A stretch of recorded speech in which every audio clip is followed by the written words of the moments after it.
For 3 years, Jin Yu diligently toiled in the kitchen of a restaurant in New York's Chinatown. After much perseverance, he finally obtained a green card, heralding the dawn of a new chapter in his life. Little did he know, a fateful encounter awaited him around the corner. The formidable Master Gu Yi, embroiled in a pursuit of traitors, conjured a dazzling portal, unleashing a whirlwind of magical energy that revealed to him the Marvel Universe, a realm where mystic sorcery coexists with cutting-edge technology. Simultaneously, his latent abilities awakened. Why hesitate? Traversing worlds could unveil treasures beyond imagination. Here he was, ready to embrace the adventures that awaited him, flanked by beautiful heroines and extraordinary heroes. Chapter 1.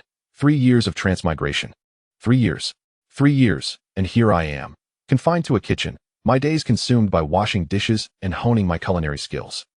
At last, I have emerged, Jin Yu exclaimed, oblivious to the curious gazes of passers-by as he shouted joyfully at the sky. In the vast tapestry of existence, few traverse realms as unfortunate as he. While others ascend to nobility or secure wealth through serendipitous systems, he awoke on the streets of New York, beside a garbage bin, bereft of money, identity, and any guiding powers. Fortune smiled upon him, however, as he found work in the bustling Chinatown kitchen, evading the watchful eyes of immigration officials. Had he not secured this position, he might have been apprehended and deported, a fate he feared, for he was not merely a spirit navigating a familiar landscape, he had entirely inhabited a new body. The sole silver lining was that he had transmigrated from 2020 to 2004, reclaiming the youthful visage of his 18-year-old self. Jin Yu was certain of his transmigration, for not only did he resemble his former self, but he also retained his pajamas and cherished pendant upon awakening. Initially, he pondered whether he had merely returned to the past, but as he worked in the kitchen, he soon discovered discrepancies in the world's leaders, confirming that he was indeed in a parallel universe without an identity. After 3 arduous years of labor, he had earned the trust of the restaurant owner, who, recognizing Jin Yu's unwavering dedication, managed to secure him a green card, thus granting him legal standing in this world.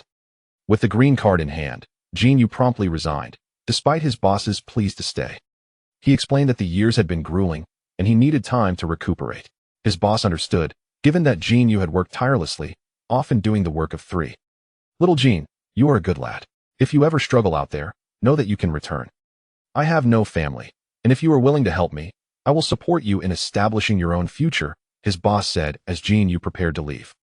Despite the owner's frugality, Jin Yu appreciated the kindness he had shown during their years together.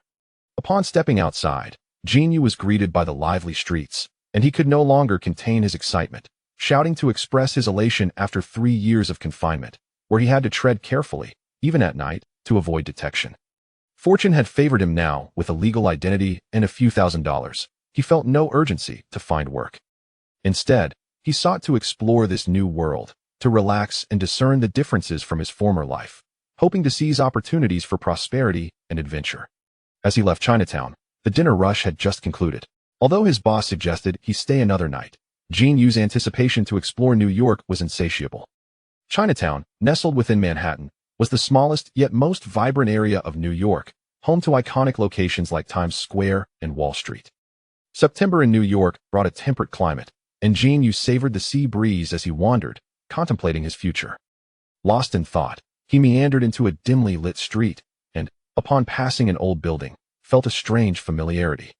The ornate glass on the rooftop stirred memories, prompting him to pause and examine the entrance, where a sign read, 177A, Bleecker Street. Goodness, the Sanctum Sanctorum, could it be real?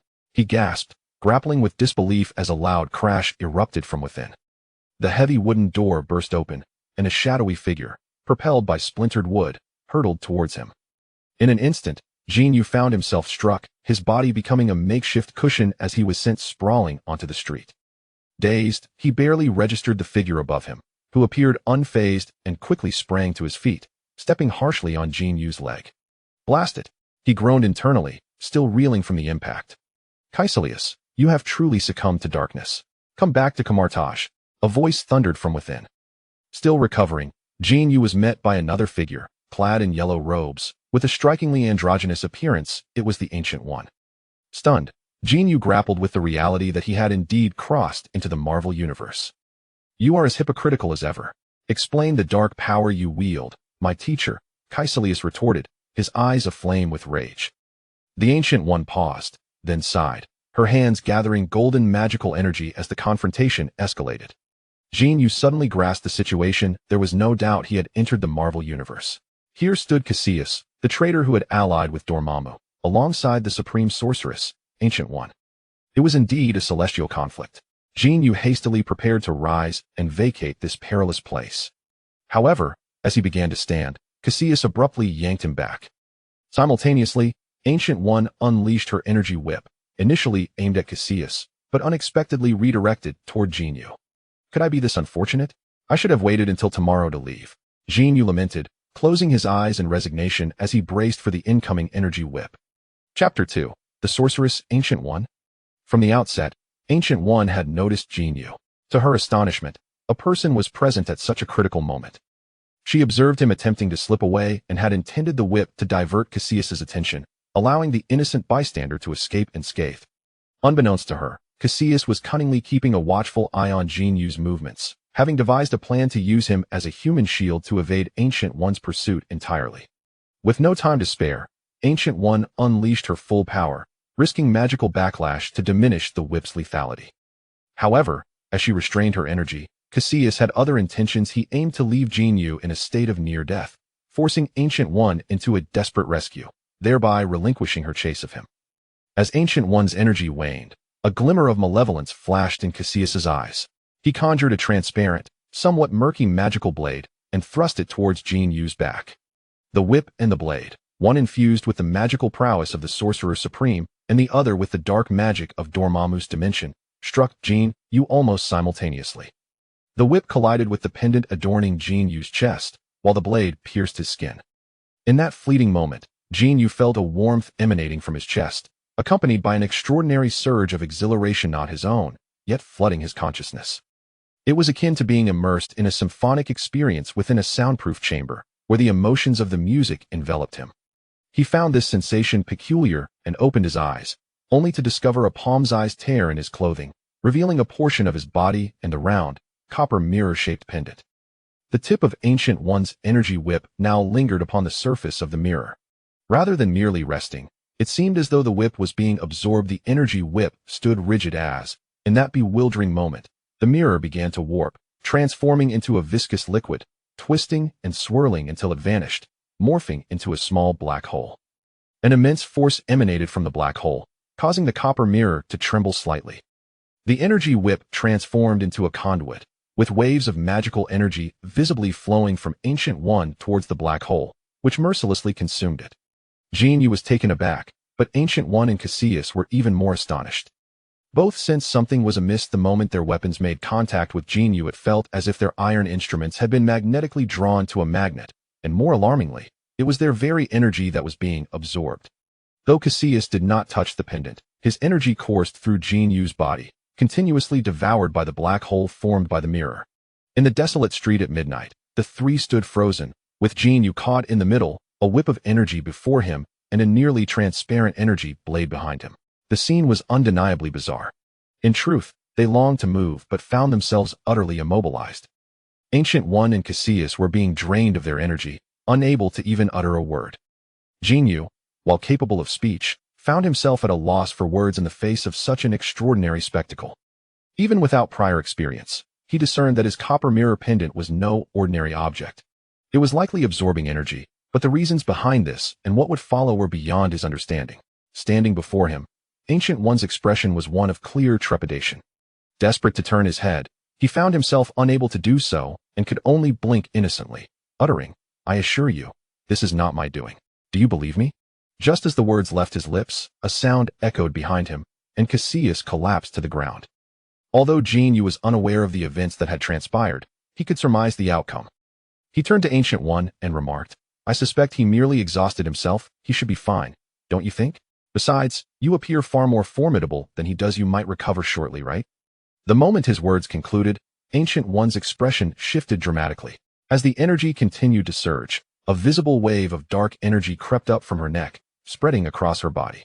This dark energy arrived swiftly and departed just as quickly. It enveloped Ancient One's form, resembling ink being siphoned away, flowing down her arms and directly into the black hole generated by Jin Yu's pendant. The golden energy conveyed through the energy whip also transformed into a dark, inky hue.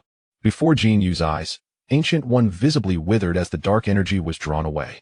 Now, Jin Yu's face paled. Not only had he traversed into the Marvel Universe, but he might also inadvertently cause the demise of Ancient One. Having seen the films, Jin Yu was aware that Ancient One had absorbed dark energy to combat Dormammu's invasion, sacrificing her own magical energy to suppress the darkness within her, preventing her from succumbing to its corruption and becoming a pawn of darkness, much like Cassius. It appeared that the absorption of too much of Ancient One's energy had rendered her unable to contain the dark forces, and shockingly, the dark energy was not exempt from the black hole's pull. Should this continue, it seemed Ancient One would wither away completely. A wave of unease washed over Jin Yu if he inadvertently caused Ancient One's demise, who would stand against Dormammu.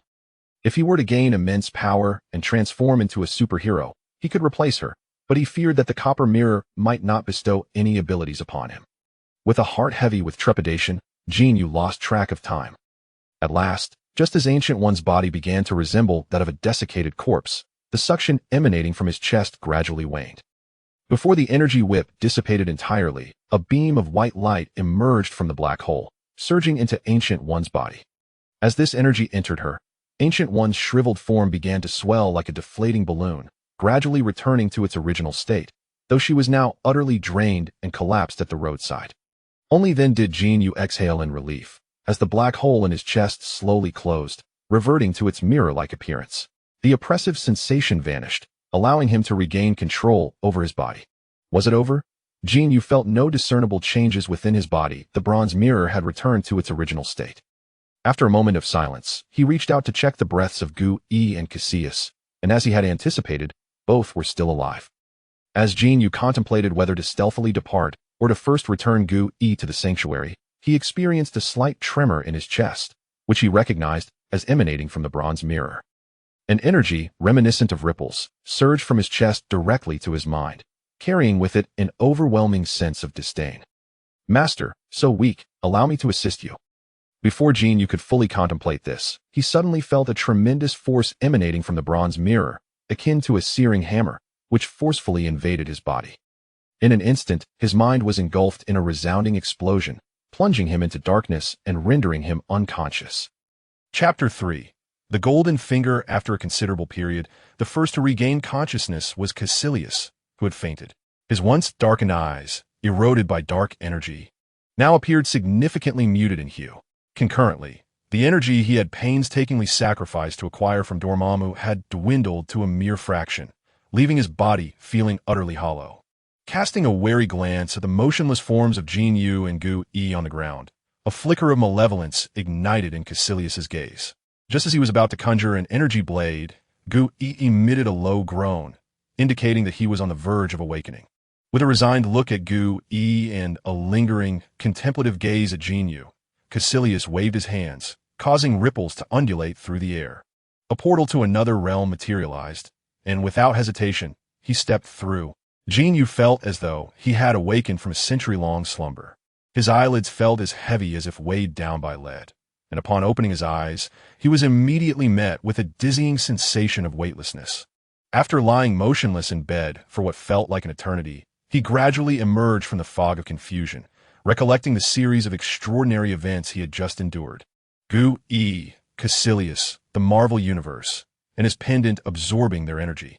Reflecting on these thoughts, Jin Yu glanced down his chest, where an ancient, copper-mirrored pendant rested quietly.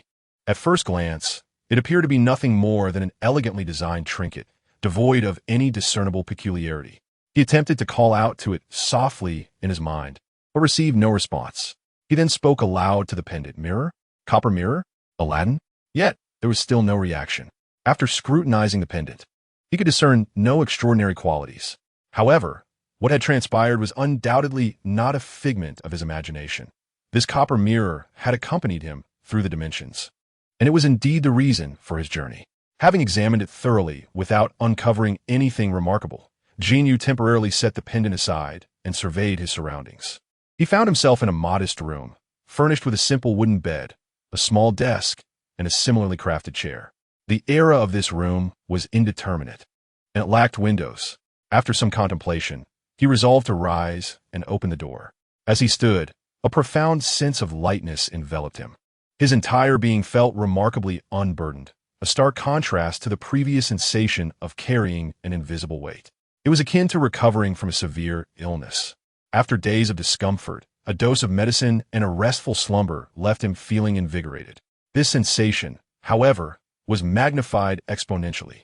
Furrowing his brow slightly, Jin Yu remained still for a moment before unleashing a series of punches towards the front. With each alternating strike, the air resonated with a subtle sound of rupture. Jin Yu understood that his body had undergone a significant enhancement. After a delay of 3 years, he had finally stumbled upon his own golden finger through a fortunate twist of fate. He was convinced that this was merely the beginning. The functionality of the golden finger will gradually be developed, but Jin Yu must first ascertain her current whereabouts. Upon opening the door to the room, she was greeted by a corridor adorned predominantly with wood. On either side were adjacent doors to various rooms, while several oil paintings graced the walls, and dim chandeliers hung from the ceiling, all exuding an air of nostalgia reminiscent of luxurious hotels from decades past. The corridor was devoid of any occupants. One end met a wall, while the other was suffused with light, seemingly leading to a grand hall. Jin Yu glanced around before making her way toward the brighter end. As she reached the dim corridor's terminus, a world of clarity unfolded before her. Directly opposite was a corridor strikingly similar to her own, featuring numerous rooms. To her right, a staircase descended, embodying the vintage charm of a bygone hotel, with wide steps leading down to a landing that split into two, each staircase facing corridors lined with rooms. To her left, opposite the staircase, the thickness of the corridor's walls gave way to two walls extending about 5 to 6 meters, creating a spacious passageway that led to a hall on her left. Flanking the corridor were two ornamental displays, each resting on a wooden base topped with transparent glass showcases, containing weapons, armor, and footwear.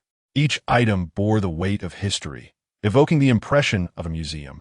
Though Jin Yu was acutely aware that she found herself within the sanctum of New York, the items on display were likely the artifacts wielded by sorcerers. It seemed she had been rescued by the Ancient One. As she pondered the Ancient One's well-being, she assumed that the copper mirror must have compensated her in some manner. Jin Yu stepped into the expansive corridor, but did not descend the stairs. Instead, she turned toward the hall on her left, which was filled with display cases akin to those lining the corridor, showcasing a plethora of peculiar artifacts. Among them were bizarrely shaped staffs and odd shields. Yet she did not encounter Dr. Strange's iconic cape. Navigating past these curiosities, Jin Yu finally spotted windows at the hall's end. However, the view outside revealed an astonishing sight. 3 large double-hung windows, each the size of a room door, lined one wall of the hall. The windows were mere half a meter apart, yet they framed 3 distinctly different landscapes: the ocean, a rainforest, and snow-capped mountains. This scene was familiar to Jin Yu. She recalled it from a film in which Dr. Strange had utilized these very windows to cast caecilius minions into the snowy peaks. Despite having watched the film, when the windows appeared before Jin Yu, he could not help but curiously push open the window facing the snow-capped mountains. Instantly, a frigid gust of wind, laden with snowflakes, struck his face. Jin Yu stood there, mesmerized by the distant, undulating peaks, as the snowflakes melted into a few droplets of icy water that traced a chilling path down his face, landing upon his attire. He then opened the window that overlooked the ocean, revealing a tumultuous sea, with the wind carrying the unmistakable briny scent of the deep. This magic was truly astonishing. Not only could he conjure a portal with a suspended ring, but he could also create such fixed windows to gaze upon any scenery he desired. It was indeed remarkable. As Jin Yu marveled at the wonders of magic, a faint crackling sound of sparks erupted behind him. Startled, he turned to see the familiar golden portal materializing, from which Gu Yi emerged, her expression as impassive as ever. Jin Yu couldn't shake the feeling that Gu Yi appeared somewhat weaker than before. Yet her vitality seemed to have improved significantly. The mechanisms crafted from several fixed spells could be likened to a pre-programmed sequence, designed to enhance the variety of vistas presented. Stepping forward, Gu Yi approached Jin Yu and turned a round wooden button affixed to the left wall of the central window. Instantly, the ocean outside transformed into a vast desert, and with another turn, the desert morphed into a lush tropical rainforest. So, you're a magician or a sorcerer, or some kind of wizard, regardless of the title. This world indeed harbors mysterious powers, does it not? Jin Yu feigned ignorance, though he was fully aware. You have already witnessed it, have you not? Gu Yi took a seat on the nearby sofa and gestured for Jin Yu to join her before continuing. I am a mage. You may refer to me as the Supreme Mage or simply by my name, Gu Yi. Where did you acquire the bronze mirror that adorns your chest? Chapter 4. The Marvel Universe indeed. This world possesses extraordinary powers. Jin Yu feigned excitement. Bouncing up from the sofa, his eyes gleaming with admiration as he gazed at Gu Yi. Can I become a mage? May I study sorcery under your guidance? That dazzling golden portal you just conjured, can it take one anywhere? Gu Yi sighed in exasperation, her gaze fixed upon the bronze mirror upon Jin Yu's chest, remaining silent. Oh, you mean this? Jin Yu gestured toward the pendant, as if just recalling Gu Yi's inquiry. I have no idea where it came from. It has been with me since I can remember. I am an orphan, so I do not know who bestowed it upon me.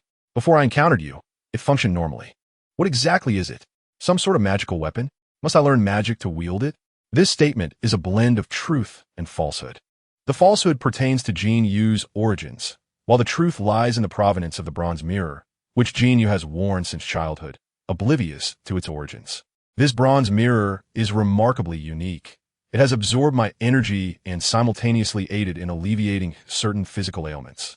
In essence, it is incredibly potent, yet I remain uncertain about how to wield it.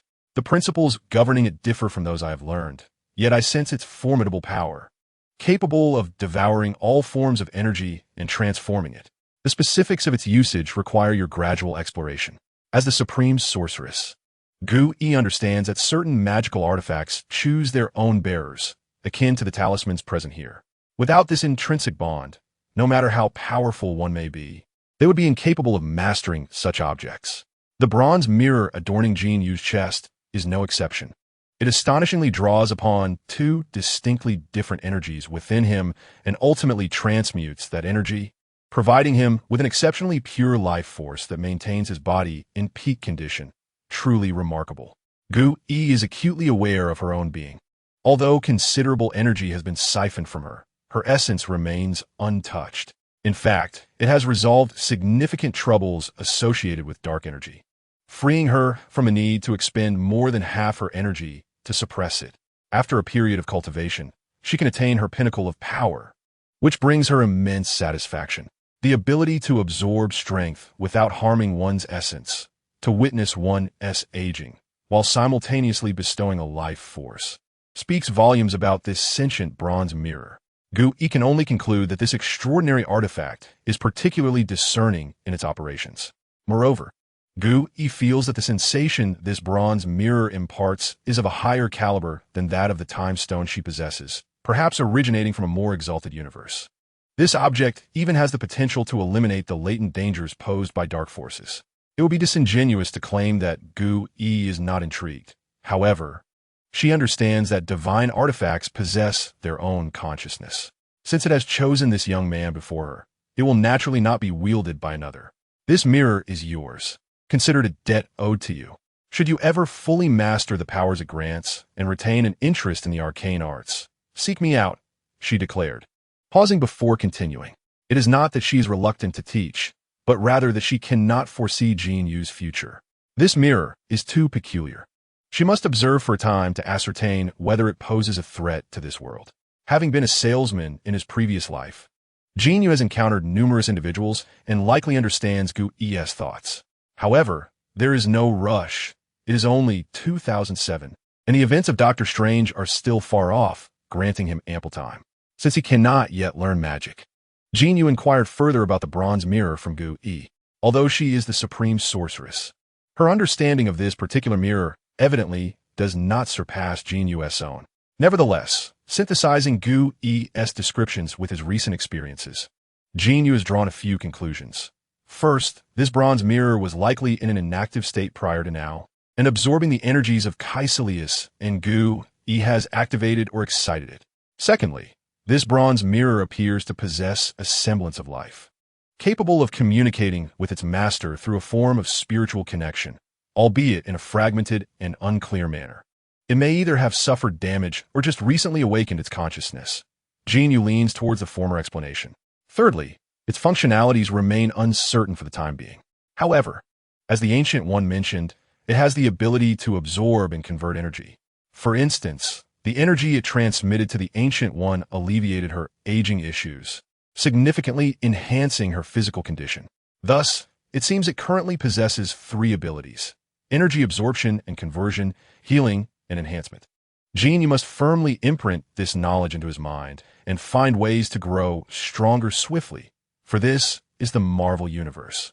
Although he had seen the film Endgame prior to his traversal, wherein the Avengers once again saved the world, leaving Earth unscathed, one can never predict what unknown dangers lie ahead. Engaging in casual conversation with the Ancient One, he inquired about various trivial matters, striving to leave a deeper impression on her. He was determined to acquire the Ancient One's portal technique, as it was essential. If not now, he would seek opportunities in the future. The world was perilous. Once he mastered the Ancient One's Kamatage sorcery, he could traverse anywhere within the cosmos as long as it remained intact. This would not only be convenient, but, most importantly, allow him to evade danger in a timely manner, wouldn't he it? Upon exiting the sanctum in New York, Jin Yu's expression shifted. During his conversation with the Ancient One, curiosity had led him to play with the switches of several windows, altering the view outside. Everything was fine until he switched to the desert scene, at which point the voice of the bronze mirror resonated in his mind once more. Discover the remnants of the main body, collect and fuse. Though the words were unclear, Jin Yu grasped the essence of its message. In a bid to protect himself, he refrained from mentioning this to the Ancient One, instead feigning casual interest in the snowy mountains and rainforests outside. After a lengthy roundabout discussion, he finally broached the subject. While he was indifferent to many things, he was particularly eager to discern the nature of that desert. From the message conveyed by the bronze mirror, Jin Yu sensed its urgency, mirroring his own. He had an inkling that once the mirror collected the remnants, his golden finger would undergo a significant upgrade. The name Dahina Desert sounded foreign, unlike the well-known Sahara Desert, recognized as the largest desert in the world. The Dahina Desert is located on the Arabian Peninsula. Though relatively obscure, the city nestled within it is renowned globally. Dubai. Chapter 5. Dubai. 3 days later, in Dubai, at the Burj Al Arab. This establishment, heralded as the most luxurious and the only 7-star hotel in the world, was a place Jin Yu had never visited in his previous life. To be honest, he could never afford such opulence. However, after his traversal, he found himself fulfilling a long-held dream, residing in this lavish hotel renowned for its golden faucets. The faucet, whether it be of solid gold or merely gold-plated, eludes Jin Yu's discernment. However, this hotel is undeniably adorned with a resplendent golden hue from the lobby to the rooms. The walls, furniture, tables, sofas, faucets, and even the notepads on the tables are all coated with a layer of gold. Had there been only a few instances of such opulence within the hotel, it might have appeared somewhat garish. Yet, with gold permeating every corner, the only word that comes to mind is extravagance. This lavishness shines with brilliance, devoid of any semblance of humanity. Naturally, such grandeur comes at a steep price. Jin Yu resides in a 2-story suite, touted as the smallest and most affordable room in the hotel, yet it boasts an impressive area of 170 square meters. This is no mere hotel room. It is, in fact, a spacious luxury apartment. The price, when converted to Chinese currency, amounts to over 10,000 yuan per night. At present, Jin Yu's entire fortune barely exceeds 30,000 yuan, having already spent over $1,000 on airfare. Logically, he should not be able to afford such accommodations. But upon arriving in Dubai, he followed the allure of the copper mirror and found himself in this so-called most luxurious hotel in the world. The hotel lobby does not restrict entry, attracting numerous tourists who come to take photographs. Each room is equipped with a personal butler, and when one walks through the corridors, staff members approach to inquire about any services needed. While Jin Yu cannot pinpoint the exact location of the fragment, he is certain it resides within one of the hotel rooms. Consequently, he reluctantly checked into the hotel. Fortunately, as it was not peak tourist season, the hotel was not as bustling as it might have been in a different era, allowing Jin Yu to secure a room upon his last-minute arrival. However, much like in a lobby, the copper mirror continued to provide hints overhead. Jin Yu declined the butler's services, opting instead to explore the hotel under the pretext of a tour. After traversing various floors via the elevator, he concluded that the fragment was located in a particular room on the 27th floor, as the mirror's indications changed only when the elevator passed that level. Jin Yu refrained from wandering aimlessly through the hotel, aware that it attracted a diverse clientele, many of whom were accompanied by personal bodyguards. Thus, it would be inappropriate to roam freely. Even knowing the room's location, he could not simply knock on the door. Therefore, he returned to his own room, relieved that the copper mirror could continuously monitor the fragment's positional changes. He planned to approach the individual possessing the fragment once they emerged. Little did he know, he would remain in this state of anticipation for an entire week, were it not for the copper mirror's indications of subtle positional shifts. Jin Yu would have begun to doubt whether the fragment had been carelessly left in some forgotten corner of a room. For an entire week, Jin Yu witnessed his hard-earned salary, accumulated over 3 arduous years, diminish by nearly a third. A sense of melancholy enveloped him.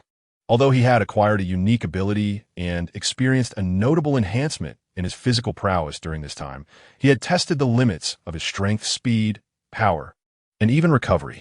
Each punch he delivered boasted an immense force exceeding 2 tons, while his sprinting capabilities allowed him to match the acceleration of a car traveling at 50 to 60 miles per hour. However, during long distances, maintaining an average speed of 30 miles per hour was already a remarkable feat, yet lacking financial means rendered him powerless in this world, as his strength had yet to breach the boundaries of the established rules. Just as Jin Yu pondered whether to resort to robbing a few local tycoons, the copper mirror provided another clue. Fragment above, 50 meters away. Fragment below, 50 meters away. Jin Yu sprang from the sofa, invigorated by the revelation. 50 meters above, below, the elevator. Hastily, he rushed out of his room, nearly mashing the elevator button in his urgency, fearing that the individual might leave the premises and exceed a certain distance, thus causing the copper mirror to lose its connection. After anxiously waiting for half a minute, the fragment's position continued to shift until Jin Yu stepped into the elevator. Only then did he breathe a sigh of relief. Following the guidance of the copper mirror, he made his way to the back of the hotel lobby. It is well known that the sailing hotel is constructed upon the sea, with ample land revealed during the reclamation process for the construction of accompanying facilities or for tourist exploration. This particular restaurant boasts a semi-open design, with part of it indoors and the majority of seating situated outside. The outdoor area, facing the sea, features a magnificent infinity pool, its transparent glass barrier nearly level with the sea's surface. It is said that this restaurant is frequently reserved by affluent guests from the hotel for parties. Undoubtedly a splendid venue for poolside gatherings.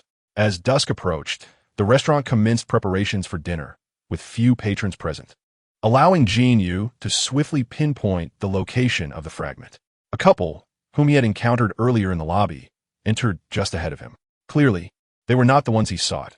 Rather, it was the tables situated farthest to the right, adjacent to the railing. One man, clad in a gray casual suit, exuded an air of sophistication, indicating that his attire was custom-made. He occupied the premier corner table, the finest position in the restaurant, with the sea at his back and to his right. 3 additional tables surrounded him. 2 men in black suits, expressionless and towering, were seated at each table. Each individual had a drink before them, yet their vigilant gazes remained fixed ahead, unmistakably suggesting their roles as bodyguards. Jin Yu entered, casually observing the scene before settling into a random seat, ordering a drink, and then raised his camera to capture the surroundings and photographs. The camera was purchased from a second-hand store.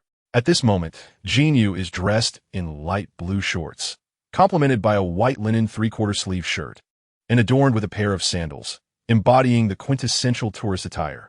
Initially, she captured a few images from her seat, then rose to change angles and photograph her surroundings. To appear more candid, Jin Yu even took several pictures of the couple she had encountered in the lobby. Subsequently, as if she had stumbled upon a hidden gem, she eagerly made her way towards the far right. "Excuse me, sir. Our boss is dining and prefers not to be disturbed. Please take your photographs elsewhere." Before Jin Yu could reach her destination, the most imposing of the security personnel stood up, towering at nearly 2 meters. His muscular frame stretched the fabric of his black suit, resembling a modern-day Goliath, effectively blocking the corridor between 2 rows of tables.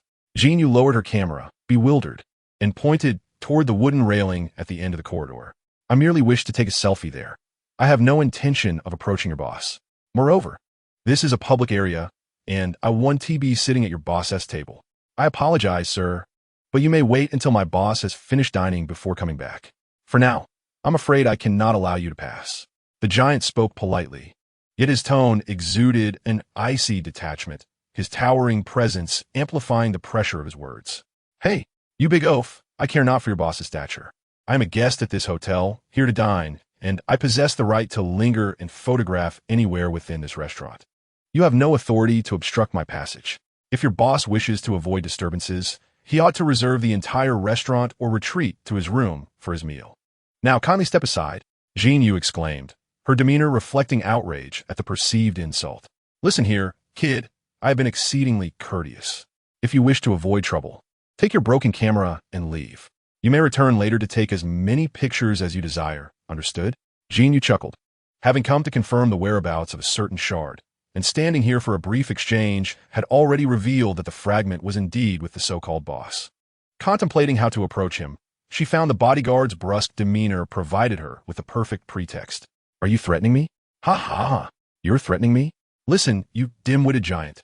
If you wish to curry favor with your boss, you might as well climb into his bed tonight. Now, kindly return to your seat, or I shall send you reeling back with a swift kick to your gut. Understand? Get lost. The giant, unable to tolerate her retort, reacted with fury. Extending his right hand, larger than Jin Yu's face, fingers splayed wide, and forcefully shoved her head forward. To speak frankly, although Jin Yu's words were rather harsh and the tall bodyguard was visibly angered, he still restrained his strength, for his purpose was to ensure the safety of his employer, not to provoke trouble. Curiously, despite not exerting himself particularly forcefully, the slight Asian man before him was sent staggering back, crashing to the ground. Yet, in an astonishing turn of events, this loquacious individual seemed to defy the laws of physics, soaring through the air to collide with a nearby table, which, to everyone's shock, split apart with a resounding crack, sending various dishes and utensils scattering across the floor. The bodyguard stared blankly at his right hand, bewildered by his own newfound strength. Had he truly become so formidable? Even if he had pushed the man with all his might, such an outcome would have been inconceivable. Could it be that frequent use of his right hand had dramatically enhanced his capabilities? The commotion had not gone unnoticed. The employer glanced over, his brow furrowed in displeasure upon witnessing the chaos wrought upon the table. Dinner is over, he declared, wiping the corner of his mouth with a napkin as he rose from his seat with a trace of exasperation. Edmund, how many times must I remind you? Do not strike too hard. Do not attract trouble at this juncture. Goodness, you've knocked him unconscious. Just how much force did you employ, you fool?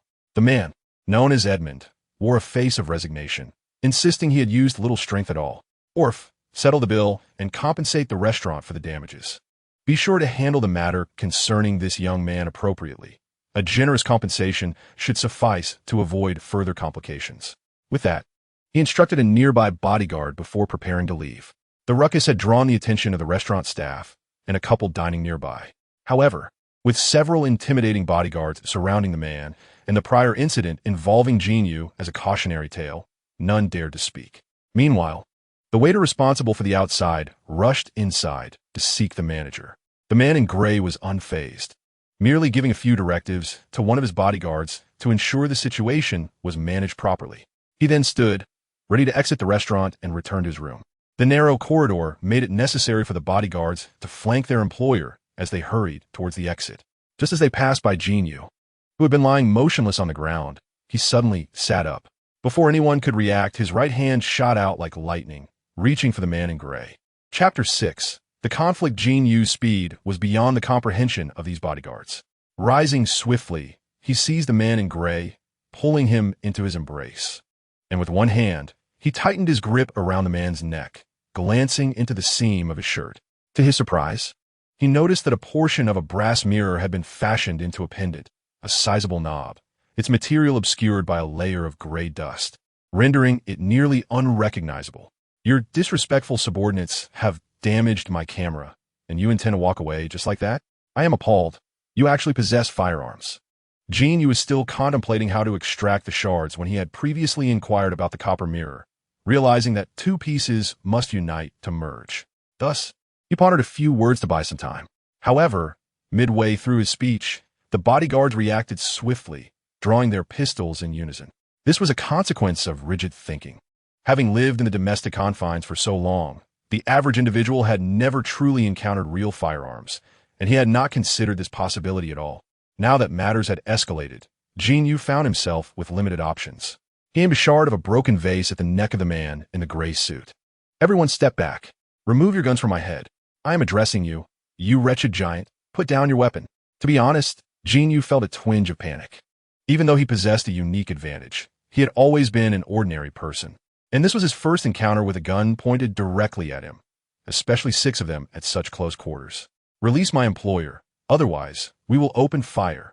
The bodyguards showed no intention of retreating, their dark gun barrels hovering ominously over Jin Yu's head. Silence. I demand you lower your weapons first, or we shall see who is quicker. Jin Yu's grip tightened involuntarily. Damn it. Cough. All of you put down your guns. Can you loosen your grip a bit? I can hardly breathe. Relax, brother. Jin Yu found himself in a precarious situation, tension mounting on both sides, and voices growing louder. Ironically, it was the man in the gray suit who finally spoke. Put down your guns. Did you not hear me? This is an accident. He is not here to harm me, or else he wouldn't be unarmed. Do not frighten him. I certainly do not wish to bleed out due to a shard of glass. Step back. The gray-suited man spoke, and the bodyguards gradually retreated to the shoreline. Their weapons still trained on Jin Yu, but now held lower, ready to shoot at a moment's notice. Listen to me, friend. I do not know who you are, but I'm certain you are not here to target me. I apologize for my subordinate's rudeness. I will compensate you tenfold for any loss incurred. Let us discuss this calmly, shall we? I am Torres Ruslamby. And you? Jin Yu, the hostage, was evidently not an ordinary individual. He remained composed and, with a keen eye, discerned that Jin Yu was merely a novice, certainly not a killer or a kidnapper. He surmised this was likely an unforeseen circumstance, thus instructing his men to step back, unwilling to risk for the sake of an accident. As the two exchanged hushed words, in a room above them, a figure in black stood by the floor-to-ceiling window, peering through binoculars at the unfolding spectacle below. Tommy, informed the chief, we are in trouble. The target has been taken hostage. Behind the floor-to-ceiling windows lies an expansive living room, where 7 or 8 men clad in black suits are scattered casually across the sofas. On the table, various small devices, clearly linked to surveillance and monitoring, are conspicuously placed. Upon hearing the words of a man with binoculars, one of the suited individuals rises, takes another pair of binoculars, and glances out the window before hastily ascending the stairs. After approximately a minute, a man named Tommy descends, carrying 2 boxes. He approaches the coffee table, opens the boxes, revealing an array of small firearms. Everyone, arm yourselves. 2 of you go to the boat for the pickup. We must act swiftly. Once we secure the target, we shall depart by sea. Move, everyone. Upon hearing Tommy's command, all in the room spring into action. Swiftly retrieving their preferred weapons from the boxes, and one by one, they file out of the room, the entire process taking less than a minute. Unbeknownst to Jin Yu, his target has been marked by another group. He is currently devising a strategy to safely extricate himself from the situation. As you can see, I'm a man of standing. I do not break my word. My bodyguard have already lowered their weapons, have they not? If you act impulsively and injure me, I assure you, my friend, I am here in Dubai to negotiate business with influential figures. Torres has been rambling to Jin Yu for several minutes, repeatedly assuring him that he means no harm. However, Jin Yu finds it difficult to trust his words. After all this time, only one statement resonates with him, that Torres is indeed here to strike deals with the local elite. Paradoxically, this very admission intensifies Jin Yu's uncertainty. Silence, allow me to think. Jin Yu interjects, exerting a slight pressure on Torres to interrupt his tirade. Acquiring the items is simple, but the challenge lies in the escape. The copper mirror on his person is unreliable. Aside from its earlier hints regarding the shard, the communication with it has been sporadic at best. If it fails to provide timely assistance or protection after merging, Jin Yu doubts his capacity to withstand gunfire, especially with 6 weapons trained on him simultaneously. Unbeknownst to him, his gaze drifts towards the ocean. His physical abilities far exceed those of an ordinary person. If he can leap into the sea in time and distance himself from the shore, the vastness of the ocean should make it difficult for anyone to capture him. Worst case, he could linger in the water for a while and devise another plan later. With this thought, Jin Yu tunes out Torres's incessant chatter, subtly adjusting his position before seizing the handle-like shard beneath Torres's neck, pulling fiercely.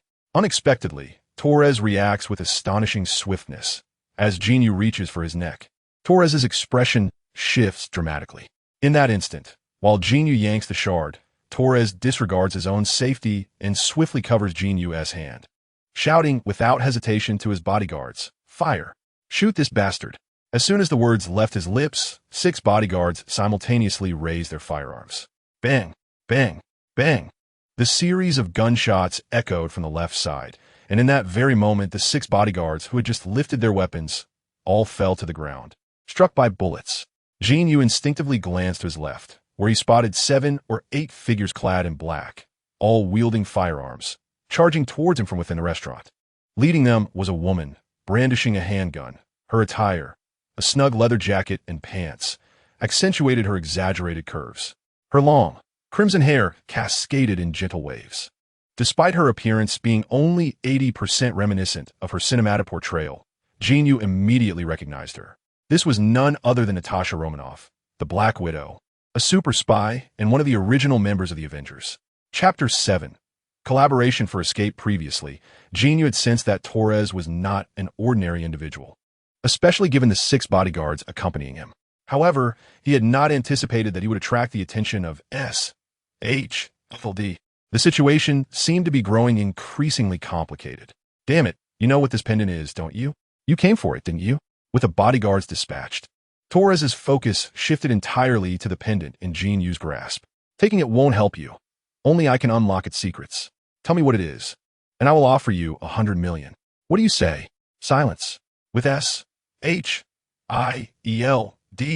agents closing in, Jin Yu had no intention of engaging in further dialogue with Torres.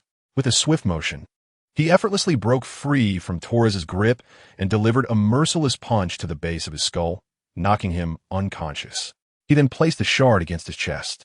Upon contact with the bronze mirror, the 2 objects melted together like chocolate, transforming from solid to a viscous liquid and merging seamlessly. The frame of the bronze mirror began to meld with the shard, forming a compact mirror with a handle, appearing as one cohesive piece with no discernible seam. Once the mirror absorbed the shard, Jin Yu sensed a shift. As it became a unified whole, the mirror quivered slightly and vanished from sight. Yet, Jin Yu could feel it residing within him, in what could be described as a realm of mental energy or a sea of consciousness. This reminded him of the enchanted artifacts from fantasy novels, which often possess the ability to merge with their owner's body, allowing for convenient summoning. However, this bronze mirror had even greater capabilities. After integrating into Jin Yu's being, it emitted a brilliant golden light in the sea of consciousness, attracting stray energies from the surrounding air. Upon entering his body, these energies surged directly towards the sea of consciousness, or the bronze mirror. Once within the mirror, they transformed into another form. Part was absorbed and stored by the mirror, while the rest morphed into a unique energy that began to circulate autonomously within Jin Yu's body. With each operation, Jin Yu's body was gradually augmented. Setting aside other functionalities, this alone rendered him an undeniable anomaly. There was no time to ponder the newfound capabilities. For Black Widow and her team were rapidly advancing in his direction, in a bid to thwart any potential escape. One of the agents discharged a volley of bullets from his submachine gun directly in front of Jin Yu. The rapid fire echoed ominously, effectively sealing off any chance for Jin Yu to flee into the sea. This provocation stirred a simmering frustration within Jin Yu. Initially, he viewed the appearance of S.H.I.L.D. agents as a fortuitous turn of events, a means to divert attention away from himself while he could discreetly slip into the ocean. However, this sudden assault thwarted his escape plan. With the agents closing in, Jin Yu had no choice but to bend down and retrieve a handgun, pressing it firmly against Torres's temple. The S.H.I.E.L.D. operatives were evidently focused on Torres. Jin Yu had been anxious to act hastily, having faintly heard the distant wail of sirens. He lacked the confidence to penetrate the encirclement of agents. Since they had effectively thwarted his timely escape, he resolved to leverage his bargaining chip. Hand over the person, and I shan't repeat myself. The man who had fired earlier reloaded his submachine gun, his voice laced with menace. I do not seek the individual, but you have disrupted my escape plan. I can surrender the person, but you must ensure my safe exit. Is that agreeable? Jin Yu, now considerably steadier than when initially confronted by Torres's bodyguard, asserted himself with growing composure. Are you attempting to negotiate with us? The man wielding the submachine gun responded with an unyielding demeanor, raising his weapon to aim directly at Jin Yu. Jin Yu subtly shifted his position, seeking better concealment behind Torres. You may test it. Before you can take my life, I could easily blow his brains out. Or perhaps those outside are your reinforcements. Jin Yu gestured toward the hotel, where shadows of uniformed officers flickered through the glass. The blaring sirens outside indicated that a significant police presence was en route. The man's expression shifted. Though he was about to speak, he was abruptly silenced by a wave of Black Widow's hand. Fine, I agree. Hand over the individual, and we will ensure your safe passage. Jin Yu realized he had made the right gamble. This man was not boasting. He indeed had ties with a powerful local entity or organization. S.H.I.E.L. DS operation was not public knowledge, and confronting local government officials would present them with complications. In truth, Jin Yu recognized that she had acted somewhat hastily this time. Initially, when the conflict arose, a more gentle approach should have been employed to engage the other party. Yet, immersed in the Marvel universe, possessing a unique ability that was far from flawless, it was undeniably easy to become anxious, especially since she had once been an ordinary individual. Thus, when agents of S.H.I.E.L.D. appeared and unhesitatingly shot down the bodyguard beside Torres, Jin Yu compelled herself to regain her composure and endeavor to implement measures advantageous to her. First, get me to a safe location. Look at that guy. His gaze is practically ablaze with fury. I am certain that if I hand him over, the next instant he will unleash a barrage of bullets upon me. I did not leave home today clad in a bulletproof vest. Jin Yu stiffly shrugged her shoulders, attempting to lighten the mood with a harmless jest to appear as relaxed as possible. All right, I promise you. The Black Widow once again silenced the gunman with a piercing stare. At this moment, completing the mission took precedence. The area was about to be enveloped. As for who Jin Yu was and what would come next, those concerns could be addressed after they had vacated the scene. All right, you may come up now, immediately. The Black Widow instructed into her earpiece. No sooner had she spoken than 3 objects resembling small spacecraft began to rise from the depths of the sea, each roughly the size of a larger automobile, rapidly approaching their location. Why are you still dawdling? Hurry up, the Black Widow called out to Jin Yu, who stood there, momentarily stupefied. Chapter 8. Initial probe given the might of S.H.I.E.L.D. It would not have surprised Jin Yu in the least if a naval vessel, even a nuclear submarine, were to arrive for their extraction. However, this small submarine, akin in size to an automobile, was rather perplexing. It was evident that the technological advancements in this world were not significantly different from those of 2007 prior to her crossing over. Yet, this diminutive sub exuded an overwhelming sense of futuristic innovation, even though she was aware that this was the Marvel universe, teeming with advanced technology. Jin Yu still felt a disconcerting disconnect. The small submarine featured 2 front seats, with the rear accommodating 2 individuals, and squeezing in a third was feasible. Jin Yu occupied the back seat of one, while the Black Widow sat in the passenger seat. Curiously, Jin Yu craned her neck to observe the pitch-black underwater world around them, her left hand firmly gripping her handgun, which remained aimed at the unconscious Torres beside her. You need not be so tense. I assure you, I will allow you to leave. If I truly intended to harm you, that handgun in your possession would offer you no protection. The Black Widow, perceiving Jin Yu's unease, turned with a smile. I cannot help but feel anxious. Damn it, I merely sought a decent spot for a photograph, and then that bodyguard assaulted me in what should have been a public place. They drew their weapons directly at me, and then I encountered you all. It is evident that you are formidable figures as well. Wasn't it said that Dubai had excellent security? Cursed fate, I truly am unfortunate. Jin Yu lamented, his words flying forth with fervor. At the age of 21, after toiling for 3 years in Chinatown to secure a green card, it seemed entirely reasonable to venture out and experience the world. Yet, by mere happenstance, he found himself entangled in a significant incident, where he encountered a beautiful agent who spoke to him with a warm, an amiable smile. It was only natural that he could not suppress his grievances, was it not? Jin Yu was merely acting, fortunate that he could extricate himself safely from this affair, though his words were fundamentally truthful, capable of withstanding scrutiny from S.H.I.E.L.D.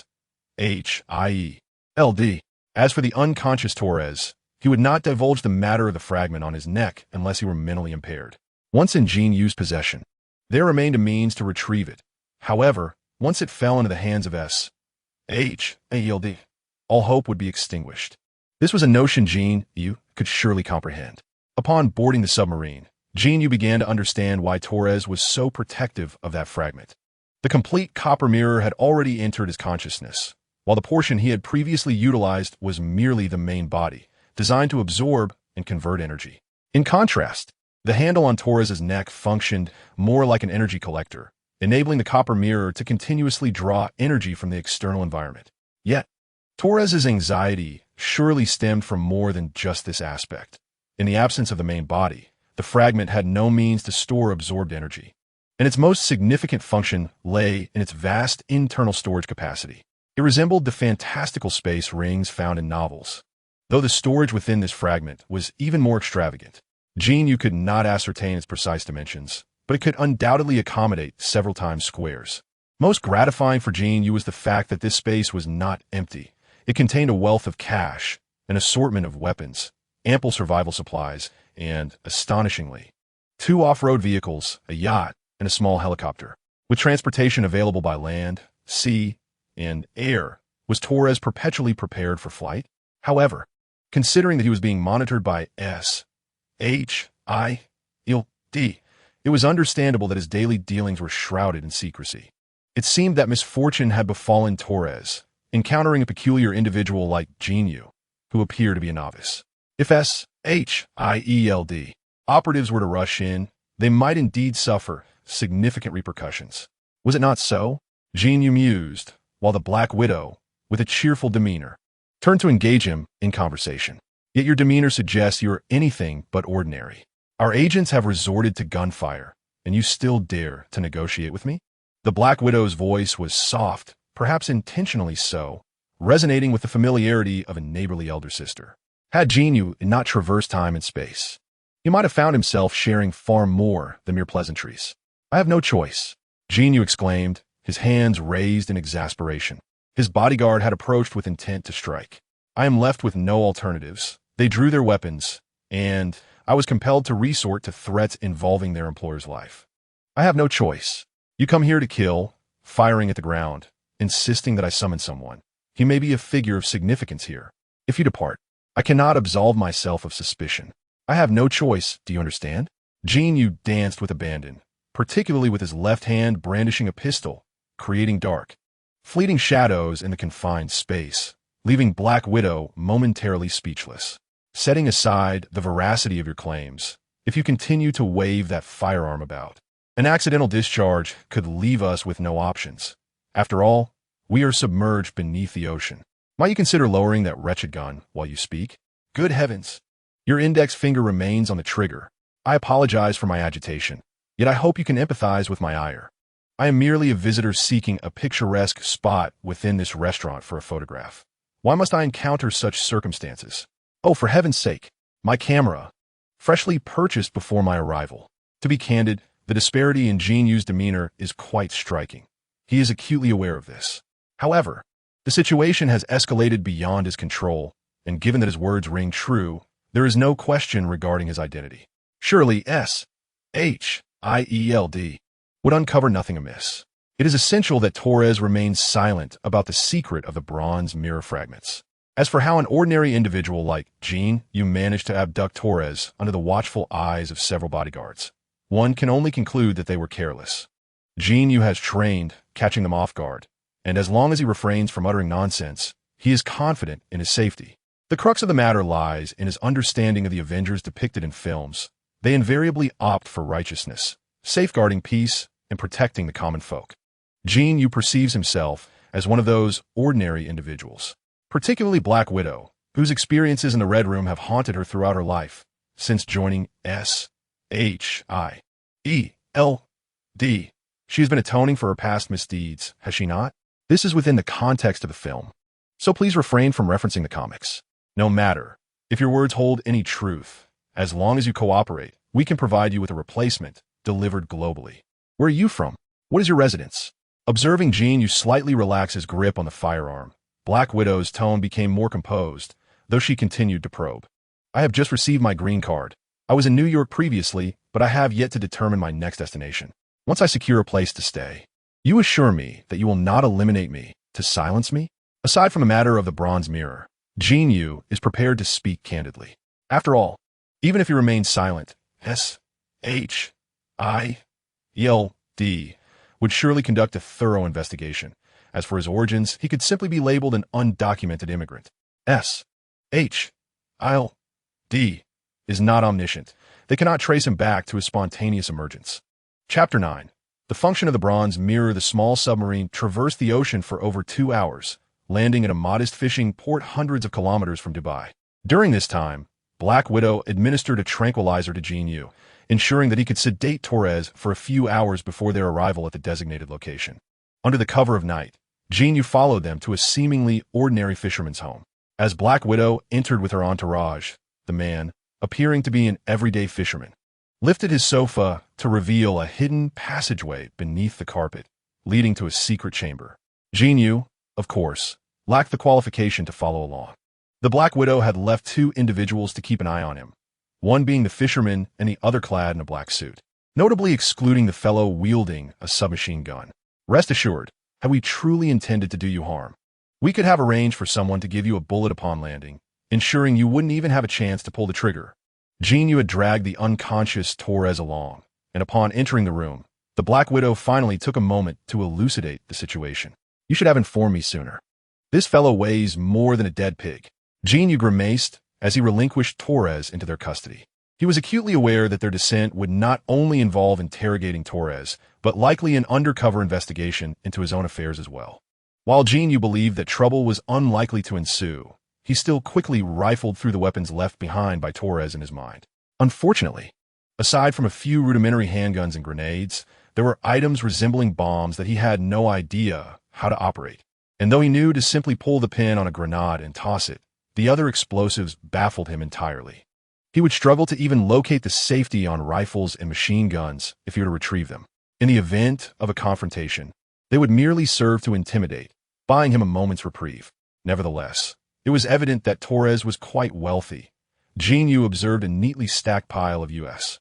dollars, reaching approximately the height of a dining table for 4, all-in $500 bills, likely amounting to a fortune of $1 or $200 million.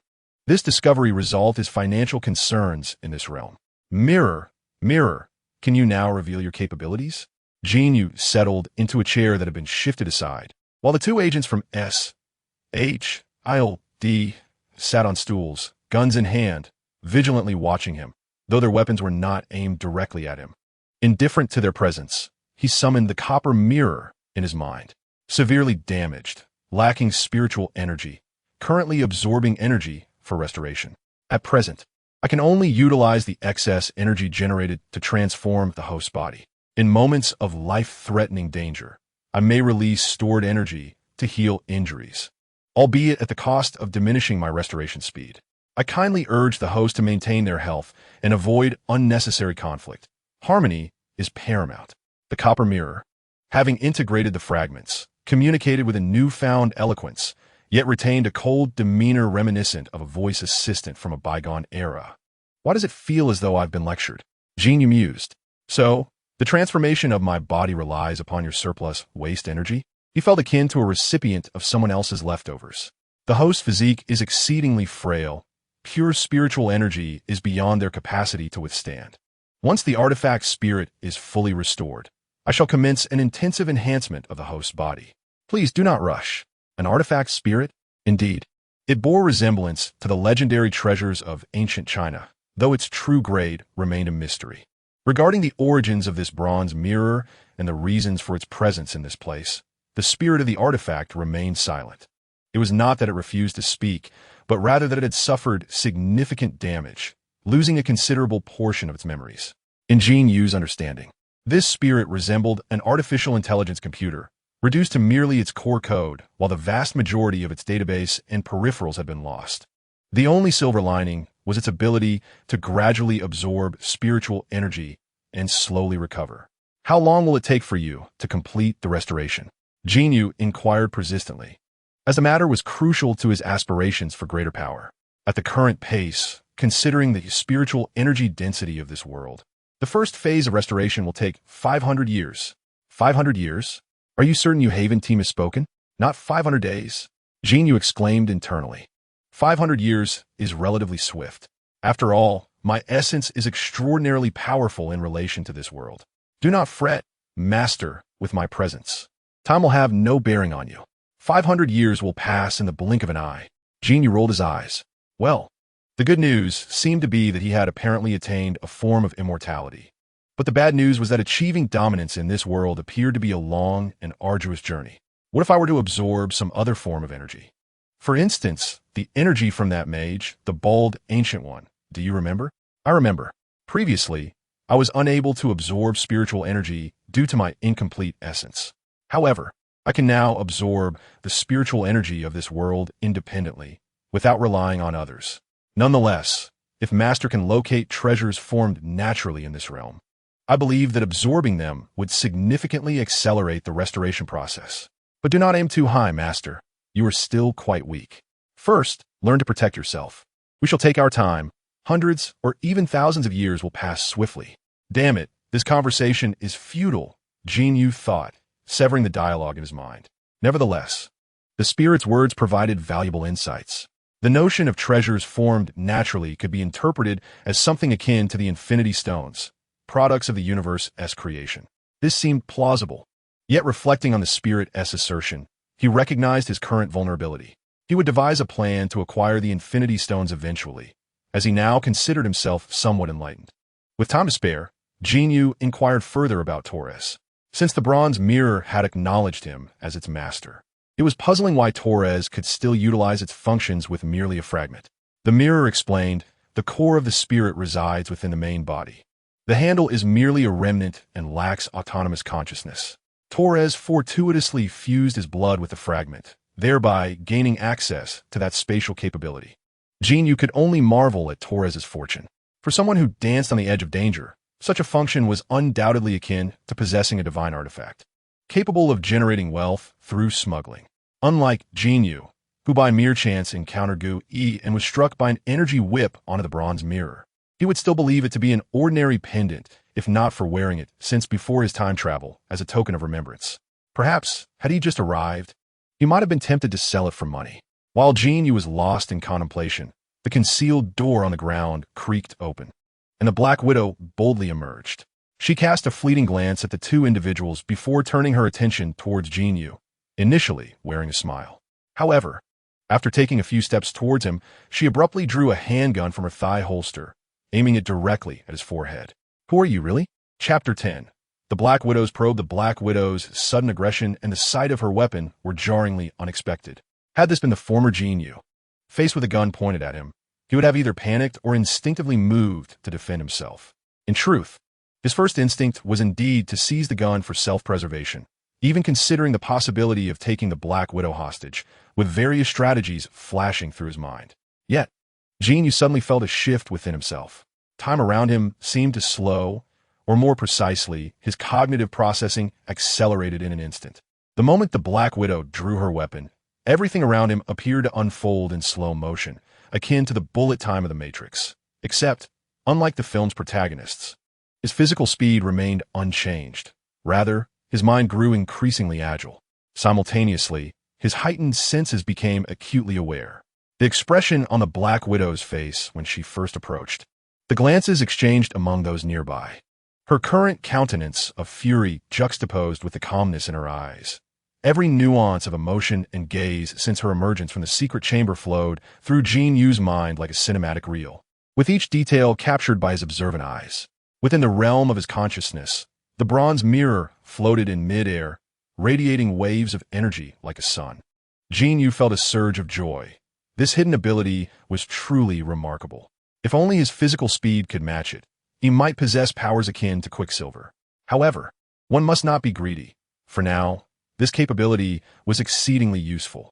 From the demeanor of the Black Widow and those around her, it was evident that, despite their interrogation methods remaining unclear, they had gleaned no information regarding the fragments of the bronze mirror from Torres.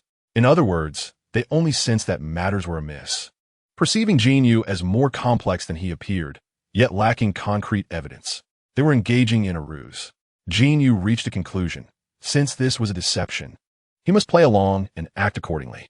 It is indeed remarkable that as Jin Yu comprehended everything and resolved on a course of action, the speed of thought in his mind abruptly began to decelerate. This was manifested in his surroundings, which suddenly accelerated back to a normal frequency. It felt as if a high-performance mechanism had been installed within him. Although it might take a while to explain, at the moment Jin Yu's sensory perception returned to normal, the final syllable of the Black Widow's previous statement had just faded away. With that utterance still lingering in the air, Jin Yu sprang from the sofa, like a leopard, lunging towards the Black Widow. The distance between them was negligible, and in the blink of an eye, he found himself before her, deftly sidestepping the muzzle of her firearm. With his right hand, he grasped her wrist, while his left hand circled around her neck to seize her left shoulder. If the Black Widow failed to react swiftly, she would find herself captured and redirected by Jin Yu, with her own weapon turned against her. Even under the protection of 6 bodyguards at the sailing hotel, capturing Torres was no trivial feat, suggesting that Jin Yu was not an ordinary individual. He did not attempt to conceal his prowess, showcasing superhuman speed and reflexes from the outset. While his reactions and velocity undoubtedly exceeded the Black Widow's expectations, she was, after all, a seasoned fighter. Releasing her grip, she allowed Jin Yu to take her firearm, utilizing the momentum to pivot her body, transitioning her weight in a seamless motion that culminated in her being inverted with her legs rising to ensnare Jin Yu's neck, ultimately landing herself astride his shoulders. This maneuver was undeniably compromising, and before Jin Yu could fully register the astonishing resilience pressed against his cheek, the Black Widow harnessed her remaining kinetic energy, twisting with a core strength that propelled Jin Yu's entire form to follow her rotational trajectory. In that fleeting moment, Jin Yu felt a sense of bewilderment. According to cinematic portrayals, the Black Widow and Hawkeye, as early Avengers, were deemed the weakest, their physical capabilities considered top tier among ordinary humans, relying primarily on their superior combat instincts and techniques. However, upon contact, Jin Yu realized his previous assumptions were misguided. The strength of the Black Widow was far from that of an ordinary person. Notably, Jin Yu's own power was measured in tons, and even a specially trained soldier, should he be on his guard, would struggle to manipulate the slightest motion of Jin Yu's neck. The force exhibited by the Black Widow was undoubtedly beyond the realm of an ordinary human's capabilities. On the topic of combat abilities within the Marvel Universe, a brief aside is warranted. In the Marvel Cinematic Universe, the question of individual power levels has always been somewhat ambiguous, particularly in the earlier phases. Initially, Captain America was depicted as the epitome of human potential, while Spider-Man's official capability was stated to reach between 20 to 25 tons. Although the young Spider-Man had yet to fully mature during the conflict depicted in Civil War, when Iron Man showcased a video of a nearly 15-ton vehicle colliding at a speed of 40 miles per hour, one could calculate the immense impact force. A vehicle weighing 15 tons, accelerating at 60 miles per hour, presents a staggering force, which the young Spider-Man effortlessly withstood. Nevertheless, in Civil War, he remained no match for Captain America. This raises questions about the true extent of Captain America's so-called human limits, especially considering that in Avengers: Infinity War, he was able to withstand a punch from Thanos without his shield, showcasing extraordinary strength. Additionally, Black Widow, armed with weaponry, was able to hold her ground against the Black Order and even overwhelm them at times during Infinity War. Although the film portrayed the Black Order as somewhat weakened, the sheer force exerted in a single blow was enough to send them flying. While the film may allow for some ambiguity, given that it is set in a universe meant to reflect reality, certain adjustments must be made to delineate power levels for better comparison in the minds of viewers. Ordinary individuals, akin to you and me, exist in this universe. Gifted warriors such as Hawkeye, Falcon, and Black Widow, through extensive training, possess combat abilities that far exceed those of real-world soldiers. One might interpret this as the Marvel Universe containing a greater abundance of ambient energy that is more conducive to human absorption. However, it is essential to recognize that only through rigorous training can individuals reach a level where their cells can absorb such energy, thereby achieving the pinnacle of human combat prowess. Next, we have Captain America, the Winter Soldier, and Black Panther, who possess powers derived from the heart-shaped herb. These characters represent the limits of human potential within this world, exhibiting physical strength, speed, reflexes, and recovery rates that vastly surpass those of ordinary humans, with explosive force reaching upwards of 10 to 20 tons. Following these are the superhuman levels, where individuals may not necessarily possess greater physical strength than Captain America, but exhibit unique abilities or energy manipulation, such as Loki and the Sorcerers of Kamartaj. Next in line is the demigod tier, which includes early-phase Thor, Hulk, Scarlet Witch, and Vision. The godly tier comprises figures like Odin, the Ancient One, Hela, the fully realized Scarlet Witch, and a later Doctor Strange, as well as Thanos when wielding the Infinity Gauntlet, though the powers of the stones themselves should not be factored into his base power level. Having made a preliminary classification, let us return to the central point. The moment Black Widow engages, Jin Yu realizes that relying on cinematic portrayals to understand their true strength is misguided. After all, cinema is merely a medium. This is a world that exists in reality, and certain aspects undoubtedly require their own corrections. The body spun twice under the force of the Black Widow. Once the pressure was released, Jin Yu instinctively bent down and struck directly at the coffee table. The solid wood table collapsed with a resounding crash, causing the widow to let out a muffled grunt. As her legs slightly weakened, Jin Yu seized the opportunity to escape, pressing his left hand against her neck while retaining his grip on the handgun he had wrested from her, effectively thwarting her attempt to rise. "I told you, I am merely an ordinary person. Are you intent on silencing me?" Jin Yu's face was etched with fury. The muzzle of the gun pressed firmly against the widow's forehead as he scanned the surroundings, wary of the agents rising to draw their weapons. The widow fixed her gaze upon him, seemingly searching for a chink in his demeanor. After a pause, she burst into laughter. "Now I believe you are just an ordinary person. By the way, this gun is devoid of bullets, and the safety is still on." Chapter 11. What is your mother's name? In the instant of their struggle, Jin Yu once again entered what could be termed bullet time. An innate intelligence within his brain activated during moments of heightened concentration. It was not so much an awakening as it was a stimulant on a conscious level. When his mind raced at high speed, it emitted a unique energy, amplifying his cognitive power and accelerating his processing capabilities. This phenomenon allowed Jin Yu to perceive every facial detail and subtle shift in the expressions around him. For instance, at the moment he toppled the Black Widow, he sensed that she possessed the capacity to resist, but had momentarily surrendered.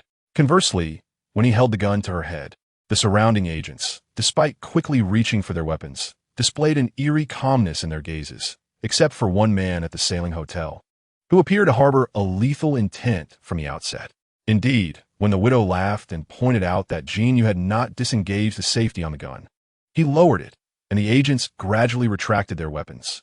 Yet that one man did not relent. He continued to aim his weapon at Jin Yu and strode purposefully towards him. "Hey, what do you think you're doing, Lang Pharaoh? Put down the gun." The widow interposed herself before Jin Yu.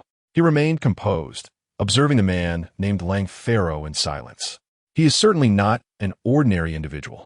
We should subdue him first and interrogate him thoroughly once our mission is complete." Lang Pharaoh did not lower his weapon despite the widow's presence. His gaze kept darting towards Jin Yu behind her, filled with malice. "This is merely a coincidence, Lang Pharaoh. We have verified the facts, and you witnessed it yourself." He didn't even notice the absence of bullets in the gun or whether the safety was engaged. He clearly lacks any training in this regard, does he not? The Black Widow bore a faint expression of displeasure, while Jin Yu felt a tinge of embarrassment, not for the protection she offered, but rather due to his ignorance regarding the empty chamber of the pistol and its safety mechanism. He was genuinely unaware, not feigning ignorance. Can an untrained individual wrest a gun from your grasp? Can they hold Torres hostage under the watchful eyes of 6 bodyguards? Lang Fei Luo insisted relentlessly. "Hey, he is a Huaxiao man.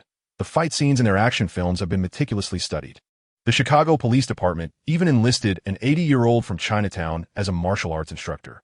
The world is well acquainted with Kung Fu. It is hardly surprising. Lower your weapon. I am in command here, and that is an order, Lang Fei Luo. The final words of the Black Widow carried an increasingly stern tone.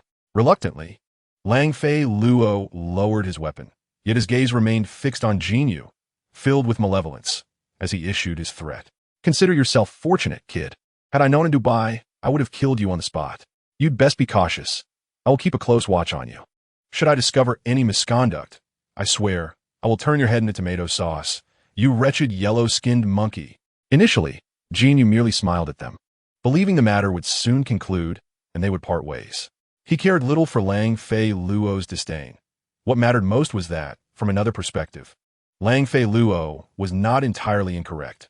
Jin Yu indeed harbored ulterior motives, albeit ones that did not conflict with theirs. However, Lang Fei Luo's final remark caused a shift in Jin Yu's expression. I will be cautious, my friend. I will earnestly advise my companions to refrain from engaging with those women peddling their wares on the streets, lest I encounter your mother. What was her name again? Martha or Lisa? Jin Yu feigned humility, yet his words dripped with venom.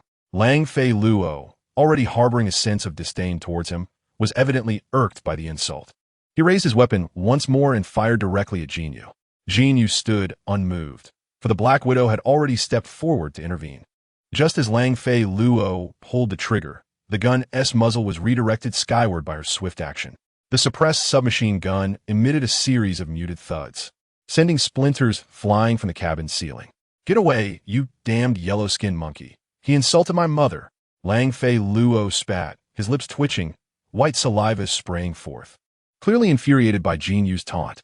In truth, my skin is of more than one hue. There's a place on my body that is quite colorful, precisely matching your mother's lipstick shade. Care to take a look? Jin Yu grinned, revealing a hint of his pearly whites, playfully tugging at his trousers. Shut your mouth, you wretched fool.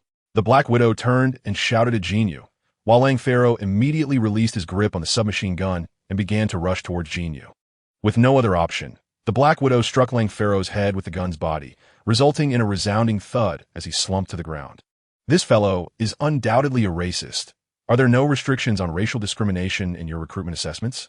Jin Yu shrugged innocently, while several agents, closely associated with Lang Fei, glared at him in fury, some even placing their hands lightly on their weapons. Shut your mouth, or next time I'll have them turn you into a pincushion. The Black Widow retorted fiercely, noticing Jin Yu's opportunistic demeanor. As you wish, madam. It was evident that the Black Widow was genuinely angered, prompting Jin Yu to wisely cease his remarks. Regarding Torres, Jin Yu did not inquire further. He likely possessed valuable information.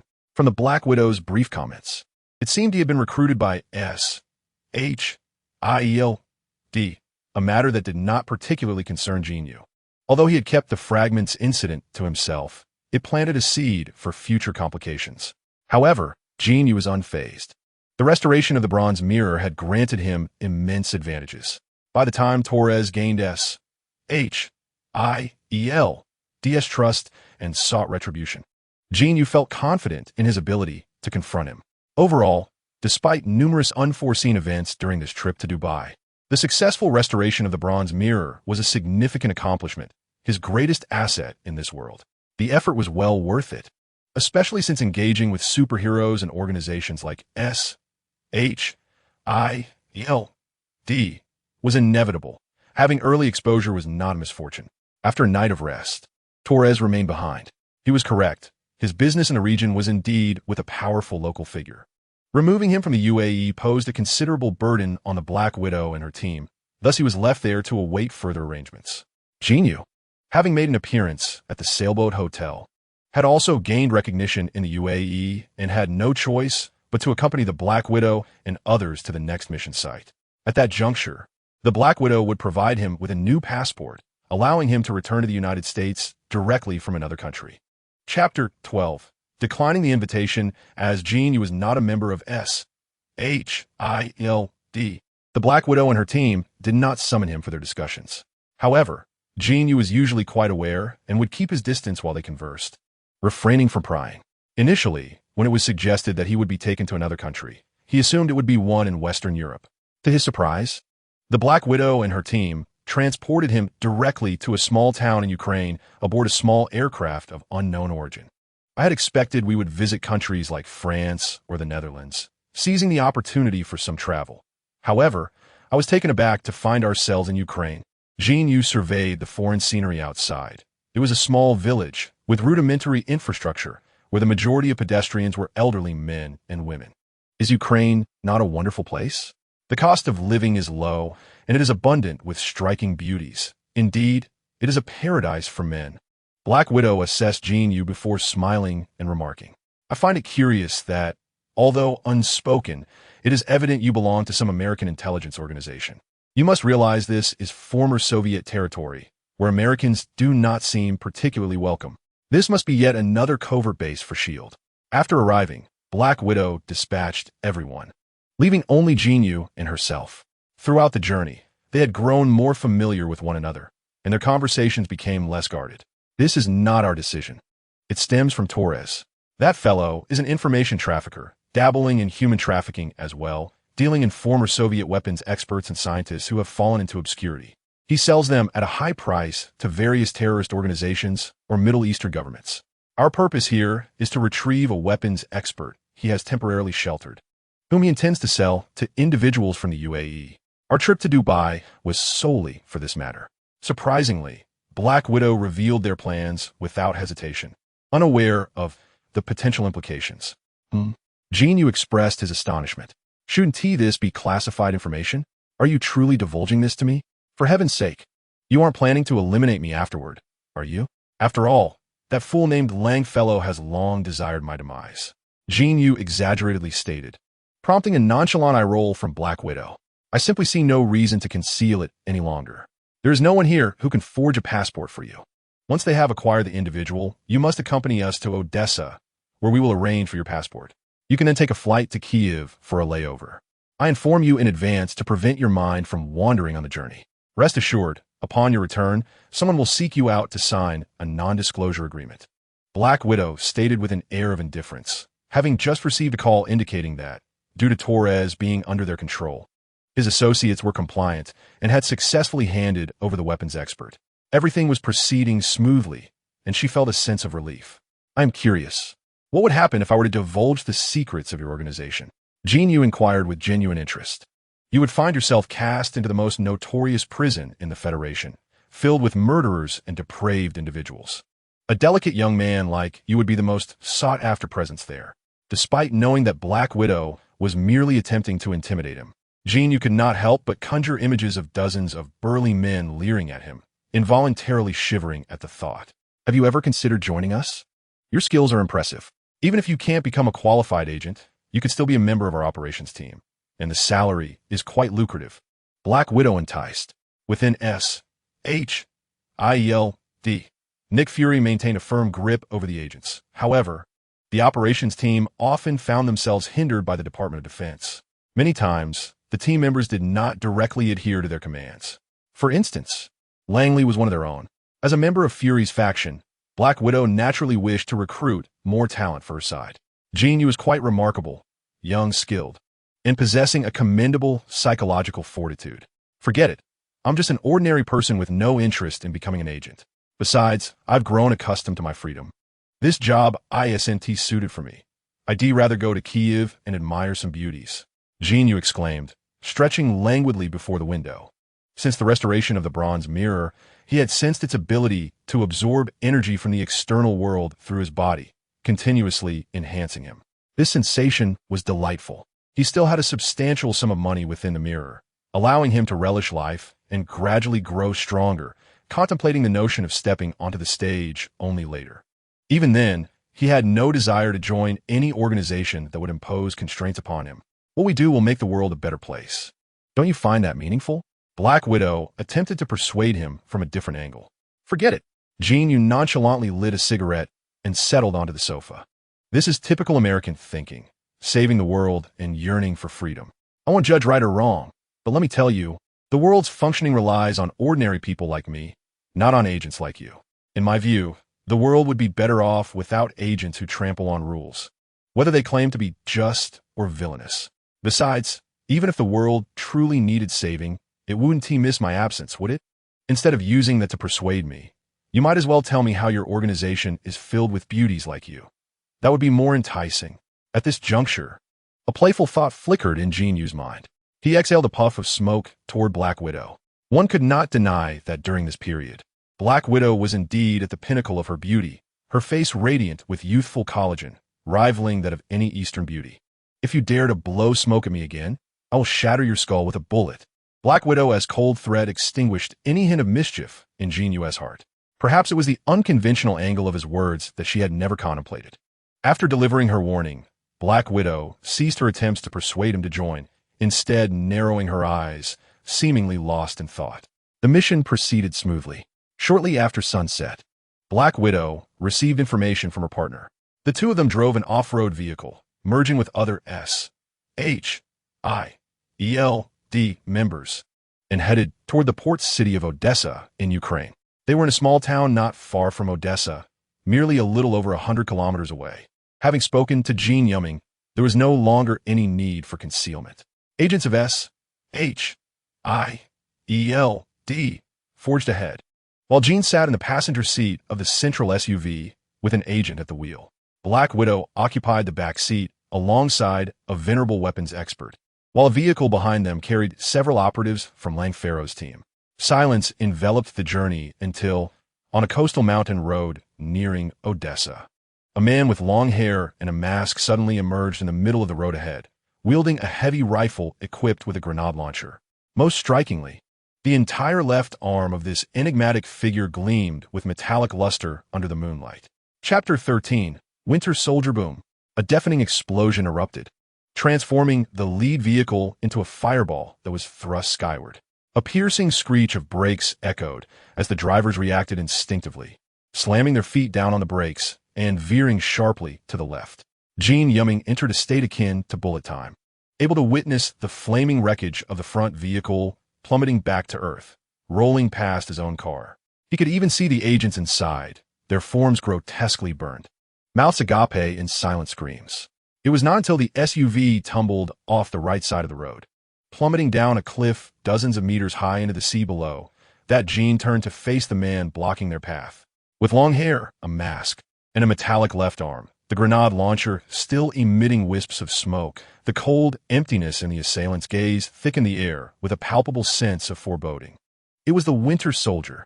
Jin was astounded to find not only Black Widow on this excursion, but also this pivotal character. However, it was evident that the Winter Soldier was still under the control of Hydra, a weapon devoid of emotion. The bullet time allowed Jin's thoughts to race with astonishing speed.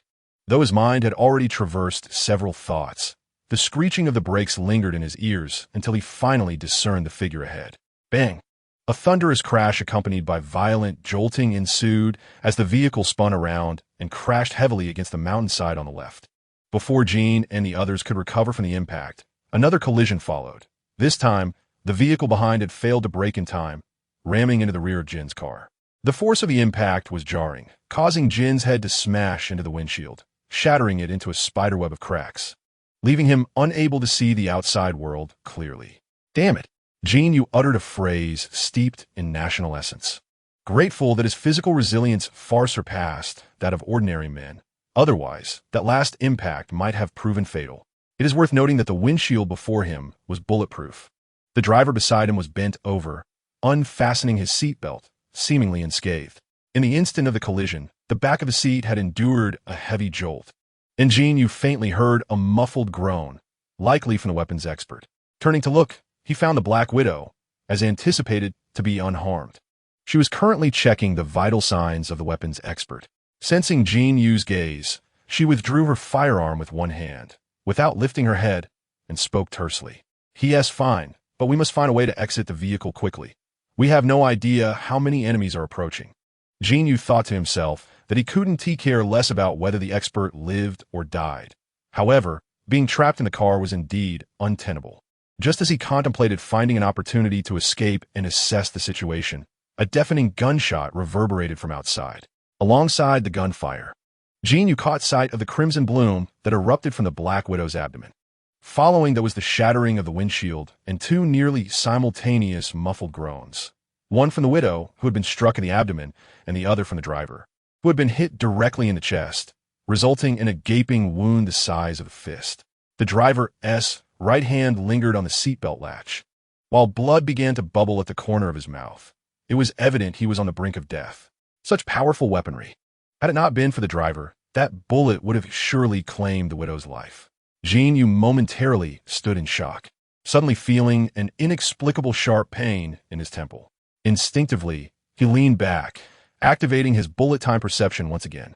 A golden bullet, adorned with spiral grooves, sliced through the air, grazing Jin Yu's forehead as it angled between the two front seats and unerringly struck the weapon's expert in the back of the head.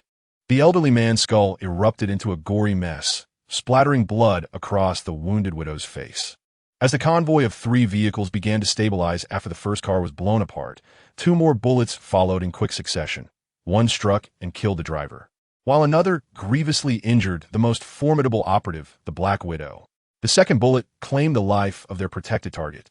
Had it not been for Jin Yu's extraordinary sense of danger, it could very well have been his own head that exploded first, leaving the occupants of the third vehicle entirely unprepared. This sequence of events allowed the widow to swiftly ascertain the enemy's formidable prowess and seasoned experience. The wound in her abdomen rendered her incapacitated. Glancing at the weapons expert's lifeless body, she turned to Jin Yu and uttered a single imperative command. Run. Run to the back. Their objective has been achieved, and they will not pursue you further. Run.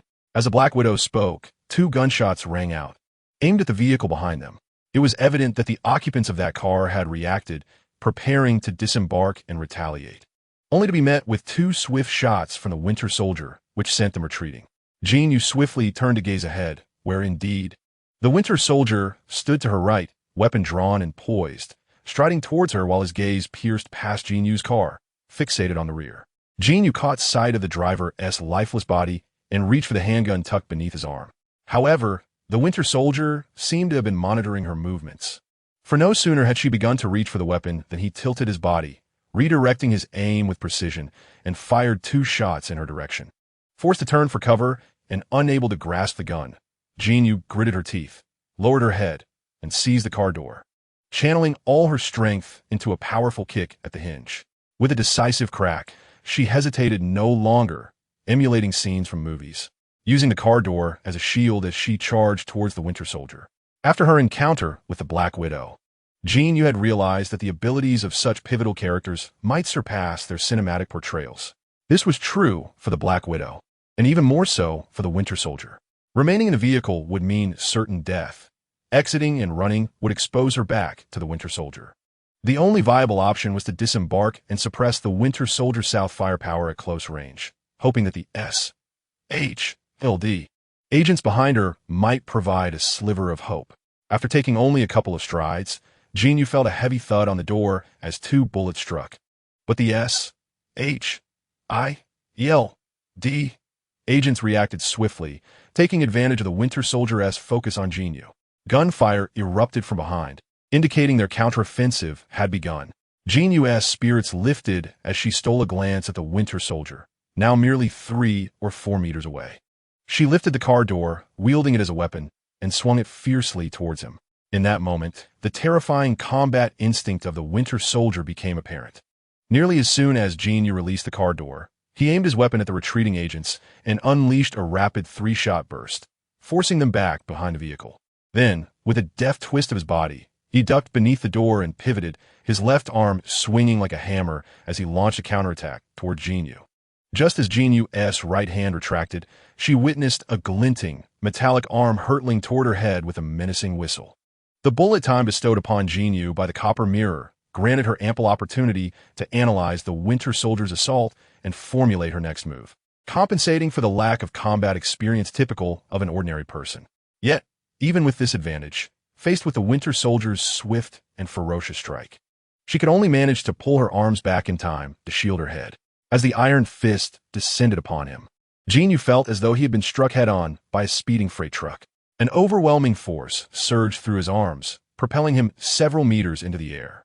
When he finally crashed to the ground, he continued to slide for a considerable distance until he collided with the steep cliff beside the mountain road, which finally absorbed the impact of the blow.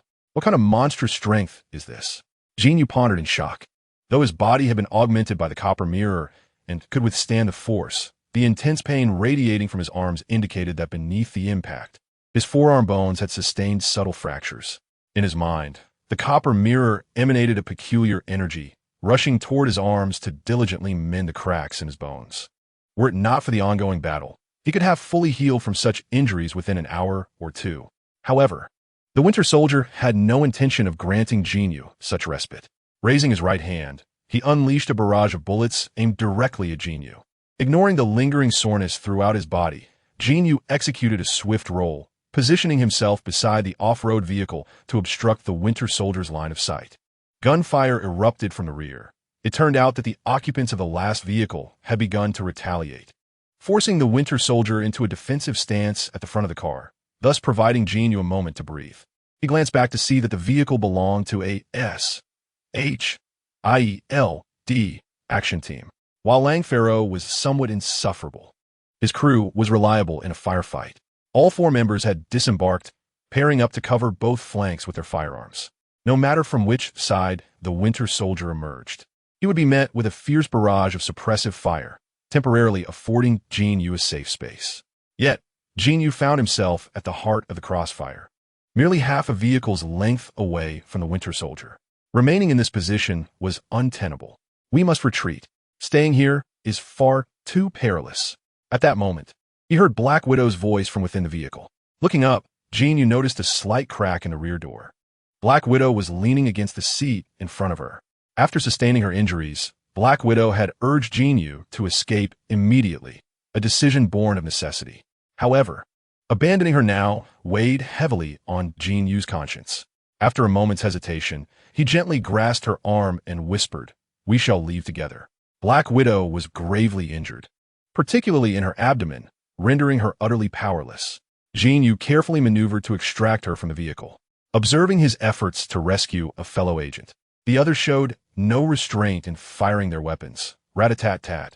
The relentless gunfire kept the Winter Soldier nearly pinned down, creating the perfect opportunity for their escape. "Let's go."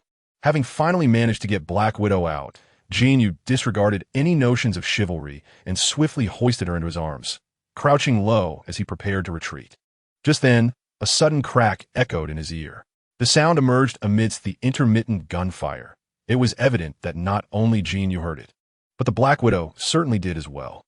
Her expression shifted dramatically, and she pressed her right hand more forcefully against her wound, calling out loudly behind her, "Grenade, move." Thankfully, her warning prompted the members of the action team, who were not to be underestimated, to instinctively scatter in response to her alert.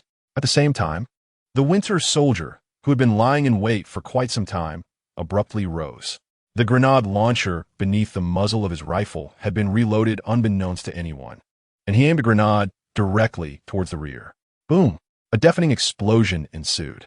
Jin Yu, not particularly knowledgeable about firearms, could only marvel at the destructive power of the grenade. The modified Humvee was launched into the air by a single shot. "Stop him, buy us some time, or we will all perish." The Black Widow, disregarding her abdominal injury, shouted fervently at Jin Yu. Despite his lack of combat experience, Jin Yu was not foolish. The Winter Soldier had obliterated the rear forces in utter chaos. Now was the moment to strike. If he allowed the Winter Soldier to finish off the others, he and the Black Widow would inevitably meet the same fate. The road ahead was a precipice, and the cliff loomed behind. Even if Jin Yu wished to flee, there was nowhere to run. He heeded the Black Widow's words, determined to confront the Winter Soldier and grant the others a moment to regroup, thus securing a chance at survival. Rapidly weighing the stakes in his mind, he ceased to hesitate, gently placing the Black Widow on the ground before seizing her small handgun. With a decisive step, he leaped onto the hood of the Humvee, aiming the gun squarely at the Winter Soldier's head. Bang! Bang! Bang! Jin Yu did not spare a thought for the ammunition as he unleashed a barrage aimed at the Winter Soldier. The Winter Soldier, remarkably swift in his reactions, had barely steadied his rifle when he spotted Jin Yu brandishing his weapon. Without the luxury of time to redirect his aim, he thrust his left hand towards Jin Yu's gun, advancing rather than retreating. In a mere step, he closed the distance between them. Jin Yu managed to fire 3 shots, all of which were deflected by the Winter Soldier's left hand. As he pulled the trigger for the 4th time, his right wrist was seized by the Winter Soldier's mechanical arm, sending the bullet soaring into the sky. "I've been waiting for this." Jin Yu smirked slightly, leveraging himself off the hood of the car with his left hand. Ignoring the pain inflicted by the Winter Soldier's vice-like grip, he forcefully yanked back, mustering all his strength as his legs propelled him forward like a rabbit lunging at an eagle. In a display of sheer determination, he delivered a powerful kick directly to the Winter Soldier's chin. This was arguably the most formidable strike Jin Yu could muster at that moment.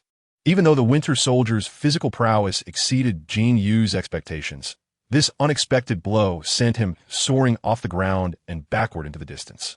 One could assert that Jin Yu has indeed achieved his objective. The opportunity presented itself in a fleeting moment, as long as those behind him regained their composure. And the Winter Soldier once again distanced himself from the vehicle's cover, under the barrage of firepower. Even he would have to retreat temporarily. After all, the agents of S.H.I.E.L.D. were not devoid of formidable weaponry. Initially, the presence of allies had tempered their response, and the individuals at the rear were uncertain whether the weapons expert had met his demise, thus refraining from deploying heavy artillery. Jin Yu's thoughts were astute, and he had executed his plan effectively. However, he did not anticipate that, despite having launched Winter Soldier with a powerful kick, the left arm gripping his right wrist did not loosen. Instead, it tightened its hold. What the hell? This was the only thought that flashed through Jin Yu's mind as he was lifted off the ground, crashing down onto the asphalt alongside the Winter Soldier. A resounding thud echoed, the clash of masculinity. In Chapter 15, Caught Off Guard, a life-or-death struggle unfolded, absurdly resembling a scene from a romantic drama. Fortunately, Winter Soldier wore a mask, or else the two might have found themselves in an embarrassing face-to-face confrontation, leaving Jin Yu to be remembered as the first to suffer social death in the Marvel Universe. Jin Yu would have felt the acute embarrassment, but the weaponized being before him remained unfazed. With his left arm still firmly gripping Jin Yu's wrist, he deftly drew a dagger from the side of his tactical pants and swung it menacingly towards Jin Yu's neck. Without a moment's hesitation, Jin Yu seized Winter Soldier's wrist, leveraging his advantageous position above to exert every ounce of strength in an attempt to restrain the descending blade. Yet, Winter Soldier's physique was undeniably superhuman. Despite Jin Yu's utmost efforts, he could not prevent the dagger from inching ever closer to his body. What are they doing back there? Can't hold on any longer? Jin Yu exclaimed, his face flushed as he spoke each word with fervor. To his astonishment, after what felt like an eternity, not only did he not receive the anticipated reinforcement from behind, but he also heard Black Widow's desperate cry, "No," before the words had fully escaped her lips. A chilling rigidity seized Jin Yu's body, every pore standing on end as an overwhelming sense of danger surged within him, propelling his heart to its limits. Bang, bang, bang, bang. In a heightened moment of bullet time, Jin Yu felt his heart pounding like a tiny hammer, threatening to burst from his chest. In stark contrast, Winter Soldier reacted with remarkable swiftness. Both arms released their grip almost simultaneously, his legs bending slightly as he forcefully propelled Jin Yu's body away. Utilizing the ground for leverage, Winter Soldier launched Jin Yu over a meter into the air, just as a sharp whistling sound pierced the air. Boom! A small cannonball struck the very spot they had occupied moments before, erupting in a violent explosion. Jin Yu, still airborne, was engulfed by flames and shockwaves, unable to land before being thrust over the edge of a cliff. Before losing consciousness, Jin Yu managed to cast a fleeting glance at the agents of S.H.I.E.L.D. There stood Lang Faro, wielding a rocket launcher with its barrel ominously directed towards him. Beside him, the Black Widow was being supported by someone, her face contorted with rage as she extended her hand towards Lang Faro. If only he had known, he should have eliminated that scoundrel yesterday. This thought flickered in Jin Yu's mind as darkness enveloped him, plunging him into oblivion. Concurrently, the Black Widow, having lost considerable blood, succumbed to unconsciousness as well. 2 days later, a helicopter adorned with the insignia of a Western Ukrainian television station appeared at the scene, discovering the tattered figure of Jin Yu at the base of a cliff several dozen meters below the mountain path. At that moment, Jin Yu's garments were in tatters, and his body was marred with dried blood, resembling a beggar who had fallen from grace. The helicopter circled above him before awkwardly landing on a relatively flat rock. The still recovering Black Widow, with the aid of a soldier, descended from the helicopter. It was midday, the sun blazing fiercely. Upon alighting, she squinted against the sunlight. gazing at Jin Yu's lifeless body in the distance, letting out a deep sigh. With her lips slightly parted, she whispered an apology. Jin Yu had saved them, yet he had perished at her hands. She had languished in a hospital for 2 days before awakening, while the body of her savior lay exposed to the sun for the same duration, filling her with a profound sense of guilt. At her signal, 2 soldiers who had disembarked from the helicopter swiftly approached Jin Yu. One soldier moved to lift him, but as he reached under Jin Yu's arm, he suddenly froze. In disbelief, he extended 2 fingers to check for breath and a pulse. My God, he is alive. He is still alive. This was unfathomable. The Black Widow, lost in thought as she gazed at the sea, instinctively reacted to the soldier's exclamation, her heart surging with joy. With the assistance of the soldiers nearby, she moved closer, while the 2 men murmured phrases of disbelief, invoking divine intervention. The Black Widow gently placed her fingers on Jin Yu's neck, feeling the strong pulse beneath her fingertips. No one understood better than she the gravity of what had transpired. An enhanced rocket had detonated less than 2 meters from Jin Yu, sending him plummeting down the cliff's height. How could he still be alive? Even the Winter Soldier, in a moment of instinctive self-preservation, had fared far better than Jin Yu, despite sustaining grave injuries. He had managed to escape in a panic. Had it not been for the considerable casualties on their side, they might have captured this legendary assassin on the spot. Moreover, how could Jin Yu, plummeting from a cliff dozens of meters high, sustain no injuries or even succumb to death? Strangely, upon a brief examination of Jin Yu's physique, the Black Widow discerned almost no signs of harm. Logically, one would expect the bones from such a tremendous fall to be shattered into fragments. Yet, why was this not the case? As a premier operative, the Black Widow, while not claiming extensive medical expertise, possessed a profound understanding of human anatomy that surpassed that of most physicians. As her hands meticulously explored Jin Yu's body, she noted numerous fissures within his skeletal structure. However, its overall integrity remained remarkably intact, devoid of any fractures. This peculiarity left the Black Widow feeling profoundly perplexed. Nevertheless, regardless of the circumstances, the fact that Jin Yu was unharmed was a relief. Considering the condition of his bones, the Black Widow arranged for a stretcher to be brought, carefully lifting Jin Yu onto a helicopter. In a corner of the city of Odessa, a building bore a sign indicating it housed a medical laboratory sponsored by a large European foundation, ostensibly for charitable purposes. In reality, it functioned as a clandestine laboratory operated by the national military, focusing primarily on biological cells and genetic engineering. Given the intricate connections between SHIELD and the military, this location also served as SHIELD's official office and liaison station in Ukraine. Following the incident involving their convoy, the Black Widow had been unconscious here for 2 days while receiving treatment, and now Jin Yu found himself in the same predicament. Jin Yu had been brought to this facility for a week, remaining in a state of unconsciousness throughout. The doctors found themselves in a quandary, as Jin Yu's body was undergoing an unconventional self-repair process. All vital signs were perfectly normal, yet the reason for his prolonged unconsciousness remained elusive. In desperation, the physicians resorted to sending his blood and genetic samples to the laboratory, hoping to uncover what had transpired within him. How astonishing! Have you seen this? There exists an incredible energy within his body that facilitates rapid self-repair. It is unimaginable how this is achieved, exclaimed a middle-aged man in a lab coat, excitedly manipulating a plethora of unfamiliar instruments within a room of the building. Chapter 16. The military laboratory adjacent to the laboratory's building stood a 3-story structure, seemingly an auxiliary facility for the laboratory. However, it was actually designated for SHIELD's exclusive use as an office. Positioned at the crossroads of Eastern Europe and Russia's traditional influences, SHIELD had deployed a substantial number of operatives here, primarily to track and rescue various scientists and engineers who had emerged from the former Soviet Union, as well as to intercept the flow of nuclear warheads. A team of logistical personnel from SHIELD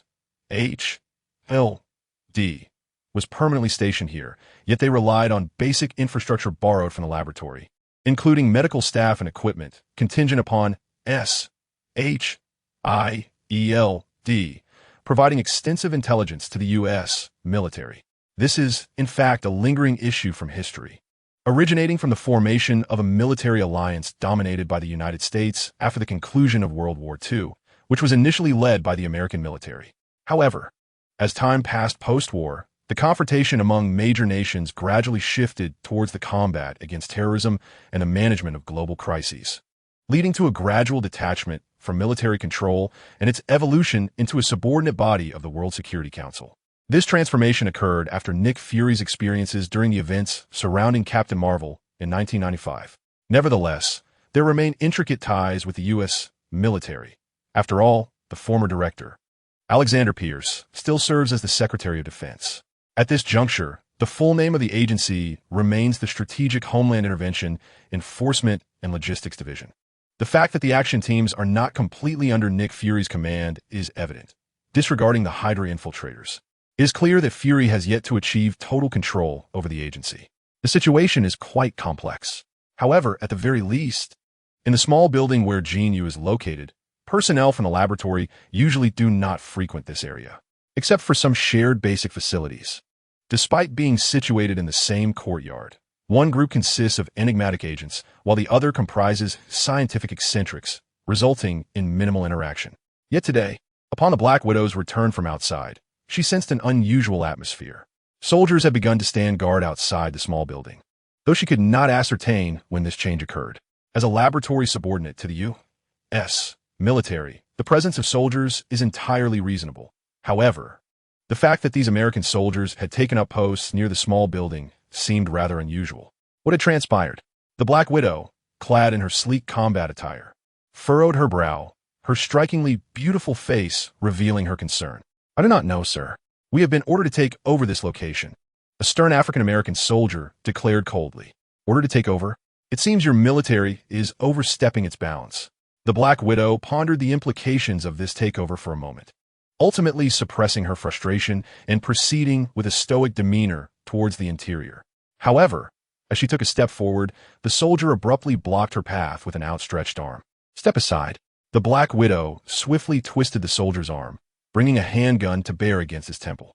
"We are merely following orders, ma'am." Another soldier raised his rifle in response. They were not naive.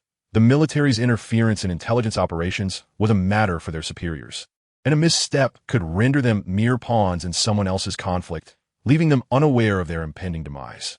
The Black Widow recognized them as high-level operatives. Even if she were to eliminate the two, it would merely result in a futile exchange of words. However, bound by her duty, she reluctantly raised her weapon, her eyes betraying a profound sense of sorrow and helplessness. The Black Widow's keen observational skills were remarkable. With a brief pause, she discerned the soldier's intentions, and the fierce glint in her eyes diminished slightly. Just as she was about to utter a few words, a resounding roar of engines echoed from outside. Over a dozen rugged vehicles sped into the courtyard, arriving in mere moments. As the jarring screech of brakes filled the air, the convoy came to a halt, and heavily armed American soldiers swiftly disembarked from the vehicles. Dozens of them rapidly encircled the area, their weapons aimed squarely at the center where the Black Widow stood. The unmistakable sound of bullets being chambered resonated in unison, and the unwavering resolve reflected in the soldiers' eyes revealed their experience in combat, starkly contrasting with the soldiers stationed at the laboratory. The Black Widow's expression turned icy. Not out of fear of the soldiers. She firmly believed no one would issue orders to shoot at her, but the military presence subtly hinted that something was amiss. Indeed, as the soldiers established their formation, footsteps echoed, and the soldiers parted to reveal a figure at the forefront. Langford, clad in combat boots, approached slowly, a Colt M1911 in hand, seemingly toying with it while deliberately waving the muzzle around the Black Widow's head. "Langford, have you not reported back to headquarters? What brings you here with your men? Are you here to apprehend a terrorist?" The Black Widow speculated inwardly, maintaining her aim at the African-American soldier while wearing a radiant smile. Langford felt a chill. As a quasi-colleague, he understood the weight that the name Black Widow carried. While others might perceive her smile as sweet, Langford prudently holstered his weapon and replied earnestly, "There's intelligence suggesting a potential terrorist attack on this laboratory, and I have been ordered to temporarily secure the premises." Langford produced a document directly authorized by the Department of Defense. His assertion was met with skepticism.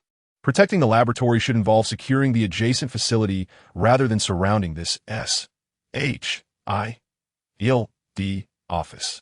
However, given the overlapping jurisdictions of the Department of Defense and SHIELD, coupled with the authenticity of the order in his possession, his claim of protecting the laboratory held weight. The Black Widow's gaze shifted as she released the soldier and holstered her weapon, adopting a tone of businesslike formality. "I must enter."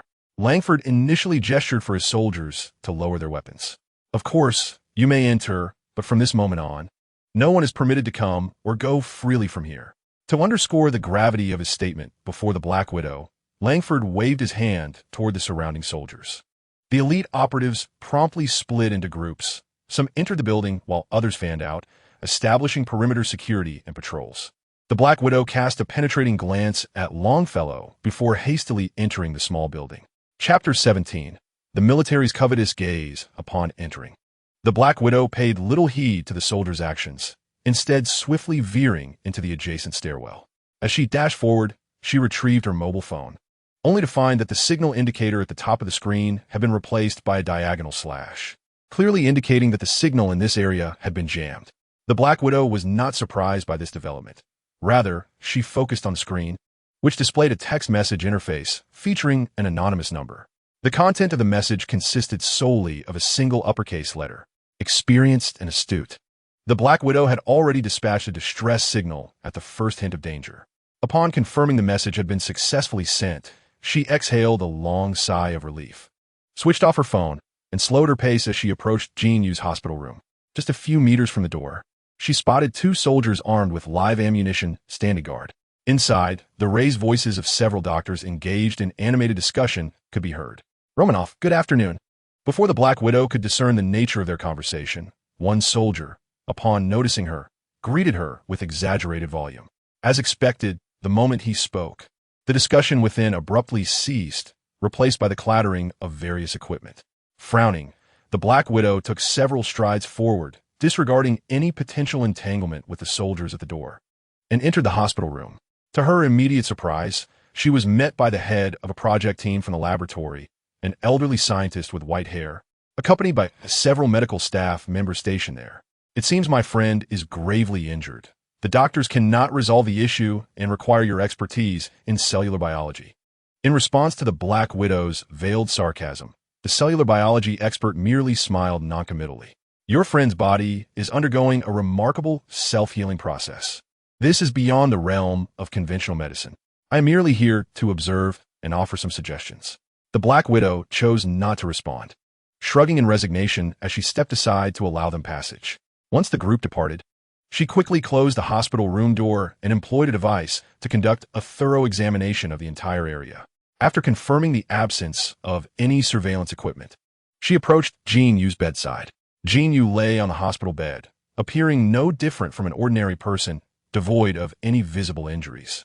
Yet, the Black Widow was acutely aware that, despite his outward appearance suggesting he was fine, his internal organs were severely damaged, resembling a patchwork. Over the past few days, his body had been engaged in a slow self-repair process, which was precisely why the doctors had been at a loss for how to proceed. This unprecedented condition left them hesitant to administer any medication, fearing it might disrupt Jin Yu's extraordinary self-healing ability. "It is all my fault. You saved us, and I should not have brought you to this place. When I discovered you were still alive, I did not consider the implications as I ought to have. You were blasted away and fell from such a great height, yet you survived, which surely indicates you are no ordinary person. It seems the military has taken an interest in you. I find myself unable to contact our allies to rescue you. We cannot engage the military directly, at least not for your sake or for mine. I can only reach out to my friends, hoping that one of them can arrive in time. However, my friend, you must awaken quickly. I lack the confidence to carry you, even with the assistance of a skilled archer outside." Black Widow revealed a faint smile tinged with bitterness. Jin Yu mirrored her expression, albeit within his own consciousness, confronting the suspended bronze mirror. His awareness had just begun to stir, and, after conversing with the mirror, he grasped the gravity of his condition. He smiled wryly, feeling somewhat unfortunate. If the superheroes in the Marvel Cinematic Universe were ranked by their combat prowess, Hawkeye and Black Widow would undoubtedly occupy the lowest tier, akin to mere bronze. In contrast, the Winter Soldier and Captain America, having undergone the Super Soldier program, would only rank as silver at best. Well, Captain America does not count, at least not the later version of him. Not to mention his shield balance. His hammer and shield combination could temporarily suppress even Thanos. In summary, Jin Yu felt quite frustrated as a transmigrator endowed with an advantage. He had been thoroughly beaten by silver-tier foes, and to make matters worse, he had been ambushed by his own comrades, leaving his body in tatters. Had the bronze mirror not immediately utilized its stored energy to initiate repairs on his body a week ago, they would have been left with nothing but a pile of dismembered remains at the bottom of the cliff. You repaired me, but why not do so completely? Why leave me in such a half-repaired state? I wonder how long I must remain bedridden. There is insufficient energy. Repairing myself consumes a great deal of energy. You are currently too weak. I am now one with you. The faster I recover, the stronger you become. To save your life this time, I have already expended half of my stored energy. The remainder will be utilized to gradually heal you by absorbing residual energy each day. Perhaps it was the enclosed space of the sea of consciousness, but the voice of the bronze mirror resonated with a sense of ancient weight, lacking the mechanical tone it usually possessed, instead evoking the essence of a mystical artifact. This bronze mirror continuously absorbs external energy through Jin Yu's body, a fact he was aware of. Most of this energy was utilized by the mirror for its own restoration, with a small portion allocated to Jin Yu for the gradual transformation of his body. However, he discovered today that the mirror had been quite prudent, saving a portion of energy. I appreciate your frugality, but isn't the time to utilize the stored energy now? I am in such a dire state. What significance does saving half hold? To prevent unforeseen circumstances. The mirror replied succinctly. What unforeseen circumstances could arise? I've already been shattered like a broken doll. What more could possibly happen? Jin Yu harbored a hint of skepticism. Behold, as the words of the bronze mirror echoed, the entire mirror began to whirl within the realm of consciousness, white energy radiating outward in all directions. Jin Yu's spiritual essence was swept out of his own mental space and returned to his corporeal form. In the hospital room, the Black Widow felt uneasy leaving the unconscious Jin Yu behind, vigilantly guarding him throughout the night.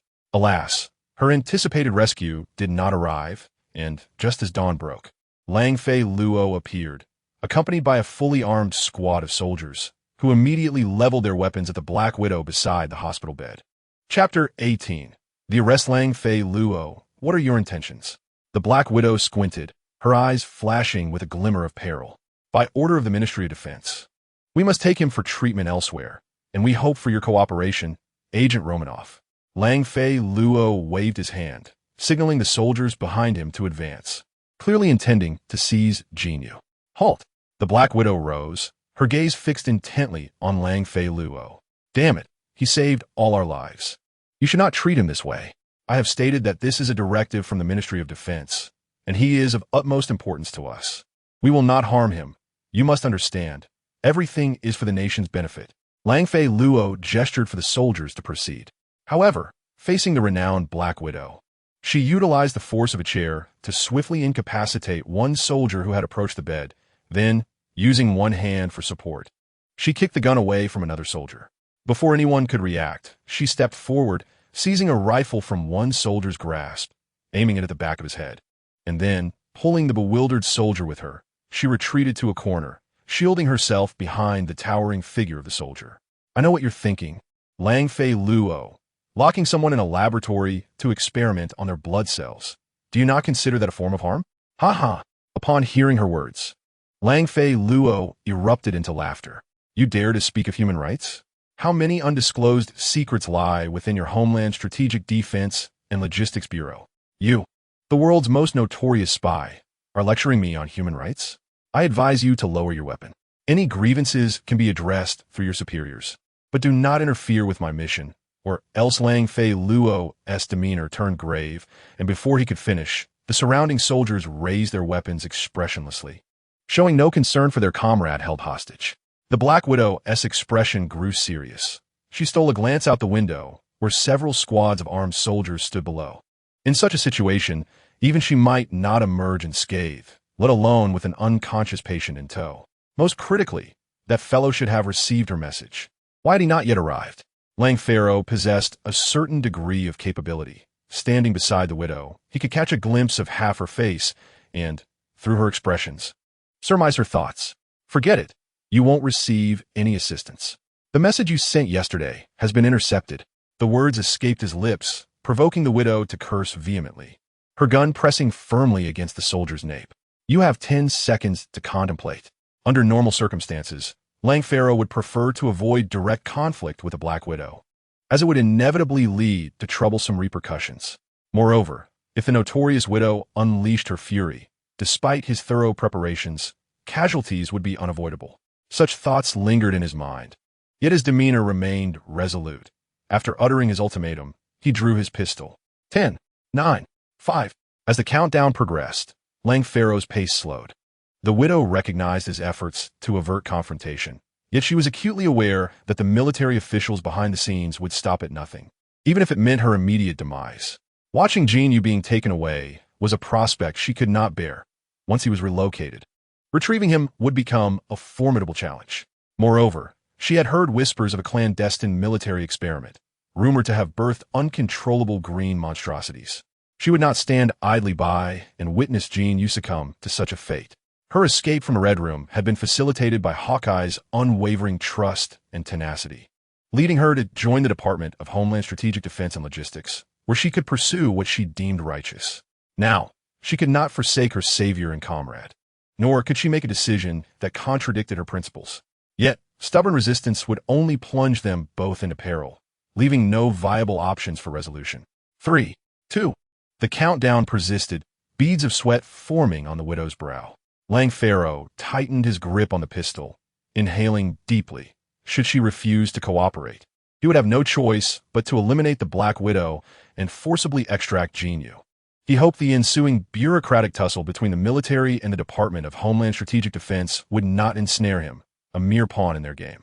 Just as both parties found themselves at an impasse, Jin Yu on the hospital bed slowly opened his eyes. However, his demeanor was far from that of a patient awakening from a prolonged slumber. The moment his eyes fluttered open, any trace of confusion vanished in less than a second, replaced by a piercing intensity tinged with a hint of ferocity. God, you have finally awakened. Take him away at once. The voices of Black Widow and Lang Faro resonated almost simultaneously. Black Widow expressed surprise. If Jin Yu's body had nearly recovered, she was confident that their cooperation could subdue Lang Faro and allow them to break free. Conversely, Lang Faro felt an unsettling tension, particularly as Jin Yu, upon opening his eyes and directing his gaze towards him, instilled an inexplicable anxiety within him. It was noteworthy that Jin Yu had once been the target of his rocket launcher, which had sent him plummeting off a cliff during a fierce battle. If that act could be rationalized as a necessary sacrifice against an overwhelmingly powerful foe, Jin Yu's subsequent retrieval and the revelation of his inexplicably potent cellular regeneration compelled Lang Faro to report this to the military, seeking personal glory, which felt rather treacherous. As their words fell, before the onlookers could react, Jin Yu gently raised his hands. With a mere tap on the hospital bed, the structure, crafted from extraordinarily resilient plastic, collapsed with a thunderous crash. Clad in a patient-esque garb, Jin Yu leveraged that single motion to rise completely to his feet. You treacherous wretch. Having blasted me from behind, and now you dare attempt to seize me? Chapter 19. The Anomalous Jin Yu. Jin Yu's statement was evidently not a question. He had no need for Lang Faro's response. Almost as soon as he finished speaking, he darted forward, arriving before Lang Faro in an instant, seizing him by the throat with a firm grip.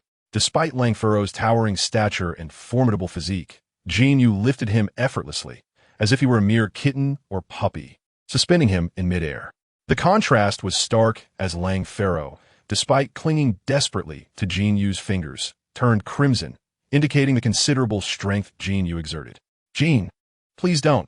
Black Widow feared that Jin Yu might inadvertently choke Lang Faro to death. Yet before she could finish her plea, the surrounding soldiers aimed their weapons at Jin Yu, fingers poised on triggers, ready to fire at a moment's notice. Bang! Under the threat of so many firearms, Jin Yu activated his bullet-time reflexes. His speed exponentially increased compared to before. With a casual flick, he hurled Lang Faro to the ground. Jin Yu moved like a whirlwind, and amidst the chaos, Cries of agony and muted groans filled the air. In mere moments, the soldiers in the ward were rendered powerless. They had barely caught a glimpse of Jin Yu's shadow before most lay sprawled on the floor, wailing in despair. Just then, the sound of a door being smashed open echoed through the room as soldiers stationed outside, alerted by the commotion, burst in with their weapons drawn. Hearing the sound, Jin Yu did not turn his head, but directly reached out to seize the soldier in front of the widow. With a swift motion, he hurled a human-shaped projectile that accurately struck the two soldiers rushing in from outside, resulting in a muffled thud as all three collapsed simultaneously. The display of strength, speed, and reflexes exhibited by Jin Yu at this moment surpassed his previous encounter with the Winter Soldier by leaps and bounds. Had he possessed such combat prowess earlier, the Winter Soldier might not have stood a chance against him. Logically, given his current state of injury, Jin Yu's fighting capability should have diminished. Yet this scene was somewhat beyond the widow's comprehension. In response to her unspoken questions, Jin Yu merely waved his hand dismissively and swiftly crossed over to the hospital bed. When he had attacked Langfurrow earlier, he had employed a subtle technique. The forceful strike left Langfurrow dazed, but inflicted minimal damage. After a few moments, he had nearly regained his composure, though he had yet to react. Jin Yu bypassed the bed and stomped down hard on Langfurrow's right wrist. Although he did not exert his full strength, he did not deliberately hold back either. The sound of a sickening crack echoed as Langfurrow's wrist was crushed, resembling a mass of flesh and blood, reduced to a thin pulp adhering to the floor. Langfurrow, a man of considerable fortitude, did not scream in agony, but instead emitted a low, beast-like roar, beads of sweat pouring from his brow. "This is for that explosion you set off behind my back," Jin Yu remarked, devoid of any trace of compassion, his gaze lowered as he spoke softly. "And this is for saving you. Only for you to consider selling me to the military?" As he uttered these words, Jin Yu viciously stomped down once more, this time with his left foot. With both wrists now rendered to pulp, Langfurrow could no longer endure the pain, unleashing a cry akin to that of a slaughtered pig. "Oh, you're still conscious?" The awakened Jin Yu seemed transformed, for while he would traditionally seek retribution, it would not be in such a bloody and violent manner. However, the current Jin Yu, observing Langfurrow's wretched state, expressed a morbid fascination before raising his foot again, this time targeting Langfurrow's right knee. "Jin Yu," just as he was about to strike, the widow's reproachful voice interrupted him. Jin Yu halted, turning to face her, only to find that, at some point, she had drawn his handgun, its muzzle trained squarely on him. Confusion and a flicker of anger filled his eyes as he questioned, "You dare to point a gun at me?" You may have no objections to his demise, yet there is no need for deliberate torment. Do not allow your anger to engulf your emotions, especially since we still require his assistance to escape. The Black Widow observed the visibly disturbed Jin Yu, tilting her head to glance out the window. The anguished cries of Langfurrow had already attracted the attention of the soldiers outside, and at that moment, they were rushing into the small building. Jin Yu looked at the Black Widow, then cast his gaze downward at the writhing Langfurrow. The fervent ferocity in his eyes gradually waned as he nodded and directly pulled Langfurrow up. Yet Langfurrow continued to wail loudly. Jin Yu furrowed his brow, grasped his hair, and forcefully directed his head towards the wall. With a resounding thud, Langfurrow's neck twisted, and he finally succumbed to unconsciousness. In this laboratory, Langfurrow temporarily held the position of Supreme Commander. After Jin Yu and the Black Widow had taken him hostage, the soldiers below complied with the Black Widow's orders, not only providing a vehicle for the duo, but also gathering all available vehicles, allowing the Black Widow to orchestrate a grand display with explosives. Hundreds of soldiers could only watch helplessly as their commander was spirited away. However, after the vehicle had traveled approximately 100 meters, it abruptly halted in the middle of the road. The doors swung open, and Langfurrow was unceremoniously discarded from the vehicle like refuse, landing heavily on the roadside. The soldiers hurried over, but upon witnessing Langfurrow's condition, even those battle-hardened men gasped in horror. His hands were rendered useless, and they could see that not only were his arms incapacitated, but his legs had also suffered violent fractures, with several ribs broken. He lay limply on the ground, visibly struggling for breath. In the vehicle, the Black Widow, behind the wheel, furrowed her brow as she ensured they were not being pursued. She glanced at Jin Yu in the rearview mirror and remarked, "You might as well have killed him outright. There was no need for such torment." Just then, Jin Yu began to utter a word, but suddenly a mouthful of blood erupted from his lips, and he slumped over, losing consciousness. Chapter 20.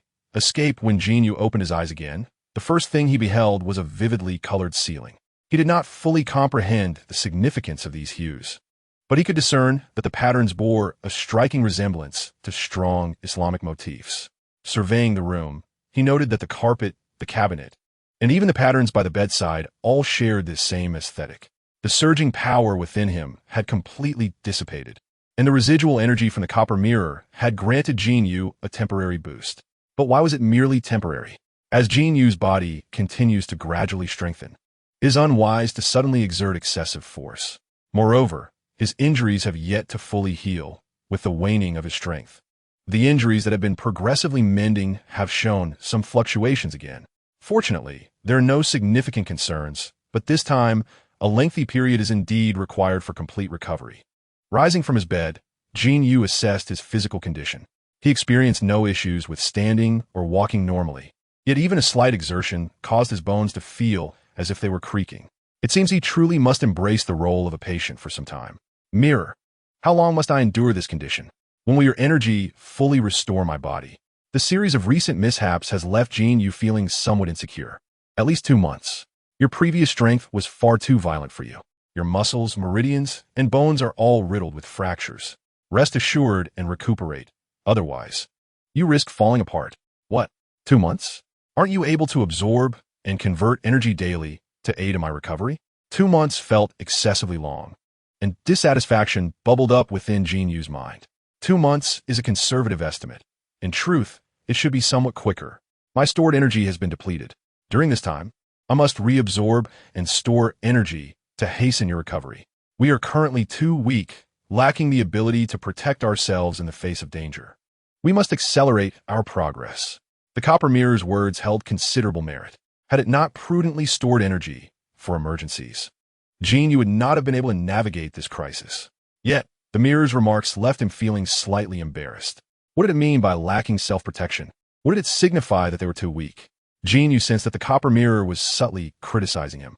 Upon reflection, however, he realized the truth in its words. Setting aside the later battles with the formidable superheroes and villains, even the Winter Soldier had nearly pushed him into a corner. If he wished to thrive in the Marvel Universe, he indeed required greater strength. With this thought in mind, Jin Yu chose not to engage further with the copper mirror, allowing it to drift in his slumber, focused solely on absorbing energy for self-repair. Meanwhile, he meandered to the window, gazing outside. Before him stood a red, old-fashioned residential building, akin to others in the vicinity. In front lay a road with relatively light traffic, and across it stretched the boundless sea. Nestled by the shore, the scenery was picturesque, devoid of towering skyscrapers or immediately recognizable landmarks. It seemed this was not a large city. He wondered where Black Widow had brought him. Yet, it appeared pleasant enough. Facing the ocean, with a temperate climate, it served as a suitable place for recuperation. Just as Jin Yu contemplated exploring the various rooms to survey the house, the door creaked open. Black Widow entered, clad in a pink hoodie layered with a jacket. Her deep red hair was casually tied back into a ponytail, complemented by a baseball cap. The casual ensemble imbued her with an air of youthfulness and playfulness. Calculating the time, in the cinematic universe, the Black Widow was born in 1984, making her around 23 or 24 years old at this moment. One cannot deny that during her peak beauty, the Black Widow was truly remarkable, her luminous complexion radiating youthfulness, brimming with collagen. Jin Yu was momentarily taken aback. Indeed, the youthful Scarlett Johansson was exceptionally beautiful. For those who find the Scarlet which more attractive, one might compare photos of the two during the same period. Personally, I believe the Scarlet which was stunning in the American version of Old Boy, but those who understand know. Wow. Jin Yu made an exaggerated expression, feeling that it was insufficient, and then let out a sharp whistle before laughingly asking, "So, we're preparing for a vacation, are we? What are the plans? A student trip or a honeymoon for newlyweds?" I personally recommend the latter. After all, we are not so young anymore. It would be more fitting to play the role of newlyweds. The first time I met you, you seemed like a student. After your injury, upon waking, you transformed into a bloodthirsty beast. What kind of persona have you adopted this time? A roguish street urchin? As an exceptional agent, the Black Widow possessed acute senses. Despite merely entering and uttering a single phrase, she discerned that the bloodthirsty and violent aura surrounding Jin Yu had vanished. Consequently, she made a light-hearted jest. The first encounter was when we were still unfamiliar. As for the events prior, I employed a certain method to temporarily enhance my physical capabilities, with the side effect of stimulating the brain and exacerbating my injuries. Jin Yu shrugged helplessly, confirming the veracity of his subsequent words. The temporary surge of strength granted by the bronze mirror indeed had a pronounced effect on one's psyche, rendering one irritable, volatile, and bloodthirsty. It resembles a kind of stimulant, does it not? The Black Widow inquired while turning to place the leather bag on the coffee table in the living room. Precisely. It is akin to a stimulant, but with a more potent effect. Jin Yu nodded, stepping out to glance at the contents of the bag: bread, milk, fruit, and everything else, indicating that they intended to stay here for a while. The dwelling was modest, comprising 2 bedrooms and a living room. The bathroom was situated on the left upon entry, while the right side featured an open kitchen with a square dining table. Forward, there were 2 bedrooms, leading into a living room adorned with a balcony. The square-shaped abode exuded warmth. The Black Widow stood at the kitchen table, placing items into the refrigerator, while Jin Yu plopped down onto the sofa. What is this place? A safe house? Sort of. This location was purchased under a false identity, known only to me. You see, my profession demands constant vigilance, so I acquired this place. Whenever I have a moment to spare, I come here to experience the life of an ordinary person. Welcome to Batumi, Georgia, a charming seaside town. Upon completing her task, the Black Widow joined Jin Yu on the sofa, her words tinged with a hint of melancholy.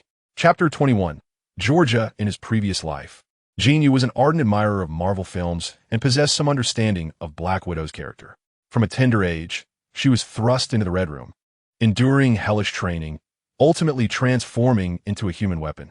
It was only upon encountering Hawkeye that she managed to extricate herself from the clutches of the Red Room and subsequently joined S.H. The allure of joining S.H.I.E.L.D. lay in Nick Fury's ideology of safeguarding the world. This was Black Widow's means of bidding farewell to her past, as she sought redemption for her former transgressions. This sentiment is palpable in Avengers: Endgame. Following the catastrophic events involving Thanos, 5 years later, while Hawkeye remained mired in hatred, the others began to rebuild their lives. Yet, Black Widow found herself isolated in a desolate base, haunted by the dread of another large-scale crisis befalling Earth. Deep within her, however, lay an intense yearning for an ordinary life, one filled with familial warmth, though she deemed herself unworthy of such a life within the confines of the film's narrative. Unexpectedly, upon entering this real world, she discovered an aspect of her existence that was largely unknown. While Jin Yu comprehended the loneliness that plagued Black Widow's heart, he found it difficult to express this understanding directly. Instead, he deftly redirected the conversation. A house that no one knows about. Then it can be said that your act of saving me was a personal endeavor, correct? Here we are, isolated and helpless, and you, for my sake, have betrayed your superior and the government. Oh, dear God, how moving. My irresistible charm.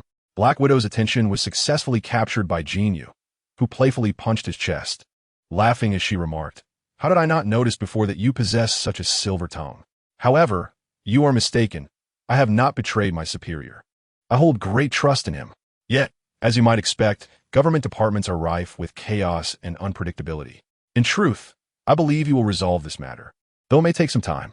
For now, let us consider it a vacation. As for saving you, it is because you saved me, and we have fought side by side. You are my comrade, my partner, my savior. I could never abandon you. I am aware that you harbor secrets, but as long as you refrain from causing harm to others, it is your prerogative, and no one has the right to interfere. Regarding your charm, you are not unattractive, yet I must admit you are not my type. Perhaps you are a tad too self-assured, mysterious martial arts prodigy from Huaxia, with a raised eyebrow. Black Widow concluded with a teasing challenge. Very well, Jin Yu declared, collapsing onto the sofa, arms spread wide in a gesture of nonchalance. I understand. You're an agent. A super spy, the kind of person who appears incredibly cool in films, and naturally, you are reluctant to admit it. Fear not. You can discreetly slip a love letter into my socks while I slumber. I shall play along, pretending I am unaware of your authorship. You know, one must express their affection, even if anonymously. Otherwise, bottling it up can adversely affect your pituitary gland, leading to hormonal imbalances and unsightly blemishes. Are you not concerned? Jin Yu's words elicited a burst of laughter from the Black Widow, causing her to collapse onto the sofa in fits of mirth. In Washington, within an abandoned underground shelter, a remnant from the Second World War, the city had transformed since the war's conclusion, emerging as a global victor. The rapid urban development was paralleled by the extensive network of subterranean sewage pipes. By the late 1990s, as the world began to champion environmentalism, the capital of the most developed nation naturally took the lead. Consequently, a new wave of renovations commenced on the existing infrastructure, with some outdated pipelines being entirely abandoned while new routes were established, coupled with some defunct subway lines. This led to Washington's underground becoming one of the most intricate labyrinths of passageways in the world, where no one could predict whether a given tunnel would lead to the ocean or a deserted subway station. Without special means, searching for a World War II shelter underground would be akin to chasing a mirage. This unique shelter, therefore, stands as one of the safest places in Washington and indeed the world. This compact refuge had been transformed into a modest safe house, one of Nick Fury's clandestine bases. The number of individuals aware of this location was certainly fewer than 5, and today, most of them had gathered there. Damn it, you have no idea the trouble Natasha has caused me. The military has long harbored grievances against us. Now, they seize the opportunity to exploit it. I spent the entire night explaining to those hypocritical politicians. A rectangular dining table surrounded by Hawkeye, Agent Hill, and the Ernest Carlson, Fury's most trusted subordinates, was the setting for Fury's thunderous outburst. I am your superior. I ought to bear the consequences of the troubles you've stirred. Yet, I have canceled all my engagements today to convene in this godforsaken place merely to discuss how we might resolve this matter. And you, Hawkeye, refused to even disclose Natasha's whereabouts. Fury bellowed, slamming his hand on the table. Faced with the superior's tempestuous roar, Hawkeye could only roll his eyes in resignation. I truly do not know, Chief. You know as well as I do that each of us in this line of work has our own classified safe house. How could I possibly know? She merely sent me an email instructing me to relay everything to you. After uttering this, he turned his gaze away from Fury's piercing single eye, addressing Agent Hill and Carlson instead. Moreover, this incident is not Natasha's fault. That young man saved them, along with the entire action team. Yet, the military scoundrels want to take him back for human experiments. If I were him, I would turn hostile too. Silence. I'm not here to engage in a debate over right and wrong.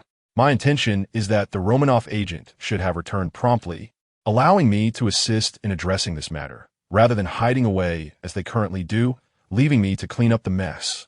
Nick Fury's finger was nearly poking Hawkeye's forehead, and it was ultimately the ever-reliable Carlson who, unable to bear it any longer, interjected. I believe Natasha simply wishes to avoid causing us trouble, and under the circumstances at that time, her safe escape was quite commendable. To return from halfway across the globe would have been fraught with countless unforeseen challenges.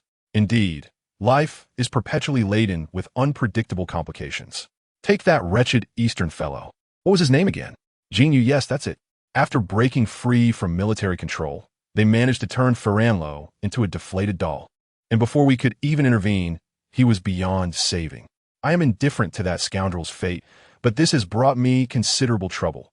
Cursed be it. I detest such uncontrollable dilemmas. Nick Fury's wrath shifted onto Carlson, while Agent Hill, poised to speak, wisely chose silence upon witnessing the fury in Fury's lone eye. The atmosphere fell into a heavy silence. After a while, having regulated his breathing, Nick Fury coldly declared, "This matter cannot be dismissed lightly. Let Natasha inform that lad that he owes me a favor."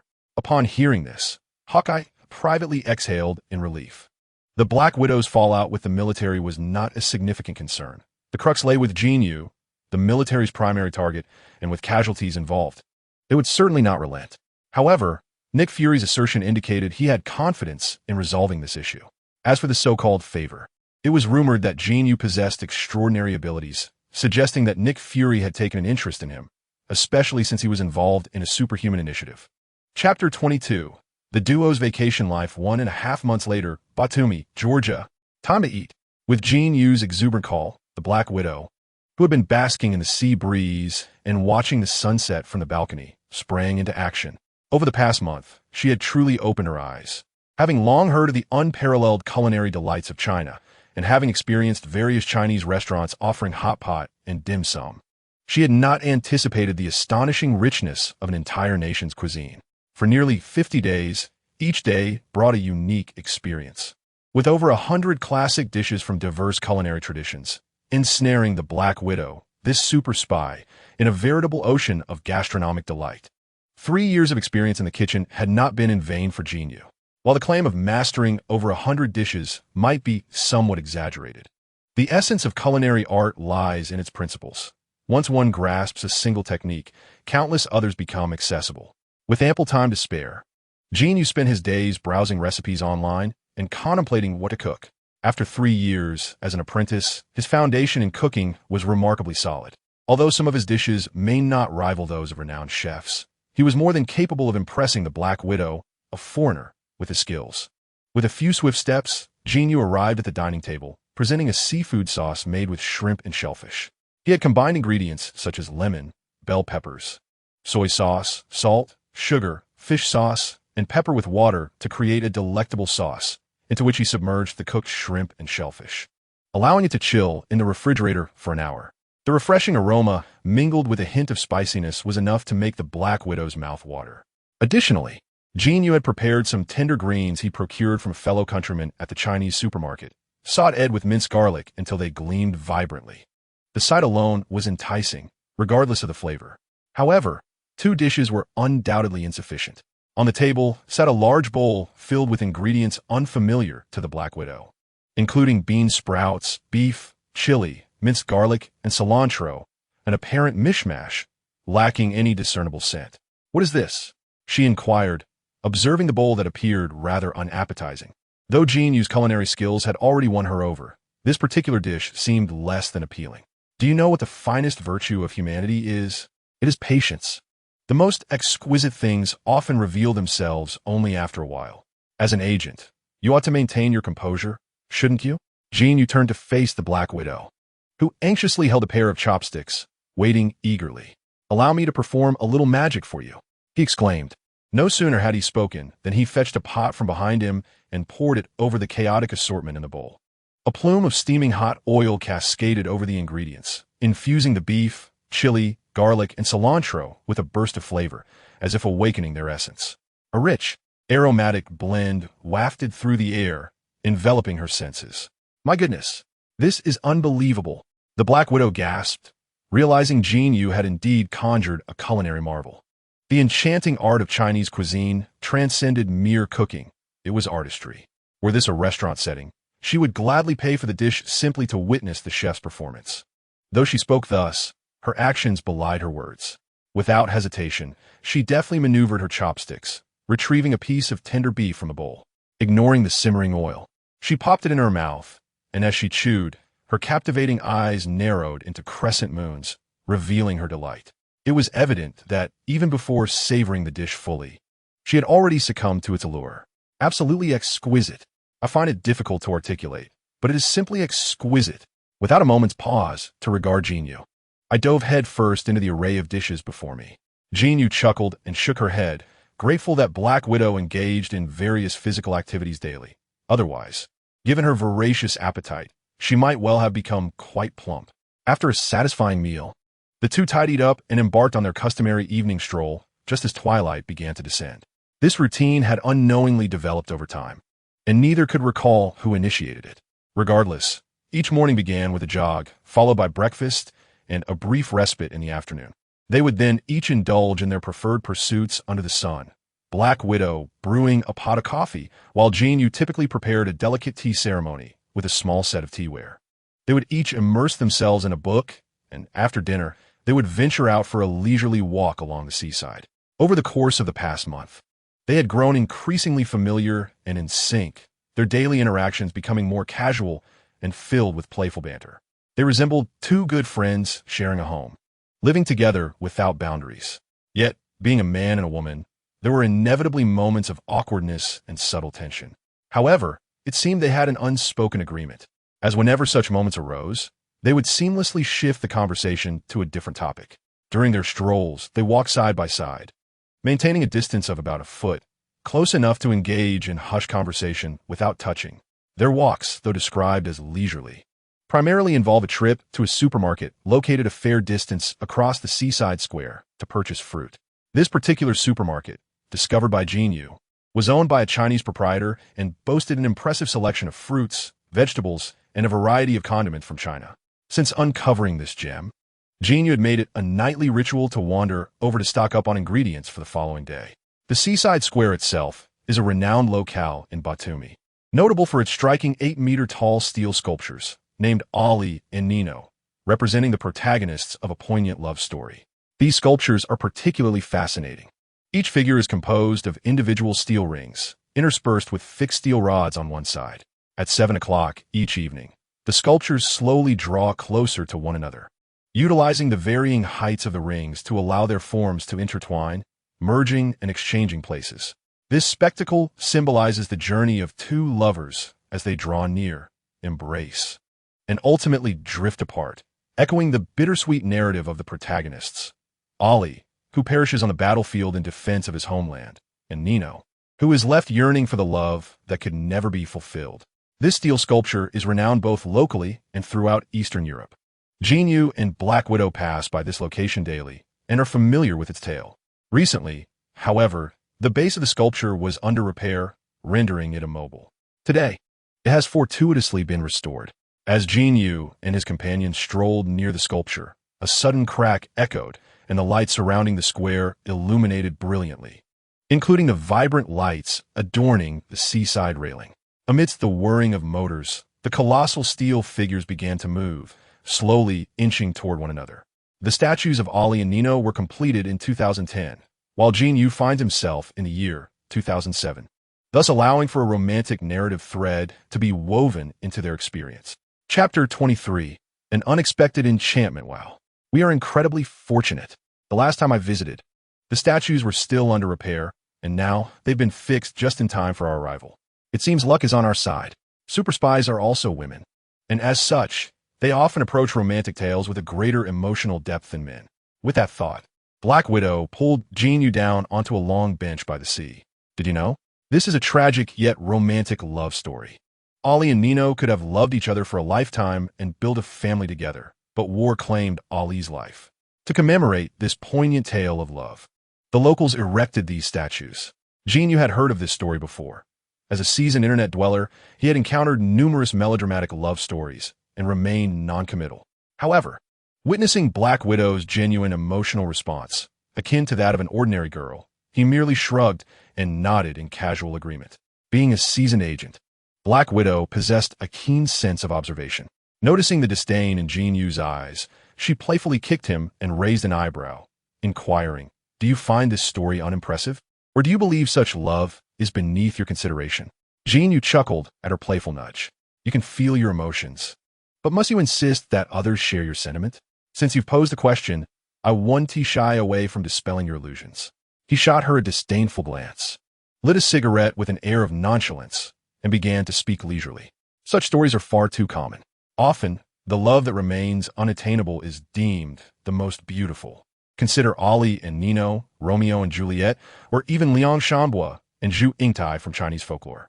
There is also the tale of Bai Suzhen and Su Xian, where love is thwarted by societal status, institutional barriers, family obligations, and the ravages of war. Consider this: in modern society, numerous couples find themselves separated due to factors such as financial constraints, geographical distance, or differing lifestyles. Their experiences mirror the essence of love depicted in stories, as external circumstances forcibly interrupt their romantic connections. Such narratives unfold daily, surrounding us in various forms. Yet why do we seldom witness tears of empathy in response? As for this statue, it serves not merely to commemorate the love of its subjects, but to evoke sentiment within ourselves, or perhaps to rekindle our faith in love and beauty. Yet, observe the elderly couple in the distance, as pointed out casually by Jin Yu. The elderly man, leaning on his cane, trembles, while the woman anxiously urges him onward, clutching his arm for reassurance. This is the epitome of true love. In contrast, the figures of the statue represent an incomplete story. They did not endure. One might ponder that, absent of war, Ollie and Nino could have found themselves embroiled in trivial disputes years later, quarreling over mundane issues like finances or child-rearing, potentially allowing their affection to fade, leading to infidelity and mutual resentment. Stop. Enough. By the gods, Cupid should strike you down with an arrow for tarnishing this tale. The Black Widow felt a tinge of frustration, questioning her own decision to engage in such discussions with Jin Yu. Jin Yu laughed heartily. Look how my casual remarks have shattered your idealistic vision of this narrative. Humanity is often like this. The statues are not a tribute to anyone's love, but rather a reflection of busy lives that neglect to nurture the beauty around them, while yearning to extol the virtues of love in their hearts. This phenomenon can be likened to hypocrisy, seeking to attain admiration while failing to honor genuine connections. To lose weight, one must run. To achieve wealth, one must take action. To cultivate a beautiful love, one must cherish those nearby and savor each present moment, nurturing current relationships. A promising future lies ahead, devoid of the need to gaze at statues for inspiration. It is absurd to lament lost love while forgetting significant dates like a spouse's birthday, akin to friends who, on Mother's Day or Father's Day, loudly extol parental love online, but neglect to share a simple meal with their own parents. I never realized you harbored such youthful indignation, the Black Widow remarked, observing Jin Yu's escalating passion with a smile. I wouldn't categorize myself as such. I have merely encountered too many hypocrites masquerading as virtuous beings.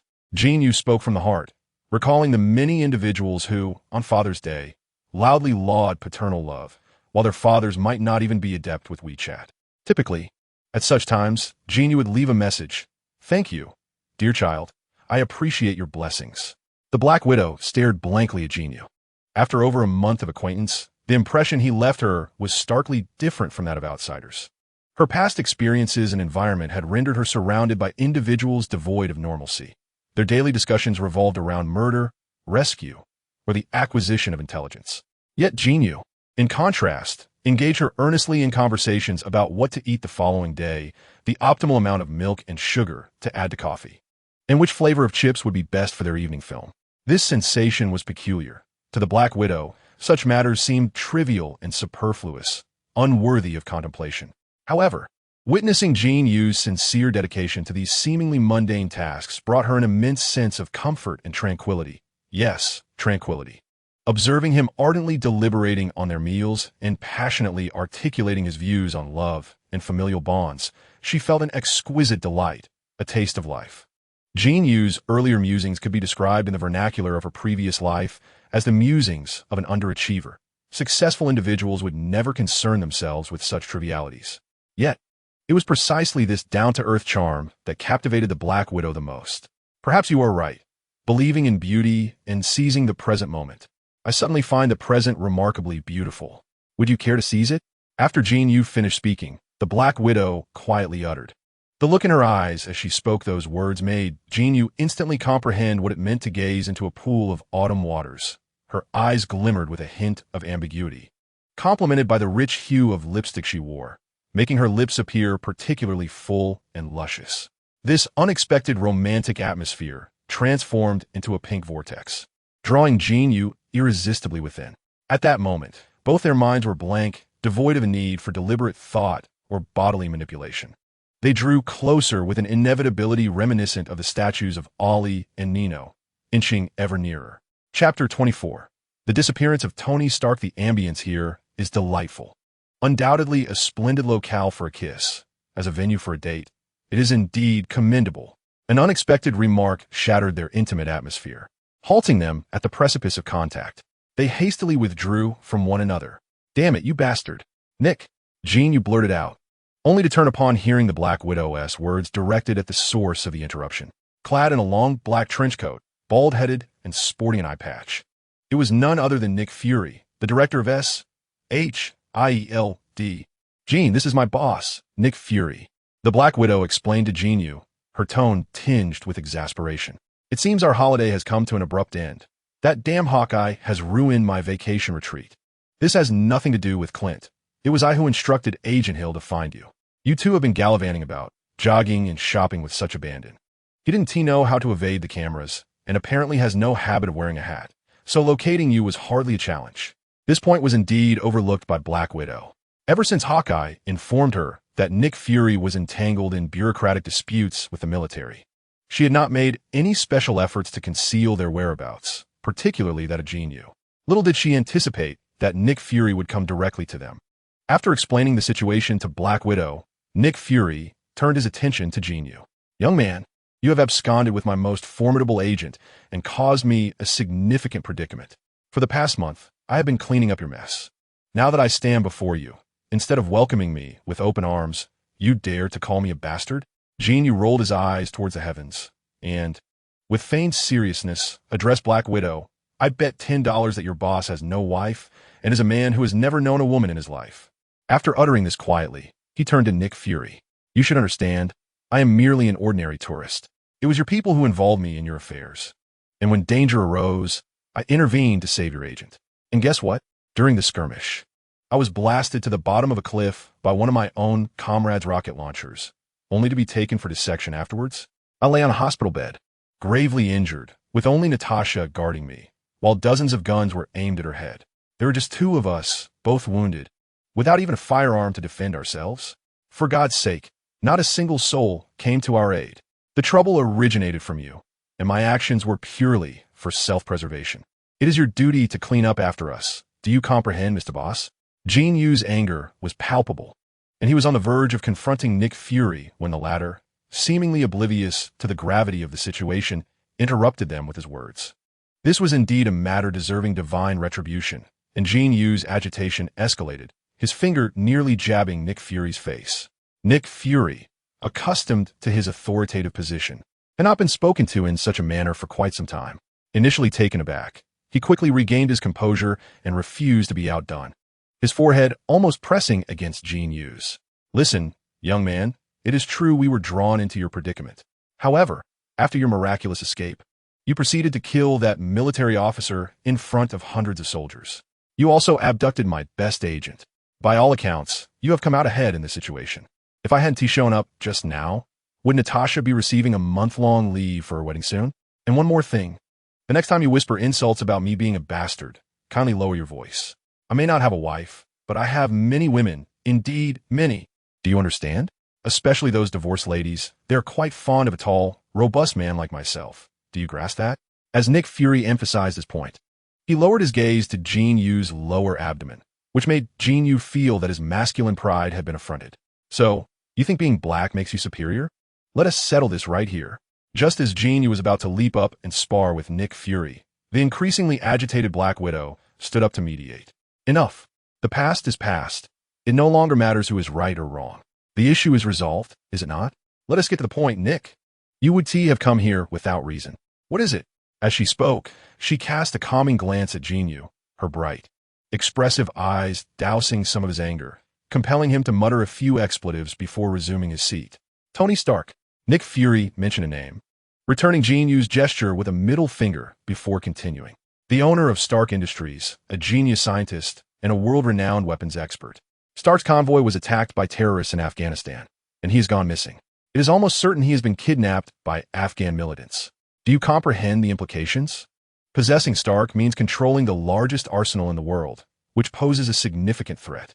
The military has mobilized completely, and our team is tirelessly searching for his whereabouts.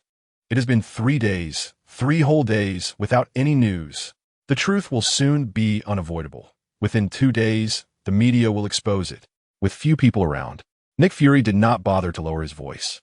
Jin Yu absorbed the entirety of his words, realizing that the story of Iron Man was about to unfold. However, Nick Fury had deliberately sought out Black Widow, presumably to enlist her aid in locating the future Iron Man. This particular subplot did not seem to exist in the film. Perhaps it was overlooked, or perhaps Jin Yu's presence had altered the course of events. Upon hearing Fury's words, Black Widow recognized the gravity of the situation. The circumstances were intricate. If Tony Stark fell into the hands of terrorists and was coerced, he could create the most advanced and terrifying weapons in the world. This could drastically shift the global power balance, potentially igniting a super war that would claim countless innocent lives. An outcome Black Widow, who was committed to atoning for her past, would vehemently oppose. With this thought, Black Widow regained her composure as a super spy. She cast a heartfelt glance at Jin Yu before turning to Nick Fury. I can depart at any moment to Afghanistan and do everything in my power to locate Stark's captivity. Nick Fury nodded in satisfaction. Compared to Coulson or Hawkeye, Black Widow was evidently more suited for this mission. In the chaotic Middle East, a red-haired woman would surely glean more intelligence than a bespectacled man in a suit. We can leave tomorrow, but not just you. It will be all of you, Nick Fury stated with a grin. What? Me? Jin Yu exclaimed, rising abruptly, bewildered. Both he and Black Widow looked at Nick Fury with confusion, as Jin Yu was not one of their agents. Do not be so surprised. He is of Chinese descent and will not attract much attention in Afghanistan, which aids in concealing his identity. Furthermore, his remarkable martial skills enhance the safety of your companionship. Do they not? Nick Fury's words ring true, yet Jin Yu is not aligned with them, nor does he intend to serve SHIELD or any other faction. He has toiled for years since his arrival, finally acquiring his own unique advantages, and he has unexpectedly come into a substantial fortune. His future aspirations involve not only enhancing his abilities, but also indulging in life's pleasures. He has no desire to impose any constraints upon himself. It seems you have overlooked one critical detail, Mr. Bastard. I am not your subordinate. Jin Yu retook his seat, crossing his legs, and spoke leisurely. You must go. You owe me a favor. I'm not referring to the scoundrel you eliminated, but to yourself. Your physique possesses extraordinary strength, agility, and recuperative abilities. I care not for your secrets, nor do I wish to pry. My knowledge is already extensive, yet the military harbors a different perspective. The death of Long Fei is merely a facade. Their true objective is you. They seek to exploit human potential, create super soldiers, and develop bioengineered warriors. You are the material of their dreams. Do you understand? I'm aware of what you are implying. Spare me the discourse on human rights. They have set their sights on you, the national military. You cannot withstand them alone. I have alleviated this predicament for you. And it is not solely the military you should be concerned about. If the anomalies surrounding you were to become public knowledge, I assure you, you would soon attract the attention of numerous international factions. Can you fend off the incessant assaults from those seeking to undermine you? The troubles I have resolved for you far exceed your imagination, my friend. Not to mention you have absconded with my finest agent. Assist me this once, and consider it a favor. You will not find yourself at a loss. Nick Fury's words reminded Jin Yu of Black Widow's remarks to Dr. Banner in the first Avengers film. The reason he could remain hidden so effortlessly was due to SHIELD's covert protection against those who coveted him. While it may sound simple, it is certainly not an easy task. Jin Yu had not pondered this deeply before, but now that he had heard it from Nick Fury, he could not dismiss this favor. First, I will not join your department. Second, I'm no spy or agent. I will assist Natasha with a mission, but I cannot guarantee I will locate that playboy. Third, this is a one-time arrangement. After this, we shall owe each other nothing. Deal. Nick Fury solemnly shook Jin Yu's hand. In his mind, this was not merely a task of reciprocating a favor. It was a trial, a selection of a potential candidate. Akin to the assessments of Dr. Banner and Tony Stark, preparing for his future Avengers initiative. In the southern region of Afghanistan, specifically in Kandahar province, lies a territory beyond the grasp of the Afghan government. Adjacent to the desert and bordering Pakistan, it is considered one of the most tumultuous provinces in the nation. Unlike the Earth known to Jin Yu in his previous life, the Afghanistan depicted in the Marvel Cinematic Universe does not merely feature a confrontation between military forces and local armed groups. Instead, it is a veritable cauldron of diverse factions, an amalgamation of terrorists, anti-armed groups, intelligence traffickers, arms dealers, and more. In essence, it is a realm of chaos. Curiously, despite the overarching disorder in Kandahar province, the capital city, Kandahar City, stands out as one of Afghanistan's most vibrant urban centers, second only to the capital itself. Surprisingly, this city operates without police or government officials. Yet, a delicate balance is maintained among the competing factions, allowing the city to function in a manner that resembles order. Even the most brutal terrorists who might pillage and slaughter in the countryside adhere to a code of conduct within the city as confines. Should they seek to indulge in vices, such as drunken escapades or soliciting companionship, they dare not shortchange anyone. Conflicts must be resolved outside the city limits. The consequences of transgressing this unwritten law are severe, should one dare to discharge a firearm within the city. they would quickly find themselves confronted by a coalition of forces and the local patrols. Regardless of the rationale behind the act, the offender would face immediate execution, with their severed head displayed on a lamppost as a grim warning to others. It is essential to clarify that this peculiar semblance of peace is not born from a collective yearning for tranquility, but rather from a mutual necessity for a stable environment conducive to trade, rest, and leisure. In this paradoxical landscape of chaos, Kandahar emerges as one of the safest places on Earth. When juxtaposed with the so-called mightiest nations, where even the most prosperous locales, like Manhattan, are fraught with peril, one would be unwise to stroll leisurely through the streets at midnight, for one might find a gun pressed against their temple, only to be dragged into a shadowy alley and robbed of everything but their undergarments. This irony cannot be overstated. For Jin Yu, considerations of safety are not paramount, as he and Black Widow cannot be deemed ordinary individuals. Furthermore, his injuries have fully healed, and the bronze mirror has replenished its reserve of energy.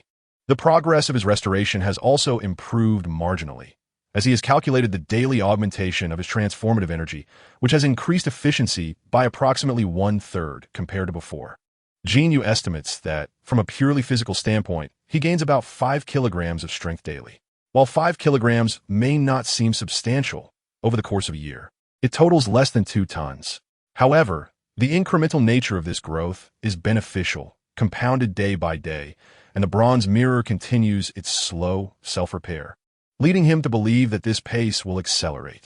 Currently, Jin Yu's prowess does not yet rival that of super soldiers like the Winter Soldier, who have been enhanced with serum.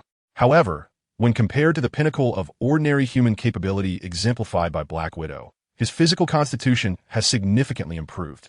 Coupled with Jin Yu's mastery of bullet time, should he encounter an adversary like the Winter Soldier again, escaping would undoubtedly be a feasible endeavor.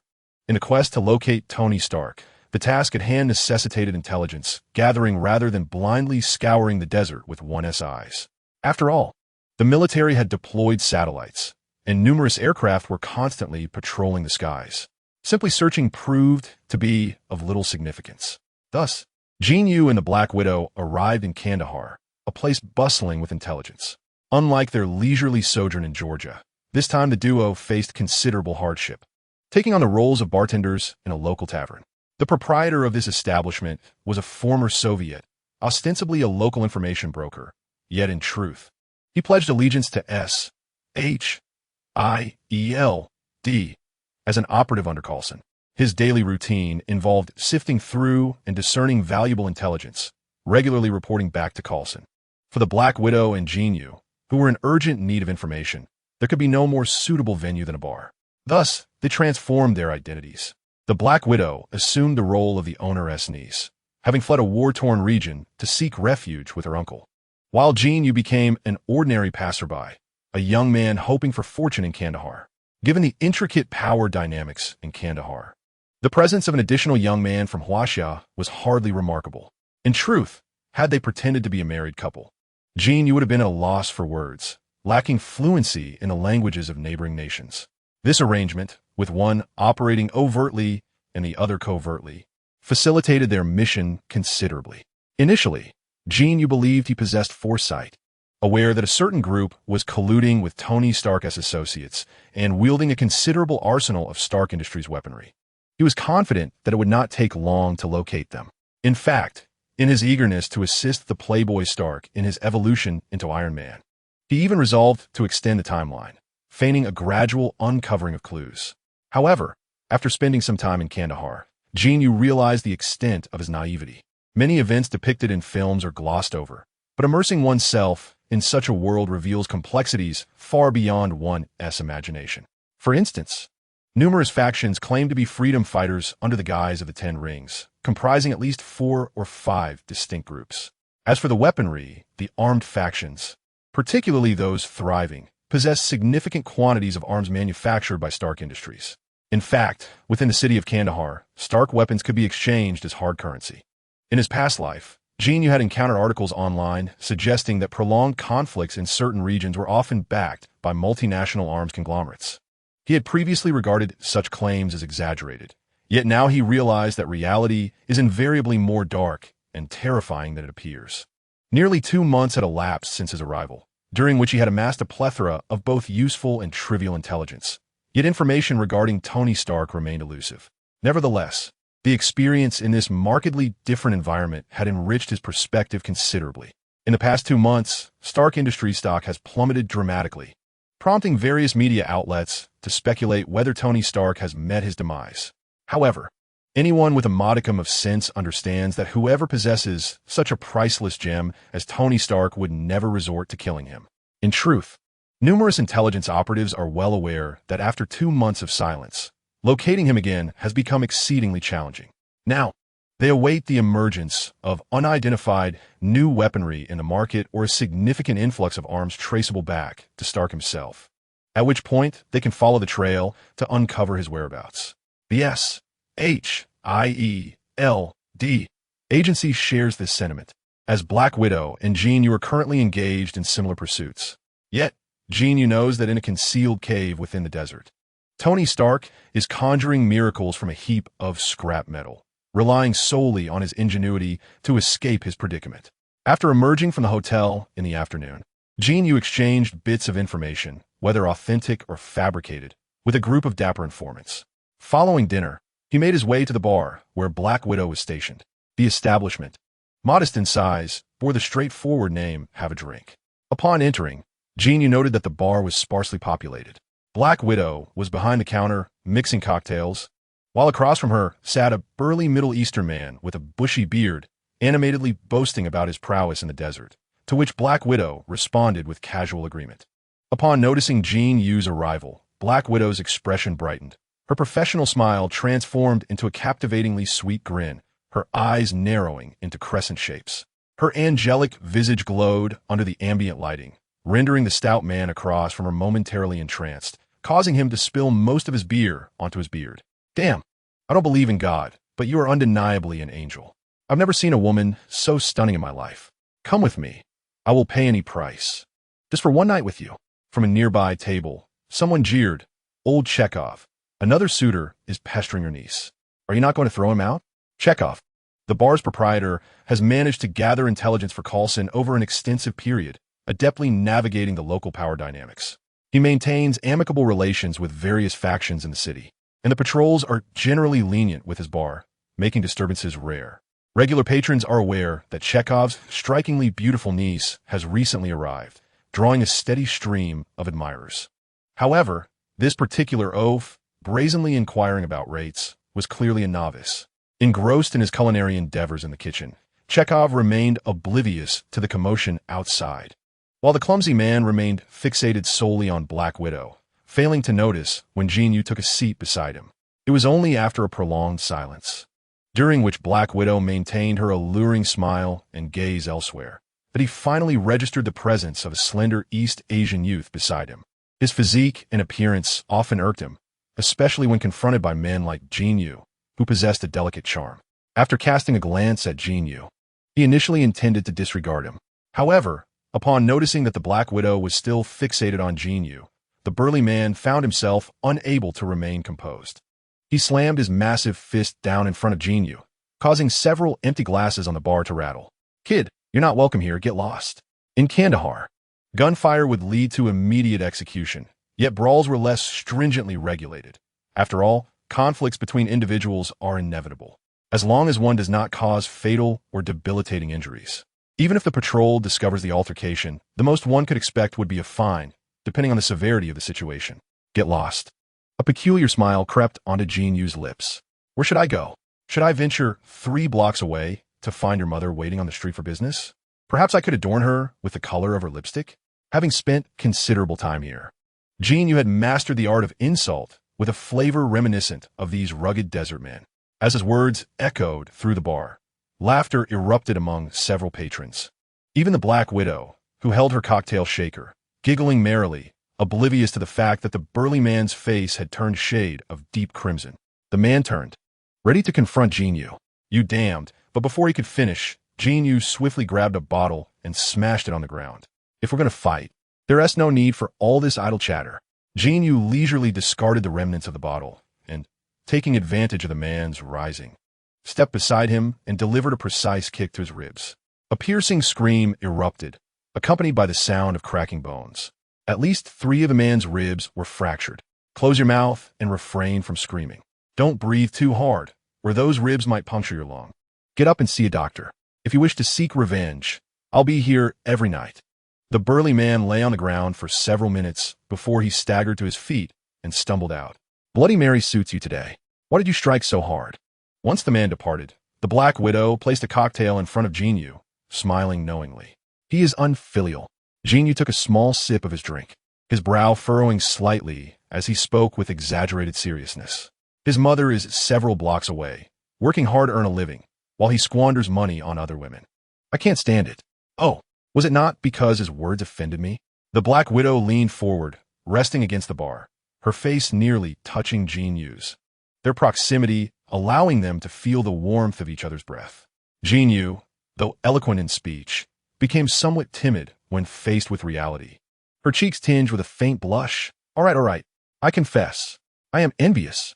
Upon hearing Jin Yu's admission, the Black Widow's smile broadened. I am jealous of that wild boar. I have even seated myself beside him, yet his gaze is solely fixed on you. Despite my undeniable charm, he does not even spare me a glance. How infuriating. Does he not realize that my allure transcends gender? He even claimed he would forsake his life for a mere night with you. Alas, a man who sees only women is no different from a lustful wild boar. Does he not understand that love knows no bounds of gender or age? How shallow, how despicable. The Black Widow, both exasperated and amused, laughed heartily for quite some time before breathlessly countering Jin Yu's remark. And what of you? Surely, your love is not constrained by gender or age, is it? No, it is, Jin Yu replied with resolute conviction. I am particularly superficial. Chapter 27. The widow's analysis in the early hours of the morning, after the bar had closed. The sky began to lighten, and the streets were devoid of any souls. Once the door was secured, the 3 of them gathered around a booth in the center of the bar. Chekhov retrieved a bottle of his private stash of vodka from behind the bar, pouring each of them a glass. A personal reserve, consuming it aids in sleep. Without waiting for them, he downed his drink in one swift motion, refilling his glass to the brim. Jin Yu lifted her glass, taking a delicate sip, the fiery spice exploding in her mouth before coursing down her esophagus into her stomach. Could it be 60 proof? Setting down her glass, she gave Chekhov a thumbs up before speaking first. I met a local who resides in a small village on the edge of the desert. He mentioned that his cousin has joined a newly emerging armed group. They are a faction that operates under the banner of the 10 Commandments gang, claiming to be freedom fighters, having only risen to prominence 6 months prior. Armed with the finest equipment from Stark Industries, they do not engage the U.S. military nor seek to seize territory. Instead, they pillage and massacre certain villages.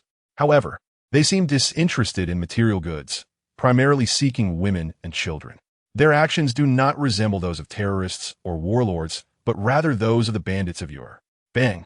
As Jin Yu finished her statement, Chekhov slammed his empty glass down onto the table with force, having just downed a full glass of potent vodka.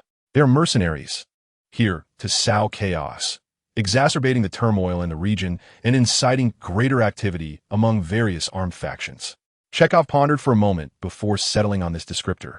To maintain prolonged warfare and disorder in a region, the most effective method is to unleash a band of mercenaries to create disturbances, masquerading as members of other factions to ambush their enemies. In the past 6 months, several small-scale conflicts have erupted among armed groups in the desert, with each side blaming the other for initiating hostilities. It seems this band is behind it all. This is the stratagem of those arms dealers. Where there is war, there is a demand for weaponry, resulting in an unceasing influx of orders. They employed similar tactics in Africa, exchanging obsolete equipment for substantial quantities of diamonds and oil from the locals. Do you suspect their involvement? Indeed, Jin Yu, inspired by Chekhov's audacity, flushed crimson in an instant. Ahem, it is true. Although the entirety of Kandahar province is chaotic, only a select few possess the capability and audacity to assault American forces. If they indeed captured someone, given their numbers within the city, it would be implausible for no word to leak out. Someone would inevitably slip up in conversation. Therefore, the most plausible culprits are they, possessing strength and advanced equipment, able to operate like phantoms in the desert without needing to enter the city. That makes sense. Chekhov nodded, directing his gaze towards Black Widow. Let us meticulously retrace our steps. A newly emerging faction aims to invigorate this region, supported by the financial backing of a benefactor providing weapons and supplies. The abduction of individuals serve a long-term developmental purpose. Theoretically, it all holds water. Now, let us examine the benefactor behind this. The largest orders undoubtedly stem from the national military, making it highly probable that the arms companies with long-standing partnerships with the Ministry of Defense are involved. This is easily verifiable, though Black Widow appears somewhat hesitant. What is it? Jin Yu inquired. The foremost company cooperating closely with the Ministry of Defense is Stark Industries, followed by Hammer Industries, Stark's chief competitor. However, if this all holds true, why would they resort to kidnapping Tony Stark? Black Widow expressed her doubts. If Stark Industries is indeed their benefactor, why would they abduct their own employer? Yet, if Justin Hammer is involved, how do they possess so many weapons from Stark Industries? It must be Justin Hammer. With Tony Stark kidnapped, the Defense Department's orders to Stark Industries would certainly diminish, rendering Hammer Industries the primary beneficiary. As for the weapons produced by Stark Industries, they might serve to mislead everyone, facilitating the concealment of their true identity. Chekhov articulated his analysis. That perspective holds validity. Yet we overlook two crucial points. First, if it is indeed that group who has kidnapped Tony Stark, the benefactor behind them could very well be others within Stark Industries, as such a large corporation inevitably has internal competition.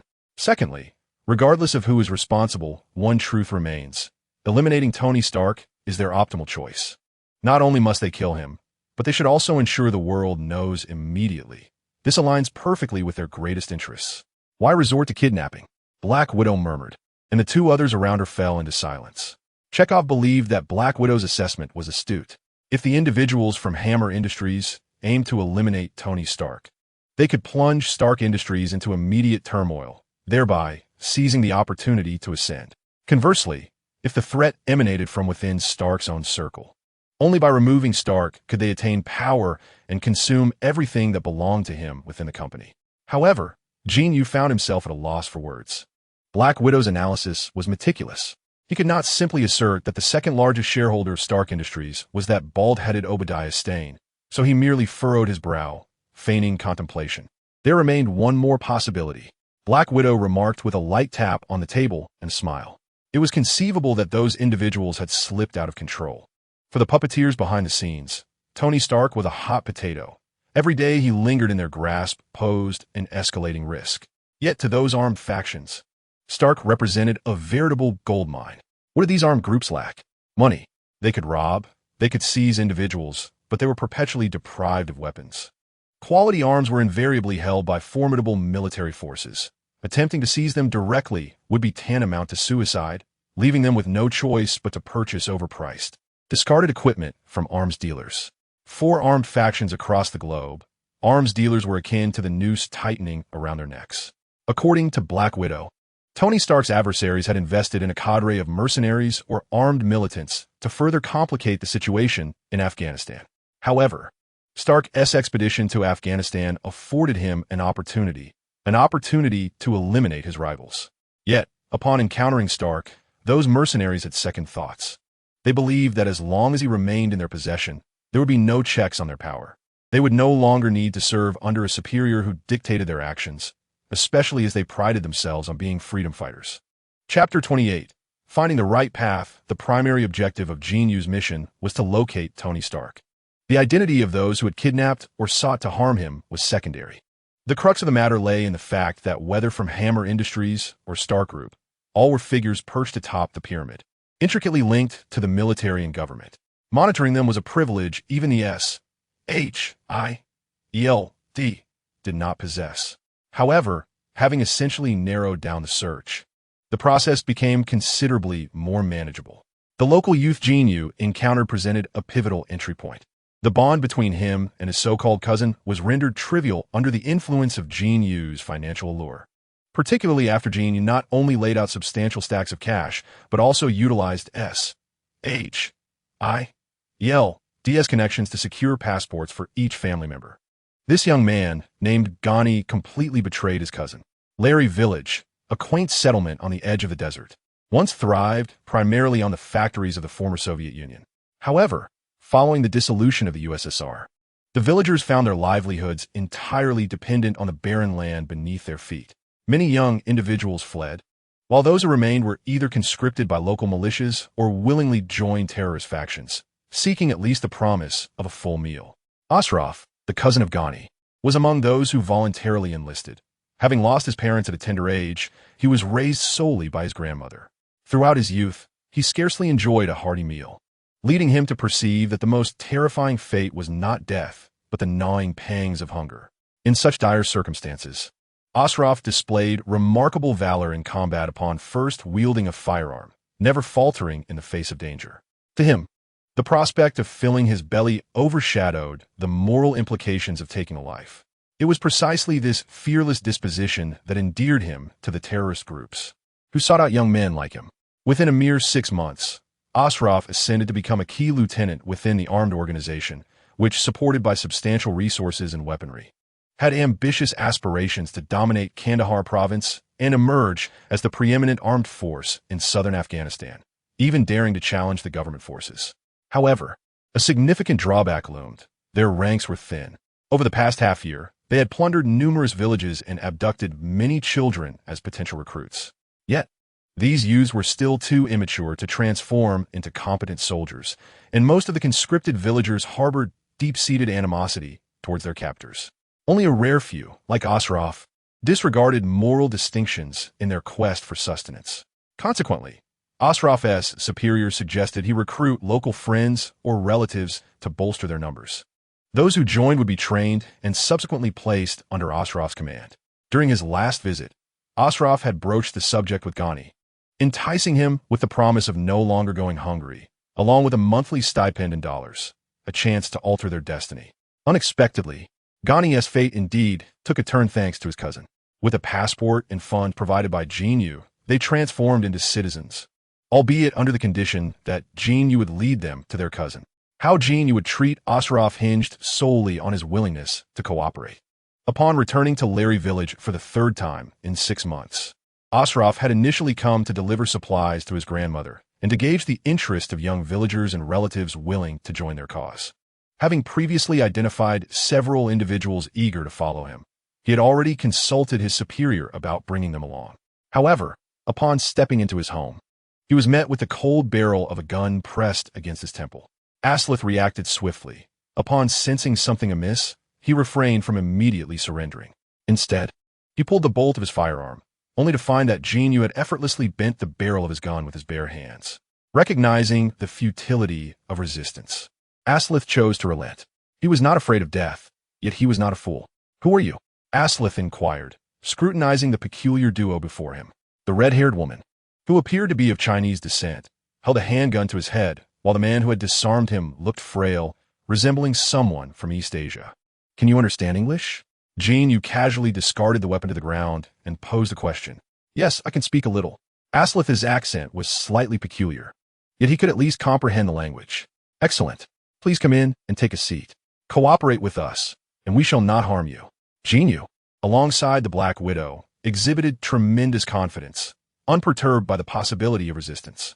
The Black Widow lowered her handgun and secured the door. "Who are you? Where's my grandmother?" Aslith scanned the room, his eyes darting around. "We administered a mild sedative to your grandmother. Rest assured, it poses no health risks. She is currently sleeping upstairs." Accompanied by Ghani, Jin Yu replied, pulling up a chair and sitting down leisurely. "Ghani, he brought you here." Aslith displayed remarkable composure, betraying no signs of panic. "Indeed, I will ask questions, and you shall respond. If you lie, both you and your grandmother will perish. Do you understand? Go ahead and ask. Did your organization capture a person 2 months ago, a Chinese individual named Tony Stark?" "I do not know," Aslith replied with unwavering certainty. It seemed he had yet to grasp the gravity of his situation. The Black Widow drew her handgun once more, this time with less delicacy, pressing the muzzle against Aslith's head, causing it to tilt sideways. "I'm fully aware of my predicament. Should I refuse to answer, I will die. If I respond, I can only flee with my grandmother. We have no refuge, no money, and ultimately, we would perish in the desert. It would be far more merciful to be shot by you." Aslith glanced at Jin Yu, his words laced with sincerity. Ha! Jin Yu chuckled. If that is the case, let's simplify our dialogue. There is no need for threats or coercion. We can directly negotiate terms. He reached out to pry the Black Widow's gun away and, without further ado, produced the passports he had meticulously prepared. The photographs were synthesized from those at Gani's residence, and with a decisive motion, he slammed them onto the table before Aslith. Here are 2 American passports, one for you and one for your grandmother. We will provide airfare, accommodation, and even $100,000. Additionally, we can secure a job for you, provided you cooperate with us. 2 American passports, in the eyes of those farmers in Kandahar, are akin to a staircase leading to paradise, especially when accompanied by promises of money, housing, and employment. However, Ashraf's demeanor remained unchanged. He merely cast a fleeting glance at Jin Yu and declared, "I do not believe you." Jin Yu, somewhat at a loss for words, scratched his head and gestured towards the staircase, saying, "Gani, it's your turn to take the stage. Show your cousin the truth." Gani had been eavesdropping at the stairway, and although he felt a rush of exhilaration at the prospect of betrayal, he was nonetheless anxious about bringing someone to Ashraf's home. Initially, he had feared that Jin Yu might kill Ashraf, which left him feeling guilty. However, upon learning that there was a way out arranged for him, even including his grandmother, Gani finally breathed a sigh of relief. Descending the stairs with several strides, Gani wore an expression of excitement. "Ashraf, it's all true. I have verified the passports for my family. They are legitimate, and we can go to the country together." Bang! In response to Gani, Ashraf stood up and delivered a fierce punch. "This is the price of your betrayal. My grandfather is your grandfather's younger brother. You dare to sell me out for a passport? Remember, you became a citizen only by betraying me, and you owe me a favor." Ashraf pointed menacingly at Gani, who was now clutching his cheek and sprawled on the ground. Ignoring him, Ashraf turned to Jin Yu and asked, "Do you wish to rescue that citizen? The one capable of creating missiles?" Jin Yu and the Black Widow exchanged glances of delight. Although they had speculated initially, Ashraf's explicit acknowledgement confirmed their suspicions. It must indeed be Tony Stark. "Indeed, as long as you cooperate with us, the passports and dollars will be yours. You can start anew with your grandmother in the country, and oh yes, your cousins as well. Your entire family can embark on a new life. I can agree to your terms, but I have several conditions," Ashraf stated, eyeing Gani, who remained motionless on the ground. "Proceed," replied the Black Widow. "First, ensure Gani's family and my grandmother are sent away safely. Second, arrange for $100,000 and housing in advance. Once you fulfill these conditions, I will cooperate with you to rescue the individual." Ashraf's demands were straightforward yet resolute. "We have already provided the passports and can immediately supply the dollars. We have paid our due price. Why do you assume we would acquiesce to your demands? We could take you to your base right now and rescue the person we wish to save," the Black Widow retorted, her tone tinged with a hint of menace. "You won't do that. Your aim is to save, not to kill. Until you've clarified your objectives, you would not take such risks. After all, he is a significant individual, is he not? I may not know his exact identity, but I'm certain he holds great importance, deserving of your efforts. Wouldn't you agree?" Ashraf asserted with conviction. "I find this young man intriguing. He possesses the potential to be an exceptional agent. Perhaps we can accommodate his request. We too require a modicum of time for planning," Black Widow said with a smile as she holstered her weapon. "Very well," Jin Yu replied nonchalantly, shrugging his shoulders. "You heard. We have acquiesced. I shall return here in a week, and you may await my arrival, fulfilling my conditions while I assist you in rescuing the individual." Having uttered these words, Ashraf pivoted once more towards Gani. Amidst Gani's apprehensive gaze, Ashraf extended his hand towards him on the ground. "Take good care of my grandmother. Let my betrayal go unpunished, or I shall personally send you to hell. Do you understand?" "Understood." Gani nodded submissively, and Jin Yu couldn't help but reflect on how terrified this fellow was of his cousin, despite having so readily betrayed him at the outset. "I find myself perplexed. If Gani betrayed you, why did you believe him when he claimed the passport was genuine?" Jin Yu finally voiced his curiosity. "He has never dared to lie to me since childhood. Whenever he did, he would blink incessantly, and I always saw through him, though I never disclosed this to him." A faint smile finally graced Ashraf's face at that moment.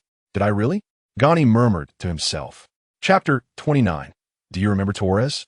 Although Ashraf's words were highly trustworthy, Black Widow could not afford to be unprepared. Initially, she contemplated stealthily placing a tracking device on Ashraf, but reconsidered, knowing that there could be advanced equipment on the other side. If detected, it would be a regrettable misstep. Fortunately, before their arrival, she had arranged for personnel to follow him. After Ashraf departed, SHIELD agents took over the pursuit.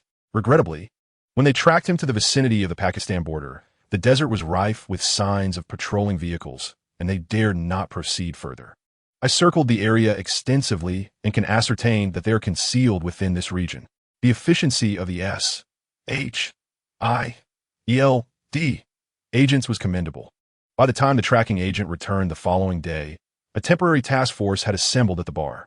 Black Widow produced a high-definition map of the desert from an unknown source, and the tracking agent swiftly circled a location upon it. Once a general vicinity was established, Black Widow's subsequent remarks showcased the audacity of these intelligence agencies. Request headquarters to deploy a satellite. I require detailed photographic documentation of this area, capturing even the hairs on a caterpillar on the ground with utmost clarity. The rest of you, I need a comprehensive rescue and evacuation plan immediately. With her command, everyone but Jin Yu and his companion dispersed in haste. Is there a problem?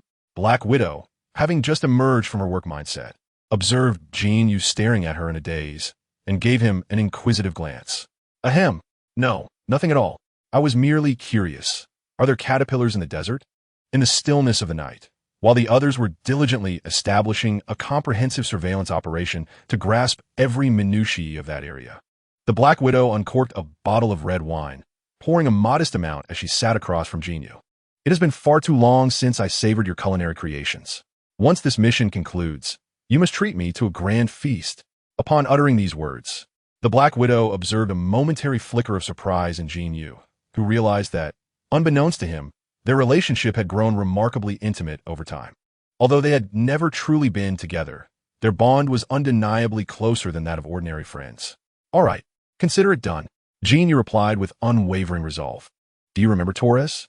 The Black Widow abruptly shifted the conversation. Jin Yu certainly recalled. The fragments of the bronze mirror had been procured from him, not only restoring the mirror, but also facilitating the acquisition of countless millions in cash and an array of weaponry from the internal space. This connection had subsequently led to the unfolding of a series of events with the Black Widow. Yes, what of it? He inquired, noting the seriousness etched across her features. After he was taken, he allied himself with the military. He possesses an extensive network in the Middle East and former Soviet territories, capable of introducing numerous biological and physical scientists to the armed forces. They even established an intelligence unit specifically for him, in which he serves as the head. Recently, he has been discreetly inquiring about you. Jin Yu was momentarily taken aback.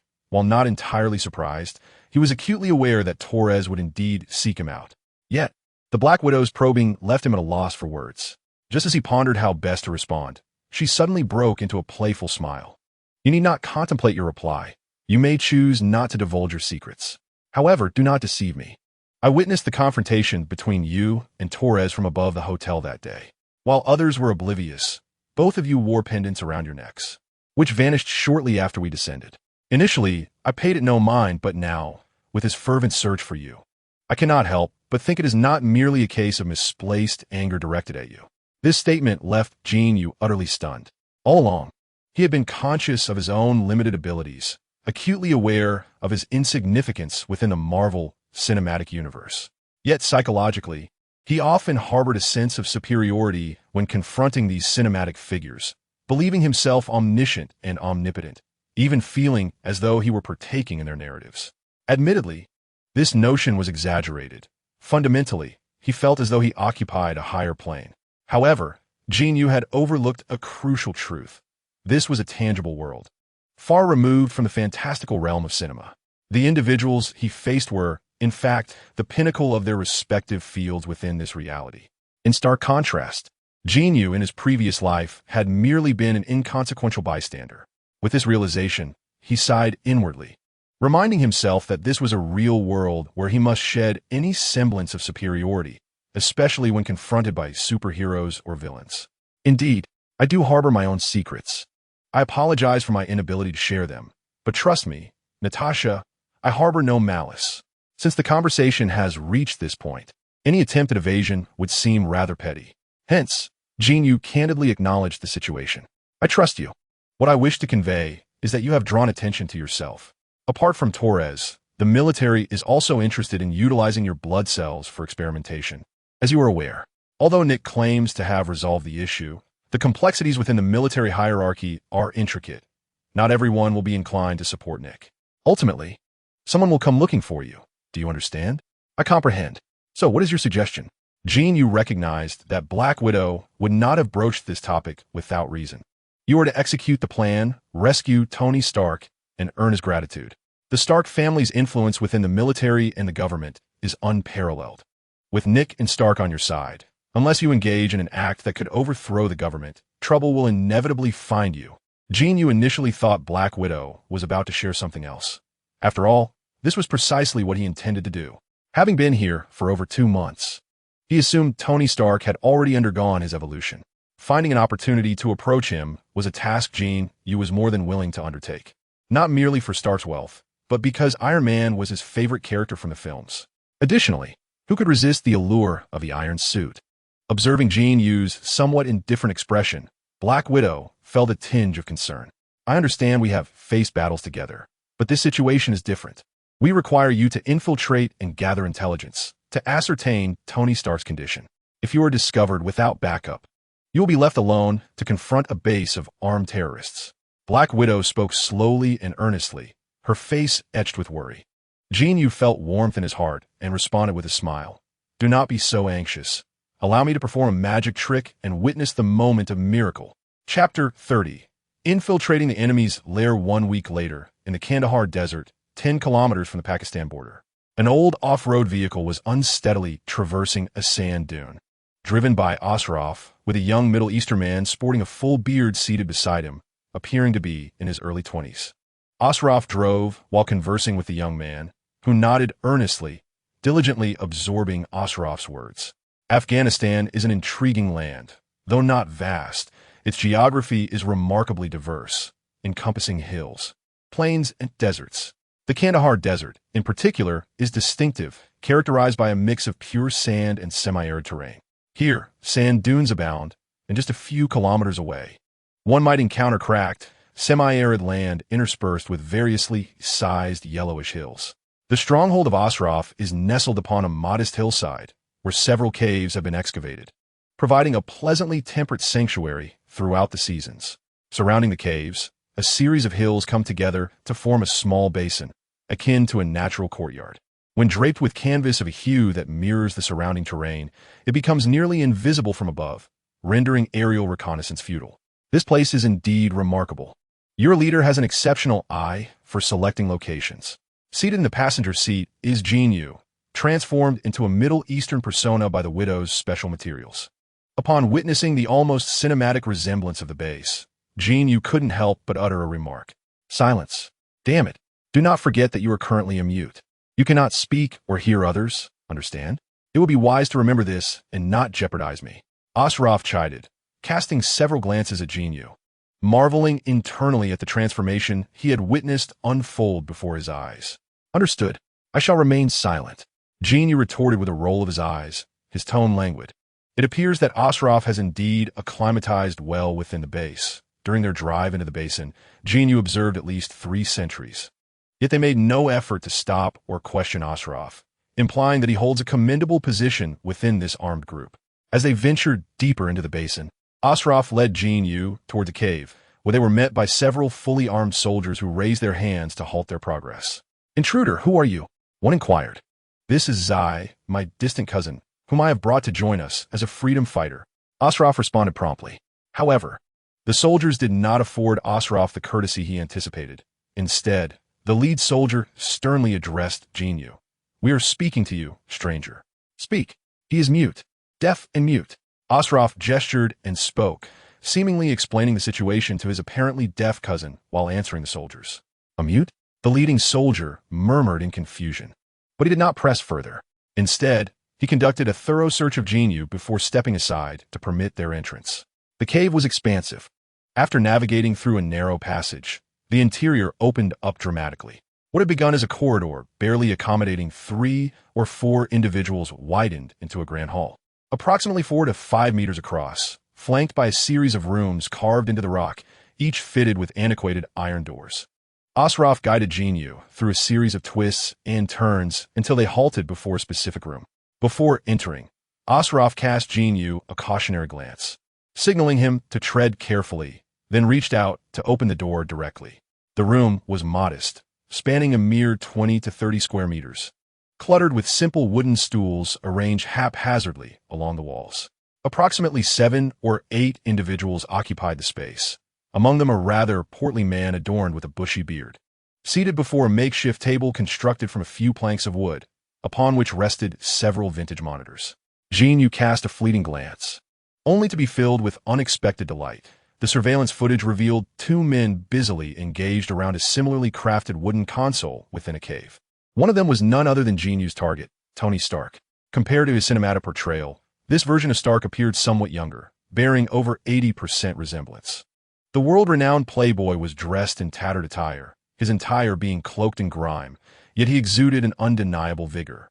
Most striking was the blue glow emanating from his chest. Visible through his clothing, the emblem of Iron Man, the miniature arc reactor, often referred to as the Heart of Steel. Jin Yu quickly averted his gaze, adopting a demeanor of bewilderment, feigning ignorance to avoid arousing suspicion. Ashraf strode purposefully towards the bearded man, leaning in to whisper a few words in his ear, before gesturing animatedly towards Jin Yu. With an expression of feigned confusion, Jin Yu approached, slightly bowing, and offered the bearded man a bashful yet ingratiating smile, reminiscent of a novice encountering a superior in a new workplace. Ha ha ha, your cousin seems promising. His name is Zai. Isn't it? A fine name indeed. It's a pity he is mute, but perhaps that is for the best. No noise, no unnecessary chatter. Let him stay. The bearded man chuckled. Ashraf eagerly communicated with Jin Yu through gestures, who pretended to grasp the situation, nodding enthusiastically at the bearded man. The bearded man waved his hand dismissively, signaling for Jin Yu to feel at ease, then turned to Ashraf, saying, "You want your cousin to wait by the door while I have a word with you, and then you can settle him in." Ashraf nodded vigorously, and after some more animated gesturing, Jin Yu turned to leave. Just as Jin Yu pivoted, the bearded man's jovial expression morphed instantaneously. He drew a pistol from his waist and aimed it at Jin Yu. Ashraf's countenance paled, and he was about to speak, but was silenced by the bearded man's glare. The gun, initially aimed at the back of Jin Yu's head, suddenly lowered. Bang! Bang! Bang! 3 shots rang out, striking the ground near Jin Yu's heels, sending shards of stone scattering. Yet, Jin Yu continued unfazed, exiting the room and casually closing the door behind him. Ha ha ha! Ashraf! Indeed he is mute. Muteness is advantageous. Without the ability to hear, there is no fear. A man who dares to fire a gun is born a brave warrior. Quickly teach him how to shoot and kill. The bearded man's demeanor shifted once more, while Ashraf nodded in agreement, a droplet of sweat the size of a pea trickling down his cheek. Chapter 31. The Iron Man's initial encounter outside. Jin Yu stood motionless, internally cursing. The moment the bearded man drew his gun, an unmistakable aura of menace enveloped the air, prompting Jin Yu to activate his bullet time perception. This ability to sense danger enabled him to resist the instinctual urge to turn around, for the fleeting moment of bullet time vanished almost as quickly as it appeared. Trusting in the powers bestowed upon him by the copper mirror, he remained steadfastly focused ahead. Nevertheless, when the first gunshot rang out, a jolt of trepidation surged through him.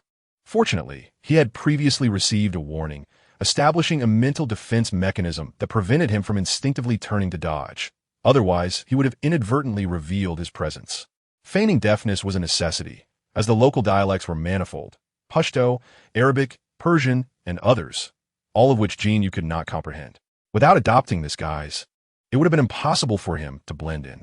Standing at the entrance, he heard the bearded man's boisterous laughter from within, allowing him to breathe a sigh of relief. It seemed his disguise had successfully passed scrutiny.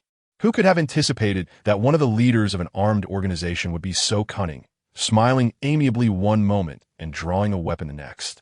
Jin Yu sensed the bearded man's considerable trust in Ashraf.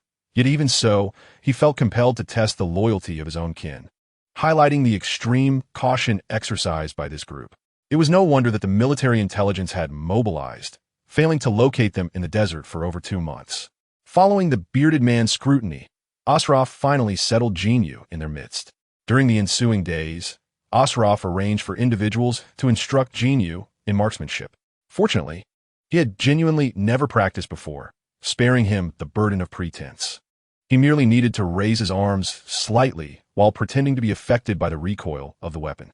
After approximately 3 to 4 days of training, Jin Yu was presented with the first opportunity to encounter Tony Stark.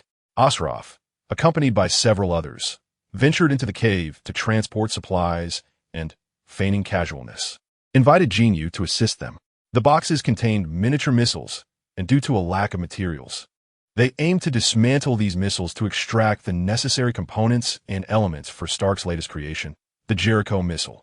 While the concept was sound, the terrorists were woefully ignorant of the complexities involved in missile manufacturing.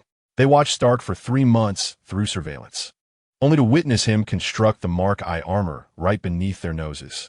Returning to the matter of the missile boxes, although they were small, they were still too cumbersome for a single individual to carry. Thus, pairs of terrorists struggled to lift 4 or 5 boxes into the cave. In comparison to the previous cavern, this one is considerably smaller. The elongated passageway stretches at least 20 meters, culminating in a circular chamber exceeding 100 square meters, with only one entrance securely locked by a fortified iron gate. 2 armed soldiers stand vigil by its side. Upon witnessing the group carrying boxes inside, these soldiers refrain from offering assistance, instead opting to unlock the gate with a key while maintaining their grip on their weapons, stationed on either side in a manner that suggests a stringent defense. However, given that Jin Yu has managed to infiltrate the interior, the presence of 20 guards at the entrance would prove futile. As Jin Yu entered alongside the others, one of his companions, perhaps feeling a bit under the weather, stumbled and collided with a makeshift wooden workbench, causing a cacophony as various tools and blueprints tumbled to the ground. The blueprints landed fortuitously at Jin Yu's feet, prompting him to instinctively gather and organize them in his hands. Just then, Tony Stark, observing them from a distance, shouted, "Don't touch my tools. Place the missiles over there." Jin Yu, pretending not to hear, experienced a moment of surprise, suddenly recalling that arranging the blueprints in the correct order would yield the design of Mark I from the film. Just as he leaned down to examine the blueprints, Stark approached briskly. Coincidentally, Jin Yu's companion had finished picking up the tools, and Stark, with a look of anxiety, snatched the blueprints from Jin Yu's hands. Upon closer inspection, Stark sighed in relief as he noted that the blueprints did not fortuitously display the sequence for Mark I's design. Amused, Jin Yu lingered intentionally at the back, aided by Ashraf, ensuring that others moved ahead while he maintained his distance from the group. He then sidled up to Stark, murmuring softly, "The drawings are quite impressive. When combined, they resemble a transformer." At this remark, Stark's expression shifted dramatically. Before he could respond, Jin Yu quickly interjected in a hushed tone, "Do not speak. I prefer not to be discovered as a mute. I am here to assist you, and I will return to find you." Without waiting for Stark's reply, he hurried toward Ashraf and the others. In truth, Stark found it difficult to inquire further. With someone nearby remaining silent and the presence of cameras monitoring the situation 24 hours a day, he could only harbor his astonishment and unease inwardly. This encounter was a spur-of-the-moment decision for Jin Yu, sparked by the sight of the blueprints. Although it might have startled Stark, this method appeared to be the simplest way to gain his trust. At the very least, it eliminated the need for lengthy explanations. Discovering the secret without betraying him was the most effective means of proving his intentions. Ashraf is a person who handles matters with great prudence. After a couple of days, once Jin Yu had become familiarized with the entire base and was no longer conspicuous, Ashraf began to assign him the task of delivering supplies to the cave. It is worth mentioning that aside from the guards at the entrance, the cave housing Tony Stark is under the supervision of the bearded man. He not only monitors the progress, but also strives to provide everything necessary for missile production. This is the reason Ashraf is responsible for moving or delivering items. He is the bearded man's right-hand man.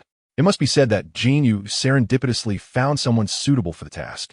Initially, Jin Yu intended to take advantage of the delivery to converse with Tony Stark. However, The guard at the entrance, seeing Jin Yu alone, opened the door and watched him as he brought in the supplies. Just as Jin Yu set the items down, the guard waved him out, urging him to leave quickly.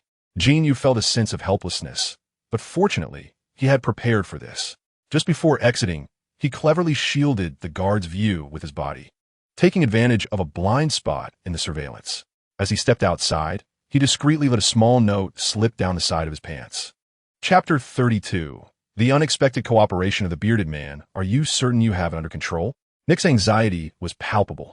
He had refrained from informing the military, fearing that a strong offensive could lead to unforeseen complications. We need a flawlessly executed plan. If anything goes awry, the military will lay the blame squarely on us. Over the satellite phone, Black Widow conveyed Nick Fury's mounting pressure to Jin Yu. Rest assured, it's only a matter of days. Everything will be fine. Don't forget, I am a magician. Jin Yu replied with a touch of arrogance. Just as he was about to hang up, Black Widow's voice came through again. Jin Yu, if, and I stress if, anything goes wrong, your utmost priority should be your own safety. Do not entertain any thoughts of a rescue plan. Remember, you still owe me a grand meal. Fear not. If danger arises, I will certainly protect myself first. Come on, he is a playboy, not a glamorous model from magazine cover. I'm a rather superficial person, remember? Jin Yu chuckled as he ended the call, counting the days. It seemed that the time was indeed drawing near. Sitting in his small cave, Jin Yu scratched his head, recalling that in the film, Tony Stark mentioned spending 3 months in a cave. Now, nearly 3 months had passed, and he was yet to find the opportunity to truly connect with him, leaving Jin Yu somewhat disheartened. While pondering how to create an opportunity, a thunderous knock echoed against the small iron door of his cave, causing dust to cascade from the adjacent rock wall. Rising to open the door, Jin Yu found Ashraf standing outside. Noticing the empty corridor, Jin Yu lowered his voice and inquired, "Why knock so forcefully when there is no one around?" Ashraf wore a stern expression and remained silent as he stepped into the cave, closing the door before he quietly spoke to Jin Yu. "I cannot afford any mishaps. My grandmother is still waiting for me back home. Your opportunity has arrived. My boss is quite dissatisfied with the progress. I know him well. He will surely seek a chance to show that foreigner a lesson shortly. You should accompany me." Jin Yu, eager for the prospect, promptly rose and made his way towards the exit. However, before he could reach the door, Asraful grasped his arm. "You promised to ensure my safety. It is often said that those without shoes fear not the barefoot, and Asraful was on the cusp of a new life, no longer the reckless boy unafraid of death. Rest assured," Jin Yu reassured him, patting Asraful on the shoulder. Just before stepping out, he paused and added, "Before we begin, I will notify you. Find an excuse to leave first." Jin Yu spoke with utmost sincerity, not out of a desire to be overly kind, but because keeping Asraful around served little purpose. Asraful indeed understood the temperament of the bearded man well. Just as they arrived at the monitoring room door, they witnessed the bearded man storming out, cursing as he led a group towards the cave where Tony Stark was held, flanked by a fearsome bald man. Jin Yu, having seen the film, recognized this bald figure as the true leader of the armed organization, the very one who had negotiated the collaboration with Obadiah Aston. It seemed he had been silenced by Obadiah Aston, and Jin Yu had nearly forgotten about him until now. The furious group rushed into the adjacent cave, and as soon as they entered, the bearded man waved his hand, and his subordinates swiftly pinned Tony Stark and Ethan onto the table. "I am furious, infuriated. We reached an agreement. I spare your life, and in return, you are to manufacture Jericho missiles for me. You need tools? I will provide them. You require materials? I shall supply everything. Yet now, nearly 3 months have passed since your arrival, and I have yet to see even a missile casing. Tony Stark, it seems you have forgotten one crucial detail. This is Afghanistan, not your laboratory back home. Here, I am in charge." The bearded man shouted at Tony Stark, a dark array of firearms aimed directly at his head. "You are correct. This is not a laboratory, merely these rudimentary tools. My assistant is a doctor, and we're discussing Jericho missiles, not the second-rate material scatterbout. I require time. As you can see, I am diligently working." The frustration of lacking technical understanding was evident, as the bearded man could only respond with his heaving chest, unable to articulate anything of substance. Meanwhile, the bald man, who had been observing the exchange, pulled out a handgun and pressed it against Ethan's head. "Tony Stark, you must have watched numerous films from our nation. believing yourself to be a hero. You have merely 3 days, just 3 days. It is impossible. 3 days are far too short, utterly unfeasible. Stark's armor has yet to be fully calibrated, and he must work in secrecy every day. 3 days is simply insufficient for him. I'm not negotiating with you. Mr. Stark, the bald man wasted no time, directly disengaging the safety on his pistol, his finger poised on the trigger. Very well. I concede to your demand. Damn it. I agree to your terms. 3 days. Stark cried out in exasperation. Excellent. The bald man, satisfied, holstered his pistol, and his henchmen relaxed their grips. 3 days is indeed a tight time frame. I require additional manpower. Stark addressed the bald leader earnestly. The bald leader remained silent, his gaze penetrating as he scrutinized Stark, as if attempting to discern whether he was concocting a ruse. I genuinely need assistance. Otherwise, you will surely not see the missile in 3 days. Even if you were to eliminate both of us. Stark, sensing the bald man's silence, took a deep breath and forcefully lowered his voice to a near shout. Very well. As you wish, Stark. Choose your own assistant.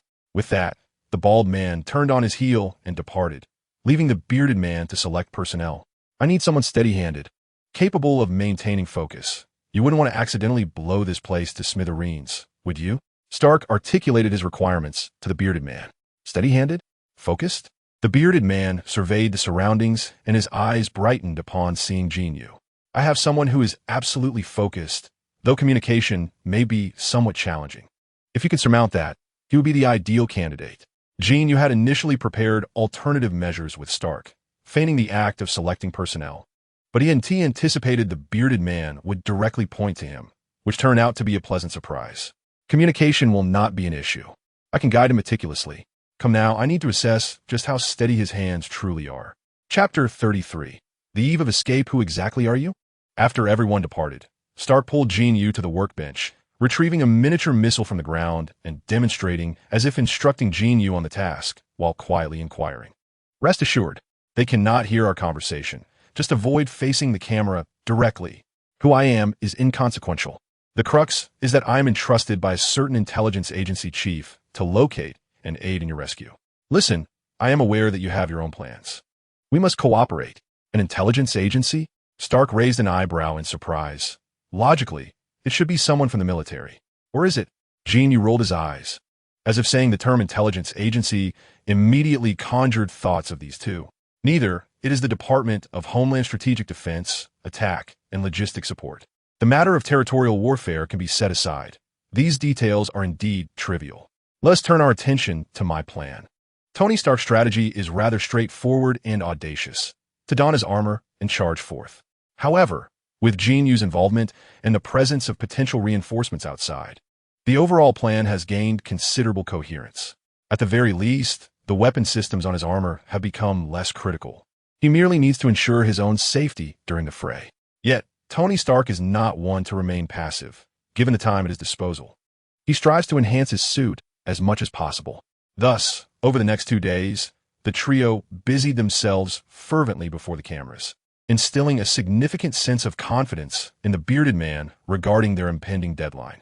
2 days later, during dinner, the three of them sat in the blind spot of the cameras. Jin Yu instructed Tony Stark to keep an eye on the guards outside while he, as if performing a magic trick, conjured a satellite phone from thin air to notify Black Widow that they would commence their operation early the next morning. This feat left both Ethan and Tony Stark utterly astonished. Having spent the past 2 days together, they were well aware of Jin Yu's attire, which lacked any pockets. Where could he have concealed the phone? You possess a satellite phone on your person. Where have you hidden it? In such an environment, familiarity among individuals tends to develop rather swiftly. After 2 days of interaction, their conversations became notably more casual. Is it so strange to carry a phone? Everyone has one. Do you not possess a mobile device?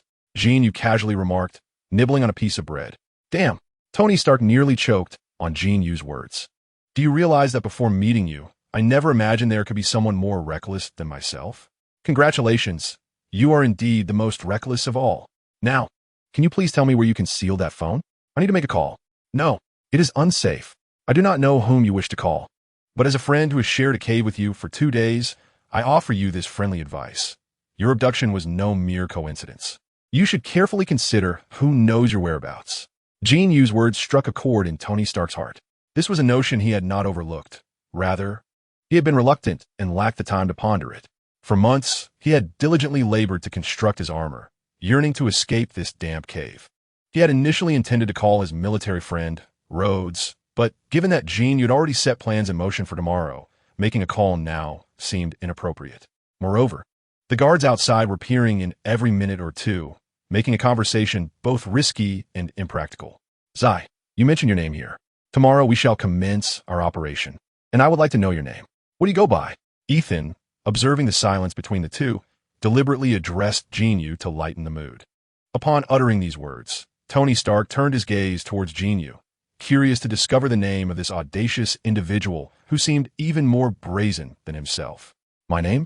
I am Robert Downey, Jin Yu exclaimed, delighting as if he had just pilfered a hen from its nest. Robert Downey? Ethan replied with an expression of incredulity, while Tony Stark regarded Jin Yu with a look of perplexity. Is there something peculiar about that name? Jin Yu, fearing he might have revealed too much, retorted. Not at all. It is merely that you are of Middle Eastern descent, and that name does not seem to align with such heritage. Oh, is that the reason? Ethan's words illuminated Jin Yu's understanding. I am adorned with special materials that alter my appearance. This is not my true visage. Remarkable makeup techniques. Ethan marveled. After a few casual exchanges, the three continued to nibble on their bread, initially intending to discuss further details for the following day. Suddenly, hurried footsteps echoed from outside. The bald man and the bearded individual approached to assess the progress. Perhaps due to the satisfactory work observed in recent days, this time they arrived without a retinue, accompanied only by Osroff and another armed associate, totaling 4 individuals who entered. I trust you will remember, Stark, you have but 1 day remaining. The bearded man surveyed the room and, noticing the scattered components on the floor, expressed his dissatisfaction. All the parts are prepared. We shall commence assembly tonight, and it will surely be ready by tomorrow noon. Good, good. It appears I have found you a capable assistant, Stark. The bearded man's face beamed with satisfaction.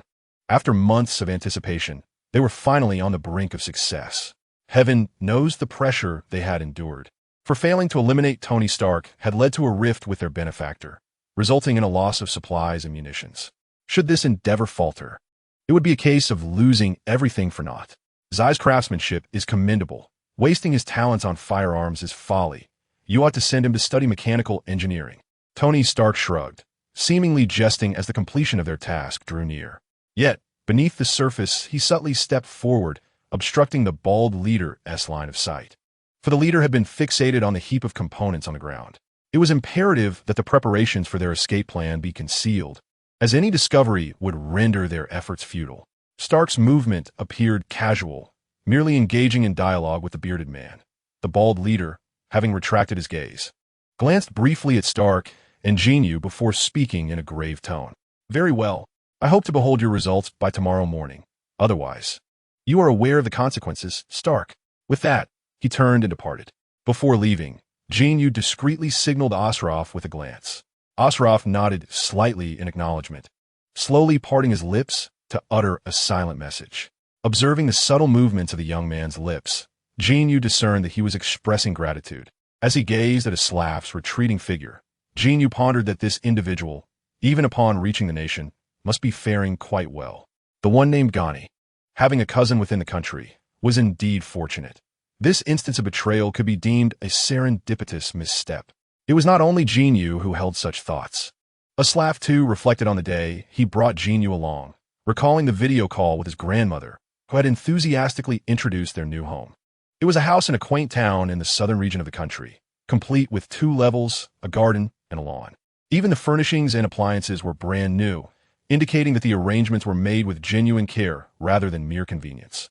Aslaf felt a deep sense of satisfaction. Upon returning to the monitoring room, the bald leader convened a meeting with his core team, merely to discuss the prospect of a significant venture in the near future, urging everyone to conserve their energy and prepare accordingly. In the past, such news would have thrilled Aslaf, as it promised increased shares of money and resources. However, today, his mind was preoccupied with thoughts of his impending departure from this desert, from this country, to embark on a new chapter of his life, rendering him somewhat distracted. He had meticulously prepared his belongings, carefully concealing his new passport within the fabric of his trousers. In the preceding days, he had taken considerable precautions, even burying a few articles of clothing and some cash in a nearby village for unforeseen circumstances. With his thoughts consumed by the plan to escape that very night, the usually composed Aslav appeared somewhat agitated. As soon as the meeting concluded, he was the first to rise and head toward the exit, eager to open the iron gate that led to his new life ahead. Unfortunately, just as his right hand grasped the handle, the voice of the bald leader echoed from behind him. "Aslav, wait a moment. I need to ask you something."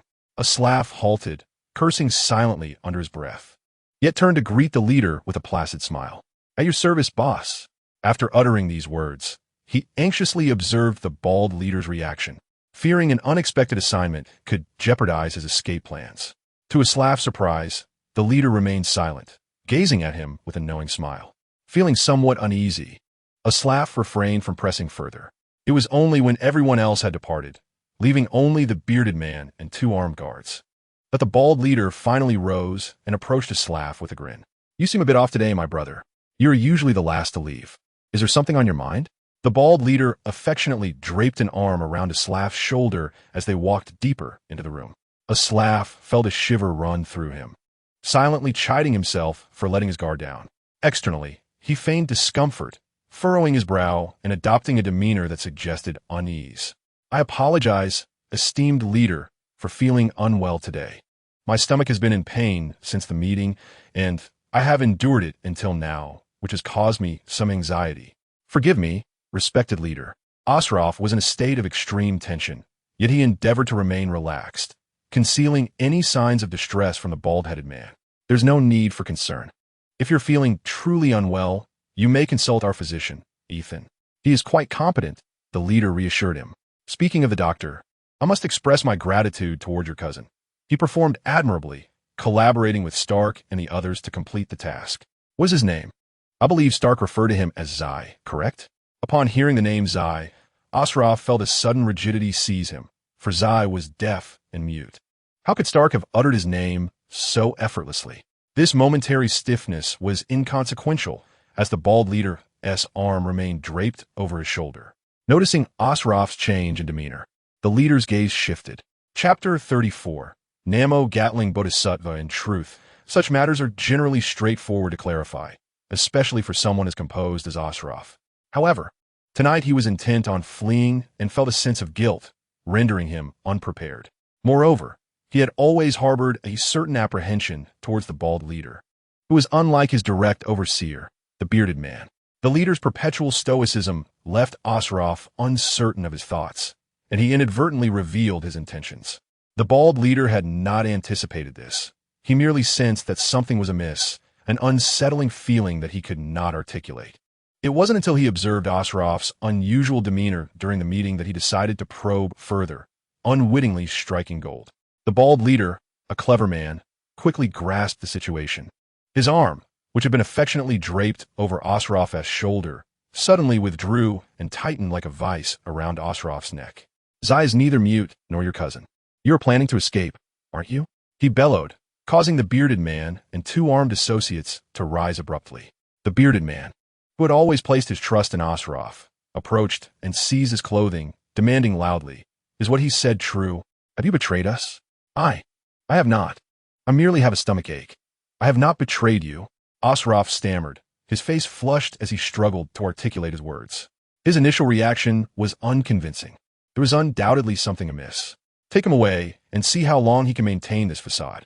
We shall consult Stark and uncover what they are plotting," commanded the bald leader, exerting just enough pressure until Asraf nearly lost consciousness before releasing him, shoving him towards the armed men, and preparing to depart with the bearded man to seek assistance from the nearby cave. Asraful was pushed off balance by the bald leader, colliding directly with another individual. Bowing his head, he gasped for breath with one hand clutching his throat, yet his gaze drifted to the grenade strapped to the waist of the armed man. At that moment, the bald leader and the bearded man had just reached the doorway, while another armed assailant behind Asraful placed a hand on his shoulder and twisted his arm to subdue him. To everyone's surprise, despite appearing to be struggling for air, Asraful let out a loud cry, twisting his body to break free. In an instant, he stood upright, a gleaming grenade in hand, its safety pin already removed. Jin Yu, you owe me a favor, Asraful shouted. In that fleeting moment of being exposed, he realized his imminent demise was inevitable. Kneeling in supplication would prove futile. Thus, he resolved to create a commotion, leaving Jin Yu and the others escape to fate. Damn it! The bald leader and the bearded man turned back, nearly losing their composure, and dashed outside through the door, one to the left and the other to the right. Boom! A violent explosion erupted, causing the nearby caves to tremble, with clouds of dust and small debris cascading from above. What just happened? Jin Yu exchanged incredulous glances with Tony Stark and Ethan before they could fully comprehend the situation. A frantic clamor crackled through the guards' walkie-talkies outside. Something's gone wrong. They're going to kill us both and take Stark. Ethan deciphered the words from the radio, his face etched with urgency as he addressed his companions. Tony Stark, quick on the uptake, dashed to the workbench even before Ethan finished speaking, seizing a massive wrench and charging towards the iron door. Unfortunately, he was a moment too late.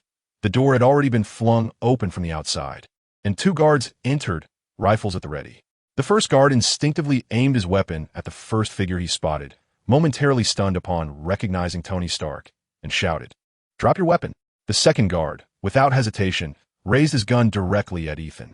As the threat of imminent gunfire loomed, Ethan felt the weight of despair wash over him. Reluctantly closing his eyes, resigned to his fate. Bang! Bang! 2 consecutive gunshots rang out, and the guards collapsed to the ground. The gunfire emanated from Jin Yu's right hand, wielding a Python revolver, one of the most powerful handguns in the world, loaded with .357 Magnum ammunition. The guards' heads exploded like watermelons, creating a gruesome scene. Well, I'm not very familiar with handguns. Perhaps I shall opt for something more gentle next time, Jin Yu remarked innocently, raising his hands in a gesture of innocence before the astonished expressions of Tony Stark and Ethan. Damn it, what on earth has transpired? I must don my armor immediately.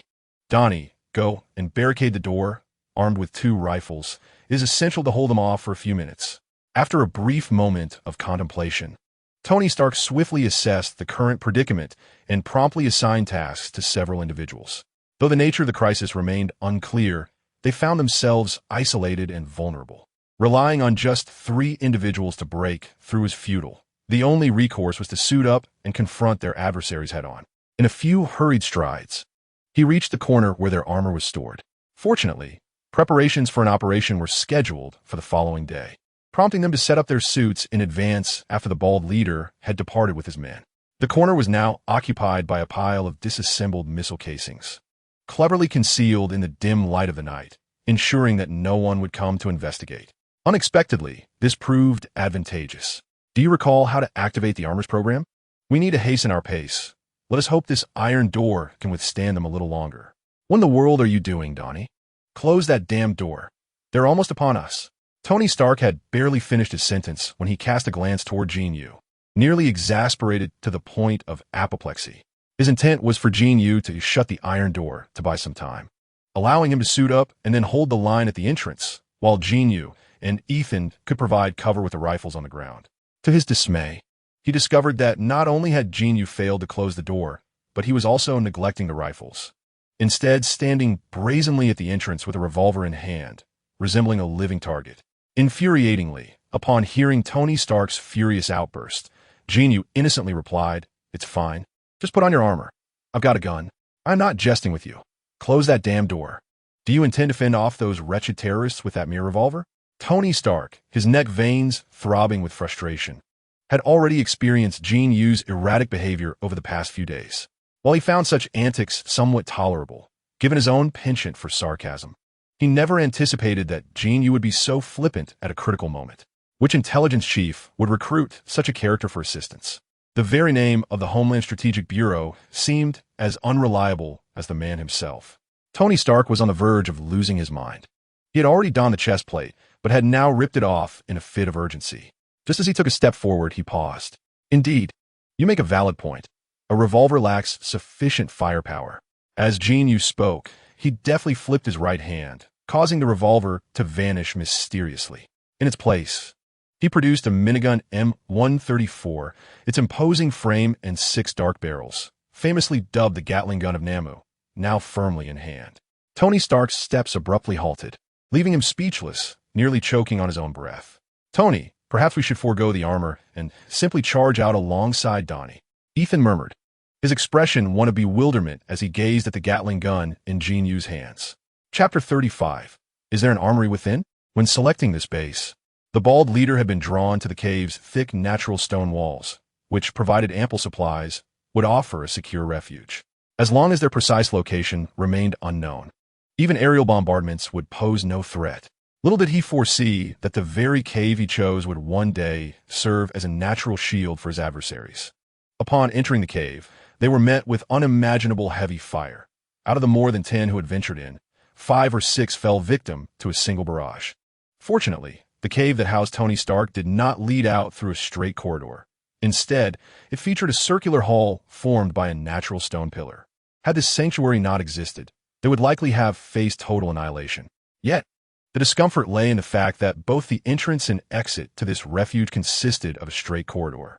The remnants of the recent gunfire still haunted their minds, and several dim bulbs along the passage had been shattered, plunging the area into darkness. How could they proceed?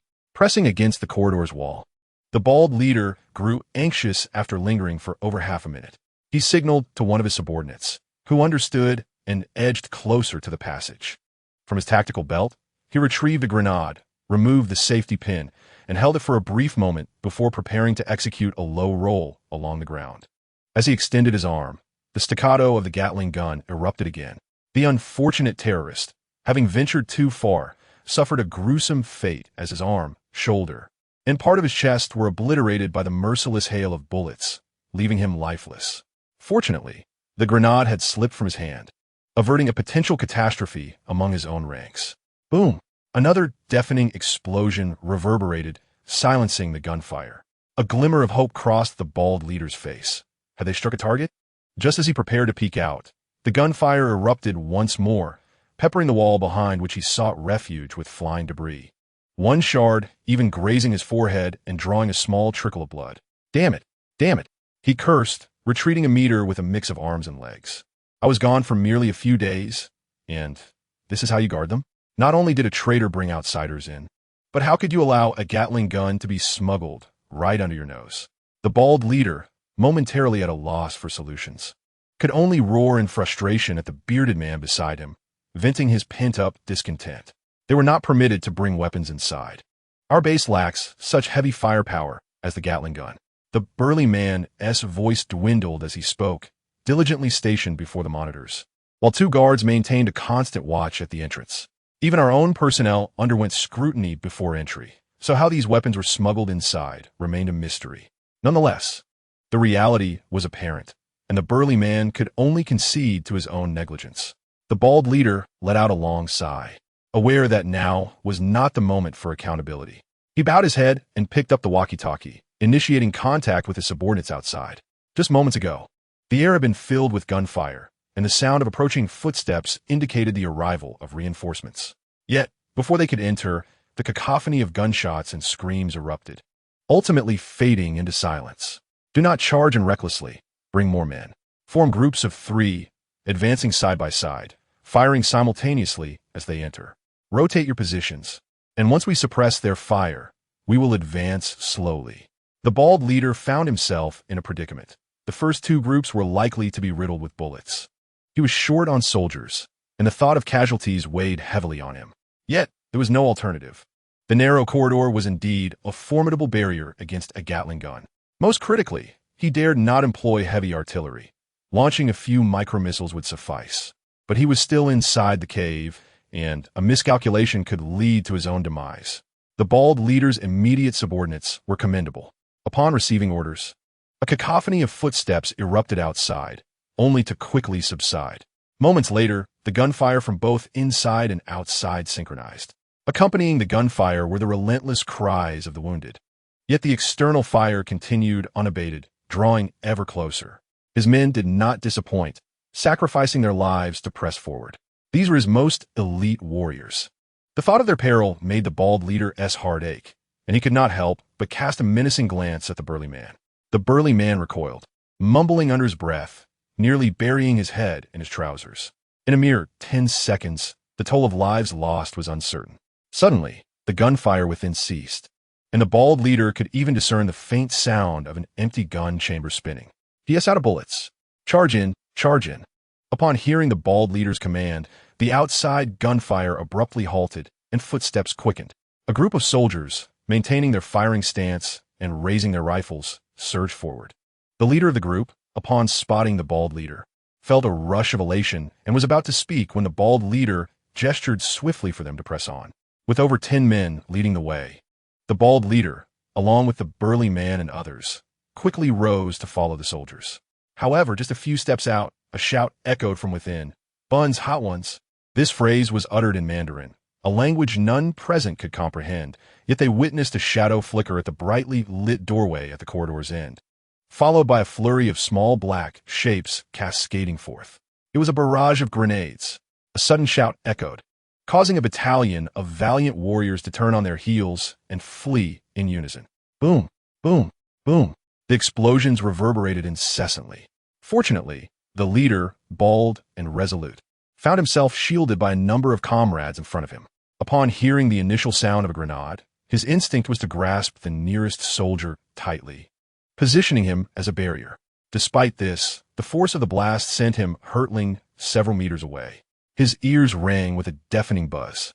The unfortunate soldier who had been in front of him was lifeless, yet the bald leader was fortuitous. He had been propelled at an angle, landing back at his original spot, which at least offered temporary safety. Pushing aside the body that lay atop him, he sat up in a daze, questioning whether the cave concealed an armory. Surely, a Gatling gun was excessive, but to unleash a barrage of grenades, wasn't he afraid of the debris potentially crushing him? Chapter 36. Mark-eyed back within the cave. Jin Yu's actions today were nothing short of extraordinary, leading Tony Stark to ponder if he had indeed been abducted or if this were merely a reality show orchestrated by a television network. Not only did he unleash a volley of gunfire with the Gatling gun, but he also paused intermittently, during which a resounding explosion erupted outside. This clearly interrupted an attempt to throw grenades. How could he, wielding a Gatling gun in the darkness, shoot so accurately? The most absurd moment came when reinforcements arrived, and a hail of bullets poured in like a tempest, reducing the workbench behind them to splinters. Yet the individual named Donnie stood his ground, engaging in a fierce exchange of fire. Suddenly, he retreated. Tony Stark observed closely as, barely having moved back, the spot he had vacated was riddled with small craters from the incoming fire, debris flying everywhere. Yet, Donnie had already reached a place of safety, even managing to wave at Tony in the process.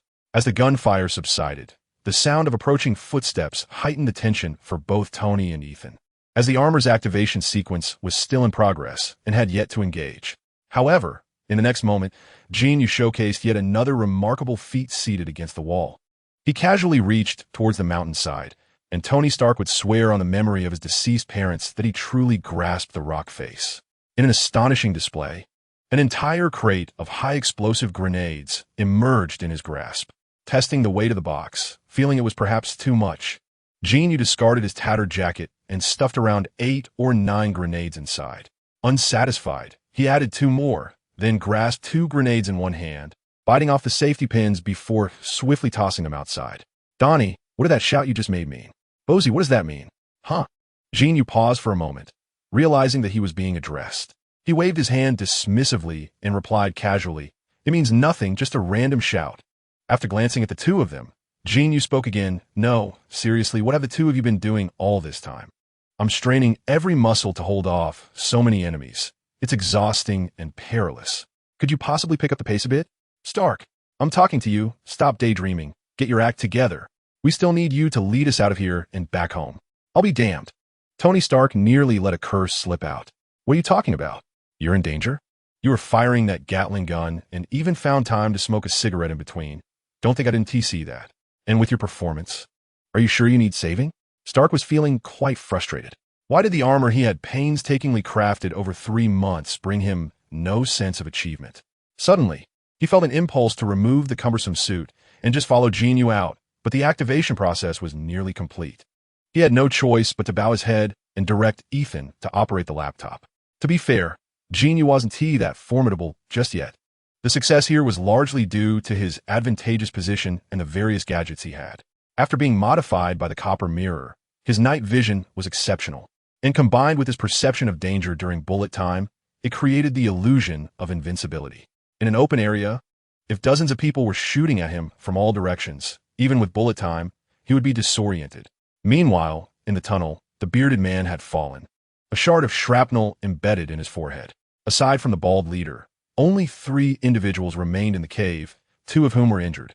The critical issue was not the casualties, but the morale. The bald leader had seen his fair share of gunfire, yet he was now too afraid to venture outside, fearing what might emerge from the cave. Even if a mortar were to be launched directly, he wouldn't be surprised.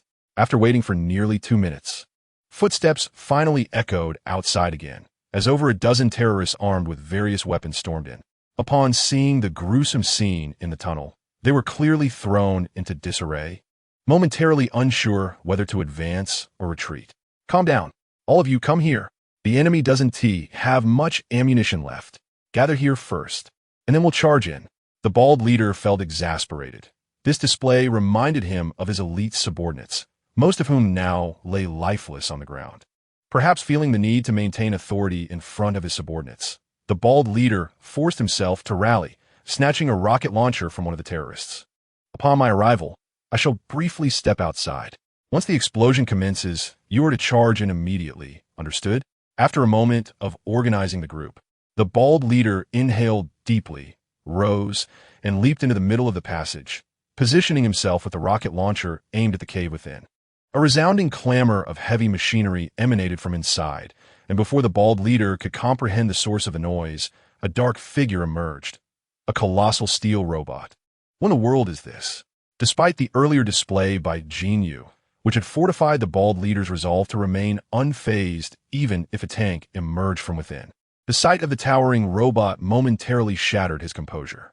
However, the glowing circle on the robot's chest spurred his realization. Tony Stark? Have you crafted a suit of armor? A tempest of emotions swirled within the bald leader as Tony Stark once again redefined his perception of genius. Yet, astonishment aside, there was no room for hesitation. In the face of adversity, the brave prevail. Gritting his teeth, the bald leader squeezed the trigger.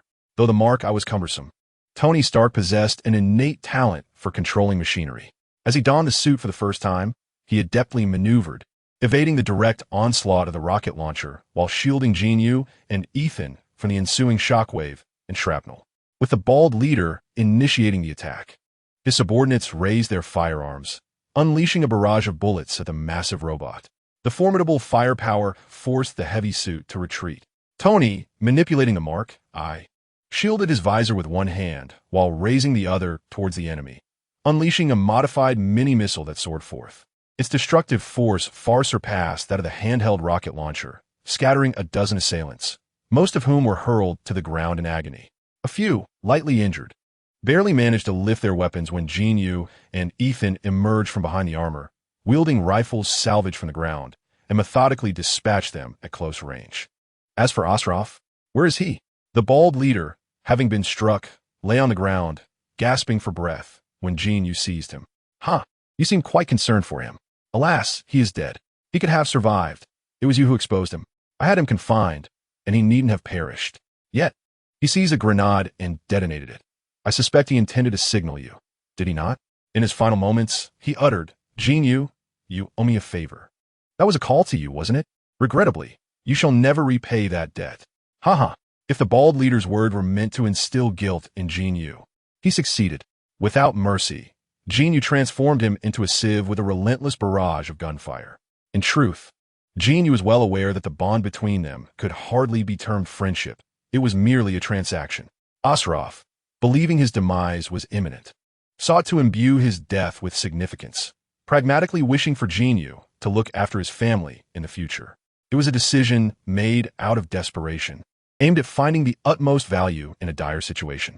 Yet Jin Yu could not allow himself to think in such terms. Death was death, regardless of its cause. Ashraf's activation of the grenade was an act of self-preservation, and he was the one who made the choice. A young man in his 20s, on the cusp of beginning a beautiful new life, with the opportunity to normalize his existence. Damn it, damn it, damn it. Jin Yu gazed at the lifeless body of the bald leader, still feeling unsatisfied, and unleashed a flurry of heavy punches upon his forehead. Donnie, enough. Calm down a bit. He.S. already dead, nearly reduced to mush under your blows. Ethan tightly held on to Jin Yu. I am furious as well, but we must exit immediately. There are enemies outside, and we cannot remain hidden in this cave forever. Regardless of what you may call yourself, you just mentioned my name.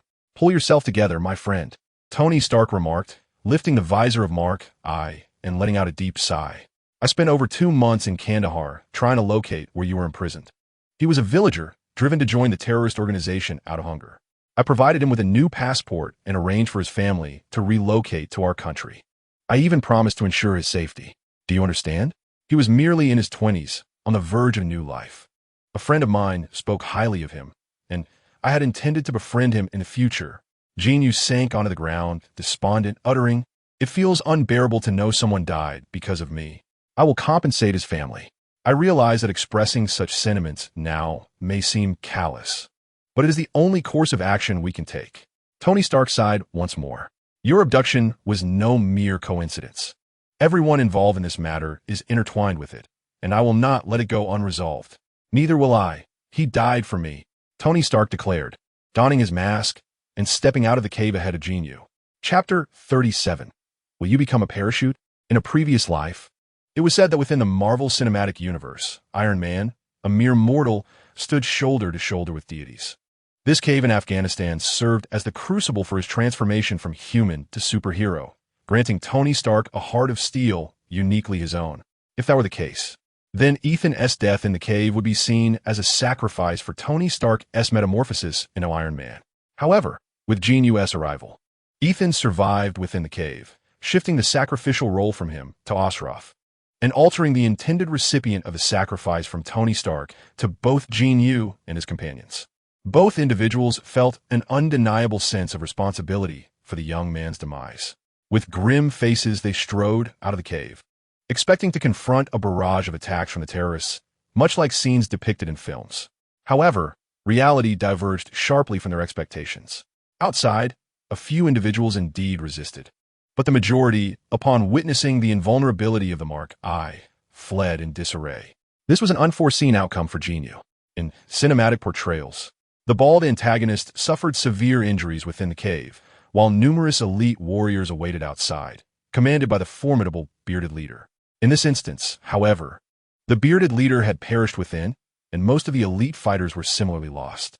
The remaining scattered forces lacked the courage to confront the imposing Iron Behemoth, offering only a token resistance before retreating in panic. The battle had concluded swiftly, yet both Jin Yu and Tony Stark were seething with unexpressed anger. Once the sporadic gunfire ceased, the Mark I turned its attention to the piles of munitions covered by tarpaulins in the basin, each crate inscribed with the Stark surname. Initially believing the creation of weapons was for the sake of peace, Stark was infuriated to discover that his inventions had become instruments of terror, particularly as they had facilitated an assault on military convoys, prolonging his survival in the cave for 3 arduous months. As Stark's frustration mounted, the mechanical arms of the Mark I lifted, unleashing twin torrents of intense flames upon the amassed munitions, initiating their physical obliteration. While he reveled in the destruction, Jin Yu and Ethan were left terrified. Tony Stark, cease this madness. We lack your formidable armor. Do you intend to blow up this entire mountain? Jin Yu's roar prompted a slight cooling of Stark's fervor, but as he surveyed the surroundings, the inferno had already ignited, with explosions of the munitions merely a matter of time. Without a moment to regret, Stark deftly maneuvered the Mark I's mechanical arms, grasping Jin Yu and Ethan by their trousers. You had best hold onto these arms. Should you fall, I cannot save you. What did you say? Ethan was still processing the situation when the Mark I's feet ignited with fierce flames, and with a whoosh, the armored suit propelled upwards, soaring towards the desert ahead. Fortuitously, they ascended just in time, as the entire basin erupted in a tremendous blaze. From above, it resembled a warehouse of firecrackers igniting, crackling with chaos. Due to the additional weight of his companions, the Mark I did not ascend as high as in cinematic portrayals. However, Stark cleverly angled the flight, ensuring a safer landing amidst the vast dunes ahead. Magician, I have witnessed your conjuring of mobile phones, Gatling guns, and grenades. Pray tell, can you transform a parachute? Shouted Tony Stark, suspended in midair after escaping the explosion zone. I certainly cannot. Jin Yu replied, caught off guard by the rapid series of events. Suddenly recalling a scene from a movie, he felt a surge of panic. You had better have purchased insurance. No sooner had he uttered those words than the light on the mark eye flickered ominously, and the flames beneath it sputtered twice before extinguishing, robbing the suit of its formidable thrust. The mark eye, once soaring through the skies, swiftly transitioned into a plummet. With a resounding thud, the mark eye crashed onto a sand dune. Just before impact, Tony Stark struggled to raise the suit's mechanical arms high, but the force of the collision shattered its connected treads, flinging Jin Yu and Ethan away like ragdolls, while Stark tumbled down the dune with the mark eye. Escaping death only to nearly meet it from the sky was cruel irony. The most unfortunate was Jin Yu, while Stark rolled and subsequently lost consciousness. He was encased in armor, sustaining minimal injury despite the tumultuous fall. Ethan, having fainted from sheer terror before landing, was oblivious to his descent and ended up not far from the dune. As for Jin Yu, he rolled down the dune and collided with a partially sand-eroded boulder. With a resounding crash, the stone shattered, causing Jin Yu to tilt his head and lose consciousness. Upon regaining awareness, he found himself in a lavish hotel room. Yet the familiar presence of the Black Widow remained by his side. Awake, are we? She greeted him with her customary sweet smile. The sunlight filtering through the window, casting a warm glow that lifted Jin Yu's spirits. If every time I lost consciousness I could behold this scene, I would gladly invite a daily knock to my head. He chuckled. Well, you would need a rather hefty stick for that. Such a large boulder, and yet you shattered it completely. Black Widow laughed heartily, clearly enjoying his playful banter. By the way, I seem to recall colliding with a stone. That scoundrel Stark. I curse him to bear 2 extra appendages. Jin Yu lamented, thinking back to the events that led to his fainting spell. Frustrated that they had chosen to toy with weaponry when he intended to confiscate it. As Black Widow recounted the events, Jin Yu learned that SHIELD had been monitoring the area. Following the sounds of gunfire and explosions that night, her first instinct was that something had gone awry, prompting her to rush to the scene. To her shock, she arrived just in time for the massive explosion, and while searching the vicinity, she was the first to find Tony Stark, who lay unconscious amidst a heap of mangled metal. Tony Stark must certainly hand over the matter to the military. However, Black Widow harbored reservations about entrusting Jin Yu to the military personnel. Therefore, after examining Jin Yu and discovering that he merely suffered a minor concussion with no serious repercussions, she decided to take him back herself. The others merely observed the 2 unfortunate souls, awaiting the arrival of the military to retrieve them. You bumped your head, and I wanted you to rest well, so I administered a shot to ensure you could sleep peacefully. Then, I arranged for a Quinjet to bring us back. How do you feel now? Is your head still aching? Black Widow gently caressed Jin Yu's head with a hint of concern. What? We're back. I fell asleep, and suddenly woke up from Afghanistan to hear? Jin Yu exclaimed as he bolted upright from the bed. Indeed. We are at the Nomad Hotel in Los Angeles. Black Widow affirmed with a nod. Upon receiving her confirmation, Jin Yu instinctively touched his face, realizing that his disguise had vanished. He lifted the covers and, blushing, inquired, Did you give me a bath? Is there a problem with that? Black Widow replied nonchalantly. But then, as if struck by a thought, a mysterious smile crept onto her lips. Well, that is quite something. Damn it. For the first time in my life, a girl helped me bathe, and I have no recollection of it. I missed the experience entirely. Why didn't you wake me? Jin Yu lamented, pounding his chest in frustration, feeling as if he had lost a fortune. If you wish to experience it, come here, Black Widow teased, playfully beckoning Jin Yu with her finger. For some inexplicable reason, this gesture reminded Jin Yu of a famous line. Come here. He quickly shook his head to dispel the thought of Uncle Sean, then turned to Black Widow with a look of astonishment. You brought me back from Afghanistan, drugged me into unconsciousness, and now I awaken, completely naked in a hotel bed. Were you deliberately taking advantage of my vulnerable state? He accused, bewildered. Crazy. I did not. Black Widow vehemently denied.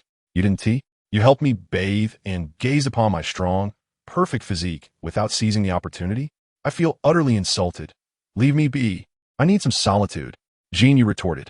Ha ha ha. Chapter 38. Farewell, Tony Stark. After Black Widow departed, having recounted the events in detail, she left Jin Yu alone in the empty hotel suite. Scandalous woman. Previously, to assuage Black Widow's concerns, Jin Yu had performed a magic trick at a bar in Kandahar, producing various weapons from thin air. This was one reason why Black Widow had confidence in Jin Yu's ability to venture into perilous territory alone. Naturally, she conveniently omitted this detail from her report to SHIELD. Once Black Widow had gone, Jin Yu lay back on the bed, deep in thought. Upon arriving in Los Angeles, it seemed that the Black Widow intended for Jin Yu to engage in meaningful interactions with Tony Stark. This arrangement proved beneficial for Jin Yu, who found himself somewhat homeless at the moment. Thus, his location was of little consequence. Being close to Stark presented the potential opportunity to acquire a suit of armor, rendering the situation advantageous. After an extensive journey that began in Dubai and meandered through the entire Middle Eastern region, it took him nearly half a year to return. Jin Yu felt as though he had traversed through time.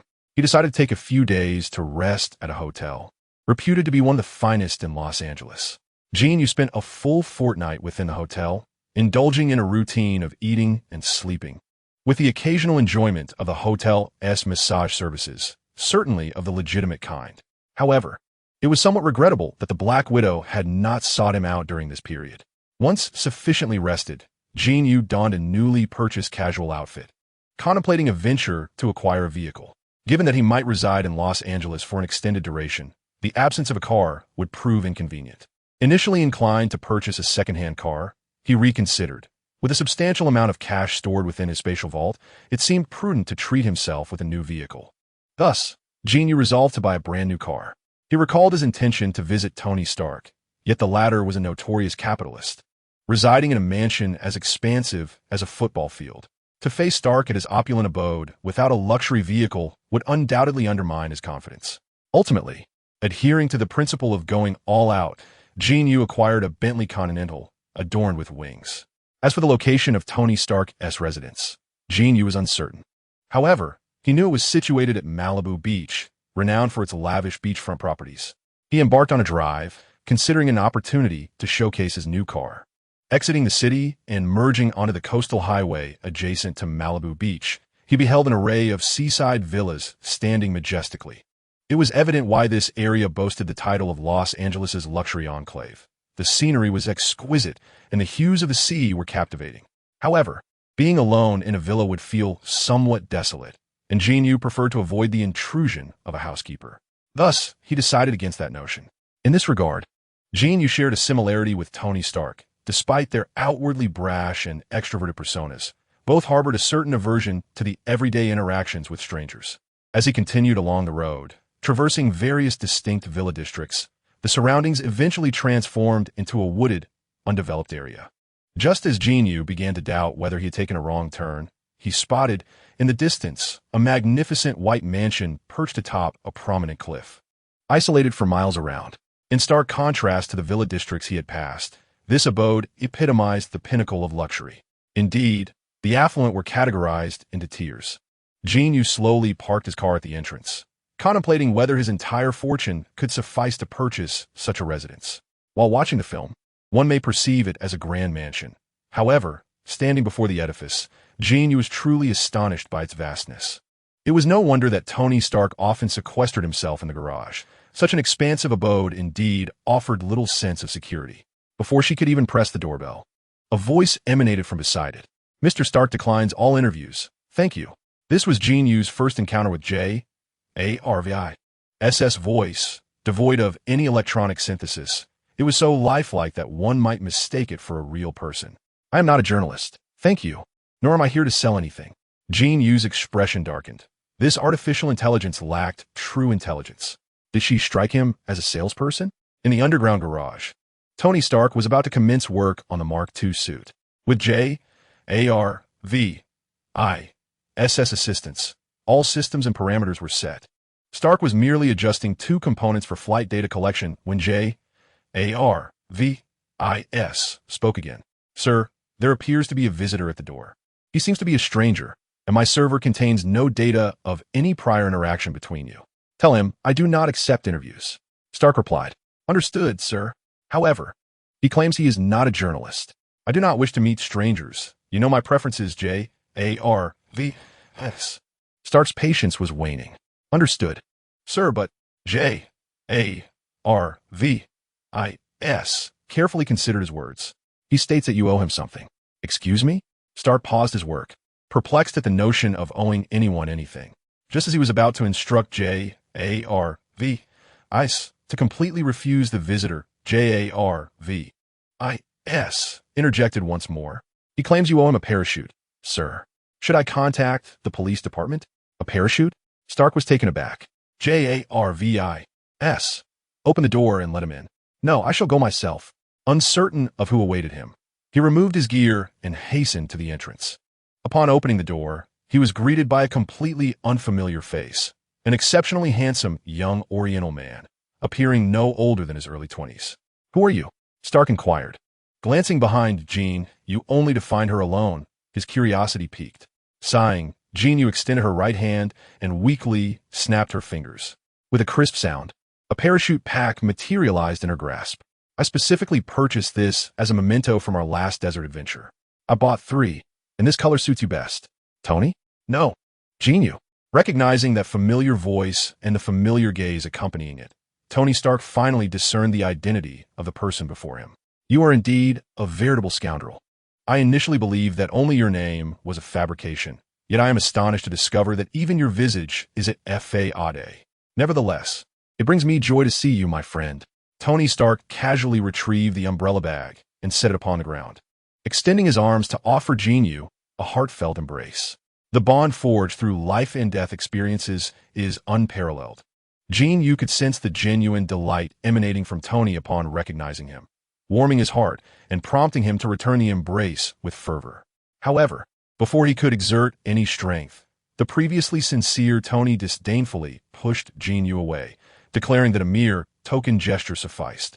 Jin Yu could only roll his eyes in exasperation, feeling somewhat awkward as he shifted the conversation. Earlier, while I was outside, who was it that spoke to me? Do you have other visitors at home? That was my artificial intelligence butler, Jarvis. Please greet Jin Yu. Hello, Mr. Jin. It is a pleasure to meet you. I am Jarvis. The voice of Jarvis resonated once more. Jin Yu offered a subdued acknowledgement before turning to Tony. Your artificial intelligence butler is decidedly lacking in intelligence. He mistook me for a salesman, as if I resemble one of those door-to-door representatives. Jin Yu's face was awash with indignation, primarily due to the 5 minutes he had spent waiting outside. This is an unforgivable oversight, Jarvis. Your rudeness is unacceptable.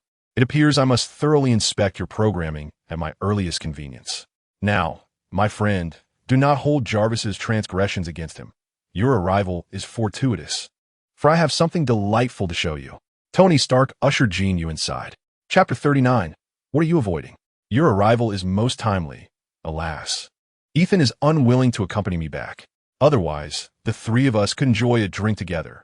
Upon meeting Tony, Jin Yu learned that Ethan had not returned with him. Previously, the 2 had been taken to a military base for treatment. Tony had even proposed purchasing a hospital for Ethan to manage, but Ethan had declined. His village had been ravaged by the gang led by the bald chief, and his family had been slain, buried in that very place. Ethan desired to return to safeguard his family and offer his medical skills to assist the impoverished locals. In response, Jin Yu expressed his profound admiration. By the way, when the opportunity arises, please provide me with the details of the Osroff family. I wish to extend my support to them. Tony handed Jin Yu a bottle of drink, speaking in a grave tone. No need for that. I have arranged for $1 million to be sent to them, sufficient for them to commence a new life here. Should they encounter any troubles, someone will notify me. Jin Yu waved his hand dismissively, as this matter had already been entrusted to Black Widow. $1 million? I never would have guessed you were rather affluent. Tony teased Jin Yu with a smile. Hearing such words from you feels rather insulting. Jin Yu let out a bitter smile before continuing. By the way, speaking of $1 million, this brings me to one of the main reasons I sought you out. I possess a substantial amount of cash, which is rather inconvenient to utilize, and depositing it directly into the bank seems equally cumbersome. Thus, I wish to request your assistance. As he spoke, Jin Yu rose without hesitation, gesturing with his hand, and before them appeared a neat square formation of cash. Tony, despite being hailed as the world's wealthiest individual, had never encountered such a vast sum of money. Upon witnessing the sudden appearance of such an abundance, he involuntarily sprayed his drink. Do not tell me you just robbed the Federal Reserve. Rest assured, this is not bank money. Its origins are perfectly legitimate. Here lies a total of 300 million. Perhaps it is too much for one go. Shall we divide it into 3 transactions? Jin Yu, possessing at least $300 million, pondered whether presenting it all at once might pose complications for Tony. Little did he know that in the next moment, he would be met with a sharp reality check. Tony stood up, rummaging through the cluttered control panel until he retrieved a stamped checkbook. Swiftly signing his name, he filled in the amount of 300 million. Here, take this check. Simply deposit it at the bank. There will be no hassle. Jin Yu was taken aback. 300 million. I meant for you to help me deposit it at the bank, and then transfer the funds to me. Why complicate things for just 300 million? Here, keep this money for now. I'll have someone handle it later. Almost forgot the main matter at hand. I happen to be working on the flight data for the second-generation battle armor. Could you assist me with that? Jin Yu helped Tony test various data on the limb thrusters, and by the time they finished, night had nearly fallen. Tony, not wishing to dine out, had become weary of being swarmed by reporters ever since he announced that Stark Industries would no longer manufacture weapons. Therefore, he called a restaurant to have food delivered to his home. The two, uninterested in any formalities, set up a small tea table in the garage, pouring 2 glasses of red wine and enjoying their meal while chatting amid the scattered parts and tools of Tony's battle armor manufacturing. It created an uncanny resemblance to their days in the Afghan caves. As they ate, their eyes met, and they could not help but burst into laughter. Honestly, it feels as though ages have passed since I returned. If it weren't for the constant threat to my life, I might even say that those days in the cave were more carefree. After coming back, I announced that Stark Industries would cease weapon production, and the entire world thinks I've lost my mind. After their laughter subsided, Tony spoke with a hint of resignation. Jin Yu, having seen the film, understood the immense pressure behind Tony's decision. Even his closest confidant, Pepper Potts, believed he had made a grave mistake. I can comprehend your feelings. You spent 3 months in that dreadful place, witnessing the slaughter of innocents and the pillaging of villages. Each weapon bore your family name, and every bullet was produced in your own factory. That wretched sensation is indeed a profoundly unpleasant experience, and I stand by you. It is truly comforting to know that someone understands. I must express my gratitude for everything that has transpired. Tony raised his glass, gently clinking it with Jin Yu's. He was the first person to support him since his return.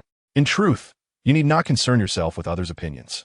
Please, you're Tony Stark, one of the most brilliant minds, possessing wealth that could last several lifetimes. Why should you care about the judgments of others? When inspiration strikes, act upon it.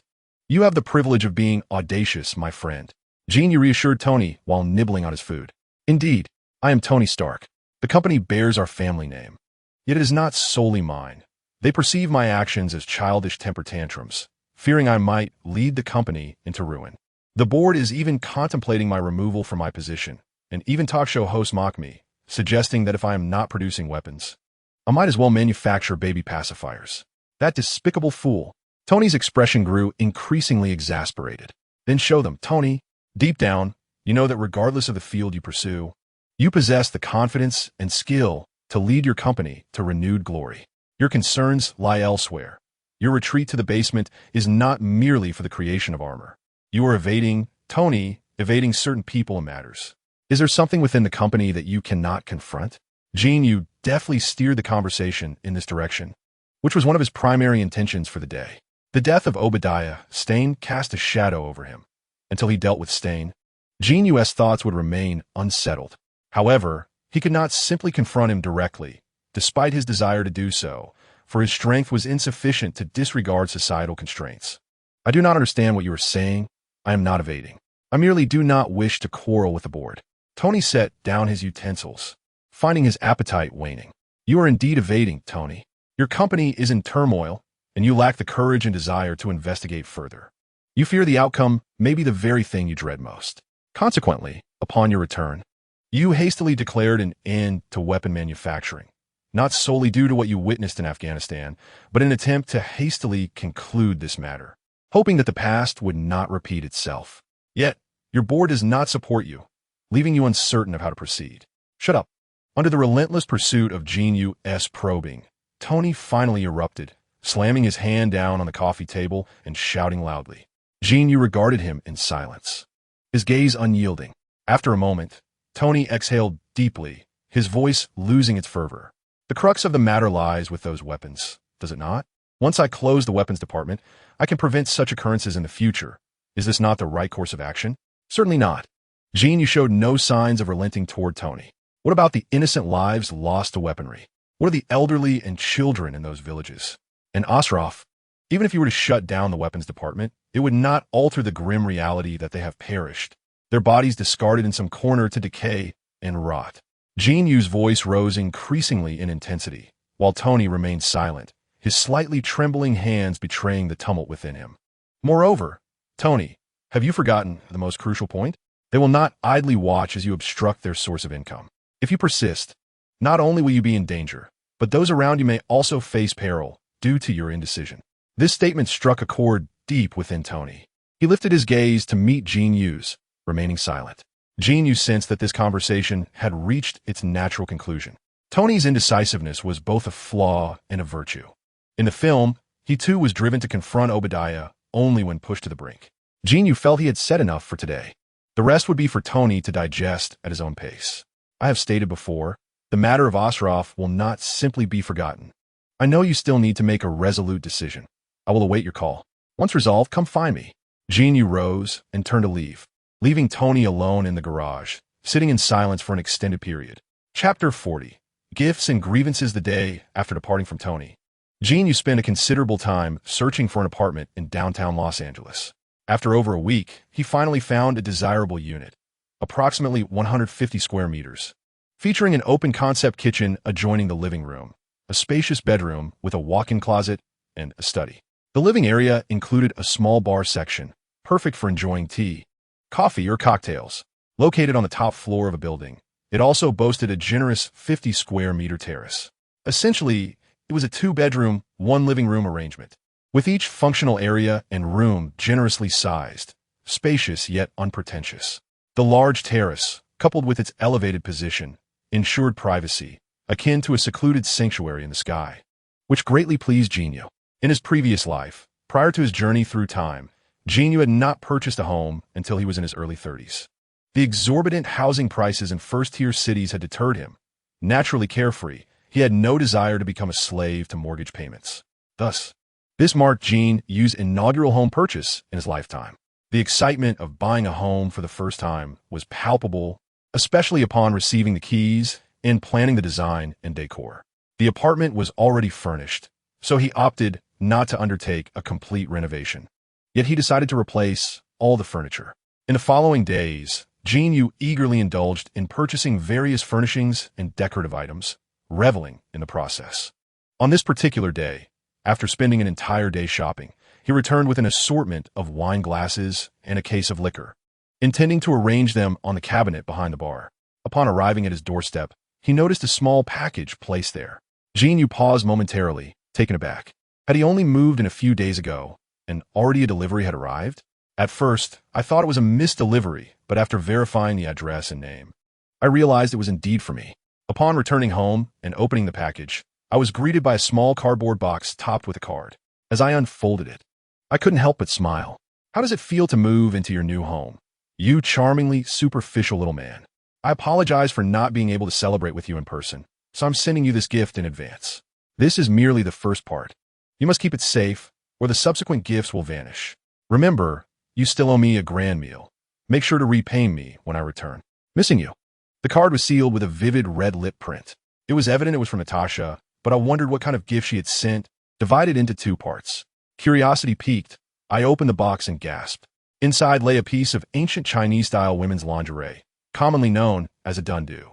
However, this design was evidently modernized, featuring black fabric with purple trim and a horizontal slit at the chest adorned with two intricately patterned knots. I estimated its size to be just right, from the collarbone down to just above the navel. Imagining Natasha wearing this dundu, her fair skin juxtaposed against the fabric, with that enticing slit hinting at her curves. Who could possibly resist such a sight? I swallowed hard, feeling a rush of heat. To make matters more intriguing, it also came with a matching pair of delicate panties, essentially a strap and a small patch of fabric, just sufficient to cover the essential areas. My thoughts spiraled into a frenzy. I felt an overwhelming heat coursing through me. If I continued down this train of thought, I might very well combust. I hastily tucked the items away, believing that out of sight would mean out of mind. Yet it proved futile. The vivid imagery was firmly entrenched in my mind, playing on an endless loop without my consent. Desperate for distraction, I rushed to the balcony to catch some fresh air and admire the scenery. With my youthful vigor, how could I simply dismiss these thoughts? I felt myself teetering on the edge of losing control. A tantalizing voice in my head whispering whether I should venture out to seek relief. After all, I was in a vibrant country filled with alluring beauties. Yet, another voice countered, reminding me that despite the lack of a defined relationship with Natasha, there was an unspoken understanding between us. To act otherwise would be a disservice to her thoughtful gift. The two conflicting voices clashed within my mind, each refusing to yield. In a moment of urgency, I devised a plan to toss a coin. Heads would represent instinct, tails, reason. Deep down, I knew which outcome I hoped for. With determination, I hurled the coin into the air. As it soared, a sharp sound sliced through the atmosphere, and a figure, a striking blend of red and yellow, landed heavily on the rooftop. My thoughts raced. What on earth? Jin Yu was startled, realizing that there was no need to wait for a coin. The impulse of his body had been frightened away. He thought he had seen a ghost, but upon closer inspection, he recognized it as Mark II, the first completed suit of armor in the true sense of Iron Man. The last time he was at Tony's house. The blueprints and various data parameters had just been finalized, and he never expected the finished product to be ready so swiftly. You nearly gave me a heart attack. You scoundrel, Jin Yu exclaimed, momentarily regretting his decision to purchase a penthouse apartment.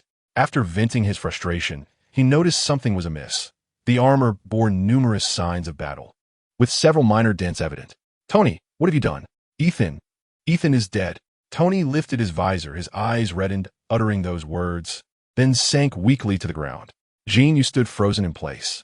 After a moment, he rose and entered the house, retrieving 3 newly purchased glasses and a bottle of high-proof whiskey. He filled each glass generously, placing one beside himself and Tony. Raising his glass to the empty one, he lifted it high and drank deeply. To Ethan, following suit, Tony clinked his glass and downed his drink in silence. After a lengthy pause, he finally spoke. It turned out that Tony had just assembled the armor when he saw a news report on television about a massacre in a village in Afghanistan, which happened to be Ethan's hometown. When Tony arrived, wearing the armor, Ethan was already on the brink of death. He died in my arms. Before he passed, Ethan told me not to squander my abilities. The ones who killed him were those so-called freedom fighters, and, ironically, the weapons they used were produced in my factory. I have let Ethan down. I am so sorry. So sorry. At this point, Tony could no longer contain his emotions, his voice trembling as he repeated his apologies. Jin Yu remained silent, pouring more whiskey into their glasses, and they continued to drink. That night, neither spoke. They simply sat in a daze, consuming glass after glass. They finished 3 bottles of high-proof liquor, and Tony spilled the contents of his first glass from the second bottle onto the floor, leaving Jin Yu to drink alone. He couldn't fathom why he consumed so much. Ethan's death was undeniably painful, yet he couldn't claim to be heartbroken. It felt more like a pity, mingled with a tinge of anxiety. He had changed the fates of some, yet in the end, Ethan still perished. Was it mere coincidence? Or was Ethan destined to be a catalyst in Iron Man's transformative journey? Jin Yu did not know, nor could he comprehend. So he continued to drink until he lost all consciousness. Chapter 41. The unraveled Tony in the heart of downtown Los Angeles at the Walt Disney Concert Hall. The annual gala for the Firefighters Home Foundation is underway.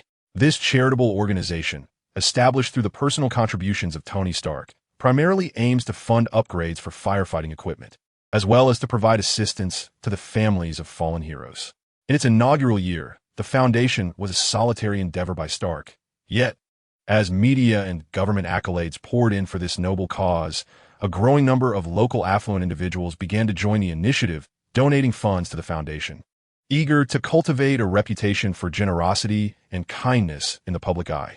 This marks the 3rd year of the gala, which has evolved into a prominent annual networking event for Los Angeles elite. Of course, such a gathering of high society would be incomplete without the presence of journalists. A throng of reporters, armed with cameras, roamed the venue, exchanging similar sentiments regarding Stark's anticipated absence from his charitable affair. They even took jabs at his recent announcement to shutter Stark Industries' weapons division, deliberately labeling his statements with adjectives such as arrogant, self-serving, and irrational. The journalists, astute in their understanding of Tony Stark, recognized that such remarks were intended to provoke him into making an appearance, thereby generating headlines, a tactic that had previously proven effective with this notorious playboy. However, this evening unfolded differently. As the gala progressed, Stark remained conspicuously absent, leaving the assembled reporters disheartened. After all, this event presented one of the few opportunities likely to draw Stark out. Yet, disappointment aside, the work must continue. If Stark was unreachable, they would turn their attention to his associates, be it Obadiah Stane or his personal assistant, Ms. Pepperpotts. Successfully steering the conversation toward Stark would equate to a scoop. The first to emerge was Obadiah Stane, who had just stepped out from the entrance to the concert hall when a swarm of reporters, accompanied by photographers, surged forward. Stane, however, had anticipated this and was flanked by no fewer than a dozen bodyguards, who formed a barrier to keep the crowd at bay. Just as the journalists began to resign themselves to a fruitless evening, a thrilling surprise unfolded. The roar of a sports car engine pierced the air, and at the climax of the gala, Tony Stark made his entrance. The reporters, previously clustered around Stane, abruptly redirected their focus to Stark's arrival. Even Stane, poised to depart, paused to observe Stark's entrance. Upon stepping out of the vehicle, Tony Stark disregarded the reporters and brusquely pushed through the throng, and then an even greater surprise awaited. Tony Stark strode directly up to Obadiah Stane, retrieving several photographs from his coat pocket, seemingly questioning Stane in hushed tones. The reporters sprang to life, but alas, Stane's numerous bodyguards formed a formidable barrier, effectively shielding him from the inquisitive journalists. What lay within those photographs? They were taken in a small town named Gamera just yesterday. Are you aware of the calamity that transpired there? The number of lives lost, all perished beneath the weapons we manufacture, each inscribed with my name? Obadiah, what have you done? Tony's agitation was palpable as the recent events concerning Ethan still haunted him, and now fresh turmoil emerged, igniting his fury. Tony, must you remain so naive? Stane retorted, his gaze dripping with disdain. I once was naive enough to believe your assurances that business must adhere to certain ethical boundaries. And now, while we accept government contracts, we covertly supply arms to terrorists, conducting business on both fronts? Tony's hands trembled with rage. We are arms dealers, Tony. We sell our products wherever there is demand. Where there is none, we create it. This is our means of survival, understand?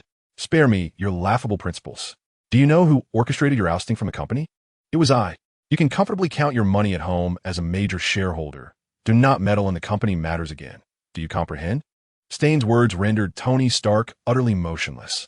Before arriving, a flicker of hope lingered in his heart regarding Stane. And what of those whose lives have been taken, Obadiah? He asked quietly, just as Stane prepared to turn away.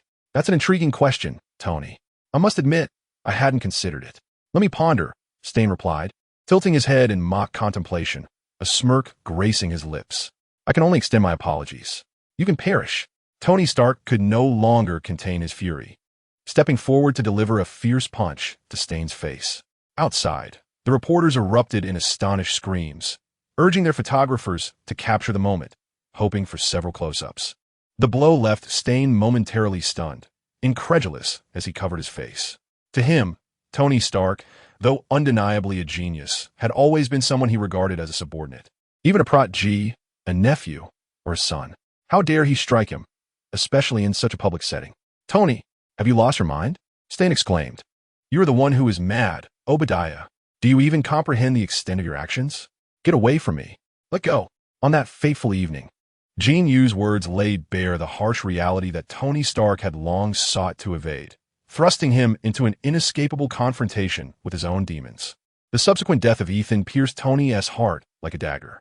Even now, Tony received a photograph from a female journalist, showcasing a multitude of freshly manufactured Stark Industries weapons amidst harrowing images of civilians being slaughtered, including women and children. This grotesque revelation tested Tony's sanity to its limits. However, it was Obadiah's casual apology that truly shattered Tony Stark's defenses. A cadre of bodyguards surged forward, restraining the enraged Tony. "Obadiah, you're a murderer, a butcher. You have no right to do this. This is my father's company." Tony's voice thundered. "Silence him," Obadiah commanded furiously to his guards. They had been reluctantly holding Tony back to prevent him from lashing out, but at their employer's behest. They intensified their grip. Two men seized Tony's arms while another pressed a knee in his back, forcefully pinning his head to the ground, rendering him utterly immobile. After instructing the remaining guards to intercept the journalist, Obadiah approached Tony, squatting beside him. Observing half of Tony's face pressed against the ground, struggling to articulate a coherent response, Obadiah chuckled coldly. He extended his right hand, resting it upon Tony's cheek, giving it a couple of light taps before speaking. "Tony, you see, impulsiveness and rage do not resolve issues. They only bring you humiliation. Perhaps I have indulged you too much in the past. Your performance today has truly disappointed me. I warn you, do not meddle further. Be content as your frivolous self, or else remove your filthy hands, or I shall turn your cursed head into a pancake." Chapter 42. Obadiah's hidden hand. Simultaneously, Obadiah and his bodyguards looked up to see Jin Yu emerging from the direction of the concert hall, gracefully descending the steps and charging toward Obadiah. The surrounding bodyguards quickly flanked Jin Yu, two on either side, attempting to encircle him. Bang! Bang! In an instant, both guards found themselves on the receiving end of powerful blows to their midsections, seemingly struck by a mighty hammer, causing their insides to twist in agony. They instinctively hunched over, collapsing to the ground like overcooked shrimp. Jin Yu had held back. Otherwise, his punch could have shattered their ribs and pierced their lungs. "Stop him!" Obadiah hadn't anticipated his guards being dispatched so swiftly. Before he could utter another word, Jin Yu was already upon them, with a swift punch and kick. The two bodyguards beside him fell to the ground before they could even turn around. Meanwhile, the guard in the middle, who had been pressing his knee against Tony, was seized by Jin Yu, who yanked him by the hair and effortlessly locked his wrist, twisting it with force. A chilling scream pierced the air as the guard's hand, which had been holding Tony's head, was contorted into a painful spiral. Obadiah Stane attempted to escape, but Jin Yu's movements were astoundingly swift. The other bodyguard were still preoccupied with a few security personnel blocking the reporters. In a state of panic, he attempted to flee, but it was too late.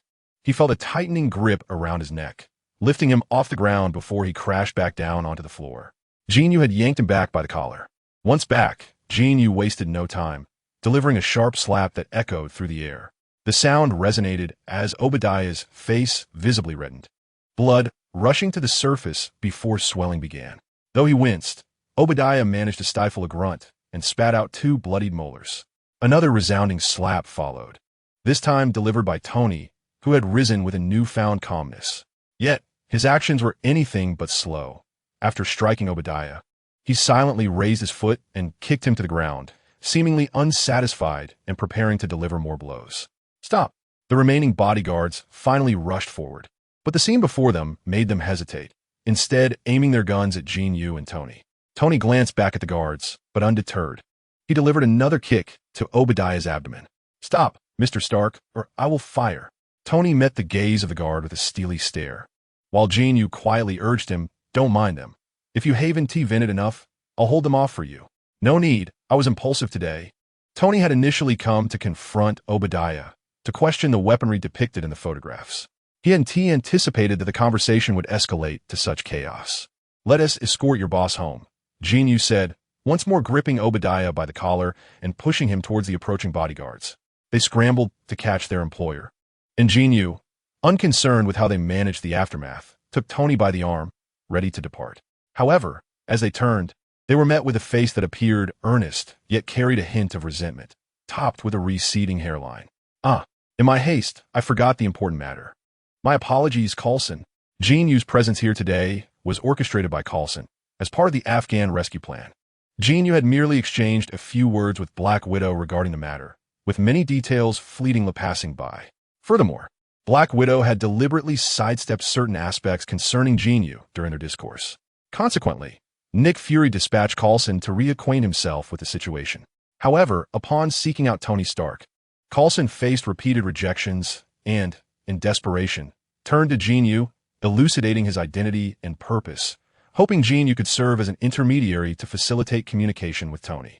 Initially, Coulson mentioned that Tony would arrive this evening, and Jin Yu thought little of it as he awaited his arrival. Unexpectedly, what he encountered instead was a street brawl. In the heat of the altercation, Jin Yu momentarily forgot the entire situation. Yet, encountering the opportunity, the three of them settled down for a proper conversation. Obadiah Stane returned home in a fit of rage. Despite his age, he maintained a commendable physique. Though he appeared somewhat portly, he possessed considerable muscle. Though he sustained a few blows, he emerged largely unscathed, save for 2 teeth knocked out by Jin Yu's slap and a face swollen like that of a pig. Alone in his dimly lit study, Obadiah's expression darkened ominously. After a prolonged silence, he picked up his phone and dialed a number. "What do you want from me now?" A peculiar voice answered, low and viscous, utterly unlike that of a typical human. "I require your assistance. My men have failed, and Tony Stark no longer trusts me. I need the arc reactor from his chest." Obadiah spoke in a grave tone. "That is your own issue, Obadiah. Our transaction is complete." The voice on the other end showed no interest in the proposition. "This is a long-term collaboration invitation. You provide me with those schematics, and we have optimized significantly based on them. I possess the resources to commence mass production of the Iron Man suits. All I require is a mere arc reactor, and we can forge an invincible army. Do you comprehend what this entails?" As Obadiah spoke, his excitement grew, causing the muscles on one side of his face to twitch painfully, eliciting a sharp intake of breath. "Do you truly believe your inept subordinates can replicate that arc reactor?" It seemed the voice on the other end was beginning to waver. Seizing the moment, Obadiah pressed on. "The large device left by Howard, since the day he perished. My men have been tirelessly studying it. We are well versed in its structure and materials. We simply do not know how to miniaturize it. If we can obtain Tony Stark's finished product, I assure you, within a week, my team will replicate it." "Very well. Remember your words, Obadiah. Should you fail, you shall be the first to meet your demise." The person on the other end coldly uttered a remark and abruptly hung up the phone. Bam! Obadiah slammed his phone onto the table, shattering it into pieces. "Damn it! How dare you threaten me? Once I obtain what I desire, the first to perish will be you, wretched creature." Meanwhile, Jin Yu and his companions were aboard a yacht, 2 stories high and fully equipped. To Jin Yu, this vessel appeared far more luxurious than his own residence. However, it was merely Tony's smallest yacht. In Tony's words, the only advantage of this boat was that he could operate it single-handedly, suitable for solitude or for enjoying an intimate getaway with a beautiful companion. When Tony made this statement, his demeanor was utterly nonchalant, yet both Jin Yu and Coulson couldn't help but roll their eyes. The weather outside was splendid, and the 3 of them settled in the deck's lounge area. Tony produced a bottle of brandy that boasted a 20-year age. Jin Yu couldn't discern its quality, but the earnest Coulson, after taking a sip, was instantly captivated. He downed the contents of his glass in one go and promptly poured himself another full measure. "I find it curious. What exactly do you wish to know?" "I have already discussed the general circumstances with Rhodey. You must be aware of them, correct?" Tony indeed found it perplexing. "I am well versed in the details. My primary objective is this." Coulson pointed at the arc reactor nestled in Tony's chest. Tony's expression shifted, while Jin Yu regarded Coulson with contemplative interest. In his memory, SHIELD, or Nick Fury's crew had never expressed any desire for Tony's arc reactor. "You may have misunderstood my intentions. I merely seek to document and understand certain parameters of this device. I have no designs on its manufacturing process." Coulson quickly clarified upon noticing Tony's reaction. "Are you attempting to ascertain its potential?" Tony grasped the implication. "It should be characterized as a threat assessment. We monitor any individuals or objects that pose a danger to the safety of human society globally. We require comprehensive evaluation data to facilitate prompt and effective solutions should a threat or crisis arise." Coulson mused. "Can I interpret this to mean that I am providing you with the capabilities and specifications of my weaponry, so that one day you may eliminate me if necessary?" Jin Yu teased. "This is my profession. We strive for safety and stability. Great power must be monitored, otherwise it will only lead to catastrophe." Coulson replied earnestly. Tony rolled his eyes and raised his glass to clink with Coulson's. "Cheers, my friend. You are a good man." Coulson, bewildered, responded, "Did I say something wrong?" "Absolutely not. You simply possess a touch of excessive seriousness. My friend, your boss, that fellow wearing the eye patch, is undoubtedly a cunning rogue. Jin Yu recalled that fateful night in Baotong, his teeth clenching in frustration. Indeed, Director Fury is quite a decent fellow. He has discreetly assisted you in resolving numerous troubles. Coulson maintained a serious demeanor. That is true, yet it was a trade. My efforts warranted compensation. Since encountering you, I have found myself severely injured and unconscious on several occasions. Jin Yu scoffed. And Natasha? You've absconded with our most beautiful female agent. Even the honest have their moments of defiance. What beautiful agent? This rogue has taken her away? I relish such tales. Tony exclaimed happily upon hearing this. Shut your mouth. No more talking, let us toast. The raucous little yacht drifted slowly across the surface of the sea, while beneath the tranquil waters, a tumultuous undercurrent was quietly approaching. Chapter 43. Do you believe ginger can prevent hair loss? Coulson, I demand an explanation. As soon as the call connected, Jin Yu's furious voice erupted from the phone, causing Coulson's ears to ring, prompting him to swiftly distance the device from his ear by more than 10 centimeters. I do not comprehend what you mean. Coulson lowered the phone's volume, cautiously bringing it back to his ear. Spare me the pretense. The television news, along with magazines and newspapers, inundates the airwaves. Do you dare assert that this is not your doing? On the other end of the line, Jin Yu sat on the apartment sofa, one hand clutching the phone while the other pounded rhythmically on the coffee table. Several newspapers and magazines lay atop the table, all bearing the same cover and headline. Two major shareholders of Stark Industries engage in a street brawl with an Asian man, suspected love triangle. The cover photo depicted Tony being pinned to the ground by Obadiah's bodyguard, while Obadiah crouched beside him with an air of disdain. Jin Yu charged towards them with a fierce expression. One must admit, the photograph was impeccably chosen, merely from this image. It is difficult to ascertain the hostile dynamics among the trio. The content grew even more colorful, suggesting that Jin Yu had originally been a kept man of Obadiah, who inadvertently encountered Tony Stark, leading to an instant romantic connection. Alas, he was already entwined with Obadiah, whom Tony regarded as an uncle, leaving them to harbor their feelings in silence. Until, during a party, they crossed paths once more. Of course, there were even more exaggerated versions, but the love triangle remained an unavoidable topic. It was indeed my doing. It would be prudent for you to keep last night's events under wraps. The best way to overshadow news is to envelop it with even more sensational and explosive content. I am quite adept at this, and the results are sure to be remarkable. Coulson responded with an air of nonchalance, oblivious to Jin Yu's ire. To ignite this love triangle. The initial 2 articles were penned by hired writers at my own expense. I admit I may have spoken somewhat inaccurately, yet I did not instruct you to employ such a method. A love triangle, portraying me as a kept man caught between 2 men, for heaven's sake. Jin Yu felt an acute discomfort, akin to having swallowed a fly, as a renowned host on television vividly depicted the indescribable relationship between the 3 individuals. You never said it was off limits, did you? Coulson asserted with confidence. Jin Yu strained to recollect, and indeed, he had mentioned it once the previous night, while under the influence of alcohol, dismissing Coulson's inquiries with a wave of his hand, not truly grasping the implications. Had he foreseen such a consequence, he would have resolutely declined. At that moment of silence, Coulson, noticing Jin Yu's hesitation, offered a comforting remark. You need not concern yourself. Such news only grows more exaggerated with time, and few will genuinely believe it. Moreover, the public's focus rests squarely upon the 2 of them. Frankly, in the eyes of many, all Asians tend to look alike, and if they're not particularly familiar with you, they may not even remember your face. You need not worry.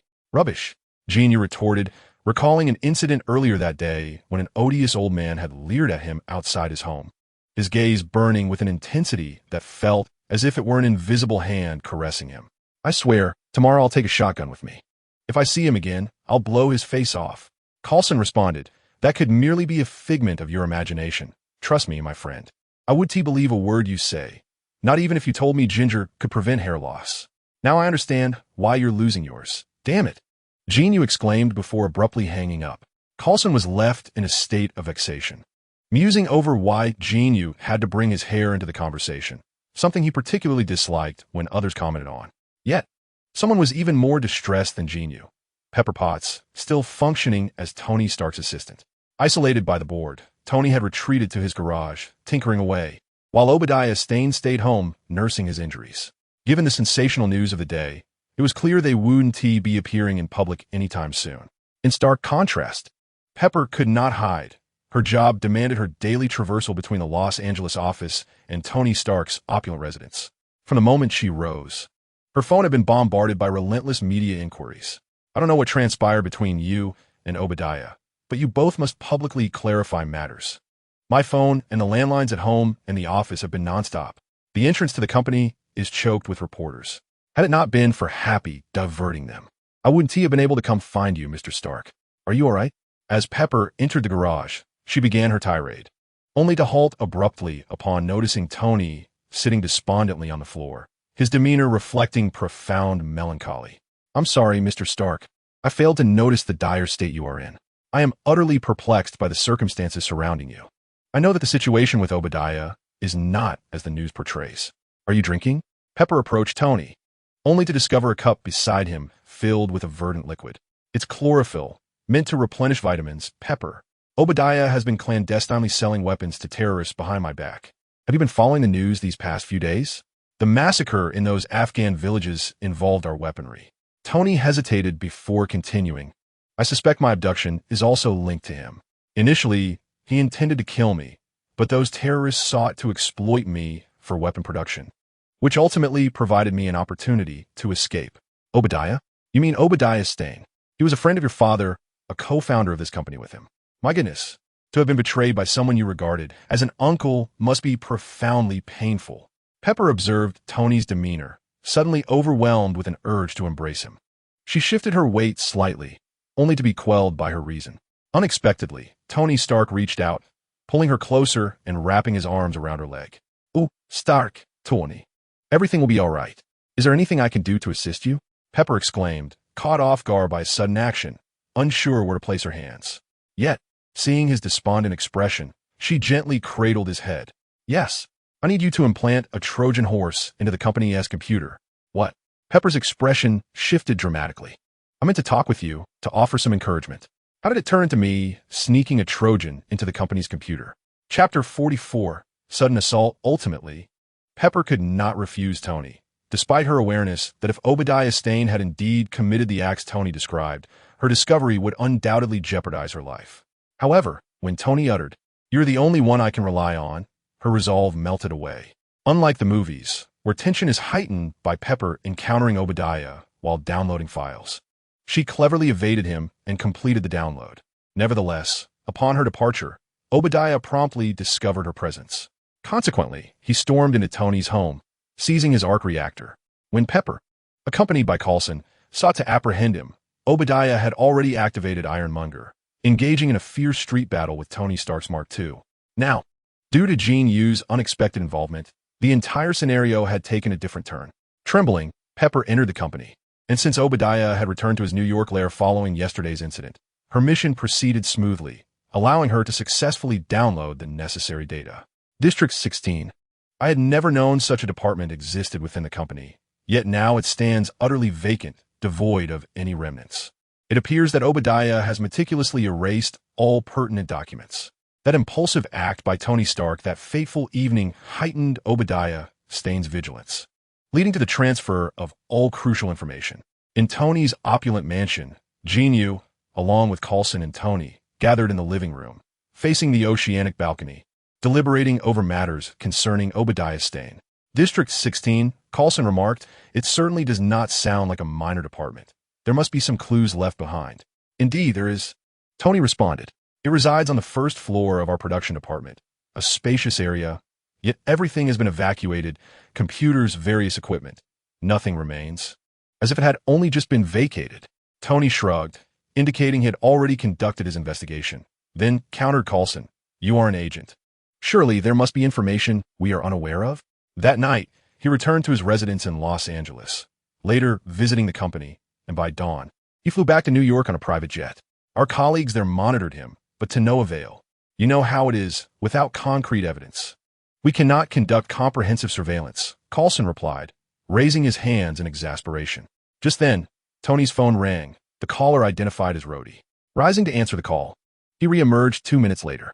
Obadiah has requisitioned 3 military transport planes to New York under his personal name, laden with substantial cargo. No wonder Coulson could not uncover anything. It seems this cunning fox employed military aircraft. But what purpose does he have in New York?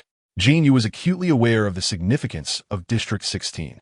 Although his arrival in this world had altered certain outcomes, such as the military acquiring the remains of Mark I, the creation of armor is not insurmountable with today as technology. The most formidable challenge lies in the energy source, particularly the reactor embedded in Tony's chest. Though Tony had revoked Obadiah's access to this residence through Jarvis, it is evident that Obadiah would endeavor to remain close to Tony, seeking that reactor. Why the haste in transferring equipment from District 16 to New York? Could it be that his butterfly effect has borne fruit, leading his scientists to develop a miniature reactor? Boom! Just as Jin Yu pondered these questions, a violent explosion jolted his thoughts, shaking the entire house with considerable force. Jarvis, what has transpired? Tony called out, rising from his seat. The garage door has detonated. An intrusion is occurring in the garage, sir, Jarvis replied, maintaining his usual calm demeanor.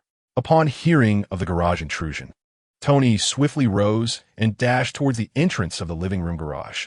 Coulson, drawing his firearm, followed closely behind. However, it was Jin Yu, who already possessed access to the garage, that outpaced them both. Almost as soon as they moved, Jin Yu raced to the door and turned the revolving knob. The garage featured an automatic metal door, leading in from one side of the house, curving in a semicircle beneath the structure. As Jin Yu descended, he caught sight of a shadow racing down from the upper turn. It was a figure clad in metallic armor, not the kind Tony wore, but rather a form-fitting combat suit that enveloped the entire body, reminiscent of the character from the film G.I. Joe, The Rise of Cobra. The figure appeared robust, towering at least 195 meters tall. The two men entered the garage from different directions almost simultaneously. Upon seeing Jin Yu, the armored individual hesitated momentarily before unleashing a monstrous roar towards the heavens. Jin Yu was taken aback. Was this how they greeted one another? Yet in the next instant, he sensed something amiss. Every pore on his body stood on end, and the dynamic visuals in his eyes began to slow. Bullet time. This bizarre entity intended to kill him. Indeed, after the roar, the armored figure bent its legs slightly and propelled itself towards Jin Yu like a cannonball. Coming straight for him? Jin Yu's mind raced, but his body reacted instinctively. Rather than brace for impact, he sidestepped the armored assailant's charge, sweeping his right leg forward while his left arm bent, delivering an elbow strike to the intruder's back. Initially aimed at the back of the head, his aim faltered due to the height difference. Although he did not strike a vital area, he did not hold back. Leveraging the momentum, his right foot tripped the assailant. Combined with the elbow strike, the armored figure transformed into a streak of black light, hurtling sideways at an accelerated pace. Along the way, it smashed through countless tables and tools before crashing into the wall, leaving a significant dent upon impact. The force was undeniably substantial. Jin Yu thought that even if he hadn't incapacitated the armored figure, it should at least be dazed. To his astonishment, the armored individual, as if unaffected, immediately rose to its feet and charged at Jin Yu once more. Chapter 45. How about you make do for a moment? Bang, bang, bang. The sound of 3 gunshots echoed. In bullet time, Jin Yu distinctly observed 3 bullets flying towards the armored figure, creating 3 dazzling sparks upon impact with its armor, yet failing to leave even a mark. Coulson wielded a specially crafted handgun of formidable power.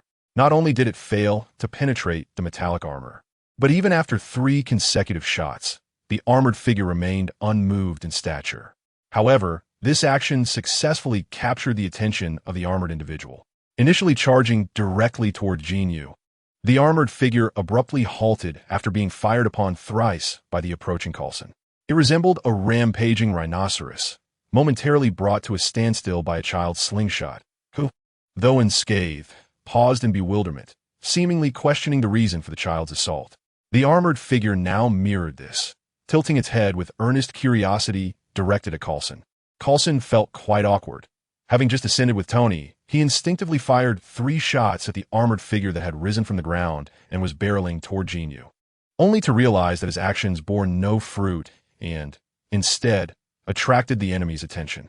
From a divine perspective, the positioning was as follows. Jin Yu stood alone to the left of the staircase, the armored figure on the right, while Tony and Coulson stood side by side on the 3rd step from the staircase. The four individuals formed a triangular formation, with Tony leaning towards Jin Yu's direction, and Coulson facing the armored figure that was now curiously regarding him. An eerie silence enveloped the scene. 2 seconds later, Tony broke the silence. Ahem. Would you believe me if I said his handgun misfired? Upon Tony's utterance, the armored figure, as if just now noticing his presence, shifted its gaze directly to Tony's chest, unleashing a furious roar before pivoting and charging towards him. Bang! Bang! Coulson instinctively fired 2 more shots, yet the armored figure remained unperturbed, relentlessly advancing towards Tony. Damn it! Why is it looking at me when I didn't even fire? Tony exclaimed, and unlike the retreating Coulson, he chose to advance, taking a decisive step down the staircase and sprinting towards Jin Yu. No one understood better than he where the safest refuge lay. Indeed, while the armored figure was fixated on Tony Stark, it abruptly perceived a swift movement before it. Jin Yu had somehow positioned himself directly in front of it. Thump! This time, Jin Yu was not empty-handed. He wielded a barbell, one end bare and the other laden with the heaviest weight plates. With a motion reminiscent of a baseball swing, he raised both hands sharply, sending the armored figure hurtling backward, crashing into the corner refrigerator and reducing it to a heap of scrap metal. Jin Yu's strike landed squarely on the chin of the armored figure. Despite the force of the blow, the armored individual merely shook his head and attempted to rise once more. Jin Yu was resolute in denying him that opportunity. With a bend of his legs, he leaped several meters, wielding the barbell like a colossal hammer, and brought it crashing down upon the armored man's head. The sound that erupted was thunderous, as Jin Yu's full weight descended, fracturing the floor beneath him. He presumed that the armored man would either be incapacitated or at the very least, dazed. However, to his astonishment, within mere seconds, the armored figure managed to brace himself with both hands and attempted to lift his body. How resilient could he be? The frustration within Jin Yu ignited, and he raised the barbell once more, unleashing a flurry of strikes. Take a look at my whirlwind hammer technique. Jin Yu mimicked the moves taught by Tang, Hao to Tang, San, and Dolawa continent. While the power may not have been as exaggerated as depicted in the novel, each strike, propelled by the rebound force, was delivered with a rhythmic intensity that rendered his assault more coherent. Jin Yu, fueled by adrenaline, paid little heed to the condition of the armored man beneath him, relentlessly pounding downwards. The floor was left with a deep crater, debris of cement and stones scattering in all directions. Suddenly, amidst the excitement of his onslaught, Jin Yu heard a distinct sound. In his fervor, he had lost track of the 2 weight plates that had flown off, leaving him with an empty bar. Without aiming carefully, he struck beside the armored man's head. In that moment, the armored figure, having endured at least a dozen or more brutal blows, surprisingly began to recover. He supported himself with his hands on the ground and, like a rabbit springing into action, delivered a kick to Jin Yu's abdomen. The impact sent Jin Yu flying, tracing a parabolic arc as he soared over 10 meters, crashing onto the vintage car parked at the entrance where Tony was. Damn it, I must ensure I have a suitable weapon next time. Jin Yu groaned as he rubbed his sore back, rising to find the armored figure swaying slightly, revealing that he was not as unscathed as he had appeared. His focus seemed to be somewhat askew. Meanwhile, Tony had stealthily made his way to the operational console he had just constructed, assisted by mechanical arms. The Mark II armor was now mostly donned, save for the lower half, where a pair of battle boots remained to be secured. At that moment, Tony Stark stood half-assembled. His upper body was fully armored, while his legs were still clad in dress pants and shoes, presenting a stark contrast that appeared quite incongruous. Why aren't you wearing your shoes? Jin Yu felt a twinge of obsessive-compulsive disorder as a sudden remark escaped his lips. Had he refrained from uttering that statement, the situation might have been less dire. However, the moment those words left his mouth, Tony shot a furious glare downwards. Following his gaze, Jin Yu noticed 2 smaller mechanical arms on the ground, which were presumably meant for securing screws onto the battle boots. At present, they lay crushed at the base by 2 weight plates, with faint sparks flickering from the severed ends, indicating they were beyond repair. Jin Yu awkwardly scratched his head. How about you make do for now? Chapter 46. The heart of Tony Stark. No sooner had Jin Yu spoken than a sharp sound sliced through the air. It turned out that the armored figure had, at some unknown moment, picked up one of the weight plates and hurled it towards Tony like a spear. With a resounding clang, Tony was sent flying, crashing directly in front of Jin Yu. Great! Yet another vintage car is totaled, Jin Yu thought, feeling a pang of sympathy for Tony.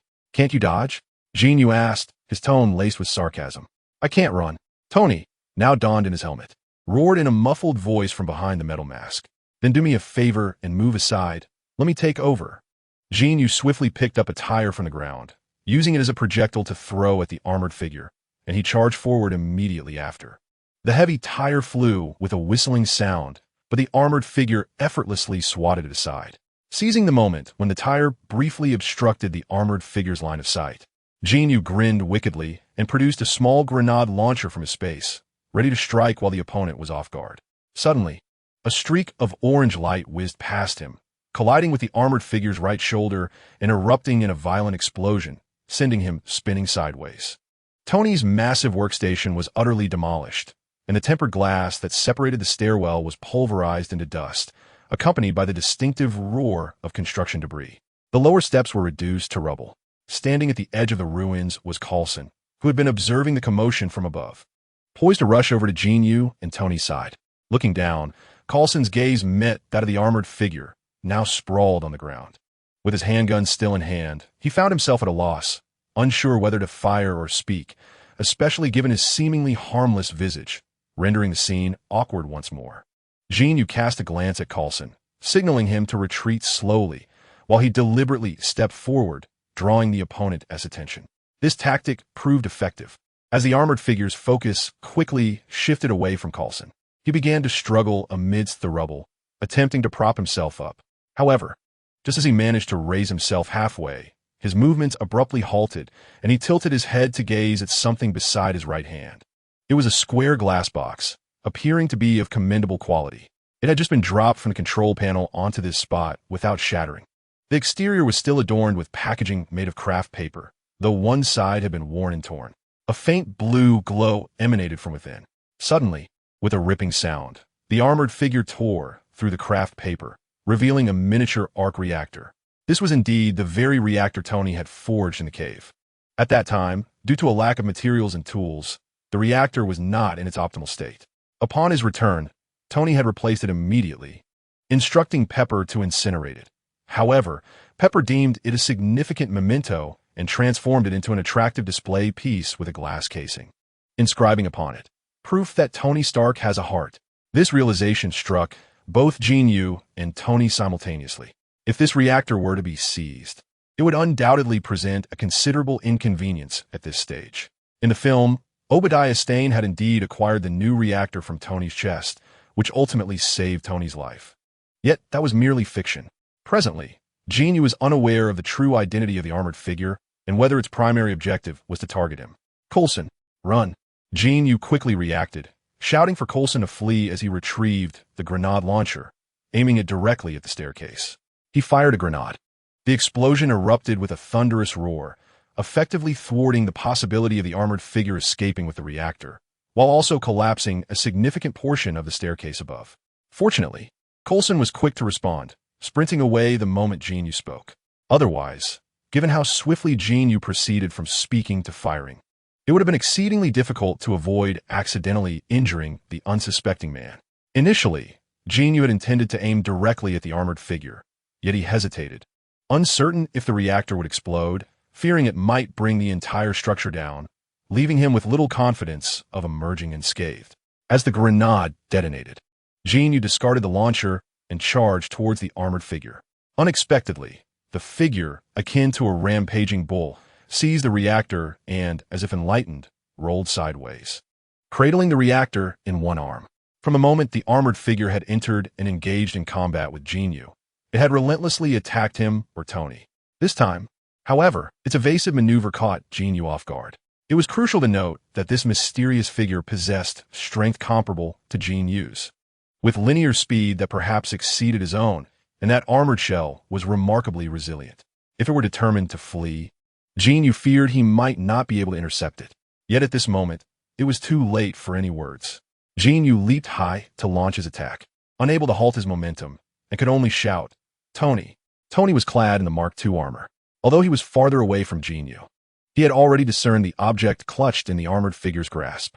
Without waiting for Jin Yu to utter a word, he had readied himself. Almost as soon as Jin Yu began to speak, Tony launched his assault. The thrusters on his hands ignited simultaneously, emitting two beams of brilliant orange light that struck the armored figure's back with unerring precision. This time, unlike before, there was no explosion. Instead, the beams, infused with compressed energy, pinned the armored figure in place. The figure, displaying remarkable resilience, contracted its body and held tightly onto the reactor, bracing against the onslaught of the two beams. The searing heat quickly transformed the armor into a glowing red mass. As Tony maintained his assault, the armor finally succumbed to the relentless temperature, and molten iron began to drip down from the point where the beams converged. Jin Yu, whose senses surpassed those of an ordinary person, could even hear the sizzling sound of the armored figure's flesh being scorched by the molten metal. Hiss! Jin Yu, now standing upright, involuntarily inhaled sharply. The sound alone was excruciatingly painful. Chapter 47. What kind of monster is this? Tony's attack persisted for approximately 4 to 5 seconds, and when the beams retracted, Jin Yu observed a gaping hole the size of a soup bowl in the armored figure's back. The intense heat had penetrated at least 4 to 5 centimeters deep, revealing charred flesh that was still faintly smoking, rendering its original form unrecognizable. Phew! Both Jin Yu and Tony exhaled deeply. Surely, this creature must be dead. Within a mere few minutes, from the moment the garage was breached to now, the battle had been nothing short of intense. Come, let us discover who this individual truly is. Noticing that Tony stood still like a statue, Jin Yu approached and lifted him along with his armor. Kulme, groom, allow me to unveil the mysterious veil of your bride. In truth, Jin Yu was also curious about the enigmatic figure that had not appeared in the films. As he jested, Tony was about to retort when an astonishing scene unfolded before his eyes. My God, what manner of creature is this? Elevated in Jin Yu's arms, Tony had a broader view. Upon uttering his words, Jin Yu turned his head to look. What he saw startled him profoundly. The wound inflicted by the searing heat had caused the once convoluted flesh to swell unnaturally, and then, akin to an overinflated balloon, it burst open, spilling dark red blood and yellowish pus onto the ground, revealing the vibrant red flesh within. Even more astonishingly, the flesh appeared to possess a semblance of life. Subtly writhing as the flesh buds began to autonomously entwine and grow, sprouting rapidly to heal and fill the wounds, forming tender skin, followed by an outer layer that continuously twisted and fused until it solidified, resembling tree bark. It was then that Jin Yu noticed, through the melted seams of the armor, that the skin surrounding this enigmatic figure was layered like bark, bearing a visage utterly uncharacteristic of humanity. Most bizarrely, the hue of the skin was an inky green. What on earth could this creature be? In a mere few seconds, a horrific wound had healed itself, leaving Jin Yu utterly astounded, yet he wasted no time.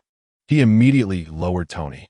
Regardless of whether the intruder was human or beast, or even if he was alive or dead, retrieving the reactor was the foremost priority.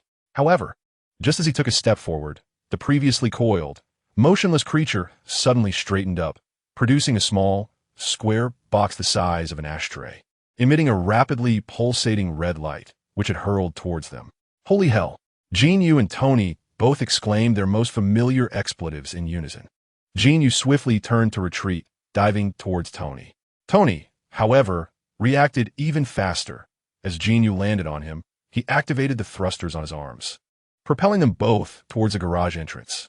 Just as they rounded the corner, an explosion erupted, collapsing half of the garage along with the ground above.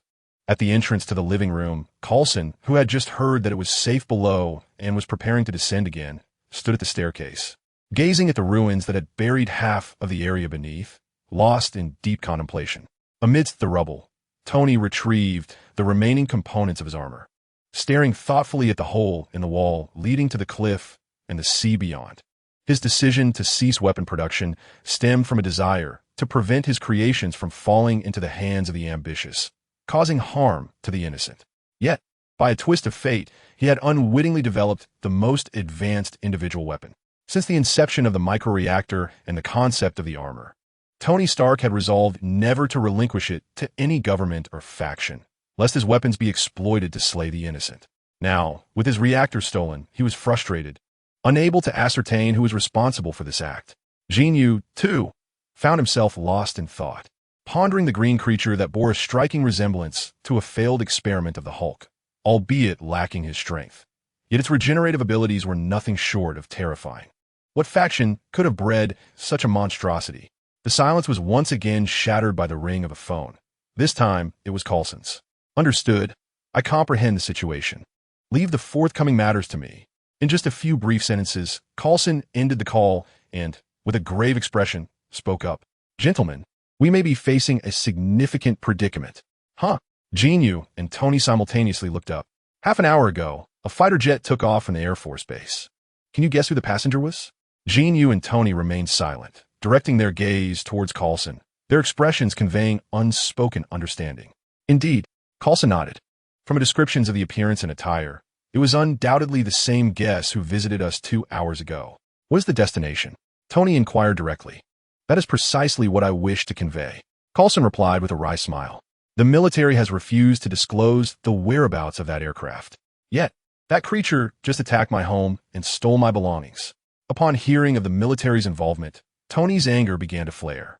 I am aware, my subordinates raised questions with them, and they stated that this was a direct order from the Department of Defense. I have already reported this to our director, and I trust he will negotiate with the Department of Defense shortly. Coulson felt a sense of helplessness. Had he known about the armor sooner, he would have reassessed Tony Stark, thus avoiding their current predicament. However, reiterating this now was of little practical relevance. As soon as Coulson finished speaking, Tony immediately picked up his phone to call Rhodey. The phone is off. Tony hung up, his voice cold. I am heading to the Air Force Base to get some answers. As he spoke, he attempted to rummage through the debris, seeking tools to manually don his armor in its entirety. That is futile. They will not divulge any information to you. If you intend to go, we should go together. Tony, there is still time. We must not lose our composure. Jin Yu stood up and asserted. Coulson also urged from the side. Indeed, we cannot act recklessly. Even if you intend to storm the Air Force Base, bring me along. It would only escalate tensions between government factions. Coulson shook his credentials, the words Department of Homeland Security, Strategic and Logistical Support standing out prominently.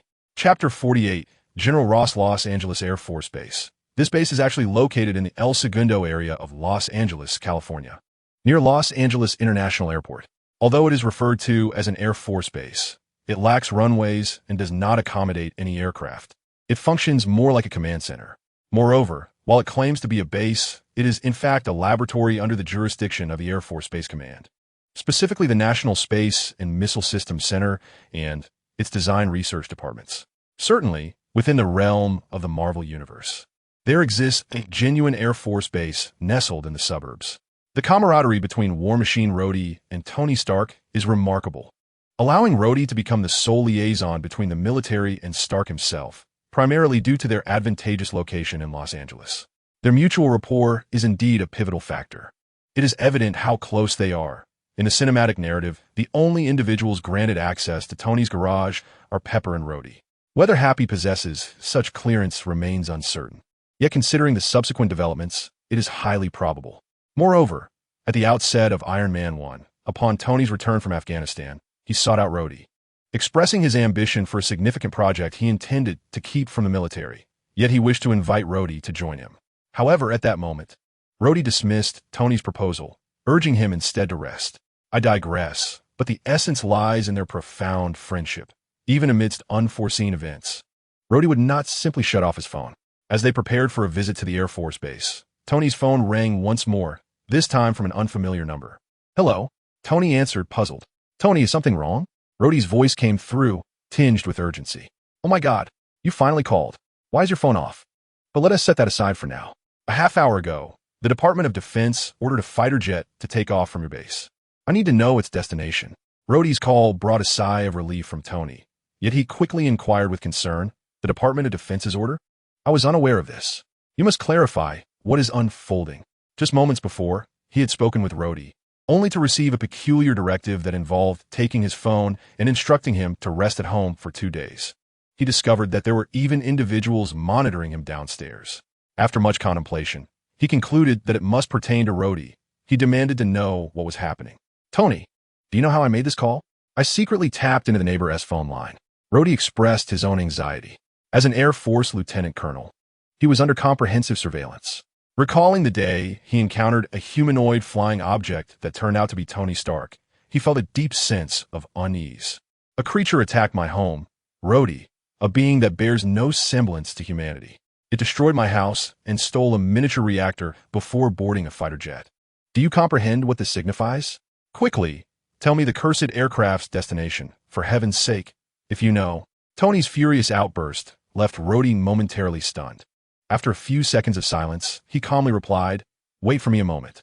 Once the call ended, it wasn't too long before Rhodey's phone rang again. "New York," he declared as soon as the line connected. "Thanks, my friend." Tony finally exhaled, relieved to at least know where things had gone. "Tony, please stay safe. Reach out to me whenever you need." Rod's words warmed Tony's heart, but after a brief pause, he promptly ended the call. He had no intention of dragging Rod into the fray until the situation was clearer. Obadiah Stane had gone to New York, and the monster had followed suit. Regardless of the military's involvement, reaching New York was imperative. Initially, Tony contemplated flying there directly in his suit, but ultimately decided against it, deterred by Jin Yu's counsel. Given the military's stake in the matter, and to expedite their journey, the trio did not take Tony's private jet. Instead, Coulson requisitioned a Quinjet, an aircraft under the aegis of SHIELD, ensuring they would not attract military attention. On board the aircraft, they exchanged their perspectives on the unfolding events. The conversation began with discussions surrounding Obadiah Stane's operations in Sector 16. Relying on his prophetic intuition, Jin Yu surmised that Stane was clandestinely manufacturing suits. After Tony's escape from Afghanistan, the Mark I had fallen into military hands. The collaboration between Stane and the military to seize the arc reactor suggested a tacit agreement had been established. Stane's rapid commencement of suit production indicated that the military had furnished him with detailed data and specifications regarding the Mark I. As for the military's sudden drastic actions, they could only rationalize it as the impatience of certain radical factions eager to secure the reactor first and engage in subsequent disputes later. Given Tony Stark's influence within the government, should he refuse to comply, the military would find themselves at a loss. Their deductions were not unfounded, indeed. A considerable number of individuals within the military coveted the arc reactor, yet it was improbable they would act on such desires without first exhausting political pressures. The complexities of today's events had indeed exceeded their expectations. New York, in the outskirts, a large mixed military base. A fighter jet descended slowly onto the runway, where a grizzled general, his beard flecked with gray, yet standing tall and resolute, awaited silently at the edge of the tarmac. Behind him stood at least 20 fully armed soldiers, poised for action. As the hatch opened, a tall figure emerged from the aircraft, the very monster that had stolen the arc reactor. Yet, at this moment, the creature had shed its fierce demeanor from Tony's home. It not only averted the general's gaze, but also walked with a hunched posture, appearing somewhat timid. From the moment it disembarked to when it approached the general, a mere 30 meters, the creature took over 2 minutes, the general unhurriedly squinting his eyes as he observed the spectacle. General Ross. After much hesitation, the monster finally mustered the courage to greet him. Chapter 49. The sudden arrest handed over. General Ross uttered without a hint of superfluous dialogue, extending his hand to demand the item. Although the creature exhibited reluctance, it nonetheless handed over the object without hesitation. General Ross accepted the reactor, inspecting it briefly before passing it to his guard, and then spoke with a tone of indifference. "I had presumed the experiment merely altered your physical form. I never anticipated it would also impact your intellect to such a degree. Collaborating secretly with Obadiah Stane. Are you truly that foolish? Do you naively believe that upon acquiring this item, that scoundrel would join you in conquering the world? Let me enlighten you. His first act will be to eliminate you. The imbecile." As General Ross's words grew fervent, he seized his hat and struck the creature's chest with considerable force several times. The monster, which had withstood Tony's relentless hammering, now resembled a child receiving chastisement from a parent. It trembled slightly, rooted in place, instinctively flinching backward. After delivering 4 or 5 blows, General Ross's anger began to subside. "However, despite your transgressions, you successfully retrieved the reactor, which serves as a partial redemption. Stark should have been ordered to relinquish this item without delay. Instead, he dawdled, seeking approval from several congressmen. Those sycophants are merely puppets, financially sustained by Stark. They lack comprehension of the paramount importance of national security. Such technology must belong to the military. After a soliloquy, General Ross turned his gaze back to the creature. I am aware that you clandestinely transmitted the blueprints to Obadiah Stane. Return the money he gave you, and we shall consider this matter resolved. However, I warn you, it is in your best interest to remain compliant and confined to the laboratory for our research. Otherwise, I will treat you as I did Blonsky and imprison you as well. Do you understand? Understood, General. The creature's voice, perhaps stung by Ross's words, rose significantly, tinged with indignation. There is no need to address me in such a manner. You are no longer a soldier. Return to your rightful place. With that, General Ross coldly uttered his final words and turned to stride towards the base, leaving the creature standing alone on the runway, its fists clenched tightly. Meanwhile, the location where Jin Yu and the others landed was a modest building situated to the north of Brooklyn, serving as one of S.H.I.L.D.'s outposts in New York. According to Coulson, S.H.I.L.D. adeptly evaded both civilian and military air routes. Had it not been for the fear of being spotted, they could have landed directly in the bustling heart of Manhattan without anyone being the wiser about their arrival in New York. Jin Yu found Coulson's words to be entirely credible. S.H.I.L.D. undoubtedly possessed such capabilities. The Quinjet, capable of vertical takeoff and landing, descended directly onto the rooftop of a modest building. However, as soon as the three individuals disembarked, Coulson's face was swiftly swollen from a blow. A throng of at least 20 to 30 armed soldiers surged into the corridor leading to the stairs, encircling the trio in a manner that left no room for escape, their weapons trained squarely upon them. Coulson, you had better explain yourself. Jin Yu calmly raised his hand and quietly addressed the visibly uncomfortable Coulson beside him. Before Coulson could utter a word, the formation parted, revealing a 30-something officer striding forward. Judging by the insignia on his shoulder, he appeared to be a major. Upon his emergence, the major's gaze lingered appreciatively on Tony, clad in his Mark II suit, before shifting directly to Jin Yu. By order of the Department of Defense, apprehend the military fugitive Jin Yu. A document, roughly the size of an A4 sheet, bore the official seal of the Department of Defense, and Jin Yu spotted the signature of Alexander Pierce, the Secretary of Defense. Jin Yu recalled that this man was a high-ranking leader of Hydra, as well as the former director of S.H.I.L.D. He pondered when he had inadvertently crossed paths with him. If he were to identify a conflict with the military, it would likely pertain to the incident in Ukraine involving Longfellow. However, Nick Fury had ostensibly intervened on his behalf regarding that matter. Apprehend me? I'm afraid I am unaware of any crimes I've committed. Jin Yu furrowed his brow and spoke in a low voice. I apologize. I am merely executing orders. Any further discussion can be held upon your meeting with our superior. Take him away. With a wave of his hand, the major signaled for the soldiers to advance and subdue Jin Yu. Stop. Both Tony and Coulson raised their weapons simultaneously, asserting their stance through decisive action. Jin Yu is an advisor to the Department of Homeland Security's Strategic and Logistical Support Agency. I need to make a call to verify your information. Coulson, unsure of the situation's intricacies, realized that if this were an arrest warrant from another department, he could readily assert his identity without regard. However, with the Department of Defense's order bearing the Secretary of Defense's personal signature, it was not within his purview to defy it. That won't be necessary. Jin Yu interjected, halting Coulson's hand as he reached for his phone. You should have only disclosed our whereabouts to Nick Fury, correct? The clandestine operations of S.H.I.L.D. were such that Coulson had not divulged this mission to anyone else, not even his own subordinates. He had merely informed Nick Fury. Yet, they had been so precisely cornered here. It was evident that something had gone awry on Fury's end. I trust Nick. There must be some misunderstanding here, Coulson stated after a moment of silence. Misunderstandings cannot resolve the present predicament. Listen to me, my friend. You must leave. Regardless of the military's intentions, I cannot submit passively. Yet your presence alongside me in defiance is unwarranted, for we still require your intelligence cooperation. Jin Yu's words were profoundly insightful, for the crux of the matter lies in the fact that, even if he were to remain here, he would only be a burden, diverting Tony Stark and Jin Yu's attention from their mission. After a moment's contemplation, Coulson addressed the Major, stating, I will contact the Department of Defense. With that, he turned and departed. The major did not impede him, merely watching as Coulson strode confidently out of the room. And what of you, Mr. Stark? Do you also need to leave at this juncture?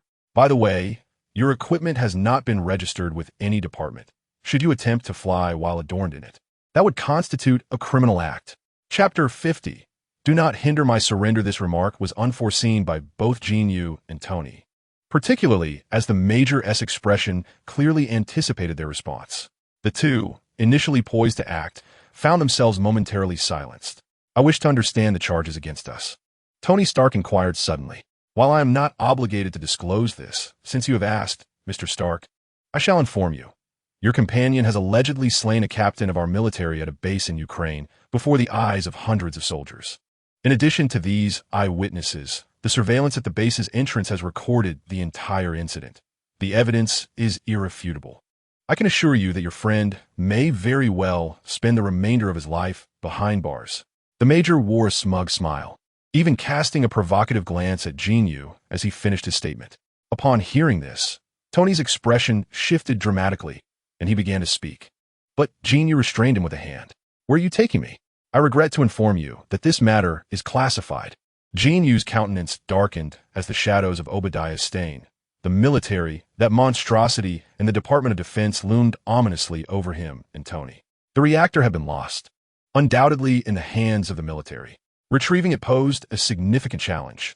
They lacked concrete evidence. However, the fact that Jin Yu had committed murder in Ukraine was indisputable, with witnesses and physical evidence abundant. Should Jin Yu choose to surrender, he would become a formidable bargaining chip for the military.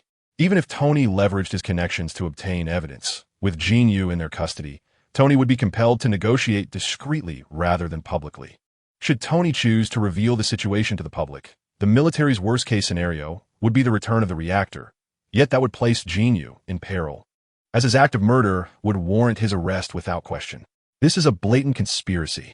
If Tony were to assist Jin Yu in resisting arrest, then I'm afraid you, Tony Stark, would become a fugitive alongside him.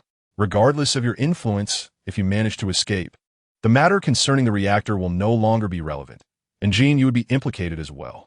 So what do you say? Have you made up your minds, gentlemen? This major, seemingly well-connected within the military, appeared to know quite a bit, and upon observing their embarrassed expressions, he inquired with a smile. I've made my decision. I will go with you, Jin Yu suddenly proclaimed, raising his head. Jin Yu, Tony exclaimed anxiously from the side. Jin Yu turned, subtly conveying a message to Tony with a glance, while verbally asserting, There's no choice, Tony. We cannot directly confront the Department of Defense. Let us clarify the situation first. If we truly resist arrest, there will be no room for negotiation, will there? With that, Jin Yu stepped directly in front of the major, extending his hands and declaring, Come on. The major chuckled, acknowledging the wisdom of Jin Yu's choice. Although I would have preferred to see you resist arrest, this is certainly more convenient for everyone. He began to lift his hand to signal the soldiers to escort Jin Yu. But as soon as his right hand was raised, Jin Yu swiftly seized his wrist. What do you think you're doing? The major was taken aback by the sudden turn of events. Of course, I'm cooperating with you. Jin Yu grinned, exerting a slight force, pulling the major into his embrace, his right hand securing the major's neck, while his left drew a pistol from the major's waistband, pressing it against their foreheads. Everyone back away, Jin Yu commanded, using the major as a hostage. He pivoted, creating space from the encircling soldiers. Tony hesitated for a moment, suddenly recalling Jin Yu's earlier glance. He had initially intended to assist, but instead raised his hands in surrender. Let me be clear. This has nothing to do with me. I merely accompanied him. Despite not fully understanding Jin Yu's intentions, Tony instinctively played along. Did you hear that? Everyone, step back and lower your weapons. Jin Yu reiterated, his voice firm against the soldiers before him. Without my command, they will not retreat. You wish to resist arrest without dragging Tony Stark down with you. Such a naive action. You must understand, this will not alter the outcome. The major, with the gun pressed to his head, showed no sign of fear. Instead, a smirk of disdain crept across his face. You seem well informed, indicating a significant standing within the military. But who told you I intended to resist arrest? I am willing to return with you, just under different circumstances. Now, command your soldiers to retreat and lower their weapons. Do you realize the implications of your actions? The major finally exhibited a hint of unease. as the situation began to spiral beyond his control. I find no need for such knowledge. After all, a murder charge has already been laid, one involving the unfortunate demise of Captain. Could matters truly descend further? Enough with the idle chatter. Stand down and relinquish your weapons. I shall state this for the final time. Jin Yu forcefully pressed the barrel of his gun against the Major's temple and declared, I shall not issue commands. I wager you lack the audacity to pull the trigger on me. The Major retorted with unwavering certainty. Bang! The sound of a gunshot echoed as Jin Yu fired directly into the Major's thigh. Congratulations, you guessed correctly. Now, let us engage in another round. Can you fathom where my next shot will land upon your body? Jin Yu whispered conspiratorially in his ear. The Major, displaying remarkable fortitude, merely grunted upon receiving the sudden gunshot, his demeanor dark and silent in the face of Jin Yu's intimidation. Bang! Jin Yu aimed again, this time targeting the Major's toes, creating a gaping hole in his shoe and likely obliterating several toes in the process. The Major could no longer contain his anguish, letting out a cry as his legs buckled, threatening to collapse to the ground, only to be steadied by Jin Yu's firm grip. This is your final warning. Command them to lay down their arms and retreat at once. Do not obstruct my surrender, or I shall ensure you spend the remainder of your life confined to a wheelchair, bidding farewell to the military forever. Do you believe me? The Major nearly choked on his indignation at Jin Yu's words. What did he mean by obstructing his surrender? Was this truly what he termed a surrender? Nevertheless, Jin Yu's final statement instilled genuine fear within him, prompting a grim-faced response as he ordered the soldiers before him to lower their weapons. Good lad, splendidly executed. Now we may prepare to depart. Chapter 51. Alexander Pierce in Washington, within the Triskelion, the global headquarters of SHIELD. In the nominal seat of the World Security Council, Nick Fury reclined on a sofa, engrossed in a video displayed on the television. Opposite him sat the Secretary of Defense and the head of the World Security Council's operations, Alexander Pierce. The video depicted Jin Yu blocking the entrance of Cave, single-handedly holding off adversaries. The visuals were clear and devoid of sound, yet it vividly captured Jin Yu's astonishing feat of conjuring a Gatling gun and a box of grenades seemingly from thin air. This footage originated from the location where Tony Stark had been kidnapped and held captive. An explosion in the cave had shattered the monitors, but fortuitously, the mainframe had been shielded by rocks, preserving this crucial footage. The level of danger posed by Jin Yu far exceeded our expectations. Consider the implications if he were to enter Manhattan, near Capitol Hill, the White House, or even the Pentagon, bearing nuclear warheads. We can tolerate the existence of a superhuman, one with enhanced regenerative abilities and greater strength, as long as it remains within manageable limits. After all, SHIELD possesses a considerable number of 084 files, does it not? However, based on the analysis of the video, it appears that Jin Yu's dimensional abilities are not applicable to living beings. Yet, what if he conceals his true capabilities? What if a multitude of soldiers or terrorists emerges directly from the homeland? Alexander Pierce spoke in a calm and unhurried manner. I am aware that you are upset with me, my old friend. While you have informed me of the situation, I have exploited your trust, leading General Ross to dispatch agents to apprehend them. Nevertheless, you must understand that this is all for the sake of safety. We must keep Jin Yu entirely within our surveillance. Nick Fury received a call from Coulson and hastened to confront Alexander Pierce. However, the video left him momentarily speechless. It was evident that he had been previously unaware of Jin Yu's abilities. After a brief silence, Nick Fury spoke. We have never relaxed our vigilance over him. We are monitoring his every move and have conducted a psychological evaluation tailored to his character. He is manageable and secure. This is the task I am undertaking, Pierce. No, he is uncontrollable, at least not in a manner you can dictate. Alexander Pierce responded, pressing a button on the remote control, causing the television to switch to footage of Jin Yu in Ukraine, where he had unceremoniously discarded Longfellow from a vehicle. I am aware of the events in Ukraine. He could have easily shot Longfellow dead, yet he opted for a far more brutal approach. This reflects the cruel aspect of his character. While we may overlook our neighbor's brutality, who might slash your tires or deliver a vicious punch, Jin Yu is exceedingly perilous. Nick Fury inhaled deeply and replied solemnly, You could have informed me directly. We possess more temperate methods and approaches, alternatives that everyone could accept, precisely because of his dangerous nature. We must not force him into becoming our adversary. This is not our customary way of operating. Nick Fury's single eye bore intently into Alexander Pierce's gaze. It is about that reactor, isn't it? The reactor within Tony Stark. General Ross's soldier enhancement program was inherently unlawful. Yet you allowed a defective experiment to seize the reactor. This is akin to burglary, Mr. Secretary. Indeed, it is about the reactor, but robbery was never my intention. Nor was it General Ross's. Obadiah Stane has corrupted that individual, and as soon as I learned of it, I took measures to control the situation and ensured that the reactor did not fall into Stane's hands, Alexander Pierce clarified. Then you ought to return the item and seek a different means of collaboration with Stark. Nick Fury retorted coldly. There is no possibility for collaboration, Nick. Stark does not trust us, nor does he trust the government. You understand the implications of that reactor. It represents exoskeletal armor for our soldiers, allowing them to maintain peace without shedding blood or sacrificing lives. However, Stark will not relinquish it, and we lack the means to compel him. However, it is Tony Stark, the Democratic Party's most significant benefactor. An opportunity has now presented itself before me. What do you suggest I do? What do you propose the military should do?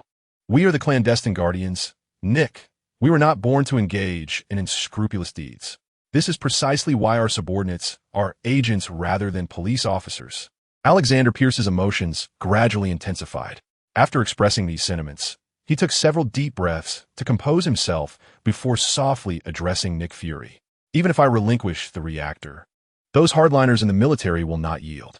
Regarding Jin Yu, I can allow you to participate, but he must cooperate with us. As for the reactor, let those generals bicker with Stark themselves. Alexander Pierce, a seasoned fox in the political arena, after articulating his stance and the difficulties he faced, offered a degree of concession, granting Nick Fury a semblance of respect. Yet his demands for personal gain remained unwavering. Nick Fury recognized that the conversation had reached its limit. Resigned, he rose and departed hastily, needing to ponder how to steer the situation toward the most favorable outcome. Outside the military base where General Ross was stationed, Jin Yu drove a military vehicle, with Tony seated beside him and a major, who had been lightly bandaged and rendered unconscious by Jin Yu, in the back. I am truly sorry, Jin. I feel I have burdened you. I assure you, I will not let the Department of Defense apprehend you. However, one thing perplexes me. Your so-called surrender is merely a trivial ruse, and you have injured their major. Tony lamented, believing that it was his own troubles that had ensnared Jin Yu. I understand, but we cannot allow them to lead us by the nose. Initially, we only knew they were military personnel. Now, at the very least, we know who to target, and they are not yet on guard. Are they? I will enter first to divert their attention. You go find the reactor and check if that scoundrel Obadiah Stane is around. We must accomplish these two tasks, as they are the primary objectives of our visit to New York. The two conferred briefly and were about to part ways when a vehicle unexpectedly approached at high speed, heading directly towards Jin Yu. Chapter 52. Negotiations break down. Jin Yu initially thought it was merely a passing car until it slowed to a halt before him. As the door swung open, to his surprise, it was none other than the long-absent Black Widow, clad in her iconic black bodysuit that accentuated her striking figure. Her demeanor, juxtaposed with her appearance, exuded a chilling yet captivating aura, embodying the fantasy of countless men. Yet, upon seeing Jin Yu, the corners of Black Widow's mouth curled upward, and her icy countenance transformed into that of a charming, approachable neighbor. "What is this? Am I not welcome?" she playfully exclaimed, extending her arms toward Jin Yu. He stepped forward and enveloped Black Widow in a warm embrace. "The next time you find yourself in trouble without first notifying me, I swear, I shall set ablaze that gift hidden in your wardrobe, and you shall never again receive a present of its kind. Do you understand?" The Black Widow whispered close to Jin Yu's ear. A swift image of the gift flashed in Jin Yu's mind. Stealing a glance at Tony beside him, his face flushed, and he opened his mouth, yet no words escaped his lips. "It appears you are the most beautiful agent, as described by Coulson, who has been whisked away by Jin Yu." Clearly, Coulson's adjective falls short. You ought to be hailed as the most exquisite agent in the global intelligence community. "Greetings, Tony Stark." Tony extended his hand towards the Black Widow in salutation.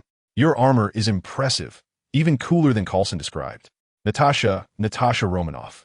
The Black Widow chuckled as she shook Tony's hand, and after exchanging pleasantries, she solemnly addressed the matter at hand.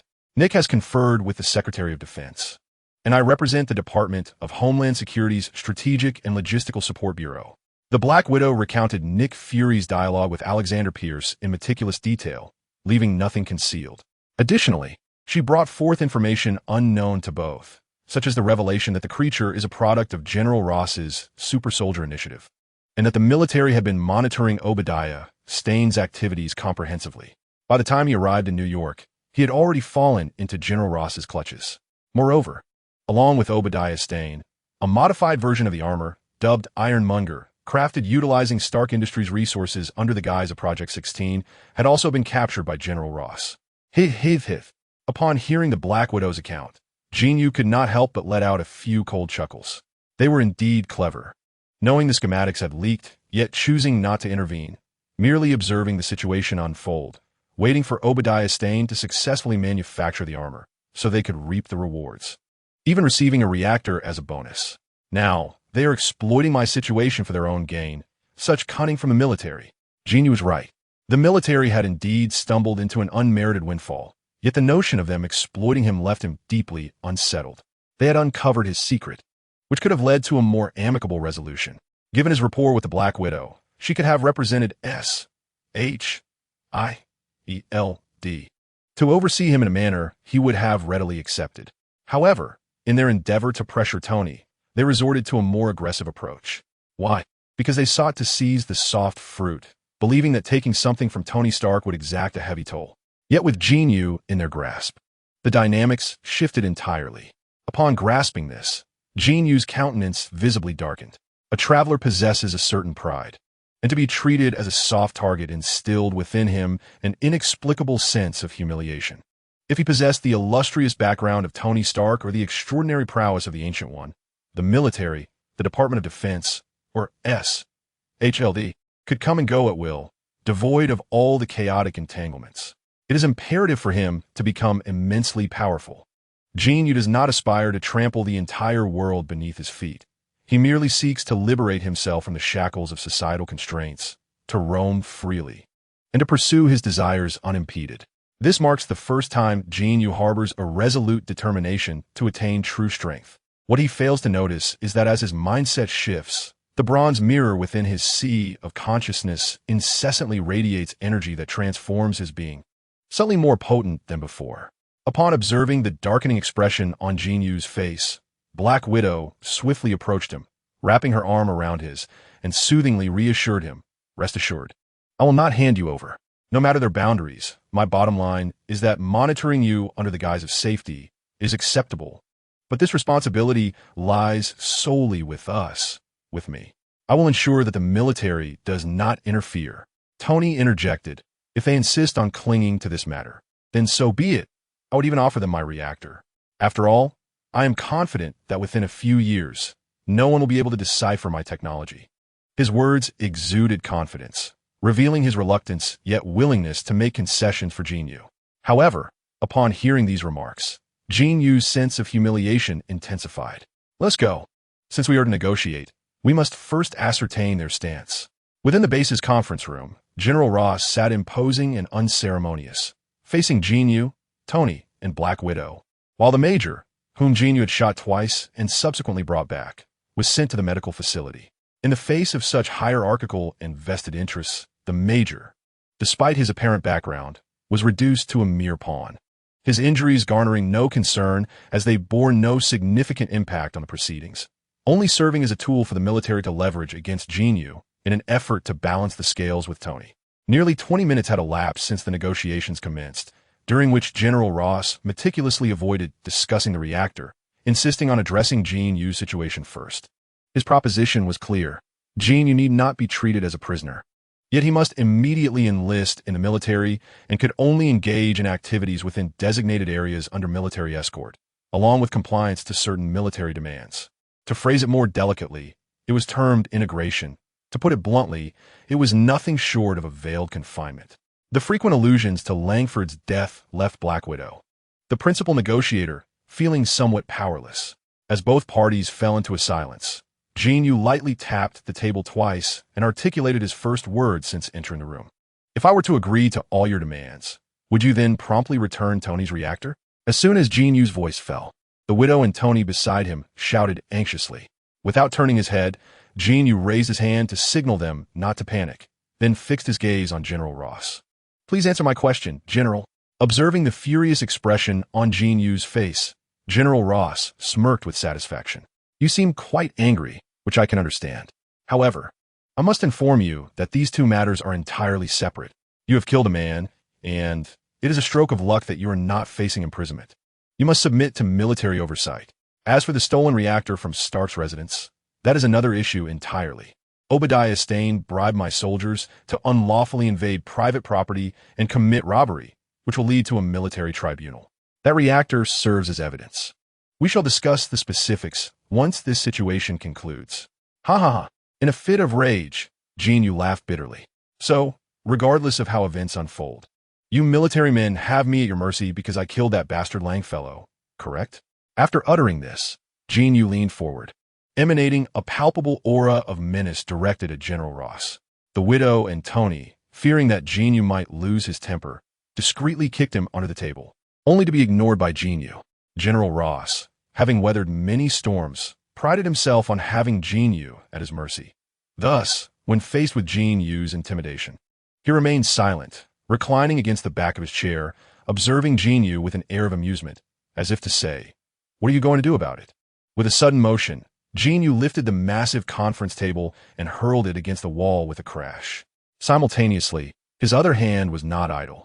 With a swift motion, he delivered a resounding slap to General Ross's face. Chapter 53. Not dead? As previously mentioned, General Ross's base is a hybrid military facility directly under the Army command. In addition to a variety of soldiers and equipment, it houses a substantial number of researchers dedicated to a top-secret super soldier project. Earlier, before the actual project commenced, General Ross, under the guise of researching an anti-radiation serum, deceived several professors at Culver University into placing their trust in him. He began developing a super serum, aiming to replicate the United States super soldier program, which included Bruce Banner, the Hulk. Subsequently, a gamma radiation leak in the laboratory caused Bruce Banner to transform into the Hulk. Under General Ross's pursuit, Banner fled to Brazil, where he learned the breathing techniques of Brazilian Jiu-Jitsu to control his emotions while seeking a permanent solution to his transformation. The prior mission of the Black Widow was to secretly monitor Bruce Banner, and her return to New York was due to Banner escaping General Ross's grasp in Brazil, arriving in New York in search of a cure, coincidentally entangling himself in Jin Yu's predicament. The discussion has strayed somewhat, primarily to illustrate the vastness of General Ross's military base. The building where Jin Yu resides serves as the principal administrative area, separated by a training ground and several runways designated for transport aircraft, with a laboratory building situated at a distance of no less than 2 kilometers. The laboratory itself lies 30 meters underground. Since Bruce Banner transformed into the Hulk, Dr. Ross has been elated, despite the Hulk's volatile and somewhat uncontrollable nature. His capabilities far exceed expectations.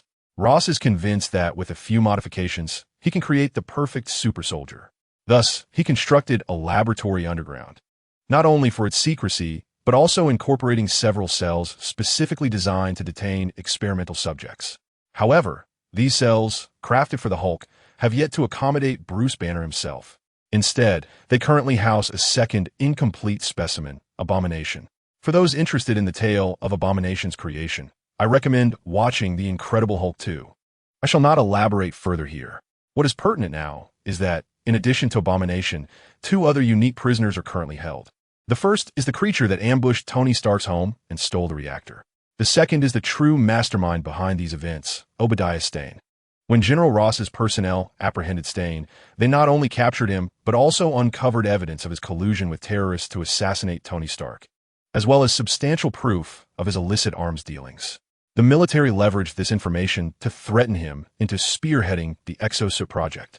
Initially, Stane believed he would be confined here for an extended period, biding his time to devise an escape. Unexpectedly, however, an opportunity arose rather swiftly. As Stane was escorted back to his designated cell for the night, barely lying down, urgent alarm bells echoed outside. He sat up abruptly and peered through the barred window of his cell. In the corridor, The red lights of the alarm system flashed frantically as soldiers armed themselves and rushed toward the elevator. "Hey, what is happening?" Stain called out loudly to each soldier passing by. Unfortunately, the hurried individuals were focused on their escape and did not respond to his queries. "Hey, I'm talking to you. You damn bastards. Can't you hear my questions?" Stain shouted in frustration. "They have no time to answer your questions. The base is under enemy attack." Came a low voice from the adjacent cell, where Abomination, the creature Stain had once bribed, was held. "The base is under enemy attack?" In a dimly lit corridor, Obadiah's muttering echoed as he observed the vacant passageway where the guards had just departed. A sudden glimmer of insight illuminated his expression. What a splendid opportunity. We must seize this moment to escape together. However, to his dismay, the creature vehemently rejected Obadiah's proposition, responding with a rumbling voice. "General Ross informed me that you are merely exploiting me." He was not mistaken. "Indeed, I am utilizing you. The foundation of our collaboration rests upon mutual exploitation. Does it not? Would you align yourself with someone devoid of value?" Obadiah coaxed. "You once stated that once you obtained your desires, you would find a way to eliminate me." "Nonsense. You are the quintessential deceiver. Do you recall our initial collaboration? You provided me with the blueprints, and I promptly transferred the funds to you, did I not? I honor my commitment. It is Ross who wishes to control you indefinitely, turning you into a mere subject for his experiments, hence fabricating such lies to ensnare you. Who confined you to this lightless chamber? It was not I. Do you wish to languish here for the remainder of your days? Do you not yearn for vengeance? Recall who has wronged you. Do you remember that individual named Jin Yu?" A furious roar erupted in response to Obadiah's words. "Can you assist me in exacting revenge?" the creature inquired, his voice brimming with fervor after the outburst. "Indeed, that individual is currently allied with Tony Stark. You have encountered him before, have you not? Alone, you cannot contend with both of them. If you seek retribution against Jin Yu, I too wish to confront Tony Stark. We share a common objective. Longfellow, the creature who had attacked Tony's home, was supposedly slain by Jin Yu, yet he was very much alive and participating in General Ross's super soldier program. What must I do?" Longfellow gasped, his breath labored. Though he maintained the cognition and reasoning of a normal human since his transformation, his mental acuity had considerably diminished, particularly before the cunning Obadiah, who swiftly assumed control of the conversation. "Do you see that camera on the wall? Shatter it. Inside lies a small alarm system. The moment you break it, the individual in the monitoring room will surely come to investigate." Obadiah instructed patiently. For the sake of secrecy and security, the individual in the monitoring room would never leave without cause, a fact Obadiah had inadvertently overheard from a professor. Though uncertain of its veracity, in a critical moment, Obadiah was willing to take the risk. The outcome proved him correct. Under his guidance, Longfellow feigned madness and smashed the camera. Before long, hurried footsteps echoed in the hallway, signaling the approach of someone drawn by the commotion. At this moment, Langfei Luo lay on the ground, feigning unconsciousness. The approaching guard, taken aback, attempted to call out to him twice, but upon failing, hurriedly opened the door with a look of urgency. Chapter 54. Defiance in Action. General Ross, having served in the military for half his life, had accumulated numerous honors and had seen the battlefield. He had even faced enemies with guns pointed at his head, yet he had never been subjected to such a humiliating assault. Jin Yu's control over his strength was impeccable, delivering a blow that was precisely the intensity of an ordinary person at their utmost, leaving Ross's face flushed but unharmed. "You bastard! I'll kill you." General Ross, undeniably a tough man, despite having analyzed Jin Yu's combat capabilities, roared in fury and prepared to rise and confront him. Unfortunately for him, Jin Yu afforded him no opportunity. One hand gently pressed on Ross's shoulder, akin to an unyielding anchor, rendering him utterly immobile despite his struggles, while the other hand swiftly delivered another resounding slap. "Slap. You truly think me an easy target, do you? If you believe you can treat me like a soft persimmon, then let us see who can endure to the end."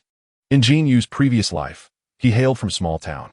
After his parents earned some money through business, they sent him to a private boarding school in the city upon his elementary school graduation.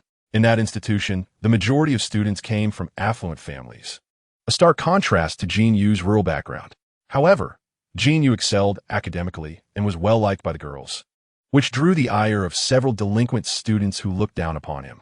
Seizing every opportunity, they would taunt him verbally, even going as far as to bump into him for no reason. Jin Yu, typically mild-mannered, would merely smile and ignore them. But as their provocations escalated, even to the point of insulting his parents, Jin Yu finally erupted. It was during a break when he was cornered in the restroom by a boy from the adjacent class, who taunted him. "What business does a village boy like you have attending school here? Did your mother send you here because she's out working?" Upon hearing these words, Jin Yu seized the boy's hair and slammed his head against the urinal. He skipped class that day, opting instead to use a broken mop as a weapon, beating the boy for the entire period. When he grew tired, he would rest momentarily before resuming his assault. Subsequently, Jin Yu wielded that very stick, seeking out each class that had bullied him, administering lessons that left them in tears, instilling fear in them, and causing injuries that drew blood. This incident reverberated throughout the school, leading to Jin Yu receiving a probationary notice. Yet thereafter, those who had once tormented him avoided him at all costs. This encapsulates Jin Yu's character, flamboyant, yet harboring a hint of social anxiety. He possesses a capacity for compromise and a broad perspective, willing to endure certain grievances. However, should someone persist unrelentingly, the tenacity within Jin Yu emerges, ready for a relentless confrontation.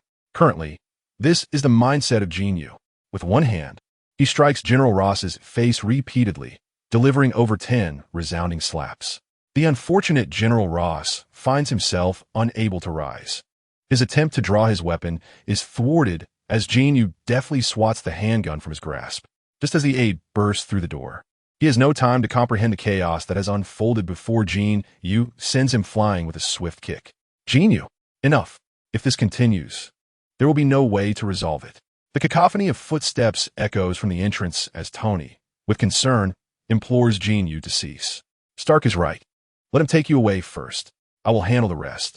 There is still room for maneuver. Black Widow gently grips Jin Yu's arm, her voice soothing. I have no intention of bringing this to a close. Jin Yu grins, a smile dancing upon his lips as he addresses the two. In the midst of this chaos, reclaim your belongings, Tony. And you, Natasha, your task today is merely to observe the spectacle. As the footsteps draw nearer, Jin Yu steps forward, effortlessly lifting General Ross with one hand. Do they intend to capture me? He muses, casting a glance back at his companions with a smile. Then they must be prepared to exchange lives. As his words linger in the air, Jin Yu swings his arm, hurling General Ross towards the entrance, where a throng of soldiers collapses in disarray. If they wish to play, he will accompany them to the bitter end. The game has commenced. Come on. Oh, whether it be madness or sheer exhilaration, Jin Yu lets out a wild cry and dashes outside, unarmed, relying solely on his ability to evade danger and his extraordinary speed to weave through the crowd. With each strike, soldiers fall, bones shattered, incapacitated, and writhing in agony on the ground. The corridor is scarcely populated, yet Jin Yu swiftly dispatches the few that are present. However, as the gunfire echoes, soldiers from below and around converge upon the scene. Jin Yu laughs heartily, seizing the moment to plunge down the staircase before the soldiers can ascend. In a matter of moments, alarms blare throughout the base, and thousands of soldiers spring from their beds, donning their gear and rushing towards the source of the gunfire. Unperturbed, Jin Yu descends from the third floor to the second, and as more individuals ascend the staircase, he deftly plunges into the throng. With each blow, one or even multiple soldiers are sent flying, creating a scene reminiscent of Stephen Chow's climactic battle against the Axe Gang in Kung Fu.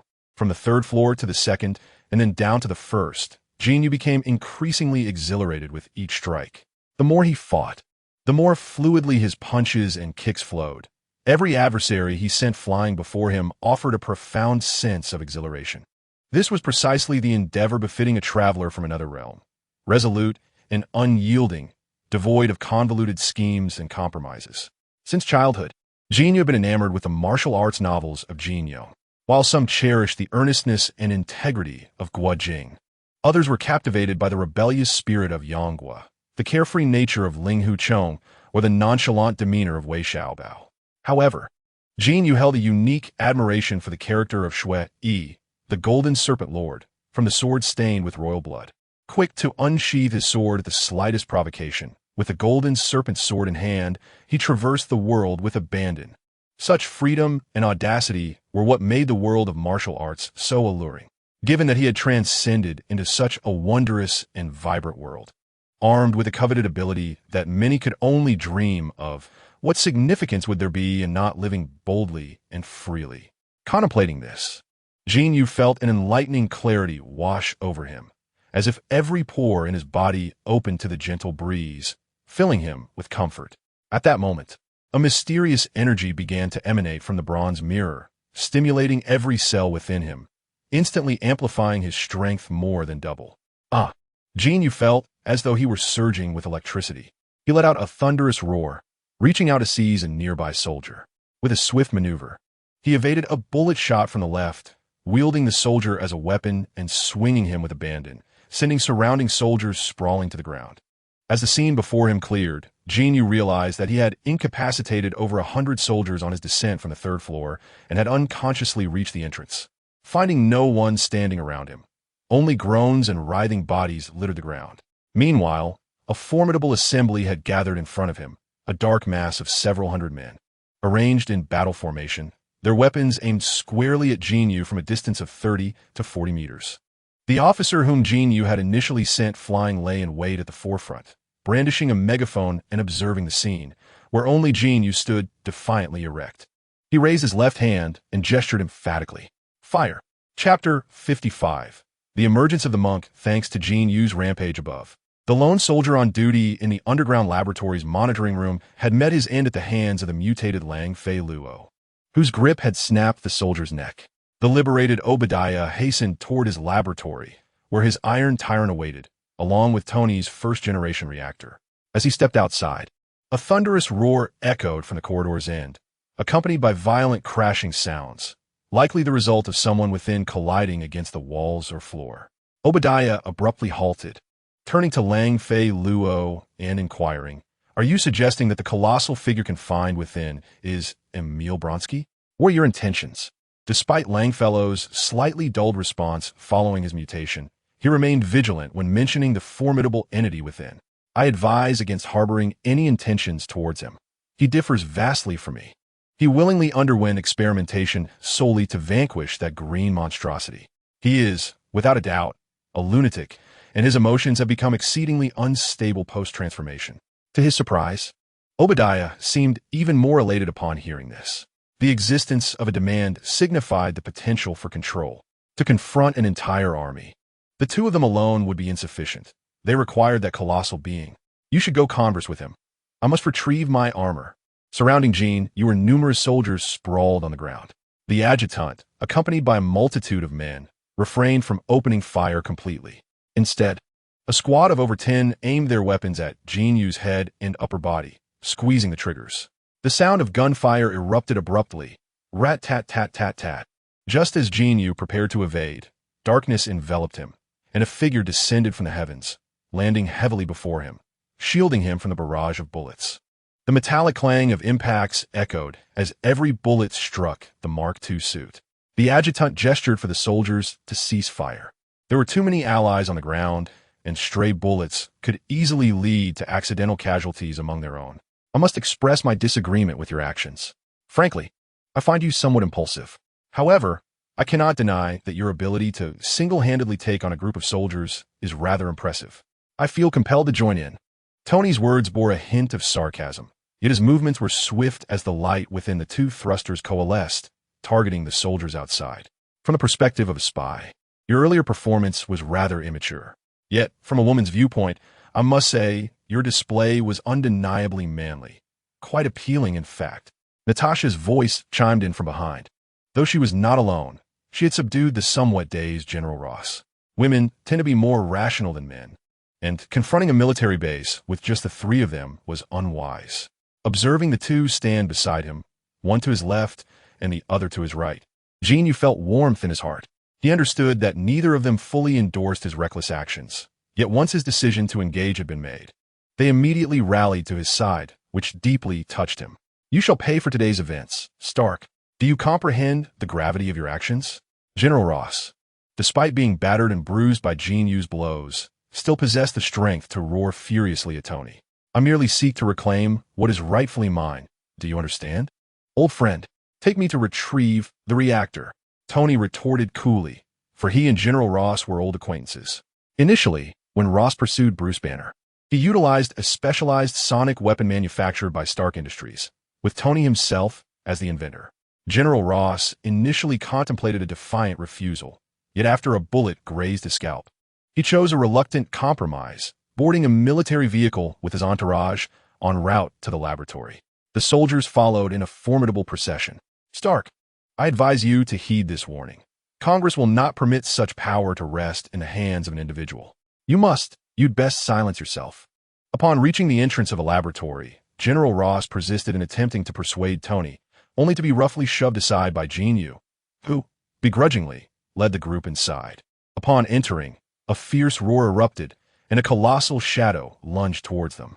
Jin Yu was momentarily enveloped in darkness, his body instinctively tensing as time seemed to slow.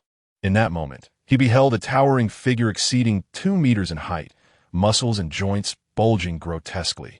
Its sickly yellow-green skin complemented by a gleaming bald head, none other than the Hulk's formidable adversary, Abomination. The creature's speed was astonishing, leaving Jin Yu no time to evade. In a desperate act, he tightly embraced Black Widow, only to be struck as if by a freight train, propelling him over 10 meters away. With a thud, Jin Yu twisted midair, landing heavily on his back. Are you all right? Though the impact was jarring, he was uninjured, quickly turning to check on Black Widow, who assured him with a sweet smile. Yet, as she grasped the situation, her expression shifted to one of alarm. Damn it! How did he escape? This is the monstrous green creature the military created, and it can change colors? Tony, having been knocked aside, but regaining his balance mid-air with his thrusters, landed beside Jin Yu and Black Widow. This is not Bruce Banner. This is Ross's second successful experiment, Black Widow remarked, her voice laced with trepidation, fully aware of the creature's destructive potential. Is this truly what you call success? He resembles a waterlogged banyan tree, Tony quipped, reveling in the chaos. In the midst of the turmoil, Abomination pinned General Ross to the ground, its massive jaws roaring inches from Ross's face. You deceived me. You promised I would defeat Bruce Banner, yet you confined me to this wretched underground prison. I did not deceive you. I will ensure you have your chance to confront Banner. I did not intend to imprison you, Blonsky. It is your inability to control your emotions that necessitates a secure environment. Ross defended himself. But before he could continue, Abomination unleashed a tremendous punch beside Ross's head, causing the ground to tremble violently. Where is Bruce Banner? The tone of Blonsky grew increasingly furious. Listen to me, Blonsky. General Ross attempted to interject, but Blonsky's grip intensified, snapping the upper portion of General Ross's left humerus with ease. Where is Bruce Banner? He is in New York, Harlem to be precise, though we have yet to pinpoint his exact location. I swear, Blonsky, damn it. General Ross's complexion shifted, realizing he had merely intended to stall for time. Yet Blonsky had already leaped towards the heart of New York City. Damn it, what have you done? You let him escape to Manhattan. Black Widow seethed, gripping General Ross's collar in fury. General Ross, pale as a ghost, understood the gravity of the situation far better than Black Widow. Bruce Banner was indeed in Harlem, and should two colossal beings clash in the heart of New York? Let me go, unless you wish to witness the annihilation of New York. General Ross, disregarding his injured arm that hung limply, shoved Black Widow aside and stood to block the advancing soldiers. Stark, the equipment is in the underground lab. My aide will escort you to retrieve it. This matter is far from over. I will seek you out again. General Ross instructed his aide to remain, casting a deep glance at several individuals. He needed to organize a team to enter the downtown area of New York, at the very least to confine the potential devastation to a more manageable scope. You go ahead. I need to call Nick Fury immediately. Black Widow addressed Jin Yu, as the events of the night spiraled beyond control, necessitating an urgent report to Nick Fury. Jin Yu nodded, leaving Black Widow to make her call, while he followed Tony and the aide into the building housing the lab. The secret laboratory resided underground, hastily constructed recently, requiring the transport of substantial equipment. The access to the subterranean area was through a massive freight elevator, from which Blonsky had just emerged. The trio arrived at the elevator, and before they could press the button, the doors opened with a chime. Inside were Obadiah Stane and Langford.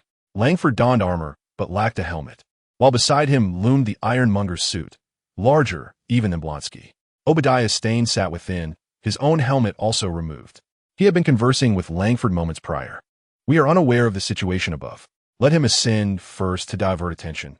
We can take advantage of the moment. Right, Tony?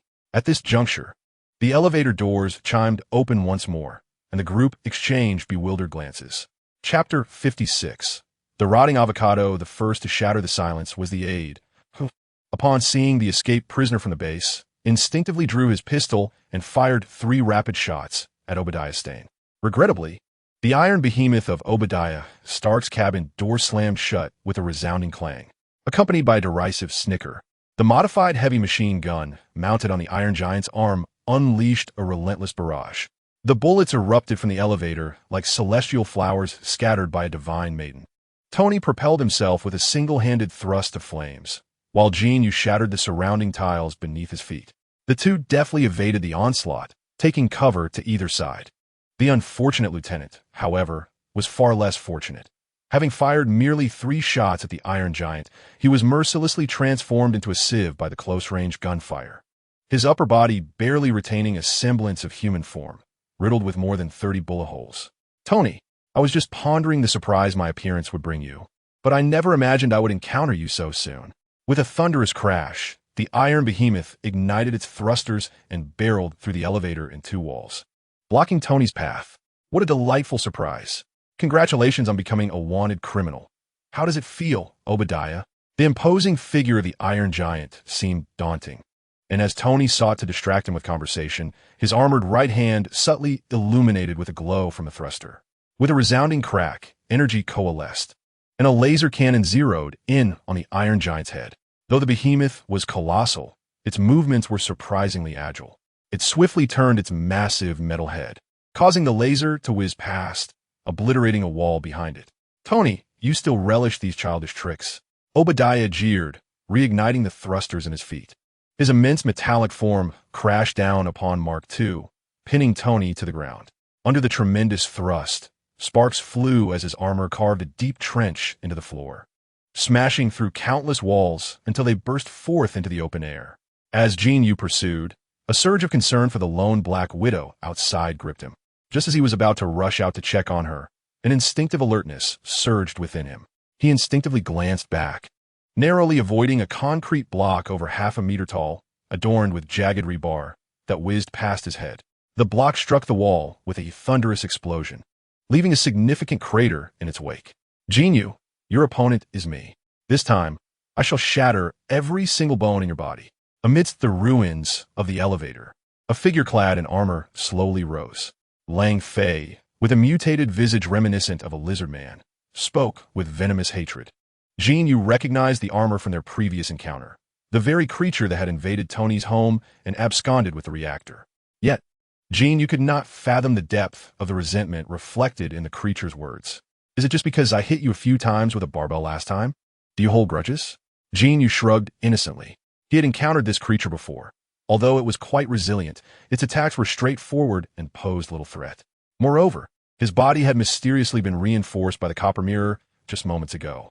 Facing this monster now, he couldn't say it would be effortless, but at least he felt no imminent danger. Don't you remember me, you despicable creature? Lang Fei Luo pointed to his face, this time without a helmet. Oh, Jin Yu pouted in disdain. The creature's head resembled that of a lizard, with skin marred by crisscrossing scars and layers of hardened dead skin forming grotesque channels. Coupled with its appearance, it was indeed quite repulsive. Your head looks like a decaying avocado. I can assure you, I've never seen anyone as hideous as you. Jin Yu's unabashed disdain and venomous words ignited Lang Fei Luo's fury. You wretched scoundrel. I wasn't like this before. It's all your fault. As Lang Fei Luo charged at him in a fit of rage, Jin Yu opted for a direct approach this time, firmly slamming his feet into the ground and colliding head-on with the creature. Bang! A dull thud resonated as the slightly stronger, mutated Lang Fei Luo was propelled back by Jin Yu's powerful strike. Bang! Bang! Bang! The sound echoed as Jin Yu cornered Lang Fei Luo against the wall, delivering heavy punches to that avocado-like face. Boom! After an indeterminate number of blows, the wall behind Lang Fei Luo finally gave way, crashing down in a cacophony of bricks and cement, burying much of his body beneath the rubble. Upon ceasing his assault, Jin Yu observed the now motionless Lang Fei Luo and delivered a powerful kick to the wall beneath him, causing the entire structure to collapse. Rest well. I have no time for you now. Leaving behind the creature he deemed no longer a threat, Jin Yu hurriedly dashed towards the exit. Just as he reached the door, he collided with the Black Widow, who was rushing inside. "Oh my God, I've been searching for you outside for ages. Why haven't you come out yet?" Seeing Jin Yu, her worries eased significantly. "I encountered a minor inconvenience, but it's resolved. What's the situation outside?" Jin Yu casually inquired. "The big guy has already reached Manhattan, and General Ross hasn't arrived yet. The police have mobilized, but the Haven team managed to evacuate the area. I need to go help, Jin." Jin Yu paused momentarily, feeling uneasy about letting the Black Widow go alone. "Wait a moment. I shall check on Tony's situation. I will accompany you." Jin Yu initially contemplated seizing the opportunity to assist Tony in confronting the Ironmonger. However, upon arrival, he was astounded. Both individuals were clad in formidable armor. Their sheer combat prowess was daunting, but their agility was truly astonishing. In one moment, one of them was lifting a vehicle to hurl it at the other, and in the next, they vanished from sight, reappearing hundreds of meters, even a kilometer away. Chapter 57. Fierce battle with Lang Fei Luo. This cannot continue. Jin Yu is uncertain whether events would unfold as they did in the film. Although Tony's reactor had evolved into a second generation, the Ironmonger had devolved into the first iteration crafted within a cave. Observing the battlefield, it was evident that the Ironmonger was exploiting his size advantage to dominate Tony. Jin Yu had little confidence that Tony would emerge unscathed before the Ironmonger's energy was depleted. With this in mind, Jin Yu retrieved his mobile phone, recalling that Tony had directly integrated his device into the armor. "I can use this." Black Widow watched as Jin Yu produced a diminutive metallic sphere, scarcely a third the size of a fingernail. It was a combat-specific device, capable of connecting to the phone and featuring a secure communication channel. After inserting the tiny earpiece into Jin Yu's ear, Black Widow operated her phone a few times, and soon, a series of beeping sounds filled his ear, followed by the unmistakable sound of heavy breathing. "Tony?" Jin Yu instinctively placed a hand to his ear, attempting to call out. "Jin Yu, have you dealt with that monster?" Tony's voice resonated in his earpiece, while Jin Yu's gaze fell upon Tony's armor being violently hurled several meters by the Ironmonger, only to be crashed into a nearby building. Boom! Bang! As the sounds of destruction echoed through the earpiece, Jin Yu clutched his ears, his face twitching in response. "Are you all right? Tony, you must draw the battle to my location. I'll find a way to assist you." "No need, damn it. I'm fine. I know where his weakness lies. I have a plan to defeat him. You handle that monster and wait for me in New York City. There will surely be others in need of assistance," Tony declared with unwavering confidence. Remarkably, the two nascent Avengers, future superheroes, instinctively thought of rushing to New York City to offer help. While conversing with Jin Yu, Tony extricated himself from the Ironmonger-esque grasp. All four thrusters ignited simultaneously, propelling him through the roof and into the sky. The Ironmonger, after a slow acceleration, followed closely behind Tony's ascent. "What sort of monster did Stark mention?" Black Widow's voice, now integrated into their communication, resonated in Jin Yu's earpiece and nearby. "Oh, it is nothing, merely a half-spoken warning fraught with peril." His heart raced, and every pore on his body stood on end as the world around him slowed to a crawl. Jin Yu heard a piercing sound nearby, like something slicing through the air. "Damn it!" Jin Yu cursed inwardly, instinctively lunging towards the Black Widow beside him. Boom! An anti-tank rocket exploded violently at the very spot where they had just stood. Jin Yu clutched the Black Widow tightly, and the force of the immense shockwave hurled him sideways, propelling him several meters away. When he landed, the momentum did not cease. They rolled like tumbling gourds, skidding over 10 meters. "Natasha, you are still Natasha." Jin Yu was relatively unscathed, but the Black Widow in his arms had fallen silent. Alarmed, he quickly checked for her pulse and scanned her body for signs of blood or injury, concluding that she merely appeared to be unconscious. He breathed a temporary sigh of relief. Turning to face the direction from which the projectile had come, he saw at the entrance of the experimental building the creature he had previously knocked unconscious, now inexplicably awake, wielding a small rocket launcher he had acquired from unknown origins. "How does this feel? Does it ring a bell? Do you remember who I am now?" Ha ha ha. Lang Fei Luo stood at the entrance, mocking Jin Yu with raucous laughter. It's you. Jin Yu narrowed his eyes. From the creature's words, he discerned its identity. Glancing down at the Black Widow on the ground, he recalled how this scoundrel had previously bombarded him. Jin Yu resolved to settle both old and new scores. So you finally recognize me. Do you have any idea how I have suffered these past days? Jin Yu had no desire to listen to more of his drivel. He pushed his speed to its limits, reaching Lang Fei Luo in the blink of an eye. With a swift motion, he conjured a barbell into his hand, having previously taken one from Tony's residence for crafting specialized weaponry. With the force of his momentum, Jin Yu swung the barbell with all his might, the steel bar bending slightly in the air as it emitted a sharp, whistling sound. Lang Fei Luo, caught off guard mid-sentence, could only raise his hand in a futile attempt to defend against the blow. Bang! A dull thud echoed as Lang Fei Luo, towering at nearly 2 meters, was sent flying like a cannonball, skidding across the ground, leaving a trail of sparks from his armor. Jin Yu let out a fierce shout and pursued him relentlessly, wielding the barbell with both hands, raining down blows upon Lang Fei Luo, each strike resonating through the earth and cracking the ground beneath them. After an indeterminate number of strikes, Lang Fei Luo seemed to have discerned Jin Yu's rhythm. Suddenly, he extended his hands and seized Jin Yu's barbell. Just as he prepared to retaliate, he felt an overwhelming, insurmountable force emanating from the barbell. Not only did he fail to wrest the barbell from Jin Yu's grasp, but he was also lifted into the air, both he and the barbell soaring high above.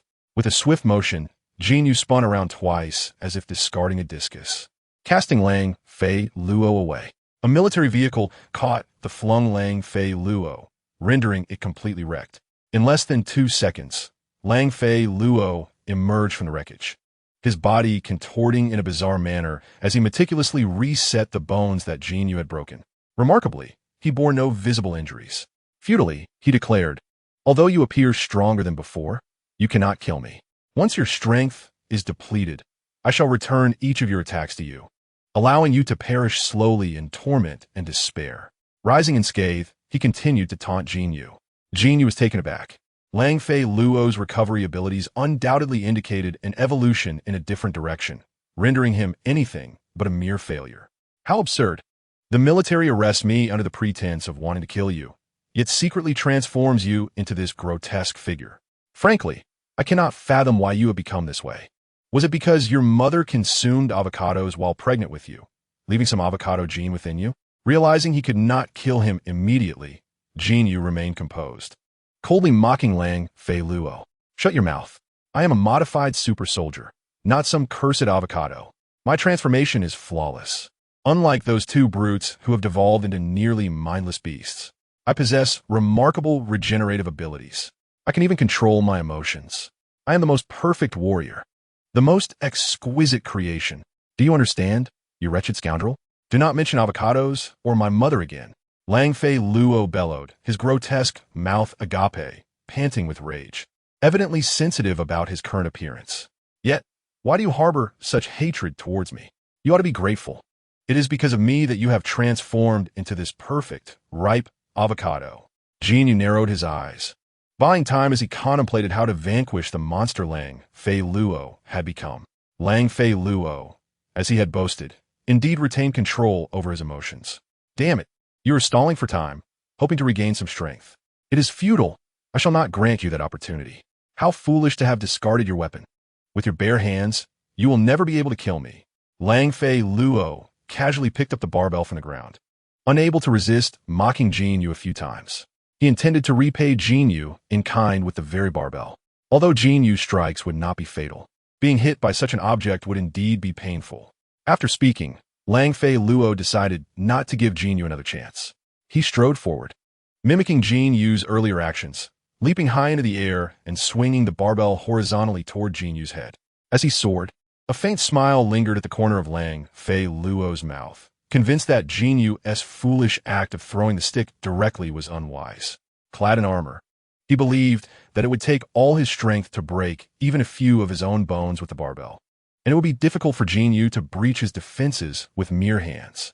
However, in the next instant, a Gatling gun suddenly materialized in Jin Yu's hands. Lang Fei Luo's smile froze on his face. The secret of Jin Yu's spatial abilities was known only to a select few, including some high-ranking officials from S, H, I, Il, D, and the military. Lang Fei Luo had received no prior warning. With little room for evasion mid-air, Lang Fei Luo could only watch in horror as Jin Yu aimed 6 dart gun barrels at him and pulled a trigger. The deafening sound of gunfire erupted. The furious barrage of bullets almost instantaneously nullifying Lang Fei Luo's momentum, forcefully sending him crashing back down. Jin Yu's hands were terrifyingly steady. The recoil of the Gatling gun seemed negligible in his grasp, with the bullets consistently aimed at Lang Fei Luo's chest. While his armor was made of decent materials, it was merely an ordinary alloy. Under the relentless assault of the Gatling's wrathful bullets, it was shredded within seconds, tearing through the tough skin of his chest like old bark, yet his robust muscles remained intact. Jin Yu observed with clarity that the bullets could only penetrate Lang Fei Luo's flesh by 2 to 3 centimeters, halted by the powerful muscles beneath, and fell harmlessly to the ground. With a click, an entire magazine was expended in mere moments, the sound of the empty chamber reverberating. Jin Yu casually discarded the gun, contemplating whether to summon a rocket launcher for further experimentation, when a cacophony of clinking sounds caught his attention. Looking up, he saw Lang Fei Luo rising to his feet, his muscles slowly shifting as the embedded bullets fell to the ground. His skin rapidly regenerated, covering the exposed muscles beneath. I have proclaimed myself the perfect super soldier. An immortal being, you cannot kill me, he bellowed, reveling in Jin Yu's bewildered expression, bursting into laughter. Jin Yu, silent in response, flipped his hand to retrieve another rifle, aiming directly at Lang Fei Luo's head. The sound of gunfire erupted once more. The gunfire erupted again, prompting Lang Fei Luo to instinctively shield his head with his hands. Jin Yu felt a sudden surge of realization. She recalled how she had knocked him unconscious with just a few punches earlier inside the building. Would it be worth trying again? With this thought in mind, she continued firing while striding purposefully towards Lang Fei Luo. The rapid-fire mode unleashed 30 rounds in mere seconds. As the gunfire ceased, Lang Fei Luo released his grip on his arms. Useless. Let's see how much you have left. He began to speak, only to find Jin Yu had already closed the distance, casually tossing aside her weapon. In a swift movement, her right hand shot up, and a barbell seemingly materialized from thin air. With a sweeping motion from above, Lang Fei Luo instinctively raised his arms to protect his head, just as he had done before. A faint smile graced Jin Yu's lips. Mid-attack, the barbell vanished, and she delivered a sharp kick directly to Lang Fei Luo's face. Caught off guard, with his arm still raised to shield his temples, he was blindsided by her foot, which knocked him to the ground.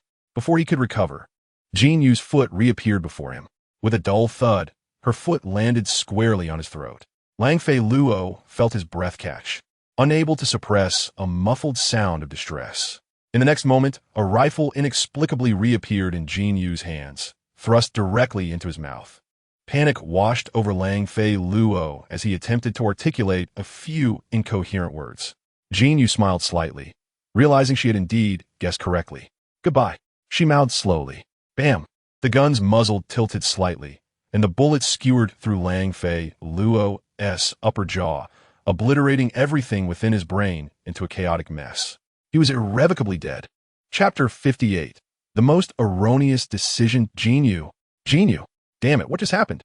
Only after confirming that Lang Fei Luo was undeniably beyond revival did Jin Yu hear Tony's voice crackling through her earpiece. I'm here, Tony. I was a bit too focused. That creature ambushed me, but it's dealt with now. How about you? Jin Yu hastened to the Black Widow's side, crouching down to assess her condition while quickly responding to Tony. Thank goodness you're all right. I have a minor issue. I intended to lure Obadiah to a higher altitude. You know, the low temperatures up there cause freezing issues. But unexpectedly, he ran out of energy and plummeted. Just before he hit the ground, I spotted the flames from his thrusters. The residual energy saved him, and he has taken refuge in New York City. I need to locate him quickly. The noise from Tony's side was quite chaotic, suggesting rapid low-altitude flight. Good luck, Tony. I will come find you as soon as possible. Jin Yu lowered his head to cradle Black Widow in his arms. He had to escort her to the medical bay at the base. Although she appeared to be breathing steadily and showed no signs of injury, Jin Yu was woefully uninformed in such matters. There was always the possibility of lingering effects from a concussion, and he did not wish to delay any further. However, after only a few steps, he sensed something unusual in his embrace. Upon looking down, he discovered that Black Widow had awakened at some point, nestled comfortably against him. Her eyes fixed intently on his chin, as if it held the most exquisite view in the world. "I'm aware of my good looks, but if you're going to gaze at me so unabashedly, I shall have to charge you." Jin Yu felt a wave of relief wash over him, yet his feet remained in motion. "Ha ha ha!" Black Widow laughed heartily, straightening her waist as she attempted to dismount from his hold. While was indeed comfortable in his arms, and from her angle, she had a perfect view of his sharply defined lower lip, stirring within her an urge to kiss him. She recognized that they had duties to attend to. New York City was likely in disarray, and she needed to rush to assist. Little did she know, as she exerted a slight force to free herself, Jin Yu raised and relaxed his arms, neutralizing her effort. "Stay still. That was an anti-tank rocket launcher. I must take you to see a doctor. It could be troublesome if there are any concussion-related aftereffects." His expression was serious. Once again, a radiant smile spread across Black Widow's face, and this was precisely why she was fond of Jin Yu. Such words were rarely heard, even if one had merely fainted. The concern laced with the essence of life and urgency was a rarity among teammates, who would only seek medical attention after a mission concluded. Perhaps this was why, in the movies, Black Widow found herself drawn to Bruce Banner. Among the pantheon of superheroes, he was the most human, closest to an ordinary life, and the most yearning for a normal existence. It paralleled Tony's affection for Pepper Potts, akin to the conversations between Iron Man and Captain America, where Captain America advised Iron Man against isolating himself in a cold, vast house, while Iron Man suggested that Captain America embrace a slice of ordinary life. "I do not have a concussion. I am well aware of my body. I am perfectly fine, and I must go to New York City. It is my job." Black Widow twisted in Jin Yu's embrace, attempting to escape his grasp. Jin Yu silently sought to diffuse the situation while simultaneously experiencing the astonishing elasticity and sensation emanating from her different parts. Who could withstand such a predicament? "Stay still, behave, and I will let you down." Jin Yu conceded, realizing that if this continued, he would surely have a nosebleed. New York, Northern Manhattan, Harlem. This is a significant hub of black culture in New York, where one can frequently encounter street basketball, graffiti, and hip-hop music. Despite the recent economic surge that has attracted a substantial influx of white and Asian residents to this neighborhood of approximately 330,000 inhabitants, several blocks still predominantly feature African-American residents. This observation is devoid of any discriminatory intent. Indeed, these blocks are among the most chaotic in Manhattan. West 140th Street, situated between 7th and 8th Avenues, was deemed the worst neighborhood in the entire Harlem area during the early to mid-1990s. It is rumored that in every 5 apartments, at least one serves as a drug den, not to mention the numerous street thugs and gang members, highlighting the level of disorder present. However, for fugitives or individuals seeking to conceal their identities, this area undoubtedly serves as a natural sanctuary. Whether hiding within its confines or using the chaotic security situation to escape, it is an unparalleled choice in all of Manhattan. Obadiah's Tan had this in mind. After plummeting from the sky, he uncontrollably descended towards Manhattan. In the final moments, he utilized the last vestiges of energy from his reactor to slow his descent and adjusted his trajectory toward West 140th Street. With the reactor depleted, his iron tyrant armor became merely ornamental. Obadiah's Tan needed to land immediately, retrieve the reactor, and find a refuge, for he harbored a vast trove of wealth and resources outside. If he could survive this ordeal, leveraging the reactor would ensure his resurgence was merely a matter of time. In his descent, he could see that several blocks away, the giant transformed by Emil Bronsky was encircled by a multitude of military and police forces. It was evident that the local law enforcement had been stretched thin, especially in West 140th Street. Even if they managed to dispatch personnel into this neighborhood, the numerous criminals and gang members would not be easily subdued. By the time they conducted their investigations and extracted the armor, Obadiah's Tan would have long vanished through alternative means, likely having fled to another country. It is worth noting that amidst his rapid descent, he adeptly analyzed the limited areas below to select the most suitable escape route. With the remaining energy barely affording the massive Iron Tyrant a reduced landing speed. He ultimately crashed down from a height of over 10 meters, directly collapsing onto a seemingly abandoned house that appeared long neglected. The sound of the house's collapse was hardly out of place amidst the distant echoes of gunfire from several blocks away. The building, which seemed to be of sturdy construction, was partially crushed by the Iron Tyrant, while the remaining structure stubbornly stood firm. As Obadiah's Tan opened the hatch of his helmet, revealing his head, his gaze fell upon the second floor of an undamaged house across the way. A seemingly refined Caucasian man stood there, his expression one of astonishment. Although Iron Tyrant had exhausted its energy for flight, it was still capable of executing a few simple movements.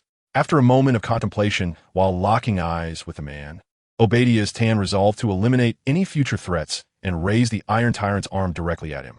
This decision would prove to be the gravest of his 3 missteps that night. The first error was his misjudgment regarding the distinctions between the first and second generation reactors, mistakenly believing there was little variance in energy output, which led him to engage Tony, ultimately resulting in his defeat due to insufficient energy. The second blunder was his choice of this neighborhood for his descent, and, unfortunately, he had selected this very house. The final misjudgment, raising his arm to fire, was the most egregious. For the man before him was none other than Bruce Banner. He too had arrived at the same conclusion. West 140th Street was an ideal refuge from pursuit. Poor Bruce Banner had clandestinely returned to New York, intent on curing his affliction. Indeed, he referred to his transformation into the Hulk as a malady, resisting the uncontrollable power it bestowed upon him. He often failed to realize that each episode of complete loss of control was precipitated by others aiming firearms at him and pulling the trigger. He could not comprehend why the military refused to relent. Recently, he had heard the ominous sounds of collapsing buildings and the thunderous roar of artillery, instinctively believing that these forces were converging to apprehend him.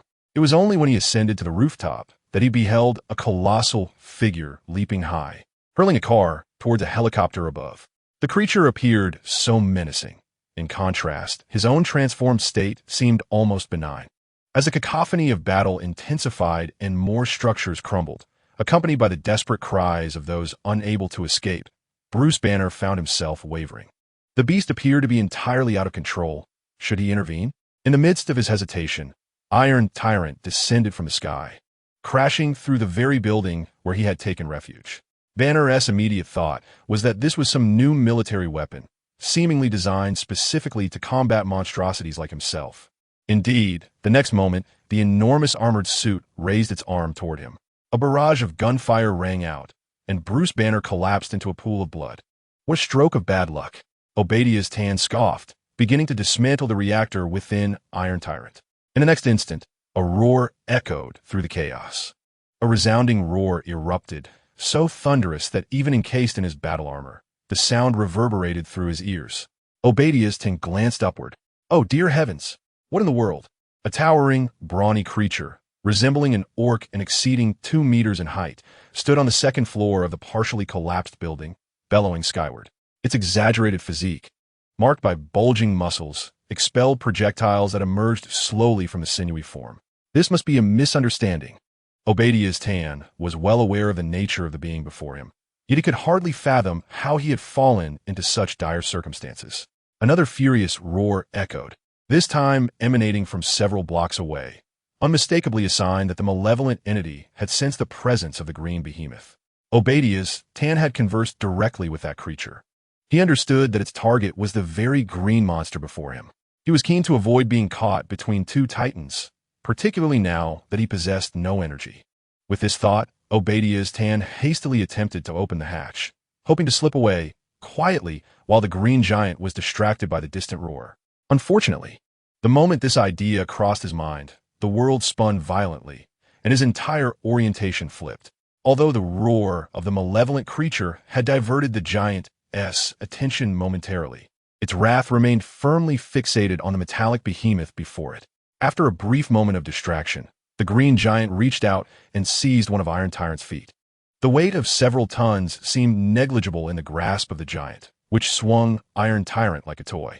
After a swift rotation in midair, it brought the metal colossus crashing down to the ground. Boom! The impact sent tremors throughout half a block, creating a massive crater several meters wide, while a ruptured water pipe gushed forth a small fountain through the cracks of rock and concrete. Boom! Dazed and disoriented, Obadiah's Tan barely had time to react before he was lifted off the ground once more, only to experience another intimate encounter with the earth. Hiss! Hiss! Hiss! Hiss! Hiss! The small fountain multiplied in vigor. The green giant executed its signature move, the Loki Slam, a technique that had arrived in this world several years prior due to Obadiah's Tan's presence. Boom! Boom! Boom! Boom! Iron Tyrant resembled a hammer as the green giant relentlessly smashed it into the ground countless times. Finally, the giant leaped atop Iron Tyrant, delivering two powerful stomps until the armor at its chest caved in significantly, the reactor's glow flickering ominously before it ceased its fury. The primary reason for this cessation, however, was the arrival of the malevolent entity, crashing down several dozen meters away. Bruce Banner, you have finally appeared. Come, allow me the pleasure of defeating you myself. The sinister voice of the creature resonated like a deep growl, rattling the windows on either side of the street. With a furious roar, the Hulk, in a state of unrestrained rage, lacked the rationality of Bruce Banner. He seized the iron wreckage from the ground and hurled it towards the menacing figure as a response. This several-ton iron mass soared through the air like a chair wielded by a street thug, producing a deafening sound as it sliced through the atmosphere. Its force was such that even a tank would likely be reduced to scrap under its impact. In the face of such an assault, the creature merely raised its enormous hands, fingers interlocked, and delivered a fierce blow to the ground as the iron wreckage hurtled towards it. A tremendous crash echoed as the iron mass crashed down, sparks erupting from various joints, indicating that a significant portion of its sensory apparatus had been compromised. Subsequently, both titans bellowed in anger, charging at one another with relentless momentum. The street, merely several dozen meters long, was traversed in mere moments, and within seconds, the two colossal beings collided with a resounding impact. Their shoulders, as broad as a man's body, crashed together, unleashing an immense wave of kinetic energy that seemed to freeze the surrounding air. Then came a dull thud, followed by an invisible shockwave radiating outward. The glass of numerous nearby buildings shattered into fragments, while a recently arrived armed helicopter was thrown off balance by the force of the shockwave, spiraling dangerously towards a nearby edifice. Had it not been for the pilot's exceptional skill, the aircraft would have faced catastrophic destruction. The moment the two giants clashed, the resulting shock nearly caused an armed helicopter to self-destruct. General Ross issued urgent commands across all channels. Fall back. Everyone retreat, clear the nearby streets, and surround this area. Repeat. All personnel retreat. Chapter 60. The urban battlefield. Countless police and military vehicles encircled the vicinity of West 140th Street, with armed soldiers poised with rifles, ready for action. Meanwhile, New York police officers, clad in black uniforms and armed with sidearms, were swiftly guiding civilians away from the area to nearby temporary shelters. Among them were agents from SHIELD in black suits, led by Coulson, who had temporarily taken over Black Widow's duties in New York. Several armed helicopters hovered above the blocks, maintaining an astonishing altitude of over 40 meters, refusing to descend even a centimeter. Their powerful searchlights illuminating the surroundings as if it were broad daylight. The cacophony of violent collisions echoed continuously, interspersed with the thunderous sound of collapsing structures. It is abundantly clear that the surrounding blocks have devolved into a battleground for the colossal figures of the Hulk and Abomination. The magnitude of their strength transcends the limits of human comprehension, and their destructive capabilities rival those of the towering monsters depicted in Hollywood blockbusters. A single blow can bring down an entire building. Should one of them be sent hurtling through the air, a stretch of houses could be obliterated in an instant.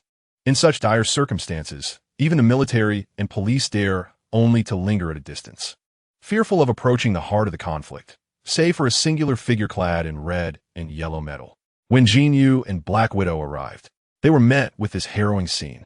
The suddenness of the event left many individuals unable to evacuate in time or escape from the rubble.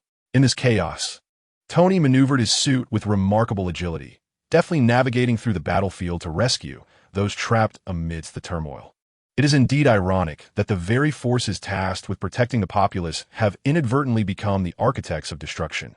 Should more of these titans appear, they could easily lay waste to an entire city. Black Widow observed the scene with palpable concern. Having tracked Bruce Banner for some time and possessing considerable knowledge of the military's so-called super soldier program, she had previously witnessed the Hulk's formidable combat prowess during an encounter in Brazil. Yet, even with that experience, the sight before her was profoundly shocking. This is precisely why I must cease the production of weapons. Those who wield such power often fail to limit the bloodshed, yet they foolishly aspire to harness uncontrollable forces. With a sharp whoosh, Tony descended from the sky, cradling a middle-aged couple in his arms, and gently placed them beyond the safety perimeter. I must assist. Coulson is over there evacuating the crowd. Black Widow nodded in acknowledgement before turning to Jin Yu. Stay safe, Jin Yu urged, remaining still. In this chaotic scenario, he recognized his limitations and refrained from recklessly inserting himself into the fray. He was not a saint, and while he did not obsess over the safety of those in New York while at the base, he was not devoid of compassion. Should he witness someone in danger before him, he would extend his help, provided his own safety was assured. Have you retrieved your belongings? Not necessary anymore. Tony's suit performed a shrug in response to Jin Yu's inquiry. It seemed fortune had not favored him, caught between the two titans. He lacked any movable energy source, rendering him a mere weapon in their midst, dismantled into a heap of scrap metal. This was the scene Tony encountered upon his arrival. His reactor, along with the suit, reduced to a pile of debris, and Obadiah Stane was, without a doubt, irretrievably dead. This left Tony with a feeling he could scarcely articulate. It is not your fault, Tony. Jin Yu gently patted Tony on the shoulder, aware that Tony harbored an extraordinary fondness for Uzbekistan. Oh God, there's still a little girl there. As they conversed, a police officer nearby suddenly began to shout loudly. Jin Yu and Tony simultaneously turned to gaze toward the center of the battlefield. There lay the Hulk, sprawled within an apartment building, evidently struck and hurled by the monstrous foe, having crashed through several structures before finally colliding with a square apartment, leaving a massive gaping hole in the first floor. At the fifth-floor window of that building stood a bewildered black girl, utterly oblivious to the chaos unfolding outside. The building appeared stable for the moment. Yet the monstrous adversary was swiftly approaching the Hulk's direction. With their destructive capabilities, a single charge from the creature could easily reduce the entire building to rubble. Quickly disperse. Tony shouted to the officers remaining in place as the battlefield advanced towards them. Activating his thrusters, he surged forward into the fray. Boom! It was impossible to withstand the monstrous assault directly, so while still airborne, Tony unleashed 2 successive laser blasts aimed directly at the creature's path to divert its attention. Both beams struck beneath the creature's feet, sending concrete flying, yet did nothing to slow its advance. In desperation, Tony activated the mini-missile launchers on his armor, unleashing a swarm of miniature missiles, each scarcely larger than a sniper bullet, that enveloped the creature's upper body. Boom! Boom! Boom! The successive explosions erupted, and amidst the sparks and smoke, the creature remained unscathed. However, Tony's attack was not entirely without effect. At the very least, he had successfully garnered the creature's wrath. With a furious roar, the creature glared at Tony, suspended in the air, and seized a heavy motorcycle beside him, hurling it with force at Tony. The Mark II executed a graceful arc in the air, narrowly evading the motorcycle's assault, slightly ascending as Tony chose to advance rather than retreat, flying directly towards the creature. Jin Yu understood that Tony aimed to leverage the agility of his armor to draw the battlefield back to its original position.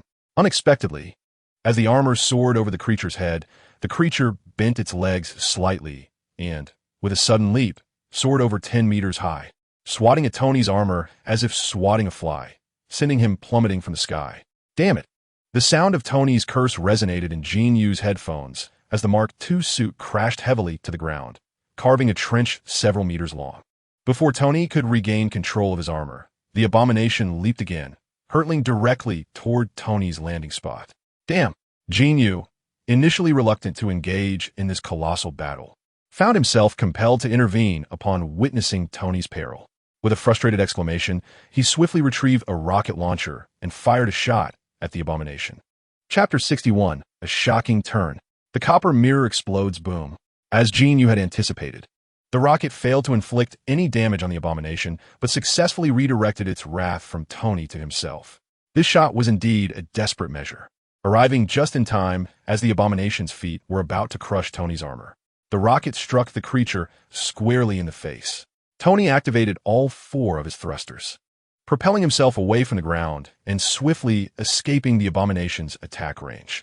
The creature, however, paid him no mind, its enormous eyes fixated on the source of the rocket fire. Everyone present turned their gaze toward Jin Yu. Oh!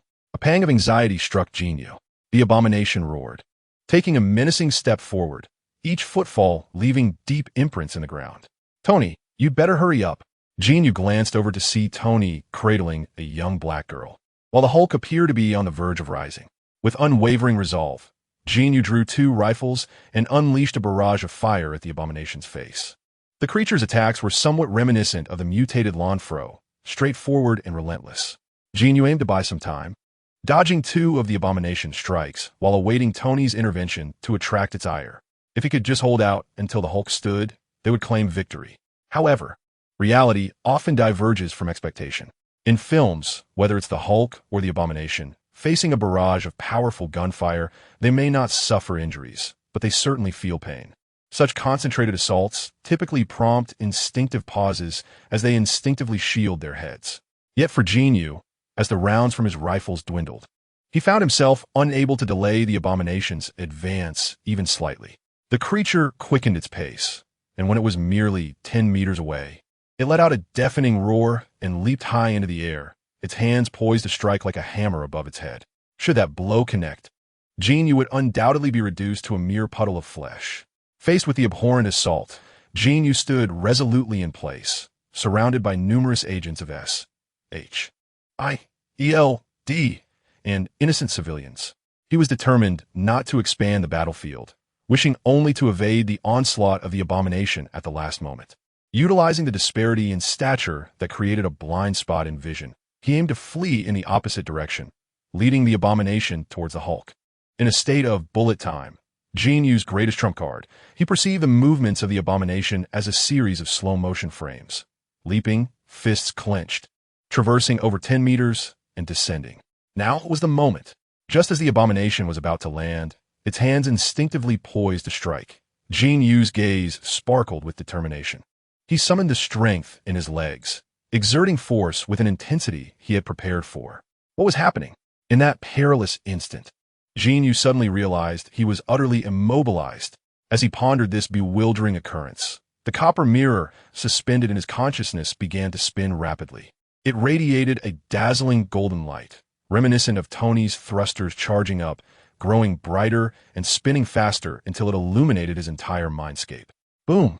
A sound only Jin Yu could hear reverberated like an explosion, and the copper mirror shattered, sending streams of light surging wildly into his body. Jin Yu felt as though his head had exploded, followed by a torrent of chaotic energy flooding through him. Every bone, every muscle fiber, every cell trembled under the overwhelming force. Fight! Fight! Fight! Countless battle cries echoed in Jin Yu's mind as the indomitable spirit of past masters infused his consciousness. The moment Jin Yu opened his eyes, a sound akin to the striking of a great bell, the unsheathing of a sword, and the roar of dragons and tigers resonated in the minds of all present. At the forefront was the abomination, whose hands were nearly above Jin Yu's head. Upon witnessing the fierce determination in Jin Yu's eyes, its hands hesitated momentarily in midair. However, it quickly regained focus, regathering its strength to strike down upon him with ferocity. Jin Yu. In the distance, Tony, though unaware of the unfolding events, doubted Jin Yu could withstand such a fierce attack from the abomination. Yet, Jin Yu remained steadfast, crossing his arms to brace against the colossal limbs descending upon him. The collision of the large and small arms met at the wrists without a sound of thunder. In that moment of impact, Jin Yu understood that although his strength had surged exponentially, it was still insufficient to match this behemoth. Nonetheless, unlike before, this power was of a caliber he could withstand. Kneeling down, Jin Yu released some of his strength, and with a sudden motion, his hands transformed from a crossed position into fierce claws, seizing the wrist of the abomination. Using his entire body as a pivot, he executed a swift 360-degree turn, harnessing the force of the abomination's downward strike. In a flash, he hurled the creature over 10 meters away. The sound of impact echoed as the abomination crashed into a 5-story building, collapsing it before crashing to the ground. The arena fell into a stunned silence. Tony, cradling the little girl in his armor, halted just outside the perimeter, dumbfounded. Meanwhile, General Ross, observing from a distant helicopter, was equally astonished. My God, what just transpired? What had happened to that young man? It was evident to all that some undisclosed event had occurred with Jin Yu, dramatically amplifying his strength. Tony was unaware of the cause, yet he felt elated for Jin Yu. Ross, too, was in the dark, but he believed this was the true embodiment of a super soldier. Jin Yu himself was oblivious to the specifics, consumed by a singular thought: to engage in a vigorous and exhilarating battle. Chapter 62. Jin Yu versus Abomination. Bang, bang, bang. Feeling an overwhelming surge of power within him. As if he might burst, Jin Yu proceeded without employing any technique, directly trading 3 heavy punches with the abomination. The first punch sent him flying over 10 meters. The second punch caused him to skid several meters along the ground before regaining his footing. The third punch shattered the pavement within a 3-meter radius beneath him. Yet he managed to withstand the abomination's frontal assault. These 3 exchanges provided Jin Yu with a rough assessment of his current strength. In terms of raw power, he estimated he was at least 30% weaker than the abomination. However, the resilience of his body surpassed that of the creature. Although he remained uncertain about the changes within him, he surmised that it was related to the copper mirror merging seamlessly into his being. This sensation was markedly different from the usual temporary enhancements provided by the mirror's reserve energy. It felt as though his very body was on the brink of being torn apart, far exceeding his current physical limits. Despite the copper mirror's absence, Jin Yu's body was continuously absorbing energy, fortifying itself. The exact limits of this newfound physique would likely remain a mystery for a long time to come.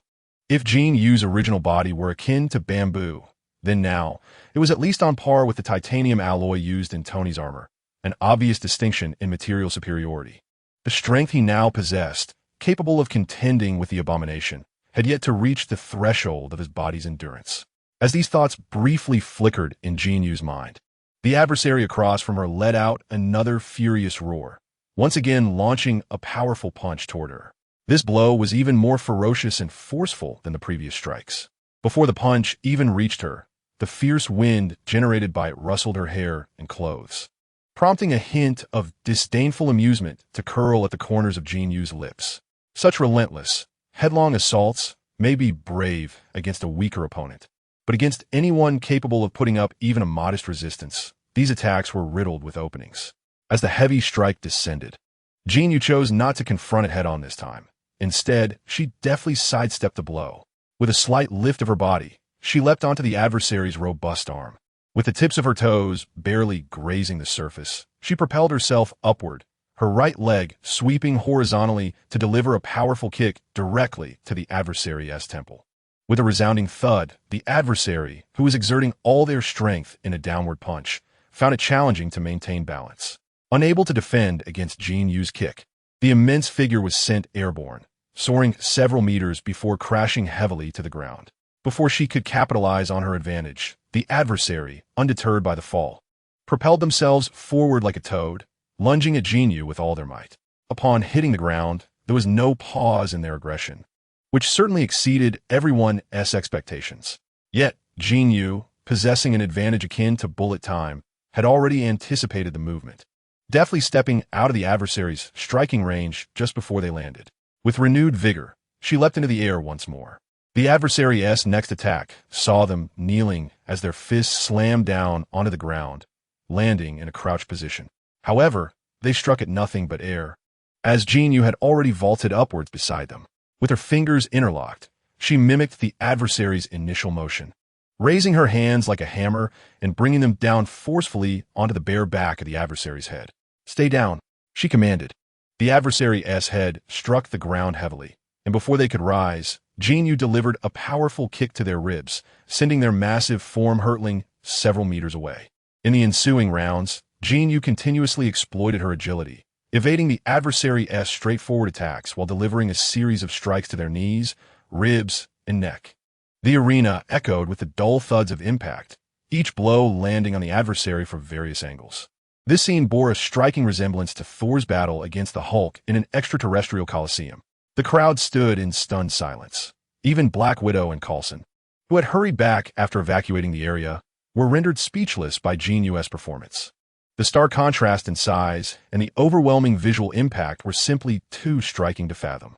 After once again using her momentum to hurl the adversary a considerable distance away, the spectacle continued. Jin Yu stood his ground, refraining from pursuing the creature known as the Abomination. While it was indeed formidable at this stage, it posed no significant threat to him.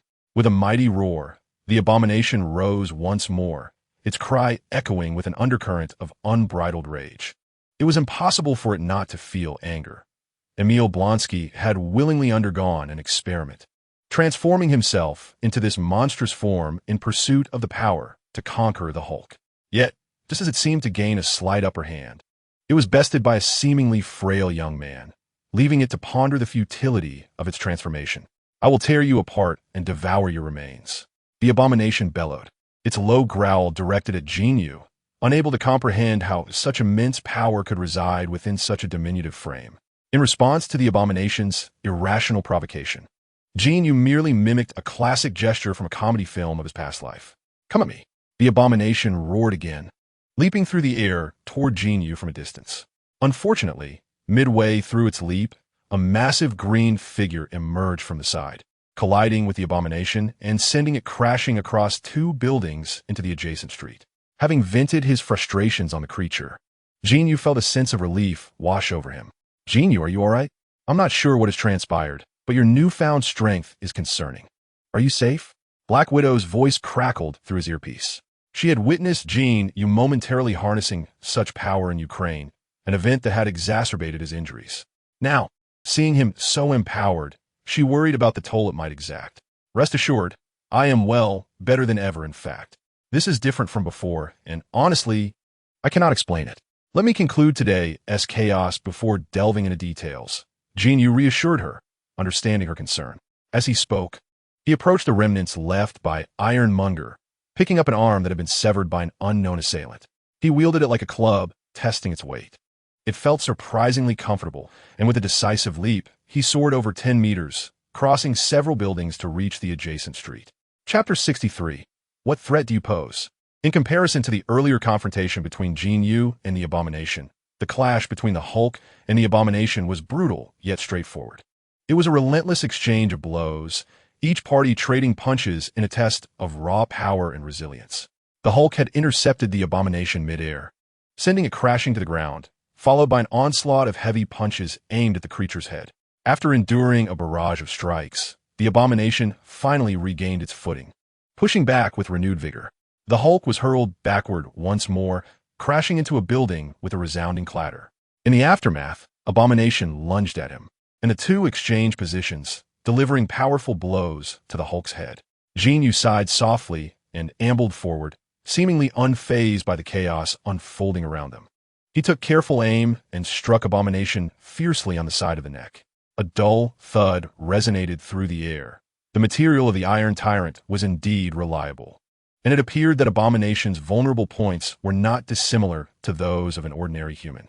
Following the sudden impact to his nerve-dense region and major arteries, Abomination's neck jerked violently, and he fixed an enraged glare upon Jin Yu, letting out a low, guttural growl before collapsing onto the Hulk. Momentarily taken aback, the Hulk quickly regained his composure and raised his hand to toss Abomination aside, only to be met with another strike from Jin Yu. Instead of succumbing to unconsciousness like Abomination, the Hulk let out a furious roar and stood up, wielding Abomination as a weapon to bring down upon Jin Yu. The world around Jin Yu darkened as he was crushed beneath the debris of a collapsed building. "Damn it, aren't you two the same?" Jin Yu grumbled as he pushed aside Abomination's body and crawled out of the wreckage, preparing to engage the Hulk in an epic battle. To his surprise, he found the Hulk unsteadily sitting in a deep pit, visibly shrinking and losing his green hue, reverting back to his human form. The refined Dr. Bruce Banner was revealed, albeit his tattered trousers and the unruly hair on his chest somewhat undermined his scholarly demeanor. As Jin Yu hoisted Bruce Banner over his shoulder, General Ross appeared from a helicopter, accompanied by a contingent of soldiers rushing towards him, followed closely by Coulson, Black Widow, and other SHAL agents. With a swoosh, Tony Stark landed beside Jin Yu. "You don't intend to take this fellow home, do you?" Tony inquired, eyeing Bruce Banner on Jin Yu's shoulder with a hint of skepticism. "He shares the same enemies as us, Tony. Rest assured, I can look after him." Jin Yu replied with a shrug. Just as he contemplated sharing more with Tony, a figure rushed toward them, calling Bruce Banner's name. It was a girl clad in a white shirt. Although General Ross initially grasped her arm, he reconsidered and let her rush forward. Jin Yu recognized her as Betty Ross, Bruce Banner's current girlfriend and General Ross's daughter. "Bruce, oh God, let me see him," Betty exclaimed as she dashed to Jin Yu's side, lifting Bruce Banner's head, tears streaming down her face. "I possess a means to control the transformed version of him, but the prerequisite is that I must remove him from this location. Thus, were I in your position, I would refrain from weeping and lamenting." Jin Yu's words caused Betty Ross to abruptly close her mouth. She understood that for Bruce Banner, the greatest anguish stemmed from the fear of hurting innocent people after his transformation. Yet, with such a remarkable individual by his side, she wondered whether he would choose to stay. Just moments ago, Betty had witnessed Jin Yu's astonishing confrontation with the abomination, leaving her utterly astounded. "You cannot take him away. He belongs to our military," General Ross declared as he walked, addressing Jin Yu. Although his words were directed at Jin Yu, the general's gaze shifted towards Jin Yu's companion, revealing that the earlier slaps and Jin Yu's confrontation with the abomination had left this iron-willed general somewhat apprehensive. "He is not yours, General Ross. He is a victim, a casualty of your damned experiments. Furthermore, I am a wanted criminal in your military, am I not? If you wish to take him, then you must first apprehend me." Just a few hours had passed, yet Jin Yu's words now bore a far greater weight of threat than before. Observing General Ross's silence, Jin Yu continued, "Regardless of whether you represent the Department of Defense or any other agency, I implore you, and your associates behind you, to cease provoking me. Otherwise, I shall carry 2 nuclear warheads into the Pentagon and hurl Bruce Banner from thousands of meters above the White House. Do you dare to test my resolve?" Jin Yu leaned closer to General Ross, who stubbornly fixed his gaze on Tony behind Jin Yu, gritting his teeth as he retorted, "You are threatening the government. Bruce Banner is a vital scientific asset. We will not allow you to take him. And what are your threats? You may convey every word I utter back to your superiors. You can certainly attempt it. Oh, and if I were you, I would swiftly confine that behemoth on the ground. Should he awaken later, I shall bear no responsibility for cleaning up your mess." Jin Yu's words left General Ross momentarily speechless. After a long pause, he clenched his teeth and commanded, "Prepare a large dose of tranquilizer. We must swiftly transport this behemoth back. Get all helicopters airborne and intercept those media helicopters outside, regardless of their affiliations, be it newspapers or television networks. All of them." That very evening, Jin Yu brought Bruce Banner and Betty Ross to Tony's residence in New York City at 50 Union Square, having stirred such a significant uproar.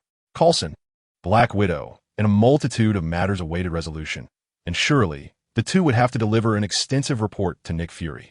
As anticipated, early the next morning, Nick Fury, accompanied by Black Widow and Coulson, arrived personally at their doorstep. Chapter 64. Nick Fury's arrival. Tony possesses a luxurious hotel not far from here, and he arranged for breakfast to be delivered directly. The 4 of them gathered around the dining table: Jin Yu, Tony, Betty Ross, and the bewildered Bruce Banner. The transformation seemed to take a significant toll on his mental faculties. After a night of restless slumber, Bruce awoke with only a vague recollection of the events from the previous evening, greeting Jin Yu and Tony with a dazed expression. As he sat at the table, he listened intently as Betty slowly recounted what had transpired. In the early stages of the Hulk's existence, there is a rudimentary awareness between his 2 forms. However, the raw fury of the Hulk's persona leaves Bruce feeling as though he has become a monster, deeply aware of this transformation, which ultimately gave rise to the Hulk's independent identity. "I possess the capability to impose certain constraints upon you during your transformations, and furthermore, we can circumvent any complications arising from the military. Our collective abilities, coupled with Tony's entrenched connections within the government, allow us to deflect the military's covetous gaze," Jin Yu stated, not allowing Bruce much time to digest Betty's recounting of the previous night's events. "However, you cannot remain by my side 24 hours a day. Should I transform, I would still pose a threat to those around me. Bruce lamented, clearly still trapped in his cycle of self-doubt, preoccupied with the potential harm he could inflict on others. You're misunderstanding a crucial concept, Dr. Banner. Departing from here does not equate to severing ties with society. You require sustenance, the means to earn a living, and a semblance of normalcy. It is impossible for you to completely detach from humanity. In fact, you are already demonstrating an initial ability to regulate your emotional fluctuations, and I have faith that you will continue to improve. Your performance in Brazil was commendable, was it not? Jin Yu gently encouraged. But I still destroyed a factory and half a city. Bruce's countenance was marred by guilt. That was due to someone firing upon you. It was General Ross's men who first posed a threat. Have you not always sought to find a cure for yourself? Who could better assist you than Tony Stark, a premier scientist with boundless resources and top-tier laboratories? Jin Yu gestured towards Tony. Tony glanced at Jin Yu, contemplating whether to interject, but ultimately chose silence.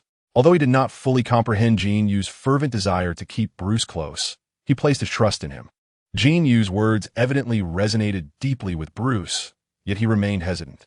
After a moment of silence, he was about to voice his thoughts when suddenly, the room was pierced by the blaring of alarms. Beep, beep, beep. Bruce sprang to his feet. Is the military here? He exclaimed. No sooner had he spoken than the alarm system fell silent once more. Was there a malfunction in the house's security system? Tony expressed his confusion, noting that he seldom frequented this residence, which was not equipped with the intelligence system managed by J.A.R.V.S.,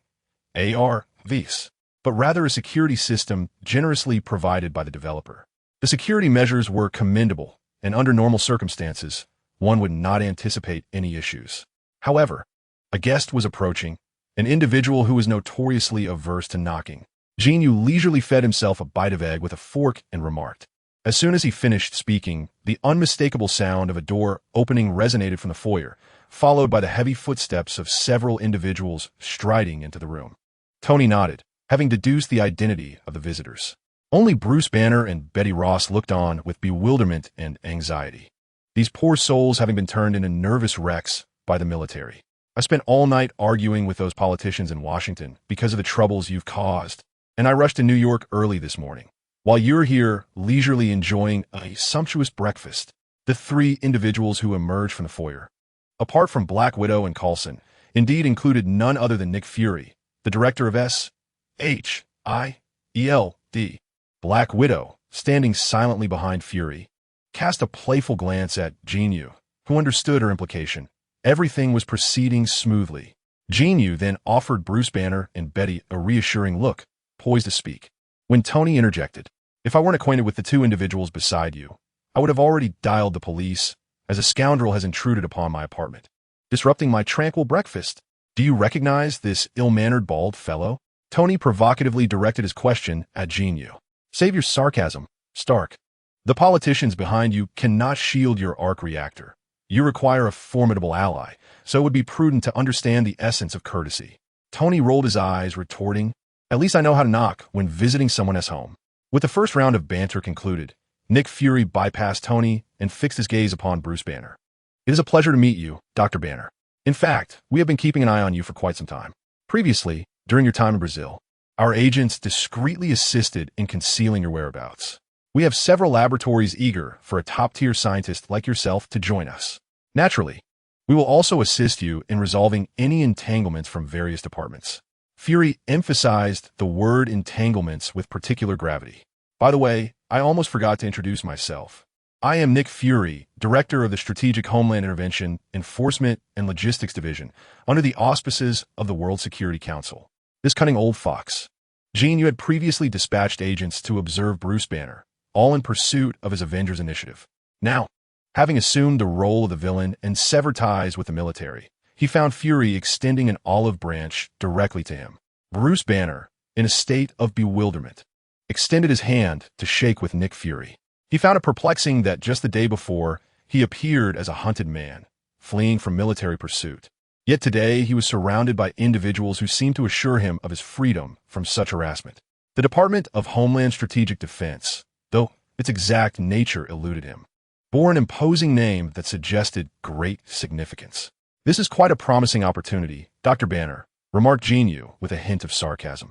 If only their laboratory had been established sooner, you wouldn't have had to linger in Brazil for so long. Chapter 65.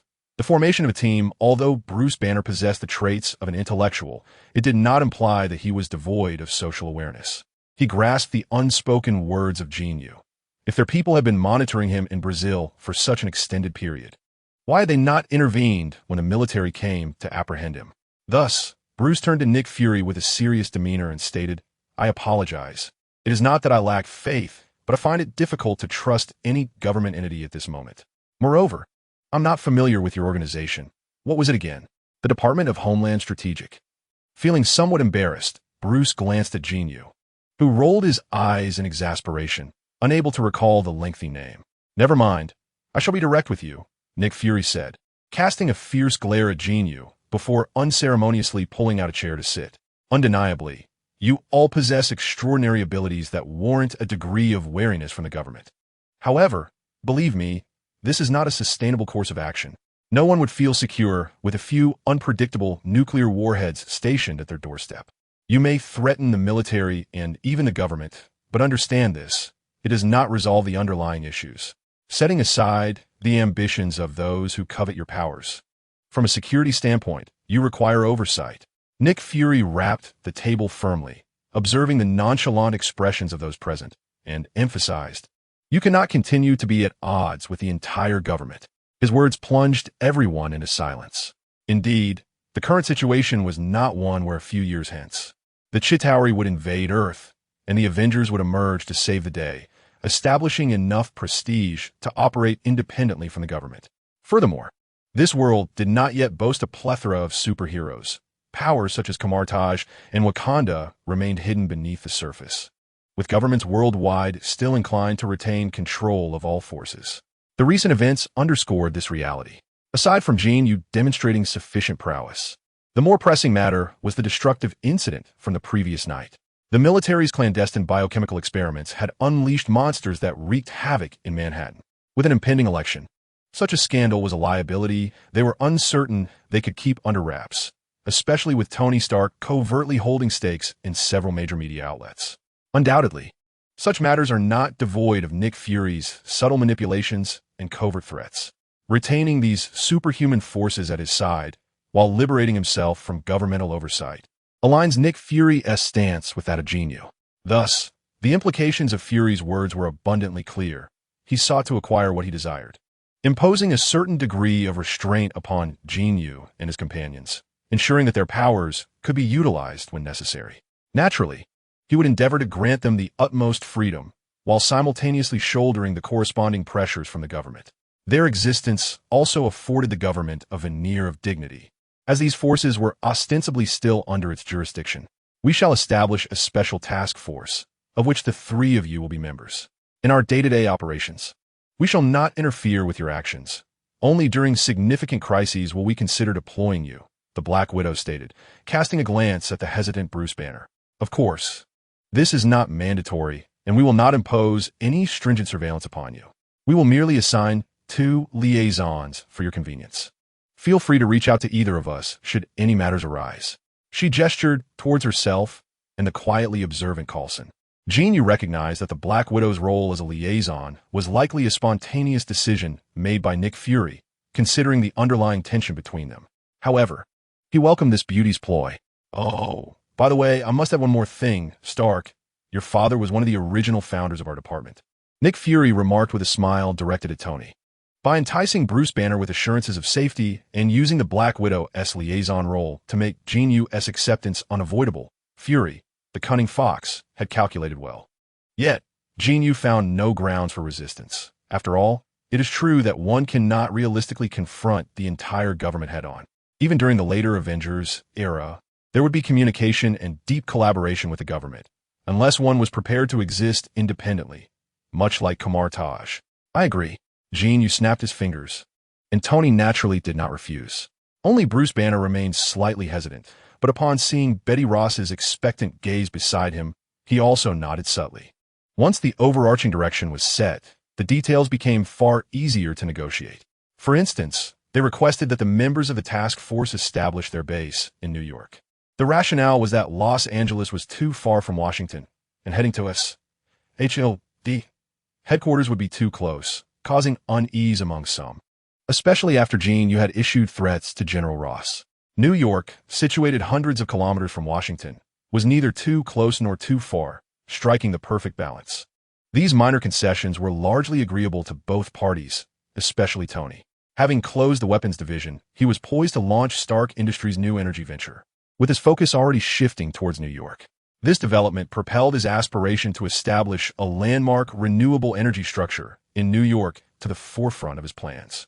However, Jin Yu felt a twinge of reluctance to part with his newly acquired home in Los Angeles, having anticipated his eventual relocation to New York, albeit not so swiftly.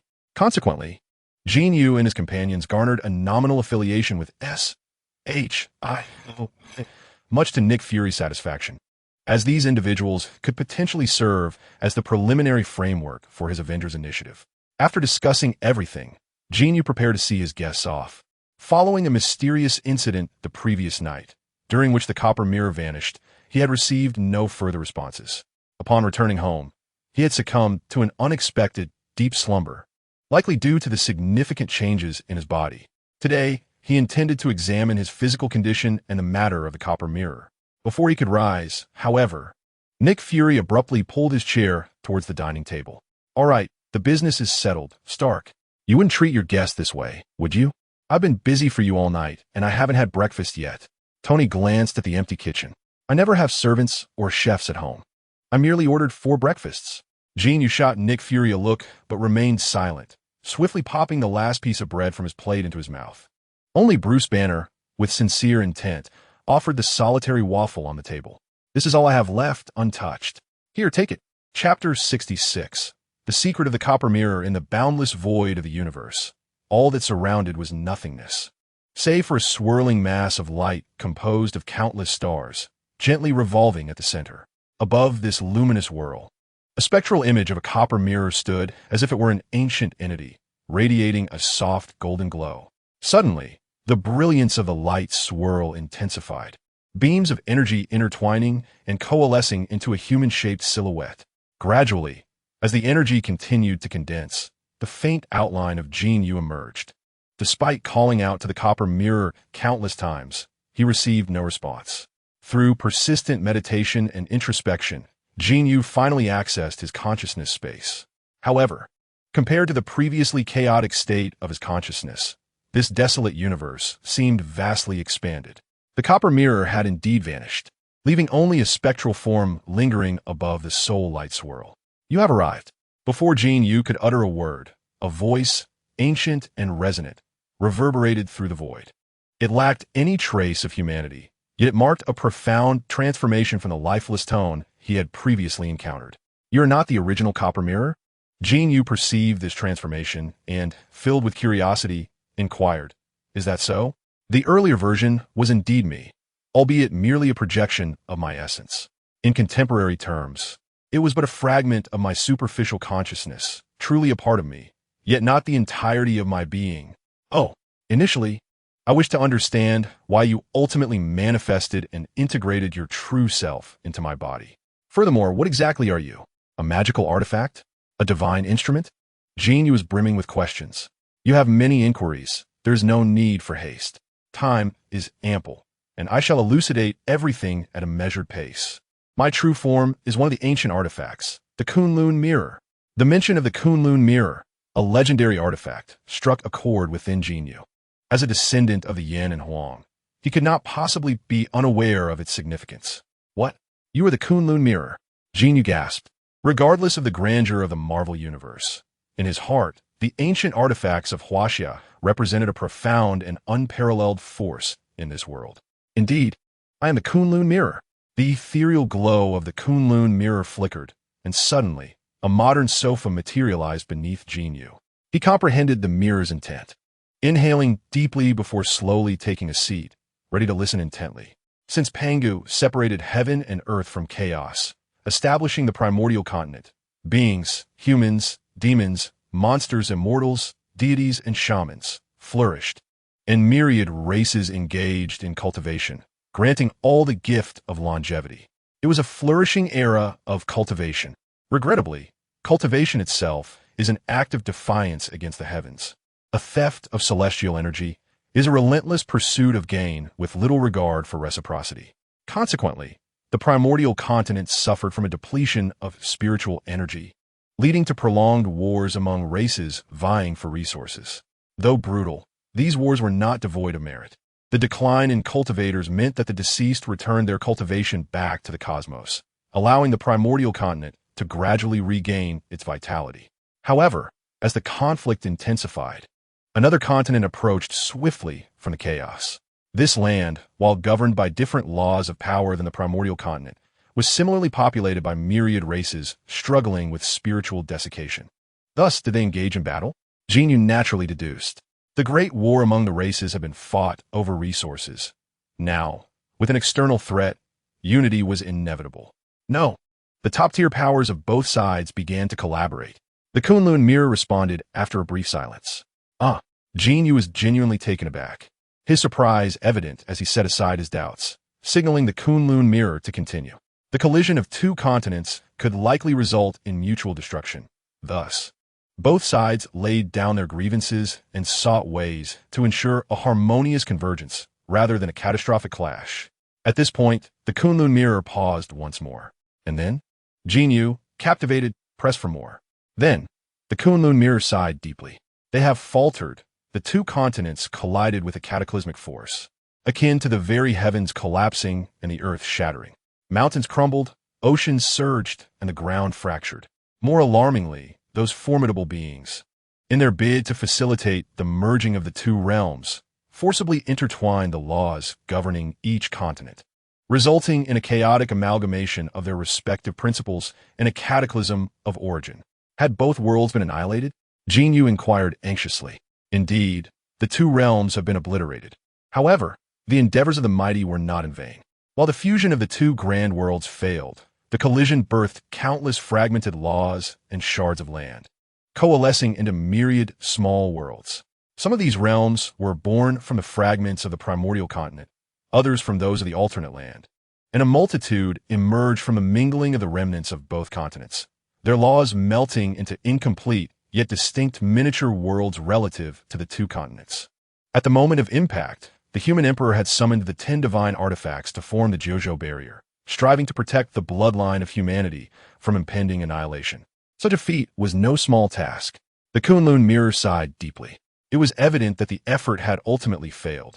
All 10 divine artifacts had perished, leaving only me, relying on my innate talent, with a sliver of true spirit preserving the remnants of my essence as I tore through the fabric of space into a newly forged universe. A mere survival, had it not been for the unforeseen absorption of a fragment of the essence of the refining demon cauldron at the moment of my demise. I would have been utterly incapable of assimilating the energies of this universe, which are starkly different from those of the primordial continent. Alas, the energy levels within this universe are woefully inferior, even with a hint of the refining demon cauldron's capabilities. I am left with but a sliver of true spirit and remnants of my body, rendering the restoration of my former might an almost insurmountable challenge. Even to traverse the universe and seek fragments of the primordial continent in another small world, I must allocate a portion of my true spirit to inhabit a human being. Upon hearing this, Jin Yu comprehended why he had traversed into this realm, yet a sliver of doubt lingered within him. You mentioned that you must inhabit a human to journey between worlds. I find this difficult to grasp. While your essence may be fragmented, why is it necessary to inhabit a human to traverse?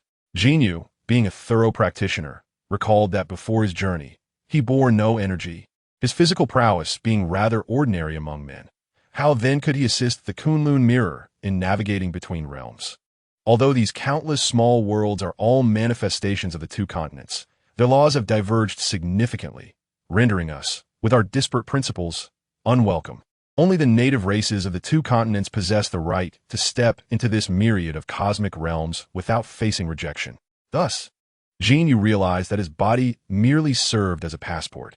Even so, upon arriving in this world, I was still divided into two halves by the laws of this realm. This, you should already comprehend.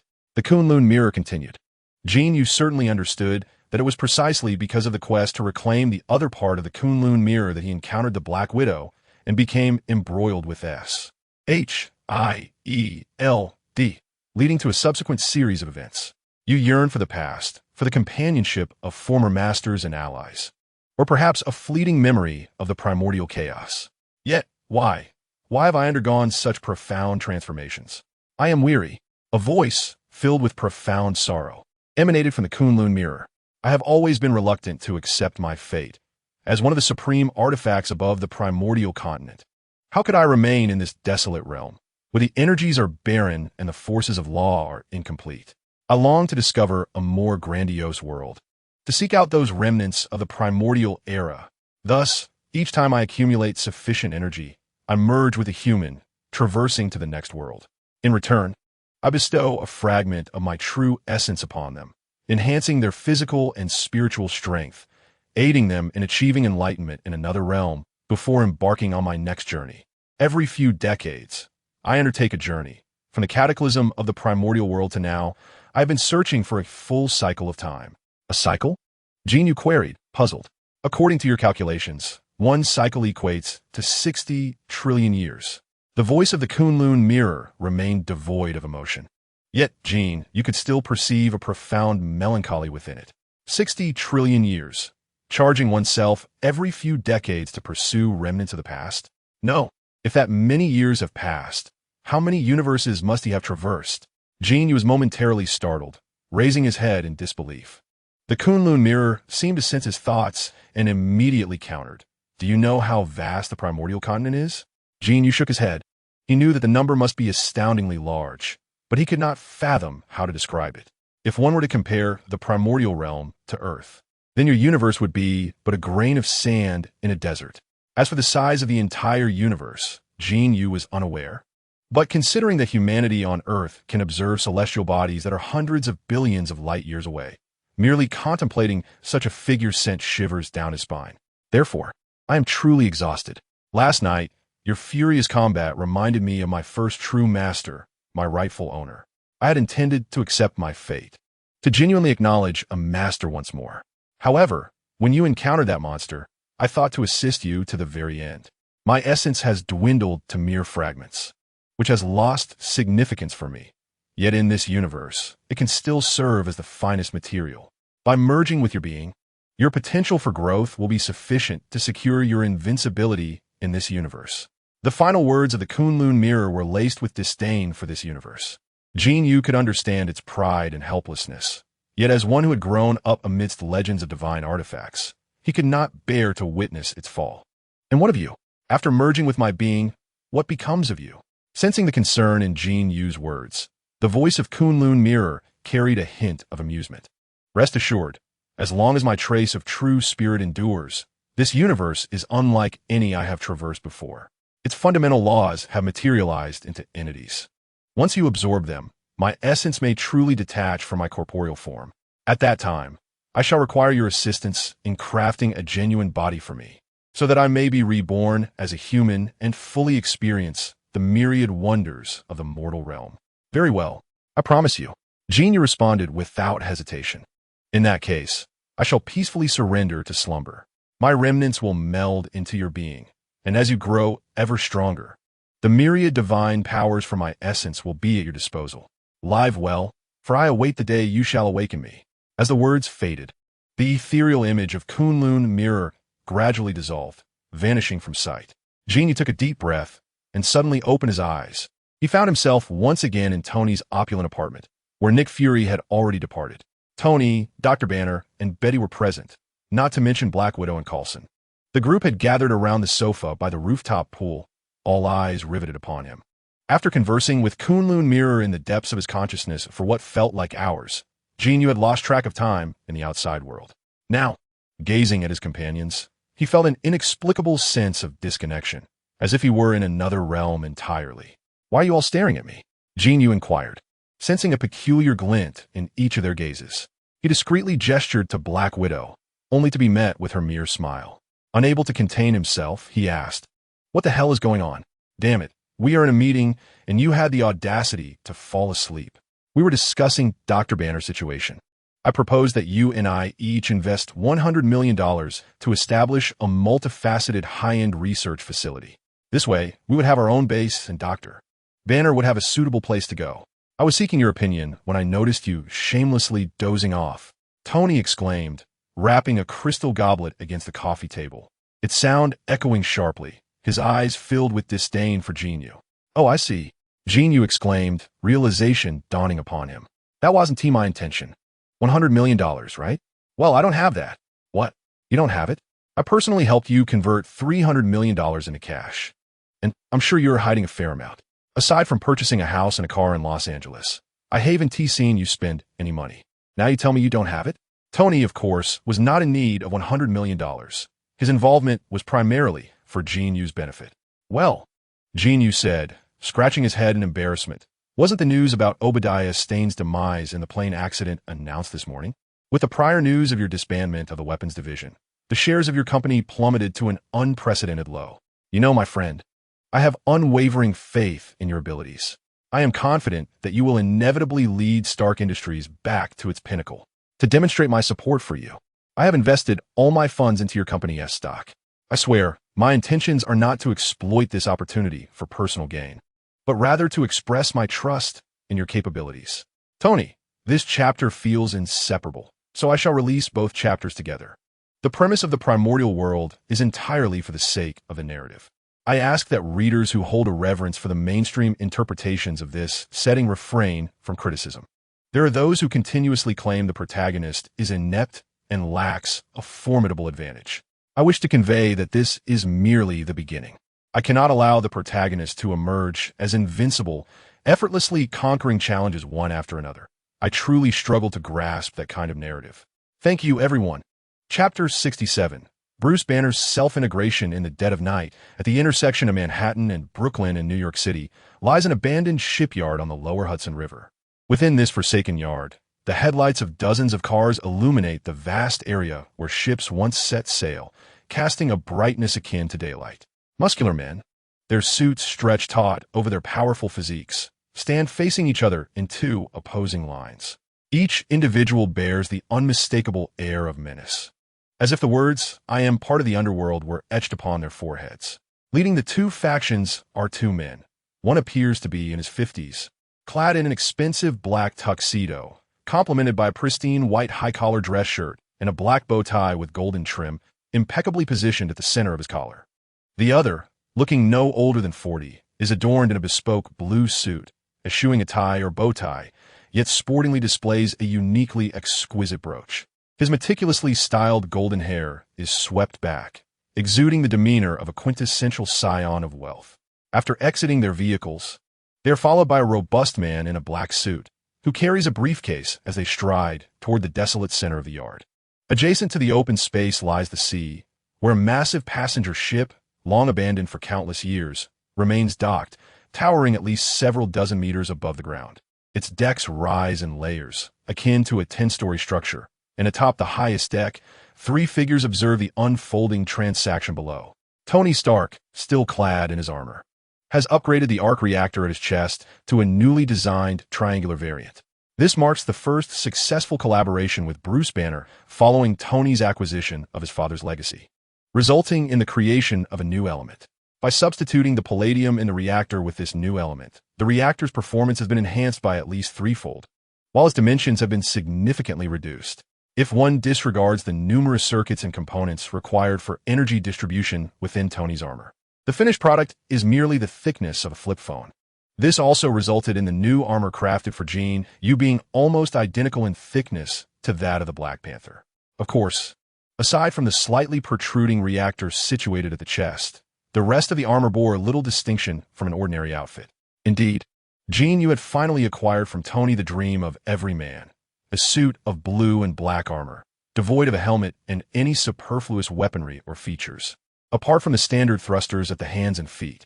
After all, Jin Yu's physical strength was akin to that of a humanoid Tyrannosaurus Rex, rendering excessive functionalities rather superfluous.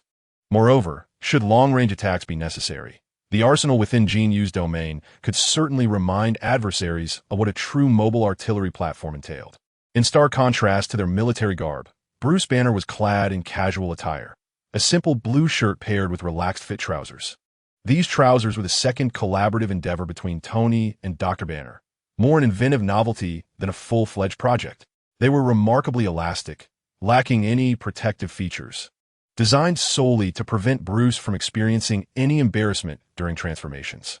In the film, it is indeed shown that Tony collaborated with Dr.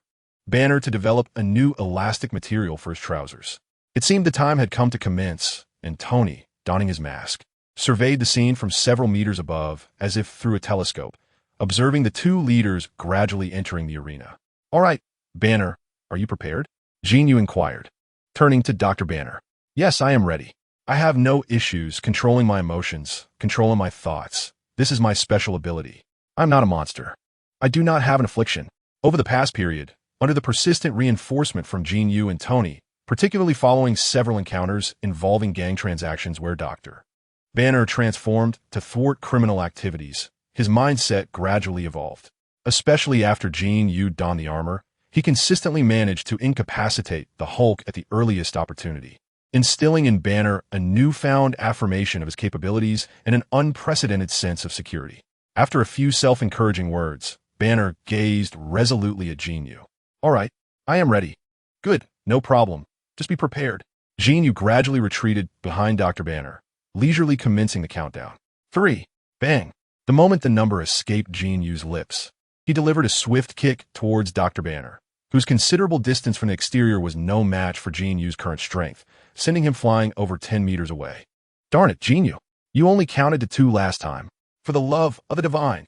As the two groups of individuals commenced their clandestine meeting, a chilling scream suddenly echoed from above, prompting the well-trained subordinates on both sides to instinctively aim their firearms skyward.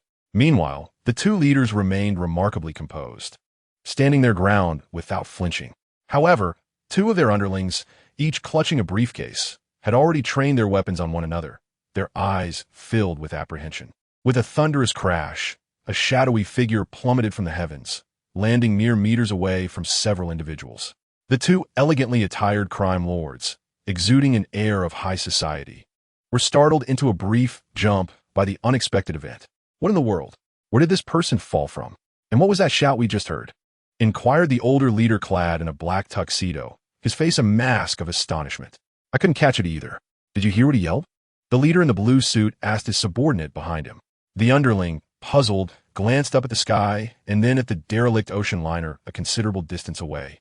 Unable to comprehend the situation, ultimately shook his head in confusion. "Damn it, whatever is happening, something feels off. Should we reschedule?" The leader in blue proposed to his counterpart in black. After a moment of contemplation, the latter surveyed the lifeless body on the ground, his expression mirroring bewilderment. "Very well, let's arrange another meeting." The two men reached an agreement, but cautiously retreated a few steps before preparing to part ways. Yet, the leader in blue seemed to have a sudden thought. He seized the handgun from his subordinate's grasp and fired several shots into the corpse lying on the ground. The deafening gunfire startled the opposing leader, who turned to glare at the body in frustration. He gestured to his men, directing their weapons at the fallen figure. Before he could pull the trigger, the corpse inexplicably twitched, and then, astonishingly, it began to swell, its skin shifting from a normal hue to a sickly green. With a deafening roar, a monstrous transformation occurred. "What in the world is this creature?" exclaimed the leader in the black suit, trembling as his finger accidentally pulled the trigger. The bullet striking the neck of the now transformed green giant, which immediately fixed its wrath upon him. "Open fire! Everyone, shoot this monster dead!" He bellowed, but to no avail. The bullets had no effect. In a panic, he bent low and began to flee. As the creature emerged, the subordinates on both sides unleashed a barrage of gunfire, pulling triggers with fervor. In addition to handguns, many brandished submachine guns and shotguns, unleashing a relentless hail of bullets upon the towering green behemoth. Regrettably, these bullets were as ineffective against the Hulk as mere tickling. With a thunderous roar, he lunged forward, effortlessly closing the distance to the terrified man in the black suit, whose physique paled in comparison to the Hulk's formidable arms. With a swift swing, the black-suited figure emitted a strangled cry, his body producing a series of sharp cracks as he was hurled over 10 meters away, his fate uncertain. With another ferocious roar, The Hulk leapt towards the densest cluster of people behind the black suit. This was not a battle.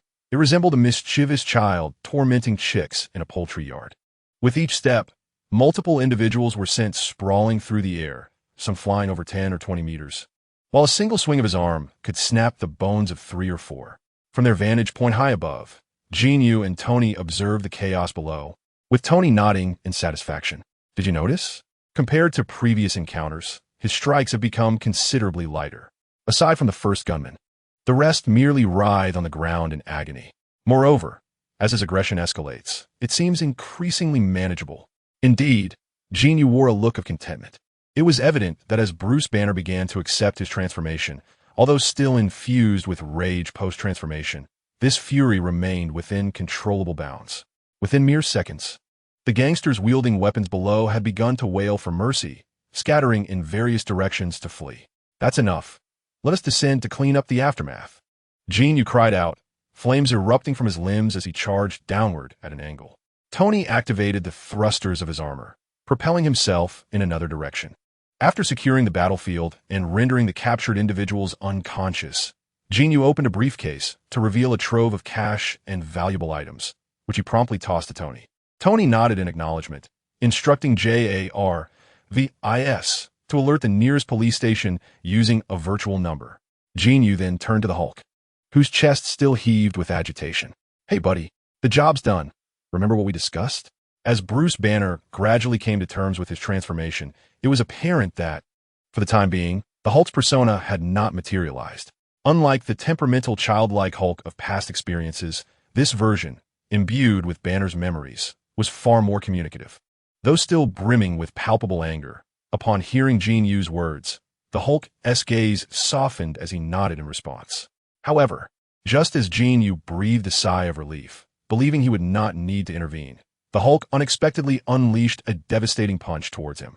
With a resounding crash, Jin Yu was sent flying into the derelict cruise ship, his body creating a human-shaped indentation in the vessel's exterior. Damn it! After abruptly ending a call, Tony spun around only to witness the green giant gradually shrinking, its hue slowly returning to normal. He deserved it. He deceives me every single time. With that exclamation, Bruce Banner, now fully restored to his normal size, fainted. This marked the 7th instance in 3 months where unidentified individuals had intervened against gang-related crime in New York City.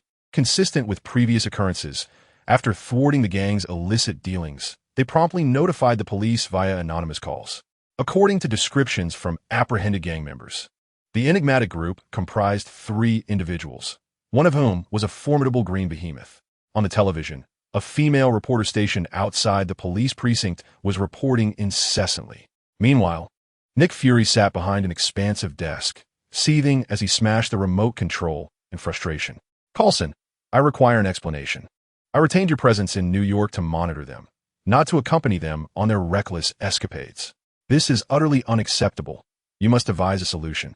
You are one of our highest-ranking agents. The incidents in Harlem have garnered significant online attention, with numerous videos captured on mobile devices at the time. People are connecting these recent events with past occurrences. Do you comprehend? Furthermore, I suspect their actions are deliberate. We cannot allow this small group to act with impunity. Their identities must remain concealed from the public at all costs. Fury angrily terminated the call, grasping his phone as he dialed Tony's number, only to pause and switch to Jin Yu's. Ultimately, he sighed heavily and placed the phone down with a thud on the desk. Fury's suspicions were not unfounded. These events were indeed orchestrated by Jin Yu and his companions. In fact, many tantalizing glimpses captured in photos and videos circulating online were intentionally leaked by the trio, carefully positioning themselves for the perfect shot. In Jin Yu's words, it was about refusing to be led by the nose. Their identities would inevitably be revealed, so it was better to seize the opportunity to disclose themselves publicly, thereby adding a layer of safety to their circumstances. Jin Yu would never admit that his primary objective was to experience the moment that heralded the opening of the Marvel Cinematic Universe. I Am Iron Man. Still in the outskirts of New York, the former Stark Industries warehouse, which had been repurposed as the Avengers base in the film, had serendipitously transformed into a makeshift headquarters for the group. While labeled temporary, under Tony's extravagant renovations, each individual enjoyed spacious suites exceeding 100 square meters. Both he and Dr. Banner had their respective laboratories, along with a gym, a conference room, a vast communal lounge, and even an indoor cinema. In the lounge, the trio of Jin Yu sat around the bar, 3 glasses of amber-hued, aged whiskey resting before them. As a virtual, 3-dimensional image of the news, he played on a screen behind the bar. It seems we are almost ready. Once the attention heightens a bit more, we can divulge some additional information. Outside, some have taken to calling us the New York Vigilantes, while others refer to Banner as the Green Muscle Man, and us as the Iron Man, among other nicknames. We ought to devise a more appealing name, for I would rather not be dubbed the Iron Man. Tony raised his glass and took a slight sip, remarking. Jin Yu glanced at the glowing blue reactor embedded in Tony's chest and chuckled. Tony, considering your unique characteristics, how do you feel about the name Night Light Hero? Alternatively, Lamp Hero might suffice. Chapter 69, Dreams of Spring. Fading without a trace, Jin Yu looked at the front-page photograph in the newspaper.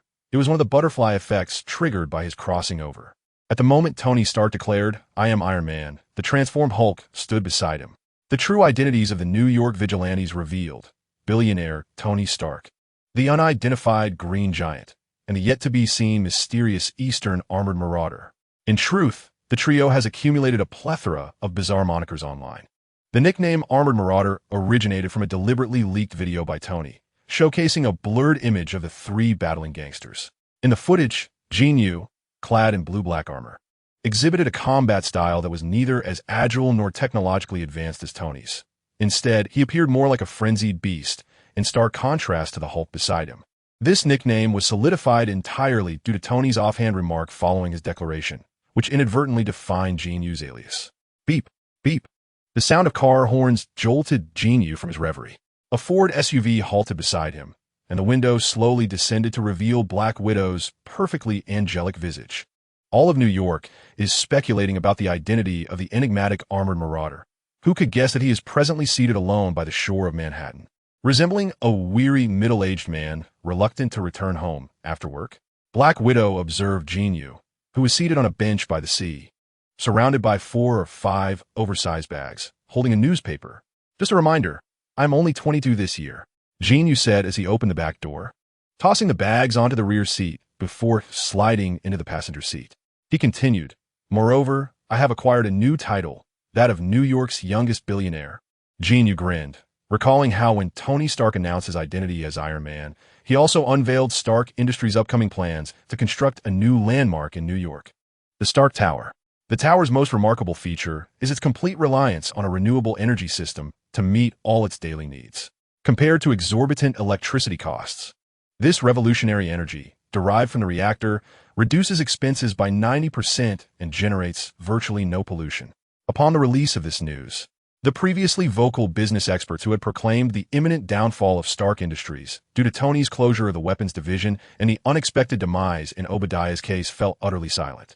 Particularly after Tony announced that the Stark Expo, which had been on hiatus for a year, would reopen in 2 months with a plethora of new technological patents. The stocks of Stark Industries surged dramatically. Known for its zero pollution and low-cost renewable energy, it became evident to the world that Stark Industries would indeed transform the globe. The stock, which had plummeted by nearly 80%, soared to twice its peak value and continued to rise. Jin Yu's initial investment of less than $300 million had now blossomed into over $30 billion, resulting in a cash extraction of $20 billion, thus allowing Jin Yu to modestly proclaim himself as New York's youngest billionaire. Oh, such a young scion of high society. I must ask, why did you not attend the recent press conference? Do you wish to conceal your identity?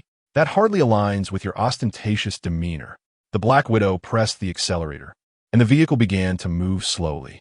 Indeed, I have no desire to dine out or watch films while donning a hat and mask, nor to be trailed by a throng of reporters. That is Tony's style, not mine. I prefer a life akin to that of an ordinary person. This is precisely why I chose to move out of the base. I am merely an ordinary individual endowed with certain unique skills, nothing more. Jin Yu replied earnestly, reflecting his genuine sentiments.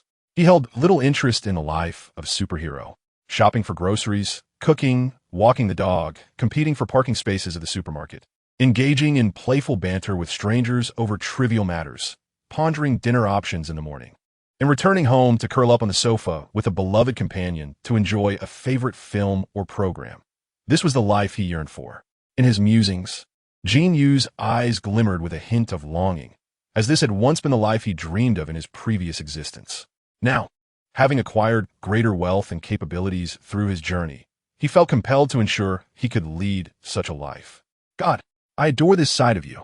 The Black Widow abruptly halted the vehicle, her breath quickening as she pressed her lips against Jin Yu's. Caught off guard, Jin Yu was momentarily stunned, but soon found himself enveloped in a sweet kiss that made him forget everything around them. After a prolonged moment, they reluctantly parted, both panting for breath.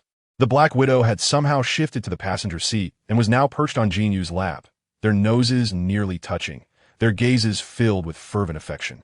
Shall we head home? Jin Yu whispered softly. Hum.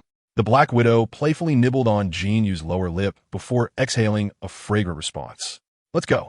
Jin Yu extended his hands, genuinely prepared to lift the Black Widow, only to realize that the car was gradually sliding. Had it slipped? The first thought that crossed Jin Yu's mind was, did you forget to engage the parking brake?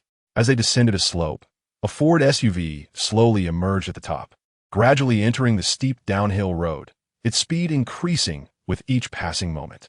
Through the windshield, he could faintly see a woman in the front seat frantically attempting to exit from the passenger side. Alas, it was too late. With a resounding crash, the vehicle collided with a streetlight pole. Damn it! Came a simultaneous exclamation of anger from within the car. That night, in a luxurious Manhattan apartment building, two security guards stared in disbelief at a Ford SUV with a crumpled hood, which had barreled into the underground garage at a reckless speed. A man and woman emerged from the vehicle, almost devouring each other as they made their way to the elevator. Upon exiting the elevator, they maintained their intimate connection, with the man fumbling to locate the door's keypad lock. With a loud bang, they leaned against the doorframe and entered, promptly shutting the apartment door behind them. The guards, having finished their cola in one breath, felt a hand slowly caress the thigh of one of them. We must seize the moment and indulge ourselves. Don't you think, darling? On the top floor of the apartment, Jin Yu and the Black Widow were enveloped in a world of leisure. Meanwhile, in the monitoring room, two burly security guards inched closer, their eyes glinting with mischief. As dawn broke, the preset curtains gradually parted. As soon as a small crack opened, a beam of sunlight eagerly penetrated, expanding until it illuminated nearly the entire room. At 7:30 a.m. New York time, the weather was exceptionally fine, with a cloudless sky. Sunlight streamed through the window, penetrating the pores of the sleeping face, pulling him from a deep slumber. Jin Yu slowly opened his eyes, the warmth of the delicate figure in his arms still present.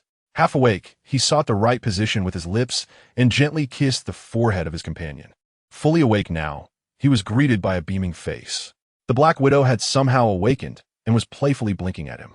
How wonderful it was to open one's eyes after a fainting spell and see such a smile. Stretching luxuriously, Jin Yu then snuggled back onto the covers. Embracing the Black Widow, the silky warmth in his hands made it difficult to let go. I've never experienced a night of undisturbed sleep, waking naturally without dreams. The Black Widow wrapped her arms around Jin Yu's neck, pecking his cheek gently as she replied, waking naturally, are you sure? With a mischievous grin, Jin Yu responded, you do realize we returned at 8 last night, and it wasn't until after 3 that we finally fell asleep? It's not even 8 yet. Indeed, the Black Widow nodded seriously. Since the age of 15, my daily slumber seldom exceeds 4 hours. This is unacceptable. We must indulge in a bit more rest. Such an unhealthy habit must be swiftly rectified, Jin Yu declared as she prepared to draw the curtains with the remote. No, the Black Widow chuckled, half sitting up. Today marks the first day of our official union. Allow me to take charge of the kitchen and prepare a sumptuous breakfast, shall we? She gazed earnestly into Jin Yu's eyes. However, upon rising, she realized her blanket had slipped down her body, revealing a generous expanse of alabaster skin. Jin Yu stared, entranced. Let's skip to lunch, darling. No, I insist. Here, 3,000 words are omitted. 2 hours later, the pair, freshly emerged from their showers, found themselves seated at the dining table. Coffee, fried eggs, toasted bread, complemented by a sprinkle of strawberries and blueberries, a quintessential Western breakfast. Jin Yu downed half a cup of coffee in one go and angrily sliced half a fried egg to shove into her mouth. Gazing at the Black Widow, who resembled a water lily, he felt a surreal detachment. Sunshine, breakfast, and the presence of the one he adored. who was gazing at him with a dreamy expression. Everything felt almost unreal. The Black Widow gently wiped the crumbs from Jin Yu's lips with a napkin and leaned in to plant a soft kiss on the corner of his mouth. She smiled and urged, "Eat up. You mentioned wanting to replace all the furniture here. We still need to go shopping for it." "Absolutely. Let us fly to Europe for bespoke designs." Jin Yu chuckled foolishly, resembling a simpleton from a wealthy household. Buzz, buzz. The sweet, delightful atmosphere was shattered by the vibration of a mobile phone. "Hey, what is up, Tony? You should be holed up in your studio by now. What prompted you to call?" Jin Yu casually remarked, her tone languid. "I just received an invitation and wanted to see if you were interested." "Wait, something feels off. What are you doing?" Mid-sentence, Tony sensed something amiss. Whenever he called Jin Yu, she either feigned disinterest or spoke earnestly. This languorous tone and demeanor were reminiscent of his own past encounters with a certain beauty after a night of passion, receiving calls from Pepper or Happy. "I'm having breakfast, nothing unusual about that." "Now, what invitation did you receive?" Jin Yu rolled her eyes, wondering if Tony had the senses of a dog, detecting issues merely through voice. I bet you're definitely not dining alone. I'll wager you're with Natasha, right? And I can guarantee that before breakfast, you both had an in-depth exchange. Damn. Otherwise, you wouldn't be so eager to move out of the base. You two have been planning this, haven't you? Tony chuckled smugly over the phone, utterly convinced. "Shut your mouth, Tony. You did not call to inquire about my private life. State your purpose swiftly, or I shall terminate this call. I detest interruptions during my breakfast." Tony's words struck a nerve, causing Jin Yu's rare complexion to flush with embarrassment, prompting her to respond in indignation. "I guess correctly. Very well. I extend my best wishes to you both, my friends. Such matters need not be concealed. You two are indeed a splendid match, are you not? Now, on to business. Formula One racing in Monaco. Would you be interested? I have sponsored a racing team. This is undoubtedly one of the most exhilarating sports in the world. Monaco, racing, casinos, and the noble women from across Europe. Truly one of the most fitting activities for a gentleman. Are you interested? However, since you are already involved with Natasha, this last event may not concern you. Yet I assure you, you would regret not attending. It is evident that Tony harbors a strong fondness for racing. Jin Yu, having watched it a few times on television in her previous life, imagined that witnessing the event in person would be even more thrilling. Furthermore, considering the timing of this race, it coincides with the appearance of Whiplash from Iron Man 2. Although the narrative suggests that Whiplash would never truly be a match for Tony, Jin Yu's presence could potentially alter certain events. Any discrepancies could lead to unforeseen troubles. With this thought in mind, Jin Yu glanced up at Black Widow. Recently, her duties involved maintaining contact with Jin Yu, Tony, and others, ensuring they did not stir up any chaos. Noticing the inquiry in Jin Yu's gaze, Black Widow offered a subtle smile and nodded in affirmation. "Very well. 1 week from now, I shall send someone to escort you to the airport. Until then," after hanging up the phone, Jin Yu reflected on the plot of Iron Man 2. Whiplash was undoubtedly a brilliant scientist, and with the comical Justin Hammer backing him, his military-industrial enterprise was a formidable force. While Jin Yu desired an ordinary life in a world like Marvel's, discreetly cultivating her own influence served as a safeguard for her safety, especially in the tumultuous environment of Earth. Initially intending to travel to Europe to purchase furniture, she had now saved on airfare as well. Jin Yu remarked with a cheerful grin. Chapter 71. Justin Hammer Monaco, officially known as the Principality of Monaco, is the second smallest country in the world, surpassed only by the Vatican City. Spanning a mere 198 square kilometers, it is entirely encircled by France, save for its brief coastline along the Mediterranean. In comparison to larger nations, one might find that the land area of certain villages exceeds that of Monaco. However, despite its diminutive size, Monaco ranks among the highest income nations globally, thanks to its thriving gambling and tourism industries, along with its long-standing policy of comprehensive tax exemption. This tiny nation attracts a plethora of affluent individuals from Europe and America for investment and leisure.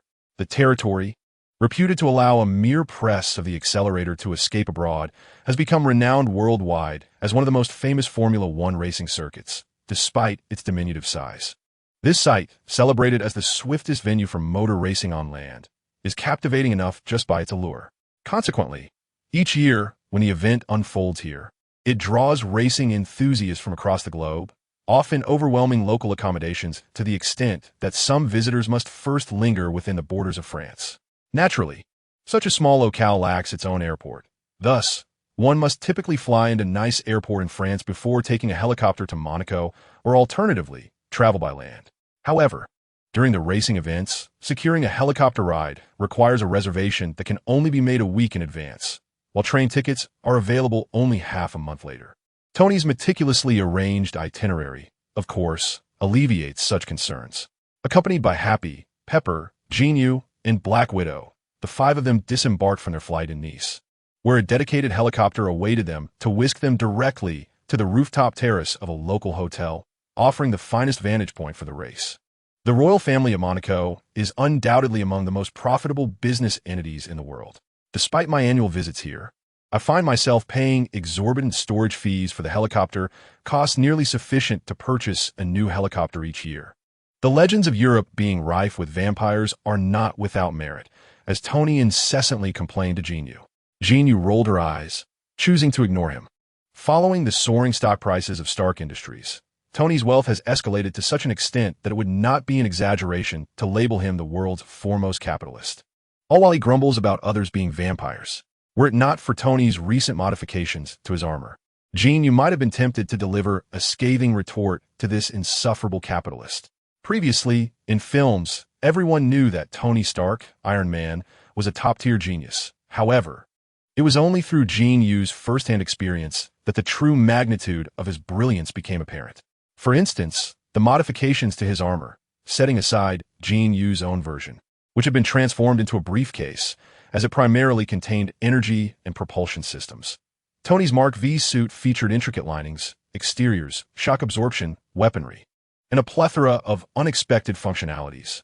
Merely glancing at the blueprints left Jin Yu feeling nauseated, let alone envisioning its transformation into a briefcase.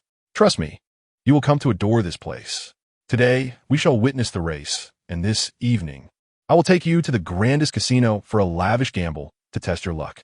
Tomorrow morning, we will embark on a cruise to explore the romance of the Mediterranean. Of course, if you find a way to shake Natasha off your tail, I wouldn't mind inviting a few more French beauties aboard for a grand celebration. Upon disembarking from the helicopter, Tony enveloped Jin Yu in his embrace and whispered softly to her. As he spoke, he occasionally cast furtive glances towards Pepper, his heart beset by uncertainty. Due to the ripple effect instigated by Jin Yu, Tony had yet to share a kiss of commitment with Pepper. However, an undeniable tension simmered beneath the surface, causing the otherwise carefree Tony to refrain from seeking the company of other women, fully aware that Pepper would inevitably discover his indiscretions. Listen, Tony, I comprehend your thoughts. The mischief that dances in your mind. No. Do not be quick to anger, Jin Yu exclaimed, swatting away Tony's raised hand. You need not concern yourself with my affairs with Natasha. If you wish to return to your former life as a playboy, perhaps you should find something for Pepper to occupy herself with. Your company is on the verge of a soaring stock price, yet you haven grace your office in a week. Your enterprise requires someone you can trust implicitly. What do you think? Jin Yu raised an eyebrow, and Tony felt a spark of inspiration ignite within him. Recently, he had been beleaguered by corporate matters and unable to indulge in his usual escapades. With Jin Yu's suggestion, it felt as though a portal to a new realm had opened before him. You are undeniably a genius. My goodness, there is no more perfect solution than this. How does that saying in Chinese go? Ah, yes, to kill two birds with one stone. I heard you've bedded all the cover girls from the 2006 issue of Maxim magazine. Among them, there was even a pair of twins. That night's escapade could certainly be interpreted through that idiom. As she spoke, Jin Yu's tone hinted at her frustration. The notion of those twin cover girls, the phrase to kill two birds with one stone, stirred a desire within any man to supplant Tony Stark in their affections, did it not? Pay no heed to those journalists' fabrications. Firstly, the cover girl in March coincided with my schedule, so nothing transpired. More importantly, regarding the twins in December, that night was not solely about them. Their manager was present, along with a cousin or some relative. Regardless, let us ponder tomorrow. Hey, Tony, I never anticipated encountering you here. I mean, with your recent surge in value, it has become significantly more challenging to arrange a meeting with you. How does it feel to be a superhero? Your armor is undeniably spectacular. just as Tony was about to coordinate plans for their cruise party with Jin Yu. He was abruptly interrupted by a voice. A dapperly dressed man approached, the hotel's vast rooftop still resonating with the recent landing of a helicopter. The blades had not yet come to a complete halt, and the gusting winds caused garments to flutter violently. The man strained to smooth his attire, attempting to exude an air of elegance. Unfortunately, the ferocity of the wind rendered his efforts futile, causing his rear garments to billow awkwardly, which only served to amplify his awkward demeanor. Of course it's cool. That is Iron Man's armor, a creation that your Hammer Industries could never hope to replicate. Tony released Jin Yu with a mocking smirk and approached the man boldly. Justin Hammer. Jin Yu squinted slightly. Chapter 72, Ivan Vanko. Oh, you truly possess a sense of humor. Just look around you, my friend, surrounded by a plethora of stunning individuals. This dashing gentleman seems somewhat familiar. Oh, I recall now. A few months prior in the newspapers, you were embroiled in a brawl with Obadiah Stane at the concert hall. A love triangle. Tony, did you think your interests lay solely with beautiful women? Justin Hammer exclaimed, his tone exaggerated as he regarded Jin Yu. The tabloids claimed that Justin Hammer was the most elated by Stark Industries' closure of its weapons division, as this perennial backup on the military procurement list finally began to gain prominence. Alas, even with a long-term collaboration contract from the military, Hammer Industries found itself increasingly distanced from Stark Industries. I also heard. Jin Yu leaned closer to Justin Hammer's shoulder. You have spent your entire life imitating and chasing after Tony Stark, his attire, his work, even his manner of speech. Yet, alas, a clown remains a clown. No matter how fine the clothing, it cannot conceal his inherently ludicrous demeanor and essence. As he uttered the final word, Jin Yu stood tall, surveying Justin Hammer with the same gaze one might cast upon a monkey at the zoo. Standing just over 1.8 meters, Jin Yu towered over Justin Hammer, who stood around 1.73 meters tall, data from Iron Man 2, where Justin Hammer is portrayed by Sam Rockwell. When compared, Justin Hammer indeed resembled a clown. Do not be misled by the films. While Justin Hammer is often ignored by Tony, in this world, he is undeniably one of the foremost capitalists. Long oppressed by Tony, now being humiliated by a young Asian man he did not even know was intolerable. His expression shifted, the air of poor imitation vanished instantly, and a dark demeanor enveloped him. Kid, do not presume that knowing Tony Stark grants you the liberty to speak recklessly. Offending me, Justin Hammer, I assure you, your life in this country will be no more comfortable than that of a homeless vagabond. A direct threat to Jin Yu? Tony Stark nearly burst into laughter nearby, thinking to himself how cowardly Hammer was. If he knew how Jin Yu had directly threatened the military, he might very well soil his trousers. However, before Jin Yu could respond, Black Widow stepped forward, elegantly wrapping her arm around Jin Yu's. Then, her expression hardened abruptly as she coldly addressed Justin Hammer. I am affiliated with the Bureau of Strategic Defense, Attack, and Logistics, and Mr. Jin Yu serves as our esteemed advisor. Should you wish to avoid a scenario tomorrow morning where your office is inundated with agents from our department, it would be prudent to retract your statement. By the way, our department is abbreviated as, if you're unfamiliar, I suggest you inquire with the military for further clarification. Justin Hammer, drenched in perspiration, could hardly claim any acquaintance with such matters. Unlike the tech-savvy individuals like Tony, he spends no less than 300 days a year immersed in soirees hosted by high-ranking military and governmental officials. His awareness of the world's largest intelligence agency is profound. Offending them could very well result in the revelation of his childhood indiscretions, not to mention the unsavory histories of those involved. In a swift change of demeanor, as if flipping a switch, Justin Hammer reverted to his previous jovial facade. I was merely jesting. It is a pleasure to meet Mr. Jin Yu, and of course, the lovely agent beside him. How could I threaten him? Let us not be foolish. He stands next to Tony Stark, the world's richest man, a superhero, Iron Man, no less. What a delight to make your acquaintance. As he concluded, he noticed the cold, indifferent gazes from Jin Yu and his companions, prompting Hammer to cease his incessant chatter and yield the path for them to pass. My dear, there is no need to disclose your identity. I was merely teasing that jester. I understand, but let us not forget that resolving your troubles is also part of my duties. Jin Yu and his entourage engaged in conversation as they proceeded toward the corridor. Meanwhile, Justin Hammer's expression darkened as he summoned his assistant with a wave. Investigate that young man, ascertain his connection to Tony Stark, retrieve previous photographs, and compare. Determine if he is indeed the armored marauder. As Justin Hammer observed the retreating figures of Jin Yu and his group, his mind was consumed by the image of the shimmering reactor embedded in Tony's chest. At that moment, Jin Yu, having reached the corridor's entrance, turned back slightly, a faint smile gracing his lips, traversing into a world rooted in what once was the reality of Earth. One of the most exhilarating experiences is encountering a plethora of renowned personalities from the original planet. For instance, the creator of Tesla, a man often referred to as Silicon Valley's Iron Man, whose first electric vehicle was just emerging into existence. Additionally, there are Hollywood stars whom one has only glimpsed in the news during a previous life. Tony greeted a multitude of celebrities with a smile, accompanied by Happy and Pepper, while Jin Yu and Black Widow found a serene spot by a window overlooking the racetrack. They received 2 cocktails from server, seeking a moment of tranquility amidst the chaos, as they watched the competitors prepare on the track and the live broadcast on television. Do you usually follow the sport of racing? Is there a particular driver you admire? Although the Black Widow held little interest in the sport, she felt a surge of joy at the prospect of watching the event live alongside Jin Yu. Casually, she initiated a conversation about the competition. At that moment, the television screen shifted to a certain racing team, where a group of workers clad in vibrant orange overalls passed by. Jin Yu's gaze immediately fell upon a tall figure with tightly bound dreadlocks, a robust physique, and a toothpick nonchalantly held in his mouth. Ivan Vanko. A smile erupted on Jin Yu's face as a plan swiftly took shape in her mind. I wager $10 with you that the most thrilling part of today will undoubtedly lie beyond the race itself. As a side note, this book was contracted in June, and just 2 days after signing, my grandmother passed away, which required an extended visit home. The funeral rites in my hometown were quite different, taking nearly a month to complete. Upon my return, this book had been on hiatus for quite some time, but after picking it up again for about 3 or 4 days, I managed to reach a milestone of 100,000 words for its debut.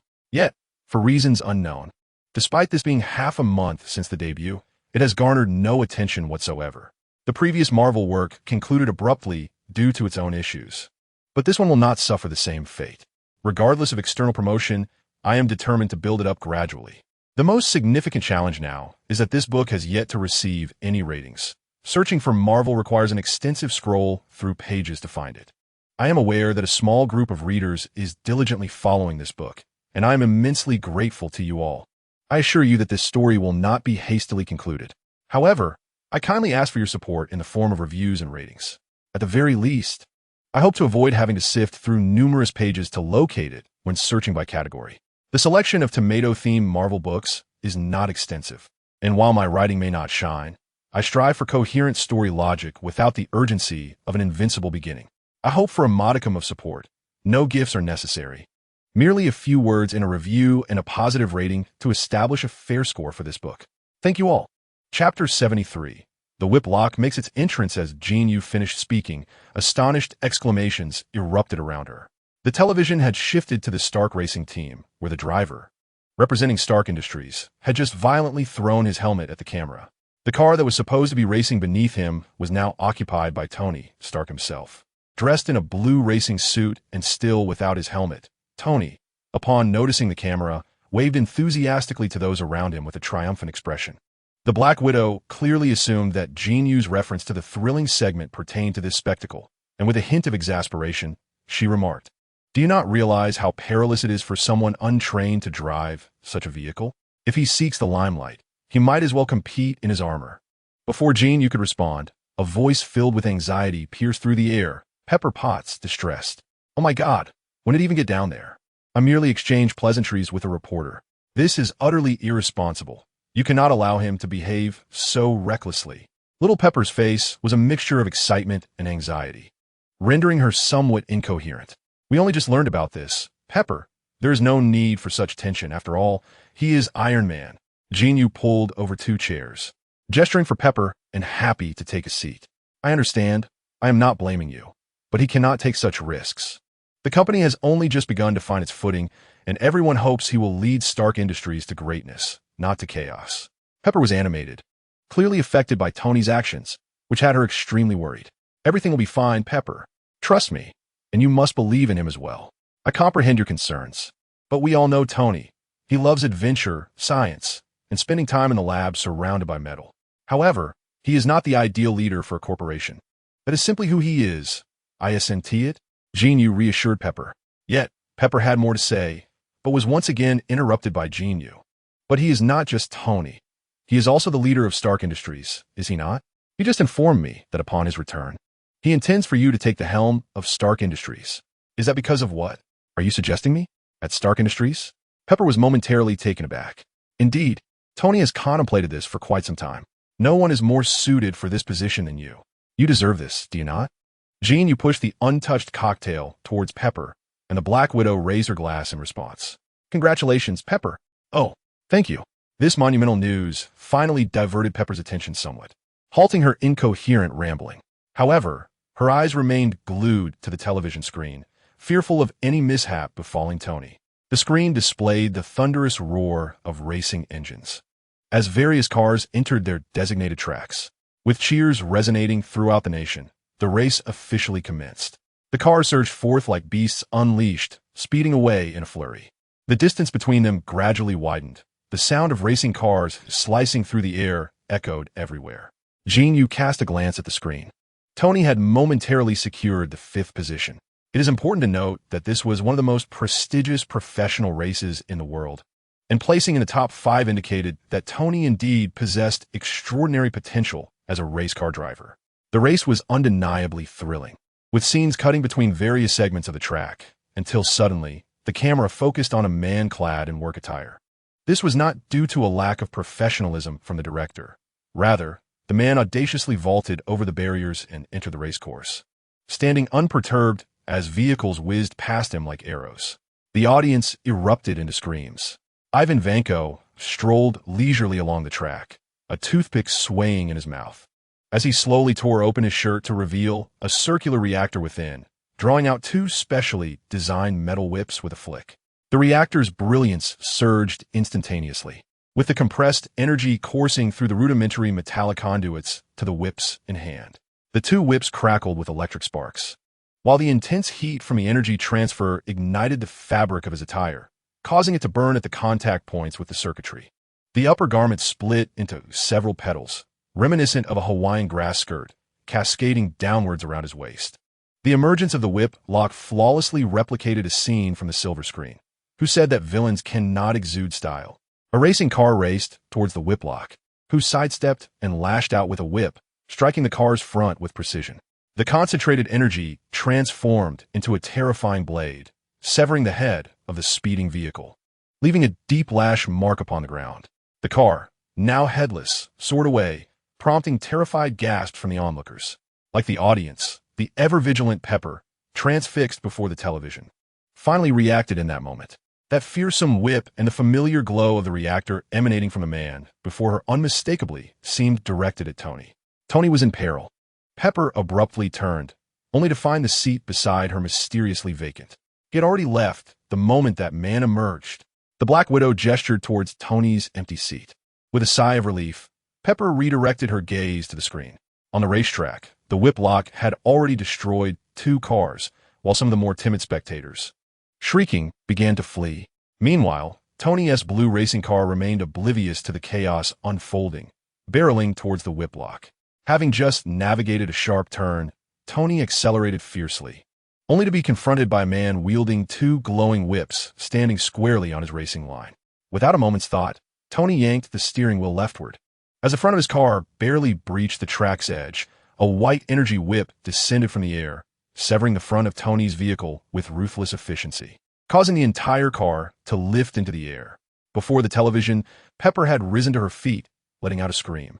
Whoosh! On the racetrack, a distinctive sound, unlike that of the racing cars, pierced the air.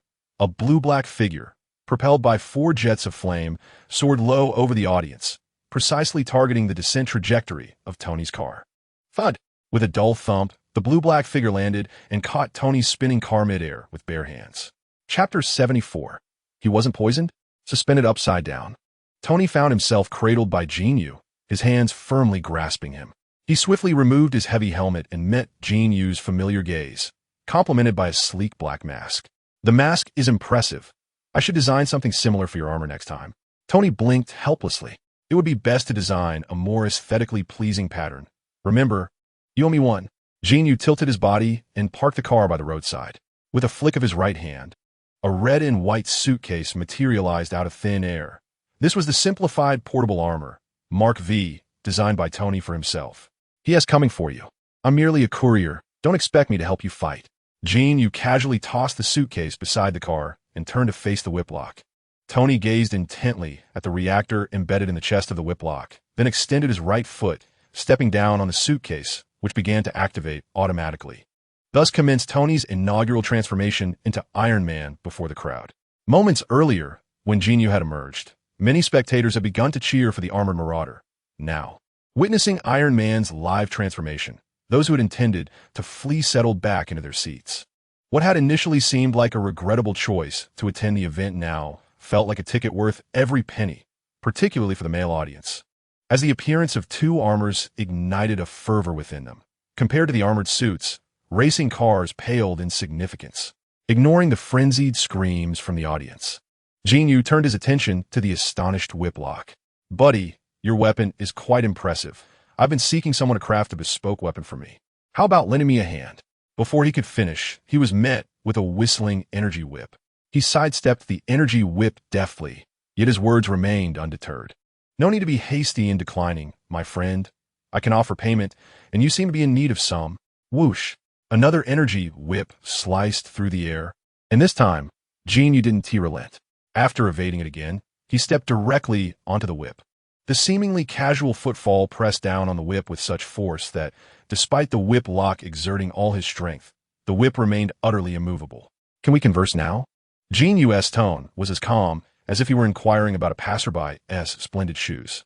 Ironically, this nonchalant demeanor only heightened the already profound insecurity of the whiplock.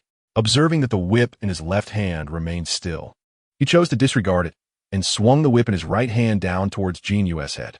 Whoosh! A sharp sound of slicing air resonated as Tony, now clad in his armor, executed a low-altitude acceleration, colliding with the whiplock, who was still fervently attacking Jin Yu. The left whip shattered beneath Jin Yu's feet, while the right whip carved a long trench into the ground. The whiplock was lifted off the ground, just a foot high, propelled by Tony's low flying, and crashed toward the barbed wire fence. Bang! A tremendous sound echoed as the barbed wire bent deeply inward, with the whiplock's body contorted like a large shrimp embedded within the wire. Scrape! Scrape! The glow of the reactor embedded in his chest flickered momentarily, dimming the radiance of the whip as well. Without hesitation, Tony reached out and forcefully detached the whiplock from his reactor. After casting a deep glance at it, he crushed it into scrap. Huh! The defiant whiplock spat a mouthful of bloody saliva at Tony, mocking him with derisive laughter. You have lost, Stark. Ha ha ha. You have lost. What is Anton Vanko to you?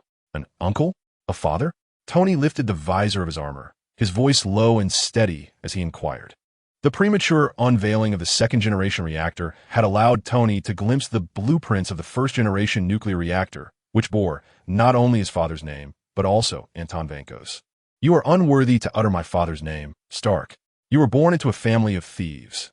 Everything you possess was stolen from my father. You are a thief, Stark. The whiplock, undeterred by Tony's words, continued to spew curses and derision in a frenzied manner, his plan to kill Tony thwarted. My father is not a thief. It is undeniable that the first-generation reactor was indeed the result of their joint research, intended for weapon development by your father, whose malevolent intentions led to the final outcome. This is not our family's fault. Tony's expression was earnest, devoid of any mockery. Upon understanding the events of the past and witnessing Ivan Vanko's tattooed and disheveled appearance, he reflected on the stark contrast in their statuses. Had the incident not occurred, he couldn't help but feel a twinge of sentimentality. Utter nonsense. Thieves. Your entire family is composed of thieves. The whiplock, clearly deranged, continued his tirade. Tony wished to say more, but at that moment, security personnel and police rushed onto the scene, swiftly restraining the still cursing whiplock. Jin Yu swooped in beside Tony, patting him on the shoulder. This is not your fault. Tony, I understand what you're thinking. His father went astray, and he has too. He could have chosen a better path. This is not your blame. Let him calm down. Right now, you cannot reason with him. With the antagonist subdued, the surrounding audience erupted into thunderous cheers. Jin Yu and Tony exchanged a glance, activating their armor's thrusters simultaneously, soaring into the sky, leaving behind two vanishing dots for the spectators below. Following such an event that evening, Tony lacked the enthusiasm to drag Jin Yu to the casino. The group hastily dined before retreating to their rooms to rest. Early the next morning, Tony brought Jin Yu to Monaco's solitary police station. In a manner reminiscent of the films, the whiplock was confined in a small, dark room. Shackled with handcuffs and leg irons, clad only in shorts, his robust physique adorned with a myriad of tattoos stretching from his neck to his ankles. Whiplash appeared considerably more composed than yesterday. Upon seeing Jin Yu and Tony enter, his gaze immediately fixated on Jin Yu. "I recognize your eyes. You are the armored brute from yesterday. It seems Stark has been rather generous, allowing you to bear the reactor." Jin Yu smiled non-committally. "You seem to have regained your spirits since yesterday. It appears that defeat has not dealt you a severe blow." At this remark, Whiplash burst into laughter. "Ha ha! Defeat? Stark is the one who failed. If it weren't for your unexpected appearance, he would have met his demise yesterday. Yet even so, his time is limited. Hasn't he informed you? Palladium poisoning is quite an unpleasant experience, isn't it, Stark?" As he concluded, Whiplash cast a smug glance towards Tony. "Hey, are you blind? Can't you see that this differs from your reactor? Your father developed a new element, but the technology of that era was insufficient to realize it. Tony discovered remnants of his father's work and forged that element, replacing palladium. He is not poisoned. Didn't your father mention this?" Jin Yu seized the conversation, playfully tapping on Tony's reactor, producing a rhythmic sound. What? This is impossible." Whiplash's defenses crumbled entirely. Chapter 75. A week later in a dim room, Whiplash's frantic screams echoed. Unlike the films, even though he did not eliminate Tony Stark in Monaco, his knowledge of the reactor's creation left him certain that Tony's body had begun succumbing to palladium poisoning. As long as he remained dependent on the reactor, death was an inevitable fate. Moreover, he understood that the process of palladium poisoning was excruciating, leading him to believe that, even if he could not kill Tony, he would receive just retribution. Tony's father, Howard Stark, had perished in a tragic accident, the initially publicized cause of death, which led Whiplash to feel that the Stark family had suffered divine punishment. However, Jin Yu's words utterly shattered his beliefs. On one hand, he was unwilling to accept that Tony had escaped punishment. On the other, he had always assumed that his father played a pivotal role in the reactor's design. In truth, Anton Vanko had consistently affirmed this notion before his demise. In reality, Howard Stark had conceived a new elements arrangement during that era, but due to the technological limitations of the time, it could not be produced.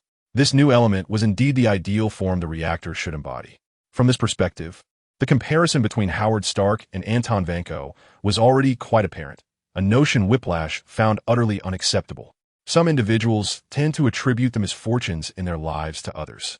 For instance, those around them who live unsatisfactorily often blame insufficient parental support, a spouse's failure to manage the household, or an inept boss who stifles their talents. Anton Vanko is undoubtedly such a person. After being exiled to Siberia, he did not rise again through his knowledge and talent. Instead, he succumbed to a life of perpetual drunkenness, attributing all his misfortunes to Howard Stark. Even in his final moments, upon witnessing Tony become Iron Man, he pointed at the television and lamented to his son that such glory ought to have belonged to their family, claiming that it was they who had stolen everything from him. Until his death, he never contemplated the multitude of mistakes he had made throughout his life or the countless opportunities he had squandered that culminated in his present misfortune. Most painfully, he transferred all his biases and anguish onto his son. Conversely, there exists another type of individual who internalizes all the misfortunes around them, believing them to be their own responsibility. Take Tony Stark, for instance. Upon discovering that terrorists were wielding Stark Industries weapons, he blamed himself for everything, even as he suspected Obadiah Stane of secretly trafficking arms. Nonetheless, he held the conviction that by shutting down the weapons division, he could put an end to it all. After the Battle of New York, shadows loomed over his heart. He felt that had he produced a multitude of unmanned drones, he could have safeguarded more lives in times of crisis. During the Civil War, while donating to students' research projects at MIT, He encountered a grieving mother whose child had perished in the battle between the Avengers and Ultron. He felt responsible. When Spider-Man died, he felt it was his fault. After the initial defeat against Thanos, he believed he bore some responsibility for the division of the Avengers. On Titan, Thanos remarked to Tony, "Stark, you and I are alike. We both live our lives cursed by knowledge." This referred to the burden of possessing the ability to avert calamities, yet being unable to do so, leading to a crippling sense of guilt. Thanos, too, watched his homeworld perish, ultimately embarking on what he considered a path to save the entire universe. Thus, when Whiplash unleashed his furious howls and curses in the dark room, Tony stood frozen, haunted by the thought that had his father chosen a different approach in the past, perhaps the Vanko family would have experienced a vastly different outcome. Jin Yu, perceiving the turmoil within Tony, stepped forward and placed a comforting hand on his shoulder. 10 years ago, a woman shared a night of passion with you. Recently, you saw her wandering the streets, only to die on the pavement. Would you feel responsible? After all, had you married her back then, she would have been Mrs. Stark, and fate would have taken an entirely different turn. Tony, caught off guard, struggled to process her words. What I mean is that we are all adults. Each individual must bear the consequences of their actions. As for whether one chooses to strive for a new beginning or succumbs to despair after facing those consequences, that is entirely their own decision and cannot be attributed to others. Focus on what you must do, Tony. Do not incessantly place all the blame upon yourself. You are not a deity and cannot control everything. Do you understand? Due to the emergence of the Whiplock, Jin Yu and Tony's journey to Monaco was abruptly concluded. Tony and his companions returned to New York ahead of schedule, while Jin Yu took the opportunity to explore Europe with Black Widow, acquiring an array of furniture before heading back. A week later, New York. At Kennedy International Airport, a private jet from France was gracefully descending onto the runway. In the vicinity of a landing site, there was not a single airport staff member to be seen, only a modified cargo truck parked ostentatiously. As the cabin door opened, several burly men escorted a handcuffed individual, shrouded in a hood, off the plane. Their intentions were clear. Upon disembarking, they did not linger to survey their surroundings, but proceeded directly to the rear of the truck, utterly oblivious to the terror-stricken expression of the driver seated in the front. As the rear door of the truck swung open, a young Eastern man in his 20s sat beaming inside. Upon seeing the group, he waved cheerfully, exclaiming, "Welcome to New York." Before the burly men could grasp the situation, they felt a sudden flash before their eyes, as if a colossal hammer had struck the back of their heads. Dazed, they all collapsed behind the truck. Jin Yu wasted no time. Whether the Whiplock was conscious or the men were unconscious, he tossed them onto the vehicle as if they were mere cargo, before finally entering the truck himself and shutting the door. He turned to the still trembling driver and softly commanded, "Drive to your designated destination." Chapter 76. The failed gambit of Hammer. Many affluent individuals who purchase private jets often lease a space at the airport for the long-term parking of their aircraft, typically in an outdoor lot. Even for maintenance and takeoff, they usually employ crew members and maintenance personnel from a long-term partnership with an airline. However, the elite billionaires may rent a spacious hangar at the airport near their residence, where more than one private jet can be accommodated, complete with their own crew and ground maintenance staff on standby. Justin Hammer is such a top-tier billionaire. In the military-industrial sector, Stark Industries is renowned for securing only substantial contracts, with most of their orders comprising advanced missiles and heavy weaponry, or specialized projects like the sonic weapon designed for General Ross to capture the Hulk. However, traditional individual combat weaponry, such as various handguns, rifles, and ammunition, is not a significant focus for Stark Industries. In truth, these arms account for a considerable portion of military expenditure each year, with orders sufficient to sustain several top-tier magnates akin to Justin Hammer. This is evident from the lavish display he has arranged today. Within his private hangar, he has set up tables adorned with flowers and carpets, engaged several Michelin-starred chefs, and even flown in a variety of fresh ingredients from around the globe.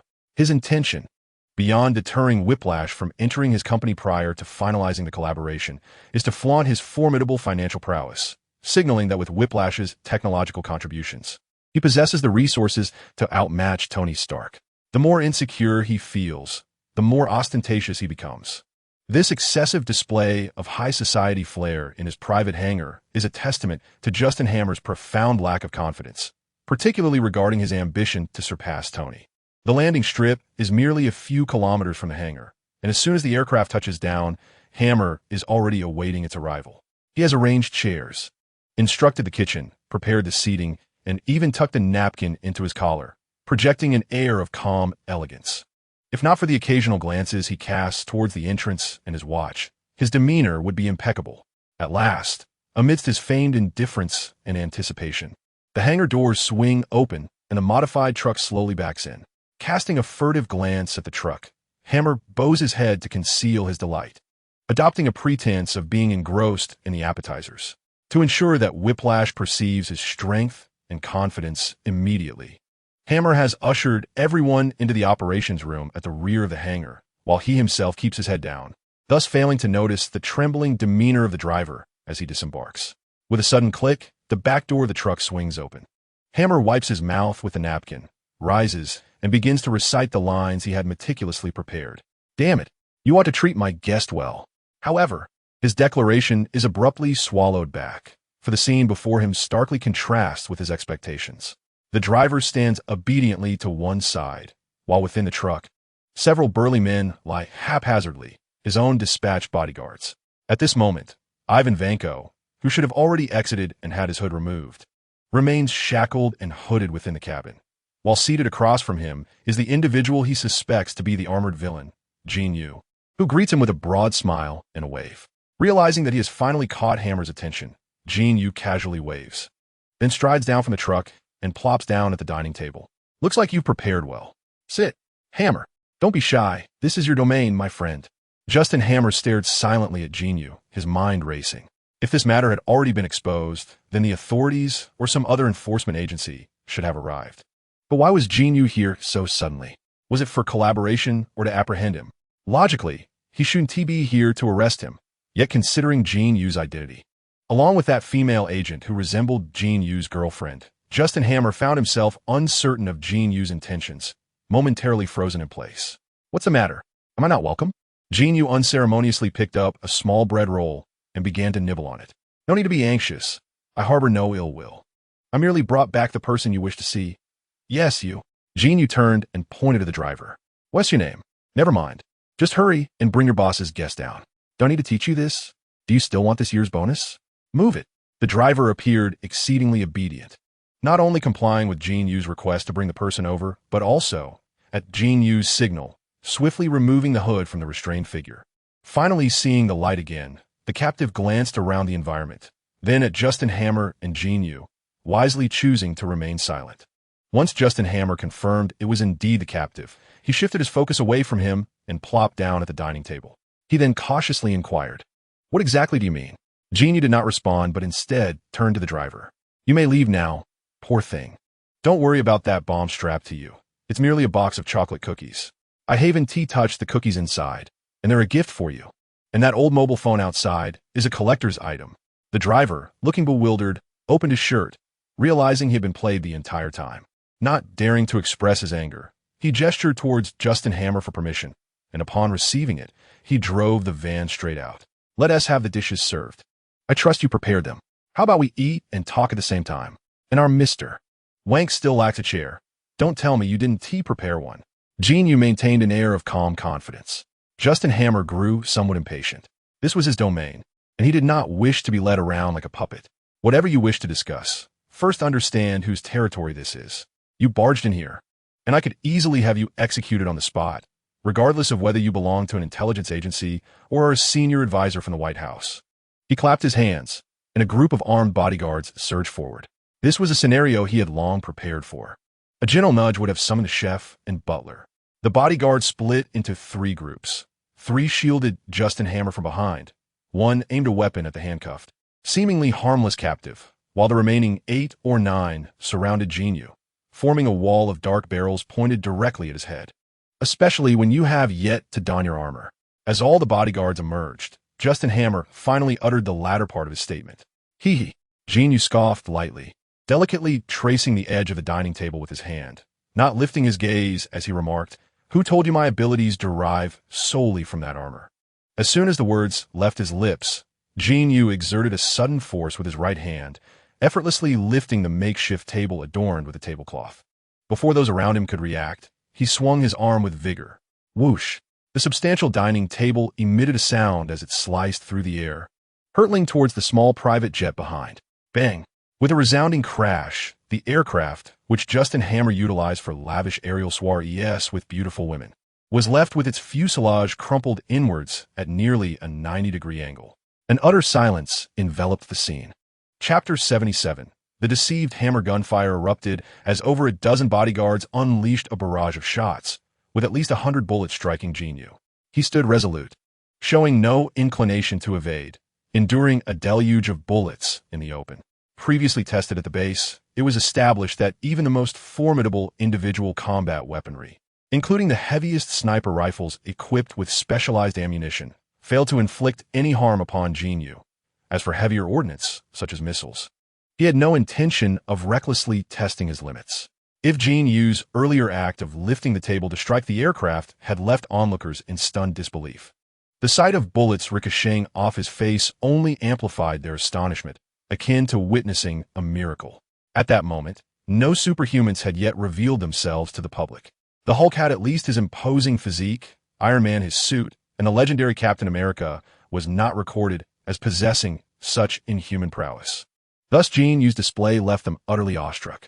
Only Jin Yu, slightly dissatisfied, gazed at the few torn spots on his clothing, musing that if he possessed the magical powers of Scarlet Witch or the Ancient One, he could simply halt those bullets mid-air with a wave of his hand, rendering the display truly flawless. Someday it will come. He sighed inwardly, then turned his attention to Justin Hammer, whose jaw had yet to close. Impressive, isn't it? Would you like to learn? I could teach you, he jested. Is it even possible? Justin Hammer's mouth, which had just closed, gaped once more. An hour later, Justin Hammer respectfully escorted Jin Yu out, his expression filled with a mixture of fear and profound admiration emanating from within. Give me an expert in Huaxia literature immediately. I need someone who understands.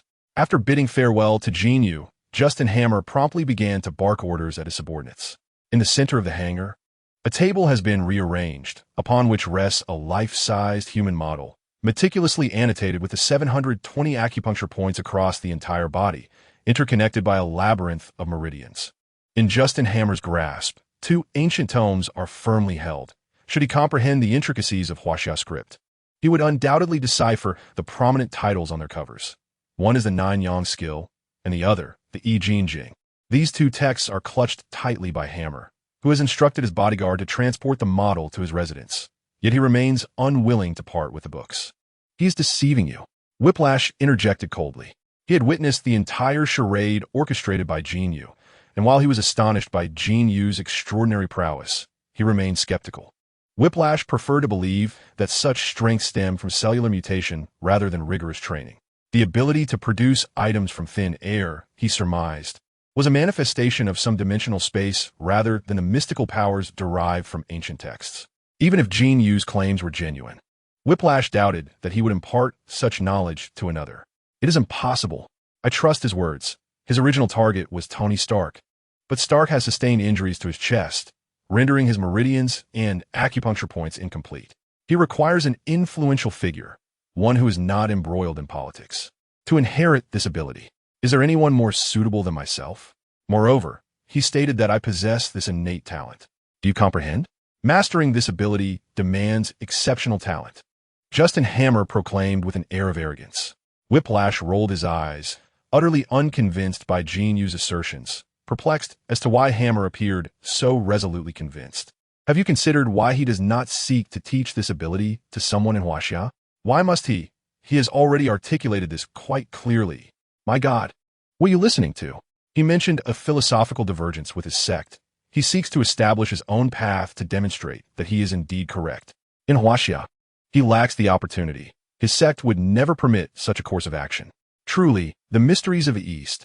Justin Hammer abruptly interrupted Whiplash. Enough. This matter does not require your concern. I will arrange for your bird to be returned. You shall remain in my company to diligently assist in the creation of battle armor. Whiplash was rendered speechless, choosing not to elaborate further, as he harbored his own ambitions. To him, Justin Hammer was merely a stepping stone. From the moment I first laid eyes upon you, I knew you were the one I sought. If Stark is a genius of technology, Then your skeletal structure and meridians signify a prodigy in the mastery of Huaxia martial arts. I can scarcely believe that such a rare talent, said to be encountered once in a century, has manifested here in my homeland. This arrangement is quite favorable. Tony Stark serves as a visible target, and I require him to conceal my identity. I eagerly await the day you thoroughly master the ancient texts of Huaxia. Just envision it. He approaches, clad in his armor, radiating arrogance, only for you to tear his suit apart with your bare hands. What expression might he wear?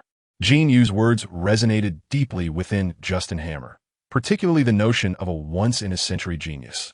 Even if he surpasses Tony in the business realm, he secretly harbors feelings of inferiority. But now, things have changed. Tony may indeed be a genius in science, yet so am I not? A once-in-a-century genius as well. Reflecting on the press conference where Tony confessed to being Iron Man, Jin Yu's absence was deliberate, intended to protect his identity. The armor was merely a guise for his true capabilities. Justin Hammer's desire to eclipse Tony clouded his judgment entirely. Jin Yu sat upon the rooftop of his apartment, which had been transformed into a vast terrace featuring a modest swimming pool. This residence in New York could be likened to a harmonious blend of a villa and a spacious flat. Upon returning home, he was greeted by a visitor, Agent Coulson, whose presence carried a distinct aroma of ginger. I must head to New Mexico. An unusual energy field has emerged, and Nick has instructed me to go immediately. Coulson informed Jin Yu, his gaze subtly shifting towards Black Widow behind him, clearly indicating that she should keep an eye on the others and ensure no trouble arises. Black Widow nodded with a smile, and as Coulson bid farewell to Jin Yu and turned to leave, suddenly, whoosh, two dark figures descended from the sky with a deafening rush. Bang! Almost simultaneously, one struck the swimming pool, sending up a massive splash, while the other landed on the terrace, creating a sizable crater over a meter wide. A hammer lay quietly within the pit. Today, there is but one chapter. Do not wait for more. Chapter 78. The hammer from the sky. There's a saying that goes, one sits at home, yet the pot falls from the sky. Jin Yu never imagined that this phrase would manifest literally before him, though it was not a pot, but a hammer. Of course, accompanying the hammer was a figure. Yet Jin Yu instinctively overlooked this presence, as golden sparks slowly dissipated in the sky above. Understanding dawned upon him, just moments ago. Coulson had mentioned the unusual energy fluctuations in New Mexico. It seemed that the Sorcerer Supreme had intervened en route. However, this Supreme Sorcerer inexplicably summoned both the individuals and the hammer to his location without any prior notice, leaving Jin Yu somewhat perplexed regarding the intentions of Ancient One. Just as he pondered what course of action to take next, the sound of splashing water broke the silence, and Coulson emerged from the pool, gasping for breath. Jin Yu chose to ignore him, while Black Widow went over to assist Coulson in pulling the drenched Thor out of the water. Unlike the scenes depicted in the films, it was uncertain whether Ancient One was behind this peculiar occurrence, as Thor descended unconscious, after casting the god of thunder onto the pool's edge and confirming his breathing. The three of them formed a circle, crouching beside the large crater created by Mjolnir, henceforth referred to as Meow Meow Hammer. What on earth is this? And that person, Jin Yu, do you know anything? Coulson, inherently curious, could not help but inquire, especially given the bizarre circumstances of an unknown individual and a hammer plummeting into Jin Yu's home. Observing the indecisive expression on Jin Yu's face, he pressed for answers. No, I don't know. Jin Yu waved his hand dismissively. However, I must inform you, Coulson, that my pool has not circulated water for a week. And just a few days ago, I may have had a bit too much to drink and, well, you can imagine. Ugh, Jin Yu, you scoundrel. Coulson, who possessed a mild case of obsessive cleanliness, felt his hair stand on end at the thought. He's joking. Pay him no mind. I was swimming here just this morning. Coulson shot Jin Yu an annoyed glance, but as he opened his mouth to respond, his phone, left on the side, began to ring, prompting him to curse under his breath as he answered it. The hammer's arrival was too bizarre for Black Widow to handle directly, while Jin Yu, well aware of its origins, remained intrigued about his ability to lift Mjolnir. Yet, he hesitated to touch it, uncertain of Ancient One's intentions. He had no desire to be unwittingly embroiled in trouble. After a couple of minutes, Coulson approached with a serious expression. Latest news. The energy fluctuations in New Mexico have vanished, and just moments ago, when that hammer and the individual fell, energy waves appeared in New York. Right here. He gestured towards the hammer on the ground. Are we certain this isn't a coincidence? Black Widow inquired. Highly unlikely. We've already ruled out any aerial vehicles passing through the vicinity tonight. There's no way it was discarded from an aircraft, and we certainly heard no sounds of planes. Did we? Coulson asserted confidently, and then both of them turned their gazes toward Jin Yu. Jin Yu blinked in surprise. What do you mean by this? I too wish to comprehend what is happening. Damn it, I just bought this house, and I haven't even had the chance to purchase additional insurance. The two continued to stare intently at Jin Yu, and Black Widow finally spoke up. I am aware that you harbor your own secrets, and I have never pressed for answers. However, the presence of this object here cannot be mere coincidence. Aside from you, I can fathom no other rationale. If you possess any knowledge regarding this matter, I urge you to disclose it. I certainly do not wish for our abode to be reduced to rubble without forewarning. With these words, Jin Yu found himself unable to evade the situation. Yet he remained perplexed as to why Gu Yi had cast both a person and a hammer into his home. Gu Yi, a thought struck him. There's a saying, the monk may escape, but the temple cannot. I am certain your associates are en route. Instruct them to withdraw. I know a woman who can elucidate everything, but she would prefer not to encounter a throng of people. Jin Yu addressed Coulson and Black Widow, then retrieved his phone to dial the authorities. Indeed, I heard a woman screaming for help, followed by a man striking her neck with an axe. My God, it was utterly gruesome. No, the assailant has not noticed me. He has not departed. I have been observing from the adjacent alley. Yes, 177, Bleak Street. That is indeed the location. Very well, just wait. Jin Yu grinned broadly, chuckling softly, and spoke to Black Widow and Coulson. Naturally, Black Widow trusted Jin Yu, yet Coulson hurried aside to frantically call Nick. Jin Yu paid him no mind, reclining comfortably in a lounge chair. If you cast someone my way without uttering a word, do not blame me for compelling you to emerge. As anticipated, nearly half an hour later, a burst of golden sparks illuminated the air, gradually coalescing into a shimmering oval portal. The long-awaited Master Gu, he stepped forth from the portal. Damn it, you actually informed the police of a murder at the Sanctum Sanctorum in New York. Master Gu, he exclaimed, her ire palpable. She could foresee the future through the time stone, yet she was not privy to every minute detail, such as a horde of police barging into the sanctum in the dead of night, which evidently lay beyond her scrutiny. Jin Yu gestured reassuringly to the astonished Black Widow and Coulson, rising with a beaming smile to greet Master Gu. You cannot fault me. You placed both the individual and the hammer directly in my residence without informing me of the necessary actions. Naturally, I must seek clarification. After all, I have neither your phone number nor your email. Thus, I resorted to this method. Regardless of Gu Yi's willingness, Jin Yu stepped forward and embraced her, reminiscent of a long-lost relative. Gu Yi, unfazed, greeted Black Widow and Coulson with familiarity before taking a seat, without a hint of reservation. She pointed to the empty glasses on the table and remarked, I know you possess an ample selection of fine wines. Do you not wish to serve a bottle to your guests? Can you partake in wine? Coulson reacted, pointing at Gu Yi with curiosity. I am a mage, not a monk or a nun. Gu Yi rolled her eyes in response. Chapter 79. Let Odin owe you a favor. I initially assumed you would come directly to the sanctum in New York to find me, but alas, I did not anticipate your arrival. Once everyone took their seats, Master Gu Yi was the first to speak, and as she spoke, she conjured a small portal upon the table.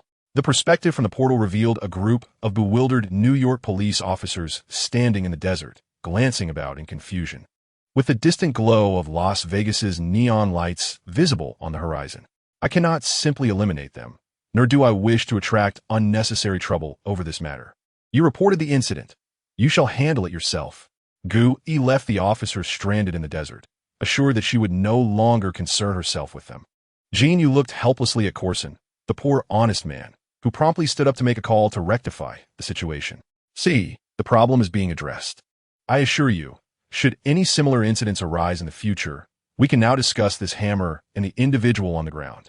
Jin Yu pointed at the hammer and Thor, steering the conversation back to the main topic. Have you all heard of Norse mythology? Gu Yi inquired with a smile, summarizing the legends of the 9 realms, the existence of Asgard, and the Rainbow Bridge, all in one breath. Are you saying the legends of Norse mythology are true, and this individual is the legendary Thor? Coulson asked in astonishment, pointing at the god lying on the ground after completing his phone call. Indeed, Gu took a sip of the whiskey that Jin Yu had procured from Tony, her eyes sparkling with appreciation as she gave Jin Yu an approving smile. Impossible. That is merely myth. It defies logic. Although Corson had encountered Captain Marvel and extraterrestrials, the tangible presence of mythological figures before him was still difficult to accept. Gu remained silent, instead opening another small portal, revealing an antiquated room. From within, she retrieved a fan and closed the portal, beginning to fan herself leisurely. Very well. Corson wisely chose to remain silent. Then why did Odin, the All-Father, send his son and this artifact to Earth? Black Widow did not question Gu about the hammer's arrival. In her view, it was Jin Yu who deserved the inquiry, as she was more concerned about any potential security threats to Earth. Odin is a commendable king, Gu stated candidly. In his youth, he waged wars across the cosmos and perfectly safeguarded the 9 realms. Asgard holds a formidable reputation throughout the universe. However, he was not a good father. Thor, the god of thunder, was designated as Odin's heir, and while Odin taught him to be valiant in battle, he failed to impart the wisdom of being a good king. He believed that Thor, the god of thunder, did not comprehend the proper utilization of his powers. Thus, he stripped him of his strength and sent him to Earth to learn how to live as an ordinary man. As the Ancient One spoke, she gestured towards the hammer. This is the emblem of Thor's might, and only when he has successfully undergone his trials will he be able to wield it once more. Perhaps finding it unseemly for the hammer to lie on the ground, the Ancient One conjured a portal and placed the hammer upon a table. So, it is true that an ordinary person cannot lift this hammer? Coulson inquired, extending his hand towards the mighty weapon, eager to test it and prevent anyone from acquiring Thor's powers, which posed a significant safety risk. Indeed, despite exerting every ounce of strength, the hammer remained immovable upon the table. The table, a mere coffee table, could easily be crushed under the weight of an adult, and if weight were the issue, it would have surely been damaged by now. Thus, Coulson accepted the Ancient One's words, nodding in satisfaction. Returning to the matter at hand, he questioned, "Why me? I do not understand. If Odin seeks to train his heir, why has he sent him to me?" This time, it was Jin Yu who spoke, having resolved Coulson's and Black Widow's curiosities. "When I first encountered you, I intended to kill you." The Ancient One did not address Jin Yu directly, but instead made this remark. Coulson, being seasoned in such matters, discerned that her words referred to the past. And with no hint of malice in the present, his expression remained unchanged, as did Jin Yu's. Only Black Widow, concerned for Jin Yu, displayed a look of wariness. "Rest assured, I harbor no such intentions now." The Ancient One waved her hand, smiling as she reassured Black Widow, before continuing. "Your arrival has disrupted the tapestry of fate, which is perilous. Initially, I contemplated your demise. However, you resolved a significant dilemma for me, and I cannot simply turn against you. Thus, after a time, I employed a certain power to glimpse into the future." At this juncture, the Ancient One's demeanor grew solemn, and after taking a deep breath, she proceeded. "In the future, the entire timeline is thrown into disarray. The past, present, and future veer towards unknown transformations, resulting in utter chaos. Except for you." She pointed at Jin Yu. "The destinies of all who become entangled with you continue along their original paths, and remarkably, they evolve into something even more splendid. An object you possess harbors unparalleled power, capable of absorbing all forms of energy in existence, and it appears to have undergone a fusion with you. This will infinitely broaden your limits. I initially intended to assist you in becoming more formidable, but I have since reconsidered. Power requires human governance. Acquiring too much power too swiftly is not necessarily advantageous. Gradual progress is the optimal path for development." At this juncture, the Ancient One gestured towards the still unconscious Thor. "This, then, is a gift I bestow upon you, a favor from Odin. Asgard and Earth will inevitably intertwine in many ways before you truly attain cosmic-level power. Asgard serves as an excellent transitional phase, where the energies are more suited to your current capabilities." Only Jin Yu fully comprehended the seemingly ambiguous words of the Ancient One. The first point was the literal meaning. One cannot possess vast amounts of power all at once, as it may lead to unforeseen calamities. The second, more subtle implication was that should Jin Yu absorb the power of the Infinity Stones directly now, it could result in uncontrollable consequences. At this stage, Asgard likely harbors energies more appropriate for Jin Yu's absorption. Given Jin Yu's current condition, especially after merging with the Kunlun mirror, he stands at the pinnacle of physical strength within the Marvel Universe. What he requires is the continuous absorption of high-level energy to enhance his power and activate the additional abilities of the Kunlun mirror.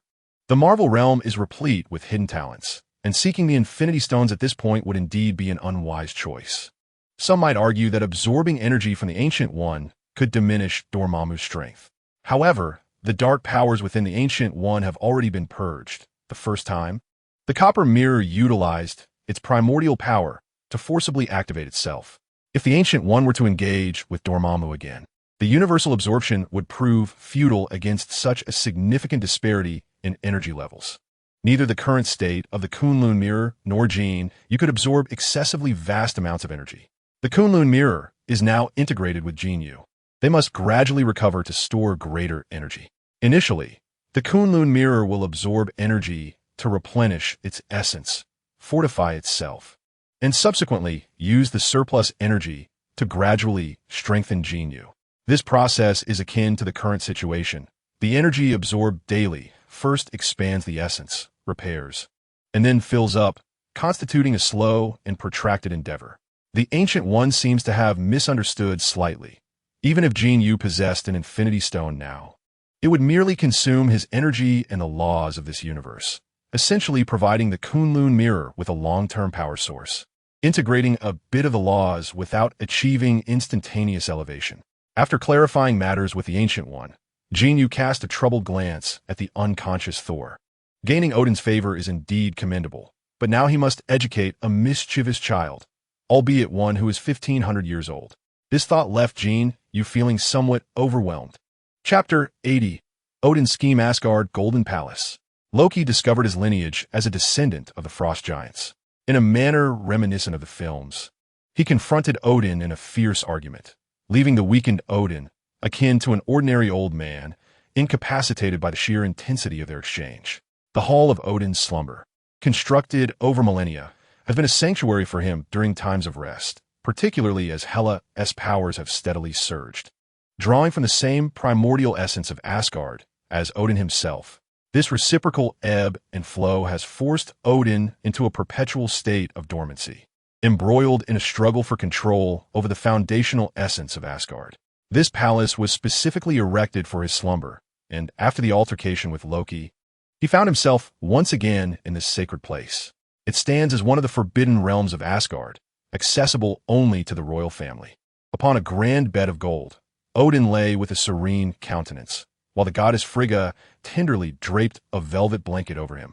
Above him, a shimmering golden shield of divine energy protected his slumber from any potential disturbances. "Why didn't you tell me the truth?" Loki inquired of Frigga. "Because you are our son, and we did not wish for you to feel like an outsider," she replied, her gaze filled with maternal affection. "Your father will surely awaken. We are a family, and your brother will return as well." Frigga's words stirred a flicker of guilt within Loki towards Odin, yet the last statement dispelled it entirely. "What? Is there still a chance for Thor to come back?" Loki's face reflected astonishment and reluctance, but Frigga remained focused on Odin, seemingly oblivious to her son's turmoil. "Indeed, everything your father does is with purpose. Thor will undoubtedly return." Loki's expression darkened as he looked at Odin lying on the bed. "He will recover, and Asgard will thrive once more, I promise." With that declaration, Loki rose to depart the hall. Unbeknownst to him, as he turned, Frigga's eyes held a trace of regret.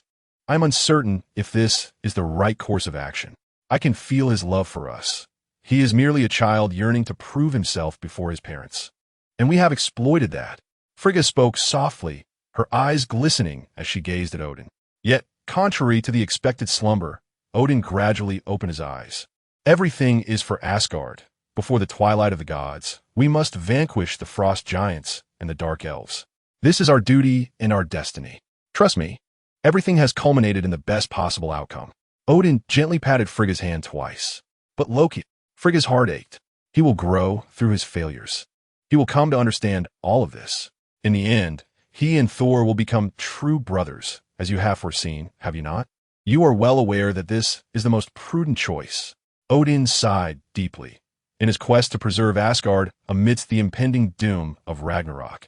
He must make careful arrangements before his power wanes, even if it involves calculating the fate of his own son. Frigga also exhaled a heavy sigh, her gaze shimmering with a blue luminescence, as if peering through time to glimpse a fragment of the future's fate. Indeed, this was the best version of Thor. His destiny had been altered.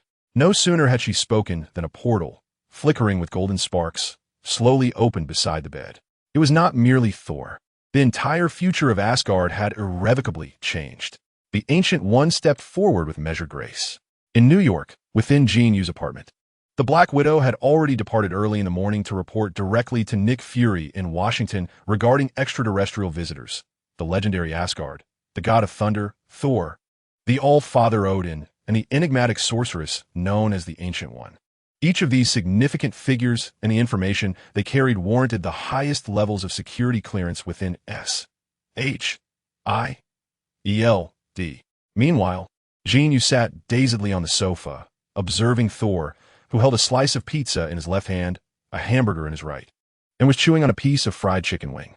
If Jin Yu recalled correctly, this was already Thor's third hamburger and his second 12-inch pizza, not to mention several chicken wings and half a 2-liter bottle of cola. An hour ago, upon awakening, Thor had lamented his inability to lift the mighty Mjolnir placed upon the table, howling at the sky, and had knelt in sorrow when calling for Heimdall, believing himself abandoned and exiled by Odin. However, once the takeout Jin Yu had ordered from the restaurant arrived, he had plunged into a frenzy of consumption. Was he truly transforming his sorrow into appetite? Thor turned his head and discarded a thoroughly gnawed chicken bone onto the handcrafted carpet Jin Yu had brought back from Europe, causing Jin Yu's brow to furrow slightly. Thor showed no inclination to acknowledge Jin Yu. After spitting out the bone, he devoured half of his hamburger in one bite, then seized the 2-liter bottle of cola, tilting his head back to guzzle nearly half its contents in one go. "This drink is splendid. Bring me another," he exclaimed, tossing the empty bottle onto the floor with a resounding thud. Jin Yu watched as the large, empty bottle bounced lightly on the carpet, several drops of cola escaping from its neck, staining the fabric. He chose to ignore Thor's demands, though his frown deepened. "Hey, are you deaf? Mortal, I desire another drink like the one I just had." Thor boisterously pointed at Jin Yu. The beverages were readily available on the bar. He would need to fetch one himself. Furthermore, he added, "Once you finish your meal, you had better clean my carpet thoroughly. Damn it.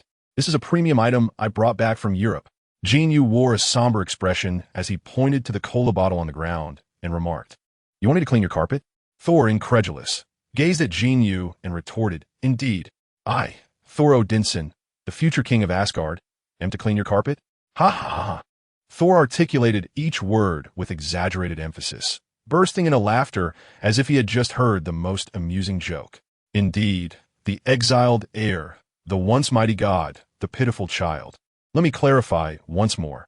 I am commissioned to assist you in acclimating to Earth and experiencing the life of an ordinary person during your exile, not to serve as your butler." Jin Yu continued, "This meal cost me $47.09. Remember to reimburse me.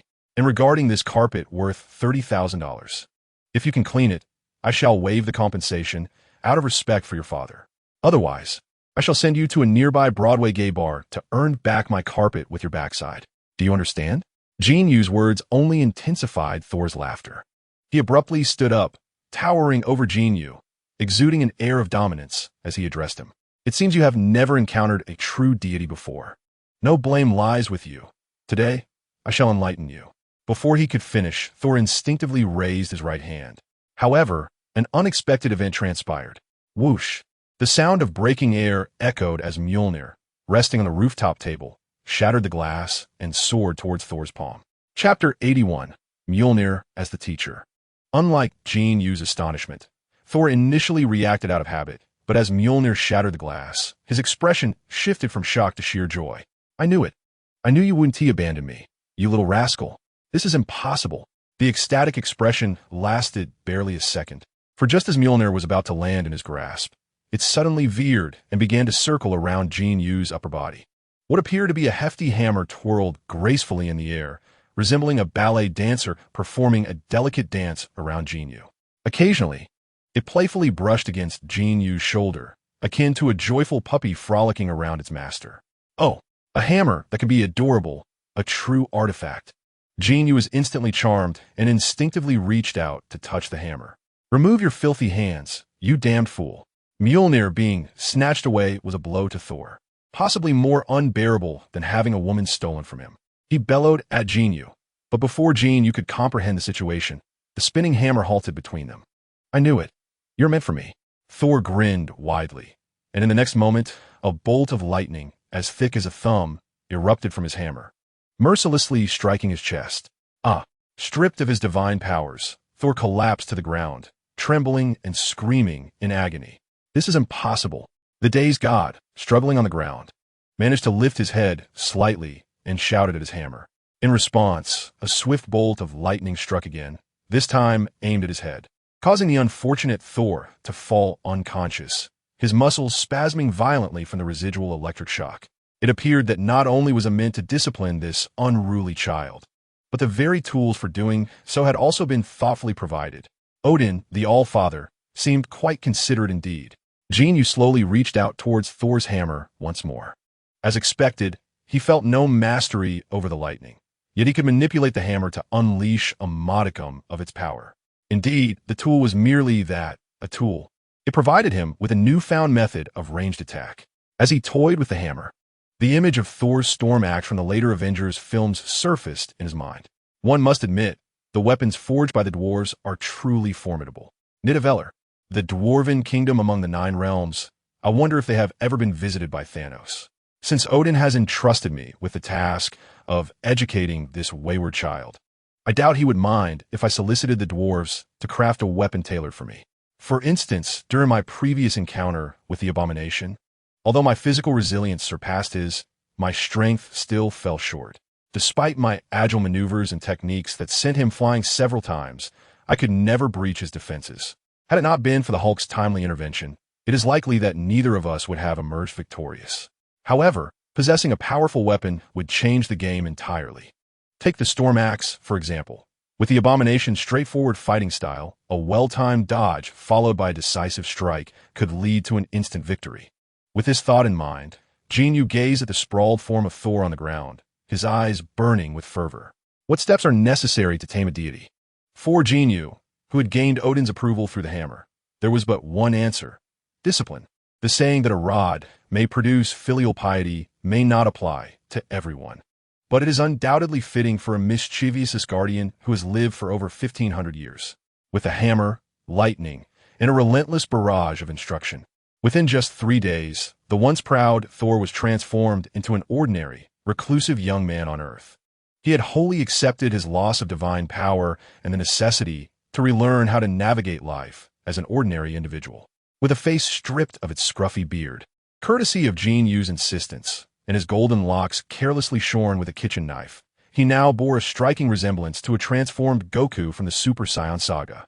Clad in denim jeans and an oversized shirt, Jin Yu scrutinized him for a moment before declaring, "Perfect. Now, you resemble an ordinary person. Come, let's capture this moment." Finding a plain white wall, Jin Yu snapped a close-up of Thor with his phone and sent the image to Natasha. Having spent several days in Washington without returning home to New York, Natasha requested Jin Yu to arrange a formal identity for Thor. Upon receiving the photograph, she opened her phone and paused in surprise, immediately messaging Jin Yu. "Who is this?" "This is Thor Odinson, the god of thunder from Norse mythology, the son of Odin, and the future heir of the kingdom of Asgard." Jin Yu replied swiftly, his fingers flying across the screen. Regrettably, in this era, there were no emoticons to express his amusement, or he would have included a classic gesture. Upon receiving the message, Natasha burst into laughter, but her amusement quickly turned to concern. She pondered whether Odin might lead the forces of Asgard to Earth in retaliation for Jin Yu's mischief with his son. Once the necessary documentation was arranged, Jin Yu showed no inclination to continue sheltering Thor. Instead, he handed him $1,000 in cash along with an old mobile phone. This time, Jin Yu was serious as he addressed Thor. "Honestly, I cannot instruct you on how to become a qualified king. However, your father wishes for you to learn how to be an ordinary man, so you shall start as one. You now possess a new identity, sufficient funds to sustain yourself for a time, and a phone, a tool for communication, as I have taught you. My number is stored within it, but unless you encounter an insurmountable problem, it is best not to contact me. Otherwise, I shall use your precious hammer to electrocute you. Do you understand? Your first challenge is to learn how to survive until your $1,000 are exhausted. Chapter 82. The arrival of Odin. Jin Yu was not jesting when he spoke of Thor becoming an ordinary person after bestowing upon him $1,000. He unceremoniously cast him out into the world, indifferent to his fate. Jin Yu believed that if Thor desired to embrace a mundane existence, he should be left outside for a few months to learn the ropes of survival. Meanwhile, SHIELD had deployed numerous agents to discreetly monitor Thor's every move. Jin Yu was fully aware of this, yet he specifically instructed Coulson, who was in charge of the operation, to refrain from interfering in minor matters and to allow Thor to handle them independently. Jin Yu has shifted his focus towards Justin Hammer. Although Hammer's jealousy of Tony has rendered him irrational concerning Jin Yu, it is likely that with the passage of time, Hammer will regain his senses. Therefore, Jin Yu must devise a strategy to ensure even a modicum of progress in his cultivation. He has kept his intentions to acquire Hammer Industries a secret from everyone, yet he currently lacks an effective means to fully deceive Hammer. Thus, he has come to the base, hoping that Tony and Banner might employ some technological means to temporarily lull Hammer into believing that his cultivation is bearing fruit. Unexpectedly, before Jin Yu could even discuss this matter with Tony, a divine intervention from Asgard arrived. Just as he parked his vehicle at the base's entrance, ominous clouds gathered overhead, and a radiant beam of multicolored light burst forth from the darkness, illuminating the entrance. As the brilliance faded, a magnificent steed, towering over 3 meters with 8 legs, stood proudly. Upon this majestic creature sat an elderly figure clad in golden armor and a crimson cloak, wielding a golden spear, exuding an aura of grandeur. This elder not only adorned himself in resplendent gold, but also emanated a dazzling golden light. Even the eye patch covering his blind eye was fashioned from gleaming gold. An inexplicable phrase from a past life surfaced in Jin Yu's mind: Tycoon Gold. In the presence of Odin, it could only be described as divine Tycoon Gold. Father of the gods, His Majesty Odin. Jin Yu bowed slightly, recognizing that, irrespective of status or power, the elder's age alone warranted his respect. It is a pleasure to meet you, Jin Yu. I must trouble you with matters concerning Thor on Earth, Odin stated, gracefully dismounting and placing a hand on Jin Yu's elbow. I have come as a father today, having not visited Earth in a long while. My attire is merely a sign of respect for you, with no other intentions. Upon dismounting, Odin's demeanor transformed entirely. His voice resonated with a rich magnetism, exuding the warmth of a neighborly elder. The commotion did not go unnoticed by the inhabitants of the base. As Odin conversed with Jin Yu, Tony and Banner emerged together. Oh my God, now I understand why Jarvis said my armor's color was rather understated, Tony remarked, observing the luminous splendor of Odin's attire and whispering to Banner. Tony Stark, this is Bruce Banner. It is a pleasure to meet you both. I am Odin from Asgard. Odin approached naturally, patting the shoulders of both men without the slightest hint of divine arrogance. I never imagined I would one day encounter the living embodiment of the Father of the Gods, rather than merely witnessing him from some temple in Scandinavia. Should I kneel and offer a kiss to your hand? Tony remarked half-jokingly, yet his eyes betrayed an undeniable excitement. For this was none other than the legendary deity. In contrast to Tony, Dr. Banner appeared considerably more reserved, clasping his hands nervously as he spoke. Your Majesty Odin, I must admit I am rather overwhelmed. As a child, I was captivated by Norse mythology, and I never imagined that one day. Oh, dear God, I had no idea that legends could be real. Ha ha ha. Asgard is not bound by such formalities, and as I come to you today as a father, might you invite me inside for a moment? With Odin's invitation, the others felt awkward lingering at the threshold and quickly ushered him in, leading him to a spacious reception room where Tony generously poured each of them a glass of fine vintage wine. The last time I visited Earth, its inhabitants had just begun to craft a rather murky wine from grapes, which tasted somewhat sour and peculiar. I never anticipated that after thousands of years, Earth would transform so completely. Odin lifted his goblet, first savoring a delicate sip before boldly draining the remainder, exclaiming in wonder, Your Majesty Odin, may I inquire about the purpose of your visit? The demeanor of Odin left Jin Yu somewhat uncertain about his intentions, prompting him to grasp the wine bottle and refill Odin's glass while asking, as I mentioned, I have come in the capacity of father. However, it is not solely due to Thor's presence on Earth, but also concerning matters of the future. A crisis is poised to unfold throughout the cosmos, one from which Earth, Asgard, and indeed the entire universe cannot escape. The Nine Realms face a precarious existential threat, and to confront this peril, we require many individuals endowed with extraordinary abilities to rise and fight for Earth and the cosmos. You are among these individuals, alongside my son, Thor. My purpose today is to meet the future allies of the King of Asgard and to offer you some preliminary assistance. Compared to Thor's brutish demeanor, Odin exhibited remarkable wisdom, humbling himself to elevate others while refraining from mentioning the destiny-altering presence of Jin Yu as foretold by the Ancient One. Instead, he treated everyone equally, much like a father would regard his son's future companions. At least, that was how it appeared on the surface. I find your words somewhat perplexing. Are you suggesting that a crisis looms in the future? May I inquire further about the specifics of this impending crisis? Tony asked earnestly. The future has already undergone a shift, progressing toward a more favorable outcome. If I were to divulge more, it is possible that none of this would come to pass. What you need to do is fulfill your roles and follow your instincts, Odin replied. Tony and Banner nodded in agreement, fully recognizing that the culmination of science leads to theology. As the foremost scientists in the world, their comprehension and reverence for the cosmos surpass that of the average individual. They possess a profound understanding of causality that goes beyond common knowledge. Now, regarding our discourse on the future, let us cease for the moment. As a mentor, I wish to bestow upon you a few modest gifts. With these words, Odin gracefully waved his hand, and several objects of varying sizes materialized in one corner of the room. Chapter 83.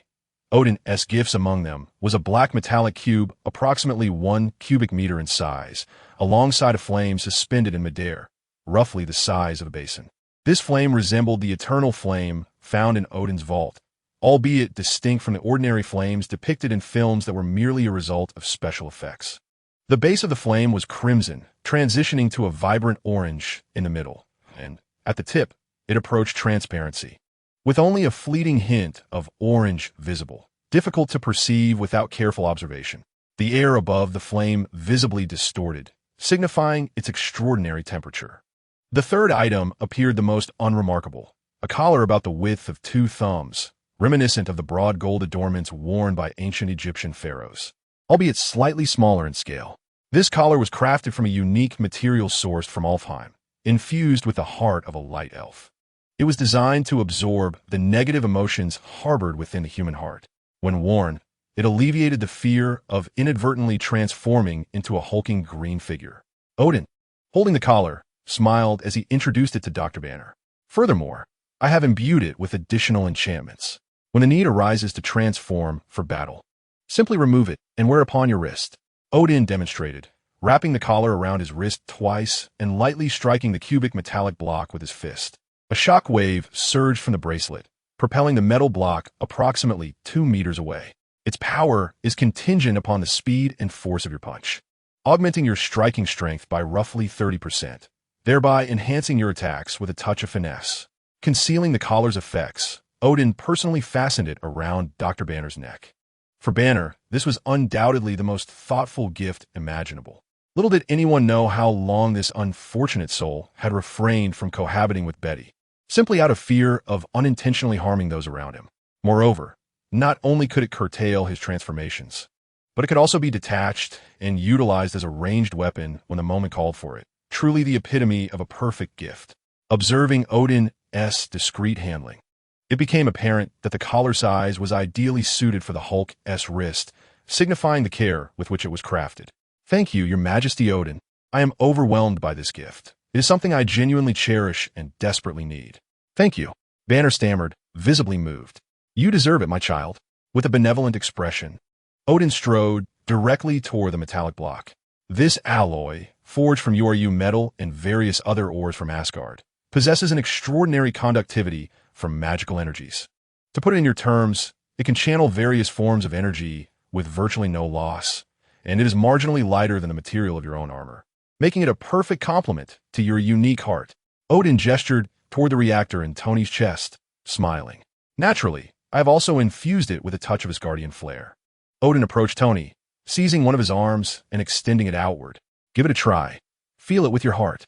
His voice seemed imbued with magic. And before he had even finished speaking, Tony closed his eyes. Moments later, he opened them in disbelief as the metallic block floated effortlessly to his side, akin to Mjolnir. Tony reached out to catch the entire metallic piece, his expression shifting dramatically. How can this be? Indeed, this is another of its unique features. It bears no weight for you. I have imbued the entire piece with magical power, allowing you to either melt it down for separate use or employ it as a whole without affecting its efficacy. Odin remarked with a smile. Tony was astounded. He had been contemplating a locator device to summon his armor from anywhere on the planet via satellite. To his surprise, Odin had resolved this dilemma for him, offering even more delightful functions. At the very least, when the energy of his reactor was depleted, the armor would no longer be a burdensome encumbrance. If it bore no weight for him, he could don the armor and transform into an invincible warrior akin to a turtle shell. Albeit this invincibility would only pertain to small-scale weaponry on Earth. What is its range of perception? Tony inquired eagerly. To be honest, I have not tested it, my child. However, I trust it will suffice. At the very least, it should reach your location within seconds throughout the entire solar system. Odin shrugged nonchalantly, exuding a certain majestic flair. These two gifts were enough to bind Tony and Banner to a lifetime of gratitude towards Odin, who had deftly struck at the core of their needs, leaving them unable to refuse. Finally, Odin's gaze settled on the flickering flame hovering in midair. The eternal flame, originally the source of power for the ruler of Muspelheim. The fire giant Surtur also held a special connection to the twilight of Asgard's chief deity. Let us hope that this time, the twilight of the gods truly vanishes. Odin sighed softly, waving his hand to bring the flame floating before Jin Yu. Your bones rival the strongest metals in the universe, and your physical strength is ever increasing. What you currently lack is an energy-based attack, and this flame can wholly compensate for your shortcomings. Without needing further encouragement from Odin, Jin Yu's body instinctively reacted. He slowly extended his hand towards the eternal flame, and suddenly, a powerful suction erupted from his palm. The eternal flame flowed into his body like a liquid. With a thunderous roar, flames erupted from Jin Yu's form. Odin appeared to be well prepared. He pointed the eternal spear, and a golden energy shield enveloped Jin Yu entirely, firmly confining the flames around him. Within mere seconds, the flames began to recede back into his body. Observing Jin Yu, although his hair remained unscathed, his clothes had been reduced to mere ashes. Remarkably, Jin Yu seemed oblivious to this, eyes closed as he attuned himself to the changes within.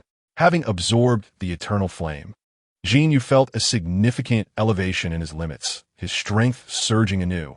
By mere sensation, he estimated his power had increased by at least 50%, and the energy absorbed by his body was notably enhanced. Most crucially, the flames had transformed into a part of his own essence. With a mere thought, flames erupted from his feet, lifting him gently into the air, where he remained suspended a meter above the ground. Chapter 84. A month later, the sound of air being torn apart resonated as Jin Yu maneuvered with both hands and feet, just as he had while clad in armor. His palms and soles became four thrusters, enabling him to spiral rapidly around the room. Once he became accustomed to the initial flow of energy in midair, he gradually descended to the ground, the fiery patterns in his eyes flashing momentarily before his appearance returned to normal. I'm deeply grateful, Your Majesty Odin. I truly cherish this gift, Jin Yu expressed sincerely. While the absorption of the eternal flame was, to be frank, of modest effectiveness, it nonetheless endowed his body with an energy attribute and the ability to fly, a delightful surprise for him. You have earned this. The positive impact you have on Asgard cannot be measured by mere gifts. Once Thor's matters are resolved, you are most welcome to visit Asgard. There are more surprises in store for you. Odin's final remark was directed at Jin Yu, who nodded in acknowledgement. Even without Odin's encouragement, he would have sought the opportunity to visit, particularly for his own exclusive weapon. Now that Odin had spoken, Jin Yu readily agreed. Very well. I hope to see you in Asgard, my children. I cannot remain away for too long. I must return immediately. Odin smiled as he addressed the group. Naturally, the three were eager to see him off, but unexpectedly, Odin blocked their path. "No need for farewells. The Rainbow Bridge will collect me right at the entrance. And, Jin Yu, it would be wise for you to don some clothing." Upon uttering these words, Jin Yu suddenly felt a chill and quickly looked down, gasping internally, though his face betrayed none of his surprise. Even turning towards the amused Tony and Dr. Banner beside him, he straightened his posture and exclaimed loudly, "Unconvinced? Let us have a competition." Odin had departed as swiftly as he had arrived, leaving merely 2 imprints of rainbow bridges at the base's entrance. The illustrious father of the god from Asgard resembled a father delivering gifts to a teacher's home. However, Jin Yu understood that Odin's visit was not solely for Thor. Yet, for Jin Yu, it made little difference. Having resolved to fight alongside the mischievous Thor, he felt compelled to assist with Asgard's affairs. Moreover, when the opportunity arose to traverse the cosmos, the potential influence of Asgard in the universe would be indispensable. No sooner had Odin left than Tony eagerly dashed into the laboratory to tinker with his new armor, while Dr. Banner, more audacious, equipped himself with a dagger and inflicted a deep wound upon his abdomen.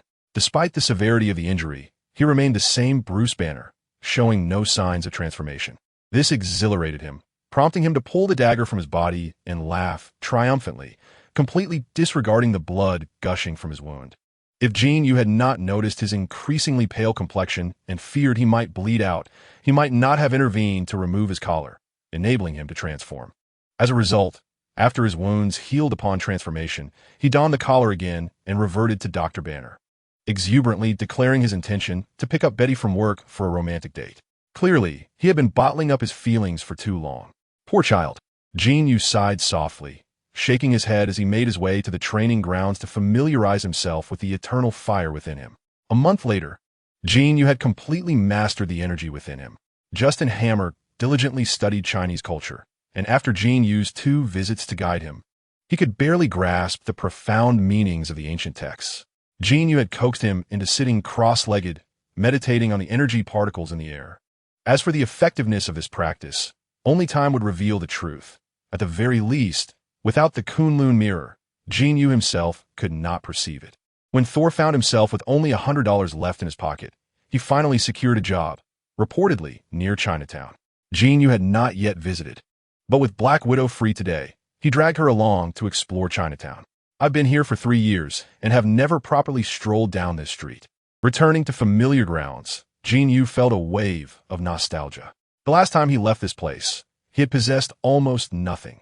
Now, he had friends, a circle, a woman, and an exceptional prowess accompanied by wealth that would elude an ordinary person for a lifetime. Yet for so long, Jin Yu had subconsciously resisted coming back here. In certain aspects, the Marvel Universe bears an uncanny resemblance to the Earth I inhabit, particularly in the familiar dialects echoing through Chinatown, which effortlessly evoke Jin Yu's nostalgia. However, no matter how similar this world may appear, it is ultimately not the one I know, devoid of the imprints of my past.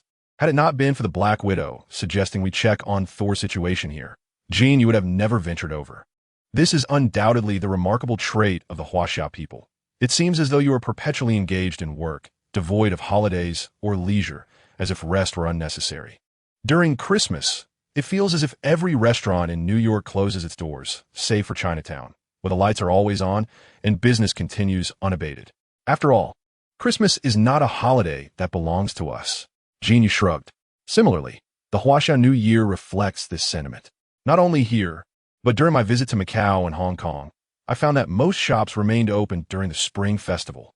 Jin Yu pondered, realizing that both this world and the Earth from which she traversed share this trait, particularly among the older generations, who toiled their entire lives for prosperity. All right, you have a point. However, our generation is not as industrious as those who came before us. Our predecessors were exceptional. Don't tell me this is the very establishment. Jin Yu had intended to discuss the remarkable achievements of her forebears, but her thoughts were interrupted as she noticed the Black Widow pausing in front of a restaurant. The establishment bore a rather mundane name, Fortunate Arrival, with a sign displaying an inverted character for fortune. It was modest in size, featuring a small room for 10 and an exterior capable of accommodating about 20 diners. The menu was eclectic, primarily catering to the more traditional tastes of the older Huaxia residents, though occasionally curious foreigners would drop by for a taste of the authentic. Yet, What truly mattered was that this was the very restaurant where Jin Yu had labored tirelessly for 3 years. "Are you certain Thor works at this place?" Jin Yu inquired, pointing at the sign with disbelief. "I'm quite sure. Now do you understand why I insisted on bringing you here?" The Black Widow replied. Despite Jin Yu's enigmatic aura, her experiences since arriving in this world had been thoroughly scrutinized by SHIELD. Yet the fact that Thor had fortuitously found himself in this restaurant was indeed surprising to all. "Are you certain this wasn't a deliberate arrangement?" Jin Yu asked, a hint of skepticism in her voice. The Black Widow shook her head in exasperation. "Alas, such is this damned fate." Jin Yu sighed and stepped into the familiar, yet unfamiliar restaurant. It felt familiar because of the 3 years she spent here, yet strange due to the renovations that had transformed it from a quintessential Huaxia eatery to one that now exuded a more modern flair, resembling a Chinese fast food restaurant. It bears a striking resemblance to the humble food stalls of Jin Yu's hometown, where a large chef's cabinet is filled with an array of dishes, each meticulously arranged in square containers and clearly priced. Naturally, there are options for combinations such as 3 meats and 1 vegetable, or 2 of each, with rice available at one's leisure.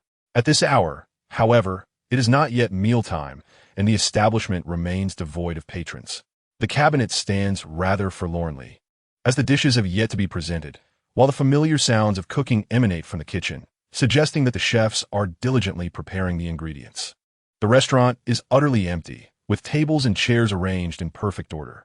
A burly man, clad in a white shirt and a server's apron, rests his head on the counter, a cloth in hand, soundly asleep. As Jin Yu approaches, he realizes that this slumbering figure is none other than Sol. Observing Sol drooling across half the bar, Jin Yu feels a surge of indignation. During his tenure here, he had toiled relentlessly for 3 years, rising at dawn and laboring in the kitchen. He scarcely had time to sleep, let alone venture out to avoid the watchful eyes of immigration officers. The only glimpses of the outside world he caught were through a small window in the second-floor restroom during brief moments of respite. How could Sol enjoy such comfort? Napping during working hours? This thought ignites a small flame at the tip of Jin Yu's fingers, which he then places beneath Sol's chin. After more than a month apart, the stubble on Sol's chin has regrown, and as the flame singes it, the unmistakable scent of singed hair wafts through the air. Sol's nose twitches, and in the next instant, a blood-curdling scream erupts from him. He leaps from the bar, but the rapidity of his movement causes his knee to collide painfully with the bar's interior, resulting in a cacophony as calculators and pens tumble about in chaos. Jin Yu swiftly catches a falling fortune cat from the counter. Is it truly such a grueling task to sleep during working hours? He gently places the fortune cat back on the bar and speaks in a measured tone. Sol, rubbing his sore chin, takes a moment to register that Jin Yu stands before him. Upon recognizing him, Sol erupts in outrage. "Grueling? Do you have any idea how much work I do each day? I rise early to help the boss wash and chop vegetables, serve customers at lunchtime, clear tables, and wash the leftover dishes.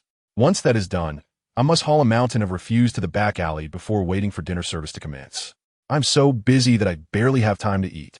I swear, this wretched job is more exhausting than the battles I used to fight. You must find me a better position, a more suitable one." Sol appears to have endured considerable hardship, venting his frustrations at Jin Yu. By the end of his tirade, he feels a sense of grievance wash over him, and he plops down on the bar, staring blankly as he mutters, "Do you know? While I was dining, he wouldn't even allow me to indulge in alcohol, let alone any beverages. Back in Asgard, a single meal would typically see me consuming half a barrel of mead or fruit wine." Thor's expression was one of deep grievance. Indeed, while SHIELD had granted him an identity, he possessed neither qualifications nor work experience.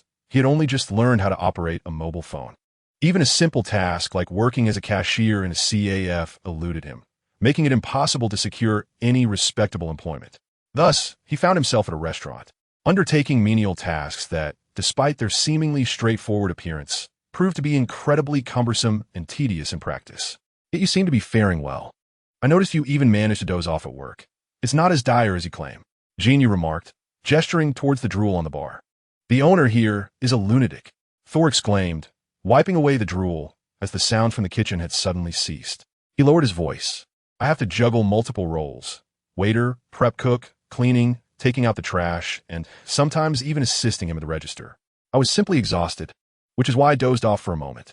Listen, this job is not meant for a sane person. You have no idea what it's like here.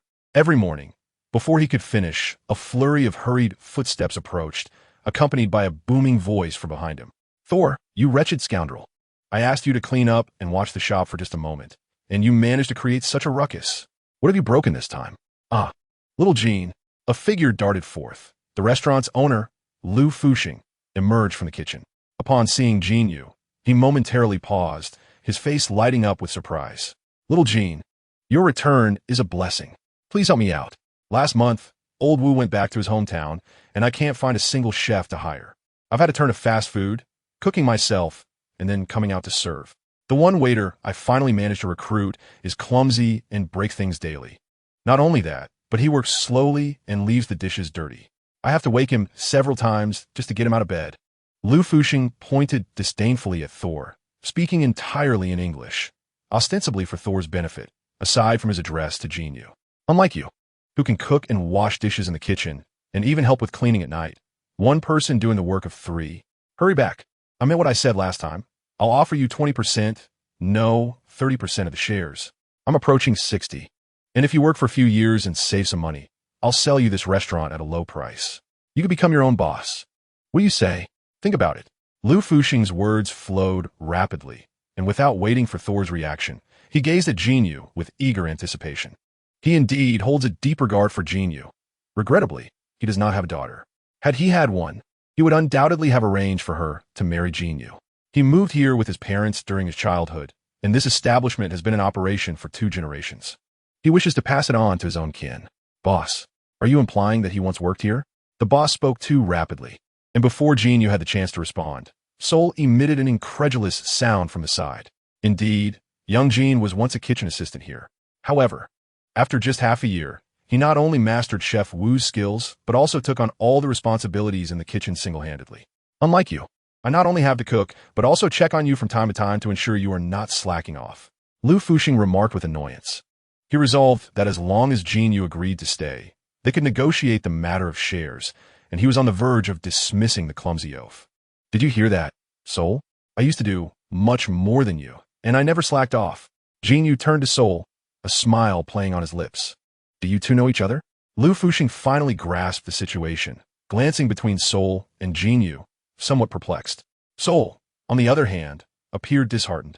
He had intended to lament about the difficulties of working there, only to discover that Jin Yu had previously worked there and evidently excelled at it.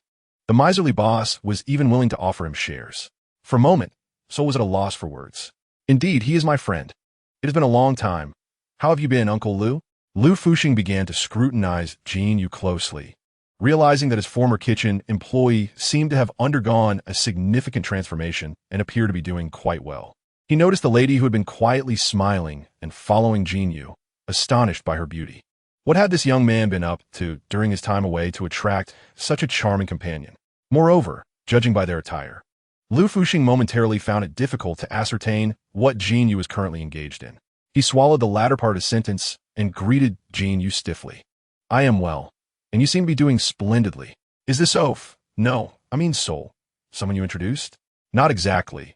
I did not anticipate the circumstances would unfold so serendipitously. Come, Uncle Lu, let us step outside. I have something to discuss.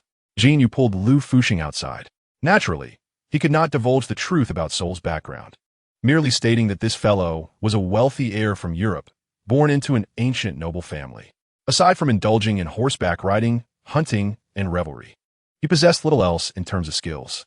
His father had decided to let him experience life by cutting off his financial support and leaving him to fend for himself in the country, allowing him to truly appreciate the essence of living. Uncle, I cannot fathom how fortuitously he stumbled into our establishment. This young man's father is an affluent magnate, willing to spare no expense to provide his son with a quality education. Since you are family, I cannot allow you to bear the burden alone. I am acutely aware of his inefficacy at work. His consumption is excessive, and it is unjust for you to support him without recompense. As he spoke, Jin Yu produced a check, swiftly inscribing an amount of $100,000 before presenting it to Lu Fuxing. Not so, Jin. This is... Lu Fuxing gazed at the sum, his eyes widening in disbelief. How could Jin have amassed such wealth in such a short span? However, despite his envy, Lu felt it improper to accept what was not rightfully his and promptly pushed the check back. Uncle, allow me to explain. This is precisely what I do. Numerous influential figures are willing to invest significant sums for their children's education. This young man's expenses are boundless. This amount scarcely represents 1% of what his father has entrusted to me. Rest assured, with him in your care, I can be at ease. Otherwise, I would need to hire someone to watch over him outside, which incurs additional costs, does it not? Yet this seems rather excessive. Lu Fuxing hesitated, still reluctant to accept the check. We are kin. Had you not taken me in, I would not have established myself here, nor would I have earned such wealth. My current standing is due to your generosity. Please accept this. I have but one request. Should you find it tiresome, feel free to hire additional staff. However, ensure this young man is worked hard, assigned all manner of menial tasks. If he cannot complete them, deduct from his wages. If he fails to perform adequately, allow him no comfort at mealtime. In essence, do not let him perish, but do not coddle him either. Jin Yu patted Lu Fuxing on the shoulder and discreetly tucked the check into his pocket. Soul, I have spent 3 years here. I do not expect you to remain for as long. However, should you one day manage to leave this place on your own merit and sustain yourself in the world beyond, that will signify your first trial passed. I shall speak favorably of you before your father. Soul's choice of venue provided Jin Yu with an opportunity to impart valuable lessons. Before departing, Jin Yu set a short-term goal for Soul. As for any further trials after leaving this place, that would depend on Odin's judgment. After encouraging Soul and exchanging a few words with Lu Fuxing, Jin Yu declined the invitation to stay for a meal and, taking the widow by the hand, exited the restaurant. Upon stepping outside, Jin Yu's gaze fell upon a man of strikingly alluring demeanor standing across the street. Dressed in a tailored black suit, his long black hair meticulously slicked back, he gazed at the restaurant with a complex expression. In his eyes, one could discern pain, hatred, sorrow, and, most prominently, a hint of derision conveyed through a slight smile. Noticing Jin Yu emerge with the widow, the man's eyes lingered briefly on Jin before he averted his gaze and strode purposefully toward the restaurant. A flicker of intrigue stirred within Jin Yu. He exchanged a knowing glance with the widow, feigning indecision about their next destination, and approached the man with purposeful strides. It was evident that the man's thoughts were not on Jin Yu. In his eyes, Jin Yu was merely an ordinary person out for a meal with a young lady, not worthy of his regard. Thus, when Jin Yu inadvertently obstructed his path while accompanying Black Widow, the man paused momentarily, casting a disdainful glance at Jin Yu, as though to say that he was fortunate today and chose to sidestep him. In this world, the abilities and appearances of individuals, compared to those in films, were subject to certain modifications. Initially, Jin Yu was uncertain, but observing the man's proud demeanor and his gaze directed at himself, Jin Yu could almost confirm that this was indeed Loki, the most arrogant of the Asgardian trio, especially prior to enduring the Avengers' onslaught. Loki was exceptionally haughty when confronted by humans, perceiving himself as a lofty deity in their presence. Today was no exception. Had he not orchestrated the demise of the frost giants and been eager to flaunt his accomplishments before Thor, coupled with the need to convey the news of Odin's death, he would have had no qualms about crushing Jin Yu, whom he considered an insignificant ant underfoot. With a derisive glance at Jin Yu, Loki attempted to sidestep him, only to find Jin Yu twisting his body to block him once more, this time with Black Widow in tow. Loki's expression darkened. Having eradicated the frost giants and achieved what Thor had failed to do, how could he allow a mere insect to obstruct his path not once, but twice? Damn it! You, Loki began, his voice laden with fury, but before he could finish, Jin Yu, akin to a common man in a brawl, leapt up and delivered a resounding slap across Loki's face. This slap was unexpected, not only for Loki but also for Black Widow beside Jin Yu. Are you blind? Or is there something wrong with your eyes? This street is wide enough for 3 trucks to pass side by side, yet you insist on blocking my way? Loki was utterly bewildered.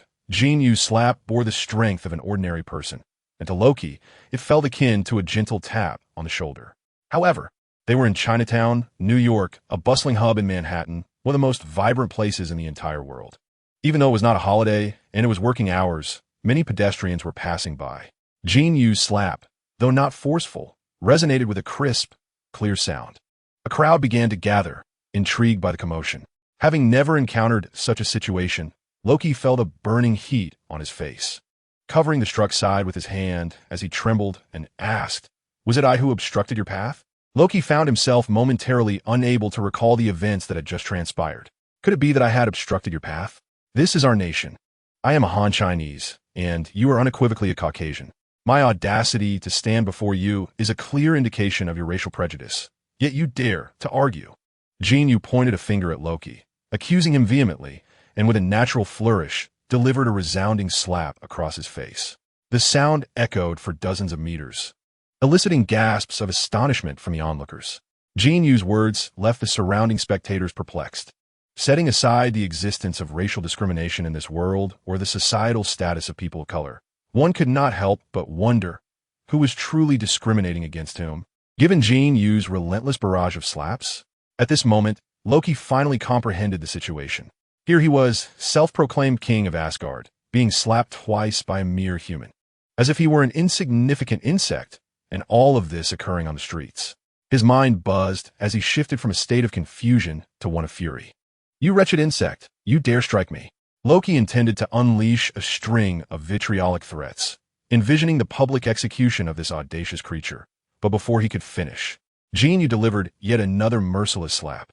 "That slap was meant for you. What now?" With that, by the time Loki regained his composure, Jin Yu had already pulled Black Widow several meters away, not forgetting to hurl a taunting remark over his shoulder. "I will kill you, you damn insect." Loki felt a seething tide of anger boiling within his chest, unable to fathom how an ordinary human could land 3 resounding slaps upon him without him reacting. He shouted furiously at Jin Yu and pursued his retreating figure.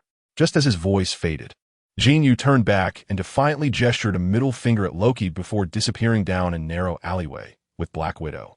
Damn it! The initial elegance and superiority he once exuded vanished, leaving Loki seething like a thug provoked on his own street.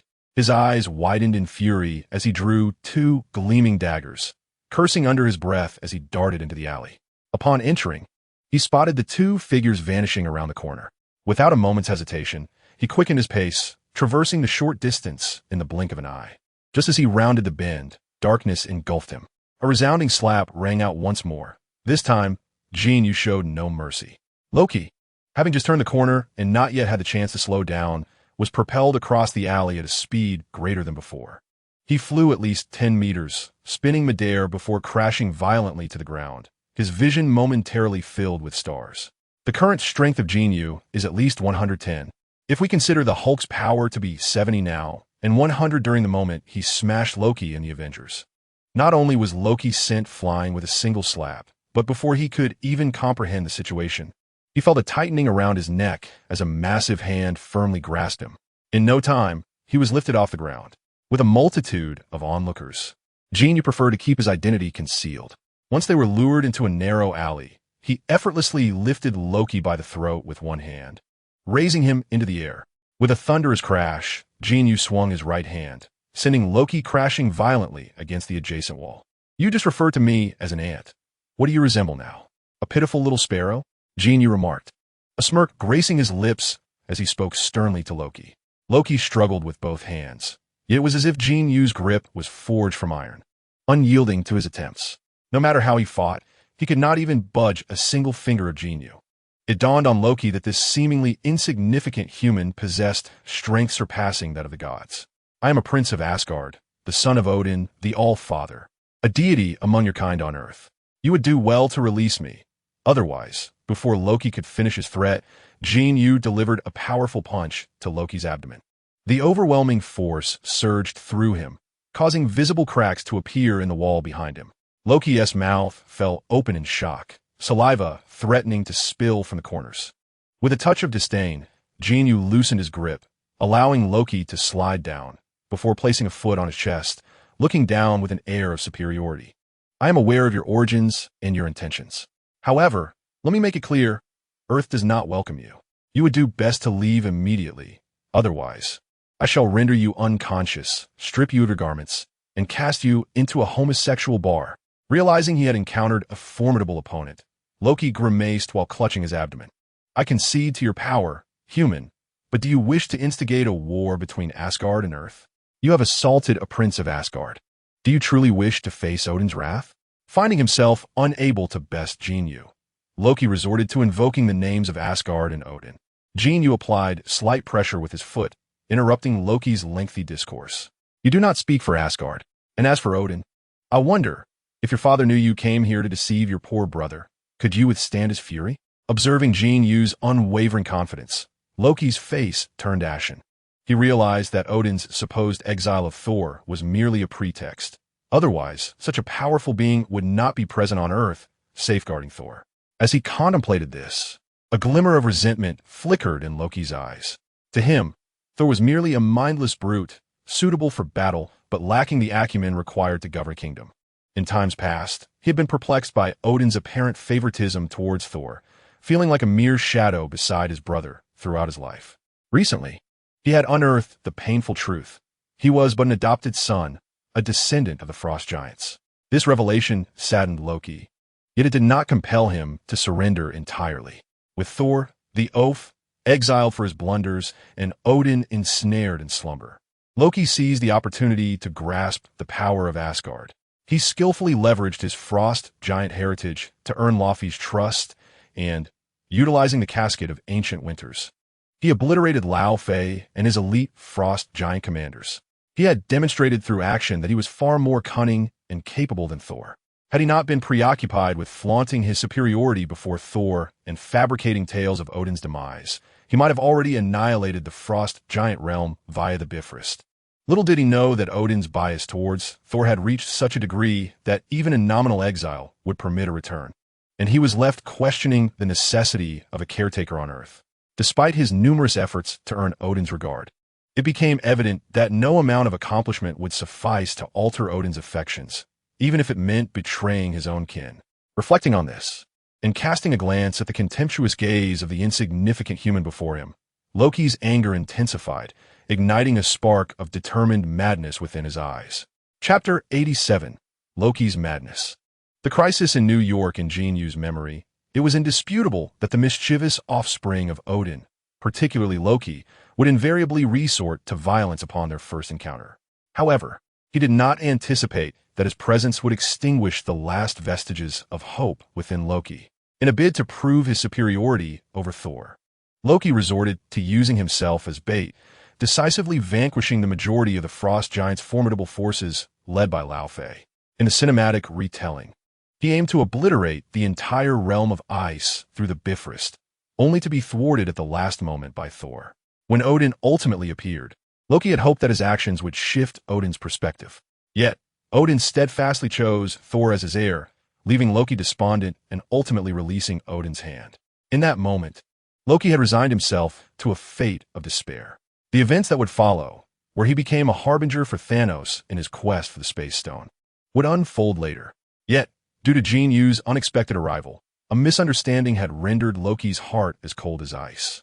Unlike in the movie, he was not confronted by Odin, who had clung to him with regret and paternal love atop the Bifrost.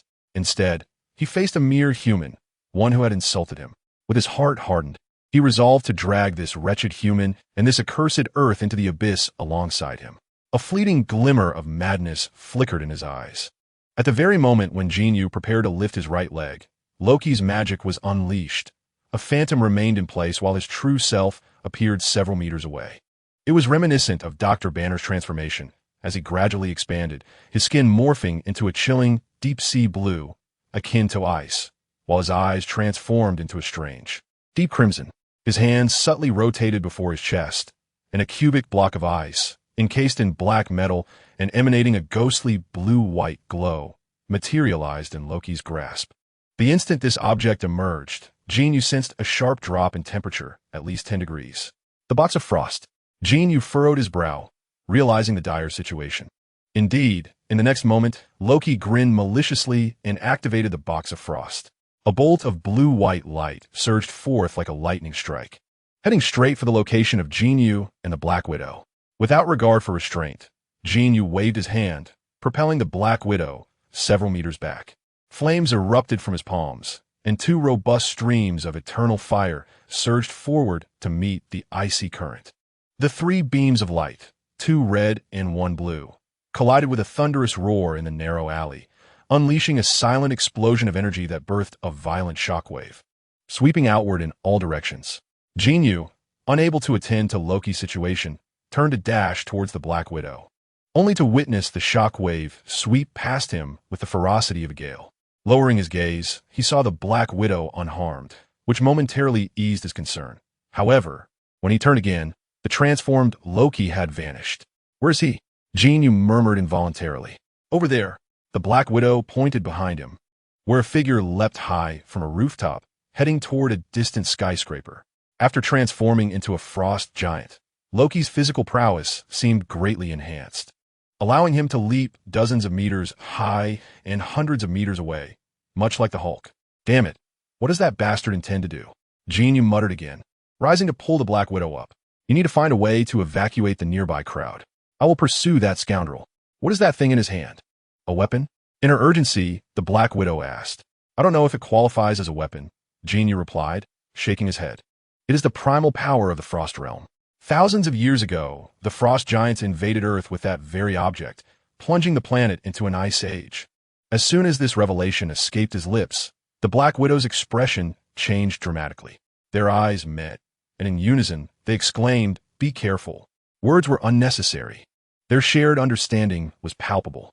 Taking a deep breath, Jin Yu felt flames surge from his limbs, propelling him skyward in pursuit of Loki, while the Black Widow anxiously retrieved her phone to make a call.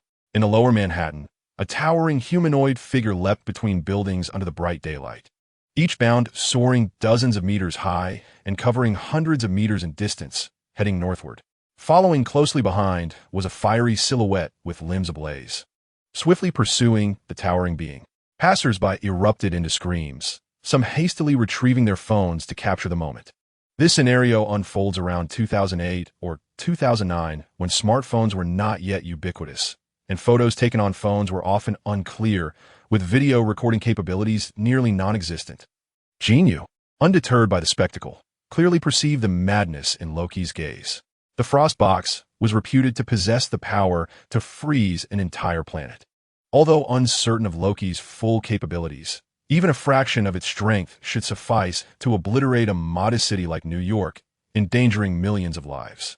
With flames surging from within, Jin Yu propelled himself forward, closing the distance to Loki in mere moments. However, before he could make a move, Loki leapt high into the air, twisting mid-flight, and unleashed another blast of icy wind from the Frost Box toward Jin Yu. Utilizing his innate flying ability, which proved more agile than any armored suit, coupled with a sense of time that bordered on the extraordinary, he deftly evaded the icy torrent without losing momentum. Yet, he realized that the 20-story office building behind him was bound to be struck by the frigid blast. With no alternative, Jin Yu halted midair, his hands igniting in flames to meet the oncoming cold wave. A faint hum resonated as their energies collided, and Jin Yu was propelled back by the subsequent shockwave, soaring several meters away. "Damn it," he cursed under his breath. Once he regained his composure, he ascended sharply to over 100 meters, resuming his pursuit of Loki. Fortunately, Loki had not ventured far, but had landed directly on the rooftop of a tall building. Jin Yu, with a swift rush, approached cautiously, circling the rooftop to avoid falling victim to Loki's tactics again before diving toward the surface. In midair, he prepared himself, should Loki unleash another icy blast. He would evade it and swiftly close the distance to seize the Frost Box from him. His plan seemed sound. Yet just as Jin Yu approached within 20 or 30 meters of Loki, the latter suddenly lifted his head, grinned at Jin Yu, and began to fade, becoming translucent and vanishing into thin air. Had he been deceived? A flicker of realization crossed Jin Yu's mind as he abruptly halted, suspending himself just a few meters from the rooftop. Anxiously glancing around, he soon discovered Loki atop the Empire State Building, over 100 meters away. Loki, in the form of a frost giant, stood beneath the pinnacle of a tower, arms raised high, as the Frost Box in his grasp erupted with a brilliance akin to that of the sun. Chapter 88. Incompatibility of Water and Fire. On the Upper East Side of Manhattan, along a seaside promenade, there were no grand architectural landmarks nearby, and it was a considerable distance from the bustling Times Square. As autumn deepened, the overcast sky cast a gloomy pall over New York City, and the sanitation worker, Old Sam felt the biting sea breeze penetrating his bones. After sweeping away the bothersome leaves, he settled onto a bench, pulling the zipper of his coat up to his neck. This wretched weather would be bearable with a cup of hot coffee. As Old Sam sat to rest, he muttered incessantly about the dreadful weather and the absence of sunlight. Suddenly, he looked up. From the distant Empire State Building, an extraordinarily dazzling light burst forth, resembling a small sun conjured from thin air. Yet, rather than warmth, the light seemed to cause the temperature around him to plummet. What the hell is going on? Summer has only just passed, and what in the world is that light? A new light show from the Empire State Building? Old Sam grumbled, feeling increasingly cold, as even the bench beneath him seemed to grow frigid. Sensing something amiss, he abruptly stood up, and the sight before him left him utterly astonished. Along the street, on the seaside railing, and on the trees, wherever there was considerable moisture, visible patches of white frost began to form. The frost box, truly the primordial artifact of the frost giant lineage, had revealed its power. Upon realizing he had been deceived, Jin Yu immediately soared towards the top of the Empire State Building. In those fleeting seconds, he observed the walls of the surrounding buildings becoming rapidly encrusted with thick white frost, spreading at an alarming rate. Moreover, from the frost box, icy currents surged forth in all directions. Jin Yu spun in midair, deftly avoiding the frigid blasts, rushing towards Loki. Meanwhile, Loki appeared to be exerting all his might to unleash the frost box's power, while keeping a vigilant eye on Jin Yu's approach. Just as Jin Yu was about to close the distance, Loki suddenly turned to face him. Transformed into a frost giant, Loki no longer bore the semblance of his former charming self. He now appeared grotesque and fearsome, especially with his blood-red eyes, resembling a fiend emerging from the depths of hell. Facing Jin Yu, Loki forced a smile that was more grotesque than tears. A chilling aura enveloped his hands, intensifying as the radiance of the icebox surged once more. The relentless currents of frost that had been cascading in all directions abruptly ceased. Immediately after, a torrent of ice, a full meter in diameter, shimmered with a bluish-white hue and surged toward Jin Yu. Even before contact, Jin Yu felt the air grow significantly colder, a true testament to the icebox's formidable power. Not daring to be complacent, Jin Yu unleashed a fiery response. With a resounding roar, flames erupted from his lower body, while his upper half transformed into a blazing inferno. Under his command, the flames grew increasingly intense, their hue lightening until they approached a nearly pure white. With a determined shout, he thrust his arms forward, and a meter-wide column of fire erupted from him, colliding with the icy torrent. In this moment, the elemental forces of the Ice Kingdom, Jotunheim, and the Flame Kingdom, Muspelheim, which had never before intersected, were now poised to clash on Earth. Unlike their previous encounter in the alley, where energies collided mid-air akin to the martial arts novels, two streams of energy meeting without affecting their respective origins, this confrontation was a direct test of internal power. Loki, with no mercy, wielded the ice box, while Jin Yu drew upon the energy within himself. As the two energies converged, the opposing forces annihilated each other in the void. Yet, the flow of energy from both sides persisted.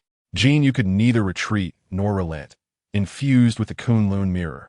He could withstand a direct hit without sustaining severe harm. However, the magnitude of this icy torrent was overwhelming. Jin Yu was no saint, but he could not stand idly by while others perished. He resolved to withstand this force with all his might. Loki, on the other hand, found himself equally unable to withdraw. Embracing a resolve of fatalism, he intended to obliterate Jin Yu and drag humanity into the abyss alongside him. Yet, he had not anticipated that the flames emanating from Jin Yu were eternal fire, perfectly countering the ice box he wielded. Should he ease his grip now, the flames would surely reduce him to ashes, and it would not be in the style of the god of trickery to perish so ignobly. Thus, both parties relentlessly channeled their energies against one another. However, as the energies dissipated in the void, abnormal fluctuations began to manifest in the surrounding space, and with each collision, peculiar changes started to unfold. The sensation is akin to the cinematic clash between Iron Man and War Machine, where initially, two beams of energy annihilate each other, only to culminate in an unforeseen metamorphosis leading to a localized, yet tremendous explosion. In this moment, Jin Yu and Loki find themselves in a similar predicament. Their unwavering confrontation causes the fluctuations in the surrounding space to intensify. A meticulous observer would note that at the juncture of their energies, not only does the fabric of space appear to distort subtly, but the very hues around them begin to undergo a gradual transformation. Chapter 89. Energy Out of Control. Ancient One intervenes. Jin Yu possesses an extraordinary instinct for danger, and when he senses an anomaly within the energy clash, an overwhelming sense of crisis engulfs him. It begins with a fierce palpitation, followed by every hair on his body standing on end. Utilizing the dynamic vision afforded by his bullet time, he gazes towards the point of collision where the energies converge. The surrounding space twists as if it were a crumpled bedsheet, with certain areas tearing open to reveal a semi-transparent, ashen interior, seemingly concealing a chaotic amalgamation of vibrant colors. The spirit of the Kunlun mirror had previously disclosed to Jin Yu that although its essence is now merely fragmented, its durability ranks among the finest in the universe. Even after merging with Jin Yu, its strength remains formidable, surpassing that of the Hulk. As Jin Yu absorbs more energy, his body gradually evolves towards the material essence of the Kunlun mirror. Yet, despite this transformation, the peculiar fluctuations within the energy still evoke a profound sense of peril. How immense must the forthcoming energy release be? Could it obliterate all of Manhattan, or perhaps even New York City?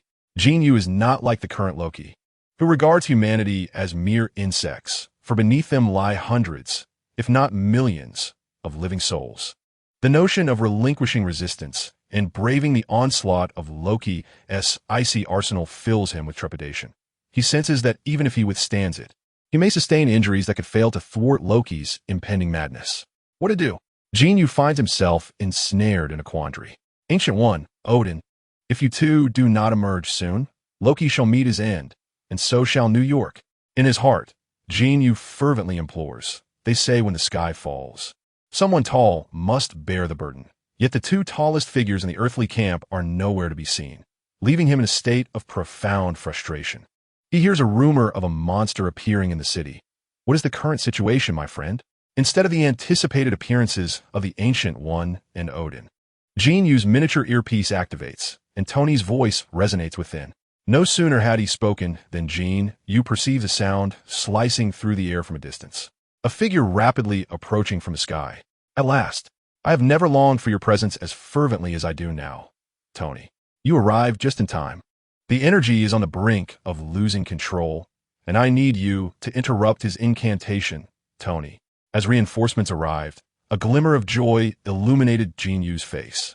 Without pausing to explain, he directly conveyed his demands to Tony. Hearing Jin Yu's words, Tony halted in midair, more than 20 meters away, and cast a fleeting glance at the point of energy transfer.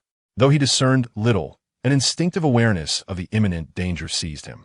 Observing the situation on both sides, he grasped Jin Yu's predicament and swiftly extended his hands toward Loki, initiating the charging process of his laser cannon. Regrettably, his timing was just slightly off. A sharp crack echoed in Jin Yu's mind, a sound conjured by his imagination, for he clearly observed a network of spiderweb-like fractures materializing around the distorted space in between. Alarm surged through him. This was his first instinctive reaction. Tony, run! Quickly! This desperate exclamation escaped Jin Yu's lips, a tone of urgency unprecedented in their long acquaintance. Almost hoarse with anxiety, trusting Jin Yu implicitly, Tony wasted no time in shutting down the laser cannon's charge, preparing to channel all energy into the thrusters for a hasty retreat from the perilous location. However, just as the light from the laser cannon began to fade, the balance of energy at its core was abruptly shattered, causing a kaleidoscope of colors to expand. In the blink of an eye, a magnificent golden portal descended from the sky, encircling Jin Yu, Loki, and the chaotic energy between them, as if it were a hoop. Once ensnared, the golden portal began to shrink at an astonishing speed, so rapid that Tony, positioned at an angle above, could scarcely discern what lay on the other side. In a mere instant, the expansive portal had shrunk to the size of a coin, and just before its complete disappearance, two slender strands of vibrant energy burst forth from within. The speed was such that Tony barely had time to react. One strand grazed past the shoulder of his armor. The suit, enhanced with materials bestowed by Odin and designated as the Mark armor by Tony, suffered a loss, A palm-sized section of the shoulder was sheared away, exposing a corner of his underlying attire, which then spiraled upward into the sky. The other strand, meanwhile, pierced the corner of the Empire State Building's rooftop, causing a sizable chunk of concrete to plummet several meters down. Just as Tony contemplated activating the thrusters to dive down, a roar erupted from below.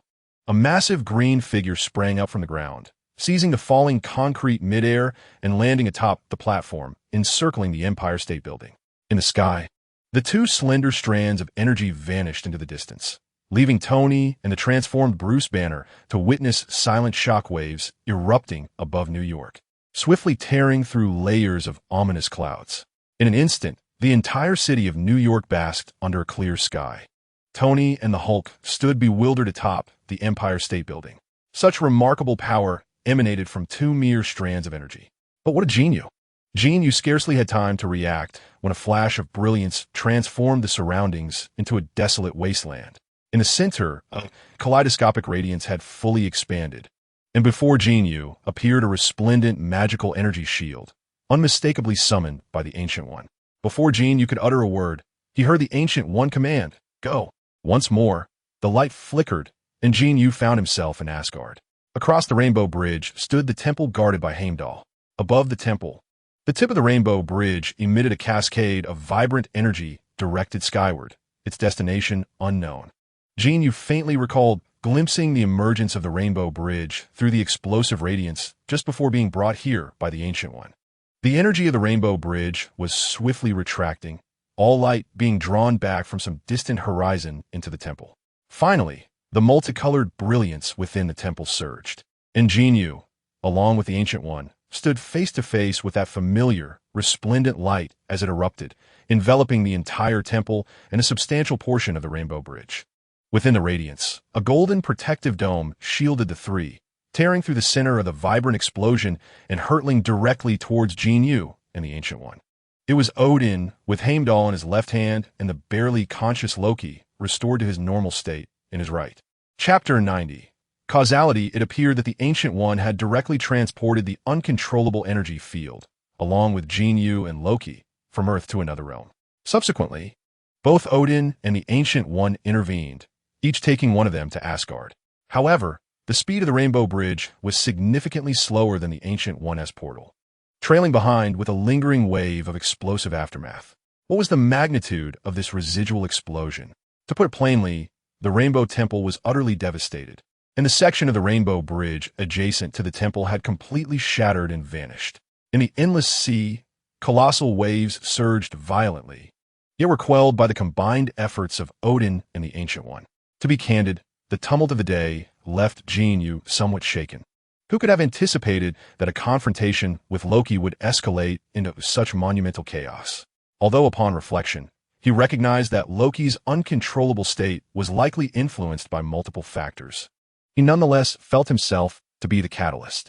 Now, with the Rainbow Bridge severed and the temple in ruins, he could not help but feel a twinge of guilt. With this in mind, Jin Yu cleared his throat, preparing to speak, but upon raising his gaze, he discerned something amiss. Odin held the unconscious Loki in his grasp, standing shoulder to shoulder with Ancient One and Hela, while Ancient One maintained a demeanor of serene indifference. It was perplexing to see both Odin and Hela adopting a similarly oblivious attitude. Particularly Hela. Was this not your workplace? Could it be that these so-called deities, having existed for millennia, possess a mindset far more resilient than that of ordinary mortals? Yet, judging by the expressions of Thor and Loki, that did not seem to be the case. As Jin Yu pondered these thoughts, Ancient One extended her hand, once again opening a portal. This gateway was expansive, resembling some desolate planet, but the focal point lay not on this planet itself, rather on a nearby, celestial body, a blue and white sphere cloaked in ice. Through the portal, one could distinctly observe this icy orb, which, at that moment, appeared akin to a grapefruit with a significant chunk bitten away. From Jin Yu's vantage point, he could clearly see that as the planet slowly rotated, the glacial mountains and land mass gradually shifted towards the gaping void, indicative of the planet's self-repair. Without needing to be informed, Jin Yu recognized this as Jotunheim, the realm of the frost giants. Nearly a quarter of this kingdom had been obliterated, and the shattered Rainbow Bridge had been destroyed. Wasn't this the very event depicted in the Thor films? Logically, had it not been for Jin Yu's intervention, events would have unfolded according to this trajectory. However, as he gazed at the three individuals standing not far from him, Jin Yu fell into contemplation. What is it? Have you been rendered speechless? A voice chimed in his ear. It was Ancient One, who had returned to his side, holding a fan and fanning herself while smiling at him. You should have appeared sooner, shouldn't you? Jin Yu fell silent for a moment before inquiring. He could not directly disclose his status as a traveler from another realm. He had never mentioned his knowledge of future events in front of Ancient One or Odin, and he suspected that Ancient One might discern some clues. Yet, at most, they would assume he hailed from a parallel universe or a future timeline. She did not ask, and he did not reveal. This was Jin Yu's secret. Nevertheless, the events of the day stirred a slight discontent within him. He could follow the established trajectory, allowing his foresight to flourish, or he could adhere to his own instincts. After all, Jin Yu was not one to meticulously plot a course for the future. He preferred to let things unfold naturally, as was the case with Loki's sudden appearance. It happened, and he accepted it. However, what Ancient One and Odin orchestrated today seemed far too deliberate for his comfort. Being treated as a mere tool left him feeling discontented, and his earlier inquiry to Ancient One had clearly carried a hint of emotion. Do you know why I absorb dark energy to sustain my life? Ancient One did not respond directly to Jin Yu, but instead posed a question in return. Jin Yu glanced at Ancient One, suddenly plopping down onto the ground, lighting a cigarette, and fell silent. Ancient One, unperturbed, settled beside Jin Yu and continued speaking. It is not out of fear of death that I wait, but rather in anticipation of a worthy successor. The Earth requires a supreme sorcerer to safeguard it against invasions from other dimensions. Odin, in turn, maintains the peace across the 9 realms. In any circumstance, my priority is first the Earth, then Kamartaj, and lastly myself. Odin follows a similar hierarchy, first the 9 realms, then Asgard, and only then himself. Over the years, I have glimpsed the future, and Odin too has peered into the threads of fate. Had it not been for your emergence, we would have bid farewell to this world within a decade. Such is the trajectory of destiny, and the most favorable outcome for this realm. As for Odin, I cannot speak for him, but I have witnessed countless divergent endings, each concluding with my demise. Yet, with your arrival, the future began to unfold with greater possibilities. At this point, Ancient One cast a glance at Jin Yu, unexpectedly reaching out to snatch the cigarette from his lips. Ignoring Jin Yu's astonished expression, she placed it between her own lips and took a deep drag, exhaling a cloud of white smoke before continuing. This universe is intricate. For reasons unknown, the number of those fixated on Earth has increased over the years. At this juncture, we must remain discreet. Certain matters should progress along their predetermined course. Of course, this does not impede your actions. Feel free to pursue your own path. And should any issues arise, we shall intervene. Ancient One conveyed her thoughts with clarity, alleviating some of Jin Yu's frustration, though he still felt a twinge of discomfort. He lit another cigarette and inquired, what if, I'm saying if, the script does not unfold as originally intended? You, being of Chinese heritage, should grasp the meaning of causality. Thor ought not to have lingered on Earth for so long, nor should he have appeared in your abode. Yet I altered this reality, compelling Odin to revise his plans and bear the weight of this causality. Due to your influence, Thor's experiences on Earth have shifted, which is also a matter of causality. Fate subtly rests upon your shoulders. Yet, this causality is minor and may not have significant repercussions. However, the destruction of Jotunheim and the Rainbow Bridge must proceed, for otherwise, this causality could precipitate far graver calamities. Ultimately, we might alter everything, yet lose much in the process. People, circumstances, and so forth, all of which are unpredictable. Odin and I must avert such scenarios, as our ultimate aim is to protect, not to instigate change that leads to destruction. Do you comprehend? Jin Yu could hardly be oblivious to the reality before him, much like the dialogue between Iron Man and Captain America in Avengers Endgame. If you toy with time, time will eventually toy with you. When you defy fate, unforeseen calamities are bound to arise, unless you possess the strength to confront everything. I understand. Jin Yu nodded affirmatively. I am not yet formidable enough. After all, our adversary is fate itself. However, that is of little concern. In due time, I shall empower all those around me to transcend this wretched existence. As he spoke these words, images from the film flashed through his mind. Tony and Natasha in their final moments. Chapter 91.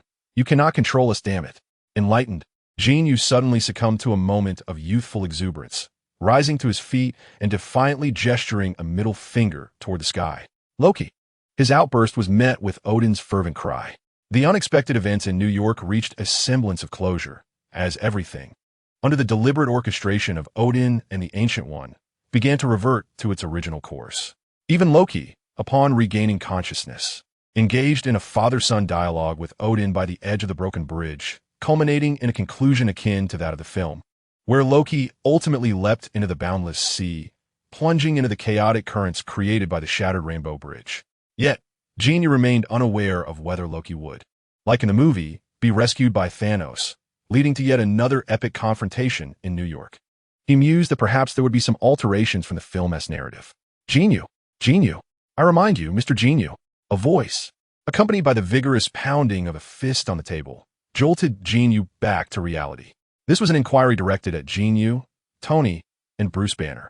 Unlike the previous occasion, the destruction caused by Jin Yu and Loki had drastically plummeted the temperature of half of New York by several hundred degrees Fahrenheit, particularly during their energy exchange, which had produced a wave of energy fluctuations detected by the nation as satellites. The conclusions drawn were astonishing, instilling a profound sense of unease within the White House. This issue had escalated to a matter of national security. Furthermore, given the urgency of the situation, Jin Yu had neglected to wear a mask. Despite being airborne at the time, numerous devices had captured his image directly, meaning Jin Yu was now fully exposed, leading to a dialogue with the government in front of numerous media outlets. Is there something amiss? Jin Yu had indeed been lost in thought, mainly because the congressman's speech was laden with superfluous remarks. Merely staying awake was an achievement in itself. Observing Jin Yu's nonchalant demeanor, the congressman wore a grim expression. I remind you, Jin Yu, this is Capitol Hill. We represent the entire national government in questioning you. I understand what that entails. Does that mean I'm devoid of the right to daydream or lose focus? Especially when your inquiries are so utterly soporific. I would like to know, is there any law stipulating that one cannot daydream under such circumstances? Jin Yu turned to Tony and Dr. Banner beside him, reflecting on the situation. It seems there isn't, Tony replied without lifting his head, engrossed in his mobile device. Dr. Banner, displaying a modicum of decency, lowered his voice and said to Jin Yu, we could consult my cousin. She is a lawyer, or perhaps we could find a lawyer on site for immediate advice. Jin Yu cast a glance at the grim-faced senator and retorted without hesitation, absolutely not. Click, click. The surrounding flashbulbs erupted, with hundreds of cameras focusing intently on the scene, capturing the confrontation with the senator, a scenario that delighted the journalists. Initially, with Tony Stark's presence, the reporters anticipated a day filled with captivating visuals. However, the infamous armored vigilante proved to be even more explosive in speech than Stark himself. The journalists were indifferent to the senator's expressions. They were eager for newsworthy moments. Observing the excitement among the reporters, another senator seized the opportunity to interject. There is no such law, Mr. Jin, but this is a dialogue concerning national security, and I hope we can maintain sufficient respect for one another throughout this discussion. Of course, Jin Yu shrugged, straightening his posture to lean closer to the microphone on the table. Next time, could you have someone who holds authority call me to schedule a meeting? We can sit down and discuss matters properly, rather than having someone hand me a slip of paper dictating a time I must adhere to. You should be aware that I hold an advisory position within one of your intelligence agencies, and I am quite busy. Let's be direct then. The recent incident in New York undeniably posed an unprecedented threat to public safety, and I believe we require an explanation. The face of the senator who spoke darkened. An explanation of what? Jin Yu asked, bewildered. I encountered a madman on the street, armed with something intended to obliterate New York. I risked my own safety to thwart him and saved everyone. What do you want me to explain? Your strength, Mr. Jin, that extraordinary power you possess, is perilous. We need oversight, a degree of control, to assure the populace that they will not be threatened in their slumber. Another senator chimed in, this time with a more severe tone. Is this akin to the incident that occurred in Harlem last time? A creature modified by military biochemical experiments that attacked that street in the dead of night? If memory serves, we were the ones who subdued that monster. What did you refer to it as? Abomination, was it? Is it doing well? Is its cage sturdy enough? Jin Yu unflinchingly reopened old wounds. Bruce Banner discreetly kicked Jin Yu under the table, attempting to mitigate the escalating tension. Jin Yu was taken aback. I wasn't referring to you. I was speaking of that fellow. He has developed bone spurs, and you are far superior to him. You are not a monster. You have merely grown larger and turned green. That is all. Bruce Banner interjected. Please do not evade your concerns, Mr. Jin Yu. You are discussing an entirely different incident, which bears no relation to our current predicament. Our dilemma lies in how we can trust that the power you possess will not pose a threat to the nation, the people, or this world. An assembly member, seated above, spoke again. I cannot answer your question, esteemed member. Jin Yu reclined against the back of his chair, arms outstretched in inquiry. I can accept a certain degree of oversight. In fact, you have already imposed it. As for the safety concerns you raise, I do not wield sufficient power to obliterate the world. The weapons capable of such destruction are firmly in your grasp, with the switch contained within a mere briefcase. Who will oversee that group? Your fears do not stem from safety, but rather from the apprehension that power may slip from your control. I cannot offer you any guarantees. Nor would you believe my words, would you? The most prudent course of action would be to eliminate me or confine me. However, feel free to attempt it. Jin Yu understood all too well the sordid dealings of these politicians. The first battle in New York had yet to unfold, and the likes of Thor, Asgard, and extraterrestrials had not fully revealed themselves to the world. They were still unaccustomed to this feeling of losing control. Jin Yu was merely helping them acclimate in advance. His declaration was tantamount to a declaration of war. As his words echoed, the atmosphere descended into a profound silence, broken only by the incessant clicks of cameras and the rapid tapping of Tony's fingers on his phone screen. Chapter 92. The Empowering Odin and Ancient One According to Our Intelligence. The legends of Norse mythology are indeed grounded in reality. Asgard, the All-Father Odin, and even the fabled Thor are currently on our Earth, somewhere engaged in learning. Moreover, on the day of the New York incident, that resplendent portal was conjured by a secretive faction of sorcerers on this planet. Under Jin Yu's relentless entanglement, the assembly members resorted to both soft and hard tactics, repeatedly shifting the topic until someone finally broached the subjects of Kamartaj and Asgard. It must be stated that the existence of such power constitutes a considerable threat to our nation and indeed our planet. Mr. Jin, as a senior advisor to our intelligence agency, I implore you to assist our government in establishing a mutually beneficial relationship with them. Jin Yu's stance had long been anticipated by the government. He had previously dared to directly threaten them. Therefore, his harsh words were also expected. After a convoluted discourse, they finally articulated their true intentions. Establishing a relationship was merely a facade, as their genuine aim was to leverage his influence through various means, or to harness their power, thereby gaining the capital to confront them. Howard Stark once stated, "Peace is wielded by the one who grasps the mightiest stick." This adage aptly reflects the current state of affairs on Earth. Only through formidable strength can one attain peace, and one must not place their hopes in others. From their perspective, their logic is sound. However, within the Marvel Universe, setting aside the vast differences in national ideologies and public perceptions compared to Jin Yu's past life, one must consider realms such as Asgard, Kamartaj, and the yet-to-be-revealed Wakanda, along with the Eternals. Each of these realms possesses its own beliefs, cultures, and legacies, minimizing the likelihood of uncontrollable circumstances. From this vantage point, Jin Yu understands that keeping these enigmatic powers distant from politics is the prudent course of action.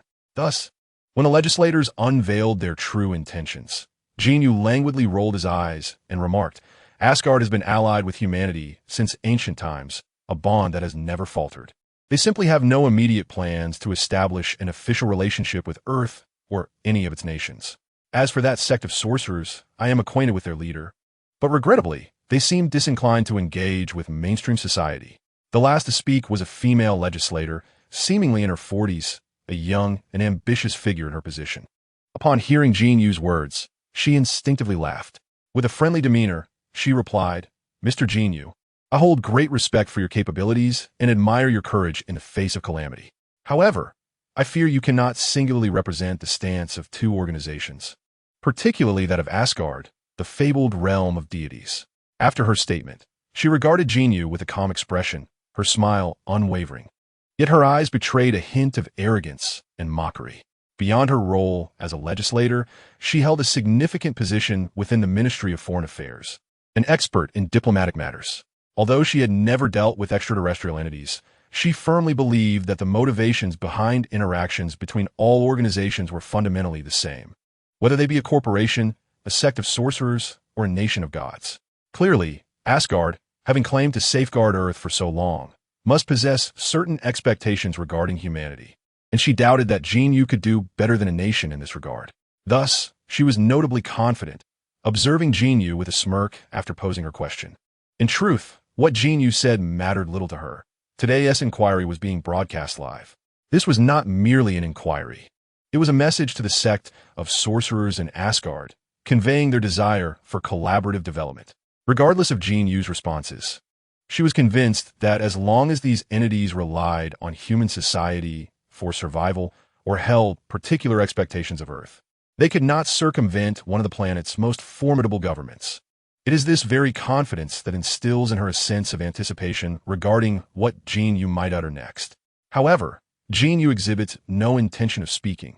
Instead, he gradually pushes his chair back. With a resounding thud, one leg strikes firmly against the table, soon followed by the other.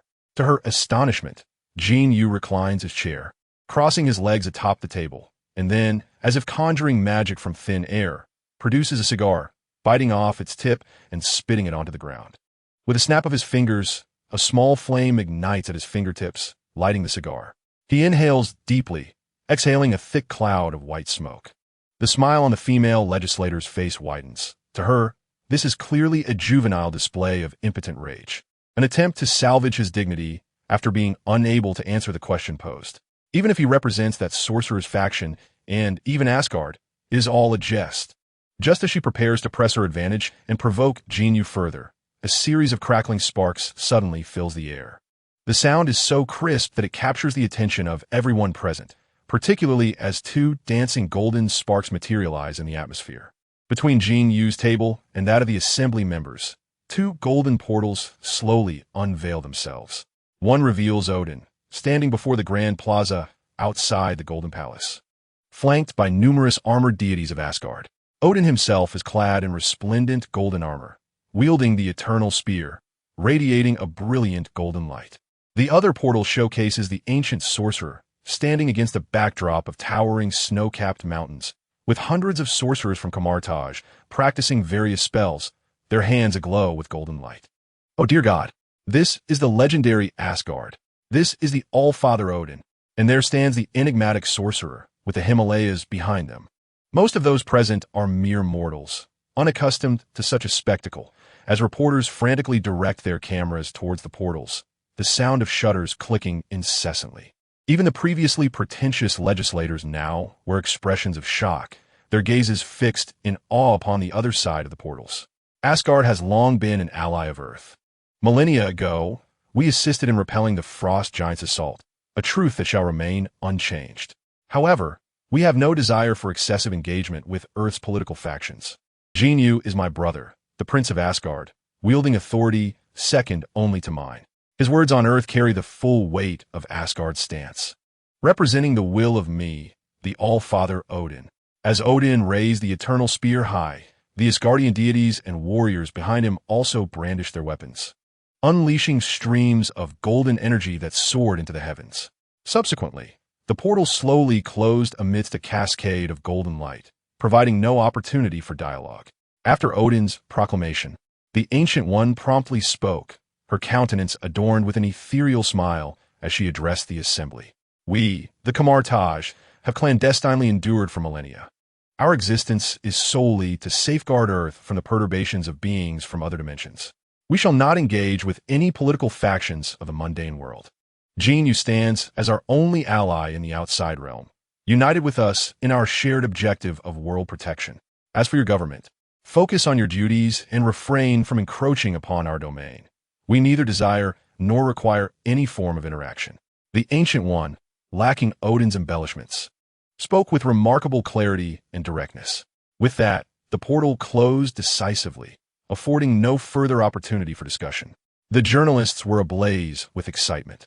Yet the assembly of politicians above appeared ashen, bewildered by the unexpected turn of events. Jin Yu exhaled a voluminous cloud of smoke, casting a wry smile at the female politician from earlier. You assert that I represent nothing? Chapter 93. The Star? Jin Yu, the sudden incident in New York involving Loki, was initially an accident. Yet the formidable interventions of Odin and the Ancient One prematurely thrust magic, extraterrestrial beings, and advanced civilizations, elements meant to emerge years later, into the limelight. Is Asgard truly another dimension or merely a part of the cosmos? How many secrets remain veiled from our understanding in this world? Why can the mystical school of magic not be found within the Himalayas? Who precisely is Jin Yu? Countless individuals flocked to Scandinavia, seeking a thread of connection to the mythological origins that might lead them to Asgard. Many ventured into the Himalayas in pursuit of the fabled magic, while a greater throng descended upon New York in search of Jin Yu. These seekers were destined to be disappointed. The legends of Scandinavia are but historical accounts that note the necessity of the Rainbow Bridge to access Asgard. Yet where might they discover this mythical bridge? As for magic, it seemed even less plausible. The sorcerers of Camartage are masters of spatial manipulation, and should they choose to remain hidden, one might scarcely discern their presence, let alone in the vastness of the mountains. Thus, more souls converged upon New York. Even if Jin Yu had entirely vanished from the public eye, the Stark Expo was on the verge of its grand opening. The relationship between Jin Yu and Tony Stark had already been thoroughly dissected by the media, and with the Expo's inauguration imminent, many yearned to glimpse whether Jin Yu would make an appearance at the ceremony, even if one cannot catch a glimpse of the enigmatic Asgard and its magic. Encountering Jin Yu, the legendary figure known to interact with deities and sorcerers, seems rather appealing. Indeed, this has significantly heightened the allure of the Stark Expo. On the governmental front, Jin Yu's extreme non-compliance, coupled with Odin and Ancient One's unwavering support for him, has instilled a profound sense of insecurity among the politicians. Consequently, the World Security Council convened meetings for several consecutive days, launching two major initiatives. The first, cloaked under the guise of SHIELD, is actually a project spearheaded by Hydra known as the Insight Program. The second involves comprehensive research into cosmic magic, aiming to harness this boundless energy to develop innovative weaponry. This turn of events has afforded Nick Fury the opportunity to liberate himself from the constraints imposed by the Department of Defense, ushering SHIELD into an era of direct accountability to the World Security Council. However, behind the scenes, Hydra has already infiltrated and gained control over a significant portion of the agents and operational teams. While some revel in this newfound power, others are left in despair. Among them is Tony Stark, who finds himself under unprecedented pressure from the government due to Jin Yu's influence. This pressure not only catalyzed the initiation of two projects by SHIELD, but also intensified the government's long-standing covetousness for his armor and reactor. Externally, Tony appears to handle the situation with ease, yet secretly he is crafting an entirely new suit for Rhodes. As a current Air Force colonel, entrusting the armor to Rhodes brings Tony a measure of relief, alleviating some of the governmental pressure. The most disheartening aspect, however, is that Jin Yu has overshadowed him at the Expo. For the event's opening ceremony, Tony had meticulously designed an entrance, descending from the sky in his suit, and even commissioned a brief dance routine with several beautiful dancers. Now, it seems the majority of attendees will be drawn to Jin Yu, leaving Tony feeling as though he is the groom whose thunder has been stolen by the best man. The second individual grappling with discontent is Thor, the Prince of Asgard. On the day of Loki's incident, he sensed something amiss, and upon witnessing Loki transform into a frost giant and clash with Jin Yu on television, his heart shattered. He had long believed Odin chose him as a successor due to his exceptional qualities. Now he realizes he was merely the only option. This revelation has deeply unsettled the usually proud Thor, leading him to question his capability to be a worthy king. Nonetheless, this introspection has expedited his acceptance of his current status as an ordinary individual, prompting him to work with newfound vigor. The most distressing aspect for him was witnessing Odin refer to Jin Yu as a brother on television. At that moment, Thor was preoccupied with tidying up, and the mere appearance of his father on screen was already astonishing enough. Hearing Odin explicitly bestow the title of brother upon Jin Yu, along with the honor of his guardian prince, caused Thor to crush the mop in his hand. He had previously contemplated that one day, upon regaining his powers as the god of thunder, he would confront Jin Yu to vent his frustrations. Yet, with Jin Yu now elevated to the status of Odin's brother, how could he possibly proceed? What would he call him upon their next encounter? Uncle? Jin Yu was barely in his 20s, while Thor had lived for over a millennium and a half. The notion of whether he could best Jin Yu in combat had never crossed Thor's mind, for he believed that as long as he could wield his hammer, no one in the world, save for Odin, could stand as his rival. As for Jin Yu, he found himself in a state of profound discontent. From the very beginning, he had anticipated that his identity would eventually be revealed. He simply did not expect it to occur so swiftly. He had thought that perhaps, in the eyes of his fellow countrymen, the appearances of Asians were sufficiently similar that he would not be easily recognized. However, during his last outing, a mere stroll around the neighborhood resulted in him being surrounded by hundreds of people. Had he not feared inciting a riot and swiftly taken to the skies, even more would have converged upon him. This incident made him reluctant to fly directly home. Instead, he diverted to a base in the outskirts and drove away to ensure his escape. In Chinatown, Jin Yu was bundled in layers, donning a hat, sunglasses, and a mask. With an additional hoodie over his hat, he emerged from a supermarket, burdened with 2 large bags, suddenly craving hot pot. There was a particularly authentic mutton hot pot restaurant in Chinatown, yet under the current circumstances, he could not afford to be seen in public. Thus, he resolved to conceal himself thoroughly, purchasing some items to take home. Upon entering, he startled the shopkeeper, who momentarily feared a robbery. Chinatown was merely 3 streets away from Jin Yu's apartment in New York, so he refrained from driving, opting instead to furtively lower his head and walk home. Not far into his journey, his phone buzzed in his pocket. "Tony, if there's nothing urgent, I can call you back shortly. I'm out at the moment." Jin Yu was evidently still rattled from the last encounter with the frenzied crowd, glancing around as he stood on the street while answering the call. How does it feel to be famous? But no need to worry. In a while, people will forget you. After all, you don't have the same kind of media frenzy that follows me. Tony's tone was laced with an unmistakable hint of jealousy. "Shut up, Tony. It's fine. I'll hang up." Jin Yu rolled his eyes, exasperated. "I do have something. There's a female reporter, I have quite a few romantic debts, and I owe her a favor. She wishes to conduct an interview with you, and I've already consented on your behalf." Tony trailed off, his voice lingering. "Thus, this time you're destined to be someone whose words carry no weight. I have neither the time nor the desire to entertain any interviews, Tony. You must address your own romantic debts."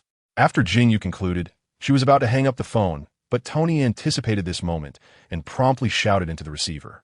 "Natasha's gear. I assure you, I will design a set for her in a few days. Deal. I shall await you at the entrance of Sue Ead Park." Jin Yu hung up the phone. Chapter 94. Acceptance of the interview. Part 2. To conduct the interview with Jin Yu, the journalist approaching Tony was named Christine Everhart, the same woman who shared an intimate encounter with him in Iron Man 1. It irked Tony somewhat that she was using him as a conduit to interview another man. It was not due to any lingering feelings he harbored for her. In truth, he had left little impression on most women.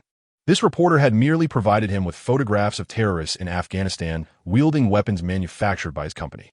Those images compelled Tony to confront the internal issues within his own enterprise, leading him to feel indebted to her, which is why he consented to this interview on Jin Yu's behalf. Tony's displeasure stemmed solely from the fact that in any situation where he was present, he was invariably the focal point, the epicenter of media attention, with journalists striving to interview those around him. However, this time, the spotlight shifted to another, evoking a novel sensation of being a supporting character. "Stark, could you elaborate on your friend, the armored Avenger, Jin Yu? What is he typically like?" While still in the car, Christine began inquiring about Jin Yu, which is essential groundwork for any journalist aiming to conduct a thorough interview. Familiarity with the subject's character and preferences could facilitate a more profound connection during the interview, allowing for an easier opening into their psyche. Tony adjusted his demeanor, reflecting on his encounters with Jin Yu. How to describe him? The fellow appeared quite ordinary, like someone you might meet at a fast food outlet in a shopping mall. He relished food and would only concern himself with whether the wine at a gala was palatable or if the dishes were delectable. When shopping at the supermarket, he would scrutinize expiration dates, and in the mall, he would haggle for discounts if nothing caught his eye. Tony rambled on, painting a vivid picture of Jin Yu in everyday life, while Christine rolled her eyes in response. Tony, are you perhaps a bit envious?" Do you feel that fellow is stealing your thunder? Christine leaned in closer, a teasing smile lingering on her lips. I am not. How could I possibly envy that guy? I remain the most renowned playboy, philanthropist, brilliant scientist, billionaire, and superhero. Tony, caught off guard by her observation, felt a flush of embarrassment creep onto his cheeks and quickly waved his hands in denial, insisting that his description of Jin Yu was entirely truthful. I am acquainted with that fellow as well. Although your assertions are not without merit, your previous remarks have indeed unveiled your sentiment, revealing that you feel overshadowed, my friend. Interjected Happy from the front seat. Silence. Focus on driving. Tony scowled, pressing the button that separated the front and back seats. What I said is entirely true. He is precisely that sort of individual, Tony asserted towards Christine. Christine smiled but remained silent. She could hardly believe that a superhuman endowed with extraordinary abilities could be intertwined with a magician or closely associated with mythic Norse deities, particularly Odin, the All-Father, who had named him specifically as a brother. How could such a person be depicted by Tony as merely an inconspicuous figure of the streets? It seemed rather too pedestrian. In truth, this was precisely what made Jin Yu remarkably charismatic, his authenticity, clarity, and vibrant spirit. Yet, Tony refrained from elaborating further, sensing Christine's disbelief. Jin Yu harbored a latent fury, a wrath born of the underprivileged. He was indifferent to minor inconveniences and could easily step back when others advanced. However, should anyone attempt to corner him, they would confront a tempestuous wrath. The distance between the two men and Jin Yu was not great, and it was not long before they arrived at the park entrance. Despite Jin Yu being bundled up tightly, Tony recognized him from afar. At that moment, Jin Yu was embroiled in a heated argument with the owner of a hot dog stand at the park entrance. With two large bags in hand, he rolled up his sleeves and confronted the vendor across the cart. The hot dog vendor, appearing to be in his 50s, a quintessential Caucasian man with a full beard and a slightly portly stature, brandished a pair of tongs, pointing them at Jin Yu's nose while bellowing, "Get lost. I refuse to serve you. You know nothing of fine cuisine or my hot dogs. You had best vanish from my sight immediately." Ha ha ha. Jin Yu laughed heartily, casually tossing the plastic bags onto the ground, one hand on his hip while the other pointed at the vendor. I know nothing of fine cuisine. As a proud Chinese, you dare say I lack culinary knowledge? Do you have any idea how many culinary traditions we possess? Are you aware of what a Manchu Han imperial feast is? You dare call this 2 slices of bread with a sausage a delicacy? Utter rubbish. Jin Yu retorted defiantly, nearly poking the vendor in the nose with his outstretched hand. You dare to declare my hot dog is rubbish. The vendor was equally fierce. Upon hearing Jin Yu's words, he flung the tongs aside and grabbed a spatula. Ready to confront him, Jin Yu let out a cold laugh and rolled up the sleeves of his arms. Come. Today, let me show you what true Chinese martial arts entail.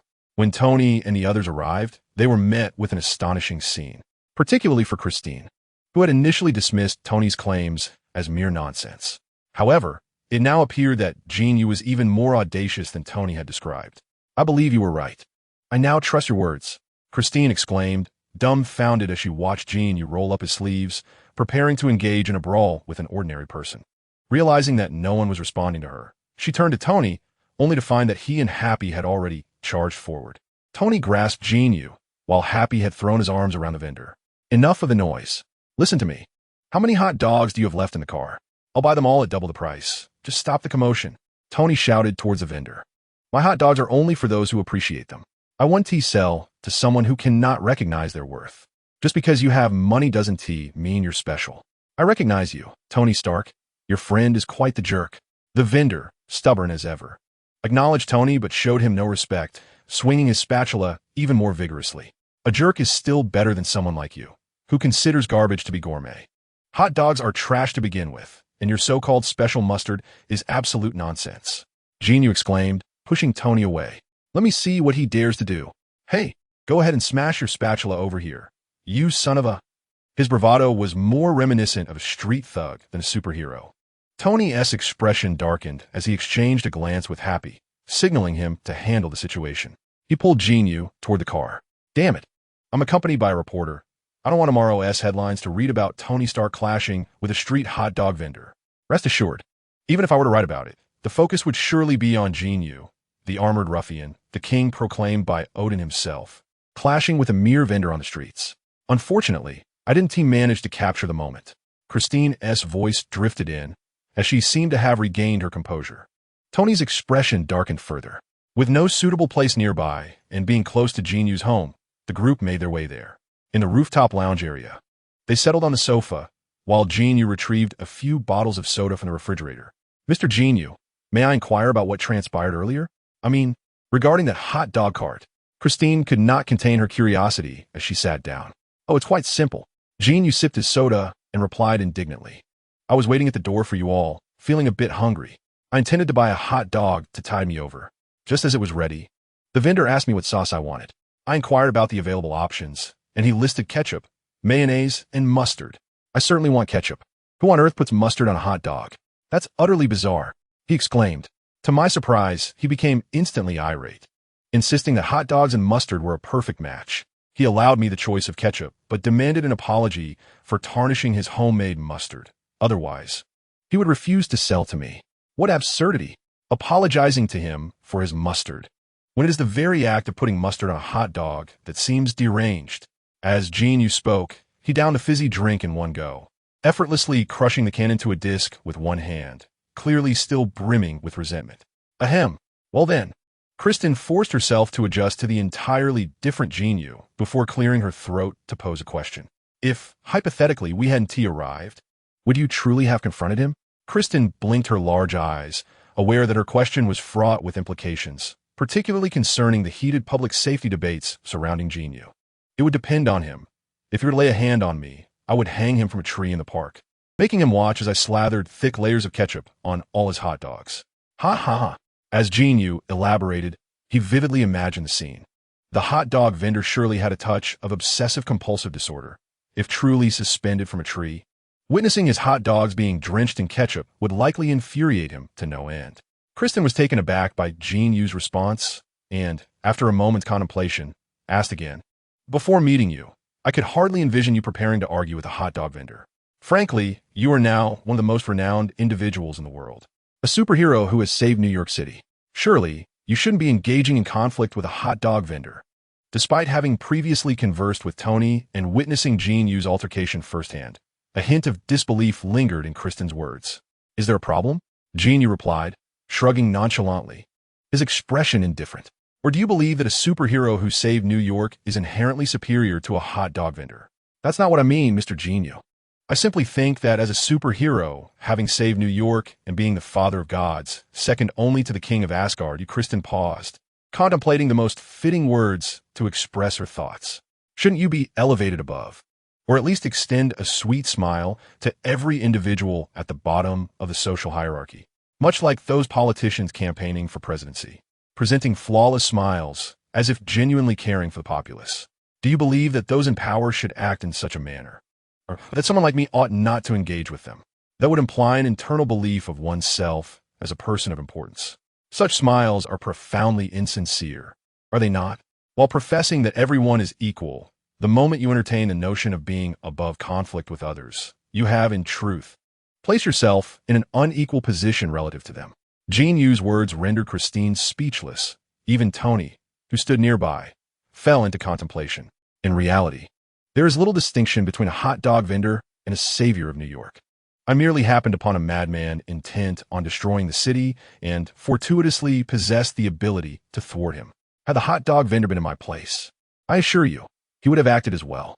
Were I an ordinary person, I would undoubtedly have turned and fled. We are not so different after all. Save for his specialty in hot dogs, Jin Yu remarked with a smile. Yet your demeanor on Capitol Hill was undeniably assertive. Christine, after much reflection, questioned. They presented themselves with an air of superiority, frequently invoking public safety. I disdain their facade. Furthermore, I have a habit of engaging in conversations as equals, regardless of wealth, status, or power. I do not look up to others, nor do I look down upon them. However, if someone from a lofty position condescends to address me, I must, regrettably, ascend to the heavens to regard them, whether they be a hot dog vendor or a congressman. Initially, Christine intended to craft a sophisticated, extraordinary expose revealing the true nature of superheroes. Yet, as the conversation unfolded, she found herself irresistibly drawn in by Jin Yu. She finally comprehended why Tony had looked at Jin Yu with admiration when he mentioned his ordinariness. He genuinely did not perceive himself as anything exceptional. This humility rendered interactions with him most comfortable. For instance, though Jin Yu initially approached Tony for his armor, he did not allow his unique abilities to elevate him above others, unlike certain protagonists in novels who look down upon the so-called natives. Nor did he indulge in sycophancy due to Tony's wealth and status as a brilliant scientist. To Jin Yu, Tony simply represented a friend named Tony Stark. During the ensuing interview, Jin Yu spoke candidly, sharing insights on various topics, even mentioning Thor working as a waiter on Earth, though he refrained from disclosing the name of the restaurant. As long as the conversation did not veer into future trajectories or secrets, Jin Yu was open with his words. This candidness delighted Christine immensely. "Thank you, Mr. Jin Yu." After the interview concluded, Christine gathered her belongings and expressed her heartfelt gratitude. "You should thank Tony. I initially had no intention of participating in the interview. However, conversing with you has been quite enjoyable," Jin Yu replied graciously. As they shook hands, Jin Yu's gaze drifted, and he noticed a photograph among the document Christine was organizing. It depicted a golf course, featuring Justin Hammer, alongside a familiar-looking figure. However, Jin Yu's attention was not focused on the two individuals, but rather on the silhouette of a person in the corner. How familiar it seemed. Jin Yu reached out to grasp the photograph. Chapter 95. The Arrival of Thor for Jin Yu. The earlier ambition was to expand his influence and alleviate his constraints in the initial stages. However, after absorbing the eternal flame, his strength surged significantly. With Odin and Ancient One emerging to lend their support, who would dare harbor any ulterior motives against him now? Consequently, Jin Yu was less concerned about Justin Hammer. He had captured an image of that familiar figure beside Justin Hammer. Tony had mentioned that the individual was a congressman wielding considerable influence within the military, which triggered Jin Yu's memory. Wasn't this the very congressman who had clashed verbally with Tony on Capitol Hill in Iron Man 2? It seemed that after acquiring the Whiplash technology, Justin Hammer had covertly sought him out to create functional Iron Man suits.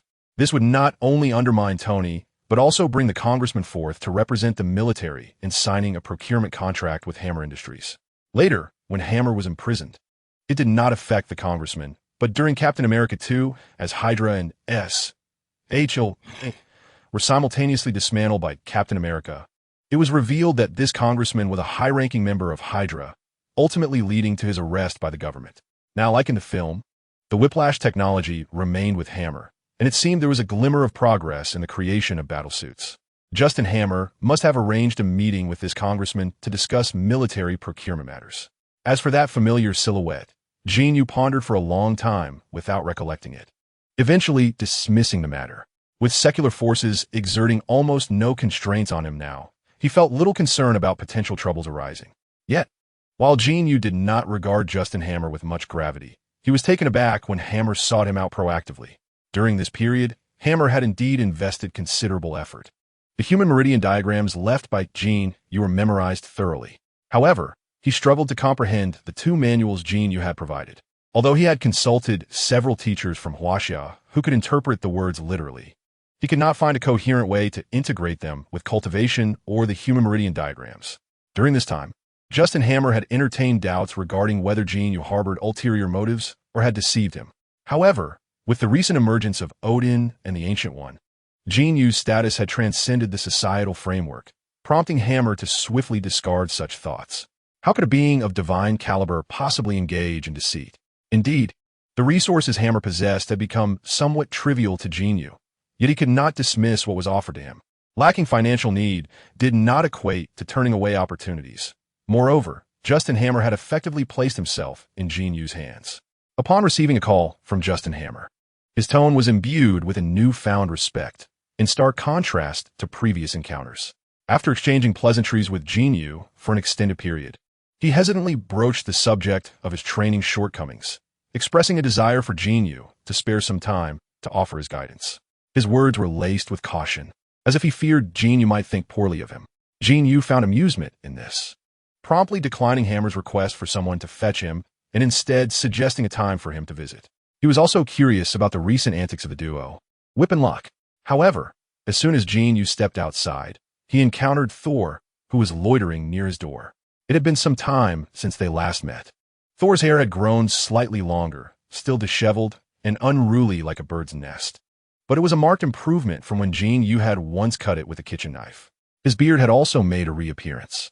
Dressed in jeans and a white shirt, topped with a plaid shirt worn as a jacket, Thor's appearance was somewhat scruffy, yet combined with his physique and handsome features, he exuded a rugged masculinity. As Jin Yu opened the door, he found Thor pacing back and forth nearby, muttering to himself. Even the sound of the door opening did not elicit a response from him. Amused, Jin Yu leaned against the door with arms crossed, remaining silent until Thor completed 2 full circuits and finally noticed Jin Yu's amused expression. Thor's face turned crimson, and after a moment's hesitation, he blurted out, "Uncle Jin." Jin Yu finally understood the source of Thor's inner turmoil and could not help but laugh, asking, "Has your father been looking for you?" It was evident to Jin Yu that Thor would not have so casually referred to him as uncle without Odin's private prompting. "No, but my mother sought me out once, and she mentioned that it was my father's wish." After calling Jin Yu uncle, Thor appeared to relax, standing at the door and earnestly adding, "Come in and speak." Since he was on his way to see Justin Hammer anyway, Jin Yu did not mind being delayed. He welcomed the boy inside, sensing he had something important to discuss. "Speak freely, what brings you here?" Jin Yu offered Thor a bottle of juice, adopting a serious demeanor. Although it was rather delightful to have the god of thunder as his nephew, Thor had already caused Jin Yu enough trouble in the past. Now, as an elder, it seemed pointless to tease him further, so Jin Yu opted for a kind approach. "A few days ago, my mother visited me and shared a multitude of thoughts." Thor began, somewhat apprehensively. Despite the destruction of the Bifrost, Jin Yu was aware that Asgard possessed various means to reach Earth. Perhaps influenced by Loki, Frigga, his mother, might have felt some sorrow and thus sought to visit her other son on Earth. It is indeed possible that Thor has undergone some changes, as Frigga did not conceal the truth from him. She candidly shared everything regarding Ragnarok and Jin Yu's alteration of fate. Of course, she also mentioned Loki, albeit only in general terms, omitting many intricate details. So, did Loki truly leap off the Rainbow Bridge? After elucidating everything, Thor exhaled deeply and addressed Jin Yu. "Indeed, he nearly wrought disaster and failed to gain your father's approval. He has become utterly despondent." Jin Yu refrained from elaborating further, simply recounting what he had witnessed. "It's all my fault." Thor's face was etched with guilt. "Throughout our lives, he has always surpassed me. I often resorted to brute force, while he is far more astute. I neglected his thoughts and should have been more attentive to all of this. It is entirely my fault." As Thor spoke, his eyes glistened with sincerity. He genuinely shared a bond with Loki, and during his time on Earth, he had begun to reflect on his past actions. "Your ability to think this way must surely bring joy to your parents."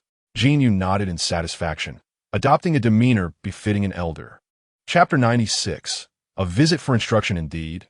I was once quite irresponsible. My mother mentioned that Loki had fallen into a spatial turbulence, but should be in no real danger. However, he harbors resentment and may act unfavorably towards Earth in the future. She instructed me to stay close to you, and if Loki disrespects you, I am to discipline him on behalf of your father," Thor declared earnestly. Jin Yu now grasped the underlying meaning. Previously, Odin and Frigga orchestrated such a grand scheme solely to preserve Asgard during Ragnarok. Yet, the approach toward Loki seemed rather unjust. There was no alternative before. But with Jin Yu's arrival, fate began to shift. Frigga, feeling compassion, suggested that Thor discipline Loki, not out of desire for punishment, but rather out of concern that Loki might cause trouble and be directly dealt with by Jin Yu. At Odin's advanced age, he insisted that Jin Yu was akin to a brother to him, ranking just below Odin in Asgard. His intention was not only to tether Jin Yu firmly to Asgard's chariot of war, but also to ensure the safety of his 2 sons. Thor posed little issue. The primary concern remained Loki. After all, with Loki now being your nephew, one cannot simply resort to extreme measures for a mischievous nephew. Education is the proper course. Of course, there might be a hint of ulterior motives. For instance, Frigga might have felt some compassion watching Thor washing dishes and wiping tables at the tavern, thus encouraging him to stay by her side. Jin Yu gently tapped his fingers on the armrest of the sofa, contemplating the intentions of Odin and his wife. Noticing Jin Yu's prolonged silence, Thor pondered for a moment before adding, "My mother mentioned that these are merely her thoughts, and everything requires your consent, including what I should still undertake on Earth." Thor spoke cautiously. Upon uttering these words, Jin Yu unexpectedly burst into laughter. After all, gifts had been graciously bestowed upon him, accompanied by a show of profound respect. Some of the requests were indeed not unreasonable, and judging by Thor's demeanor, it seemed his once foul temper had been considerably tempered since his arrival on Earth. It would be quite inappropriate to have him remain in Chinatown washing dishes. Very well. I acquiesce to your request. However, it appears your powers have yet to be restored, correct? The mighty Mjolnir still resides with me. If Thor were to regain his strength, he would undoubtedly summon his hammer at the earliest opportunity. Not yet, Thor replied. Mother has indicated that I have learned how to be an ordinary man, yet I have yet to grasp the appropriate moments to wield my power. She mentioned that by staying close to you, I would soon acquire this knowledge. Although Frigga had limited screen time in the film, as the Queen of Asgard, her magical prowess was formidable. Not only did she possess the ability to glimpse the future, but her wisdom was also profound, making her a deity of great insight. Her counsel often held more weight with Thor and Loki than that of Odin himself. Thus, it was evident that Thor now regarded Jin Yu with the reverence of an elder, a sentiment undoubtedly influenced by Jin Yu's previous disciplinary actions. All right, you should return for now. First, resign from your job at the restaurant, and then come and find me. Jin Yu waved his hand at Thor. I have already taken a day off today. I will inform him of my resignation tonight. The restaurant is currently in operation, and I have nowhere else to go. Thor shrugged, expressing his reluctance to return to the kitchen and its mundane chores after having been granted a rare day off. I see, Jin Yu mused, stroking his chin thoughtfully. After a prolonged pause, he smiled at Thor and said, Very well.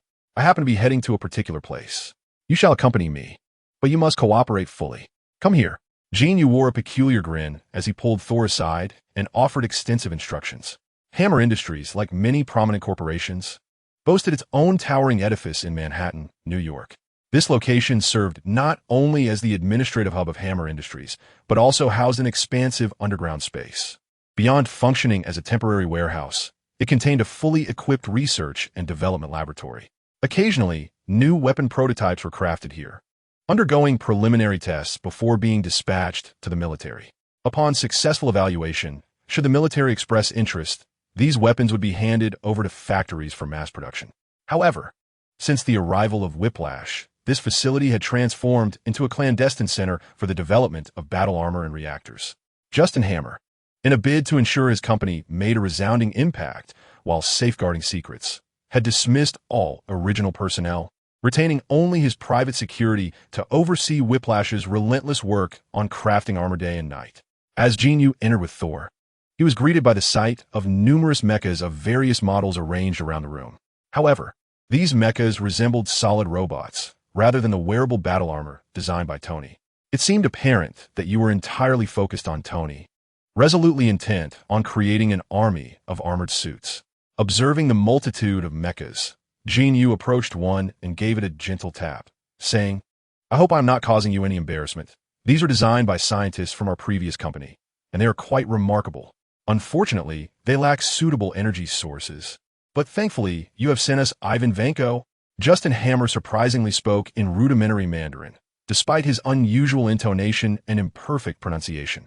It was evident that he had dedicated considerable effort to learning it in such a short time. Your Mandarin is quite commendable. Jin Yu nodded, choosing not to address the fact that Justin referred to him as teacher, and instead offered praise. Thank you, teacher. Justin Hammer replied gratefully, his expression brightening before he switched back to English. I have practiced for a long time, but as he spoke, Justin glanced at Thor beside him. It's all right. He is also one of my students. Feel free to speak directly. Jin Yu waved dismissively. Upon hearing Jin Yu's words, Justin cast a surprised glance at Thor. However, seeing Thor's dazed expression and disheveled appearance, a fleeting look of disdain crossed his face before he continued speaking to Jin Yu. I cannot sense the feeling of that gas flowing within my body, nor can I perceive the energy in the surrounding air. I am uncertain if my understanding is flawed, so I hope you can assist me. Justin's enthusiasm was palpable, especially after Odin and Ancient One's appearances had intensified his dedication to mastery. Noticing the anxious expression on Justin's face, Jin Yu found it amusing, though he maintained a calm demeanor. Instead of directly answering Justin's question, he turned and called out to Thor, Come, Thor, demonstrate to your junior how to harness the energy from the air. Chapter 97. Hammer's Flame, the words come. Thor spoken in Mandarin. Justin Hammer pondered for a moment, realizing it sounded like a name. Although he had studied Mandarin for a while, he could only manage basic conversations and could not fully comprehend its meaning. He merely found it curious that this scruffy man appeared to be a quintessential Caucasian, yet bore a Chinese name. Curiosity aside, as Thor inhaled deeply and positioned himself before a mecha, Justin set his questions aside, focusing all his attention on Thor. Without further ado, Thor unleashed a swift punch after a deep breath. Bang! A resounding metallic clang echoed through the air as the towering mech, standing at 3 meters, was propelled upwards by a single punch from Thor, soaring 4 to 5 meters before crashing heavily to the ground. Hiss! Justin Hammer inhaled sharply, his concern for his damaged mech momentarily overshadowed by the spectacle. Striding forward, he noted a dent the size of a human head prominently displayed on the mech's abdomen.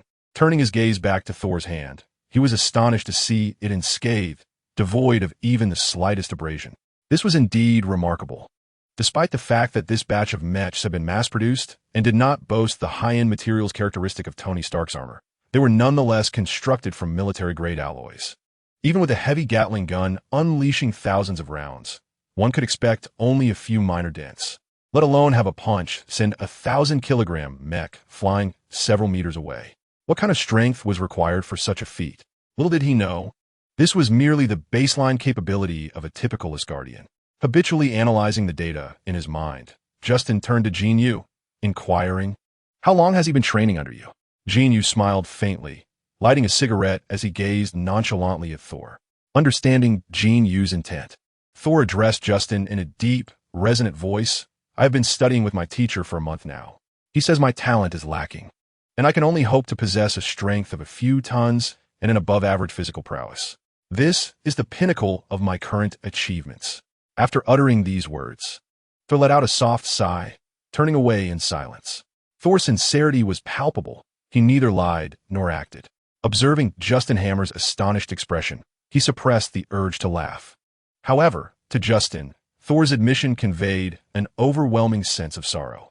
A strength of merely a few tons after just a month of training, with a lack of talent. What did that imply for him? Pondering this, Justin gazed at Jin Yu with the wide-eyed innocence of a puppy. "Teacher, what my talent?" Although Jin Yu had previously remarked on Justin's commendable aptitude, Justin, having studied for some time, without feeling any progress, grew anxious. The slovenly man whom he perceived as a simpleton had managed to send a half-ton of metal flying after only a month under Jin Yu's tutelage, leaving Justin feeling uncertain about his own capabilities. "As for your talent," Jin Yu's expression turned grave, his voice elongated with suspense. Panic gripped Justin. His greatest aspiration was to surpass Tony Stark, not merely in terms of company size, but in societal stature. The titles of genius scientist, playboy, and billionaire, these sparkling accolades that the media fervently pursued, had always been his coveted dreams. However, the genius scientist is destined to remain unparalleled. Even more infuriating is that Tony Stark has ascended to the status of the superhero Iron Man, garnering the admiration of countless individuals. In comparison to such a title, the likes of playboys and brilliant scientists pale in significance. Yet, Justin Hammer possesses a keen self-awareness. He understands that he cannot don armor to battle like Tony Stark. However, what if he could acquire extraordinary abilities? The capacity to defeat Iron Man without the need for armor? This is precisely why he initially chose to place his trust in Jin Yu. This was his inner conflict. Now, observing Jin Yu's profound demeanor, Justin Hammer felt a sudden surge of anxiety. "Old master, is there something amiss? You see, I possess numerous resources, and if I could cultivate them..." Justin Hammer's words were abruptly cut off as Jin Yu let out a cold huff. With a shift in his gaze, an intimidating aura surged forth, pressing down on Justin Hammer without hesitation. "Do you believe I would lack for wealth? Should I desire it?" Jin Yu's brows twitched slightly, anger flaring in his countenance as he leaned ever so slightly towards Justin Hammer. A mere inclination that instilled within him the sensation of an immense mountain bearing down upon him. "And no, that's not what I meant. I simply meant that I am desperate to cultivate. I am willing to pay any price for success." Justin Hammer, drenched in sweat, hastily waved his hands in explanation, inwardly berating himself for his foolishness. If Jin Yu were interested in wealth or power, he could easily collaborate with the government and become one of the nation's richest or most powerful individuals. Why would he bother to toil with someone like himself? Seeing Hammer's demeanor, Jin Yu adopted a semblance of understanding, nodding slightly before speaking in a solemn tone.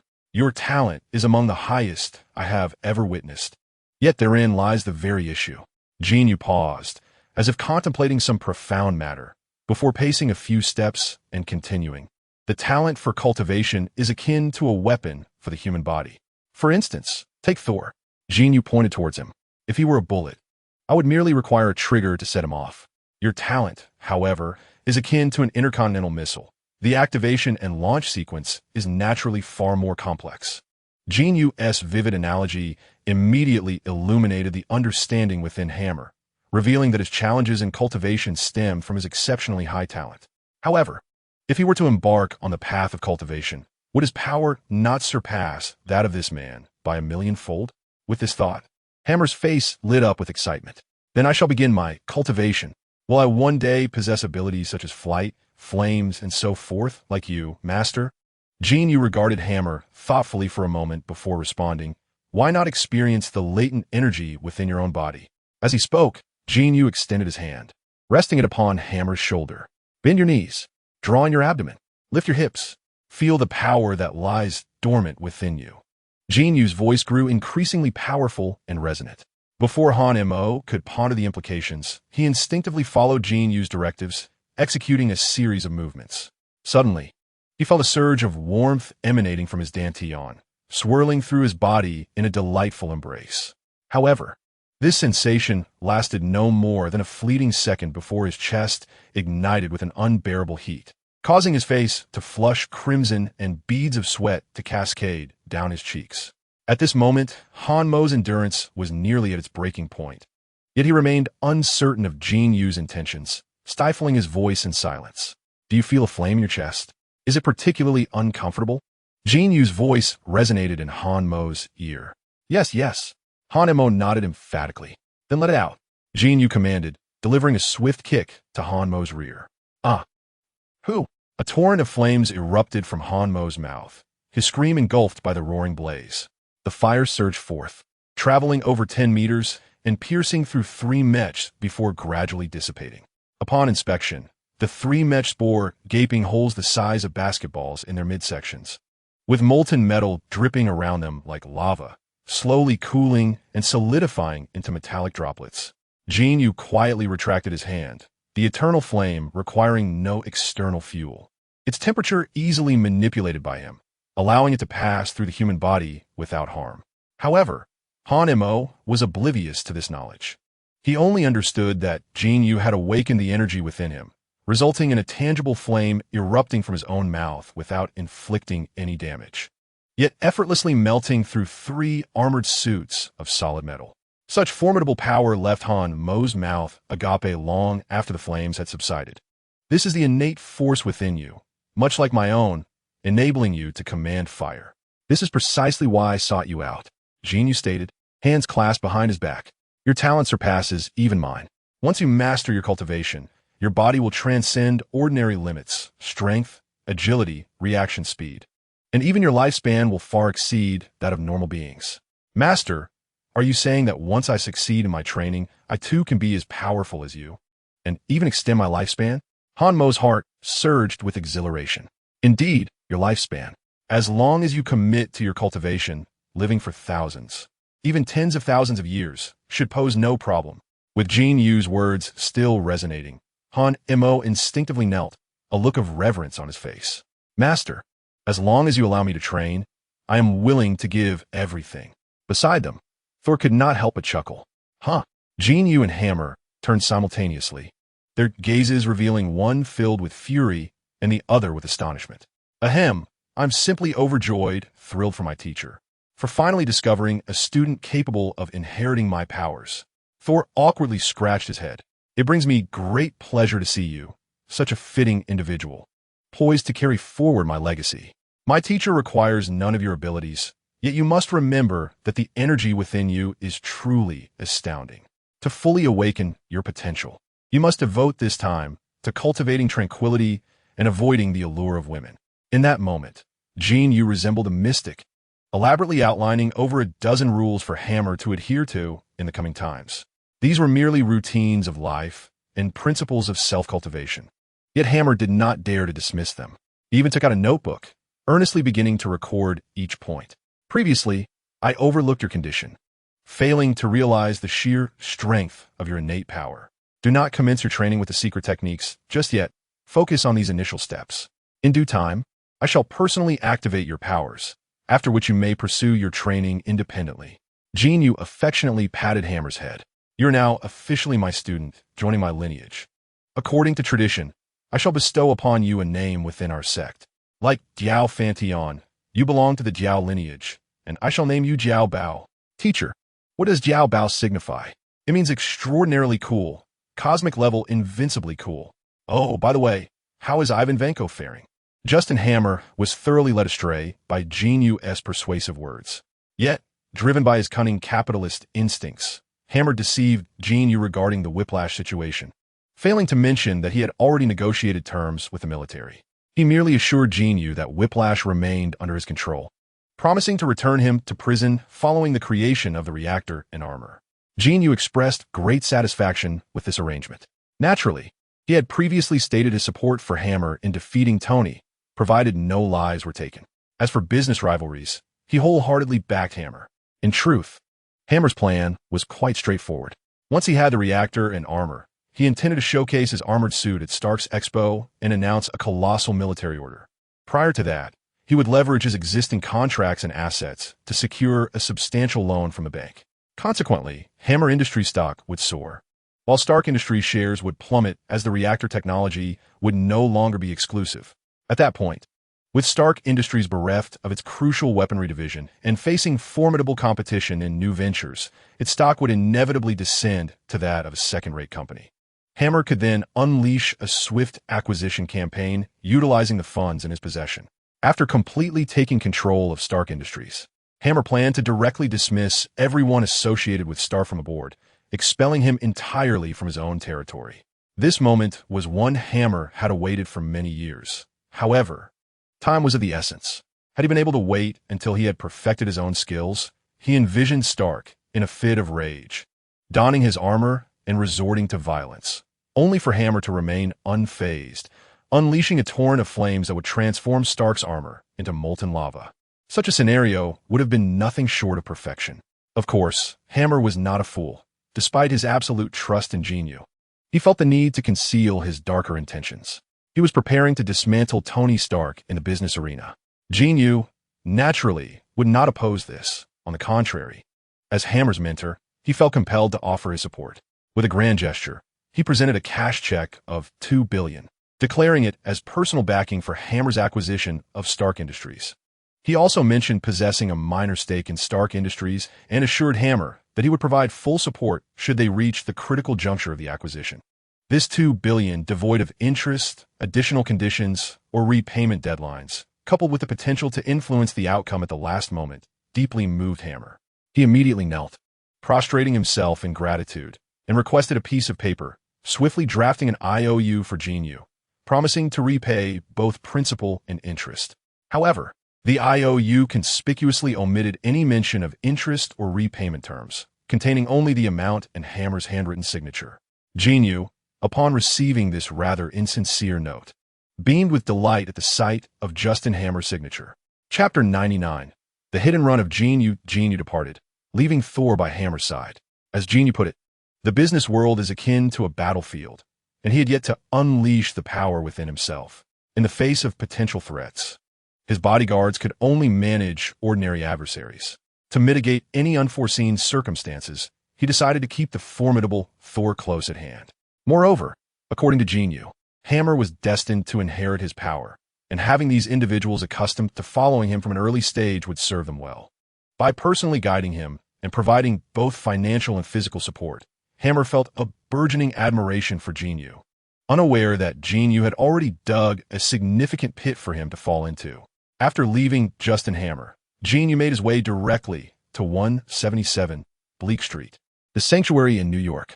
Since Kaisalia's betrayal and the murder of the previous guardian of the New York sanctuary, although Kamartaj had appointed a new guardian. The Ancient One remained in this location for the majority of the time. Indeed, for the sorcerers of Kamartaj, the concept of distance holds little significance. The presence of the sanctums in New York, London, and Hong Kong constitutes a protective array for the entire planet, enabling the gathering of all Earth's energies to form a colossal protective shield at critical moments. This shield serves to safeguard the Earth on a physical level.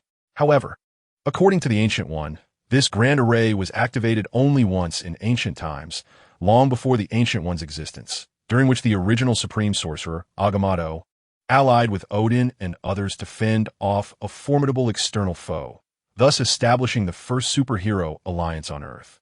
Yet, apart from the original Supreme Sorcerer and the Ancient One, the identities of the other members of this initial superhero coalition remain undisclosed, as does the identity of the enemy. The Ancient One merely described it as a dark and terrifying epic. The Ancient One refrained from further elaboration, and Jin Yu did not press for details. After all, he had his own motives for visiting. Following an extensive conversation with the Ancient One in the New York sanctum that stretched into the night, Jin Yu finally set off towards his apartment. Jin Yu's driving style is typically quite relaxed. He rarely pays conscious attention to his speed, which tends to fluctuate with his mood and the music he is listening to. On this particular day, his spirits were high, especially after discovering a record by the Italian band Rhapsody in Tony's laboratory, a band he had greatly admired in his previous life, and to his surprise, they still existed in this world. Currently playing in his car was one of his favorite tracks from them, a piece characterized by its ferocious metal style, paired with their uniquely hymnal vocal delivery. As the intensity of the music surged, Jin Yu pressed down on the accelerator with increasing fervor, and with the clock nearing midnight and the roads nearly deserted, his speed rapidly escalated to nearly 180 miles per hour. The Audi R8, which he had acquired from Tony, roared through the night, resembling a silver lightning bolt darting across the streets of Manhattan. Having been in this world for 5 or 6 years, Jin Yu had long envisioned accumulating power gradually, leading a free and unencumbered life within the Marvel Universe since acquiring the Kunlun mirror. However, fate intertwined his path with those prominent superheroes. Initially, he had no grand plans or designs, merely intending to follow a predetermined course, grow stronger, and protect those around him. Yet circumstances propelled him into the limelight, especially after Odin and the Ancient One expressed their robust support for him. It became evident to Jin Yu that he had largely departed from the life of an ordinary person. Now, the once dismissed Justin Hammer had approached him, prompting Jin Yu to slowly begin formulating his own plans and strategies. After conversing with Gu Yi today, Jin Yu felt a newfound sense of assurance. Such is the nature of humanity. One may initially lack any concrete plans, yet as events unfold one by one, formulating a strategy and discovering that everything proceeds smoothly can evoke a unique sense of ease and clarity. Once everything is organized, one's mind may experience a momentary blankness. Jin Yu currently found himself in this very state, lost in a reverie amidst the realms of music and speed, when suddenly, a sharp and urgent siren pierced the night air. At first, Jin Yu was oblivious, the music blaring too loudly for him to notice. It was only when he caught sight of the flashing lights of a police car in the rearview mirror that realization struck him. The police vehicle had been tailing him for some time, signaling for him to pull over. Coming to his senses, Jin Yu hurriedly turned down the music and obediently brought his car to a halt by the roadside. The police car stopped a few meters away, and 2 officers emerged, one a black male, whose age was indiscernible in the dim light, and the other a white female, appearing to be around 25 or 26. Possessing a striking figure typical of Western standards, her ample hips swaying rhythmically with each step, the baton and handcuffs on her belt jingling in tandem. "Hey, working late, huh? The police profession truly is demanding," Jin Yu greeted with a smile as he lowered his window. "If only there weren't reckless individuals racing through the streets at midnight. I could comfortably park beside the 24-hour convenience store, quietly savoring a cup of coffee, turning off the engine, engaging the parking brake, and placing my hands in plain sight." The female officer approached first, casting a glance at Jin Yu, her demeanor curt as she cautiously rested one hand on her holster. All right. I wasn't racing. I merely pressed the accelerator a tad too firmly and forgot to check the dashboard." Jin Yu complied, raising his hands with a resigned expression. Your speed exceeded 160 kilometers per hour. This is Manhattan, sir. That constitutes reckless driving. Please slowly produce your ID and driver's license. Then exit the vehicle for inspection. The female officer stated with an air of authority. Jin Yu shrugged, resignedly preparing to retrieve his documents. As his hand delved into his pocket, a sudden thought struck him. He realized he did not possess a driver's license. Indeed, while he had obtained a green card upon leaving Chinatown, he had never found the time to acquire a license, having always driven instinctively in his previous life, and had subsequently forgotten this crucial detail. Damn it, Jin Yu exclaimed, his hand still in his pocket, his expression faltering. Hands on your head. Exit the vehicle immediately. Unexpectedly, this command seemed to unsettle the female officer, who promptly drew her firearm and aimed it at Jin Yu, her voice raised. Don't be alarmed. Take it easy. I simply seem to have forgotten my license. Jin Yu replied, his face reflecting a sense of exasperation. Shut up. Turn off the engine and exit the vehicle. We need to conduct a search and inspect your car. You would do well to hasten before my patience wanes. The officer behind him, a black man, drew his firearm as well. Sighing in resignation, Jin Yu lamented the absurdity of the situation. Do you recognize me? He removed his hat and, in a moment of desperation, decided to unveil his superhero identity. This is your final warning. The female officer, eyeing Jin Yu's disheveled hair, unhesitatingly placed her finger on the trigger. Very well. It's perhaps better that you don't know me, he muttered, and without further ado, shifted gears and pressed the accelerator, darting into another street. Hey! Bang! Bang! The pursuing officers shouted, firing 2 shots without hesitation. Damn it! Jin Yu glanced into the rearview mirror, witnessing the 2 officers climbing into their vehicle, an undeniably awkward predicament. 2 bullet holes were starkly visible in the rear windshield. As he touched the back of his head, he retrieved a flattened bullet from the crevice between the seat and his head. Are they that accurate? Jin Yu mumbled, abruptly swerving the steering wheel into an alley. Without waiting for the car to slow down, he opened the door and leapt out. By the time the 2 officers arrived, all they found was the abandoned car in the alley, oblivious to the fleeting red flame that shot across the sky. Chapter 100. The exhibition opens early the next morning. Jin Yu was roused from his slumber by a call from Tony. Where's my car? Tony's tone was grave, getting straight to the point. What car? Jin Yu rubbed his eyes, still half asleep. My car, the one you drove away from base. That sports car, belonging to me. Tony's voice grew increasingly agitated. Which base? What sports car? Jin Yu feigned laziness, still not fully awake. The sports car, an Audi R8. A scoundrel was racing on the streets of Manhattan last night, and after being spotted by the police, he fled and got shot in the head. The car was left in an alley, but the driver vanished. Tell me, if it wasn't you, then who else could it be? Tony roared in frustration. He too was vexed, being awakened by the police that morning. An Asian man had been racing on the streets, evading the police after they attempted to stop him. After firing shots, the officers discovered the vehicle but found no trace of the driver. Most perplexing was that a bullet had not only penetrated the rear window, but also the driver's seat. And while the flattened bullet was recovered from inside the car, the suspect was nowhere to be found, with no blood at the scene. Naturally, the police had no reason to suspect Tony Stark, not to mention that for him, there was little motive to flee from a mere speeding incident. The crux of the matter lies in the fact that he attended a charitable gala last night, where numerous eyewitnesses were present. Initially, Tony speculated whether the vehicle had been stolen. However, upon hearing the police's statement, he immediately realized it was undoubtedly Jin Yu's car. It wasn't me. You must be mistaken. I returned that car to you last time. Was it stolen? Jin Yu would certainly deny it, as he had fled from the police due to driving without a license. An exceedingly embarrassing predicament. How you explain that bullet? Tony pressed relentlessly. Perhaps that scoundrel was wearing a heavy helmet or had a steel plate affixed to him. Jin Yu casually remarked while lighting a cigarette. Huh. I will inform the police that the car was stolen some time ago and let them investigate. With all the surveillance on the roads, they will surely trace where that rascal boarded. Tony, infuriated, abruptly hung up the phone. Hello, Tony. Tony. Damn it. Jin Yu hung up, fearing that his identity would be discovered concerning last night's incident. How could he explain that he was driving without a license? After some reflection, Jin Yu decided to call the Black Widow, detailing the events of the previous night and requesting her assistance in smoothing things over, as well as resolving his licensing issue. Amid the widow's merciless laughter, Jin Yu ended the call. The widow was currently engaged in a top-secret mission, darting around the globe. Jin Yu, respecting their mutual trust, refrained from prying into the specifics of her task, just as she never inquired about his secrets. Their relationship was one of trust, which does not imply transparency, but rather requires mutual respect. Half a month later, the much-anticipated Stark Expo was finally set to commence.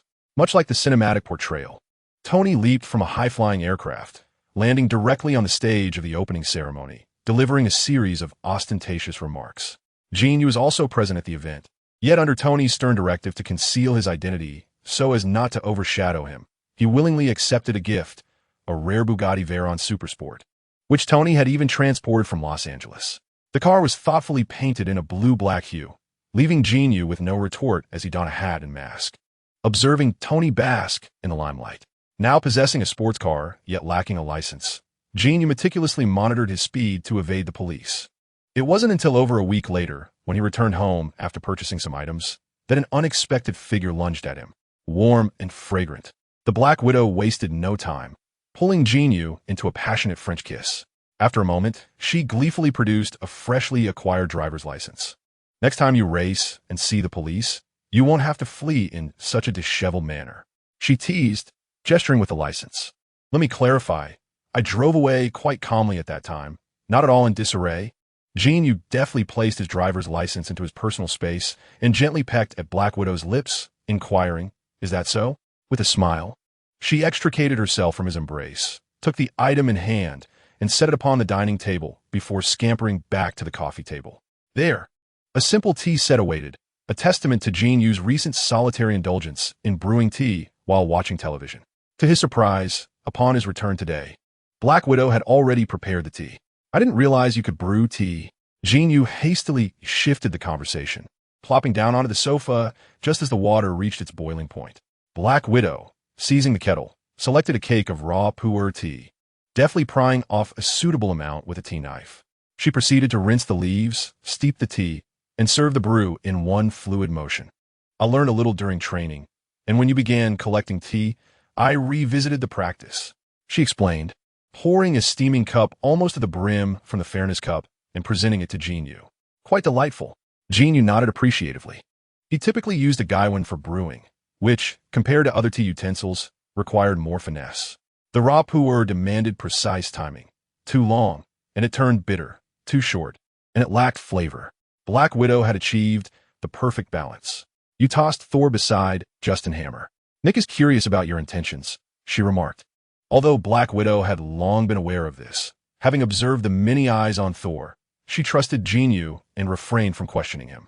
However, upon Nick Fury's casual mention, she felt compelled to inquire.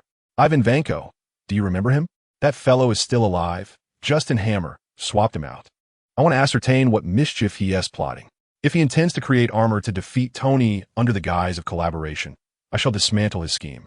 Yet, if he or Ivan Vanko harbors other plans or is backed by someone else, then Hammer Industries has no reason to exist," Jin Yu stated, finishing his tea with a calm demeanor.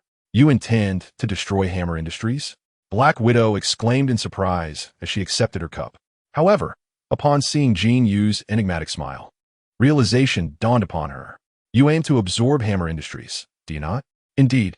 We shall see how he performs at the exhibition tomorrow night," Jin Yu replied with a grin, neither confirming nor denying her assertion.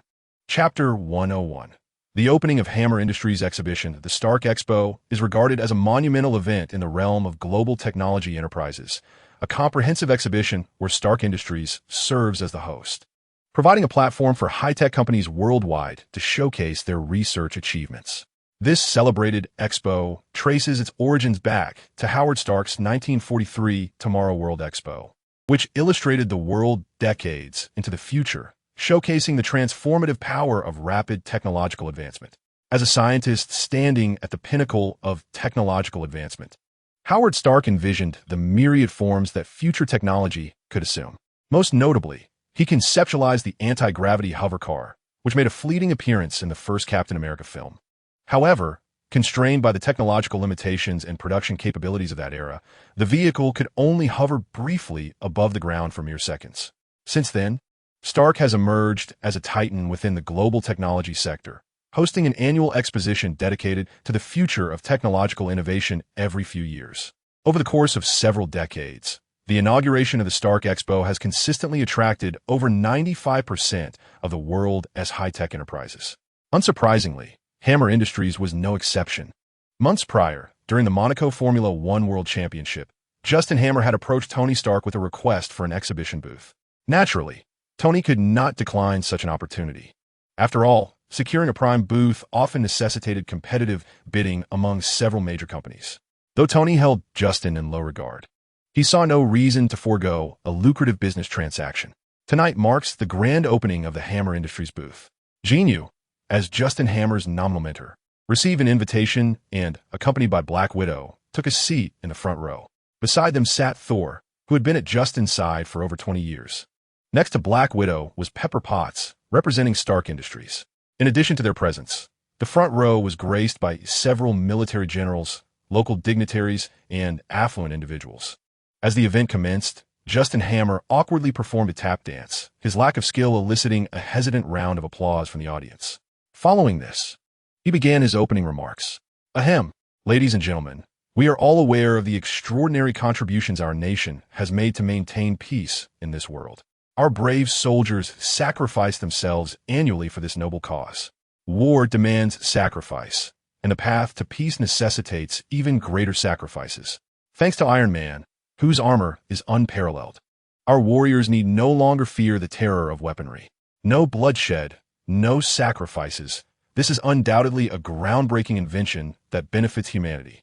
Yet, Tony Stark has chosen to withhold this technology from public access, donning the armor for himself while overlooking the valiant soldiers on the front lines.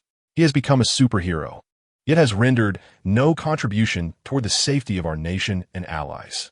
This is unjust, is it not? Justin Hammer elongated his voice, proclaiming, God bless our nation. Journalists present, take note.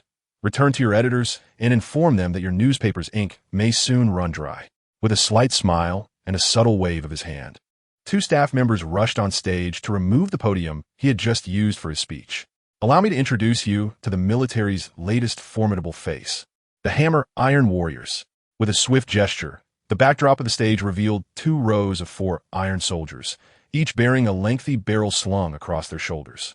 These are the Army's Iron Warriors, Justin Hammer proclaimed loudly, eliciting a chorus of cheers and applause from the audience. It must be said, these iron soldiers indeed appeared remarkably powerful.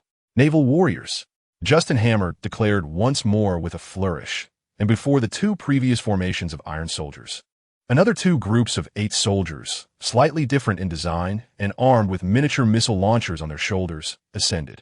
Jin Yu glanced at the iron soldiers, which bore a striking resemblance to those he had seen in films.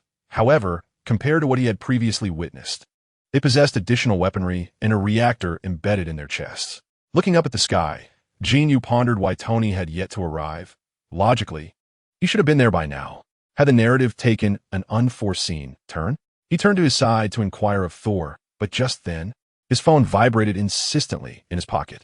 Tony, I assumed you would arrive tonight. Justin Hammer is up on stage boasting, and, Gene, we have a problem. I just received a call from Ivan Vanko. He is still alive. I suspect Justin Hammer's products were crafted by Ivan Vanko. Jin Yu scratched his head, remaining silent. He had not disclosed his plans to Tony, as he was already well aware of the situation. This man is a lunatic. He has vowed to seek revenge against me, and I have no idea what he intends to do. I tracked his location, and I recently pinpointed him in the New York area, but my tracking was intercepted. I fear for Pepper's safety. Are you with her? Tony's thoughts raced as he continued. I am here, Tony. Pepper is sitting right beside Natasha. I will ensure her safety. When will you arrive? I'm on my way. I shall see you shortly. Tony concluded, hanging up.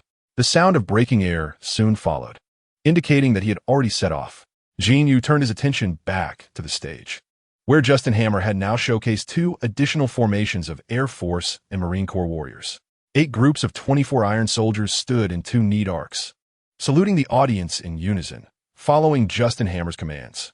Thor, have you sabotaged these iron warriors as per our plan? Jin Yu inquired, turning to Thor.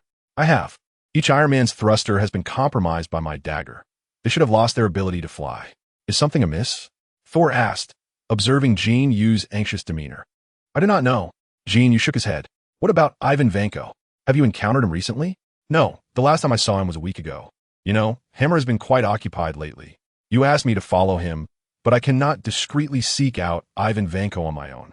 The last time was when I accompanied him, but I heard that 2 military personnel visited a few days ago and seem to have met with Ivan Vanko. Since then, the guards beneath Hammer's company have noticeably diminished. Sol murmured another word, and Jin Yu's expression shifted. He sensed something was amiss. Chapter 102. The chaos begins before Jin Yu could ponder further. A tremendous sound of something breaking through the air resonated overhead. The entire audience instinctively looked up, spotting a figure adorned in red and yellow, propelled by flames, swiftly approaching from the distance. With a resounding thud, it landed in the center of the stage, beside Justin Hammer. Contrary to the cinematic portrayal, although Tony had crafted a suit of armor for Rhodey, it had yet to be delivered, leaving the absence of the war machine clad in armor. Despite Justin Hammer's earlier sardonic remarks and the display of numerous armored soldiers, the moment the true Iron Man made his appearance, the crowd erupted into applause and screams, far more fervent than before, with most rising to their feet, visibly exhilarated. In the outskirts of New York, and an unremarkable farm, a 2-story building, a warehouse, and wooden enclosures resembling a pastoral scene were present. However, beneath this farm, an enormous underground space spanning thousands of square meters housed rows of steel soldiers standing proudly. These soldiers bore a striking resemblance to those showcased at the exhibition, yet their armaments were more comprehensive and perilous. Amidst 2 rows of steel soldiers sat Whiplash, adorned with tattoos, at a makeshift desk equipped with a laptop. Beside him, a birdcage housed a white feathered parrot pacing back and forth. The laptop screen was filled with densely packed 3-digit numbers enclosed in boxes.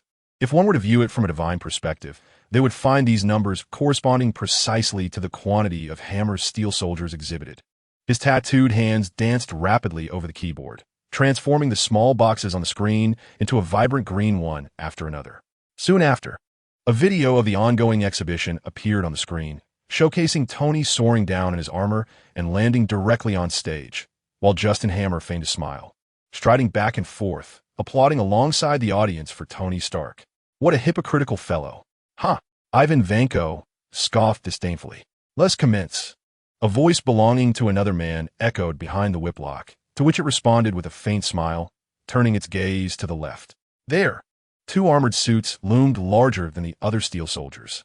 At the exhibition, Justin Hammer's eyes flickered with jealousy as he smiled, clapping along with the audience and addressing Tony. Iron Man, our superhero. Just look at how warmly everyone welcomes you, Tony. Tony paid him no heed, surveying the armored soldiers on stage before his eyes fell upon the audience below. He spotted Jin Yu seated there, with only Black Widow separating her from Pepper Potts. He exhaled a sigh of relief as the helmet of the suit turned, directing its gaze towards Justin Hammer. Where's Vanko? Where's Ivan Vanko? Tony demanded, taking a few steps forward in his armor until he stood directly in front of Hammer. What are you talking about? Why are you here? Today is my show. Buddy, Hammer exclaimed, retreating several steps, hands spread wide in a gesture of helplessness. Damn it, Hammer, stop rambling. Vanko just called me. He intends to cause havoc in the city. You've been played for a fool. Tony advanced, gripping Justin Hammer's neck with the iron arm of his suit. Ugh. The moment Tony seized Hammer, the armored warriors on stage reacted. The blue lights representing their eyes transformed into a deadly red, and their weapon-laden arms raised menacingly. Most aimed at Tony, while some were directed towards the innocent audience below. No, no, no, move. Tony shouted at the crowd below, flinging Justin Hammer aside.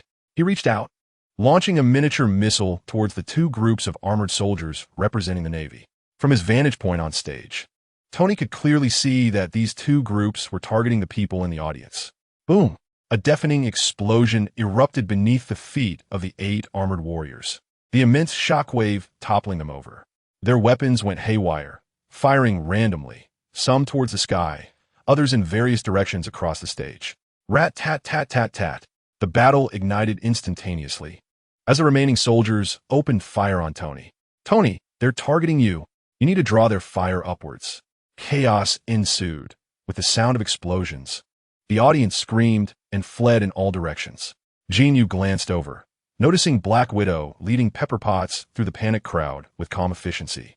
Nodding, he swiftly tapped 3 times at his left ear, activating the miniature earpiece. Protect Pepper. Without hesitation, Tony activated the thrusters and soared into the sky. The metallic soldiers below relentlessly following his lead, directing their fire upward. "Take care of yourself," Jin Yu exclaimed loudly into the headset, refocusing her gaze on the stage. "Teacher, it's truly wonderful that you're still here. I don't know what has transpired. You must protect." Before Jin Yu could finish, Hammer abruptly sprang to his feet, hunched over, and swiftly approached her, attempting to speak, but Jin Yu turned her attention to Thor. "You need to assist in covering Natasha and Pepper as they make their exit, and it's time for you to learn how to wield your powers, Thor." Jin Yu conveyed a deep, meaningful gaze toward Thor, who understood her intent and promptly dashed outside. "Hey, isn't he supposed to be protecting me? That teacher has flown off. What should I do? Should you take me away first, teacher?" On the stage, remnants of the battle armor, still incapacitated from a blast, fired erratically in all directions.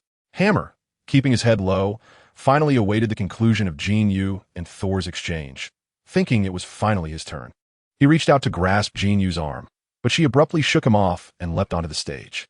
Bullets zipped past Hammer's head, causing him to drop to the ground, limbs splayed, reducing his height in comparison to the stage. What on earth is happening? Why are they shooting? Why is no one paying attention to me? Chapter 103. High-fidelity reactor. No one could provide an answer to Justin Hammer's queries. He had come to realize that Ivan Vanko was undoubtedly in trouble.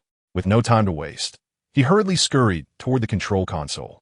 Many in the military were aware of Ivan Vanko's situation. As long as the farce could be halted, even if a few unfortunate casualties occurred, it could be labeled an unfortunate incident. The priority was to find a way to cease the robots' murderous rampage, should they breach the city. The military would undoubtedly place the entire blame on him, and even divine intervention would not save him then. Setting aside the panicked Justin Hammer, Jin Yu charged onto the stage, heading straight for the few out-of-control armored soldiers that Tony had knocked down. The hardened special alloy before her seemed as pliable as clay. Bending slightly, her right hand transformed into a claw, effortlessly penetrating the soldier's frame, and she yanked out the reactor pulsating with blue light from its chest, crushing it into scrap metal with a casual grip before discarding it aside. As previously mentioned, Justin Hammer had brought a total of 4 types, comprising 24 Iron Warriors in 8 groups for the exhibition, arranged in 2 rows on each side of the stage. Upon her arrival, Jin Yu swiftly dispatched 8 of the Navy-representing soldiers in a few deft movements. Meanwhile, the remaining soldiers continued to spin and assault Tony, who hovered above them. To Jin Yu, they were akin to a multitude of humanoid targets, effortlessly dispatched with a swift motion, within mere seconds. The more than 20 steel soldiers on stage lay reduced to mere scrap metal. With a resounding thud, Jin Yu delivered a decisive blow to the abdomen of the final steel soldier, reaching inside to extract the last reactor. The gunfire ceased abruptly as Tony swooped down from the air, landing with a single knee on the ground in a quintessential superhero pose. Something felt amiss. Were they not supposed to pursue the skies? Rising to his feet, Tony made his way toward the wreckage of the steel soldiers. "I instructed Thor to sabotage their thrusters." Jin Yu followed closely behind, casually pulling a steel soldier closer. Indeed, the seams connecting the wrists and ankles bore marks indicative of having been pierced by a sharp instrument. Thor had undertaken this task with remarkable discretion, waiting for the opportune moment to strike after the steel soldiers had been inspected here, executing his work in a rather concealed manner, such that it was nearly imperceptible unless scrutinized closely. "Thor?" Tony appeared momentarily taken aback. "The very god of thunder. The Prince of Asgard. Do you remember? I placed him beside Hammer." Jin Yu waved toward the distance, where he spotted Thor racing toward them. "My goodness. I had thought we were the best of friends. It seems you've been concealing quite a bit from me lately. When did you become so close to Hammer?" Tony glanced at Thor in the distance before turning his attention back to the remnants of the steel soldiers. "I will discuss this matter with you later. Do you have any idea where Ivan Vanko is?" Jin Yu squatted beside Tony, a playful smirk on his face. "You ought to be asking yourself that question, mister. Jin Yu, considering you have an operative planted right next to him, do you not?" Tony did not lift his gaze, engrossed in examining the debris strewn about. "Damn it. I did that to protect you. Believe me, brother." Jin Yu playfully draped an arm around Tony's shoulder. While Tony was indeed vexed that Jin Yu had kept him in the dark about so many developments, he could not bring himself to believe that Jin Yu harbored ill intentions. The absence of the whip was a persistent thorn in Tony's mind as he prepared to locate the signal receiver within the steel soldier, hoping to reverse engineer it to unveil the identity of the assailant. After Jin Yu spoke, Tony turned his head, ready to deliver a sarcastic remark, when he suddenly noticed the final reactor in Jin Yu's hand. Having extracted it moments ago, Tony had descended, and amidst their conversation, Jin Yu momentarily forgot to crush the device. No, something is amiss.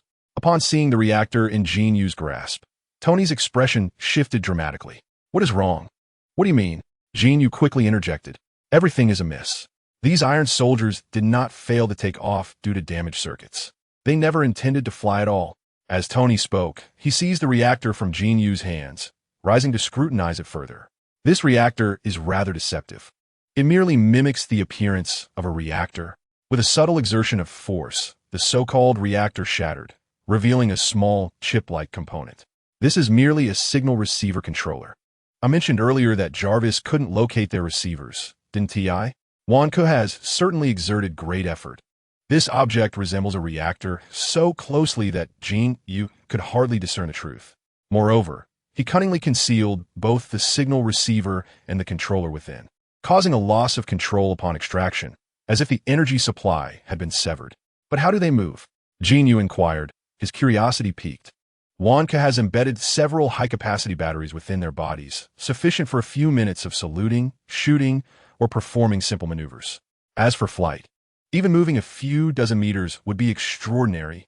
Tony removed his helmet, nodding at the approaching Thor as a greeting, and continued with a look of concern. We must swiftly locate Wanku. These iron soldiers are merely a FAAD.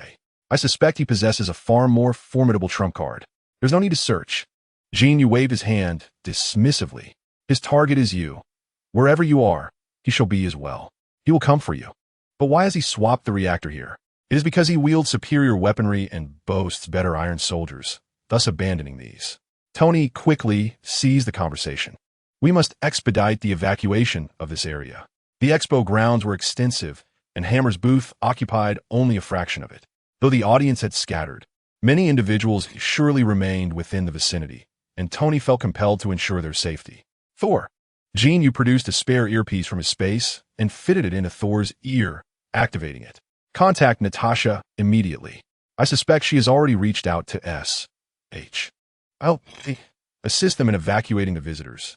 Before he could finish his sentence, a series of piercing sounds sliced through the air from the distant sky. Jin Yu looked up to witness a swarm of flames appearing overhead.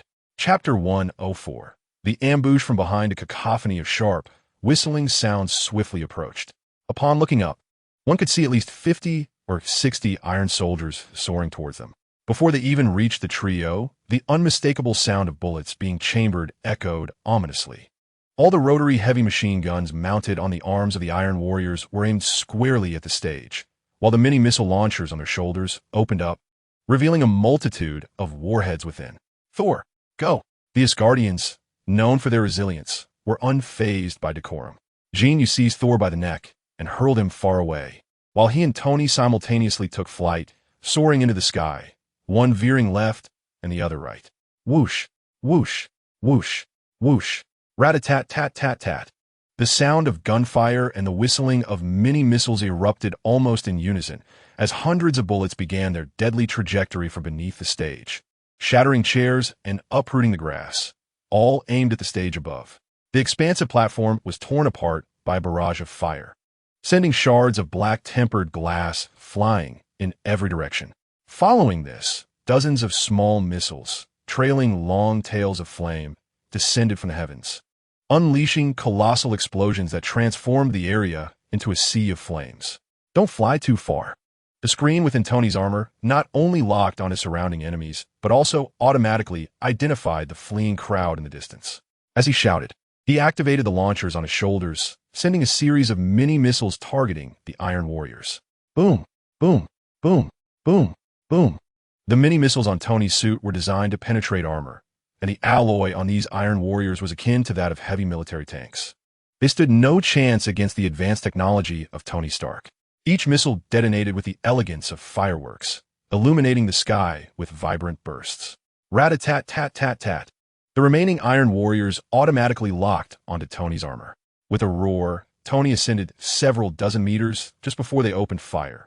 The flames from his suit's thrusters shifting direction as he deftly maneuvered through the hail of bullets. While evading their attacks, he occasionally freed a hand to eliminate an enemy with his laser cannon.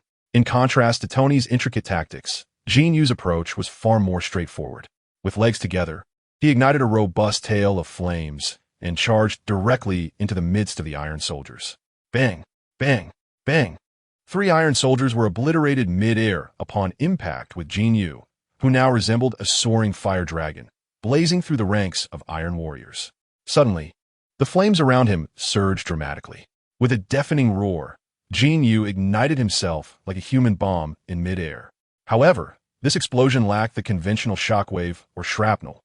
Instead, it unleashed a sphere of eternal fire, with temperatures soaring above 5,000 degrees, enveloping an area nearly 20 meters wide. The surrounding steel warriors, unbeknownst to anyone, were manipulated by the whip-like control of Jin Yu. In an astonishing display, the steel soldiers scattered at the very moment of the explosion. Only a dozen or so were unable to escape the fiery onslaught, with the central figures melting into molten iron, which splattered onto the ground, igniting numerous small flames. The outermost soldiers began to succumb to the heat, their metallic forms melting as the energy conduits within crackled and fizzled, crashing down to the earth. Jin Yu, seemingly unsatisfied with the annihilation of over 10 steel soldiers, noted that several more had fallen to the ground. They raised their weapons towards the 2 figures in the sky. With a swift motion, Jin Yu soared through the air, executing a low-altitude maneuver that sent a blazing projectile towards the reactors in their chests. Meanwhile, Tony observed as Jin Yu transformed into a miniature sun in the air, while he spiraled upward, gaining altitude. He noticed that most of the steel soldiers had scattered to evade Jin Yu's attack. Furthermore, those remaining in the air charged towards the crowd below. Frowning in concern, Tony quickly veered left, where a large group of people was fleeing towards the park's exit, intent on intercepting the scattering steel warriors. Are you forgetting the material your armor is made of? Jin Yu's voice crackled through his earpiece, startling Tony into realization. He recalled that his armor had significantly evolved.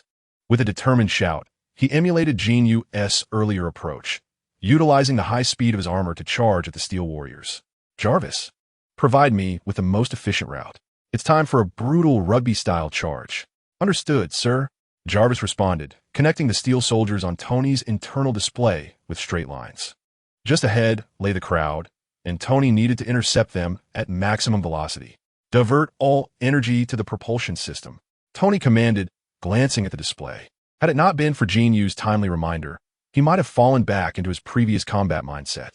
While the original titanium alloy was robust, it often left him with a battered suit after a single skirmish, necessitating a focus on agility and maneuverability. The materials sent by Odin were far more formidable than ordinary earth metals, making Tony feel akin to the transformed banner crashing against a wall. The steel soldiers crumbled upon impact, and with the assistance of his laser cannons, the sky erupted into a dazzling display of fireworks once more, with over 10 brilliant explosions lighting up the heavens. As he surveyed the ground, Jin Yu unleashed a fiery beam at the last remaining steel soldier after shattering one with a direct collision. The concentrated flames pierced through the soldier's chest, vaporizing both the metallic exterior and its internal reactor due to the intense heat, leaving only a heap of scrap metal crashing heavily to the ground. After eliminating all the steel soldiers, Jin Yu turned his gaze to the sky behind the stage, where several trails of flame were visible. There are still a few stragglers, he exclaimed. I see them too. Tony's voice crackled through the earpiece, and without hesitation, he accelerated towards the targets, with Jin Yu following suit, leaping into the air. Suddenly, 2 piercing sonic booms erupted behind them, as 2 missiles, each as thick as a person, streaked towards Jin Yu and Tony, trailing flames as they soared through the air. These missiles had evidently been specially modified, designed to target high-speed moving objects, their velocity almost unbelievable as they broke the sound barrier upon appearance. Before the sound could even reach them, the missiles accurately intercepted the space before the 2 just as they took flight, detonating with a deafening explosion less than 2 meters away. From the moment they were locked on, Jin Yu felt an ominous sense of danger. However, the speed at which the missiles approached was so astonishing that he had scarcely taken off before they were already overhead. In the dynamic visual effect of his bullet-time perception, he watched helplessly as the missiles began to expand. The fiery explosion and shockwave erupted from within, gradually tearing apart the casing and engulfing the area in flames. These missiles had clearly undergone expert modification. They appeared large, yet most of their internal energy was dedicated to the propulsion system. Jin Yu, moving at high speed, had no time to react, merely witnessing the missile detonate before him. In that moment of overwhelming soundlessness, Jin Yu grasped the meaning of the phrase, "Great sound comes in silence." At the heart of the violent explosion, he heard nothing. The shockwave flung him thousands of meters away. The Hammer exhibition area was located in the western section of the entire expo site, with the nearest exit being the one Tony had just rushed to in order to intercept a group of steel soldiers. After the battle erupted, countless tourists and staff in the western area began to flee towards this exit. Initially, Thor assisted Black Widow in escorting Pepper Potts out. Subsequently, Black Widow and Thor reversed course, with Black Widow coordinating with SHIELD personnel to evacuate tourists from other areas, while Thor returned to Jin Yu's side.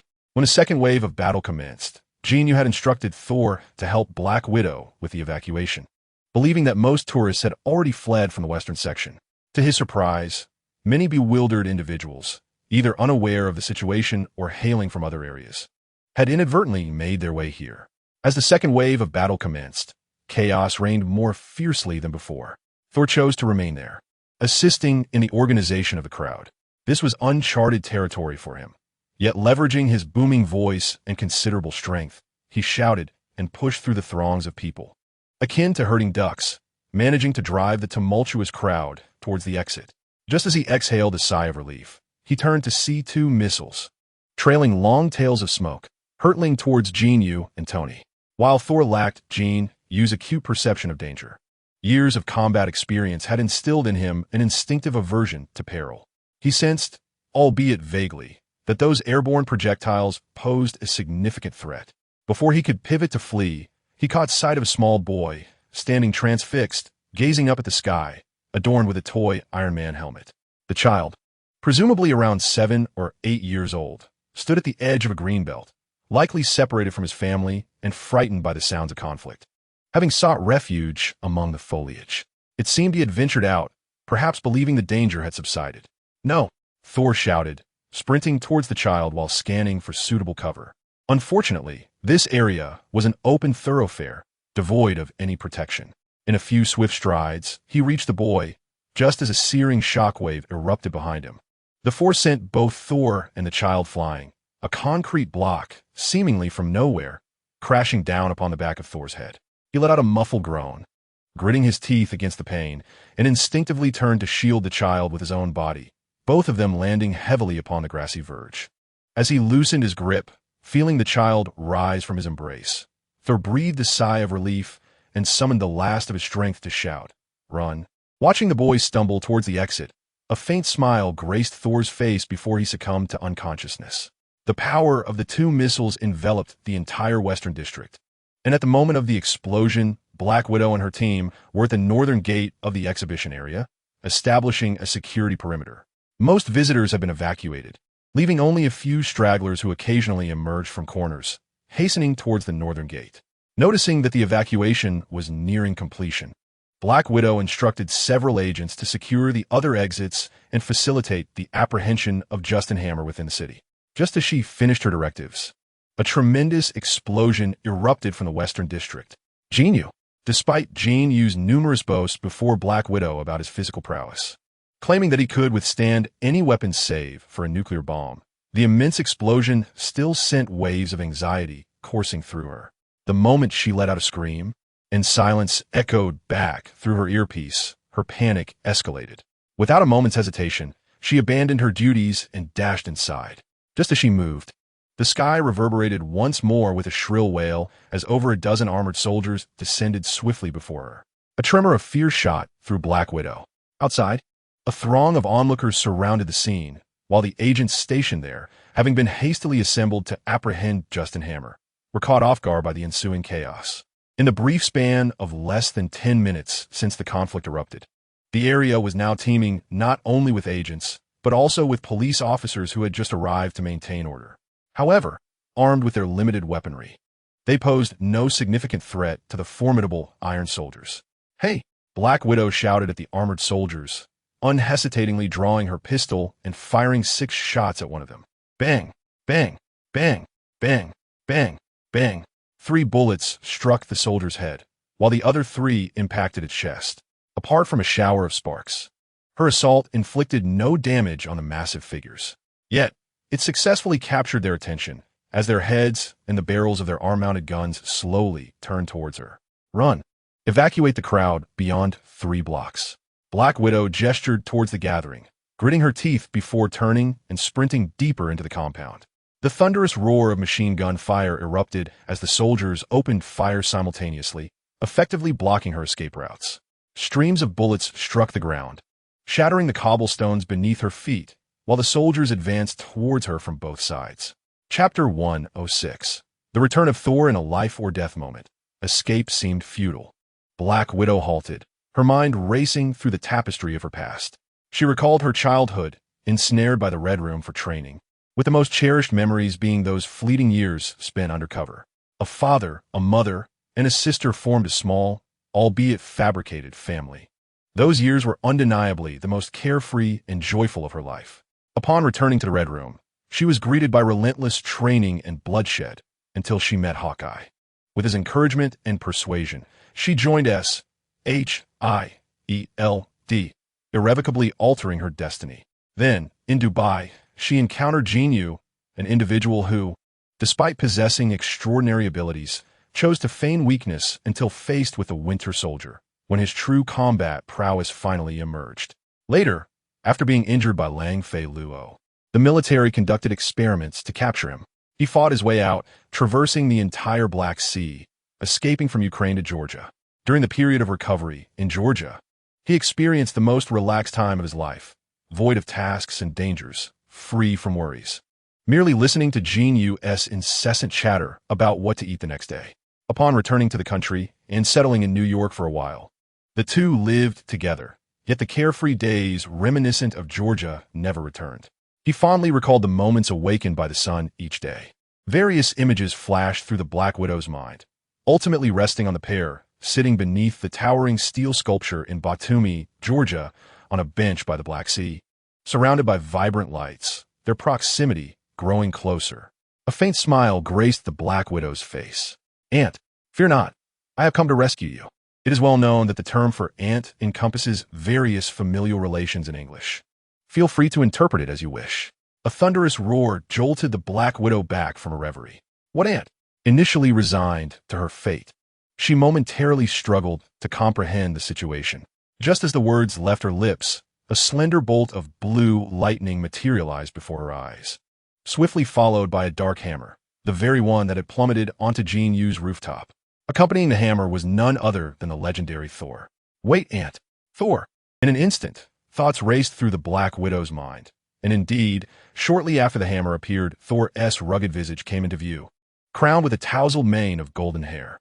However, unlike before, Thor now donned an imposing suit of armor, complemented by a grand red cape.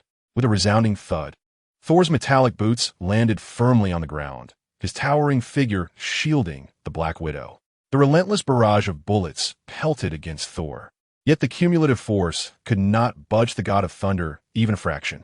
With his hammer in hand and a confident smile gracing his face, Thor welcomed the bullets as they ricocheted off his armor and body. Raising his right hand, he lifted the hammer skyward. Enormous storm clouds gathered from all directions, flashes of lightning illuminating the heavy layers above. With a thunderous crack, a bolt of lightning as thick as a man's arm descended, connecting with the hammer held aloft by Thor. Since arriving on Earth, it was only at this moment that Thor exuded a semblance of divine presence. Summoning the thunder from the sky, he flung the hammer forward. The lightning surged along its path, striking the first steel soldier head-on. The immense energy contained within the bolt penetrated the soldier's chest, wreaking havoc within, before burrowing into the next steel adversary. A legion of pure metallic warriors, forged from steel, became the finest conduits for the lightning, directly linking over a dozen iron soldiers in a chain. A cacophony of crackling erupted as the circuits and components within these steel sentinels were obliterated, unleashing a flurry of sparks. Subsequently, the radiance of the reactor nestled within their chests dimmed, rendering them inert. Thor! A voice erupted from the crowd outside, astonished by the spectacle before them. This ignited a wave of fervent calls for the thunder god from the throngs gathered at the northern gate. Such scenes were familiar to Thor, having witnessed many in Asgard. He smiled and waved at the crowd before turning to Black Widow. Opening his mouth, he found himself at a loss for words. Although not intimately acquainted with her, he was aware of her connection to Jin Yu. Frigga had urged him to treat Jin Yu with reverence, and in recent days, he had grown accustomed to calling him uncle. In the heat of the moment, he had blurted out aunt, but now that the crisis had abated, he was uncertain how to address her, having entirely forgotten her name. I am Natasha Romanoff. You may call me Natasha, Thor, Black Widow. Perceiving his predicament and recognizing the bond between him and Jin Yu, offered him an escape. Oh, all right. I wish to inform you that Uncle Jin Yu is unharmed. He sent me to protect you and the people outside, to ensure there are no more of these metallic puppets lurking about. Thor gestured toward the debris of the steel soldiers strewn across the ground. As Thor explained, Black Widow learned that he had sustained injuries while rescuing a child. It was this very act that triggered Odin's enchantment, restoring his rightful claim to Mjolnir and his powers anew. Once he reclaimed the hammer, Jin Yu's voice crackled through his earpiece, instructing him to intercept the group of iron soldiers to safeguard everyone, especially Natasha. However, due to an unforeseen malfunction in her earpiece, Black Widow had not heard Jin Yu's commands. This led to the timely intervention witnessed moments ago. But what was Jin Yu occupied with at that time? Rewinding to the instant the explosion occurred, both Jin Yu and Tony were flung nearly a kilometer away. Tony found himself disoriented, while Jin Yu crashed through the roof of a small exhibition hall.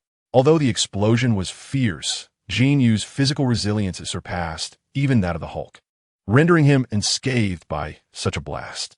As he rose from the rubble of the exhibition hall, he noticed two suits of armor approaching from the distance. Unlike any he had encountered before, the unfolding events had far surpassed Jin Yu's expectations. Rather than immediately springing into action, he called out for Black Widow. Yet her response was delayed. Instead, he heard Tony's voice alongside Thor's exuberant shouts resonating through the chaos. Jin Yu promptly informed Sol and exchanged a few words with Tony, then decided to lie down on the ground, watching as the two armored suits flew overhead, searching for him. Chapter 107. An old acquaintance, Torres 3 days prior. Beneath a farm on the outskirts of New York, within that enigmatic secret base, Whiplash leaned against his workbench, left hand grasping a bottle of high-proof vodka, while a white parrot perched on his right shoulder. Before him stood two suits of armor, distinctly different from the surrounding iron soldiers. These suits were noticeably smaller, their alloy shells appearing sturdier and more durable. They resembled a compact iron tyrant, situated between the heavy behemoth and Tony's sleek, high-mobility armor.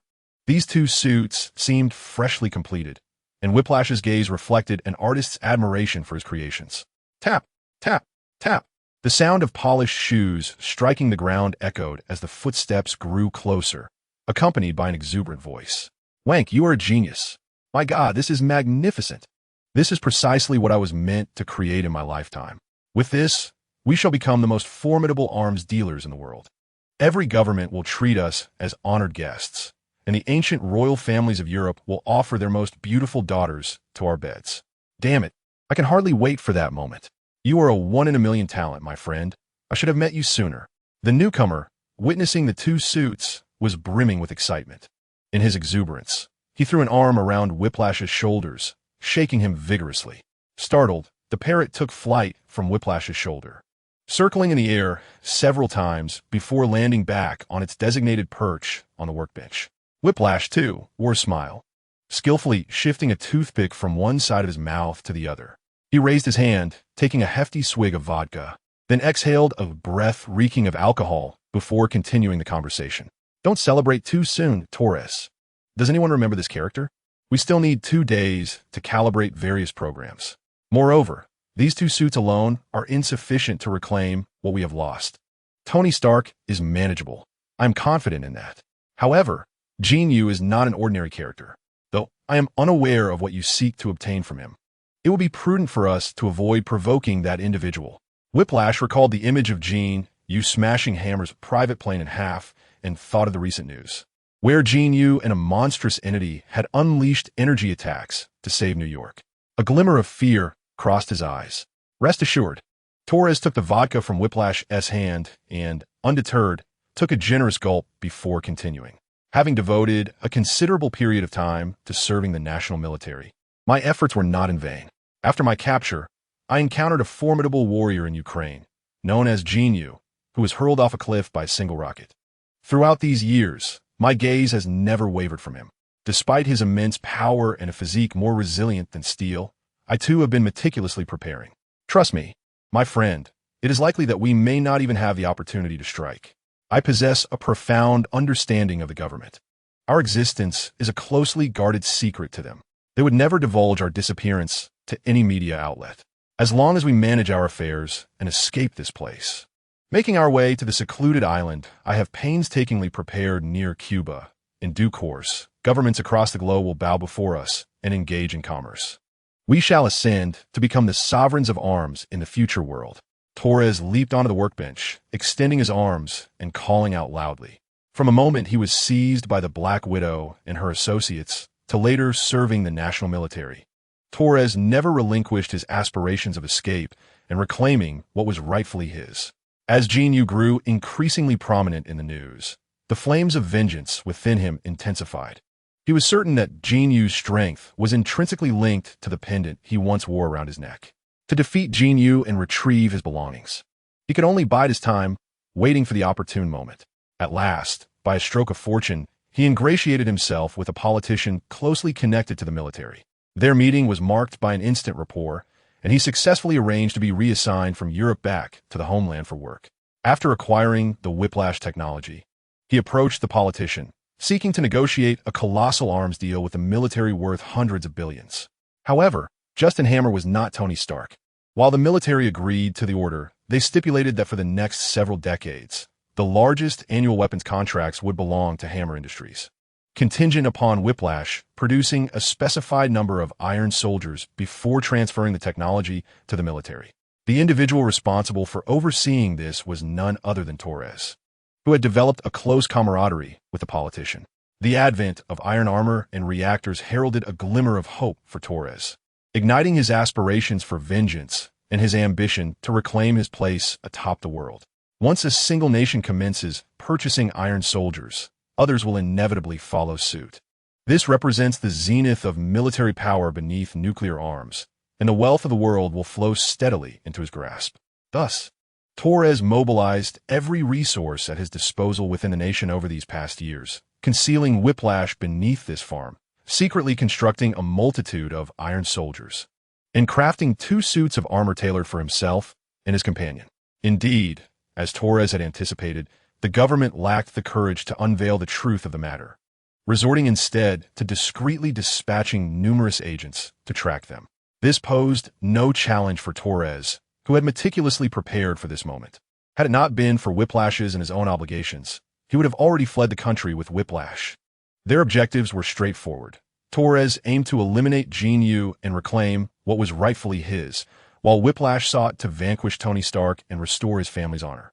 This set the stage for the earlier missile assault, which had been meticulously orchestrated by Torres. Even though Jin Yu had grown significantly stronger, Torres was confident that the missile would be sufficient to inflict severe injury upon him. The intelligence had originated from a clandestine military experiment concerning the abomination, specifically a resilience test. According to military data, Jin Yu's physique was far from the might of the abomination, which further bolstered Torres' confidence. As Jin Yu lay feigning unconsciousness on the ground, Torres and Whiplash maneuvered their armor downwards. The combat suit crafted by Whiplash, while formidable, lacked the technological sophistication of Tony Stark's creations. Notably, Jarvis, the superlative auxiliary system, far surpassed their capabilities. Following the explosion, Torres and Whiplash, relying on the suit's assistance, could only discern a figure being flung far away, but they failed to immediately ascertain where Jin Yu had been cast.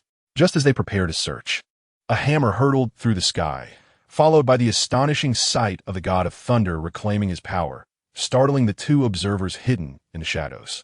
Fortunately, upon regaining his strength, Thor was directed by Jin Yu to the north to intercept the Iron Soldiers, allowing the duo to emerge from their concealment and pursue the direction of the figure. Upon landing, they were astonished to discover that the figure on the ground was indeed Jin Yu. Their expressions diverged instantaneously. Torres was elated, for Jin Yu's strength exceeded his expectations. If he could retrieve his pendant and unravel the secret, he too could attain such power without the aid of his armor. Whiplash, however, felt a bittersweet joy. They had clearly observed that post-explosion, only one figure had been cast aside, and it was undeniable that Tony Stark was surely doomed. When Torres had unleashed the missile, they had calculated its destructive potential. The titanium alloy armor Stark wore could not possibly withstand such explosive force. Little did they know, Stark's armor had evolved significantly. And the reason he hadn't been expelled from the blast zone was that the missile had detonated directly above him, the shockwave having driven him into the ground. In truth, the impact and damage Stark sustained while clad in his URU metal armor might have been less severe than that of the seemingly motionless Jin Yu sprawled on the ground.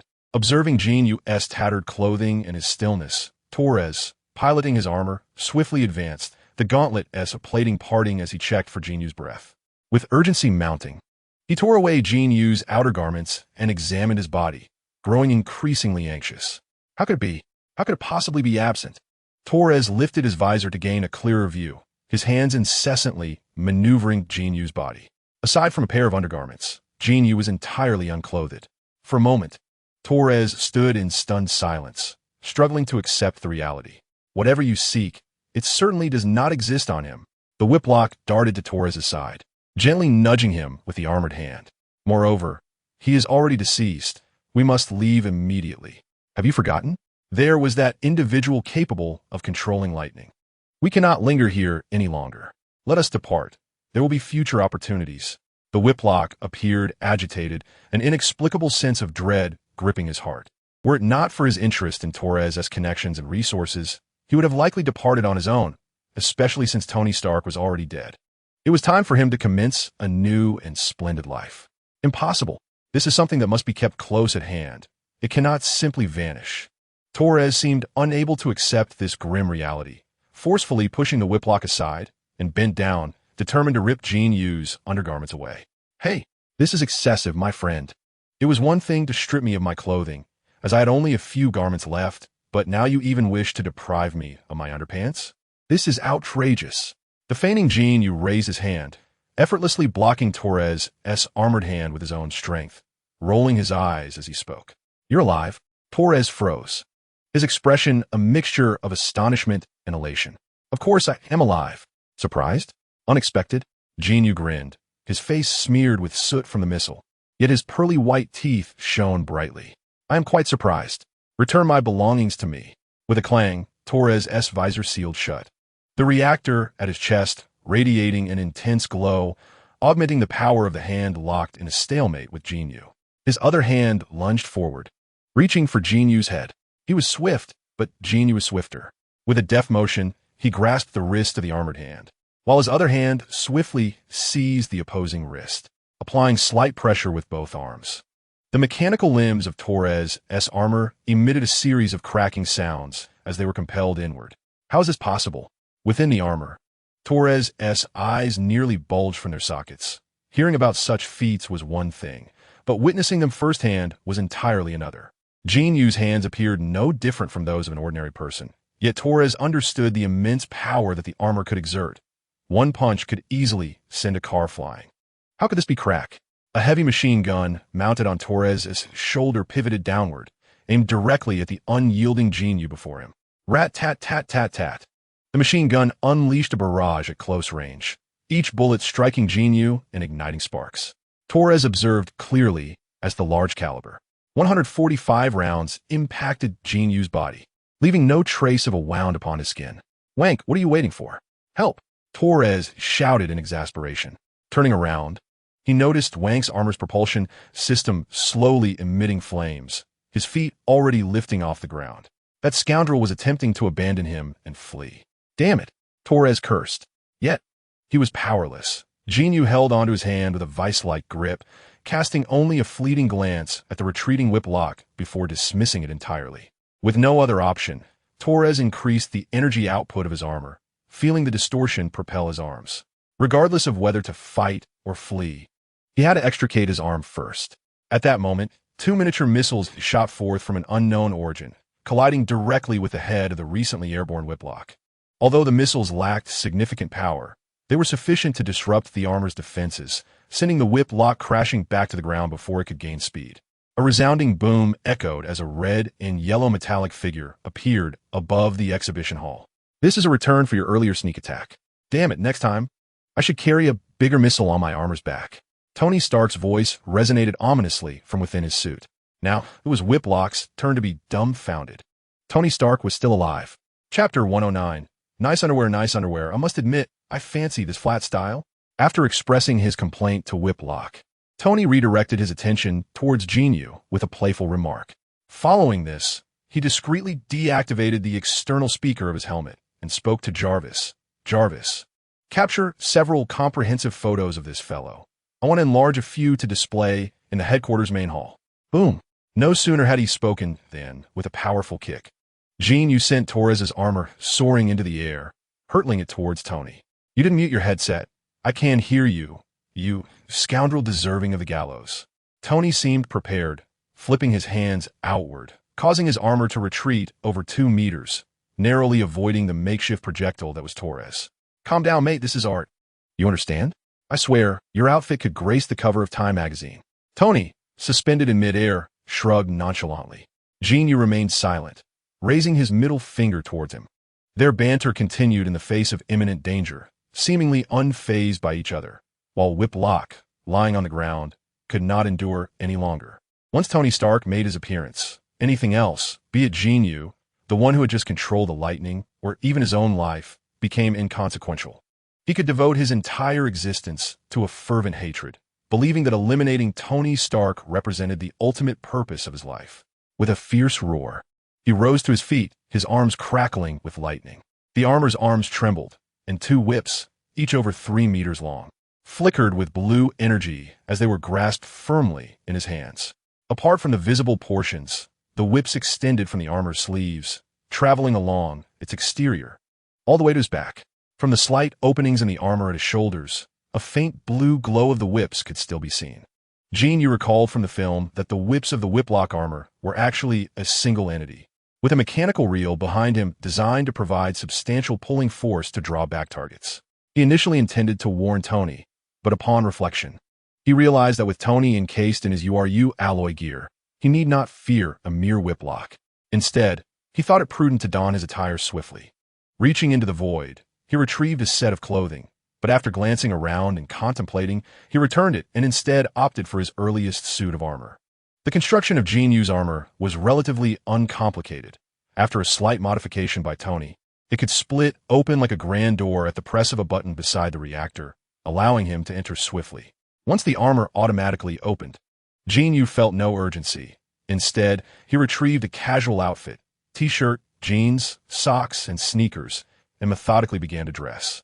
The Whiplock lashed a whip fiercely towards the sky, but Tony nimbly evaded it and activated the mini-missile launcher on his shoulder. A multitude of small missiles surged from all directions toward the Whiplock. Jin Yu was now putting on his shirt while seated on the ground, donning his trousers. Unlike the armor depicted in the film, perhaps due to Hammer's wariness limiting access to advanced weaponry, the Whiplock armor, crafted in collaboration with Torres, was equipped with a heavy machine gun on its back. As the small missiles swarmed, the heavy machine gun began to descend, its barrel intelligently targeting the incoming missiles to intercept them with a rain of bullets. Boom, boom, boom. The small missiles were continuously shot down midair, their explosions resounding. The Whiplock seized the moment to lash out again, but Tony deftly dodged, evading the whip's reach. He raised his laser cannon, preparing to counter the Whiplock, only to be surprised as another whip from the opposite hand followed suit. The whip lashed out, and mechanical reel emitted a series of winding sounds as the 3-meter-long whip suddenly extended an additional 2 meters, ensnaring Tony's armor around the neck. Crack, crack, crack. The sound of the whip's winding echoed again as it swiftly retracted, drawing Tony towards the Whiplock side. As the whips slackened, the armor was propelled forward, delivering a forceful punch to Tony's helmet. Jin Yu had donned his trousers and socks, leisurely slipping into his shoes. After delivering a powerful punch that sent Tony flying, he swiftly lashed out with his whip, ensnaring Tony's neck before he even had the chance to touch the ground. The whip crackled with energy. Jin Yu observed keenly from his vantage point that the whip lock had, astonishingly, installed a reactor behind his armor, specifically to power his whip. The reactor's full energy output condensed into an energy whip, radiating blue sparks that danced and corroded Tony's armor. "Don't just stand there." Tony's voice crackled through the headset. It seemed he was immobilized by the whip's grasp, his armor marred by charred marks. Yet, Jin Yu discerned that beneath the soot, Tony's armor remained unscathed. "This is a matter between your two families, Tony. This is a duel among cowboys.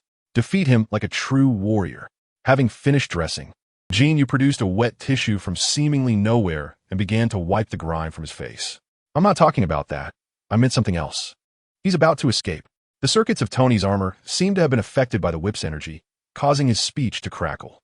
Jin Yu wiped his hands with the discarded tissue and strolled into the armor. "He won't get away. I have a big nephew waiting outside." Torres, a businessman, was not like the whip lock, who was single-minded in his quest for vengeance. He prioritized his life above all else.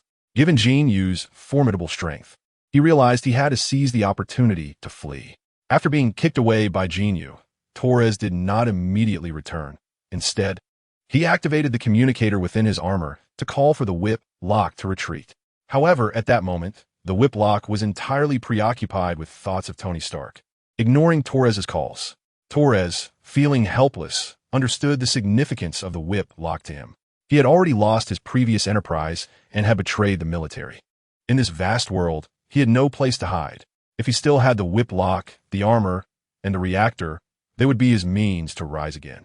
But without the whip lock, he felt like a rat scurrying through the streets, forced to flee in every direction. After several unanswered calls, Torres cursed in frustration and stealthily distanced himself from the battlefield, making his way through the woods surrounding the exhibition hall. It wasn't until he had traveled over a kilometer that he finally activated his thrusters, ready to make his escape.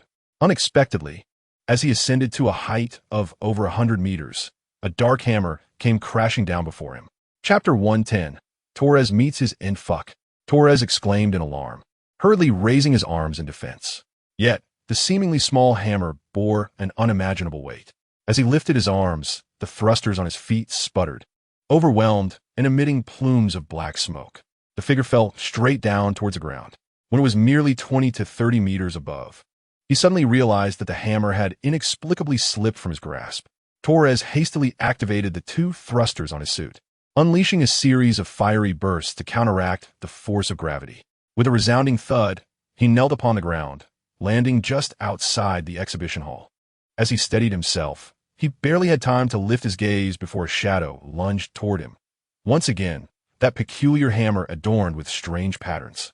Torres recognized the incoming threat, but before he could react, a deafening crash ensued. It felt as though a train had collided with him, an immense force striking his chin and propelling him off the ground, hurtling back in the direction he had come from.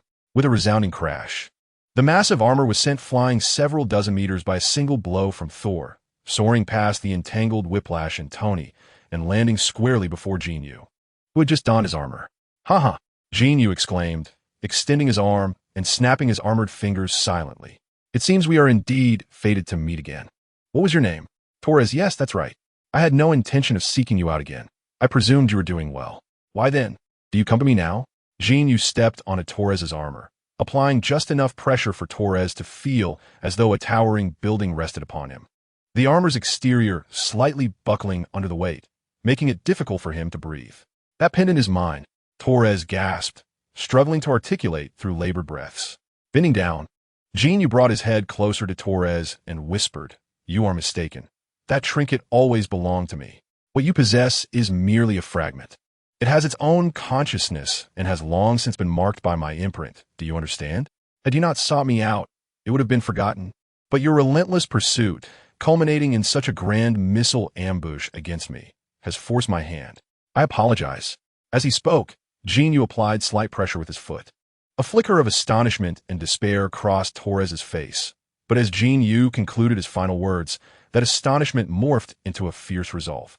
With a glint of menace in his eyes, he lifted his arms, and with surprising dexterity. His right hand extracted a bundle from the outer shell of his left arm's armor, swiftly pressing a launch button. Unfortunately for him, he was swift, but Jin Yu was swifter. In a flash, Jin Yu raised his leg, forcibly wedging his foot beneath Torres's armor, executing a swift kick to dislodge the explosives. While still airborne, he snatched the bundle and hurled it to the ground, then stomped down with force. Torres, along with his armor, fell face first, directly onto the explosives. Boom! A violent explosion erupted from the ground, yet Jin Yu remained steadfast, unaffected by the cataclysmic force that had wholly struck Torres. The armor's exterior remained intact, yet the shockwave's full impact had violently concaved the chest plate, crimson blood oozing through the crevices, rendering Torres irreparably lifeless. As Jin Yu dealt with Torres, Thor charged in from outside, casting a glance at Torres firmly pinned under Jin Yu's foot. In an instant, Thor redirected his focus towards the Whiplash and Tony. At that moment, Tony had barely acclimated to the external energy's influence, directing Jarvis to manage the invasive energy while he raised his right hand, initiating the charge of the laser cannon. Suddenly, Thor's voice thundered, "The red and yellow Tin Man, I am here to assist you." With a furious roar, he lifted his hammer, summoning a bolt of lightning from the heavens. The electrifying energy coiled around Mjolnir, and when the lightning had sufficiently gathered, Thor swung his hand, directing the electrical serpent towards the Whiplash. Crackle, sizzle. The furious lightning caused the armor of the Whiplash to emit an array of strange sounds. However, the energy within the whip surged instead of diminishing, skyrocketing by several 100%, amplifying the blue glow emanating from it. This overwhelming energy surged along the whip and into Tony, just as Tony managed to raise his right hand, on the verge of firing the laser cannon. An unexpected surge of energy coursed through him. Jarvis struggled to contain the energy within the armor, but chaos ensued as a torrent of energy invaded the circuitry in his arm. Tony shuddered violently, sparks erupting from the armor's appendage. Boom! A faint explosion resonated as the laser cannon, not yet fully charged, lost balance and detonated in Tony's palm, a plume of black smoke spiraling from the palm's thruster. Thor, who was en route to assist, abruptly halted, an awkward expression frozen on his face. Although unclear on the events that transpired, he sensed that his intervention may have been counterproductive. "I didn't mean to." Thor stood there, hammer tucked behind him, scratching his tousled hair. "Damn it. If you hadn't shown up, I could have escaped." "Truly, thank you, Hammer Guy." Tony's muffled voice emanated from within the armor. "That was an accident. I am Thor, the god of thunder, and I am here to rescue you now. Don't come. I can handle it myself. Please, god of the hammer, Thor." Boom. As the two exchanged banter, another violent explosion rocked the ground. Jin Yu, still standing over Torres, was not far from the others, and the aftershock pressed him and the armor firmly into the earth, causing a violent tremor beneath them. Thor stumbled briefly, but quickly regained his balance. However, both Tony and Whiplash had their strength concentrated in their upper bodies. The ground trembled, and they immediately lost their footing, crashing to the ground. In that fleeting moment, Whiplash's whip lost its energy supply. Seizing the opportunity, Tony extended his hands, only to find that the thruster on his right arm was damaged. Left with no choice, he brought his legs together, and the thruster erupted with flames, propelling him toward Whiplash. Just as Whiplash was barely rising from his crouch, Tony soared in low, reaching his adversary's face. With the right thruster incapacitated, Tony forcefully pushed off the ground with his armored right hand, while his left palm faced outward.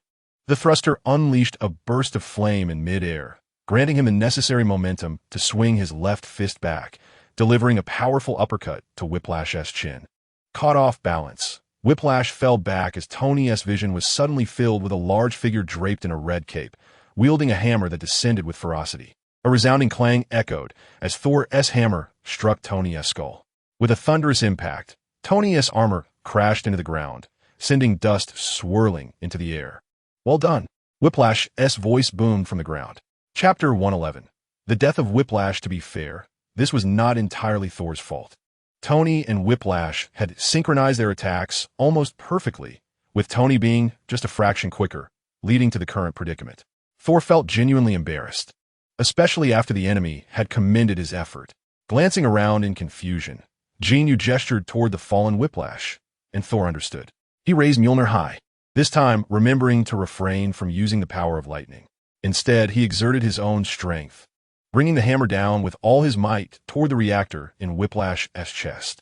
With a thunderous boom, the exterior of Whiplash's armor, which was not crafted from any extraordinary alloy, caved in under Thor's full-force strike.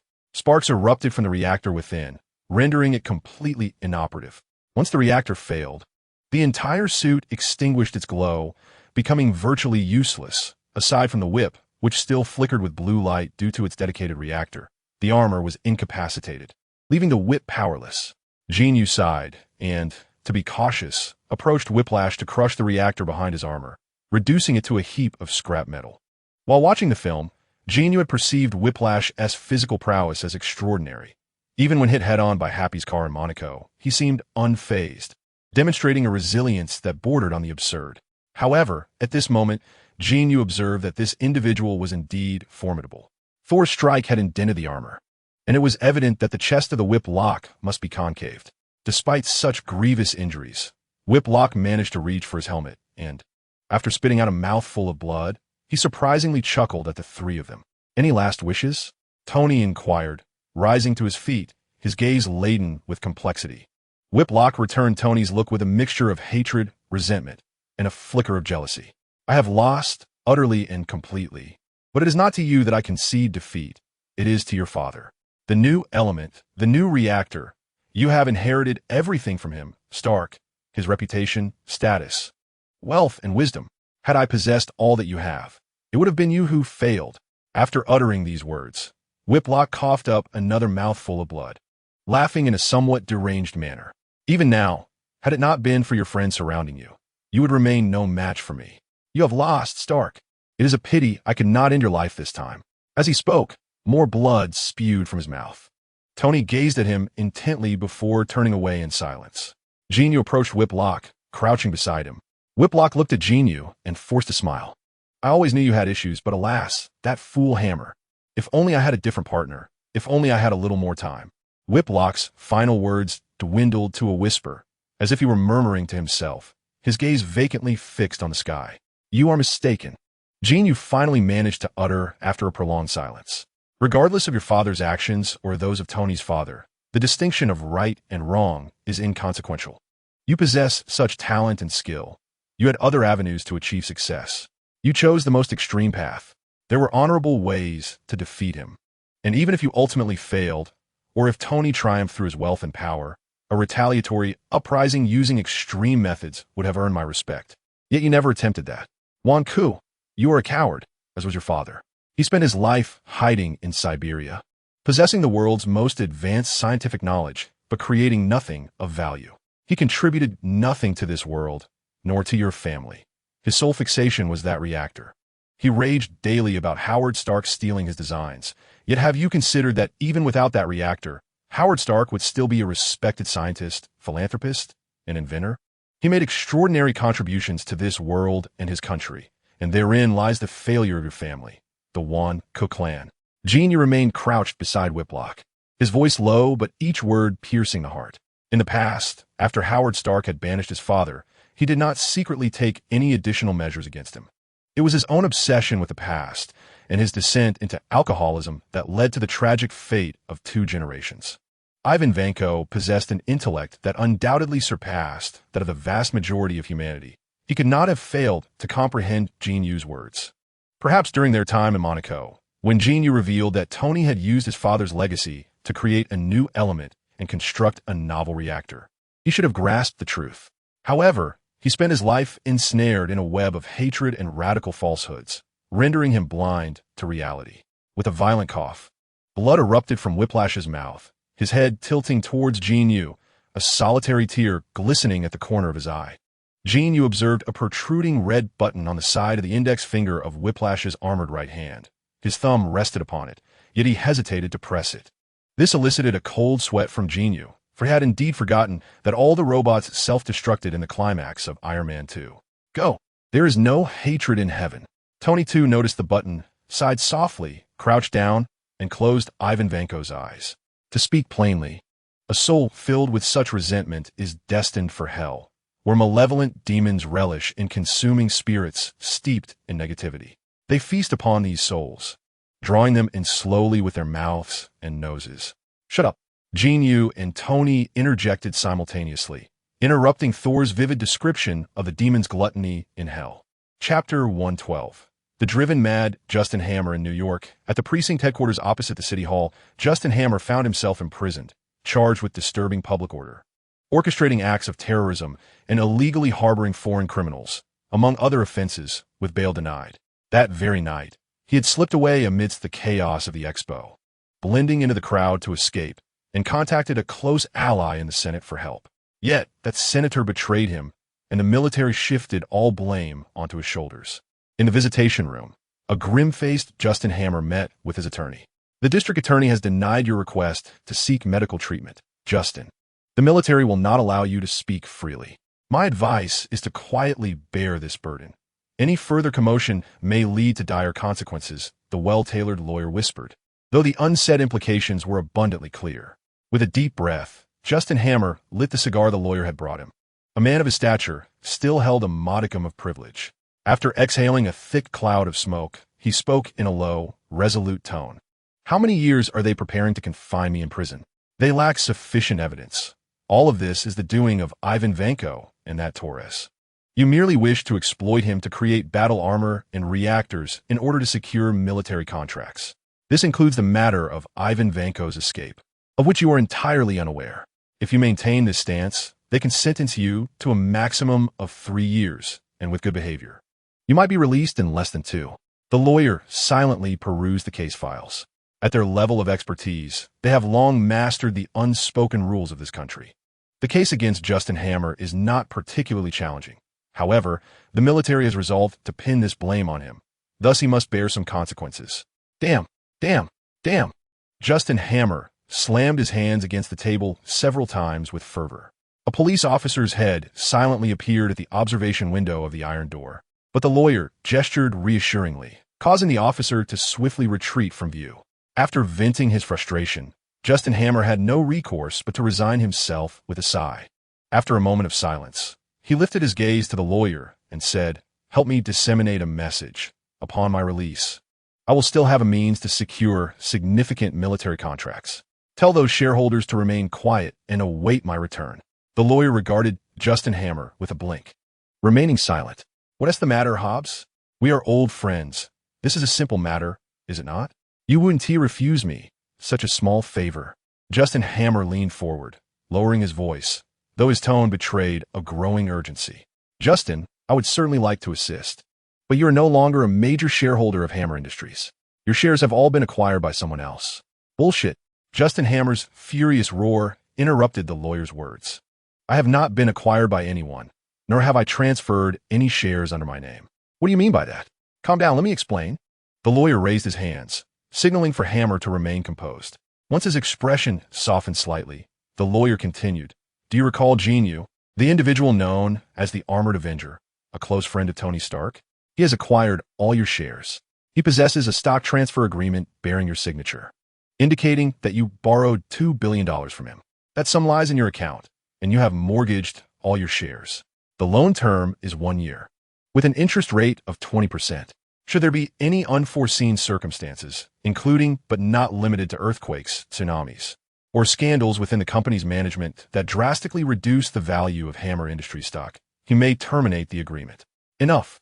It is inconceivable. My shares are valued in the hundreds of billions. How could I possibly mortgage them to borrow a mere $20 billion? This is a fabrication. That agreement is undoubtedly a forgery. My signature?" Justin Hammer, as if struck by lightning, interrupted the lawyer mid-sentence, suddenly recalling something which rendered him speechless. "To be frank, Justin, I too harbor doubts regarding the legitimacy of that agreement. However, we have had it appraised, and the $20 billion was transferred by you personally at the bank, which possesses the records. Though I cannot fathom your motives for such an action, I must assert that the situation remains unchanged, my friend. I did indeed receive the $20 billion, but it was intended for him to assist in my acquisition of Stark Industries. I merely wrote him an IOU." Justin Hammer stated vacantly. "Everyone is aware, Justin, that this individual is practically a twin to Tony Stark. Stark even custom-made a suit of armor for him. How could he possibly assist you in opposing Tony Stark? The lawyer shrugged, observing Justin Hammer's expression, speaking tentatively. Moreover, there is news that the New York City government has decided to file a lawsuit against you. Your acts of terror have resulted in substantial losses at the Stark Expo, eroding tourist confidence in the safety of New York City. The city government is petitioning the court for compensation exceeding $50 billion for various damages. If this accusation holds, I regret to inform you, my friend, that the $20 billion in your possession may be untenable. You charlatan, you are not my lawyer. You must be a ruse orchestrated by that Stark fellow. You scoundrel, attempting to deceive me. Before his lawyer could finish speaking, Justin Hammer, in a fit of rage, lunged at his attorney, desperately gripping the lawyer's throat. The guards outside rushed in, witnessing the scene, and swiftly subdued Hammer, pulling him away from the lawyer with forceful blows and kicks. Observing the frenzied Hammer, who was still intent on attacking his lawyer, one of the officers furrowed his brow and activated his taser, viciously thrusting it toward Justin Hammer. Asgard, the Golden Palace. Although Jin Yu is nominally regarded by Odin as the foremost individual beneath him in Asgard, this is his first genuine visit to the interior of the Golden Palace. Surrounding the corridors are guards clad in golden helmets and armor. Jin Yu and Gu-E, accompanied by Thor, stride confidently into the palace. Within the Grand Hall, the All-Father Odin sits alone upon his elevated throne, still clad in his battle attire, the eternal spear held firmly in hand. Yet his countenance appears markedly more haggard than before. Upon noticing Jin Yu and the others enter, Odin did not extend pleasantries, but instead rose abruptly. Advancing to the center of the hall, the eternal spear raised high and forcefully brought it crashing down to the ground. Unbeknownst to the nature of the ground beneath, Odin struck with such force that a gaping hole, approximately 2 meters wide, was created, revealing an abyss of unfathomable darkness below. Chapter 113, The World Tree. What lies beneath? Within the Grand Hall, there were only 4 individuals present. Odin was undoubtedly aware of this, and even if Ancient One was not, Odin must have forewarned her. Otherwise, she would not have suddenly brought Jin Yu and Thor to Asgard. As for Jin Yu, he had seen in the film that Hela had opened the basement of the Golden Palace, which housed her spectral army from her previous life. Only Thor, who had resided there for over a millennium, was oblivious to the vast expanse hidden beneath the palace, prompting his immediate inquiry. Beneath lay Asgard's once most elite force. Loyal to the previous wielder of Mjolnir, the god of death, Hela. As Odin spoke, he raised the eternal spear, wielding it like a javelin, and thrust it into the chasm below. The tip of the spear penetrated deep into the earth, eliciting a tremor that resonated like a dragon's roar. As it sank hundreds of meters down, in an instant, the eternal spear erupted with a blinding golden light, illuminating a considerable portion of the subterranean realm. Serving as a beacon for the All-Father's divine artifact, Odin leaped boldly into the abyss, and Jin Yu and the others exchanged glances before following suit. The underground space was expansive, filled with countless skeletal remains clad in armor, lying atop square stone slabs resembling tombstones. Each figure was uniform in stature, all facing the same direction, their hands resting upon their chests in identical postures. Adding to the eerie ambience were cryptic runes faintly glowing with a ghostly green light on the distant walls, imbuing the atmosphere with a palpable sense of dread. At a distance of nearly 100 meters from where the skeletal heads were oriented, a magnificent wolf-like creature, its fur remarkably intact, yet revealing the skull beneath, lay prostrate upon a circular altar. Fenris, I thought it was merely a legend, yet here it stands in reality. I have long dreamed of it becoming my steed. Thor gazed at the colossal wolf-like being, his expression brimming with excitement. This was Hela's mount. After Hela's entrapment, her devoted warriors sacrificed their divine essence, praying fervently for the day their mistress would return to awaken them. Only Hela, through the eternal flame, could transform them into the power of the undead, rousing them from their slumber. Freya had mentioned her sister Hela during her last visit to Earth, but the details had been scant. It was only now that Thor comprehended the extent of Hela's influence. Her army willingly relinquished their divine identities to fall into this eternal sleep for her sake. This revelation caused Thor's fleeting sense of pride to dissipate into the ether. Although he disapproved of this method, had it been himself, he would not possess such prestige in Asgard, nor the power to directly threaten Odin. Do not be disheartened, my child. Hela is my firstborn. sharing with me the primordial strength of Asgard. Our might is constrained by this realm, yet you're different. The extent of your future power rests entirely upon your own endeavors. Odin consoled Thor with a pat on the shoulder. Thor blinked, remaining silent, while Jin Yu, standing nearby, manifested a sphere of eternal flame in his palm, remarking softly, "So, whether I desire it or not, you have bestowed upon me the eternal flame, and in the future, whether I wish it or not, I shall have to confront Hela, who will seek to reclaim this flame, correct?" To be candid, Jin Yu had pondered this very issue. However, he believed that to maintain strength in this world, one must allow the Kunlun mirror to absorb various primordial forces, and the eternal flame was indeed an excellent resource, providing him with energy for long-range attacks and the ability to fly. Jin Yu harbored no aversion to mutual utilization. It is a fundamental aspect of interpersonal relations that does not hinder the development of amicable ties. Much like Odin, who, in his quest to alter fate, forged a bond with him and presented a gift that was quite beneficial at this juncture. He could accept it, yet if that gift were insidiously motivated, Jin Yu would reassess his perception of Odin. Jin Yu's inquiry was somewhat impolite, yet Odin, having lived for hundreds of thousands of years, was not oblivious to such sentiments. Upon hearing Jin Yu's words, he did not express anger. Rather, he smiled and said, "I acknowledge my intent to utilize you, but I, Odin the All-Father, would never employ any trickery with a gift. Rest assured, I shall not leave the threat of Hela upon you." Odin's words were grandiloquent. Yet Jin Yu could not suppress a roll of his eyes. This ancient fox, having lived for eons, had deftly maneuvered even his own children. Jin Yu found it hard to trust his assurances. Odin noticed Jin Yu's reaction, but offered no clarification. Instead, he turned to introduce the origins of Asgard to the assembly. According to legend, at the dawn of the universe, a cataclysmic explosion birthed 6 infinity stones, each representing different laws and primordial forces of the cosmos: time, space, reality, power, soul, and mind.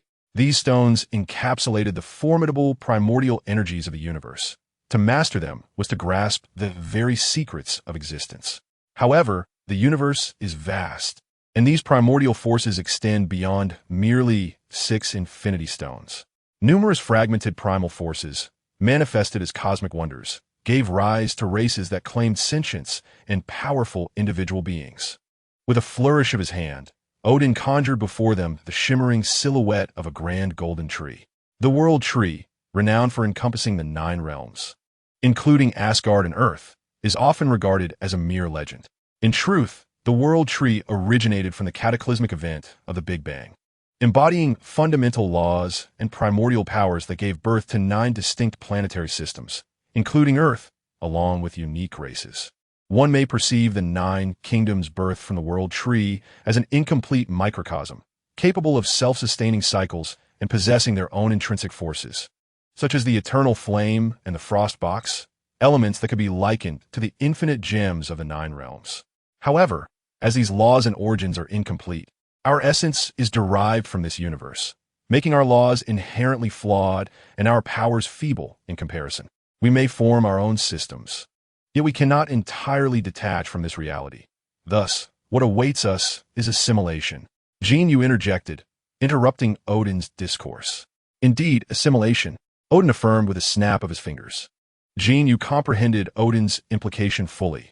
If one were to liken the universe to a towering tree, both the so-called World Tree and the 9 realms are but branches upon it.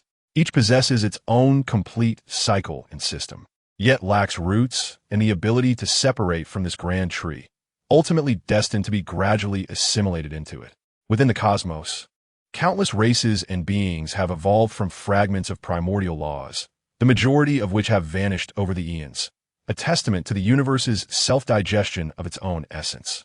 In my youth, I harbored ambitions to defy fate, to seize the universe's essence, leveraging the rules of our 9 realms to assimilate the entire cosmos. Odin's eyes reflected a glimpse of his former madness and unruliness as he aspired to devour the universe with the might of the 9 realms, a truly audacious ambition. Assimilate the entire universe? This notion sparked admiration not only in Jin Yu and Thor, but even in the ever-composed Ancient One. Indeed, I recognize the madness of such a thought. However, it is said that Ragnarok stems from the fire giant Surtur, Yet it is merely a pawn in the grand scheme of fate.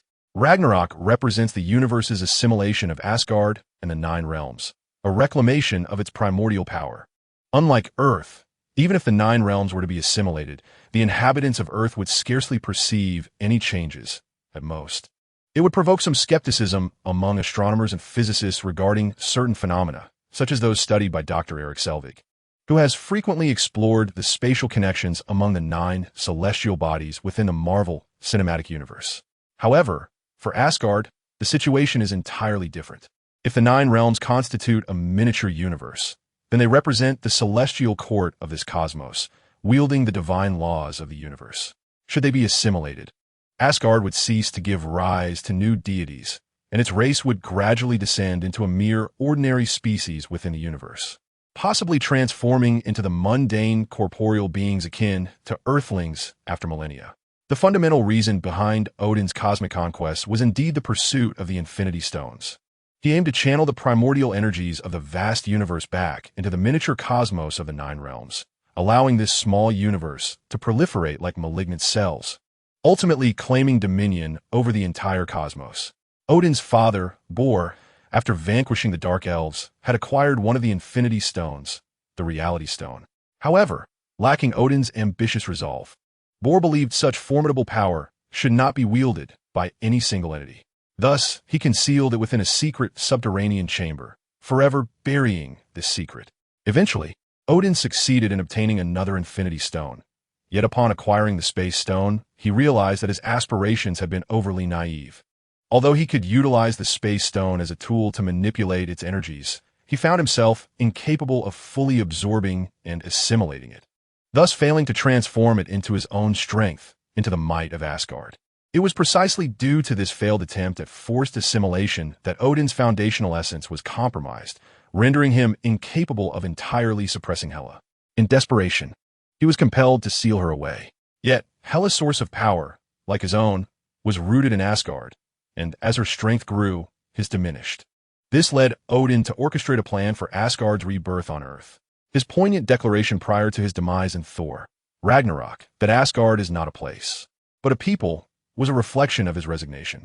As a king, he could only strive to ensure that his subjects could once again establish their roots in a new land, gradually reproducing, while ultimately losing their divine essence, becoming an ordinary human race in the universe. For Odin, the father of the gods, this was both a lamentable and singular solution, until the appearance of Jin Yu. Your potential even surpasses the essence of the universe. What I cannot achieve does not imply that you cannot. I do not seek for the 9 realms to assimilate the entire cosmos. I only wish to maintain the status quo, to ensure the continued existence of Asgard and the eternal legacy of the Aesir. Odin gazed at Jin Yu with fervent intensity, his voice growing increasingly impassioned. Beside them, Thor, perplexed, inquired, "What does this have to do with this place?" Odin approached Jin Yu, placing a reassuring hand on his shoulder, and said, "To master the universe's essence requires a formidable strength of your own. At present, you are still far from sufficient. As I previously mentioned, when Thor regains his powers as the god of thunder, I have a significant surprise in store for you. That is the entirety of Asgard." As Odin's voice echoed, he once again reached for the eternal spear lying on the ground. With a vigorous motion, he raised it high and brought it crashing down upon the earth. The ground, already deep beneath the surface, gave way once more, and a blinding golden light erupted from the depths below. At the moment this radiance burst forth, the 4 individuals present instinctively closed their eyes, overwhelmed by its brilliance. After a few moments, as their eyes adjusted to the light, they slowly opened them to witness a magnificent sight within the chasm beneath Asgard. There, in the profound depths of the realm, stood an imposing, intangible tree, its gnarled branches deeply embedded in the very soil of Asgard. These spectral limbs resembled conduits, tirelessly channeling energy throughout the entirety of Asgard. Gazing downward, obscured by the foliage, they could not discern how far the base of this colossal tree extended from their vantage point. Was this the primordial power of Asgard, the shadow of the world tree? Ancient One displayed an expression of sheer astonishment. Indeed, Odin's demeanor transformed into one of immense pride. Our ancestors of the Aesir, with their extraordinary wisdom, reconstructed the primal essence of the world tree using the laws of the Nine Realms after its evolution, thus forging the illustrious legacy of the Aesir over countless years. This is not merely the foundational power of Asgard, but also the source of strength for every generation of kings. According to Asgardian tradition, I bestowed this gift upon my firstborn, Hela. Regrettably, she has been blinded by war and slaughter. Now, I shall offer this power to you as a precious gift. Odin abruptly turned to face Jin Yu. Jin Yu remained silent, contemplating the weight of Odin's resolve and the enormity of this gift. He desired it, yet felt an overwhelming sense of responsibility. It was not fear. Rather, it was the profound realization that someone had entrusted the continuation of his lineage into his hands. In this moment, he found himself at a loss for words. Should he express gratitude or offer a solemn vow? Thor, too, stood agape, momentarily unable to process his father's monumental decision. The only one detached from the emotional turmoil was Ancient One, with her fan reappearing in her hand. She seemed to listen to the unfolding tale with leisurely interest, gently fanning herself as she observed Odin conclude his speech. Tiptoeing cautiously to peer into the chasm, she casually remarked, "Odin, since you intended to delve into the depths of Asgard, I could have simply opened a door for you. Did you really need to smash through 2 layers of flooring without any repair?" Odin, Thor, Jin Yu, Chapter 115. The unashamed Jin Yu, the shadow of the world tree. The very source of strength for all of Asgard lay starkly before Jin Yu, akin to a sumptuous feast laid out for an honored guest. Yet the value of this offering was monumental. Even the usually magnanimous Thor could not help but exclaim to Odin, "Father." Thor's voice resonated with a profound emotional intensity as he called out to his father. His concern was not for the throne, as Thor's disposition was ill-suited for kingship. He yearned instead for the freedom to engage in battle. Yet, the thought of entrusting Asgard to an outsider left him feeling somewhat uneasy. Odin, of course, comprehended his son's sentiments and solemnly nodded, conveying his belief that this was the optimal resolution. The exchange between father and son required no more words. A mere glance sufficed. Witnessing his father's steadfastness, Thor refrained from further objections and quietly approached Jin Yu, placing a reassuring hand on his shoulder and intoned with gravity, "Do not squander this opportunity. Safeguard Asgard, for otherwise what?" Jin Yu interrupted, playfully smacking Thor on the forehead. "Mind your manners. Call me uncle." Thor turned, bewildered, to Odin, as if questioning why Jin Yu had taken such liberties. Odin merely shook his beard and turned away, choosing silence. When he glanced back, he found Jin Yu with a serious demeanor, earnestly linking his arm with Thor's. "Rest assured, Thor, accept this gift. I shall henceforth be one with Asgard. To annihilate Asgard, one must first traverse over my lifeless body." Jin Yu's gaze was filled with sincerity. For over a millennium, Thor had mingled within the ranks of Asgard's warriors, embodying a hearty spirit of camaraderie.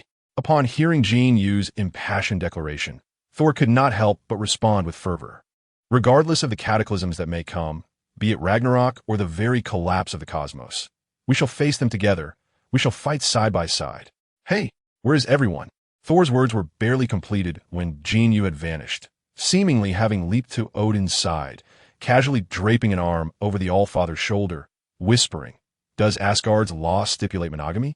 If I become king, can I take hundreds of beautiful goddesses to fill my harem?" Odin's expression darkened, offering no reply, while Thor's forehead creased in exasperation at Jin Yu's rapid shift in mood. "Say something, Odin. What do you think? Is it permissible or not?" Odin remained silent, and Jin Yu continued to shake his shoulder insistently. At last, Ancient One, unable to bear the spectacle any longer, reached down and opened a portal beneath Jin Yu's feet, causing him to plummet through. The portal's exit was directly above a gaping hole in the floor, leaving one to wonder whether it was intentional, as Jin Yu fell from the ethereal canopy of Yggdrasil. "Ah!" His cries echoed as he descended, realizing that the illusion of the world tree was not substantial. In a desperate instinct, he reached for the branches, only to find nothing within his grasp. Desiring to ignite the eternal flame for flight, one soon discovers the surrounding area suffused with an intensely rich energy, far denser than that of the eternal flame itself, concentrated by several magnitudes. This overwhelming energy renders the internal essence incapable of escaping. However, It is precisely due to this dense energy that Jin Yu's descent does not reach a terrifying velocity, granting him solace that he will not meet his demise in a catastrophic fall. The descent lasts an exhausting 40 minutes, during which Jin Yu estimates he has plummeted at least 10 kilometers. Initially fearing a violent impact upon landing, he is surprised to find himself upon a grayish, translucent substance that reveals the dazzling starlight beyond. This semi-transparent material resembles soft latex. Upon his fall, he creates a pit of over 20 meters in diameter and 10 meters deep, which gradually restores itself, returning Jin Yu to the surface. Upon raising his gaze, he perceives the ethereal silhouette of the world tree ahead, resembling a towering wall stretching for at least 1,000 meters before the trunk's curvature becomes discernible. It is noteworthy that Odin mentioned this is merely the projection of the world tree, condensed from the essence and laws, the true form of the world tree, which has birthed 9 ecological star systems, must be unimaginably colossal, reflecting on the Marvel Cinematic Universe, where life can emerge directly from planets and beings of the celestial rays can grow to the size of planets. It seems reasonable for such a grand tree to span multiple star systems. Shaking his head, Jin Yu sits cross-legged beneath the world tree's silhouette. From this vantage point, even the upper branches are lost from view. The Kunlun mirror once conveyed to Jin Yu that the energy system of this world pales in comparison to that of the primordial era. However, absorbing energy is one matter. Confronting the vastness of these laws and primordial energies laid bare before him is another entirely. Visually, he feels akin to an ordinary person holding a set of cutlery, gazing at a roasted Tyrannosaurus Rex, utterly at a loss. While he may be at a loss, the Kunlun mirror within him does not share this sentiment. A flash of light manifests, and an ancient copper mirror appears at his forehead. This diminutive mirror, barely the size of 2 palms, seems minuscule against the silhouette of the world tree, akin to a swimming pool compared to a droplet of water. Yet, upon its emergence, the space of the world tree's projection subtly shudders. The projection of the world tree sways without wind, producing a rustling sound akin to leaves stirred by a breeze. Jin Yu, seated before it, distinctly senses an emotion akin to fear emanating from the world tree's silhouette. Jin Yu extends his hand, pressing it against the trunk of the world tree. You too can feel fear. Have you attained your own life? However, your existence will eventually be assimilated by this universe. Since it is inevitable, why not allow me to digest you? In the future, I shall absorb the essence of this universe to avenge you. Shall I? Although I cannot feel the texture of the trunk, Jin Yu made a motion of stroking up and down, resembling a child being deceived into believing in a lollipop. If you remain silent, I shall take that as your consent. It is uncertain whether the world tree can hear or comprehend Jin Yu's words. Nonetheless, as soon as his voice fell, the tremors of the world tree hastened by threefold, were it not for the considerable distance from above. Jin Yu might have witnessed the leaves cascading from the branches, transforming into specks of golden light that fused into the surrounding air. Look at how delighted you are. What a joyful decision it has become. Jin Yu, with unabashed glee, flashed a smile that seemed to signal a beginning. Suddenly, a golden vortex manifested on the bronze mirror, unleashing a powerful suction from within. In the vast and mysterious underground space, this formidable force conjured a whirlwind, drawing the minuscule, invisible golden particles into a golden tornado that surged toward the black hole vortex on the bronze mirror shadow. Jin Yu sat cross-legged on the ground, and as the bronze mirror absorbed the surrounding energy, a radiant golden light emanated from Jin Yu's body. This burgeoning golden glow synchronized with his breath, gradually coalescing into his skeletal structure, while more energy streamed from the bronze mirror, causing Jin Yu to radiate waves of golden brilliance once more. The primordial force, akin to the moment of a universe's explosion, is not defined by quantity, but by a transformative leap in Jin Yu's entire essence, an absorption of the laws governing this universe. The Kunlun mirror, using its very being as material, melded its remnants into Jin Yu's body, his bones and organs. This was not merely a fusion of materials. It bestowed upon Jin Yu's corporeal form infinite possibilities, reaching even beyond the completeness of the Kunlun mirror's prime. As this energy surged within him, the golden light on Jin Yu's exterior pulsed rhythmically, while his interior brimmed with golden energy particles. These particles, diminutive in size, millions of times smaller than cells, entered every bone, muscle fiber, and cell of Jin Yu's body like legions of formidable soldiers. This sensation enveloped Jin Yu in a warmth reminiscent of being submerged in amniotic fluid, prompting him to gently close his eyes, surrendering to the profound comfort of absorbing this energy. Meanwhile, in the depths of Asgard, within the hall where Hellas Legion of the Dead slumbered, Odin, the Ancient One, and Thor stood at the gaping hole created by Odin. It had been a full 40 minutes since Jin Yu descended, yet there was still no sign of movement below. Thor gazed below, where silence reigned supreme, unable to suppress a gulp as he spoke. How tall is this tree? Surely, you haven't inadvertently caused its demise, have you? Ancient One rolled her eyes, for her prowess in the study of energy was unparalleled across the 9 realms. A mere glance revealed that, given the energy concentration beneath, Jin Yu would be unable to utilize his flying abilities. However, considering his extraordinary physical resilience, even a fall from the summit of Mount Everest should not pose a mortal threat. Yet, after more than 40 minutes of stillness below, Ancient One felt a twinge of anxiety. Nevertheless, her inherently aloof nature prevented her from displaying any falter before her juniors, despite her age being not significantly greater than theirs. As the supreme sorceress, her stature was on par with that of the All-Father. Thus, with a haughty roll of her eyes, she elegantly produced a fan and began to wave it, disregarding Thor's concerns entirely. Father, in exasperation, Thor turned his gaze toward Odin. However, before Odin could utter a word, the world tree beneath them began to tremble violently, shedding large clusters of leaves that cascaded down like golden light, vanishing into the air. Fortunately, this world tree was but a mere illusion. Had it been corporeal, such tremors would have surely triggered a cataclysmic earthquake in Asgard. It seems to be frightened. Good heavens! What has Jin Yu done down there? He hasn't bitten it, has he? Thor exclaimed in alarm, pointing at the treetop. A flicker of sorrow crossed Odin's single eye as he sighed. The illusion of the world tree has served as the essence of Asgard for countless years, now possessing a hint of its own sentience. Yet, it is destined to be assimilated by this universe in due time. Alas, at this juncture, Odin could no longer bear to watch. With a wave of his hand, the surrounding fragments of stone rapidly restored themselves, and in an instant, the ground was polished to its former glory. He was still relatively weakened, and this gift would take considerable time for him to fully assimilate. Thus, there was no need for us to remain here indefinitely. No sooner had Odin spoken than Ancient One, without requiring further assistance, opened a portal that enveloped the 3 of them.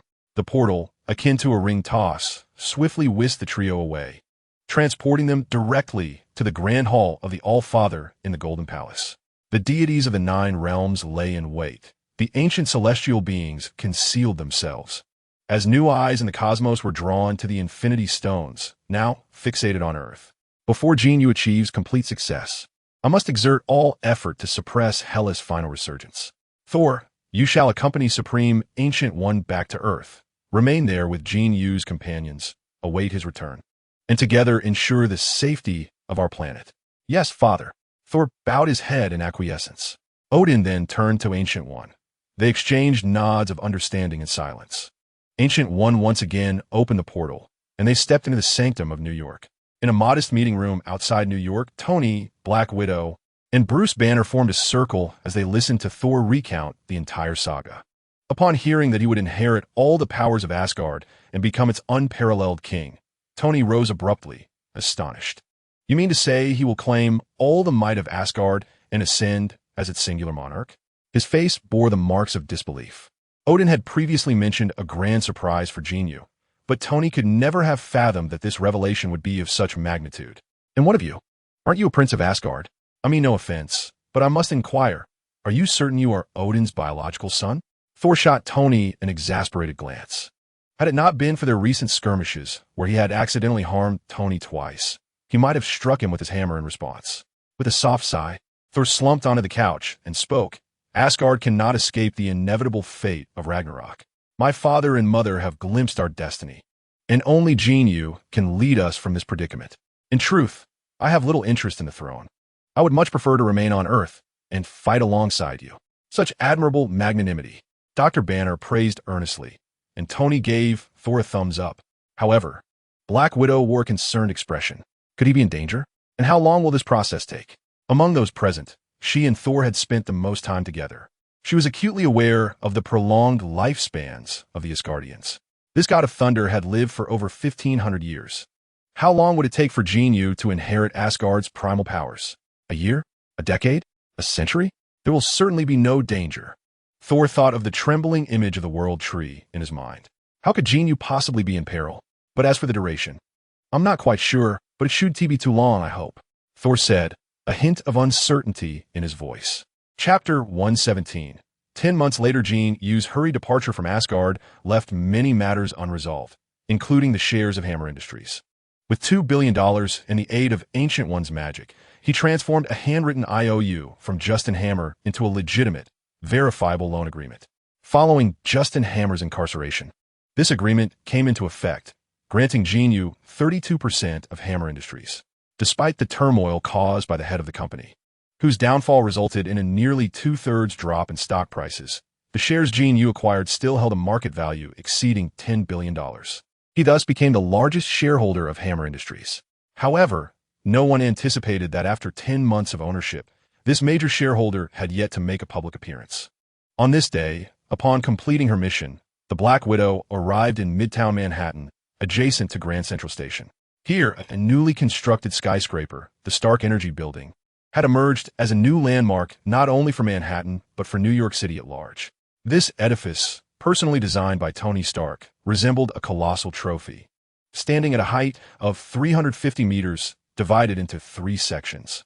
The base housed a shopping mall and various entertainment facilities, while the main structure served as Stark Industries offices and laboratories in New York. Above it, a vast platform was constructed, separating the lower areas from 8.5 floors of independent space, which constituted the latest base for their team. This establishment boasted exclusive laboratories for both Tony and Dr. Banner, a large entertainment lounge, a fully automated factory for manufacturing battle suits, and rooms meticulously tailored for each member of the team. Notably, a room was reserved for Jin Yu, though it had remained unoccupied until today, as it welcomed its first guest, more aptly described as a host, for the visitor was none other than the Black Widow. Thoughtful as always, Tony had allocated a generous 200 square meters for Jin Yu's room, complete with a bedroom, living room, gym, and media room. In the living area, he had set aside a substantial wooden TC, partially separated by a small tea room. 2 intricately designed display cabinets filled with various tea sets and leaves flanked the living room, while the floor was excavated to a width of 1 meter, revealing bamboo that Tony had specially imported from other countries, creating a natural tea space. Through a portal intentionally left open on the bamboo side, one could enter a sunken tea room, nearly 30 square meters in size, with a large TC accommodating up to 10 people for tea tasting. It resembled a miniature conference room, complemented by a massive floor-to-ceiling window that showcased the bustling scenery of Manhattan below. Oh my God, he will absolutely adore this place upon his return. The Black Widow adeptly brewed a pot of black tea and poured a cup for Tony. Strangely, although she had previously favored coffee, her fondness for brewing tea had grown since Jin Yu's long absence. He hasn't tea returned, and your work seems particularly demanding. Did you come back to New York today to have Thor inquire about him? Tony, well aware of the Black Widow's situation, noted that after Jin Yu had been missing in Asgard for 3 months, she had taken on numerous assignments to keep herself occupied, rarely remaining in New York. Despite Tony's invitation for her to attend the Stark Tower's inauguration, she had not shown up. Not quite. The Black Widow replied with a smile, producing an authorization document.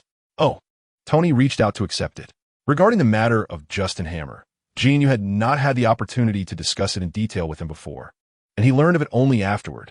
However, Tony's initial reaction, much like Black Widow's, was one of confusion. Jin Yu possessed sufficient wealth for his own needs, so why would he go to such lengths to acquire Hammer Industries? Previously, he had mentioned that after their experiences with the military and the government, he felt it essential for someone within the government to wield considerable influence to counteract the covetous politicians and ambitious individuals eyeing their capabilities and equipment.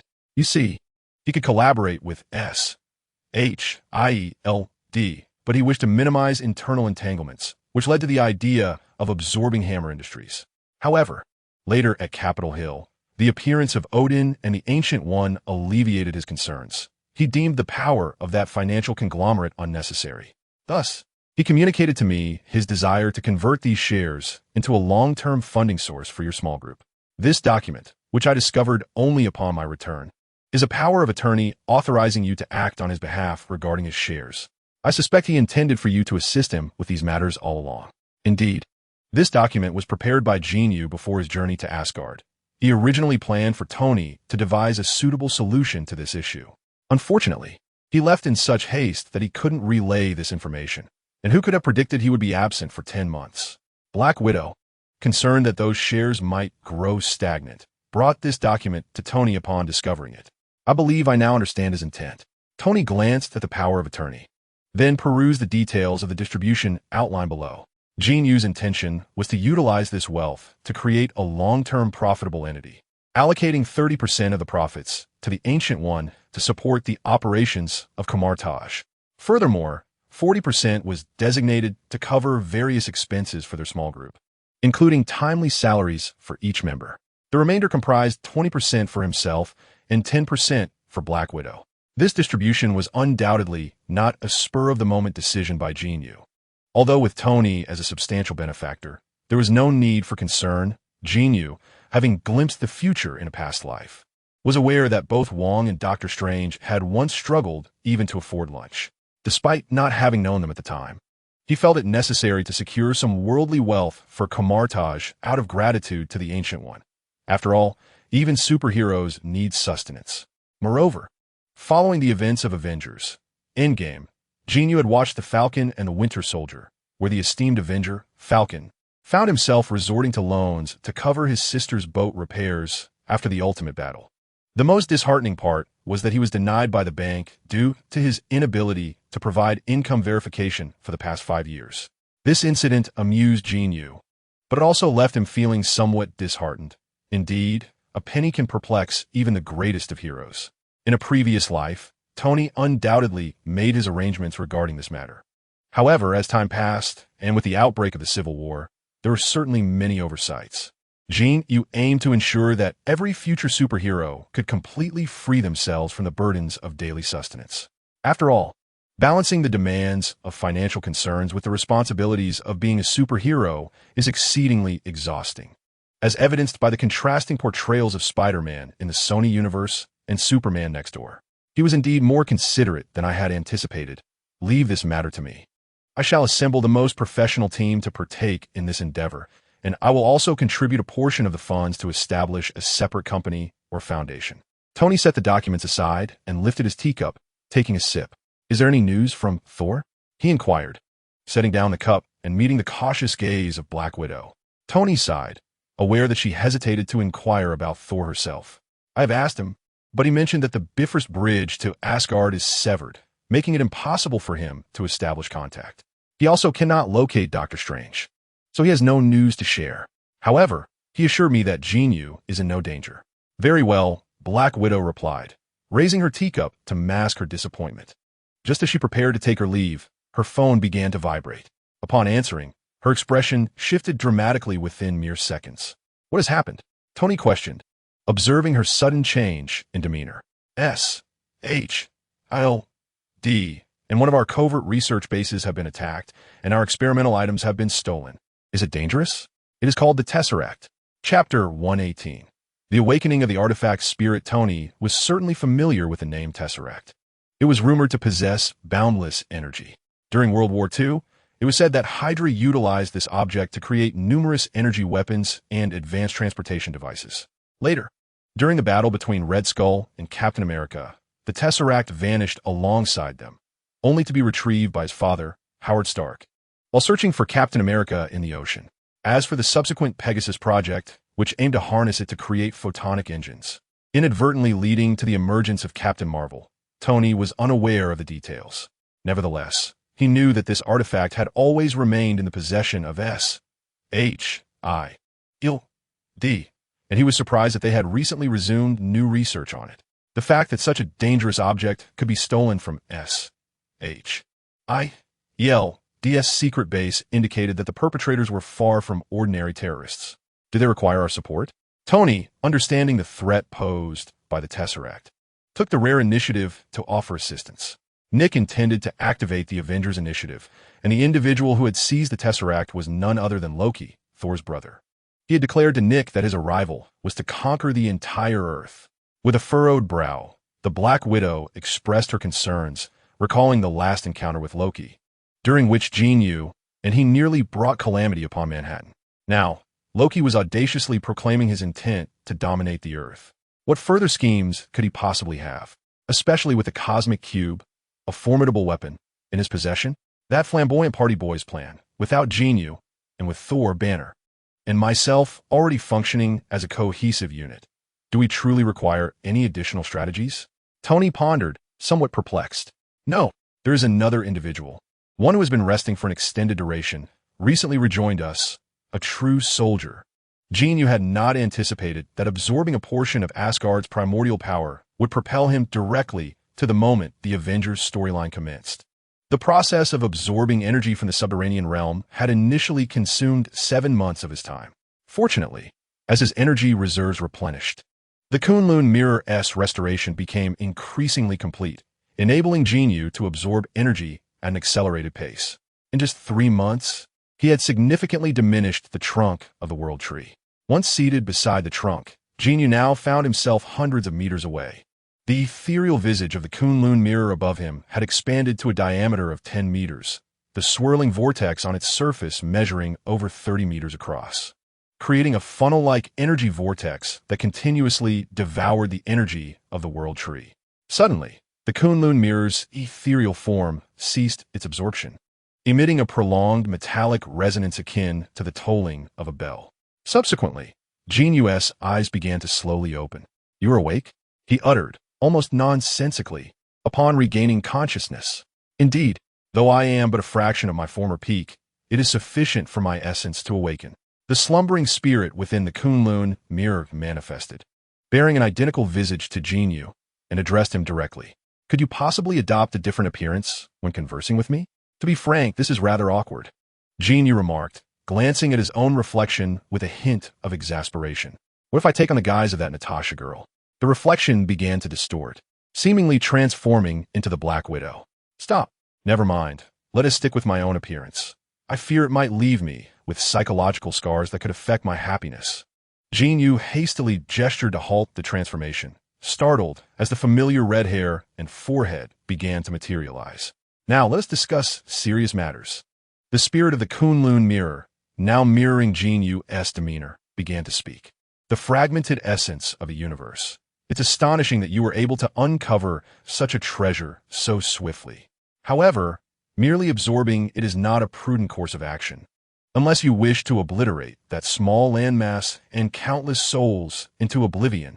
From the depths of the mirror, an ethereal hand emerged, pointing upwards with its slender finger. It seemed that Jin Yu had overlooked a crucial aspect, having long believed that absorbing the essence equated to mastering the very foundation of Asgard, thereby usurping Odin's authority. Yet, it appeared that the situation was far more complex. The shadow of the World Tree diminished increasingly, if it were to be entirely consumed. Could Asgard above still maintain its independence? Did that old man not inform you that merely absorbing the essence would grant you dominion over this realm, correct?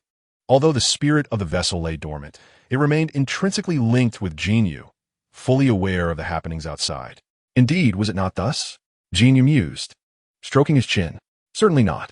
You have all overlooked a paramount issue. He is, after all, one of the life forms evolved from this very tree, a shadow conjured through the manipulation of the laws and the essence.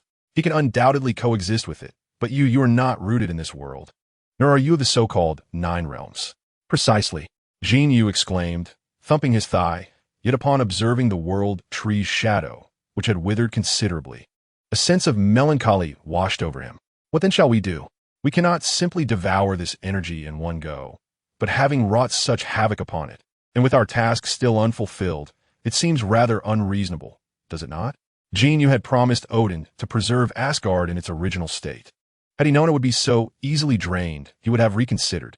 To absorb this essence was to orchestrate a Ragnarok for Asgard, which felt utterly absurd. Fortunately, I awakened just in time. "Fear not, for I am here. My essence has merged with yours, and we exist in mutual symbiosis. I shall assist you in mastering this domain, and together we will harness the fragmented essence of this universe, thereby facilitating the absorption of its primordial power. Jin Yu grasped the import of the spirit's words. The shadow of the world tree was indeed one of the remnants of the universe following the Big Bang. Although the Kunlun mirror is formidable, it is but a remnant. To wholly consume the essence of this universe would inevitably provoke its rejection. However, by controlling this world tree, it would be as if Jin Yu, or rather the spirit, donned a cloak of the universe's essence. In a symbiosis of shared origin, the dynamics of the small consuming the large would come into play, thus fully emulating Odin's youthful strategies. Let us commence. Jin Yu rose and approached the world tree. Extending his hand, the shadow of the Kunlun mirror detached from him, swiftly plunging into the shadow of the world tree with a whoosh. Chapter 119. Thanos' probe, while Jin Yu remained in Asgard, ardently aiding the Kunlun mirror in mastering the essence. Monumental changes unfolded on Earth due to his actions. Firstly, unlike in the film, the Loki who has arrived this time is far more cautious and reclusive. After taking control of Hawkeye and Dr. Erik Selvig, he established a secret base, leveraging the resources Hawkeye found outside. Upon understanding how to fully activate the Tesseract to create a wormhole using Earth's resources, Loki, much like in the movie, made a trip to Germany. He remotely assisted Hawkeye in acquiring a retinal scan and stealing iridium from a laboratory. However, instead of lingering as a target to draw the attention of SHIELD, he swiftly evacuated the scene and once again fell into obscurity. Meanwhile, Hawkeye assembled a team that launched rapid strikes across Europe, successfully gathering most of the resources and equipment required to activate the Tesseract. In Pennsylvania, Philadelphia, lies the original SHIELD base for the joint development of the Tesseract. When Loki seized the Tesseract, the base initiated its self-destruct sequence. Little did anyone anticipate that just 20 kilometers away from this base, there existed a secret underground facility where Loki is now hiding. You have stirred chaos throughout Europe. Yet no one suspected we were concealed near Philadelphia, right around the original base's vicinity. How did you discover this place? Inside a small room temporarily separated by glass within the base, Loki regarded the captured Dr. Erik Selvig and Hawkeye, two formidable allies, and remarked, "This was the first base selected by SHIELD. However, due to slight geological changes, it can no longer support the expansion of the bunker. Primarily, it was due to budget constraints that SHIELD relocated to the original site of the Pegasus project, but it has inadvertently benefited us." Hawkeye, with a glimmer of blue light in his eyes, responded softly, "The most dangerous places are often the safest. You Earthlings tend to be prideful." Loki chuckled, snapping his fingers, before turning his attention to Dr. Selvig.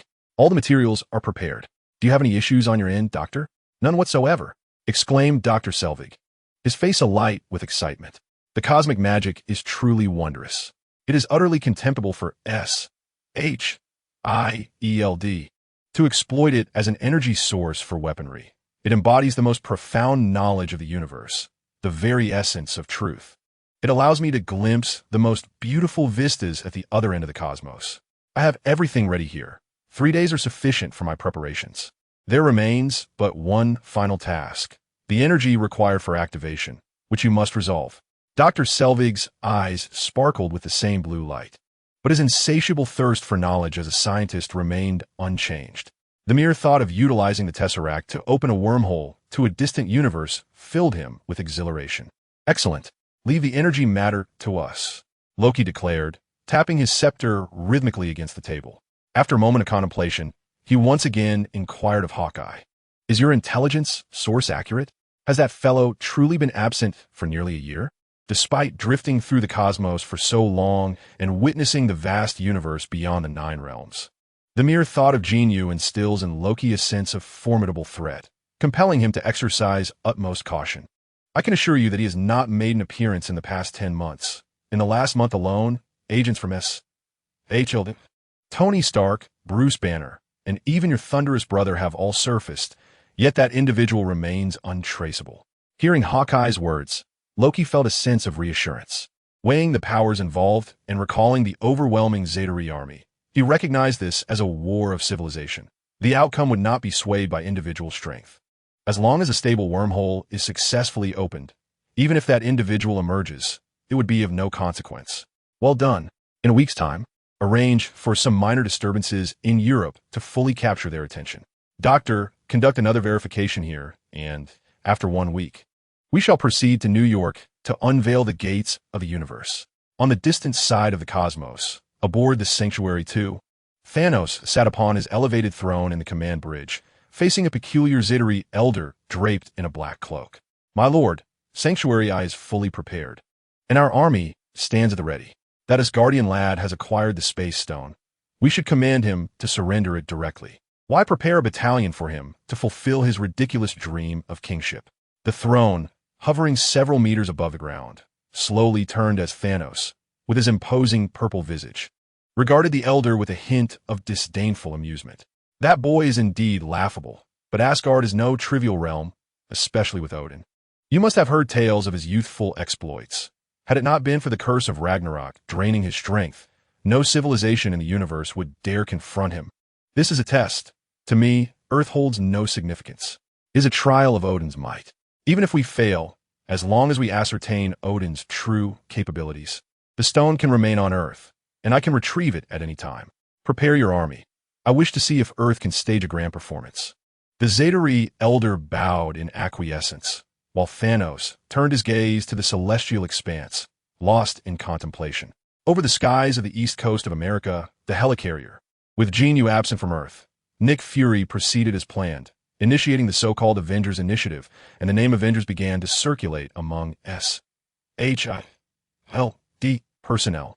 The temporary members included Iron Man, Tony Stark, Captain America, Steve Rogers, the Hulk, Bruce Banner, Thor Odinson, and of course, Black Widow and Nick Fury, with the former acting as an organizer and the latter providing logistical support for the Avengers, serving as a bridge of communication between S.H.I.L.D. and this fledgling team due to Jin Yu's influence. A team of extraordinary individuals has materialized, a grand vision and aspiration that Nick Fury has harbored since his acquaintance with Captain Marvel in the 1990s. Yet, today as this dream is realized, there is not a trace of elation upon Nick Fury's countenance. Beneath his bald head, his solitary eye reflects only gloom and apprehension. Chapter 120. The prelude to the Battle of New York. It has been over a month without any word from Loki or the Tesseract. The rogues apprehended in Europe are merely brainwashed pawns. Where else could they possibly be hiding? The Tesseract has been missing for such an extended period that the pressure from the World Security Council upon him is formidable, particularly in the absence of any leads. This predicament greatly vexes Nick Fury, who is accustomed to maintaining control over every situation. His frustration manifests in fiery mutterings, yet all his attention is directed toward Dr. Banner, as is that of everyone present. Dr. Banner, taken aback, wonders why they are all looking at him. I have developed a tracking algorithm, he asserts. The spectrometers are all automatically tracing gamma radiation. The inability to locate it can only stem from two possibilities. Either they possess a means to shield gamma rays, or the scope of your laboratories is insufficient. As long as it is within range, the Tesseract cannot possibly evade detection upon reappearance. Although Bruce Banner is inherently unassuming, his prolonged association with Tony Stark has sharpened his wit.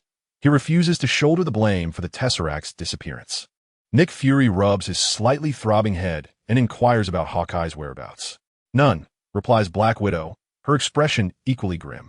He was last seen in Germany with Loki, and there's been no trace since. We have scrutinized all cameras, laptops, phones, and public surveillance. As long as we are within satellite coverage, he cannot escape our tracking.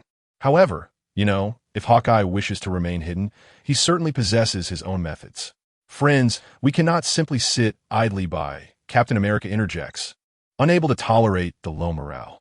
We must initiate a new plan. Tony rolls his eyes. A plan? I relish a good plan. Yet, if our most advanced technological efforts yield no results, perhaps we should enlist the assistance of those World War II veterans to devise an advanced tracking and combat strategy. In his rebellious youth, Howard Stark filled Tony's mind with tales of Captain America, portraying him as the exemplary child in his father's eyes. Now, witnessing the captain alive before him, Tony feels a surge of inexplicable defiance. What I mean is, we should take action rather than wallow in despondency. Someone must step up and do something, should they not? Captain America clarifies his intent. Indeed, let us take action. Every agent of SHIELD should possess a photograph, scouring the streets for Loki and his companions. We shall print additional flyers featuring the Tesseract and distribute them in crowded areas, inquiring for any information. You will be responsible for the Manhattan region. After all, you're Captain America, a hero to the world. Surely, there will be individuals eager to provide you with reports. Tony continued with his sardonic remarks. If you're unwilling to exert yourself, you may retreat to your grand abode, continuing your existence as a playboy billionaire, or hide within your metallic armor, praying that Loki does not come knocking, rather than diminishing everyone's morale here. Captain America, too, felt his temper rising, his tone growing more severe. Are you speaking of me? It seems you were the last to join this team. Do you wish to assert your seniority? Allow me to remind you that there is a gentleman present who is over 1,500 years old. Your experience pales in comparison. Tony gestured towards Thor. Ha ha ha ha. Faced with the scrutiny of the group, Thor erupted in carefree laughter. Please, I meant no offense. It is simply that you are all being rather petty. We cannot locate our adversary and immediately turn against one another. Such behavior is utterly ludicrous.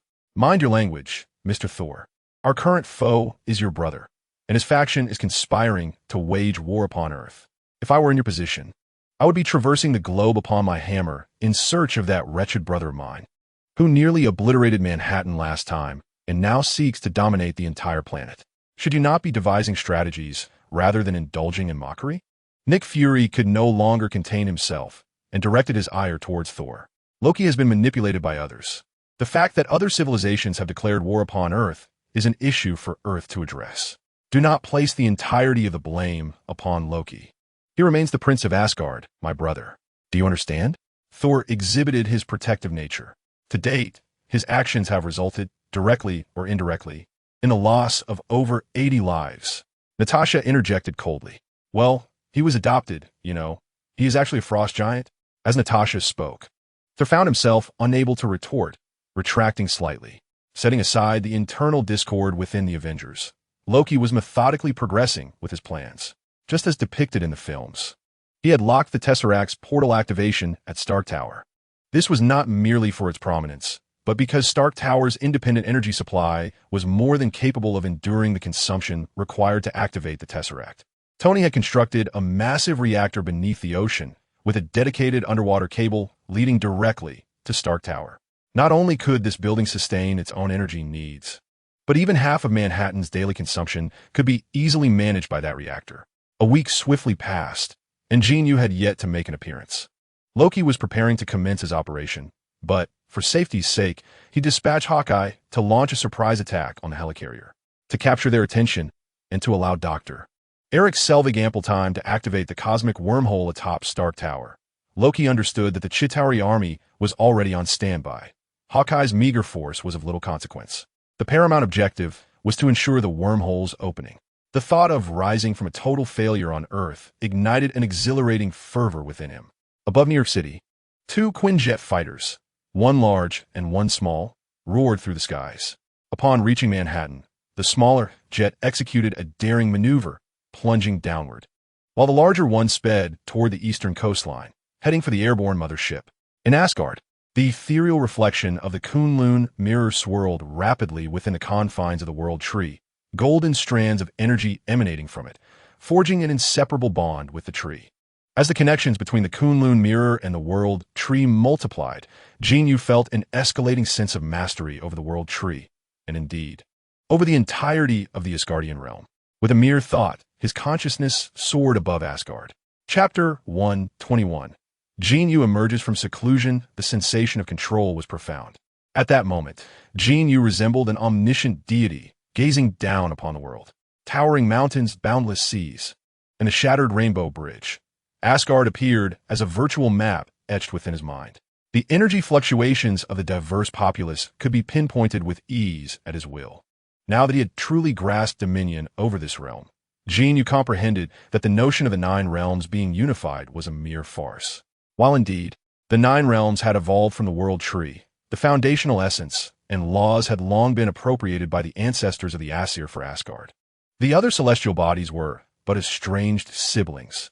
In truth, only the realm of the dead truly belonged under Asgard's control. This duality of existence, the yin and yang of realms, elucidated why Hela's source of power also stemmed from Asgard. The ancestral dominion of Odin and Thor over Asgard was akin to establishing an account within a computer system that did not belong to them. They possessed usage rights, but lacked complete control over the entire system. Thus, any attempts to forcibly integrate the cosmic essence into their diminutive system were destined for failure. Jin Yu, however, was different. The spirit of the Kunlun mirror entirely supplanted the ethereal reflection of the world tree, functioning as his avatar, capable of real-time oversight of all affairs in Asgard. With a deep breath, he returned his consciousness to his physical form, exhaling slowly. It felt quite satisfactory, albeit somewhat divergent from his expectations. This energy must consistently sustain Asgard's operations, not merely be exploited at will as energy within his own body. Rising to his feet, he assessed his power and spoke with an air of calm assurance. Greed. This time, the most crucial element is not strength, but rather the understanding of the laws and essence of this universe. There lies an original source of power outside, waiting for your absorption, does it not? The ethereal trunk of the world tree spoke as the spirit of the Kunlun mirror manifested a human head. Indeed, I have been greedy. There is indeed a grand gift awaiting me. However, before I pursue that, I shall first resolve Odin's domestic affairs. As soon as the words left my lips, Jin Yu's thoughts stirred slightly, and the eternal flame surged forth from behind, transforming the once faint flames into substantial wings that hung majestically behind him. The concentration of energy had indeed increased significantly. As Jin Yu murmured, the color of the wings gradually shifted from fiery red to a resplendent gold, the hue of Asgard's original power. These two attributes had seamlessly become Jin Yu's instinct, allowing him to switch between them at will. This is certainly preferable. At least I need not consciously regulate the temperature. With a gentle flap of the wings, Jin Yu soared skyward, transforming into a golden streak of light that pierced through 2 floors, re-entering the grand hall of the Golden Palace. Odin suddenly rose from his throne, indicating that he had been waiting for quite some time. Upon Jin Yu's appearance, Odin instinctively recognized that Jin Yu had achieved complete success. For the presence of Jin Yu before him evoked an impulse of submission, stemming from the suppression of the original essence. Your Majesty, Odin, a formidable ruler, was known for his ability to both gain and relinquish. Without hesitation, he offered a deep bow to Jin Yu, acknowledging his success. Jin Yu swiftly grasped Odin's arm, saying, "There's no need for such deference, my lord. You are the embodiment of Asgard. They require a king like you. Frankly, I, like Thor, am ill-suited for this position. I shall do my utmost in the matters to come. The twilight of the gods shall surely not arrive. For now, let me assist you in alleviating a concern." Jin Yu made no alterations to Odin's grasp of the original essence. Instead, with a mere thought, he directly stripped Hela of her source of power. Extending his hand, a portal to another realm opened, and Hela, who resided in the underworld, was abruptly drawn into the Golden Palace by Jin Yu. As the portal materialized, Hela was momentarily disoriented, having been in the underworld and suddenly losing her connection to her original powers. Before she could comprehend the situation, she found herself forcefully transported into the Golden Palace. The familiar sight of Odin, her father, greeted her, and she gasped, "How is this possible? You have relinquished Asgard to an outsider?" With just a glance, Hela grasped the unfolding events. After millennia of lurking in the underworld, she had awaited the moment to bring Odin to his knees and subsequently unify all of Asgard, continuing her conquest of the universe. Who could have anticipated such an outcome? A surge of resentment welled within her, and despite her loss of power, Hela drew her weapon, the sword of the night sky, and swung it fiercely toward Jin Yu. Faced with Hela, who had lost her sanity in an instant, Jin Yu merely extended his hand and gently pointed. A faint golden light shot forth from his fingertip, mercilessly piercing through Hela's abdomen. Subsequently, several beams of golden light simultaneously erupted, directly penetrating her arms and legs. Do not kill her. Hela, with her limbs rendered useless and a gaping wound in her abdomen, succumbed to unconsciousness, devoid of any primal power. Despite being a godly entity, she fell helplessly to the ground. Odin, as a father, still harbored a flicker of affection for Hela and quickly interposed himself before Jin Yu. Rest assured, she will not perish. All of Asgard is under my control. I have no need in her life. She is your daughter. It is for you to decide her fate. With this, Odin exhaled a sigh of relief, turning to cast a deep glance at Hela before falling silent. I have severed her source of power. Your strength is fully restored. Whether you choose to imprison her in hell or bestow upon her additional divine powers is entirely your prerogative. Nonetheless, I reiterate, all remains unchanged in Asgard. Jin Yu patted Odin on the shoulder, and as he looked up, a rainbow bridge descended from the heavens, and he vanished without a trace. Chapter 122, The Battle of New York, New York. Atop Stark Tower, a brilliant blue light soared into the sky, while a colossal wormhole opened high above, hundreds of meters in the air. Although the events unfolded somewhat differently from the film, the skyship was still caught off guard by Hawkeye's ambush, with 2 engines rendered inoperative and the bridge reduced to chaos. After painstakingly tidying the aftermath, Hawkeye was knocked down by a punch from Thor. Upon regaining consciousness, he recalled Loki's plan, realizing that the wormhole above Stark Tower had fully opened. Countless Chitauri soldiers surged forth. On the platform at the pinnacle of Stark Tower, the Tesseract radiated a pale blue energy shield, unleashing tremendous power. Tony was the first to arrive, after dispatching a wave of minions emerging from the wormhole. He gazed at the seemingly endless Chitauri army beyond the portal and resolved to find a way to close it. Descending in line with the Tesseract's energy, Tony wasted no time in firing a laser cannon at it. Boom! The energy shield, struck by the blast, rebounded an almost identical force, creating a small energy shockwave in midair, yet the shield itself remained unscathed. It was already too late. Once opened, this portal could not be halted by any form of violence. My army is continuously pouring into your world. Fully armed, Loki emerged slowly from the tower, brandishing his scepter, arms outstretched, with the legions of soldiers as his backdrop, loudly addressing Tony. Accept reality. Should you wish to change your stance now, I might still be inclined to consider your offer. No, you cannot afford me. Loki, allow me to calculate. Here I stand, accompanied by an agent, an archer eager to confront you, an elderly soldier wielding a shield, and your brother, the god of thunder. Even if you were to conquer Earth today, we shall relentlessly pursue you, without respite. Tony's armor hovered in midair as he lifted his faceplate to address Loki. Honestly, I truly admire the audacity of you humans. You think this motley crew can contend with me? Do not forget, I command an army. Loki, in high spirits, revealed a hint of an elegant smile, nonchalantly gesturing towards the sky. We have the Hulk. Tony chuckled, glancing at the smug Loki before shifting his gaze to Dr. Eric Selvig, who had approached Loki. It was through controlling Selvig that Loki had activated the Tesseract. Tony recalled the process of Hawkeye regaining his senses, and his hands were already charged with energy. As he spoke, he suddenly raised both hands once more towards the Tesseract. Boom! A shockwave, exponentially more powerful than before, rebounded from the energy shield. Loki was hurled onto the platform below, while Dr. Eric Selvig, who stood behind him, crashed through the glass and fell in his Stark Tower. Jarvis. Tony shouted as he donned his helmet again. Dr. Selvig lay unconscious with minor abrasions. As Jarvis's voice resonated, a series of crimson scanning beams descended from the ceiling, sweeping over Selvig's body. God help us, Tony sighed, glancing at the platform below where Loki had retreated into the building. He activated the communicator within his suit. The shield around the Tesseract is unbreakable, but Dr. Selvig may have a solution, provided he awakens first. Until then, we must establish a defensive line and prevent the battle from spilling beyond Manhattan. Before he could finish his thought, Tony soared into the sky. The URU metal armor empowered him to wield himself as a weapon, charging directly toward the Chitauri soldiers above. This method proved far more expedient than using weapons to clear them one by one, yet the sheer number of Chitauri on the other side of the wormhole was overwhelming. Guys, you might need to pick up the pace, Tony called out helplessly. We're almost there. Hawkeye's voice crackled through his earpiece as a sleek black Quinjet zoomed past below, its machine guns opening fire on the airborne Chitauri soldiers. We'll establish a foothold. This area is yours to handle, Stark. Captain America's voice followed. Tony, momentarily caught off guard, thought we? Who else is there?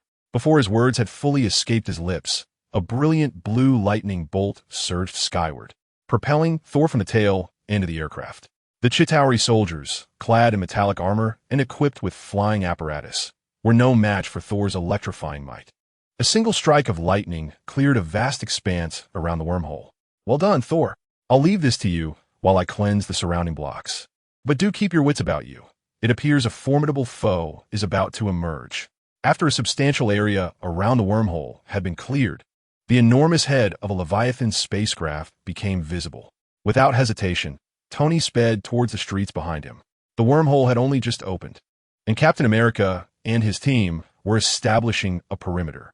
Tony needed to expedite the elimination of Chitauri soldiers in the vicinity to maintain control of the conflict and afford more time for evacuation. On the ground, Dr. Banner tore the necklace from his neck, flipping it over to secure it on his wrist as he transformed. Once he became the Hulk, he unleashed a powerful punch towards the sky, a shockwave erupting from the bracelet like an air cannon. Within a 3-meter radius, the force propelled debris into the air, knocking down only 3 or 4 scattered Chitauri soldiers. In frustration, the Hulk let out a deafening roar and, gritting his teeth, leapt into the air, colliding with the Chitauri above. From a distant rooftop, Hawkeye stood poised, unleashing a relentless barrage of arrows. On the elevated bridge behind the central station, Captain America and Black Widow utilized abandoned vehicles to form a makeshift defensive line, staunchly resisting the overwhelming tide of Chitauri forces. Tony had promised Jin Yu that Black Widow's specialized gear had been upgraded. She donned a sleek black bodysuit, the specifics of its functions aside. The most striking enhancement was a reactor affixed to her waist, with 2 flexible conduits transforming her small handguns into energy weapons. This significantly amplified her combat prowess, particularly in urban warfare, where ammunition was no longer a concern. With one engaging in close combat and the other providing range support, their synergy at the bridge was impeccable. Captain, the enemy numbers are increasing. This strategy won't suffice. Black Widow exclaimed from behind a yellow taxi, continuously pulling the trigger at the sky. Did you hear that, Stark? Thor, we need to seal off the wormhole with all our might.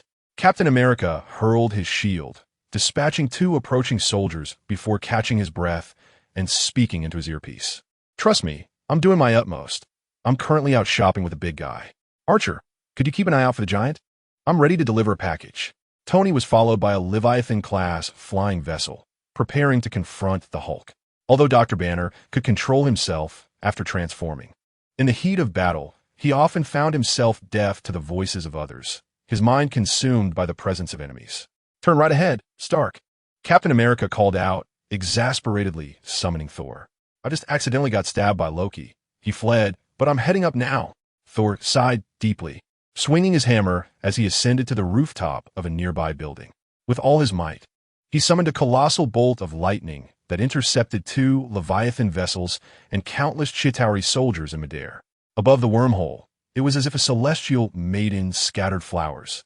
The soldiers struck down by the lightning fell in droves, and the looming Leviathan ships, with their immense mass, threatened to crush half a building upon impact. The results appeared quite commendable. Yet regrettably, the cleared wormhole was once again filled within mere seconds by the relentless Chitauri soldiers, who knew no fear. Everyone, I've done my best. Just as I cleared one wave, another arrives. It's impossible to intercept them all. Thor's voice echoed through the headsets, leaving the team in silence. Only Black Widow glanced at the wormhole above, muttering, I'll check if Dr. Eric Selvig has awakened. If the wormhole remains open, we are doomed. After dispatching a few nearby foes, Black Widow sighed, preparing to depart, almost instinctively murmuring, I wonder when he'll return, if it were him. The wormhole wouldn't be inundated with so many. No sooner had she spoken than the simultaneous sighs of Thor and Tony crackled through the headsets, suggesting their thoughts were aligned. I don't know how powerful Jin Yu is, but this is a war, folks, not something one person can determine. We must hold our ground here. As Captain America finished speaking, a vibrant rainbow suddenly descended from the sky near the wormhole. The Bifrost. He back, Thor exclaimed. Soon after, a figure with golden energy wings soared into the sky, ascending against the energy beams of the Tesseract, effortlessly obliterating the Chitauri soldiers like mere bubbles upon contact. The figure reached the threshold of the wormhole, and as the golden wings blazed into a fiery red, an explosion ensued. From the center of this figure, flames surged forth, engulfing the sky in a sea of fire, effectively sealing the enormous wormhole. Chapter 123. The battlefield transformation brought by Jin Yu on the bridge of the airborne flagship. Following Hawkeye's ambush, the area had been tidied up for some time, with fundamental operations returning to normal. Nick Fury stood in the central command position, gesturing to deactivate the holographic display of the World Security Council members before him. New York has fallen prey to an extraterrestrial invasion, and although the flames of war have yet to spread beyond Manhattan, the politicians have already devised their worst-case scenarios. They contemplate launching a nuclear warhead directly at the cosmic cube to close the wormhole above. Regardless of its efficacy, one must consider that there are at least 1 million civilians trapped within Manhattan. Not to mention the catastrophic repercussions and devastation a nuclear explosion would inflict on the broader New York area. A group of wretches, deserving of execution 1,000 times over, dares to command me to employ nuclear weapons against innocent civilians. Nick Fury, seething with rage, deactivated the holographic display. His expression a tempest of fury intertwined with an unmistakable anxiety.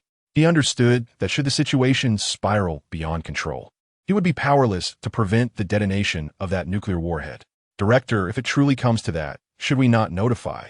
Agent Hill, who had been standing resolutely by Nick Fury's side, began, her meaning clear.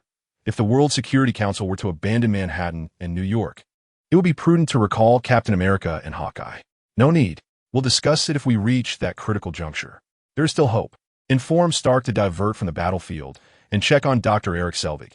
If he has regained consciousness, perhaps they might yet find a way to close the wormhole. Is this a rainbow? My God, is this an angel? Has God sent angels to save us? Jin Yu's arrival was nothing short of divine and spectacular.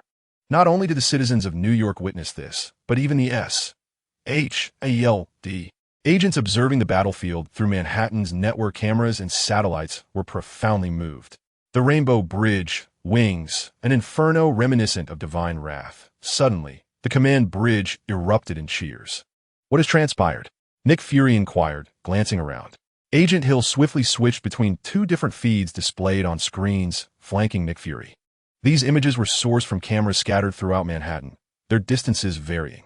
Given Jin Yu's transformed appearance with wings, none present recognized him, save for Nick Fury. That must be the Bifrost from Asgard. Has that fellow returned?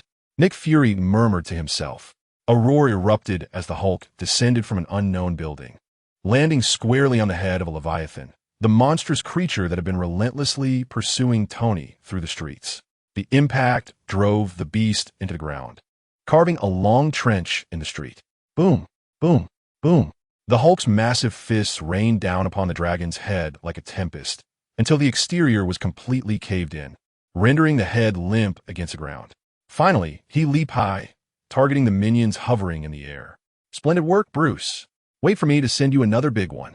Tony executed a graceful spiral, releasing dozens of miniature missiles from his frame during his ascent, which promptly decimated half the street's Chitauri soldiers. After soaring through the air, he elegantly landed on the bridge behind him, aiming his repulsor beams directly at Captain America's shield.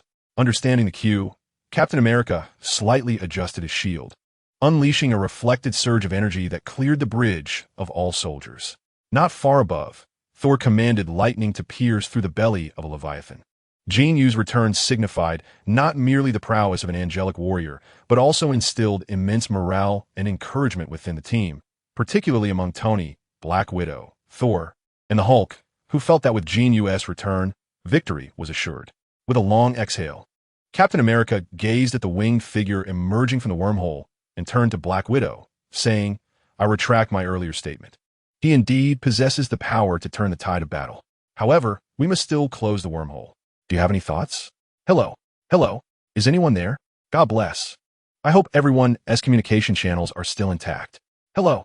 Just as Captain America finished speaking, Jin Yu's voice crackled through their headsets. Roar. The Hulk was the first to respond with a mighty roar. Shortly after, Tony's excited voice chimed in. If you were looking for the Midnight Passion channel, you found the right place, buddy, but today's thrilling show hasn't started yet. We have some unexpected guests. Do you have any suggestions, Mr. Angel? Who vanished for a year? Tony, thank goodness you haven't changed channels.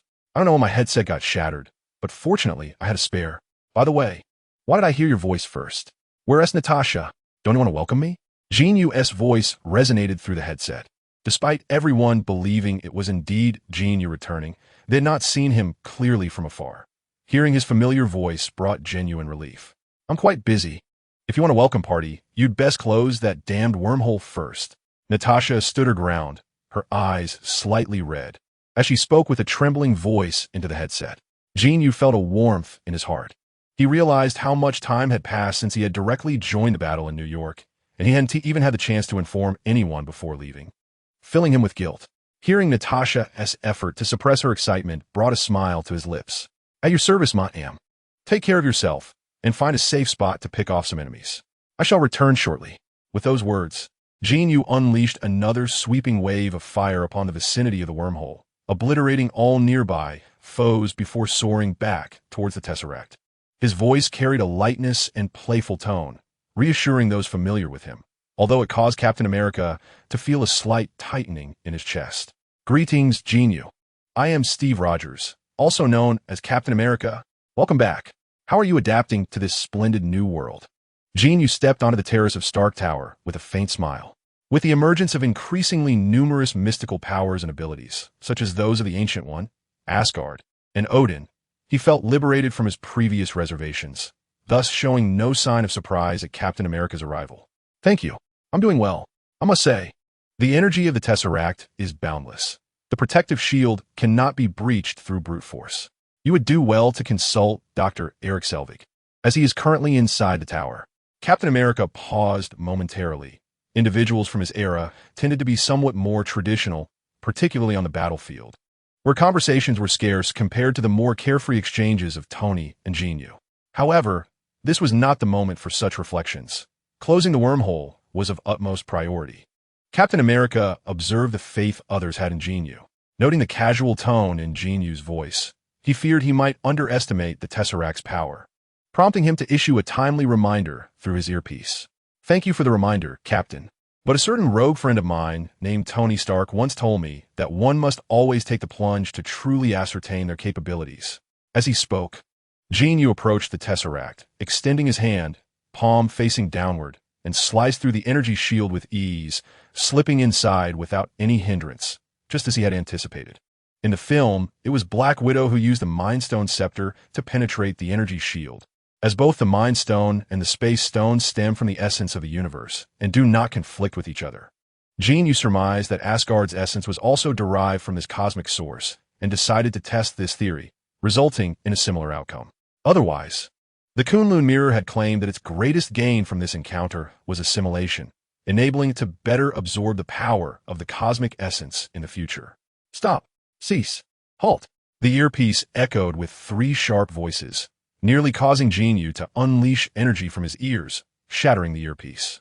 Captain America was concerned about Jin Yu's recklessness. Tony had experimented with this before, and Black Widow was simply worried. You all nearly startled me. My hand is already inside. To be honest, this energy shield is quite impressive, but it seems somewhat ineffective against me.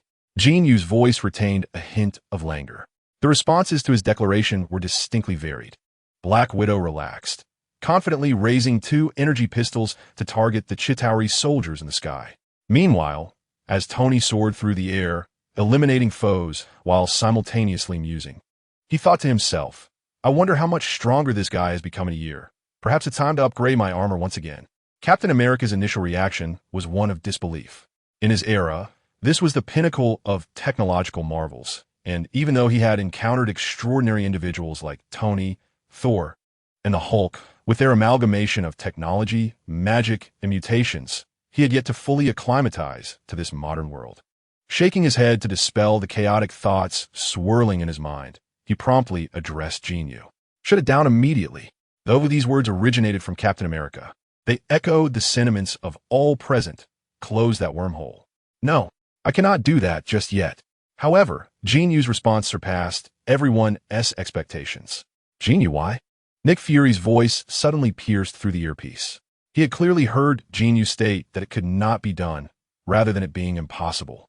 If the wormhole was not closed immediately, In less than 2 hours, all of New York would transform into a battlefield for these extraterrestrial beings.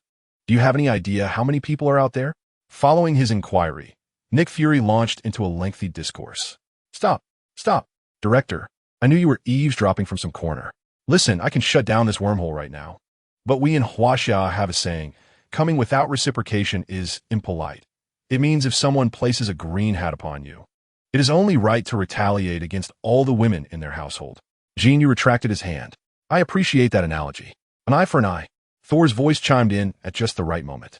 Inside the skyship, Nick Fury rolled his eyes, murmuring a curse under his breath. Director Fury, if you wish to express your frustrations, it would be wise to turn off the microphone first. Whispering is futile. Tony's teasing voice followed. Nick Fury exhaled heavily. Shut it. Stark. Now, what is your plan? The enemies outside are merely a fraction of the threat. Beyond the wormhole lies a colossal mothership. They've turned all of Manhattan upside down, and I have no idea if my apartment still stands. We cannot allow them to retreat unscathed. We must deliver them a gift, an adequately grand gift. Do you grasp my meaning? Jin Yu's calm voice emanated from the earpiece, causing Nick Fury to pause momentarily. He certainly understood Jin Yu's intent. After mentally weighing all the stakes, Nick Fury quickly formed his judgment. Are you confident? Remember, this is Manhattan. I need to be assured of your absolute certainty. Do not worry, Nick. I am here. If anything goes awry, I will be the first to bear the brunt. You do not think I can withstand a nuclear weapon, do you? Jin Yu's voice was steady, though in truth, he himself was uncertain of his capacity to endure such a force. Give me 2 minutes. Wait for my signal. Nick Fury abruptly ended the communication. Jin Yu remained unperturbed, fully aware that Nick Fury would also need to consult before proceeding. In truth, Jin Yu had acted on a whim. It was not driven by any narrative necessity. As he himself had remarked, having come this far and wreaked considerable havoc, it seemed illogical to simply depart. Regrettably, he was not yet able to engage in combat in outer space. Otherwise, he would not have hesitated to rush out and impart a lesson. However, he anticipated that opportunity would soon present itself. Jin Yu turned his gaze toward the cosmic cube. Suddenly, from the corner of his eye, he caught sight of a figure clad in an ostentatious, medieval-style armor reminiscent of Asgard, complete with a helmet adorned with 2 long horns, riding behind a Chitauri soldier on a flying craft. Ah, got you. Jin Yu muttered softly. Without any superfluous gestures, wings erupted from his back in an instant, propelling him hundreds of meters forward where he seized Loki by the throat. With a resounding crash, Jin Yu recalled the scene from the film where Loki had flung Tony Stark directly from a skyscraper, and he decided to return the favor by hurling Loki into the building from several dozen meters away. Loki shattered through the glass, crashing onto the ground, and Jin Yu followed closely behind. The last time they met, Loki had resembled a forlorn child yearning for paternal approval, only to discover he was not of blood lineage. And now, was he attempting to return to his father, having befriended unsavory companions, to prove his strength? Jin Yu retracted his wings, his feet gently touching the ground amidst the shards of glass, producing a crunching sound. Loki was admiring the exquisite chaos he had wrought. And while Jin Yu's sudden arrival had briefly disrupted the situation at the wormhole, he remained confident that the relentless Chitauri forces were still on their way, doubting that Jin Yu could single-handedly thwart an entire army. Moreover, he had not witnessed Jin Yu penetrate the energy shield. Crucially, Loki's physical prowess stemmed from the frost giants. While his magical abilities were inherited from his mother, Frigga, he bore none of the divine power originating from Asgard, leaving him oblivious to the transformations occurring within Jin Yu. In Loki's perspective, although Jin Yu had descended from the Rainbow Bridge, it could merely be a result of Heimdall employing dark magic to summon him from Asgard to Earth to save his homeland. In Loki's eyes, Jin Yu was simply a vessel of some mysterious power on Earth, possessing a tenuous connection to Asgard. Jin Yu's sudden appearance, effortlessly seizing him, and casting him into the building was a stark display of dominance. As Jin Yu retracted his wings and approached with an air of superiority, the sound of crunching glass beneath his feet was maddening. Previously, Loki had come to Earth to flaunt his prowess before Thor, only to have his plans thwarted by this infuriating human. And now, here he was again, exuding such arrogance. The fiercely proud princess felt the sting of humiliation once more, prompting her to leap from the ground in indignation. Enough. "You foolish denizens of Earth, I am a noble deity, and you should all submit to me." Yet alas, as Loki uttered these words, a peculiar smile crept across Jin Yu's face. Such familiar lines, it would be a disservice not to act upon them. Chapter 125, Cosmic Fireworks. Bang, bang, bang. Jin Yu, lacking the enormous arms of the Hulk, seized Loki's cloak and swung it with all his might towards the ground. Even with Jin Yu restraining his strength to a considerable extent, the entire floor trembled violently. As debris flew in all directions, Loki lay crumpled on the ground, resembling a disassembled puppet. With a dismissive curl of his lips, Jin Yu carelessly tossed Loki aside, wary of causing his demise, as he still wished to uphold the dignity of Thor and Odin. After dealing with Loki, Jin Yu was about to inquire about Nick Fury's preparations when a sudden roar echoed through the air. The Hulk, having burst through the glass from an unknown direction, leaped into the fray. Roar! Upon spotting Loki, fury ignited on the Hulk's face. Without a thought for Loki's incapacitated state, he lunged forward, his massive green feet poised to stomp on Loki's chest and face. Bruce. Ah, never mind. Do as you wish. He shouldn't perish so easily. Jin Yu initially intended to intervene, but was interrupted by Nick Fury's voice in his earpiece. The reinforcements are en route, arriving in 2 minutes. But you must clear the enemies near the wormhole to facilitate the pilot's target acquisition. No need for that, Nick. Have a pilot launch directly from outside the battlefield. We will aim for the target ourselves. There are still many foes outside, and it's exceedingly dangerous for the aircraft to enter. But no buts. I am a frontline commander now. Issue the orders immediately. As he spoke, Jin Yu unfurled his wings and soared into the sky. Nick Fury, aboard the aerial mothership, paused for a moment, recalling the previous battle between Jin Yu and Loki in New York, the enormous portal. This memory instilled him with enough confidence to turn to Agent Hill and command, "What are you waiting for? Issue the orders." Did you not hear him? He is now the highest commander at the front. "Tony, I've reserved a front row seat for you to witness the fireworks. Are you interested?" Jin Yu flew towards the wormhole, disregarding Nick Fury's reaction and directly calling out to Tony. "I like your plan, but I need you to clear a path between the wormhole and their mothership. I have no desire to charge into space to target that behemoth. Leave it to me. I await your signal." Jin Yu smiled faintly, radiant golden light surging around him as he fully unleashed the primordial divine power of Asgard. A dense golden energy enveloping the surrounding space for dozens of meters. The energy, accumulated over years from the world tree's ethereal essence, was as tangible as solid matter. As the Chitauri soldiers encountered this energy, their formidable armored exteriors disintegrated as if they had met sulfuric acid, evaporating and melting away in midair. Thor ascended to the rooftop of a towering building, wielding Mjolnir with all his might. The Leviathan aircraft, still adrift in the air, were struck with precision by Thor, their massive dragon heads succumbing helplessly, thus clearing a relatively safe passage for Tony. All eyes were fixated on the location of the wormhole. "I'm on my way." Moments later, Tony's excited voice crackled through the headset. "I swear, I never imagined I would be racing towards Manhattan with a nuclear warhead in my arms." As he spoke, he was skimming low over the surface of the Hudson River, cradling the warhead, sending up a long cascade of water behind him. "My dad used to tell me stories about Captain America piloting a plane with a bomb, plunging into the Arctic Ocean. Clearly, I'm doing something even cooler today. Let's go, Jin Yu. It's all on you." As he spoke, Tony's suit's thrusters roared to life, transforming the trajectory of the nuclear warhead from horizontal to a diagonal ascent into the sky. "I see you. Remember, let go when you reach the wormhole." Jin Yu bellowed in response, drawing in all his energy, retracting even his wings into his body.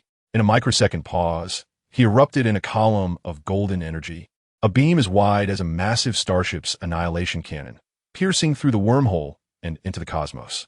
Outside the wormhole, a dense throng of Chitauri soldiers had amassed. Jin Yu's strike was akin to a volcanic eruption, clearing the surrounding enemies away, leaving most of them clustered at the edges of the wormhole, waiting to enter. Although a few scattered soldiers and Leviathans were making their way from the wormhole to the mothership, they posed no obstruction to the line of sight. "Tony!" Jin Yu shouted, realizing that the soldiers would soon fill the gap, making it difficult to lock onto a target. "I'm here." Just as Jin Yu finished speaking, Tony whizzed past him. The display on the helmet flickered with red lights, and as Tony reached the wormhole, Jarvis successfully locked onto the distant massive mothership. With a whoosh, the nuclear warhead shot forth from the wormhole. Tony, using both hands and feet, adjusted the thruster's energy, standing firm in place. Almost instantaneously, the warhead soared past the encircling enemies, heading directly towards the void and the ship beyond. "Brilliant, Jin Yu!" Tony exclaimed over the headset. Jin Yu had already made a swift return to Stark Tower, plunging his hand directly into the energy shield and gazing upward at the wormhole in the sky. Though silence enveloped the scene, both Jin Yu and Tony imagined the resounding explosion accompanying the magnificent display beyond the wormhole. With a decisive motion, Jin Yu reached in and effortlessly unscrewed the Tesseract from its base. Deprived of its activating energy, the Tesseract swiftly reclaimed its power, causing the blue beam of energy in the sky to vanish. The wormhole, now lacking the energy from the space stone, began to self-repair, gradually closing in mid-air. A chorus of cheers erupted from the mothership, followed by jubilant cries throughout Manhattan as countless Chitauri soldiers and Leviathan ships collapsed motionless to the ground after the mothership's explosion. The city resonated with exultation. Chapter 126. After the great battle on the overpass, a sea of Chitauri corpses surrounded Captain America and Black Widow, who had steadfastly defended this location, which the dim-witted Chitauri soldiers had foolishly regarded as an enemy stronghold. The area had amassed a considerable force, and despite Captain America's claims of enduring an entire day of combat, he was now so fatigued he could barely lift his arms. Following the mothership's explosion, the besieging soldiers lost control and fell to the ground, prompting Captain America and Black Widow to slump down, their backs leaning against a bullet-riddled taxi, utterly drained of energy. Suddenly, Hawkeye leaped from an adjacent building, swinging onto the overpass with a safety rope. After unfastening his harness, he executed a graceful roll, landing deftly before his companions. "Good to see you're still so lively, buddy." Black Widow greeted him feebly. "It's a gift. One must always land with flair. Truth be told, I'm almost out of strength to draw my bow." Hawkeye nodded at Captain America before unceremoniously plopping down beside them. Just then, a rush of air accompanied by a whooshing sound heralded Jin Yu's arrival as he glided gracefully above them. With his magnificent golden wings retracting, he landed steadily before Black Widow. "We did it, team. We saved the world." "Typically, this calls for a grand embrace," Jin Yu declared, extending his right hand toward Black Widow, only to be met with a swift tug as she stood, drawing her handgun and pressing it against his forehead. "Ah, this welcome was rather unexpected," Jin Yu remarked, one arm encircling Black Widow's waist, relishing the familiar sensation, even as the cold barrel of the energy pistol pressed against his brow. "Next time you vanish without a word for so long, I won't hesitate to take you down." As the Black Widow lifted her gaze, her nose nearly brushing against Jin Yu's, she softly uttered a phrase that carried the fragrance of orchids, then forcefully pressed his head down. The clouds in the sky dissipated unbeknownst to anyone, allowing beams of sunlight to cascade down at an angle, illuminating the dust in the air with a faint glow, enveloping the two lovers in a romantic radiance. Bang, bang, bang. The remaining few descended in unison, as if choreographed. Tony observed Black Widow and Jin Yu, then glanced at the weary Captain America and Hawkeye seated on the ground. With a swift motion, he removed his helmet and declared, "This is the ending that should be portrayed in a film. Our protagonists share and kiss. Why should we watch their conclusion with wide eyes? Let us abandon this couple and seek a restaurant to celebrate. I assure you, no reservations will be necessary today." However, a celebration could not commence immediately, as there were numerous matters to address. The Space Stone was undoubtedly to be retained by Jin Yu, while Loki's scepter would follow the original plot, being taken by Hydra. This was essential for the Scarlet Witch's emergence, a being of monumental power, and Jin Yu would not allow her to vanish into obscurity. Of course, Jin Yu could locate the twins himself and utilize the Mind Stone to attempt their transformation, but the odds of success were predominantly reliant on luck, and he was disinclined to take action himself. Most critically, the Scarlet Witch and Quicksilver had successfully navigated through thousands due to their animosity towards Stark, and Jin Yu had no desire to disrupt this delicate balance. As for the Mind Stone, within Earth's confines, it bore no distinction for Jin Yu, and he sensed that the essence of Asgard, having been utilized for so long, would not easily merge with an Infinity Stone in the near future. Contemplating these thoughts, Jin Yu and his companions returned to the upper levels of Stark Tower. Loki was promptly dispatched by Jin Yu to Odin via a wave of his hand, leaving the handling of the situation to Odin himself. Jin Yu unceremoniously retained the Tesseract, while the scepter Loki had brought remained undiscovered as the Mind Stone. Meanwhile, Alexander Pierce had already dispatched a faction belonging to SHLA, which was essentially Hydra, to retrieve the scepter. As events unfolded in an orderly manner, just as everyone had agreed to withdraw, Jin Yu suddenly reached out to halt the approaching faction. Leading the group was Brock Rumlow, Crossbones, the self-destructing character from Captain America, Civil War, along with the bald Agent Sitwell, one of SHIL's senior operatives, who was in fact affiliated with Hydra. Wait, is there a problem? Brock Rumlow was almost instantly on guard, one hand subtly roaming near his belt. There was no escaping the formidable presence of Jin Yu. It was the bald Agent Hitwell who stepped directly in front of Brock, blocking his path while smiling and inquiring. Is there a problem, Mr. Jin? Hitwell paused, contemplating how to address Jin Yu. Leave the scepter. I have some use for it. Send someone to collect it later. Jin Yu remarked, his expression one of serene indifference. Natasha and Tony, along with the others, turned their gaze towards Jin Yu, puzzled by his sudden utterance. However, due to their trust in him, they chose silence and observed quietly. I'm afraid, sir, I cannot relinquish the scepter. It is an order from Minister Pierce. Hitwell asserted. This is not a request, Agent Hitwell. I said to leave the scepter, come back later to retrieve it. Jin Yu countered, stepping lightly forward and extending his right hand. Brock Rumlow had already placed his hand on his firearm, whereas Hitwell firmly grasped his hand, beads of sweat forming on his brow. He was at a loss regarding Jin Yu's intentions, whether he sought to claim the scepter for himself or had discerned their identities. Captain Hitwell, displaying some ingenuity, directed his gaze towards Captain America. After all, the captain was now affiliated with SHILD.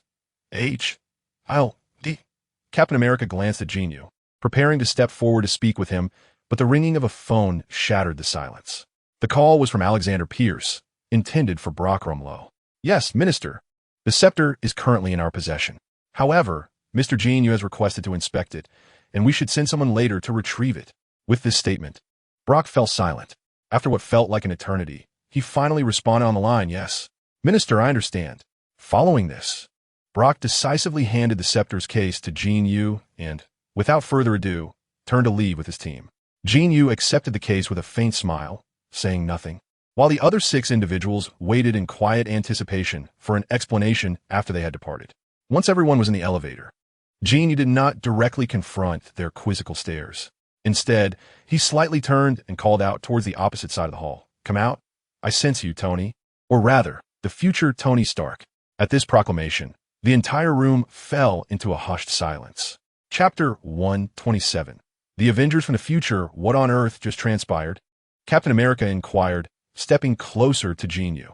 Jin Yu did not respond to the captain's question, but raised his hand, signaling him to wait a moment. In the next instant, a brilliant glow emanated from his hand, and a golden light surged forth, merging seamlessly into the arc reactor in Tony's chest. Before anyone could react, Jin Yu's right hand moved slightly, and the golden light that had merged with him burst forth from Tony's chest once more. In the void, a silhouette the size of an ant was ensconced within the radiant golden glow. The light transformed into a binding force that tightly enveloped the tiny figure, drawing the keen observation of the onlookers, particularly given Jin Yu's earlier peculiar behavior, which had already focused their attention on the golden light, making the minuscule person within exceptionally conspicuous. Jin Yu had no intention of troubling the Ant-Man. He forcefully hurled the orb of golden light towards the ground. As the light dissipated, the Ant-Man transformed into the size of an ordinary human. How did you discover us? As soon as the words were spoken, a figure emerged from behind a decorative wall in the corner of the hall. It was none other than Tony Stark. However, this Tony appeared significantly older than his current self, with hair peppered with gray.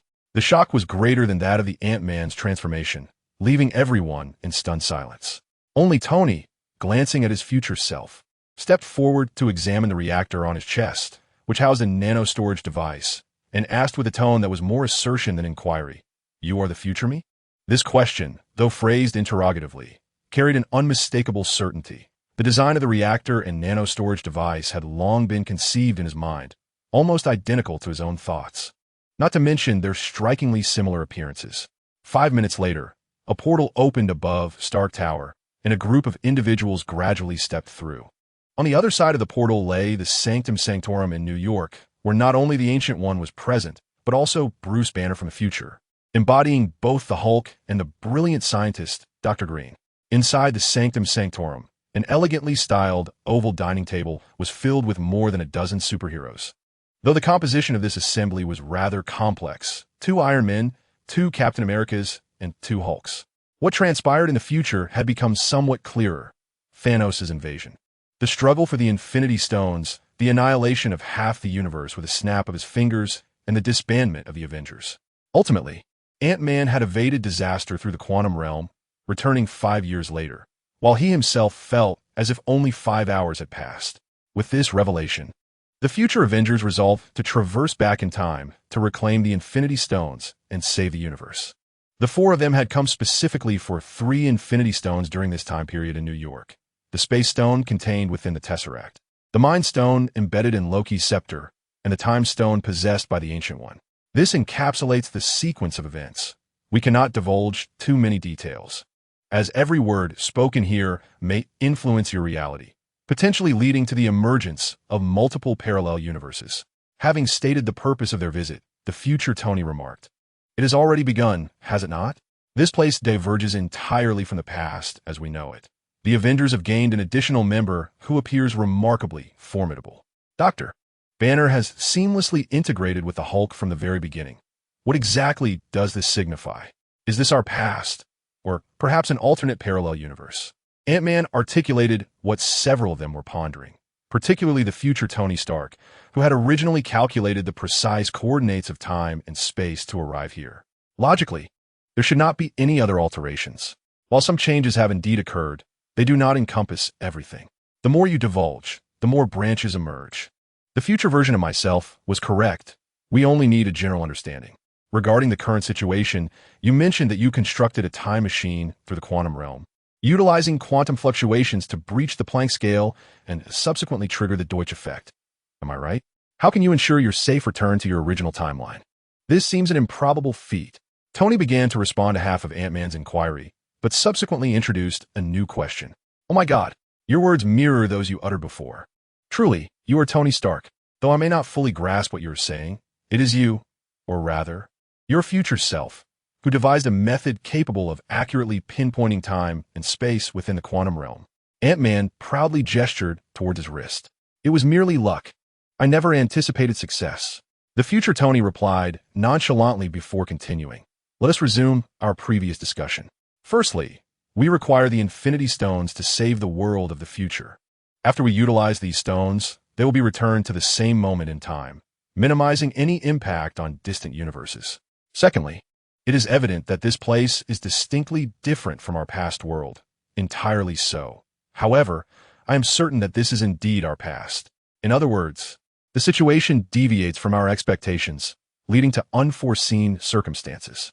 If we were to take the Infinity Stones from here, would it not incur significant troubles, grave troubles?" Tony Stark articulated this reasoning with clarity. "This statement rings true. We initially came to borrow items, but upon realizing that the circumstances might be somewhat altered, they must deliberate whether to proceed with the borrowing, if it is even feasible, and what unknown dangers might arise after the fact. They are superheroes, not gamblers, especially considering their abundance of time.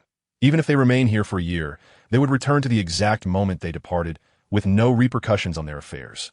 As the universe was birthed, Master Gu-E, seated in the principal seat, extended his hand, and a long line, seemingly boundless in both directions, traversed the entire table. The ethereal forms of 6 stones materialized, encircling this luminous pathway. The 6 Infinity Stones emerged, each symbolizing our reality within the universe. If one were to remove an Infinity Stone, imagine, for instance, the Ancient One flicking her finger, causing a stone to soar into the distance. An unknown beam of light would immediately diverge, forming a new trajectory in the direction of a stone. The loss of a stone or the alteration of certain events could give rise to an additional layer of reality, resulting in a cataclysmic overflow of worlds. A perilous consequence we must face. While we have saved you, Our reality is now beset by numerous unforeseen risks. Chapter 128. Jin Yu's decision. The Ancient One's meaning was unmistakable. Prior to Jin Yu's arrival, she had conversed with Dr. Banner from the future, emphasizing that rescuing you places us in jeopardy, gambling with the fate of the entire world. Indeed, we cannot guarantee absolute safety from unforeseen events. Yet we must not compromise our principles. What we can assure is that as long as we remain alive, the stones will be returned safely. The future Captain America tapped the table, his gaze steady as he spoke. Jin Yu understood the sentiments of this group. Having watched the films, he knew that in 2023, each surviving hero either began anew like Tony, encouraged others like Captain America, immersed themselves in peacekeeping like Black Widow to escape reality, or, like Hawkeye, buried themselves in vengeance after losing their loved ones. Yet, within each of them burned a dimmed fire, yearning for the victory they once achieved, fantasizing about altering the past and reversing the future. It wasn't until Ant-Man emerged from the quantum realm that this fire was reignited. Captain America's words plunged those at the table into silence once more. The Ancient One was correct. Regardless of whether they hailed from the future, the world had already changed, and they could not gamble their lives on the certainty of a successful outcome. The future counterparts understood this as well, and after Captain America spoke, they observed the reactions of the others, albeit with a hint of disappointment. "I'm sorry, Bruce," the Ancient One finally remarked, addressing the future Hulk with a summarizing statement. "Wait," the future Tony suddenly interjected, pointing at Jin Yu. "Hey, Jin Yu, I'm not mistaken, right? He discovered us from the very beginning and prevented SHIELD from seizing the scepter. This cannot be mere coincidence, can it? Our temporal coordinates cannot be erroneous.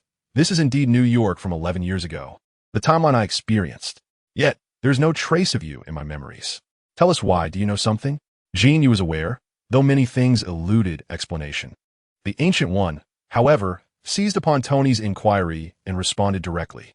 "He certainly ought not to be here. As for his presence, I can only surmise that at some point in the past or future, a peculiar alteration occurred in the timeline, an alteration that has transformed the very fabric of the past, the future, and even the structure of multiple universes. By the way, Bruce, you just informed me that Stephen Strange, Doctor Strange, once unflinchingly relinquished the Time Stone. Did you not?" Ancient One suddenly exclaimed in astonishment. Indeed, he declared that it was the sole solution.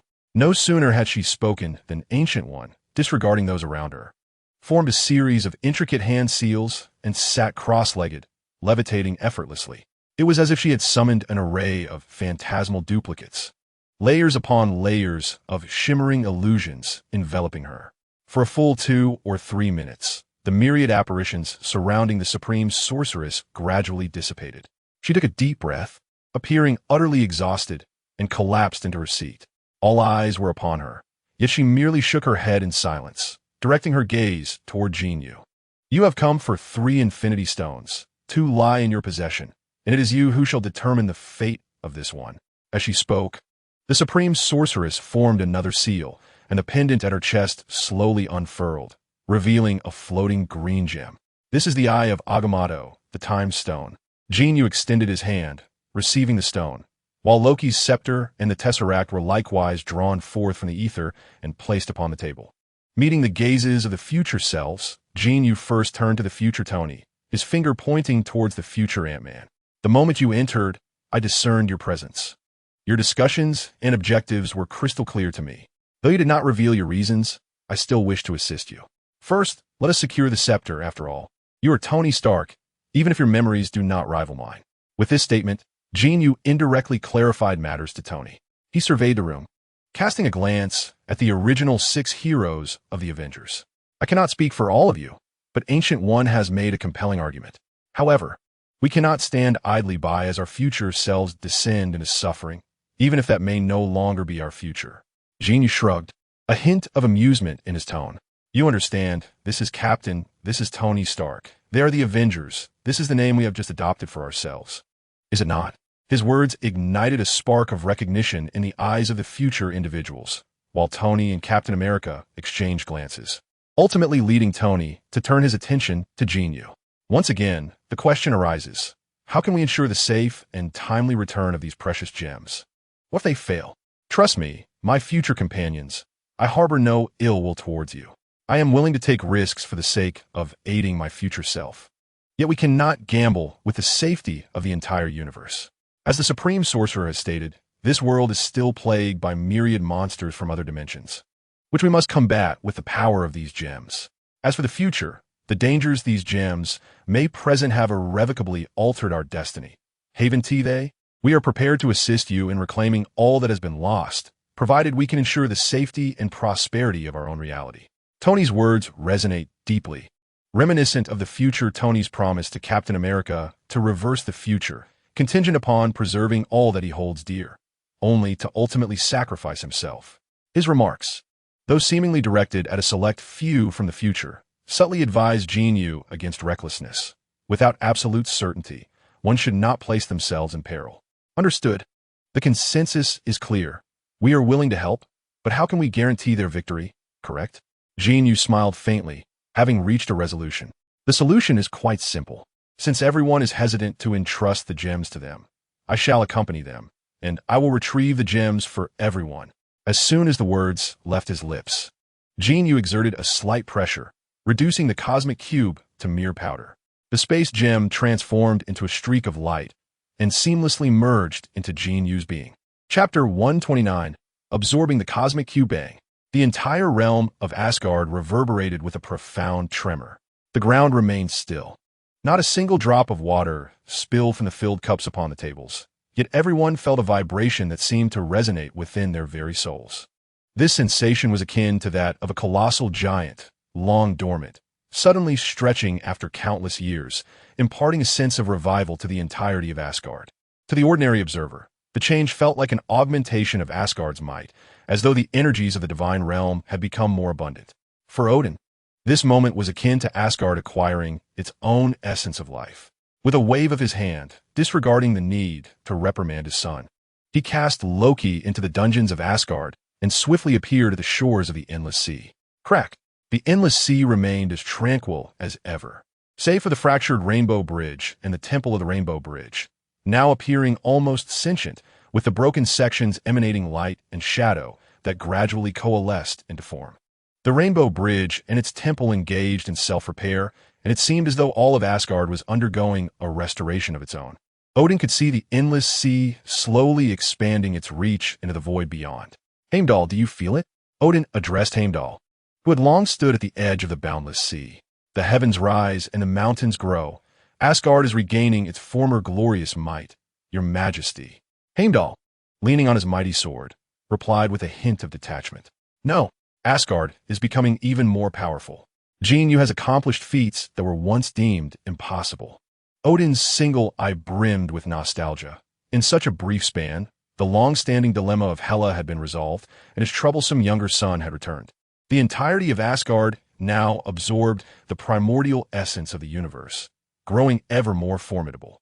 It is evident that Asgard shall undoubtedly become the true divine realm within the cosmos. Deep beneath Asgard, after Jin Yu audaciously absorbed the space stone, an immense surge of energy swiftly transmitted through the Kunlun mirror to this location. The ethereal shadow of the world tree began to grow wildly, while the image of the Kunlun mirror reappeared within the trunk. Whirling and swirling, it absorbed all energy, converting and feeding it back into the shadow of the world tree. Countless forces embodying the fundamental laws of the universe transformed into runes, entwining around the trunk of the world tree's shadow. Simultaneously, seated in the New York sanctuary, Jin Yu underwent a similar transformation. Runes, condensed from the laws, rapidly manifested upon his skeletal structure. As the space stone harmonized perfectly with the attributes of the Kunlun mirror, the mirror, rooted in primordial spatial laws, swiftly assimilated the unique spatial laws of this universe.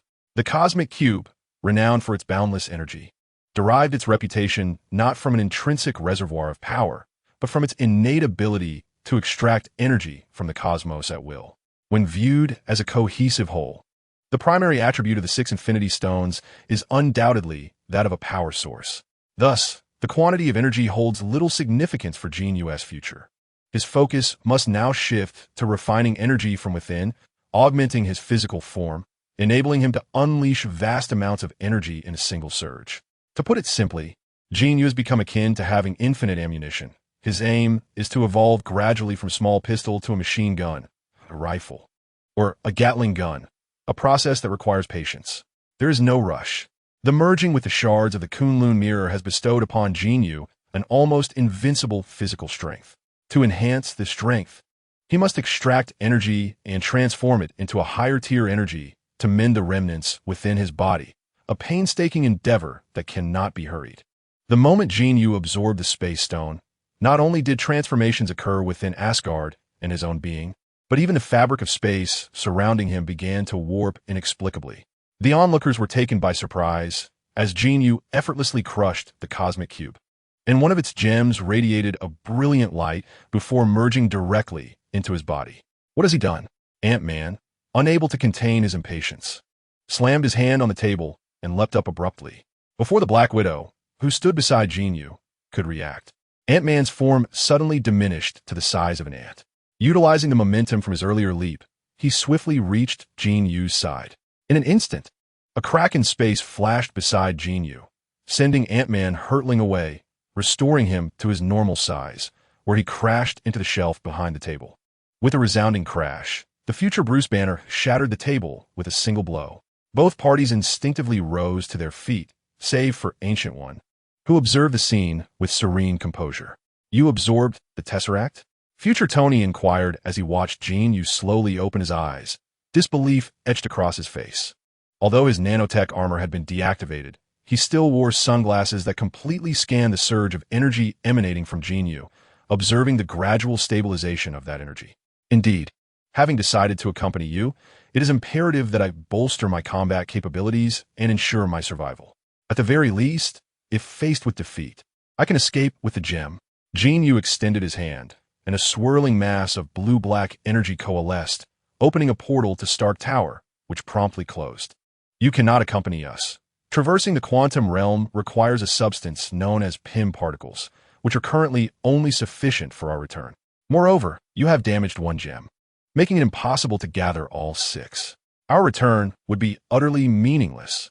Future Captain America approached, supporting Ant-Man. Are PIM particles the invention of Hank Pym? Tony queried Ant-Man, who nodded in affirmation. In that moment, both he and future Tony experienced a spark of realization.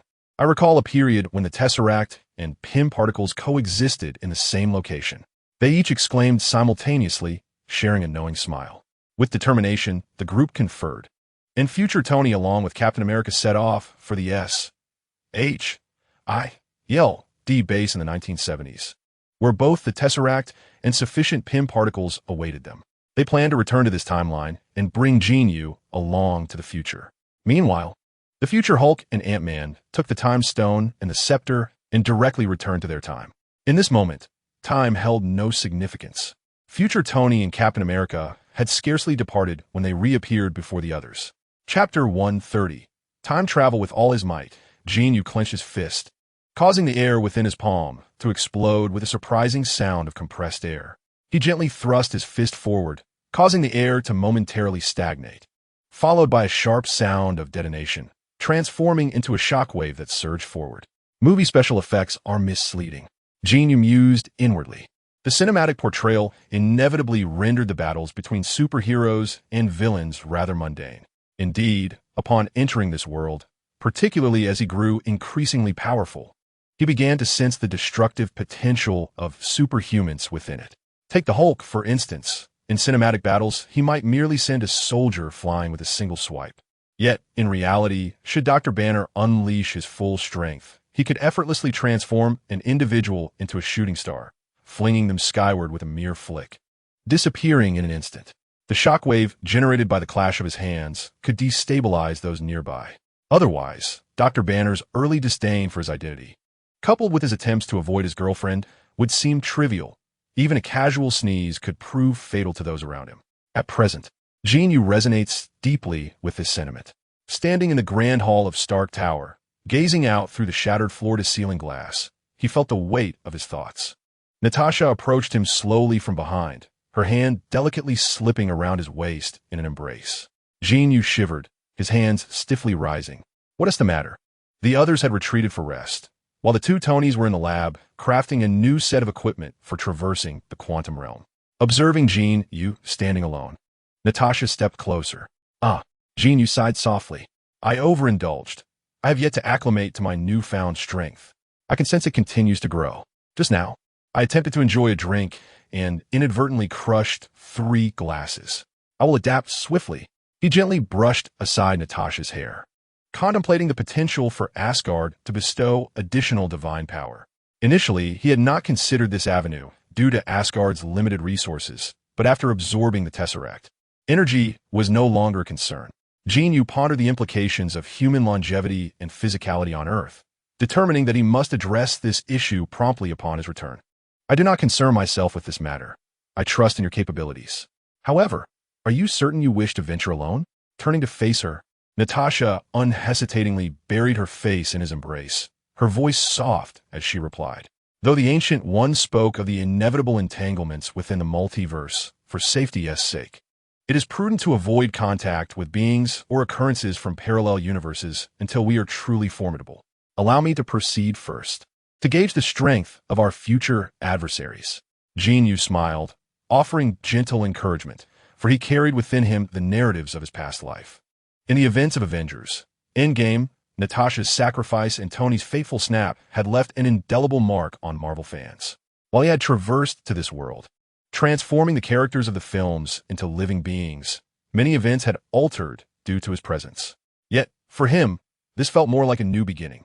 The stories from the films may have transpired in some parallel universe, forever unchangeable, existing as a poignant regret. Until he encountered the future Tony, he wished to experiment with altering the fates of the characters within those narratives. Unlike his companions who returned to their own timelines, Jin Yu understood that traversing time required a specialized quantum conduit. Fortunately, the future Tony possessed an immense reservoir of data within his mind, and with the collaboration of 2 eminent scientists, Tony and Dr. Banner, alongside Jarvis, an advanced artificial intelligence capable of resolving most computations, a compact quantum conduit was fabricated in mere hours. Additionally, Jin Yu held a locator embedded with a nanotechnology component derived from the cosmos, capable of instantaneously deploying a space helmet in the vastness of space. This was later modified by Tony and the rocket, culminating in a specialized quantum conduit protective suit for the Avengers. Once all data was meticulously calibrated, the device was ready for activation. Future Tony cautioned, remember to destroy this apparatus and erase all associated data upon your return. It is far too perilous. After uttering these words, the two shared a glance, particularly the future Tony, whose eyes seemed to convey a multitude of unsaid thoughts. Yet he understood that many could not be voiced. After a moment of contemplation, he recalled something, gesturing to activate his nanosuit, which enveloped him entirely. With a flick of his wrist, beams of light emanated from his arm, forming a small 3-dimensional projection in his palm. It displayed a video of a 3- or 4-year-old girl frolicking by a lake, her golden hair cascading down, her fair skin radiant, and her smile as bright as that of an angel. This is my daughter with Pepper. I named her Morgan, inspired by Pepper's eccentric uncle. This detail is inconsequential, but what truly matters is this, Tony. In the future, you possess all that is beautiful. Cherish them. The future Tony expressed with a poignant gaze directed at his younger self. He was acutely aware of the immense pressures he had faced over the years, yet he felt grateful for the life he ultimately attained. The version of himself standing before him was luckier. He had a formidable friend by his side, and he hoped for a future even more blissful than his own. I have a daughter, Tony murmured to himself. Unlike the hurried quest for the Infinity Stones depicted in the films, the intersection of these two timelines fostered deeper connections, rendering their farewell somewhat sentimental. After exchanging parting words, future Tony and Captain America adjusted the controllers on their wrists. Until the next moment, future Tony called out to Jin Yu before they vanished from sight. Then, Jin Yu donned his equipment and positioned himself in the center of the quantum tunnel. He nodded to the nearby crowd and exchanged a confirming glance with Tony, signaling that everything was ready. The quantum tunnel began to activate slowly. Whoosh! Even Jin Yu's dynamic vision could not fully adjust. He felt as though the scenery before him transformed entirely, plunging him into a world resplendent with colors, surrounded by what seemed like a soft, plush landscape. Subsequently, The screen within his helmet flashed a series of characters, seemingly locking onto a specific coordinate, and he shot forth like an arrow released from its bow. Chapter 131.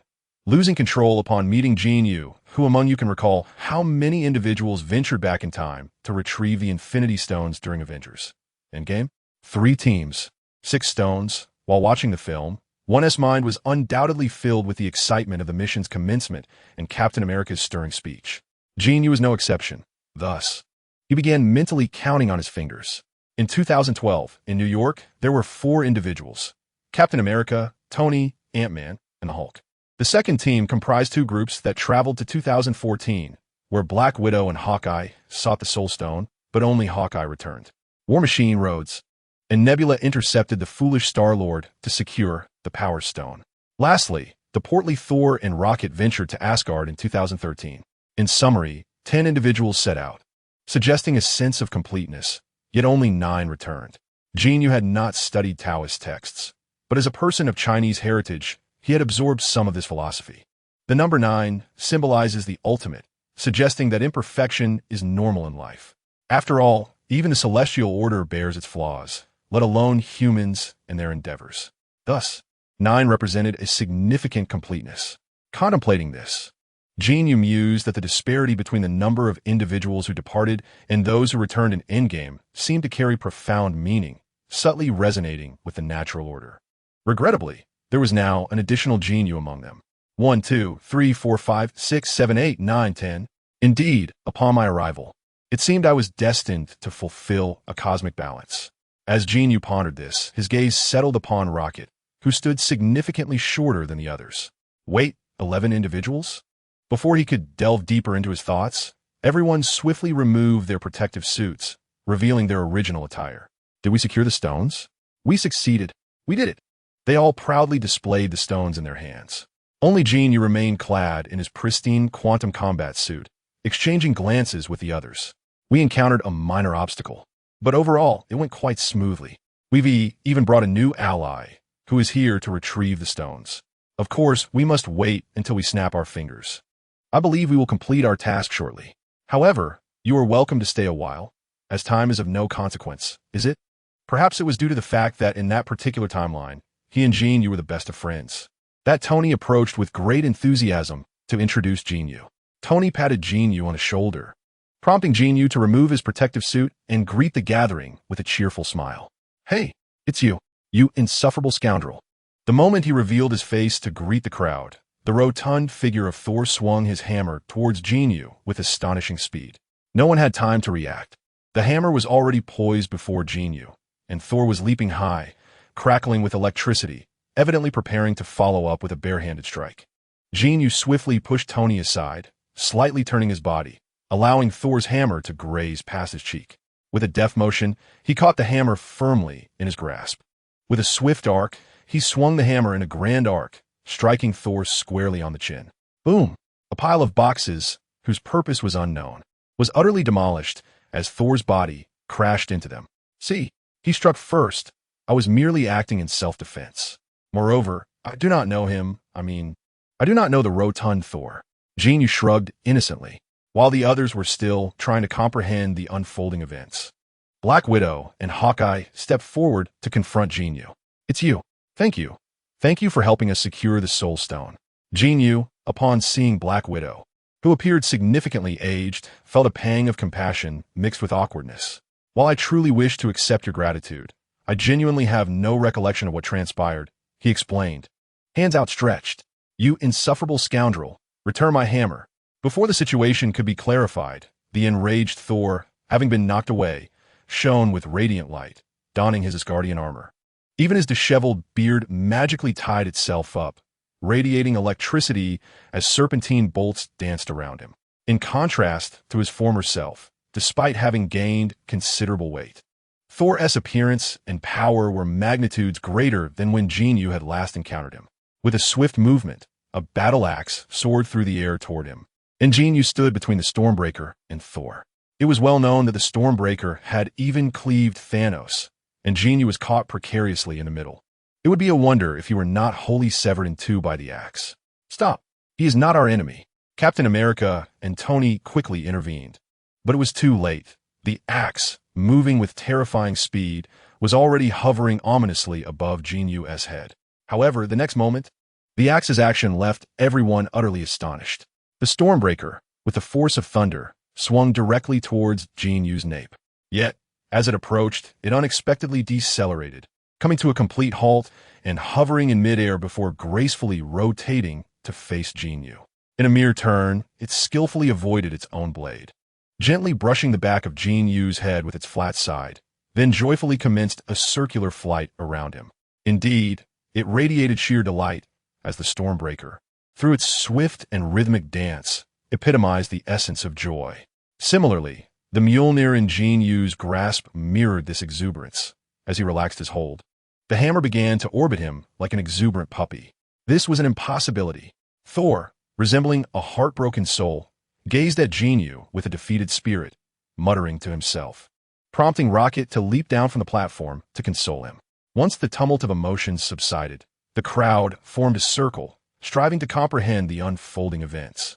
Initially, Tony and Captain America introduced Jin Yu's background, conveying that the past had irrevocably altered. Jin Yu's presence had redirected numerous trajectories, such as the transformations in Asgard. Jin Yu had fully harnessed Asgard's powers, not only resolving the issues with Hela, but also restoring Odin's strength entirely. This revelation came directly from Jin Yu himself, devoid of any concealment, as he clarified that Odin had sought him out to avert the onset of Ragnarok, a matter articulated with utmost clarity. The behaviors of the Stormbreaker and Mjolnir served as the finest testament to this truth. To them, Thor was their master, yet Jin Yu embodied the very essence of Asgard. To these weapons, he was reminiscent of a maternal presence. I'm still curious about what transpired in Asgard that ignited such fury in Thor upon first seeing Jin Yu. Rod asked Rocket. Chapter 132. Who will snap their fingers? This situation is actually rather straightforward, Rocket replied, glancing over at the recently pacified Thor, who was now clutching both weapons and murmuring to himself, oblivious to his own words. When we ventured to retrieve the Reality Stone, we discovered that the scene differed entirely from Thor's recollections.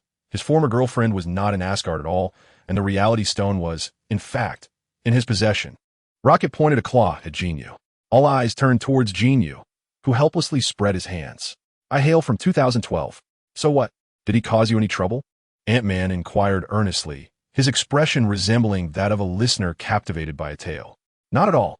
He was quite amicable, or rather, he shook my hand and even handed over the Reality Stone directly to me. Rocket's gaze towards Jin Yu was indeed friendly. And then? Jin Yu himself was somewhat intrigued. Then, Rocket cast a peculiar glance at Thor. With a swift motion, he summoned his hammer and delivered a fierce beating to Thor, accusing him of tarnishing the noble image of the Asgardian pantheon. The onlookers once again turned their gaze toward Jin Yu. Feeling somewhat awkward, Jin Yu scratched his head. Indeed, this was unmistakably his own style. He chuckled sheepishly and pointed toward the disheveled figure of Thor in the distance, remarking, "In truth, I am somewhat akin to his uncle. Is it not entirely reasonable to chastise a nephew who has fallen from grace? Just look at that fellow. Being overweight is one thing. I've no qualms about that, but his utter disregard for personal hygiene is appalling.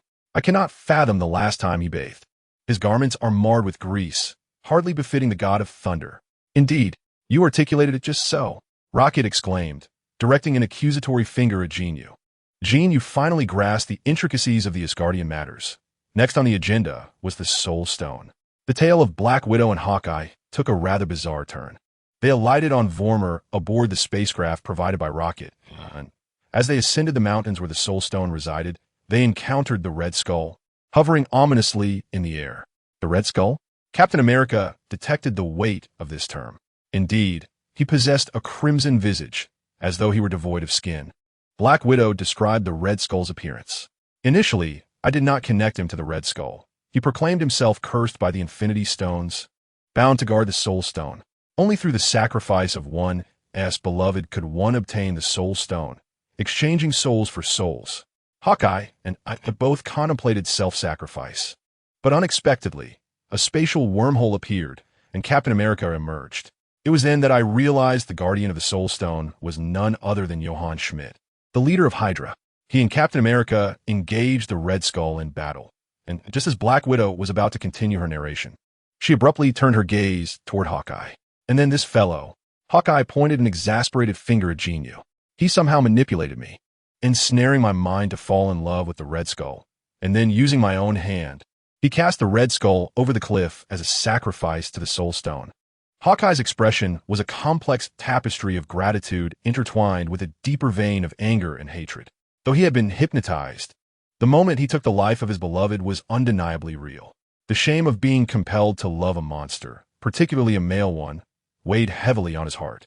In that instant of hypnosis, he was acutely aware of his feelings and reactions, making the experience all the more excruciatingly awkward. Indeed, he saved our lives. Otherwise, one of us would have returned alone. Black Widow nodded in agreement, offering Jin Yu a gentle smile. The Black Widow has survived, and Jin Yu is exceedingly delighted. Just as he is about to smile and humbly express a few words, he turns to see Hawkeye's gaze filled with resentment, causing Jin Yu to involuntarily shiver. Ahem. This should be the task of my future self. Although we are not in the same reality, we are all Avengers, are we not? We ought to assist one another. Now that the gems are prepared, shall we commence? Jin Yu declared as he snapped his fingers. As he spoke, his gaze intentionally flickered toward Nebula. Jin Yu hesitated, pondering whether this Nebula is the one from 2023 or the one from 2014. He was contemplating whether to follow the script of this world. However, it seems he has already altered many things in the future. Perhaps this Nebula is indeed the one from 2023, since he has ventured into the cosmos. Not only did he assist Captain America in delivering a thorough beating to Red Skull, but he also seized the opportunity to save Black Widow's life. Could it be that he has also visited Nebula's timeline?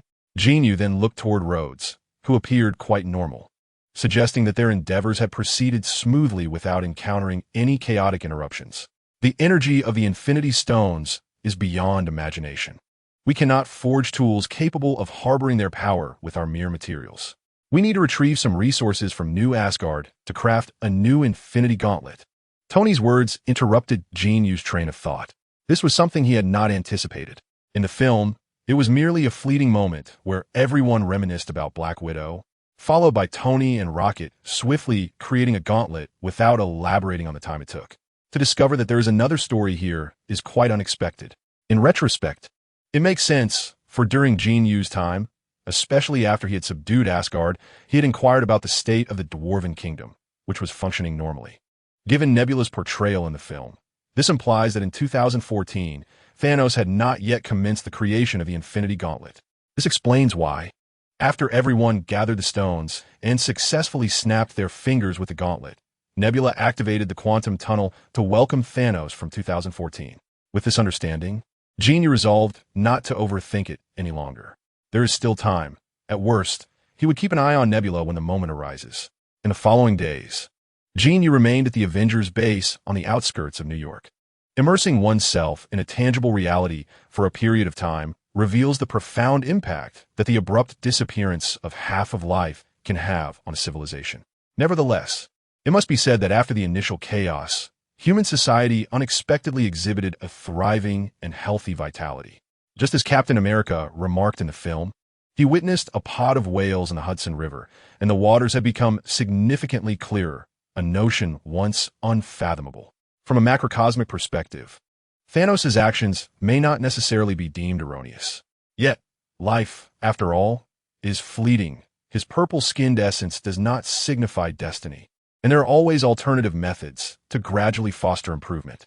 5 days have passed, and after several iterations of refinement, a new version of the Iron Man Infinity Gauntlet has come to fruition. Everyone gathered in a room within the base, where Thor was vociferously insisting on being the one to snap his fingers, while the others deemed his current state unfit and thus restrained him. Allow me to handle it. You have all witnessed how these stones nearly claimed Thanos' life. You cannot withstand their power. The primary radiation emitted by these stones is gamma rays, perfectly tailored for me. Furthermore, among all of us, my physical form remains the strongest. Perhaps previously in my absence, but it is I who must take on this task.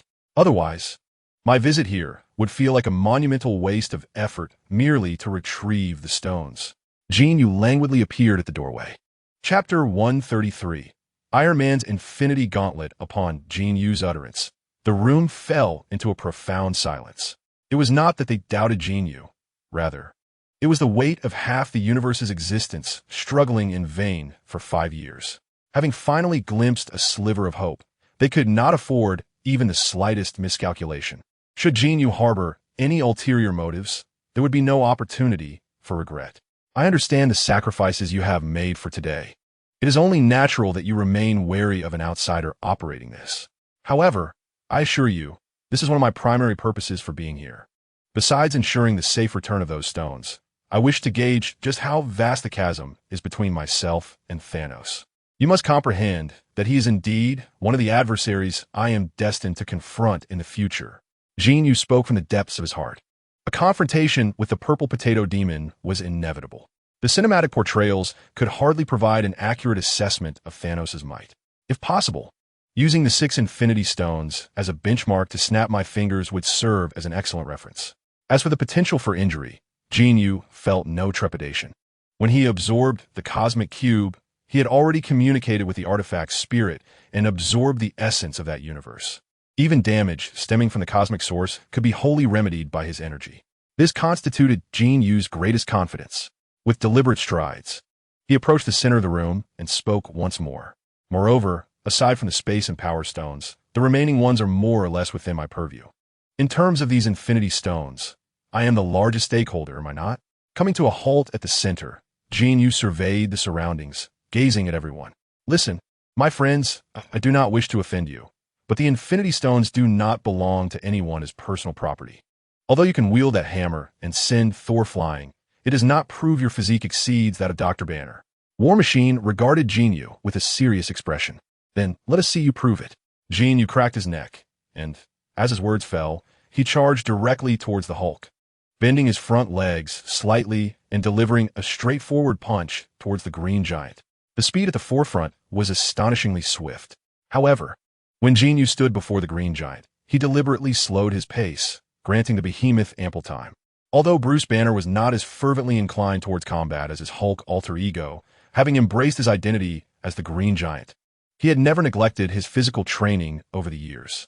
As Jin Yu approached him directly, the towering figure twisted his waist and delivered a powerful kick forward, throwing a fist towards Jin Yu with equal ferocity.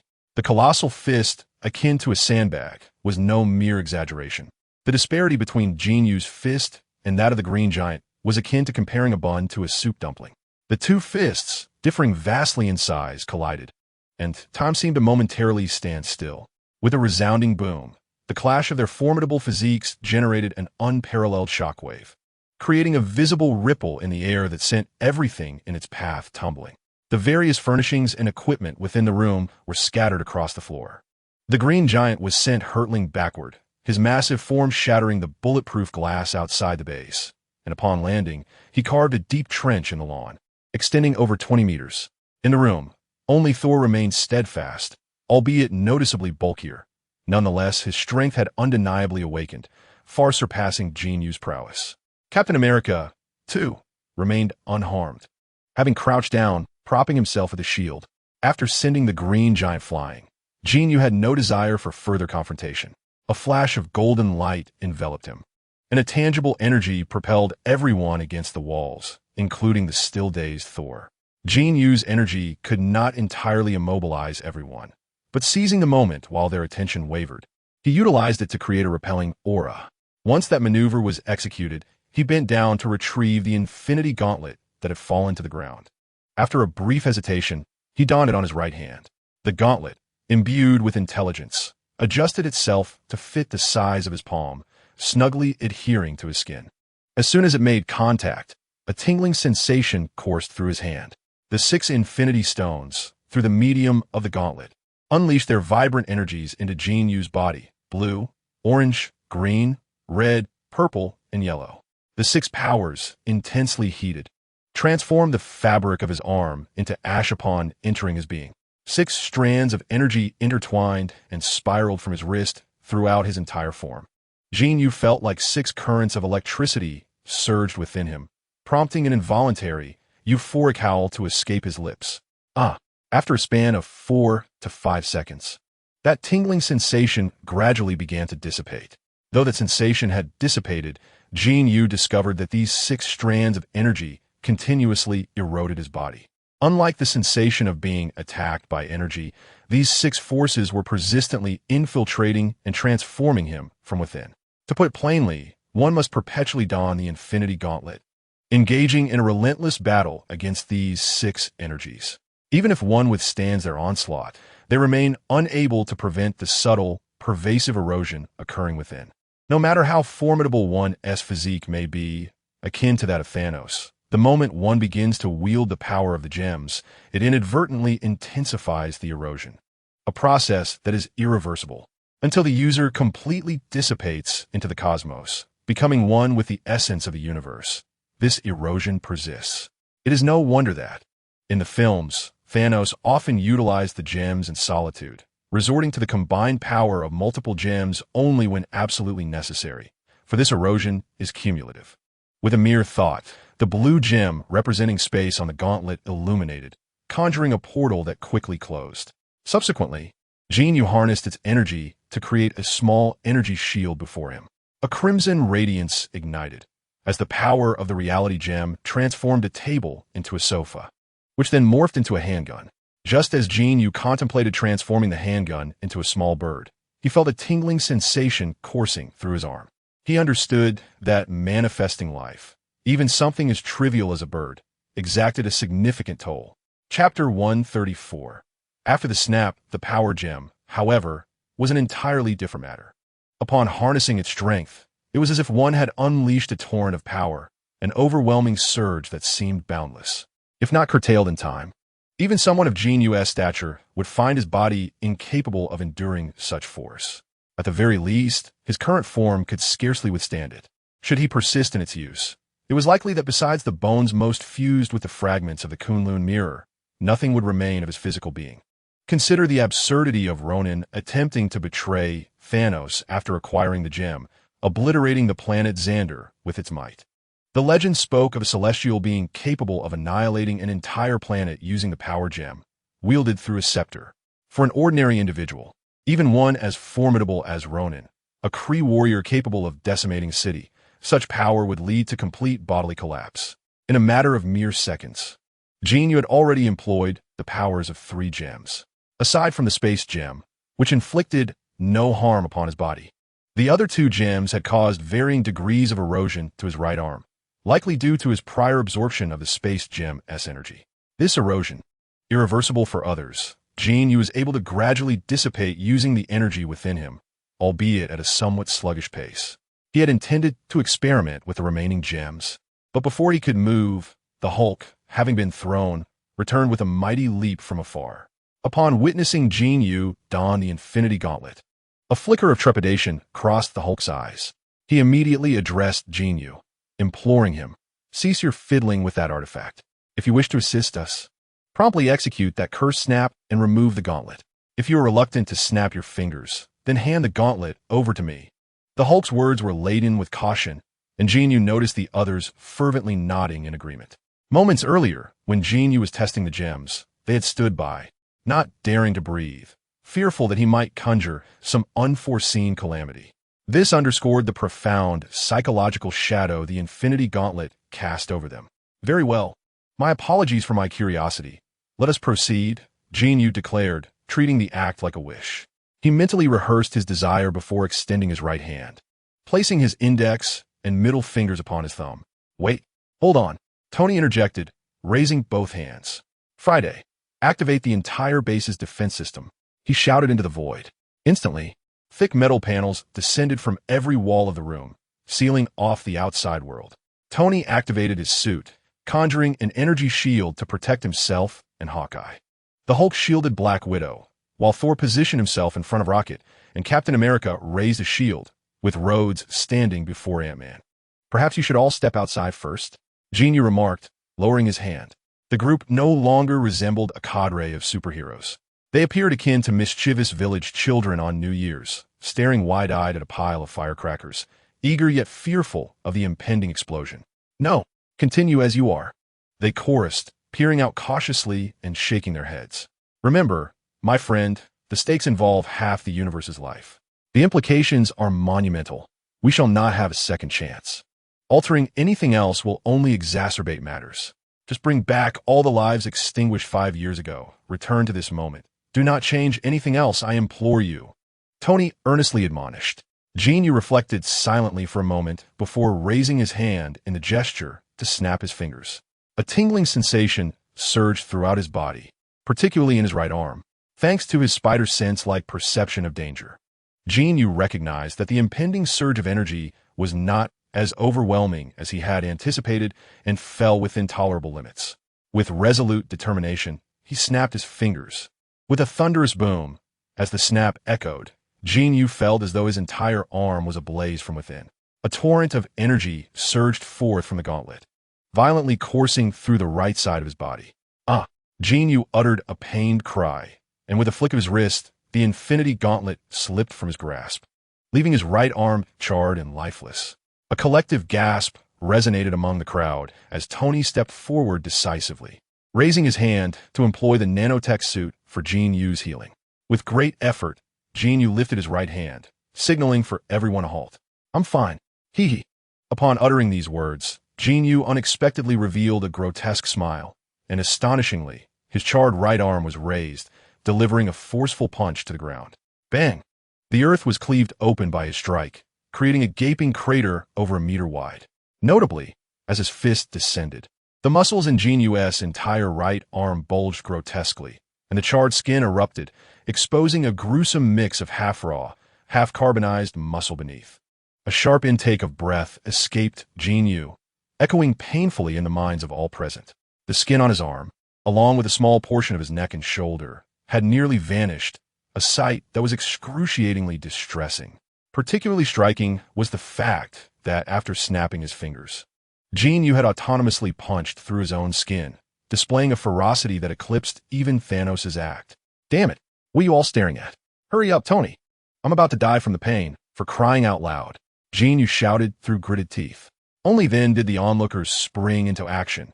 Tony swiftly activated the suit, and the nanobots transformed into a mist that enveloped Jin Yu's injured area, isolating it from the external environment, which brought him considerable relief.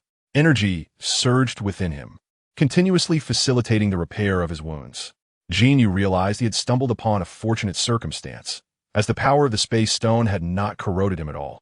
With 6 stones activated, the absence of one significantly diminished the damage sustained. Moreover, crucially, Jin Yu's bones remained entirely unscathed. The recovery of his arm would be swift.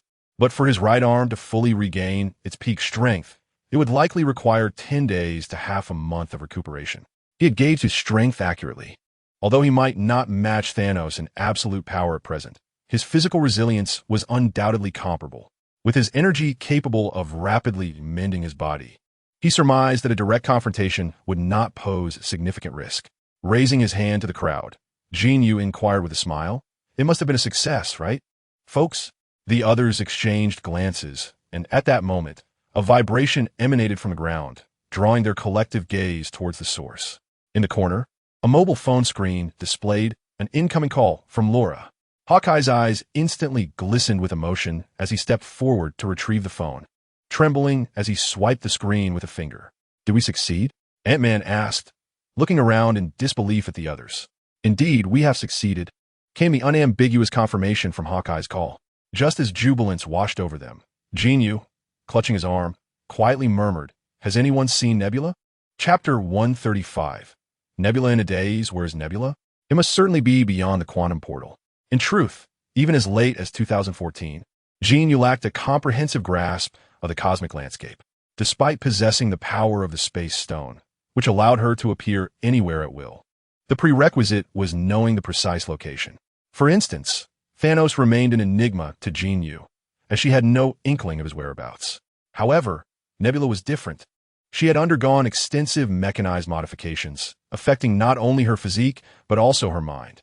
If one were to liken Nebula's brain to a computer, then she possessed a cloud storage space firmly under Thanos' control, a connection she could not sever unilaterally.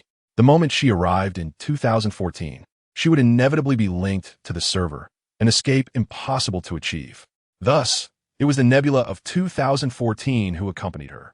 At that time, Nebula's fear of Thanos reached its zenith, Her thoughts were consumed with proving herself before him, demonstrating her superiority over Gamora. This occasion presented a golden opportunity. She had to execute her plan flawlessly. Consequently, she not only captured her 2023 self to assume this role as an undercover agent, but also meticulously awaited the Avengers' development of the Infinity Gauntlet before preparing to activate the portal, allowing Thanos to collect a relatively intact prize. When Jin Yu sent the Hulk flying with a single punch, she seized the moment amidst the chaos, hiding outside until Tony initiated the base's defensive measures. She recognized that her chance had arrived, as all eyes were fixated on the Infinity Gauntlet and Jin Yu. At the very instant Jin Yu snapped her fingers, Nebula approached the quantum portal, her mechanical fingers deftly connecting to the console's computer, which contained the temporal coordinates of Thanos' location. In 2014, Nebula relinquished the PIM particles she carried from the future. Thanos had spent a fortnight developing a replica of the PIM particles, but he could not directly duplicate Tony's quantum realm locator. The data processing was far too intricate. Tony himself had succeeded largely through sheer luck, never having anticipated such an outcome. Thus, Nebula's assistance became imperative. The data embedded within her fingers constituted a temporal positioning matrix, storing the coordinates of 2014, where Thanos' forces were poised and ready, eagerly awaiting the signal. At the moment her fingers inserted into the console, Nebula's mind was flooded with memories of her past life. The relentless failures, the inhumane modifications she endured time and again. Each time she exerted every ounce of her strength to fulfill a mission, she longed for a glance from the imposing figure seated upon the lofty throne, yet every time his fatherly gaze was bestowed upon Gamora. This time, she would finally prove herself. "I am your most exceptional daughter." With a fierce mutter, Nebula gritted her teeth and swiftly activated each switch on the control panel. The sound of switches clicking echoed in rapid succession. With a decisive push of the final activation switch, a merry tune erupted from the console. This melody was oddly familiar. In recent days, Nebula had observed the corpulent Thor engaged in some rather mundane video games on the computer, where upon completing a level, such a tune would play, accompanied by confetti and fireworks. It was peculiar that such a sound emanated from a time travel machine capable of traversing quantum realms. Nebula found herself puzzled, questioning the lack of seriousness in the sound. However, having never witnessed the machine's activation before, she assumed it was merely a quirk of Earthlings. The sudden burst of music startled Nebula, prompting her to glance nervously around. Noticing that the defense system remained active and no one was in sight, she felt a wave of relief wash over her, albeit still confused by the equipment before her. Surely, it was functioning correctly.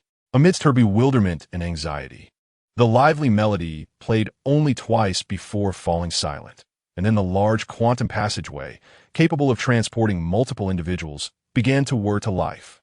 Clank, clank. The floor and overhead surface transformed into a series of protruding metallic plates, moving along their designated paths. Nebula exhaled a long sigh of relief. Yes, this was how a high-tech device should operate. Clank, clank, clank. The metallic plates continued to shift and rearrange, while those on the ground gradually emerged, and the ones in the air stacked together, spreading downward. As the sides connected, they formed a black column, with alternating heights establishing 2 rows of connecting rods. The black metallic plates rolled and reconfigured along these rods, transforming into numerous small, single-person flight capsules. These capsules had a vintage design, adorned with 2 sturdy little wings, featuring a single seat and an open top, leaving one to wonder if a transparent canopy would automatically appear once a person sat inside. Up and down, up and down. There were at least a dozen of these flight capsules along the entire column. Nebula was taken aback. She had activated a transport coordinate channel, yet it appeared so bizarre, leaving her with an unsettling feeling that something was amiss. Just as she was about to check if she had made an error in her activation, the base's defenses began to deactivate, and the massive metal panels rose into the air. In the sunken chamber where Jin Yu and the others were located, there was no complete separation from the main hall, and as the panels ascended, Nebula found herself openly exposed before the gathered crowd. At this moment, Nebula found herself somewhat bewildered, and the group of Avengers shared her confusion. However, they were acutely aware that this Nebula was not acting normally and was undoubtedly concealing her intentions. Just then, Jin Yu suddenly shouted, urging everyone to stop her. warning that if she ascended, the machine would indeed activate. Jin Yu's shout prompted Nebula, who had previously been uncertain about her next move, to dash toward the small flying pods. In an instant, Nebula unleashed all the latent potential within her, surging onto the platform of the quantum tunnel, and leaped onto one of the diminutive flying pods. As soon as she settled in, a smile spread across her face. Just as Jin Yu had predicted, the pod activated immediately. Although she couldn't comprehend the complexity of the mechanism, the successful outcome was all that mattered. As Nebula took her seat, the central black pillar, along with the metallic plates above and below, emitted a dazzling array of colorful lights. The pillar began to rotate with a cacophony of sounds, and the flying pods commenced their circular motion. Accompanying the mechanical movements was a thunderous musical score that resonated throughout the Avengers base, proclaiming, "Grandfather is called Yi." To be frank, one might have assumed they were about to unleash the purple sweet potato spirit, but it was far too early for that. Chapter 136. A future dilemma. Immediately after Jin Yu snapped his fingers, he gravely inquired who knew the whereabouts of Nebula. This question planted a seed of concern in the hearts of the Avengers, and upon witnessing Nebula acting suspiciously by the quantum tunnel, it became evident to everyone that something was amiss. Jin Yu's final command, to stop her, she must not ascend, heightened the tension, and without contemplating the potential consequences, they instinctively rushed towards the quantum tunnel. War Machine, clad in the most extensive gear, activated his suit's thrusters. However, before he could soar over, the large rotating ride had already begun its operation. The kaleidoscopic lights and the music nearly startled War Machine into a mishap, causing his thrusters to extinguish as he descended beside what was originally the quantum tunnel, now transformed into a spinning ride, staring in astonishment at Nebula swaying atop it. Grandmother is called Lao Lao. The music continued its jubilant melody, and the lights remained resplendent as all the Avengers stood frozen beneath the platform, gazing at Nebula as she spun above. They were bewildered, unsure of what had transpired, and oblivious to the fact that this Nebula had been replaced by her 2014 counterpart. One thing was certain: this Nebula was a threat, potentially betraying them. Yet, given the current atmosphere, vocally confronting her about her supposed treachery felt inappropriate. Consequently, silence enveloped the group, each member entranced by the sight of Nebula revolving above them. Under the scrutiny of so many eyes, Nebula felt increasingly uncomfortable. She was a warrior, a proud warrior, the adopted daughter of Thanos and a renowned assassin in the cosmos. Now, having failed her undercover mission, she found herself surrounded by enemies, awkwardly swaying on a large amusement device. It was utterly embarrassing. The lights and music, though unfamiliar, clearly belonged to a contraption intended for children, evoking a concept she had never heard of: social death. Had she been discovered when the machine activated, Nebula would have defiantly sacrificed her life for Thanos' mission or launched a suicidal attack against those surrounding her, preserving her dignity. But now, leaping off in desperation would lack the tragic grandeur she desired. It would be utterly humiliating. Thus, Nebula resolved to lower her head and allow herself to spin on the device, listening to the surprisingly rhythmic music. A peculiar silence enveloped the scene, with only Jin Yu in the distance, arms crossed, stifling a laugh. "Hey, Nebula, is this thing fun?" After a prolonged silence, it was Rocket who broke the tension, boldly hopping onto the platform to pose the question. This inquiry provided Nebula with an outlet. A glint of cold fury sparked in her eyes as she produced a dagger from seemingly nowhere and hurled it at Rocket. The sound of slicing air was quickly followed by Thor's Stormbreaker, which soared past Rocket and struck the dagger mid-flight, sending it hurtling away with a bolt of lightning, shattering the central black pillar of the spinning ride. What was unfolding? Nebula, amidst the vigilant Avengers, was unable to stir up any significant chaos, allowing Thor and his companions to confront her, while Tony and Captain America approached Jin Yu, questioning the situation. "When I put on the gauntlet, you all looked so tense." Yet she slipped away quietly after I pushed everyone out. She thought I hadn't noticed her. "I wanted to test the power of the reality stone, you know?" Jin Yu's words were a mix of truth and fabrication. He had indeed seen Nebula sneak away, having been on guard beforehand. Otherwise, he would have donned the Infinity Gauntlet immediately.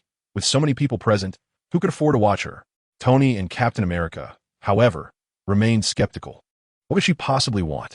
We're trapped in space, and she gave me the last of our food and led us to Thanos. Stop pondering. We'll find out by asking her. Jin Yu, showing his resolve, deftly kicked the infinity gauntlet onto his hand, disregarding the wounds that had yet to heal. Amidst the puzzled gazes of Tony and Captain America, the yellow glow of the Mind Stone on the glove flickered. In the distance, Nebula, who had been pinned down by Thor and was still struggling, suddenly exhibited a change in her expression. The power of the Mind Stone requires no elaboration. Once under the control of Jin Yu, Nebula divulged her experiences in detail. In 2014, she unexpectedly received a portion of her memories through a server, and shortly thereafter, Thanos abducted the Nebula from 2023, extracting PIM particles from her and devising a method for their creation, using her as an undercover operative. Upon hearing this revelation, everyone present broke into a cold sweat. Had it not been for Jin Yu's timely intervention, they could have faced annihilation at the hands of Thanos. Little did they know that, had it not been for Jin Yu's words, they would have endured a home invasion, albeit with Iron Man being the sole casualty. Jin Yu's journey proved fruitful, as he not only clarified the mechanisms of the 6 Infinity Stones, but also indirectly saved Tony and Black Widow, the two individuals closest to him in his world. Finally, as a parting gift, Jin Yu, before removing the glove, astonishingly snapped his fingers once more. This time, the spectacle was less grandiose. Among those present, only War Machine Rhodey and Black Widow experienced a jolt. Rhodey felt a sudden lightness in his feet, as the exoskeleton that had been essential for his mobility vanished, replaced by a long-lost strength surging through his legs. Black Widow sensed a peculiar transformation within her, a warm current emanating from her abdomen, an indescribable sensation, yet she recognized precisely what had transpired within her. You all deserve this, especially you, Natasha. Go seek the happiness that is rightfully yours. You are as normal as anyone else. Jin Yu remarked with a smile.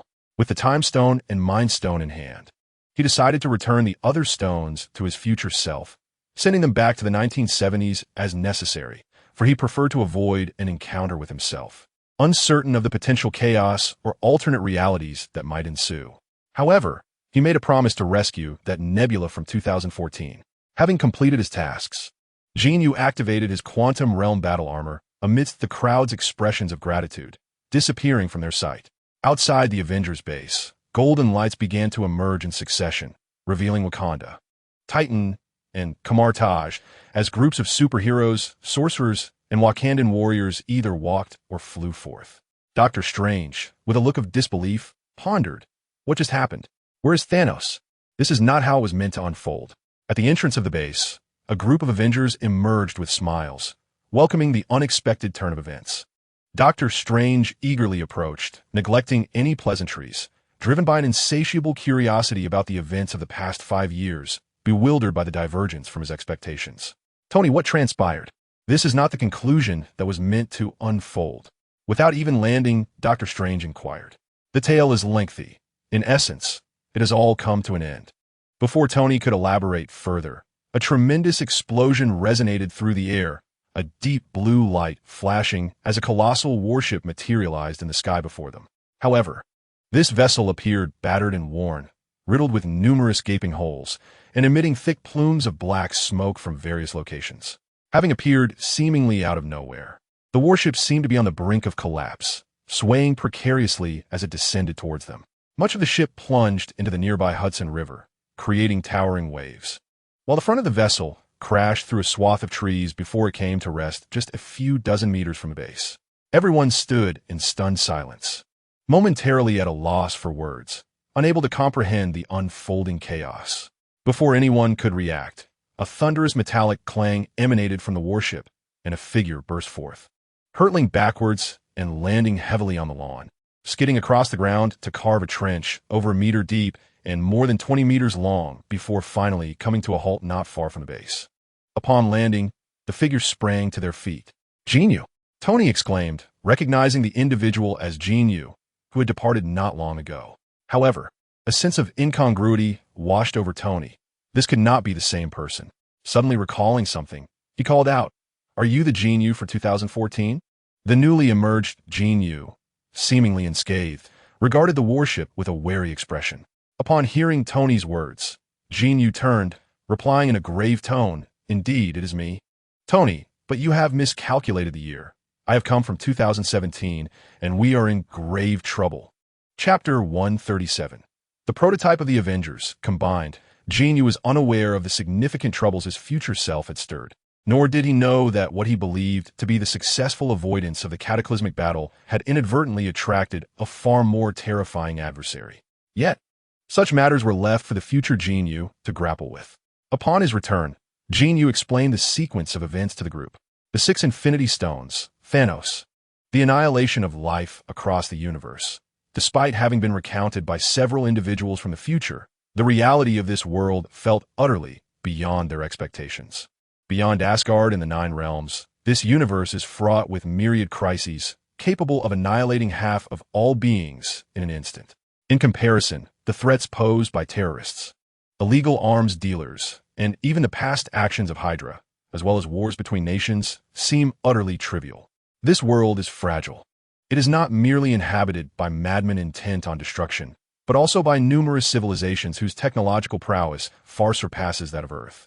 For instance, the mothership we obliterated with our nuclear weapons. Should a fleet of such vessels take station just outside our atmosphere, they could bombard us at will, leaving us utterly defenseless.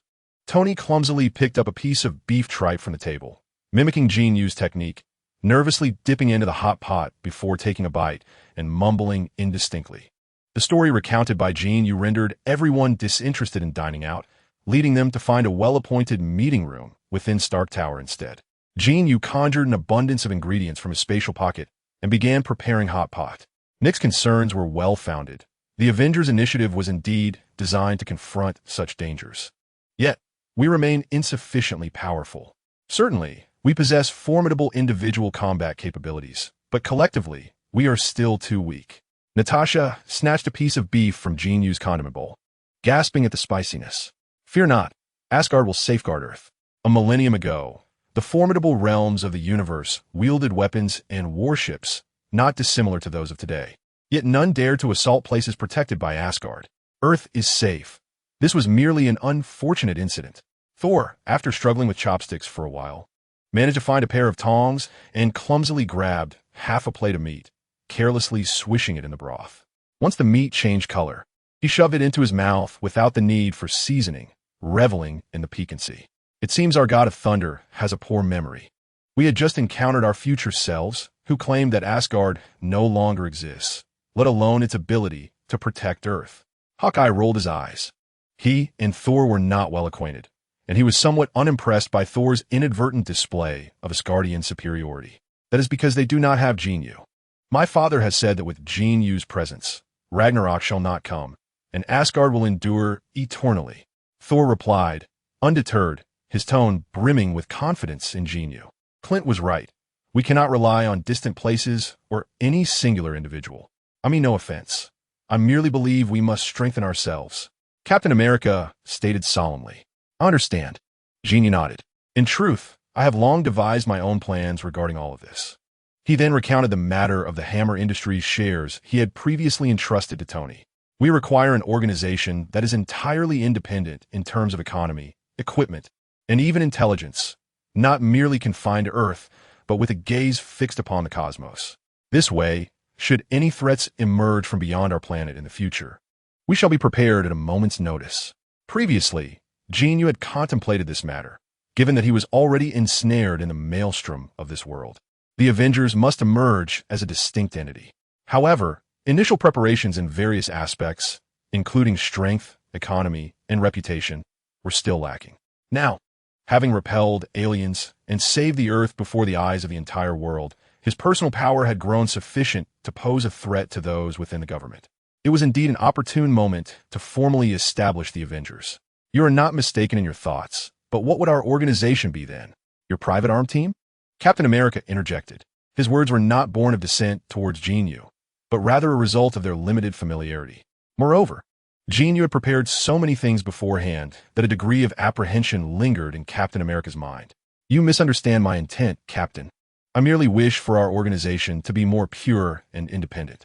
I trust Nick Fury, yet I harbor doubts towards those who stand behind him. I do not wish for us to become mere instruments in the hands of certain ambitious individuals.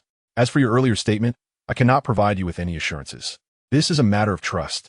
All I can say is, if I had any ambitions, the throne of Asgard would not be occupied by Odin. Jin Yu replied with a slight smile.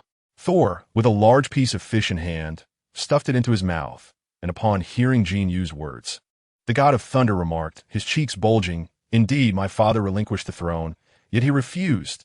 I retract my previous statement." Captain America nodded, and the group resumed their discussions regarding the Avengers. In contrast to Jin Yu's vision, Tony exhibited a far more detailed execution. The shares that Jin Yu had entrusted to Tony were untouched. Instead, Tony absorbed them entirely under the name of Stark Industries and initiated a comprehensive acquisition of Hammer Industries. These shares would yield dividends annually to Jin Yu, Black Widow, and Master Gu E according to their respective proportions. The remaining shares would be acquired under Tony's private name, with the funds allocated to establish a separate company. Tony enlisted professional investors to ensure prudent investments specifically intended for the various expenses of the Avengers. According to Tony's plan, henceforth, every new Avenger would be legally employed by this company, receiving a substantial monthly salary that would resolve all financial concerns of the superheroes. Furthermore, following the recent battle in New York, Tony had gained a comprehensive vision. He intended to seize this opportunity to register the names, aliases, and even likenesses of each individual, much like Captain America. Over the decades, the sales of his cards and merchandise had amassed an incredible fortune, all of which had been appropriated by the United States military. In the future, all copyrights will be reclaimed, and the rights pertaining to each individual's merchandise and image will be managed uniformly by this company. Naturally, regarding the profits, each person's merchandise will also yield a separate share of dividends for everyone. The recent incident in New York has reminded me that establishing our base in the city center may not be the wisest decision. Once the company is officially registered, I intend to sell the original base in the suburbs back to our company, transforming it into our new headquarters. I will ensure that each of you retains your own room, serving as our apartments in the city. Of course, our company will need to pay a modest rent to Stark Industries. Tony snapped his fingers and chuckled. During a meal, the team tentatively agreed upon the name Avengers, while also addressing a series of logistical concerns. The final issue at hand was that those present, such as Captain America, Black Widow, and Hawkeye, were currently agents of S.H.I.E.L.D., and it was unlikely that Nick Fury would allow them to depart anytime soon. Regarding this matter, Jin Yu was unconcerned, waving his hand dismissively. "This is not a problem. You can still provide us with intelligence while you are with S.H.I.E.L.D. That's beneficial. Moreover, crises that threaten global annihilation do not occur every day. We all need to pursue our passions. This is not in conflict, just as Tony remains the chairman, majority shareholder, and chief scientist of Stark Industries, which does not hinder his role as Iron Man within the Avengers, does it?" Jin Yu's remarks established the Avengers as a loosely organized group, one that convenes during times of crisis while allowing members to lead their own lives in the interim. After discussing these matters, Jin Yu installed the Mind Stone into the scepter and tossed it to Hawkeye, instructing him to return it to S.H.I.E.L.D. Following the dispersal of the group, Jin Yu exchanged a few words with Black Widow before tearing through space to arrive in the depths of Asgard. Upon approaching the World Tree, Jin Yu wasted no time, placing his hand directly upon it. The injuries he had sustained from snapping his fingers were entirely transferred to the World Tree and under the vibrant flow of energy within it. His arm swiftly returned to its original state. Conversely, a vibrant yet somewhat murky foreign energy manifested upon the trunk of the World Tree. As it appeared, the entire tree trembled, its energy surging towards this newly emerged force. The golden energy surrounding it intensified by at least several dozen times.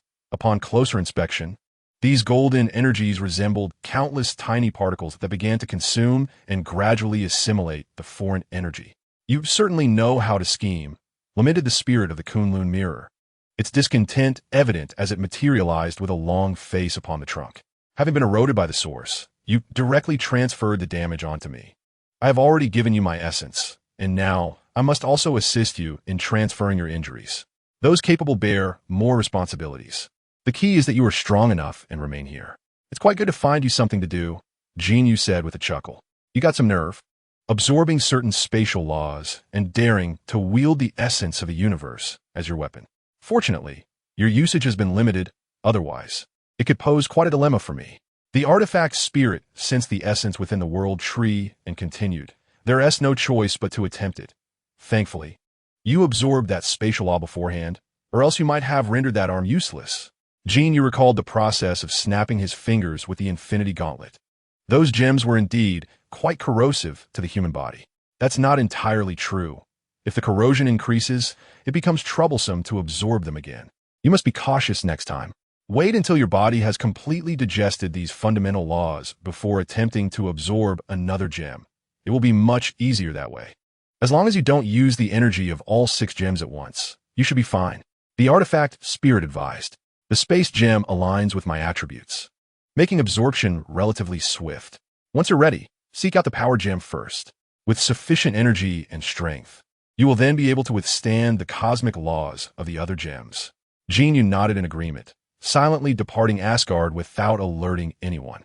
Upon returning to New York, Jin Yu initially intended to enjoy a tender moment with Black Widow. However, just as they shared a passionate kiss, their attires still intact. Black Widow's phone on the table erupted with intense vibrations. "Darling, wait," she exclaimed, holding Jin Yu's face, breathless. "I fear S.H.I.E.L.D. is calling." "Damn it," Jin Yu roared in frustration. "If it's Nick Fury, tell him that in the name of the newly appointed king of Asgard, I curse him to a lifetime of impotence. Damn bald bastard." Nick was likely indifferent to such a curse, given that he had no girlfriend anyway. Black Widow chuckled, giving Jin Yu a quick kiss before turning to grab the phone. Jin Yu plopped down on the sofa, taking a fierce gulp from a water bottle, then reluctantly lit a cigarette, forcing himself to calm down. Hold on." After answering the call, Black Widow's expression changed dramatically within moments, and she swiftly returned to Jin Yu. "They're looking for you. Don't answer. Just tell them I'm off work now and that they should schedule an appointment for tomorrow." Jin Yu replied irritably, thinking it was Nick Fury. "You'd better take the call. It's not Nick," Black Widow said, her expression oddly serious. Jin Yu glanced at her, puzzled, before reluctantly accepting the phone. Hello. Jin Yu. I'm Steve Rogers, though not the one who fought alongside you in New York today. If my memory serves me right, we have met before, once at Stark Tower, and then we spent several days together in 2023. This must feel quite recent for you." The voice on the other end of the line sounded aged, yet undeniably belonged to Captain America. "What does this mean? Have you traversed time once more?" Jin Yu inquired, perplexed. "In a manner of speaking, yes, but to be precise, I journeyed to the past, awaiting the day after the Battle of New York to see you. I have been waiting for nearly 70 years. The captain's voice resonated slowly. "What?" Jin Yu exclaimed, suddenly recalling Captain America's choice at the conclusion of Avengers Endgame.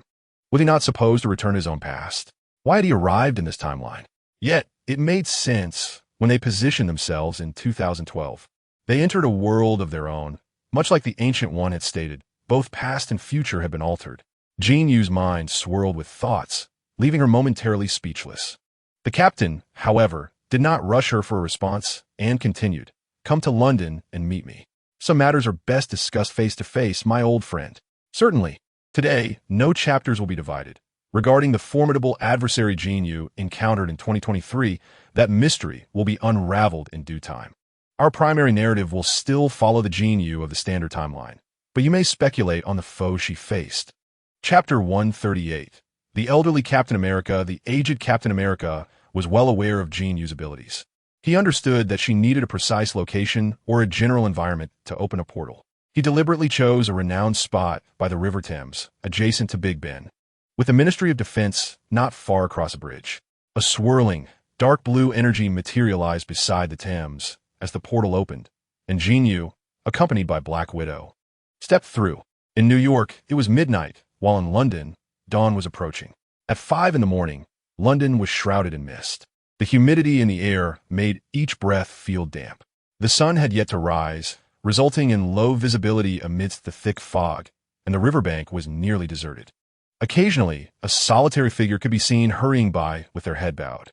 On a bench nestled against the greenery sat an elderly man with graying hair, seated upright and motionless, gazing intently at the flowing river. Jin Yu guided Black Widow around to face him. "I am grateful for your prompt arrival, Jin Yu."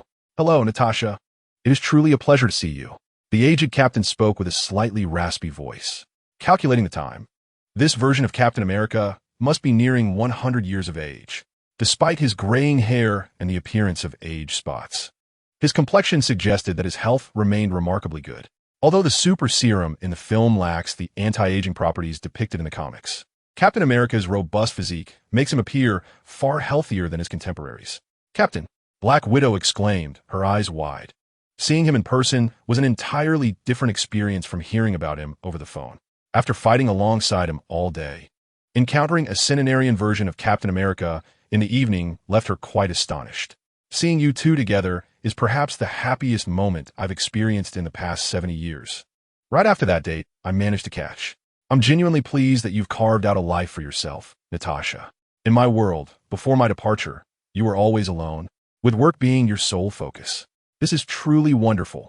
Captain America observed the hands of Jin Yu and Black Widow intertwined and spoke with a warm smile.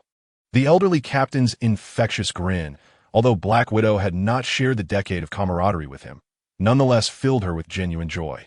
"Indeed, Jin Yu's arrival has bestowed upon me a different life, and I am elated." Black Widow beamed as she pulled Jin Yu to sit beside Captain America, her smile radiant. "How does it feel to catch up with your date, Steve?"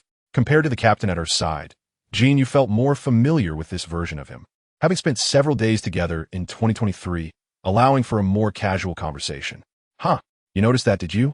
The elderly captain chuckled, his eyes reflecting a wealth of memories. A smile emanating from the depths of his heart, profoundly moving. "You suddenly aged to around 100, and then I had to rush to London to find you. It's so obvious I couldn't miss it. I couldn't possibly go back in time to look for Tony's father, could I?" Jin Yu playfully draped an arm around the captain's shoulder, reminiscent of a grandson strolling with his grandfather. "Tony, it was because he once encouraged me to experience a taste of ordinary life that, after you snapped your fingers, I felt compelled to deliver the stones and other items. And suddenly thought, perhaps Tony was right. I should indeed try to catch up with that date." Captain America's gaze was filled with reminiscence. This sensation was peculiar. For Jin Yu, it was a recent event, while for the captain, nearly 70 years had passed. You, on the other hand, hid away enjoying sweet moments with Peggy Carter, while poor Howard Stark risked everything to fetch you from the Arctic. What a classic case of prioritizing romance over friendship. Jin Yu felt a pang of sympathy for Howard, who incessantly mentioned Captain America from the day Tony was born until his graduation, which was why Tony had felt compelled to provoke him upon their first meeting. I wished to inform him, but his influence was simply too profound. Had he not sought me out, he would never have discovered the Tesseract, leading to monumental shifts in the future. The emergence of numerous parallel worlds would ultimately result in a chaotic timeline, altering not only the future, but also the past. The fact that you and I could be here together at this moment is the finest testament to our fortunate encounter. You stand alongside us. And if one were an ambitious individual, one might ponder the novelty of Captain America's theory. He suggests that Jin Yu's emergence is a result of a disrupted timeline, causing alterations in both the past and the future, potentially introducing individuals who were never meant to exist, whether for good or ill. In any case, is an unforeseen event. Jin Yu comprehended Captain America's implication, pondering earnestly whether this disruption was the very reason for his own traversal through time.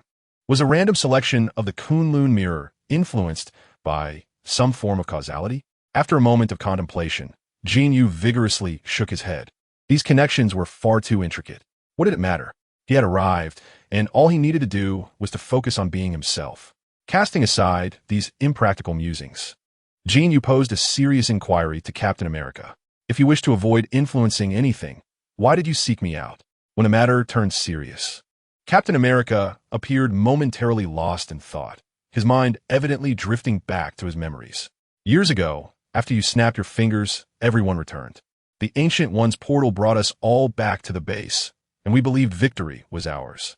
Yet, suddenly, a battered spacecraft appeared in the sky, smoke billowing from it, and it descended unsteadily, crashing right at the entrance of the base. Then, you were hurled out from within. Captain America spoke with a peculiar expression. And then? Jin Yu asked in a low voice. Then we found ourselves in a considerable predicament. After enduring a significant ordeal, we ultimately resolved it. Captain America replied slowly. Jin Yu sprang to his feet. You're fast-forwarding through the details far too quickly. At this juncture, spare us the brevity. What about the specifics? Details? Captain America chuckled innocently. You know I cannot elaborate. Too much exposition could alter the very course of events. Then why have you summoned me? Jin Yu asked, exasperated as he ruffled his hair. I wish for you to alter my future, Captain America declared, each word imbued with earnestness. Chapter 139. Tony's bold maneuver. The Ancient One previously stated that the timeline has been thoroughly disrupted, and the equilibrium among parallel universes has been lost, with both the past and future irrevocably altered. However, Captain America perceives it differently. If one regards the normal timeline as a flowing river, any alteration by an individual creates a new branch. In this scenario, Jin Yu resembles a virus, not generating a new branch, but rather overlaying the existing timeline. This perspective elucidates why, when Captain America and Tony traversed back in time using the time-space locator, they encountered a world populated by Jin Yu. This was not a parallel universe, nor a new branch created. Rather, it was a consequence of Jin Yu's overlaying of their past. Captain America had not intended to disturb anyone. As he journeyed along, everything unfolded precisely as he remembered, until Tony was abducted and Jin Yu emerged into the public eye. It was then that Captain America realized his past had vanished. From the moment Jin Yu appeared, his history began to be overshadowed. This was the reason he sought out Jin Yu directly after the Battle of New York. He feared that the future Captain America might revert to the past, returning to fulfill his previous commitments. Such an act could lead to the existence of two future Captain Americas within the same timeline, complicating the temporal fabric even further. An excess of timelines could render the space between parallel universes exceedingly unstable, leading to mutual interference and potentially catastrophic consequences. Before my return, Tony mentioned that if the theory of timelines holds true, then our actions are predestined, encompassing love, friendship, global crises, and even what we consume for breakfast. This notion is rather frightening, is it not? If what he asserts is accurate, I hope that one day you can shatter this constraint, granting each of us the freedom to choose. It appears that you have already made significant changes, have you not? Captain America chuckled, slowly rising from his slouched position. Regaining his upright stature and gently patting Jin Yu's shoulder, he said, "Do not dwell on such thoughts. Remember my words. Oh, and do not forget to rescue Nebula. She is still waiting in 2014. With that, Captain America turned and began to stroll away. Do you wish to return to your youthful self? I can find a way to assist you, both you and Peggy Carter. I can offer you another chance." Jin Yu called out to Captain America's retreating figure. Suddenly, Captain America halted. "I have heard that Peggy Carter's health has been declining. I can help you both regain your youthful appearances. What do you say?" Jin Yu pressed further. "Enough. It has been nearly 70 years since I last protected this world. I shall not add to its turmoil. My life has been nearly fulfilled, and it has been remarkable. So has Peggy's. We hold no regrets." Without turning back, Captain America waved his hand vigorously and gradually disappeared into the morning fog of London. At Stark Tower, following the Battle of New York, Tony executed the plan to relocate the base to the original warehouse in the suburbs, which underwent a complete renovation. Captain America had previously joined SHIELD and had not yet resigned. In times of calm, he accompanied Nick Fury on various missions, primarily residing in Washington, D.C. Hawkeye and Black Widow followed suit. However, Black Widow had intentionally downgraded her operative status, taking on occasional intelligence tasks while primarily focusing on establishing a dedicated intelligence network for the Avengers. Tony and Dr. Banner are both workaholics during their idle hours. They can either be found conducting research in the Star Tower laboratory or accompanying Tony to the base to develop new equipment for everyone. Since the repair of the Bifrost, Thor has been frequently traversing between Earth and Asgard, leaving no one quite certain of his whereabouts at any given moment. This leaves Jin Yu, who finds himself languishing in idleness. When Black Widow is absent, he typically secludes himself in his room at Stark Tower, justifying this by claiming that the electricity is free, only retreating to his own apartment for a private time with Natasha when she returns. Today was no exception. With Natasha away, Jin Yu spent the night indulging in films, finally drifting into slumber just before dawn, around 6 in the morning. As the sun began to rise, around 7 o'clock, Jin Yu was lost in a delightful dream when he suddenly heard a sound at his bedroom door. Groggy and disoriented, he initially assumed it was Natasha returning and thought little of it, rolling over to continue sleeping. However, he was soon roused by the sound of rustling fabric. followed by the unmistakable scent of a familiar cologne wafting through the air. Blinking in confusion, he sensed something amiss and abruptly sat up. Upon glancing back, he was met with the sight of Tony standing by the curtains, his suit jacket discarded on the floor, shirt buttons undone, revealing his snug undershirt. As he hurriedly wrestled with his trousers, by the time Jin Yu turned around, Tony's pants were only halfway down, resting precariously above his knees as he tugged them down, the metal buckle swinging back and forth. "What the hell?" Jin Yu exclaimed in disbelief, momentarily stunned before instinctively pulling the covers tightly around himself. "Tony, what on earth are you doing?" Jin Yu shot up, prompting a brief look of surprise from Tony, who quickly regained his composure and stripped off his trousers entirely, now focused on unbuttoning his shirt. "Wait," Jin Yu shouted, managing to halt Tony's actions. "Two questions. First, how did you get in here? Second, what on earth do you think you're doing barging into my room at this hour? First, it's my house and I have my ways of getting in. Second, there's no time to explain. Just cooperate with me for now," Tony replied, as he shed the last remnants of his clothing, diving beneath the covers into Jin Yu's bed. "What the hell, Tony?" Jin Yu exclaimed, bewildered. It became evident that regardless of one's capabilities, the situation was disorienting. Although Jin Yu had the strength to easily send Tony flying, at that moment, he was preoccupied with clinging tightly to his blanket. "Hurry up, there's no time," Tony urged, simultaneously pulling out his phone to initiate a video call, leaving Jin Yu utterly bewildered by the unfolding events. As soon as the call was connected, a serious visage of Pepper Potts appeared on the screen. "You finally returned my call, my superhero, Iron Man. Do you have any idea how many times I called you last night, Tony? For heaven's sake, do you even know Jin Yu?" Upon answering the phone, Pepper launched into a cascade of complaints directed at Tony, and only after a lengthy tirade did she notice Jin Yu's presence. "Hi, Pepper." Jin Yu managed to squeeze out a smile. "Apologies, my dear. I had a bit too much to drink last night. You know how Jin Yu's tolerance is. He possesses the body of a deity. Damn it, he kept pouring drinks for me, and I ended up collapsing on his bed without any recollection of how it happened. I need to check if he took advantage of the situation." Tony shifted the phone back towards himself, squinting and appearing quite haggard from a hangover. "All right, I promise I won't drink that much again, especially not with that scoundrel Jin Yu." "Yes, indeed. You've worked hard, love. Bye." Tony abruptly ended the call. His demeanor instantly revitalized as he rose to put on his clothes once more. "Apologies for the disturbance. You may return to your slumber."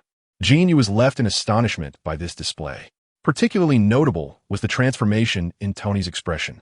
Jin Yu never anticipated that he would glean the true essence of the phrase, pulling up one's pants and not acknowledging anyone from a man. "I can't believe you just leave after using me," Jin Yu lamented. "Should I leave a stack of cash on the nightstand?" Get lost. Chapter 140. Untitled that afternoon. With a vengeful mindset, Jin Yu sat in the lobby of Stark Tower, allowing JARVIS to project a film in 3 dimensions while he pilfered 2 bottles of the finest whiskey from Tony's liquor cabinet. To be honest, Jin Yu had never been able to discern the quality of alcohol before. To him, all spirits tasted fiery, and red wine merely tasted astringent.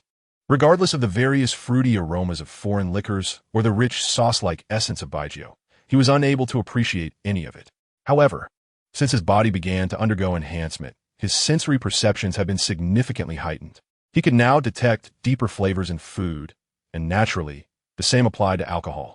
He could savor the intricate layers of taste derived from both the ingredients and the brewing process of fine spirits. Particularly now, with his near immunity to intoxication, he could regard drinking purely as an exercise in appreciation. It was not merely a matter of taste. His auditory senses had also evolved. Previously, he could only discern whether a piece of music was pleasant or not, lacking any real musicality. He might recognize familiar instruments like the piano, guitar, or drums, but now he could distinguish each unique sound within a composition. Yet, this ability remained largely untapped, whether a child played or a world-class maestro performed. As long as the rhythm was correct, he could not discern any notable differences. What truly vexes Jin Yu is his sense of smell. It is well known that due to dietary habits and more developed sweat glands, foreigners often possess a stronger body odor. Previously, this was somewhat mitigated by perfumes and various deodorants. However, since Jin Yu absorbed the cosmic cube, his body has undergone significant enhancement, allowing him to distinctly perceive the natural scent of others amidst the myriad fragrances. This sensation is quite uncomfortable for him. The crux of this issue lies in genetics. Approximately 95 of East Asians lack the gene responsible for producing a pronounced body odor. This gene, characterized by a mutation at the 538th base of the 11th gene on chromosome 16, leads to a reduction in underarm perspiration, thus diminishing unpleasant odors, which are primarily generated by bacteria in sweat. While 95 of East Asians possess this mutation, less than 10 of individuals from other regions do. Fortuitously, among the minority who do not have this mutation are Natasha Romanoff and Captain America. Thor, being Asgardian, is similarly unaffected, while it is Tony Stark and Bruce Banner, two highly intellectual individuals who, despite their refined appearances, possess the most pronounced body odors. Even from a distance, before hearing any footsteps, a strong scent wafted towards Jin Yu, signaling the arrival of Dr. Banner. "Bruce, you've finally emerged from the laboratory. How goes your latest inventions?" Jin Yu inquired, taking a deep breath to acclimate to the odor. "How did you detect my presence? Was it your heightened senses?" Dr. Banner appeared at the doorway, somewhat surprised. "I certainly don't emit my senses throughout the house. Don't you make any noise while walking?" Jin Yu raised his glass and downed its contents, casually remarking, "This is impossible. My God, you've opened these 2 bottles of wine, one from the 105 estate and the other in McAllen. Together, they are worth $2 million. I wager Tony will don his armor and confront you fiercely." "Como a glace? No, tú." While speaking, Dr. Banner's gaze fell upon the 2 open bottles on the coffee table, prompting an exclamation of astonishment before he hurried to fetch glasses from the bar. "What did you just say was impossible?" Jin Yu swiftly filled a glass to the brim, downed it in one gulp, and refilled it before inquiring leisurely. The sound of footsteps. Dr. Banner sat down with a thud, pouring himself a drink as he continued. "This is the latest invention of mine and Tony's, a new type of material for shoe soles that perfectly absorbs any sound produced while walking. Regardless of how loud your steps may be, the sound beneath your feet will be impeccably muffled, making it ideal for various stealth operations. This is our exclusive supply." As Dr. Banner spoke, he retrieved a rubber-like object from his pocket. Jin Yu grasped it in his hand and squeezed it. It was rather soft, reminiscent of the sensation one might associate with stepping into something unpleasant. He then lifted it and gently tapped it against the coffee table several times. Indeed, even with Jin Yu's acute hearing, he discerned not a whisper of sound. "What a remarkable item. Is this all you have produced in the lab recently? Do you realize the technological sophistication embodied in this? Of course, this is not the sole achievement. We have also invented an extraordinarily resilient elastic material. You see, during my transformation, clothing becomes irrelevant, particularly trousers. If they're not exceptionally loose, I would find myself entirely unclothed. I certainly do not wish to engage in battle while brandishing a green appendage." Jin Yu erupted in laughter, nearly spewing his drink, the imagery vividly amusing. "Indeed, it is quite necessary." He wiped his mouth and nodded seriously. "Oh, this wine is absolutely exquisite. Please inform me the next time you uncork Tony's fine vintage. By the way, you haven't mentioned how you discovered my presence. My heightened senses, olfactory and gustatory, along with my bodily perception, far exceed those of an ordinary individual," Jin Yu replied, exasperation evident in his gesture. "God bless you, my friend. I mean it. That is hardly a desirable trait." Dr. Banner, contemplating Jin Yu's possible experiences, made a cross gesture. "When you use the restroom, do you not see the tiny particles floating in the air?" Suddenly, Dr. Banner rose, excitement evident on his face. "Enough. I always close the lid before flushing." "Not at all. The explosive force of human excretion is theoretically capable of propelling those particles several meters into the air. Due to air density, silence, Bruce. If you wish to remain and enjoy this wine, keep your mouth shut. Otherwise, when Betty next seeks you out, I shall open a portal in your room directly to Times Square." Amid their playful banter, Jin Yu suddenly heard a sound slicing through the air. Turning, he beheld a figure gracefully descending onto the platform outside the building. Thor, clad in his regal attire, his crimson cape billowing in the wind, held Mjolnir in his right hand, while his left arm encircled a strikingly beautiful young woman. Chapter 141. Jane Foster detected that this lady lacks authorization here. Should she be registered as your guest, Mr. Thor? Indeed, Jarvis's intelligence was impressive upon seeing Thor return with a companion. It extended Thor the courtesy of addressing him with respect, a departure from its usual formality of referring to him as Mr. Odinson. Certainly, Jarvis. Thank you. My pleasure, Mr. Thor. Thor strode confidently into the building, the young woman gazing around, clearly intrigued by the epicenter of the New York battle. Don't need to provide my identification or anything of the sort. I mean, Jarvis mentioned registration. After all, this is the legendary gathering place of the Avengers. The young lady said with a hint of caution, No need, madam. I've already gathered information about you online, Dr. Jane Foster, the most dazzling newcomer in the realm of physics. Your recently published paper on astrophysics is as remarkable as your appearance. Oh, thank you. Thank you, Jarvis. The girl covered her mouth, revealing a charming smile. Jarvis, if only Thor possessed even half of your wit. He wouldn't have waited until today to bring a girl home for the first time. Uncle Jin Yu remarked with a grin while raising his glass. Uncle Jin, you are all here? Jin Yu exclaimed, causing Thor, who had just entered, to jump in surprise, resembling a child caught sneaking a classmate home by his parents. We've been sitting here all along. It seems your eyes were only for this lovely lady, and you didn't even notice us. Jin Yu rolled his eyes and stood up to smile at Jane Foster. Indeed, fate has a certain inertia. Initially, in 2023, upon hearing Rocket's claim that the Reality Stone was never with Thor's ex-girlfriend, Jin Yu thought his presence would prevent their reunion. However, unexpectedly, the two still found their way back to each other. Hello, Mr. Jin Yu. Thor often speaks of you, as well as my mentor, Eric Selvig. He says it was you who pulled him from the ruins here. I thank you on behalf of my mentor, Jane Foster replied with grace. When Dr. Eric Selvig activated the Tesseract, he was knocked unconscious by Tony's laser cannon, and after a fierce battle, the group forgot about the poor old man. It was Jin Yu who recalled him and rescued him from the debris above. Dr. Eric Selvig is an exceptional scientist. I could not bear to see him lying amidst the ruins. Jin Yu smiled and extended his hand to shake Jane's.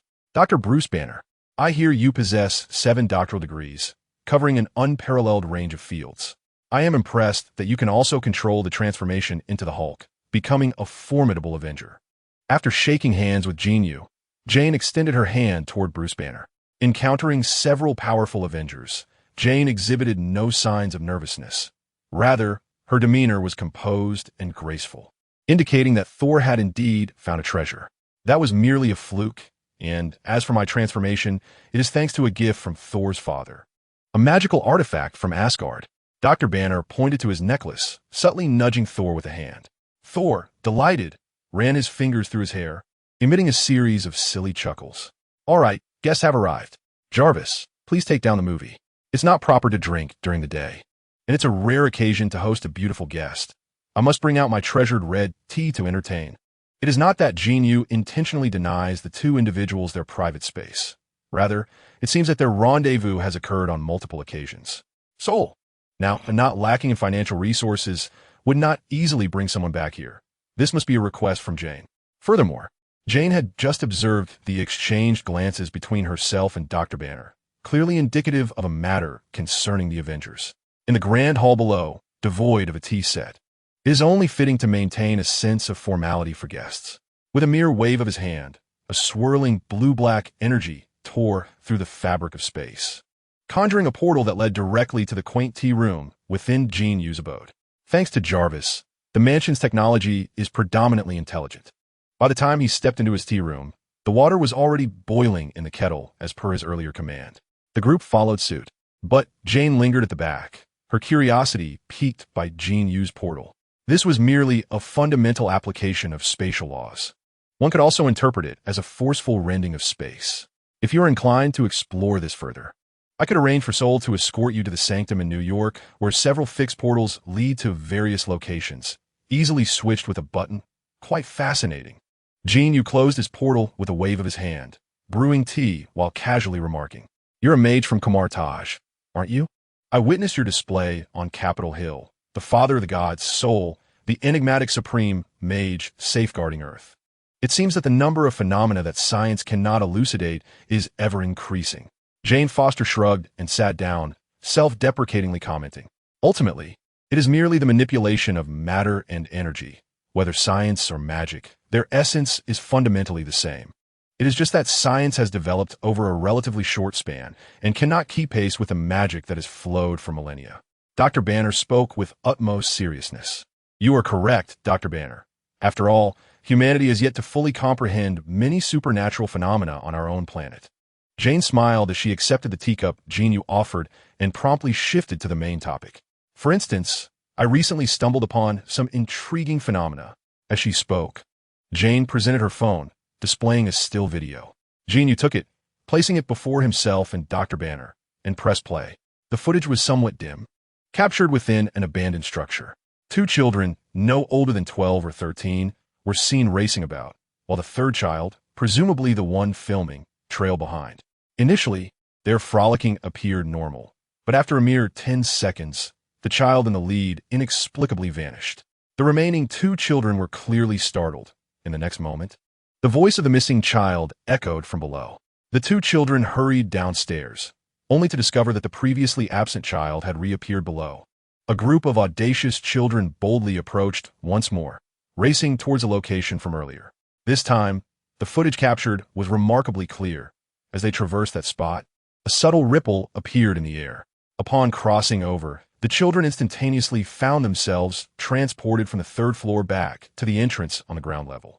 There were two additional videos, both filmed within the confines of this abandoned structure, featuring the same group of children standing atop the roof, hurling soda bottles towards the ground. At the moment of impact, the bottles mysteriously vanished, only to reappear mid-air from several meters away before finally landing on the ground. Another video conveyed a similar essence, albeit featuring different objects being thrown in another location. These videos were unedited and devoid of any special effects, having been uploaded by the children onto the internet. I managed to download them, but soon thereafter, they disappeared from the web entirely. Someone is concealing the truth. Yet I sense that this matter is perilous. Take a look at this. Jane Foster appeared well prepared, speaking as she retrieved a substantial document from her bag, which she handed to Dr. Banner. He briefly scanned it, grinned, and promptly tossed it to Dr. Banner. Celestial Convergence? Gravitational Influence on Space. Chapter 142, Celestial Convergence. Dr. Banner held it in his hands, murmuring a few words before raising his gaze to Thor. Indeed, Asgard has this notion. Every 5,000 years, the 9 realms align in a straight line within the cosmos. Due to the world tree, during the celestial alignment, the 9 realms open a spatial passageway. However, this is merely a general time frame. We cannot ascertain the exact time or location. Thor shrugged, and Dr. Banner redirected his attention to Jane. Don't look at me. The current world tree is merely a phantasmal manifestation of the primordial energy condensed by Thor's ancestors utilizing the world tree's evolution. Its primary function is to provide Asgard with primordial power. It is not the true world tree. Imai gubern Asgard. Yet I cannot control the convergence of the 9 celestial bodies. Jane spread her hands, speaking candidly. While he could indeed oversee Asgard, he was powerless to influence its motion within the cosmos. The spatial fluctuations had commenced several months ago. Grant me a little time, and I can ascertain the precise date and location of the celestial alignment. Trust me, we have been studying this project for quite some time. Jane Foster interjected, continuing the conversation. May I pose an additional question? Why seek us out? Matters such as these should be directed to the World Security Council or SHIELD, shouldn't they? Dr. Banner perused the materials Jane had provided, noting their completeness and the validity of the research theories. Logically, one would expect that approaching the government could yield financial support and garner attention. We harbor no trust in them. They merely seize our information and then insist that everything is a mere figment of our imagination. Unless one aligns with them, individuals are not permitted to grasp matters that transcend public comprehension. We have previously encountered such trials. My mentor, Dr. Eric Sevig, recently published a paper in the UK concerning the convergence of 9 celestial bodies and the gravitational waves they generate, yet he now languishes in a psychiatric facility in London. James Foster offered a resigned smile, seemingly having faced similar adversities in the past. I wish to collaborate with you. I shall entrust the task of saving the world to you, while I devote myself to deciphering its laws, precise timings, and locations. This is our research. I am to prove that my mentor is not mad. However, relying solely on my efforts, I cannot even access the necessary equipment and funds. Approaching the regions of those spatial fluctuations will only lead to our capture. James Foster's words brimmed with helplessness and indignation. After speaking, he turned his hopeful gaze toward Jin Yu, recognizing her as the one wielding authority in this matter. You seem rather displeased with certain government entities, Jin Yu remarked, sidestepping the question with a smile. 2 years ago, we detected anomalous spatial fluctuations in New Mexico and traced the signals. However, inexplicably, those fluctuations ceased, only for a laboratory in New York to register the same signals.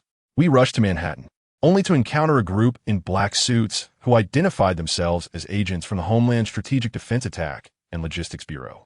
After presenting their credentials, they seized our equipment and data without justification. I vividly recall the lead man, his face resembling that of a corpse with a notably high hairline. I had no idea where to file a complaint. Even the police ignored my pleas. Jin Yu could not suppress a laugh. Is that amusing? James Foster raised an eyebrow. No. Jin Yu waved her hands dismissively. It's just that you describe someone we might know. Besides those features, did he have an unusual scent? Perhaps something akin to ginger? As she spoke, she filled cups with tea for everyone. I can't recall that detail, but he indeed had a pungent aroma, James replied, taking a cup and nodding solemnly. Jin Yu retrieved her phone and displayed a photograph of a smiling Coulson, one arm around Captain America's shoulder, the other holding Captain America's card. Take a look, is this him? Indeed, that's the man. I can still vividly remember his hairline. James nodded emphatically, his right hand furiously swirling his cup, producing a squeaking sound. I know him, Philip, son of Cowell, Saul exclaimed. I always thought he was a man of integrity. I never imagined him to be so nefarious. Fear not, James, I shall assist you in avenging this travesty. Thor patted his chest. This matter, when traced back, is indeed due to you. Initially, when Odin exiled you, he intended to cast you into New Mexico. But then the Ancient One intervened and directly transported both you and your hammer to my residence. At that moment, Coulson was right beside me. It was he who fished you out of the pool, and his actions towards Jane were merely to showcase your information. Jin Yu smiled as she spoke. It seems this also marks a connection between the two of you. However, fret not, Jane, Thor is my nephew, and regarding this matter, your uncle shall take charge. I will ensure that Coulson hands over your equipment and data without any fuss. Jin Yu assumed a demeanor befitting an elder. Dr. Banner, I kindly ask you to contact Agent Coulson and inform him that we have detected an anomalous spatial fluctuation suspected to be related to other races in the universe. We require SHIELD to deploy personnel and equipment to assist us in observing and researching this location. Jin Yu emphasized the need for their cooperation. Dr. Banner, being a man of integrity, merely shrugged and replied, getting them to cooperate with us is unlikely, especially Director Nick Fury. He is quite the control freak. This is not a discussion. We are merely notifying them. If they agree, splendid. If not, we possess the funding and equipment ourselves, and now we have experts. Do we not? Jin Yu's gaze shifted towards Jane. Where exactly is the location of the spatial fluctuation? London. Jin Yu smacked his lips, seemingly quite faded with London lately. Very well, London. Bruce, I'll trouble you with this matter. By the way, Dr. Foster, how many members are left on your team? Please notify them to come over. Initially, they can settle at our base in the suburbs, which has accommodation and fully equipped laboratories. I believe you will find it quite appealing. Daisy, my classmate and friend, and Dr. Eric Selvig, although he is currently confined in a mental institution, I fear worry not. We can retrieve him right away. Jin Yu snapped his fingers languidly, and the indigo-black spatial energy on the teapot began to swirl energetically. Chapter 143. Jin Yu's Attitude in Chinatown. Each year, a significant number of individuals venture from their homeland in search of opportunities. Much like in Jin Yu's previous life, present-day China is experiencing rapid development and soaring economic strength. In the past, people emigrated here to seek wealth, but now, unless one has relatives here seeking assistance, many are those who fled due to difficulties back home. Those with relatives or friends fare better, or perhaps, like Jin Yu during his time of crossing, finding a benevolent employer could suffice. However, the majority are newcomers, grappling with language barriers, left with no choice but to devise strategies for survival in Chinatown. In summary, upon arriving in this new land, before one learns to earn money from foreigners, the only option is to find ways to earn from fellow compatriots first. Recently, a fellow compatriot from the homeland has arrived in Chinatown.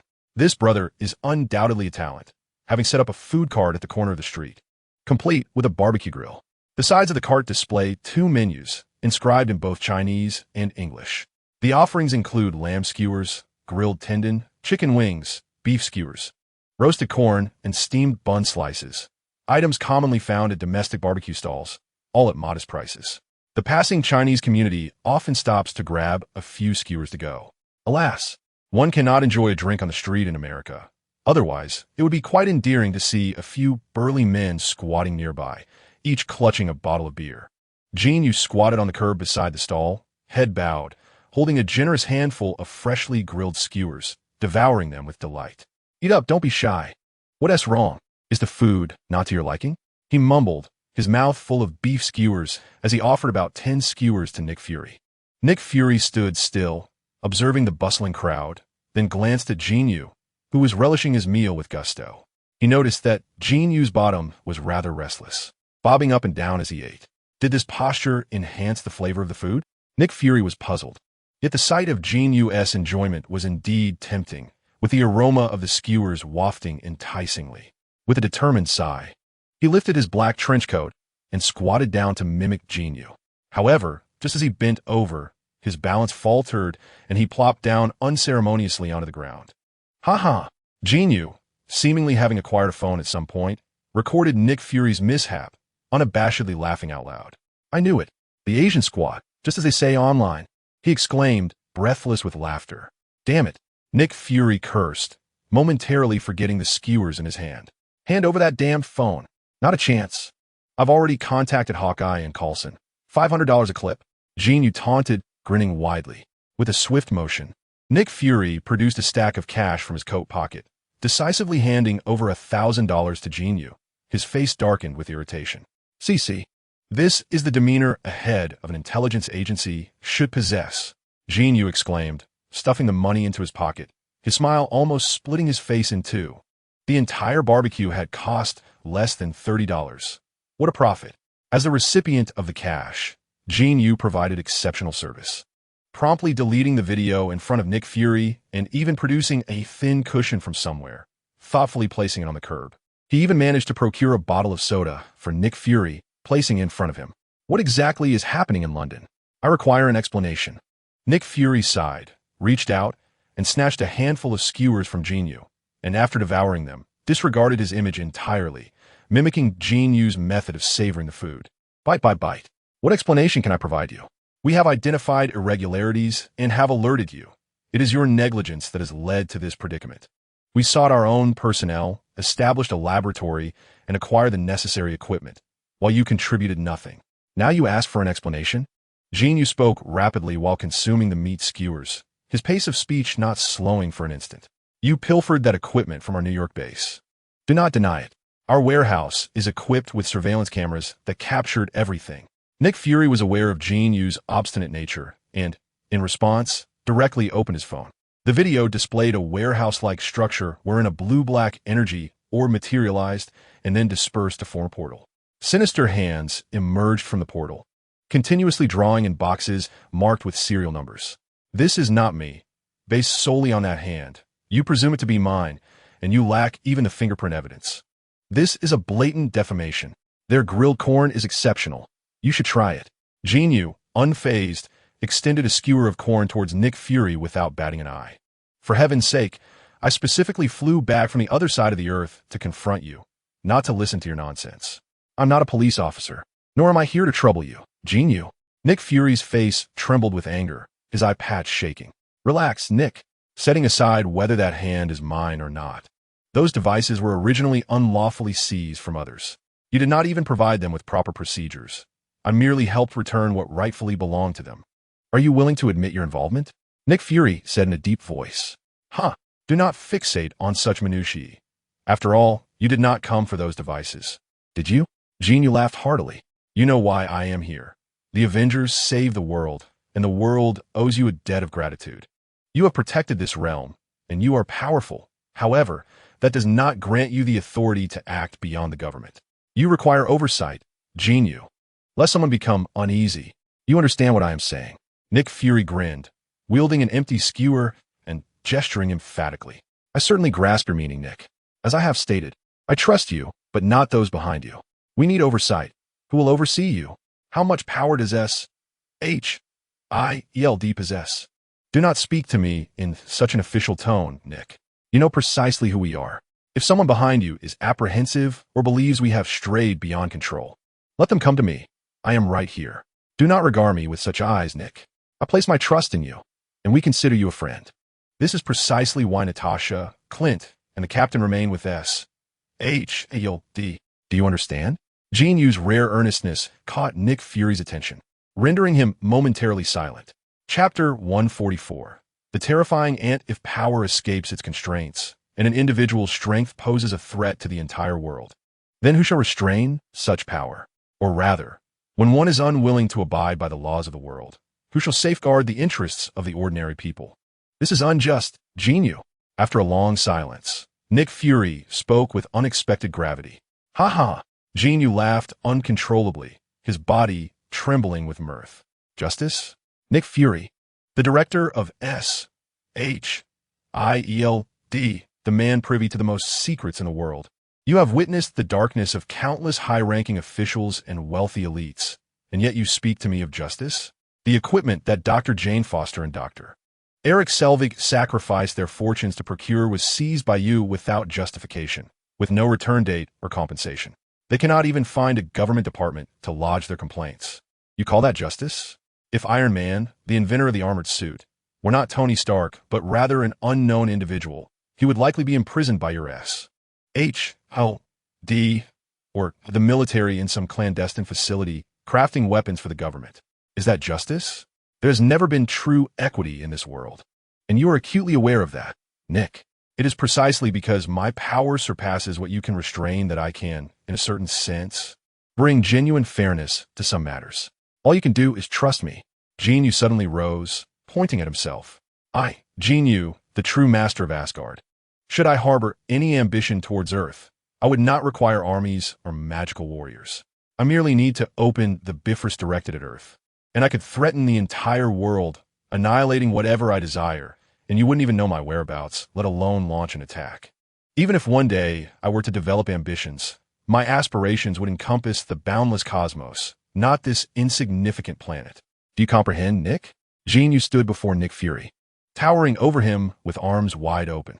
In this most audacious manner, he conveyed that Earth could no longer contain him. Such trivialities held no allure. Even if ambition took root, his journey would be towards the stars and the vast seas beyond. Once more, Nick Fury fell into silence, genuinely shaken. Although he had been aware of certain matters previously, it was only now, after Jin Yu's proclamation, that he realized this young man was no longer the one who had to hide in Georgia to recover from the military's ire. The small Earth had become beneath his notice. He opened his mouth, intending to say something, but ultimately, Nick Fury merely sighed. Get out of my way. If you want to practice martial arts, go to the park over there. Don't block my path. If you continue to hinder my work, I'll sweep this broom right into your face. A broom materialized beneath Jin Yu's feet, accompanied by the voice of a sanitation worker. A hefty lady weighing at least 200 pounds, who began to swat repeatedly at Jin Yu's pant leg with her broom. Oh, I'm so sorry. My apologies. Jin Yu quickly transformed from a figure with outstretched arms, resembling a deity descending from the heavens, to a humble, bowing young man on the streets. I sincerely apologize for not noticing you. He repeatedly expressed his contrition and picked up an empty sign from the roadside, tossing it into the sanitation worker's garbage truck. Next time, be more attentive. The sanitation worker, her ample form swaying, swept past Jin Yu, muttering under her breath. Damn that guy, that bastard. Hey, I've already apologized. You do well to clean up your language, you 280-pound sow. I bet a penny your husband must have crushed you flat. Hearing the relentless insults from the lady, Jin Yu rolled up his sleeves and retaliated. Oh God, please strike down this wretch with thunder. How could such a frail Asian man ever comprehend the merits of my ample backside? His is as soft and limp as overcooked spaghetti. The lady was no pushover. She planted her broom firmly on the ground and began to retaliate. Nonsense. I could serve as your belt. Every morning I could shatter the chandelier. A hefty woman like you should be suing McDonald's for turning you into a pig without a hint of genetic improvement. Nick Fury stood dumbfounded, watching Jin Yu and the sanitation worker engage in a lively exchange of insults. Jin Yu's earlier grandstanding seemed like a mere illusion. Perhaps Natasha was right. Deep down, this fellow considered himself just an ordinary person. As Nick Fury pondered Jin Yu's character, a sharp scream pierced the air. The sanitation worker, realizing she was losing the verbal battle, in a fit of rage, seized her broom and swung it at Jin Yu with abandon. Hey, sparring with words is one thing, but this is a bit too rough. I warn you, hefty lady. Despite her bulk, the sanitation worker wielded the broom with surprising vigor. And Jin Yu found himself utterly outmatched, swiftly retreating in a cloud of dust. Ha ha ha ha. It was Nick Fury's turn to laugh heartily, though he regretted not having his phone ready to capture the moment. Is that amusing? Nick Fury was lost in his mirth when suddenly, darkness enveloped him, and an irate voice echoed nearby. It turned out to be that auntie, who, seeing she could not catch up with Jin Yu, returned a huff. To her surprise, she found Nick Fury here, laughing heartily, and in a fit of rage, she directed her ire towards him. Ahem. To speak frankly, I am not laughing at you. I merely recalled something amusing. Nick Fury glanced at her hefty frame and then at the broom in her hand. Quickly straightening his demeanor, he said with utmost seriousness, "What amusing thing?" The aunt tightened her grip on the broom. "Well, my wife gave birth." "Nonsense. You, a wretched bald man with one eye missing at your age, dressed in a trench coat pretending to be Morpheus from the Matrix. Who on earth would marry you? You are clearly in cahoots with that young man from earlier." As she spoke, the broom in her hand quivered, spinning through the air before crashing down towards Nick Fury's bald head. "Hey, this has nothing to do with me. You fool." Nick Fury scrambled to his feet, clutching his head in panic. Chapter 146. Killian's repeated Avenger experiment. The orange glow intensified, radiating not only from within her body, but eventually transforming her entire being into a viscous, magma-like liquid. With a roar, the naked woman threw her head back and shouted, unleashing a jet of flame from her mouth. As she lowered her head slightly, the fire spread over a meter, directly confronting a bolt of lightning. The air in the small room began to visibly distort. The temperature of the flames was indeed considerable. However, flame is merely a form of dissipating energy. No matter how high the temperature, it would ultimately be pierced by the lightning. The blue lightning struck the woman's neck, and the energy contained within erupted violently, transforming into countless smaller bolts that danced across her body. Observing her neck, the magma-like liquid was penetrated by the strike, causing it to splatter, with a gaping hole the size of a bowl appearing on the right side of her neck. The scattered electric snakes continued to weave across her form, each tiny bolt bursting forth with a spark, sending sprays of orange liquid flying in all directions. The woman trembled, struggling to lift her arm to steady her head, which was on the verge of collapsing. She let out a silent scream, her entire being resembling a mass of magma, maintaining a human shape under some unseen force. The magma swirled and flowed within this human vessel, autonomously repairing the damaged areas within a mere 10 seconds. Astonishingly, the woman fully returned to her normal state, her temperature gradually decreasing and the orange glow slowly receding until it entirely retracted within her body. With a final roar that bore no discernible meaning, the woman, now completely restored to her human form, opened her mouth and expelled a large cloud of black smoke. As the woman regained her composure, the others in the hall collectively exhaled deeply. "How do you feel, Jenny?" called out a round-faced woman by the control panel into the microphone. "Feel?" The nude woman named Jenny, eyes closed, attentively assessed her sensations before instinctively twisting her neck from side to side, finally parting her lips to speak. "It is perilous. I feel teetering on the brink of losing control. If I allow my body to act freely during the transformation, there is a considerable chance of managing it. However, if I resist or am struck directly in an abnormal state, I believe the risk of losing control is substantial. The experiment has concluded successfully. It has been demonstrated that our warriors possess the strength to withstand Thor's might. Maya, please escort Jenny to rest and treat yourself as well. Perhaps indulge in purchasing a few garments." A man clad in a pristine white tuxedo, his meticulously styled slicked-back hair reminiscent of an impending gala, addressed the control panel. Without waiting for a response, he turned to a bald man in a leather jacket standing behind him. "We can now ascertain that we can fully defend against Thor's ordinary lightning. Our only concern now is Jin Yu and that golden energy he possesses, along with the accursed flames. You see, if the temperature exceeds 3,000 degrees, each of us will transform into a living bomb. The bald man smirked disdainfully, chewing on his gum before casually responding. His flames cannot exceed 3,000 degrees. The color is all wrong. We are magma. How can we fear mere flames?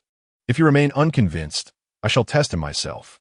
I am curious to see just how formidable that golden energy truly is. The confidence radiating from the bald man was palpable, seemingly dismissive of Jin Yu. Yet he remained oblivious to the fact that the flames enveloping Jin Yu were known as the eternal fire. No, Eric. We're no longer the same as before. Previously, we were like ants on the ground, struggling to confront those lofty figures. Naturally, we fought with all our might. Now, we are the elite of high society. Look at my attire. I am no longer the Adrian Killian of yore, and you are not the Eric 7 you once were. We cannot take risks by engaging directly. Do you remember our plan? We aim to become the most powerful individuals in the world. Thus, we must abandon our former methods and seek a less stable test subject to gauge him. We require concrete data to formulate our next steps. Our current achievements represent Maya's utmost capabilities. She cannot extricate us from the long-term treatment needed for stability. We must devise a solution for our predicament. Once we achieve complete stability, we shall become the most potent superhumans on the planet.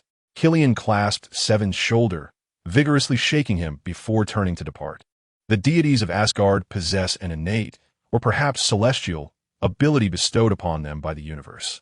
Upon receiving the acknowledgement of the All-Father Odin, they are granted a set of equipment imbued with the primordial powers of Asgard. Unlike the weapons they wield, this armor possesses a degree of defensive capability. However, its symbolic significance far outweighs its practical function, serving as a recognition of their divine status by the cosmic essence. One may recall the climactic battle in Avengers Endgame, where Thor not only donned his armor, but also fashioned his beard into braids. This transformation represents an endowment, or affirmation, of the divine image by the very fabric of the universe, showcasing the intrinsic abilities of the gods. Of course, distinctions exist among the deities. For instance, Thor, the god of thunder, ranks as one of the principal gods of Asgard.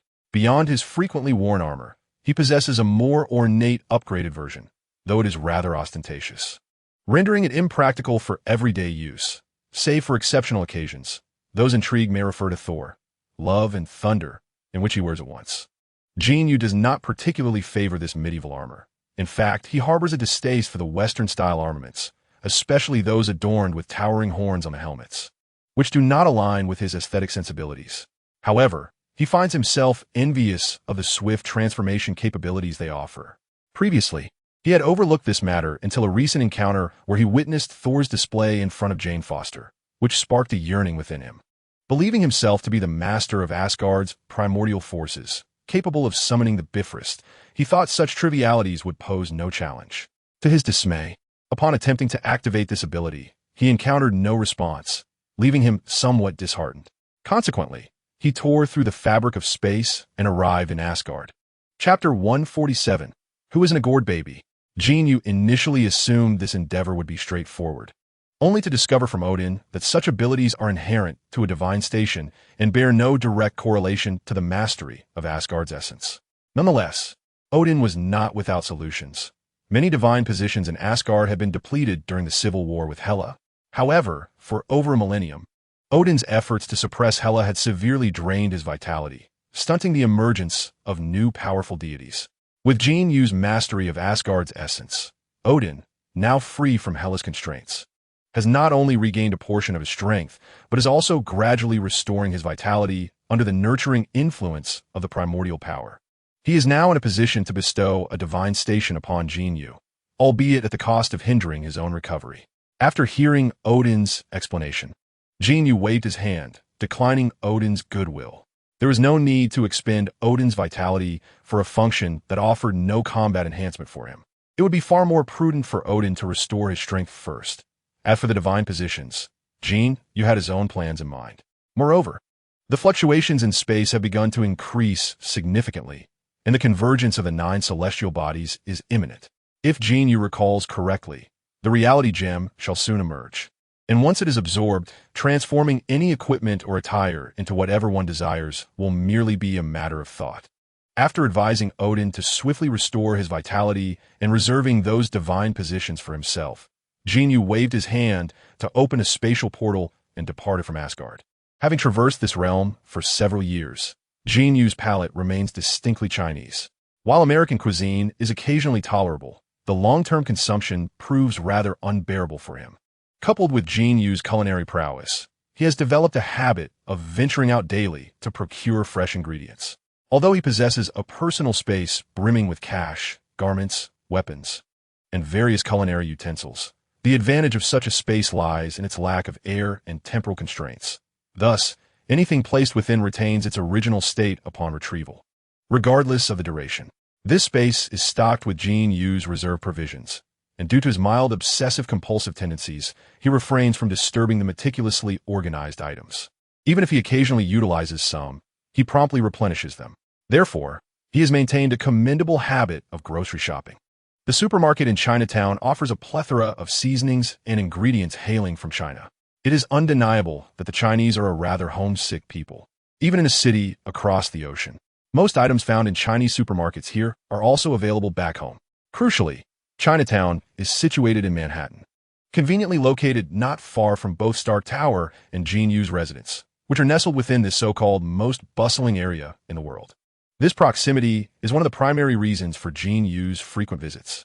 Following the battle in New York, Manhattan lay in ruins. Yet every shop resumed operations merely 2 hours after the disaster had passed, be it restaurants, supermarkets, or even establishments purporting to offer fortune-telling services, all opened their doors promptly. Consequently, in the wake of the New York conflict, the already vibrant Chinatown saw a surge in popularity. Jin Yu's presence contributed to this phenomenon.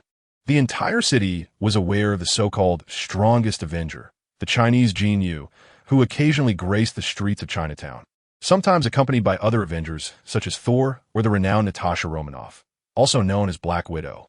By this time in 2013, smartphones had become ubiquitous, and the speed of information dissemination was astounding. Since Jin Yu had made several appearances in this locale, it transformed into a popular destination for tourists and locals alike, all hoping for a chance encounter with the legendary Avengers who had saved the world. It is precisely due to this reason that Jin Yu, every time she visits this place, adorns herself with sunglasses and a hat, creating an air of mystery. Today was no exception. She donned a pure black hoodie, oversized sunglasses that obscured half her face, and a hat atop her head, a quintessential starlet's ensemble. After hastily completing her shopping at the supermarket, she hurried home. With the Black Widow in London, there had been several spatial fluctuations at the abandoned factory today, prompting her to investigate the anomalies, leaving her preoccupied until late into the night without a meal.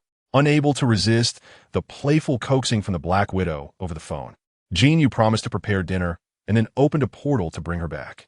Although it was only a little past 5 in the afternoon, London was 5 hours ahead of New York.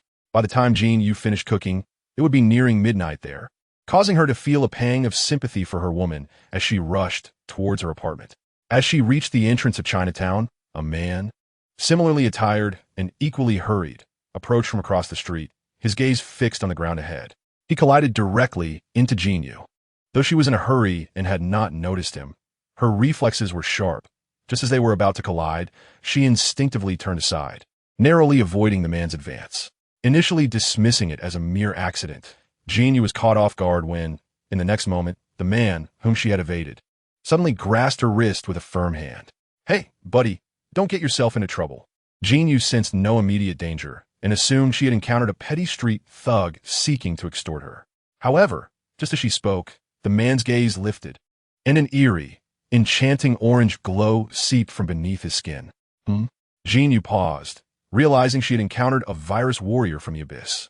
In the blink of an eye, the dazzling light from the man converged upon his neck. Roar! As he opened his mouth, a torrent of flames erupted forth. Whoosh! The fire landed squarely on Jin Yu's head. Miraculously, she remained unscathed, though the heat singed her clothing at the shoulders and neckline, leaving them tattered. This was the very garment she had purchased just last week during a shopping spree with the Black Widow, costing over $1,000, now utterly ruined by a mere spray of flame. "Not only did you ruin my outfit, but you also dare to set my face ablaze?" Jin Yu remarked, a frown creasing her brow. "You think you're the only one who can breathe fire?" With that, She opened her mouth, unleashing a torrent of flames that was at least several times more intense than the previous attack. Chapter 148. Human Bomb, to speak candidly. Although Jin Yu was unaware of the reason why the in-game virus warrior sought him out, he was acutely aware that they posed no real threat to him. At least, not this man before him, as his ever-reliable sense of danger yielded no response whatsoever. Despite the lack of threat, there's an old saying that emphasizes the importance of reciprocity. Thus, when confronted with such an intense burst of fire, Jin Yu felt compelled to return the gesture with equal fervor. With an intensity several times greater than before, the flames surged forth, engulfing his upper body entirely. A startled scream erupted from an unknown passerby, igniting a frenzy at the entrance of Chinatown as onlookers scattered in all directions, some daring enough to linger and observe, while others brandished their phones to capture the spectacle. As Jin Yu's flames and the cries of the crowd reached a sudden halt, the in-game virus warrior was left with nothing but charred remnants of clothing on his upper body, though his form remained molten like lava.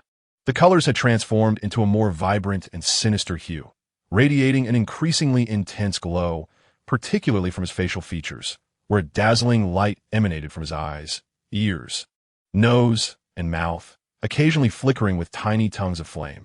Moreover, the magma within his body appeared far from tranquil.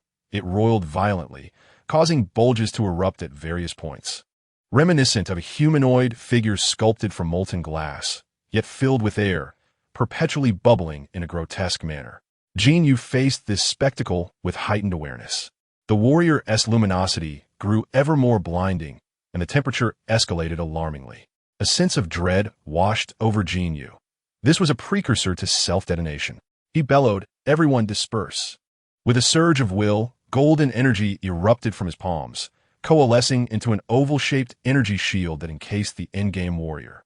The warrior emitted a garbled roar, his body seemingly leaking incandescent orange light from various points. Jin Yu intensified the output of his energy. Boom! The explosion reverberated as the energy shield expanded to 3 or 4 times its original size, yet Jin Yu's sustained energy output firmly confined it in place. Sensing the tumult within the shield gradually subside, the violent expansion finally quelled, Jin Yu exhaled in relief. With a swift motion, he propelled the energy shield skyward to a height exceeding 1,000 meters. As Jin Yu released his energy, the residual flames within erupted into a magnificent firework display against the backdrop of the sky. The situation had been perilously urgent moments ago, yet fortunately, Jin Yu reacted swiftly. Had he opened or closed the portal, he feared that time would not permit, risking a residual energy burst. According to cinematic lore, the self-detonation of a desperation virus warrior could instantly elevate the surrounding temperature to a staggering 3,000 degrees, sufficient to vaporize those who could not escape in time. The armored thug executed his task splendidly. He now bore the moniker of the Seraph, and it was evident that he had discarded his armor. The surrounding crowd recognized Jin Yu and erupted into cheers. Following the battle in New York, the Avengers had gained worldwide fame, each member becoming a global icon of heroism. They were indifferent to whether Jin Yu had been the initial target of aggression or vice versa. What mattered was that a seemingly deranged individual had self-destructed, only to be subdued by Jin Yu, warranting their applause. Jin Yu, however, paid little heed to the adulation, preoccupied with pondering why the desperation virus warrior had targeted him. Was it a coincidence? A chance encounter? That seemed implausible. If it were merely an accident, what could explain the warrior's firm grip on his hand upon arrival? No, such purposeless actions were inconceivable. There must be a strategy or intent behind it. As these thoughts raced through Jin Yu's mind, a sudden surge of will caused his garments to tear as a magnificent pair of golden wings unfurled from his back. With a gentle motion, he ascended skyward, soaring to a height of over 100 meters. After acquiring the Space Stone, not only had his physical strength seen a significant enhancement, but he also possessed an almost inexhaustible source of energy, with a notable increase in his mental faculties as well. Suspended in the air, Jin Yu expanded his mental energy, enveloping several streets in his vicinity. His mental prowess was not akin to the divine perception found in fantasy novels. Rather, it offered an omniscient view akin to a god's eye, revealing everything within his domain. This ability allowed him to sense the auras of others, similar to how some individuals can feel the gaze of another upon them. Jin Yu thus pinpointed every individual within 2 streets, most of whom were fixated on him. Yet each harbored distinct emotions. For instance, from the very spot he had occupied moments earlier, across the street in a dim alley, he detected a faint yet palpable aura of hostility, an extreme sentiment that stood out amongst the crowd like a glowing lantern in the night. "I have found you." Jin Yu's gaze pivoted sharply, and he dove toward the alley with a swift motion. Within that alley, Eric 7 donned a leather jacket, standing beside another man clad in athletic wear, who held a device resembling a small camera aimed directly at Jin Yu. As Jin Yu's gaze firmly fixed upon this location, the man suddenly trembled, hastily retracting the instrument from his grasp, his face awash with terror as he exclaimed, "It's over. He has discovered us. What shall we do? Fear not. We are warriors forged in adversity, perfect evolved beings, unlike those failures we encountered earlier. What is there to be afraid of?" Eric 7 remarked nonchalantly, chewing his gum with a dismissive air. But he is the strongest avenger, and I too am a failure, am I not?" The man in sportswear replied, still clearly anxious.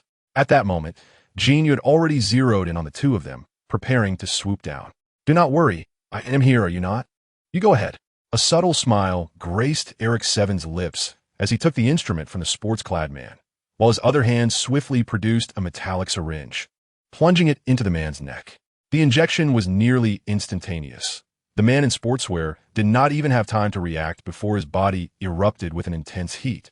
His garments reduced to ashes, radiating a brilliant orange glow far surpassing that of the previous self-explosion. Had it not been for Killian's warning to exercise caution, I would be quite curious to witness the true extent of the strongest Avenger's power. Eric 7's gaze remained fixated on the descending Jin Yu, his lips curling in a resigned smirk. With a sudden exertion of strength, he hurled the human bomb into the sky, sending it crashing towards Jin Yu. Chapter 149. We are the important figures. The modified warriors of the dire virus possess physical capabilities that far exceed those of ordinary humans. As one of the elite, Eric 7's prowess is indeed formidable. He effortlessly launched a hefty man weighing over 100 kilograms more than 10 meters into the air. Though Jin Yu's speed was nothing short of remarkable, he could easily evade such an interception with a mere thought. However, the buildings lining the alley concealed countless living souls. After casting the man aloft, Eric 7 did not hasten to depart. Instead, he remained stationary, instrument in hand, fixated on the airborne Jin Yu with a hint of provocation in his gaze. Jin Yu abruptly halted, energy surging once more from his palms, coalescing into a protective energy shield that enveloped the impending explosion of the dire virus warrior, suspended in midair. "Huh," Eric 7 scoffed, a note of derision in his voice. "Self-righteous mercy, superhero. Huh." He gestured across his throat towards Jin Yu before turning and slipping into another alley, vanishing from sight. "Provoking me? Then I shall not hesitate to seek you out." Jin Yu smirked, internally scoffing as he concentrated all his attention on the energy shield in his hands. Boom! Another forcefully suppressed explosion occurred. After repeating his earlier maneuver at the intersection, Jin Yu ascended once more into the skies, yet found no trace of Eric 7. The dire virus. "Killian, you have found yourselves in a predicament." Knowing who was behind the scenes, Jin Yu need not sift through the crowd to identify Eric 7. Paying no heed to the throng below, Jin Yu ascended directly into the sky, departing from the gaze of the masses, and soared towards his apartment. After his transition, he seldom intervened in the unfolding narrative, save for essential matters. His profound understanding of the storyline was his greatest asset. Although he now bore the title of the mightiest Avenger, the Marvel Universe teemed with hidden talents. And who could ascertain where within the cosmos lay those capable of obliterating entire planets? Moreover, Jin Yu's disposition was rather reclusive. To put it plainly, he preferred a laid-back existence, content with living his own small life while possessing the strength to face crises, without any desire to stir up unnecessary trouble. However, this did not imply that he would tolerate provocation from others. Upon returning to his apartment, Jin Yu, relying on his memory, sketched a portrait of Eric 7. His control over his own body surpassed ordinary imagination. In calligraphy and painting, he could flawlessly replicate everything he had ever seen, capturing every detail with precision.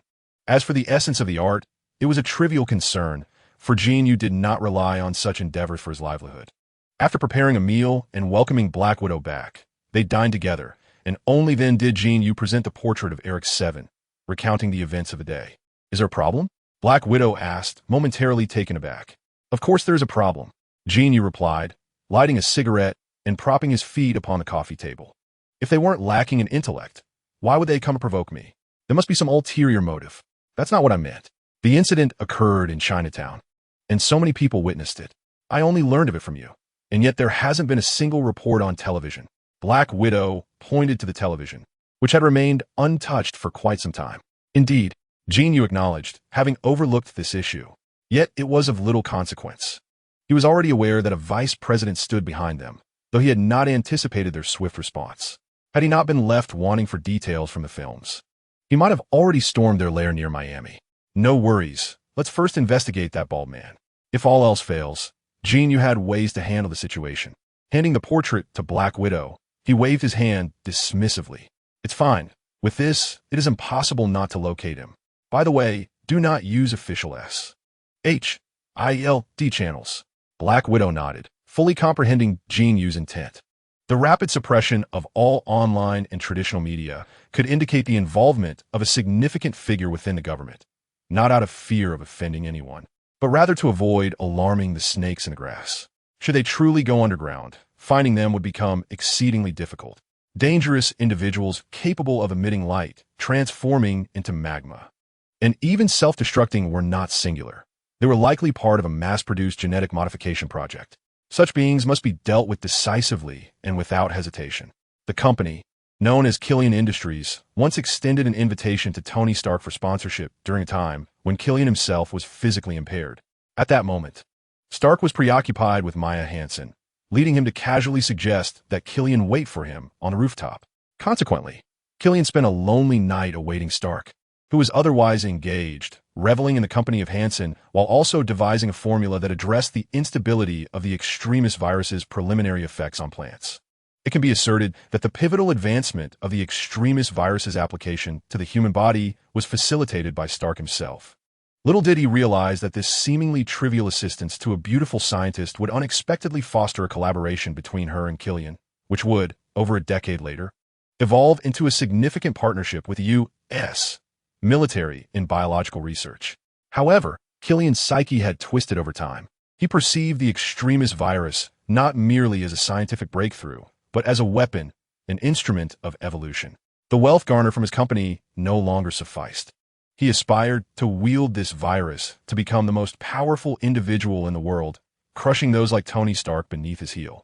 Thus, they maintained a legitimate facade of a company while secretly establishing bases across various locations.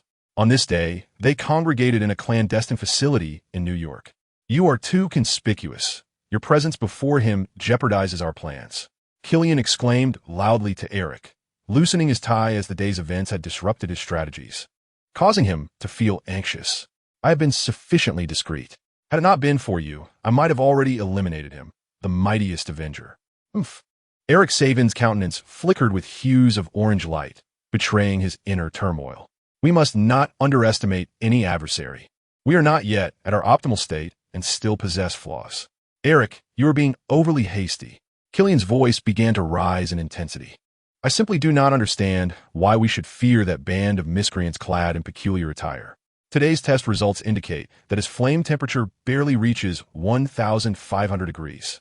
He may pose a threat to inferior beings, but against true warriors like us, I comprehend the need for secrecy. However, why must we evacuate the company and hide everyone away? We are soldiers, not mere mice scurrying in the shadows. Eric Savin's voice brimmed with indignation, his orange light intensifying, clearly reflecting his volatile emotions. Eric, my friend, Killian sighed, placing a hand reassuringly on Eric Savin's shoulder. We aspire to conquer this world, to ascend as the most powerful individuals. Mere possession of brute force is insufficient. I am aware that you once fought valiantly for your nation, dismissing the Avengers clad in their eccentric costumes who claim to be deities, considering them to be merely self-promoting individuals. Yet, undeniably, they vanquished the extraterrestrial invaders in New York, earning the title of heroes. You, too, were once a hero of this nation, only to be heartlessly forsaken by it, such injustice fuels our resolve. We must not only seize the pinnacle of power, but also reclaim all that we have lost: wealth, authority, and beyond that, honor. We shall restore you alongside our brave warriors, reclaiming the rights they valiantly fought for. Trust me, grant me but a brief moment of time, and I shall enable you to trample them underfoot with your own hands. The widow, having refrained from utilizing SHIELD's resources, found her investigation progressing at a somewhat languid pace. Early the following morning, she set forth, and by noon, she contacted Jin Yu. Eric Savon, a former army colonel, had been assigned a perilous task due to a falling out with his superior, resulting in the tragic loss of his legs. After a period of obscurity, he resurfaced as the personal assistant to Chairman Killian. There was certainly something amiss within the company. Intriguingly, their offices and laboratories had abruptly announced a 3-week vacation the previous afternoon, with all employees granted leave, while the upper echelon, led by Killian, seemingly vanished. The only confirmed detail was that they were last seen in New York, specifically in Manhattan.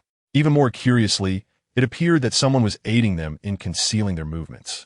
Not only were Eric Savin's previous records wiped clean, but even the whereabouts of several key executives, including Killian, have been entirely erased from existence.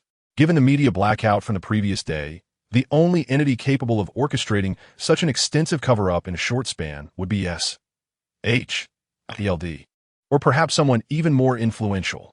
I reached out to Coulson. It was clear that SHIELD was not behind this. Even Nick would find it impossible to suppress the information regarding so many individuals without arousing suspicion. It is evident that a significant figure lurks in the shadows. The widow's tone carried a hint of concern. My dear, I believe it is time for a shift in perspective. You're no longer merely an agent of SHIELD, Natasha Romanoff. You're a member of the Avengers, the illustrious Black Widow, the sole woman among these superheroes who save the world. Jin Yu's voice resonated with ease. And so what if that is the case? A chuckle echoed through the phone. We are that significant figure. Now, do enlighten me about the location of my headquarters, so I need not scour the internet for it. Chapter 150, A Visit. The full name is the Central Intelligence Agency of the United States, alongside the former Soviet KGB, Britain's MI6, and Israel's Mossad, recognized as one of the 4 foremost intelligence organizations in the world. However, this is merely the perspective of the mundane world. Within the Marvel Universe, organizations such as SHIELD, Hydra, and the Red Room proliferate, each intricately linked to certain supervillains or superheroes. This is not to suggest that these intelligence organizations lack prowess, rather as instruments of state intelligence and covert operations. The upper echelons of government would not permit them to wield excessive extraordinary powers, thereby preventing any potential overreach, as tools for espionage and political maneuvering among great nations. These intelligence agencies possess considerable latent power and influence. The entire department is notably vast, comprising 4 main divisions: the Intelligence Division, the Administration Division, the Operations Division, and the Technology Division. The organization, personnel, funding, and activities of this agency remain shrouded in secrecy, beyond the scrutiny of even Congress. In certain respects, their influence in the secular realm surpasses that of SHIELD, and in some aspects, their autonomy exceeds that of SHIELD as well. This massive intelligence agency, located on the border of Washington, D.C. and Virginia, has, since its inception, only permitted 2 types of individuals to enter: its own operatives and agents or valuable informants from rival factions. Once one steps into this domain, they either become an insider or face the grim prospect of never leaving. However, today marks the arrival of an unprecedented guest since the headquarters relocated here in 1961. In fact, there should be 2 guests, Jin Yu and Thor, who is fully armed and wielding a hammer. The pair did not announce their presence with fanfare. Instead, Jin Yu directly opened a portal to the director's office. The current director, Alan Dulles, is a man in his 60s, with a head of gray hair and a pipe perpetually in his mouth, giving him an unassuming, scholarly appearance at first glance. Yet, he is remarkably vigorous and shrewd, renowned for his cunning and strategic acumen, earning him the moniker the Fox Director within the intelligence community. This title and reference draw inspiration from a real-life American Cold War director, used here for illustrative purposes. Please refrain from criticism. Each morning, he engages in a clandestine teleconference with the president, followed by a briefing in the headquarters conference room regarding ongoing operations. Dulles then returns to his office with a measured demeanor. His secretary, a robust man with a military background and a captain in the Marine Corps, serves as one of Dulles' bodyguards. Upon Dulles' return from the meeting, the secretary promptly stands to salute and opens the office door. The office itself is of considerable stature, furnished with standard office equipment alongside a grand bar stocked with a diverse selection of spirits, exquisite coffee beans from around the globe, and an array of coffee brewing apparatuses. In addition, on the side of the expansive floor-to-ceiling windows, Alan Dulles had arranged a tea table adorned with a set of tea utensils that he cherished greatly. During his leisure moments, he often found solace in brewing a modest amount of tea. While he was not particularly discerning about the beverage itself, he relished the process of preparing kung fu tea, which had the remarkable ability to swiftly calm the mind and facilitate deeper contemplation. To his astonishment, today, when his secretary opened the door, he was greeted by the sight of Jin Yu, seated regally at the head of the tea table, while Thor, clad in armor and a striking crimson cape, stood immobile behind him, wielding his mighty hammer. With his towering stature, complemented by the sunlight streaming through the window, Thor truly appeared as a deity descended from the heavens. With a sharp click, Alan Dulles' secretary reacted with remarkable swiftness.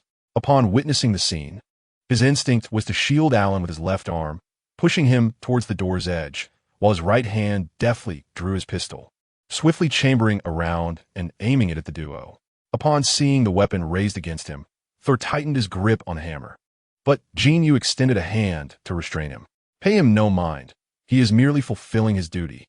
It's nothing to worry about, Jin Yu remarked, sipping from a small cup crafted from a blend of black clay and silver. Sir, inside are two Avengers.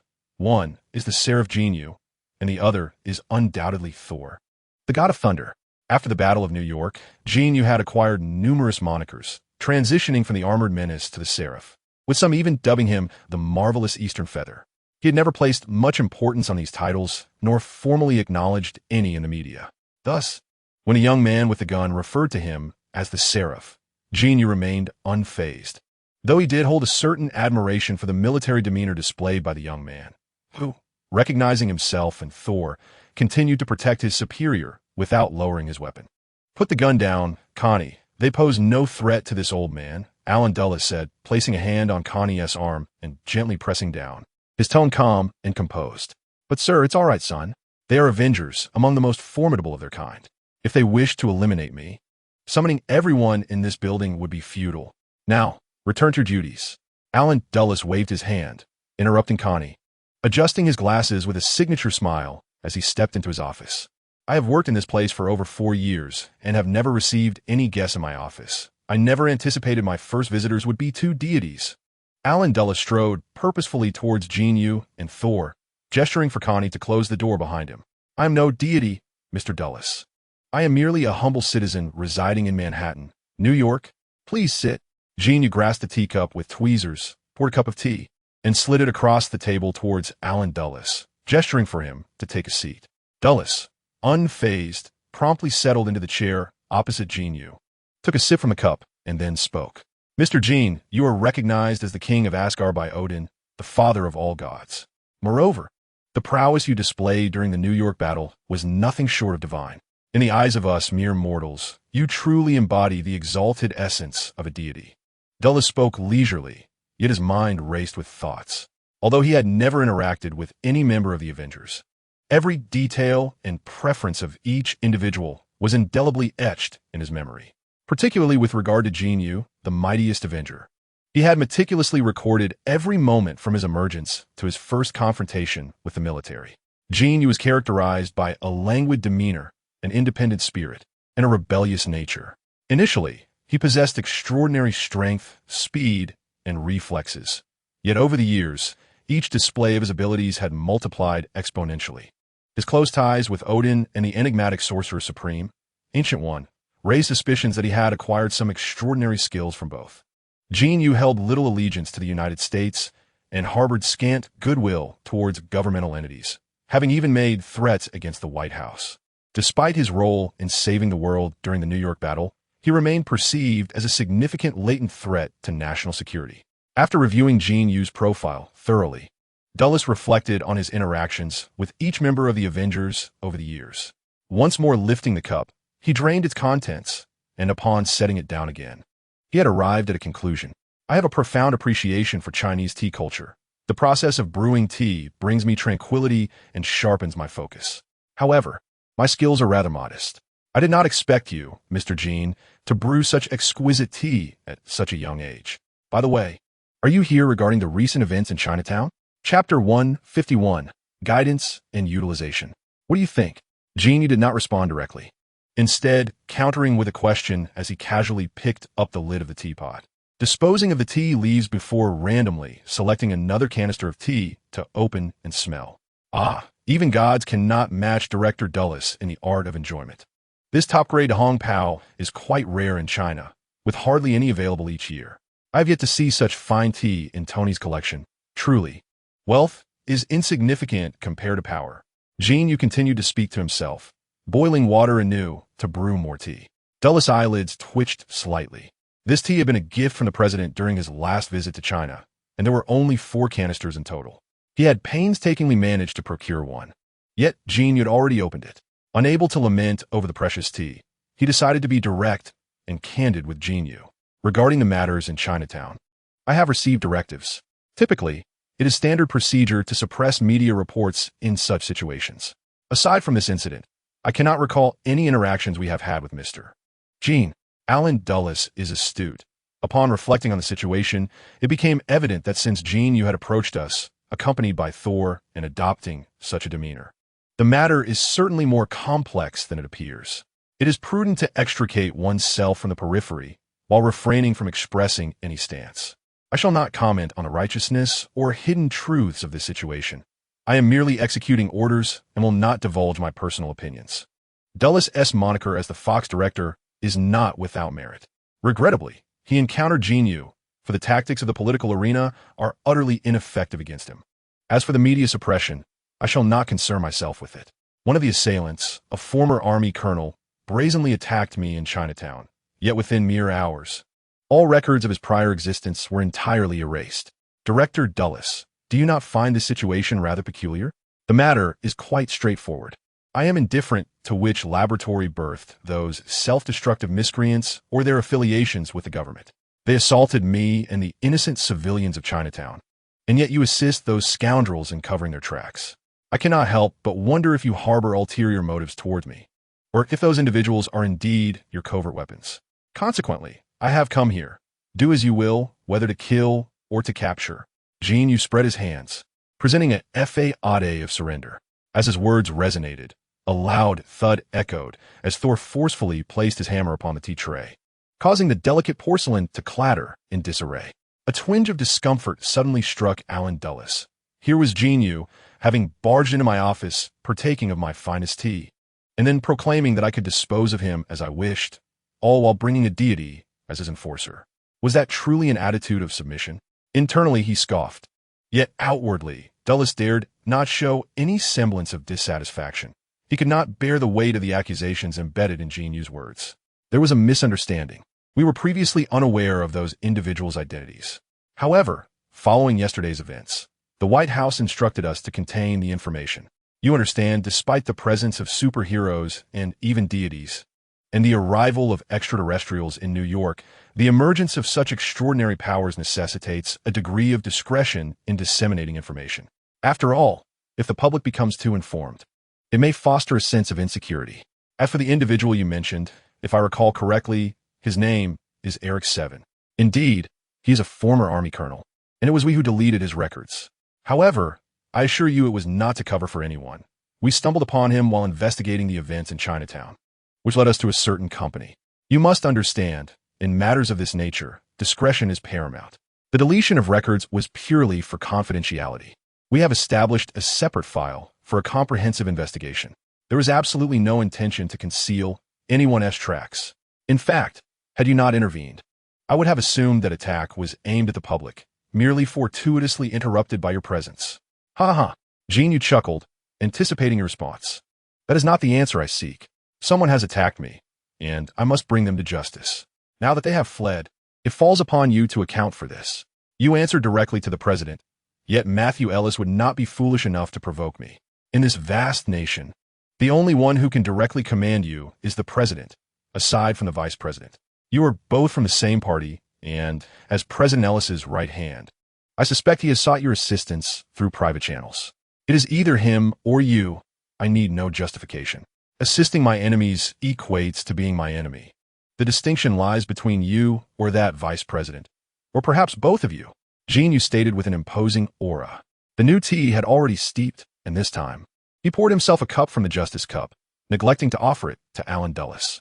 This was a military experiment in collaboration, which, if successful, could yield a multitude of super soldiers capable of completely healing various injuries and disabilities.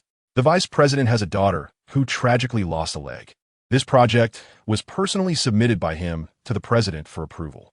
The Chinatown incident was an unfortunate mishap involving a significant number of retired veterans, particularly those with physical disabilities, all of whom voluntarily participated in the experiment. However, some of the subjects who succeeded in the trials were not particularly stable. Coupled with their prior experiences of disability, it inevitably distorted their psyche, leading to extreme actions, such as attacking an individual who claims to have saved the world. A so-called Avenger? Alan Dulles, perceptive as he is, grasped that Jin Yu had come to hold him accountable rather than to seek explanations, and thus spoke the unvarnished truth. Of course, he embellished it slightly, yet it closely mirrored his thoughts. As for any collusion between the vice president and Killian to aid in curing his daughter's affliction while plotting against the president, Alan Dulles was utterly unaware. This was also why Jin Yu refrained from outright confrontation, for every director of the CIA has been among the closest confidants of the president, without exception. I believe that you are speaking the truth. However, I must inform you that you have been deceived. This matter is far more complex than it appears. You are correct in noting that those who have succeeded through experimentation harbor some psychological distortions. But it is not merely one individual. Rather, it encompasses nearly all victorious warriors, including their leader, the very figure you are currently pursuing around the globe. Masterman, consider the individuals who attacked me in Chinatown. Jin Yu, having spoken half of what he intended, poured himself a cup of tea and pushed it towards Alan Dulles. In Chapter 152, The Vanished Widow, Jin Yu spent a full 3 hours in Alan Dulles' office. Aside from Thor, no one knew of the discussions that transpired within. In truth, even Thor was unaware of the specifics, as the latter half of their conversation consisted of hushed whispers, while he occupied himself on the sofa with mobile games. Thor only knew that the tumultuous Jin Yu had ultimately chosen to stand down, and following their meeting, Alan Dulles hurried off to meet with the vice president. Subsequently, the commotion seemed to dissipate as if it had never occurred.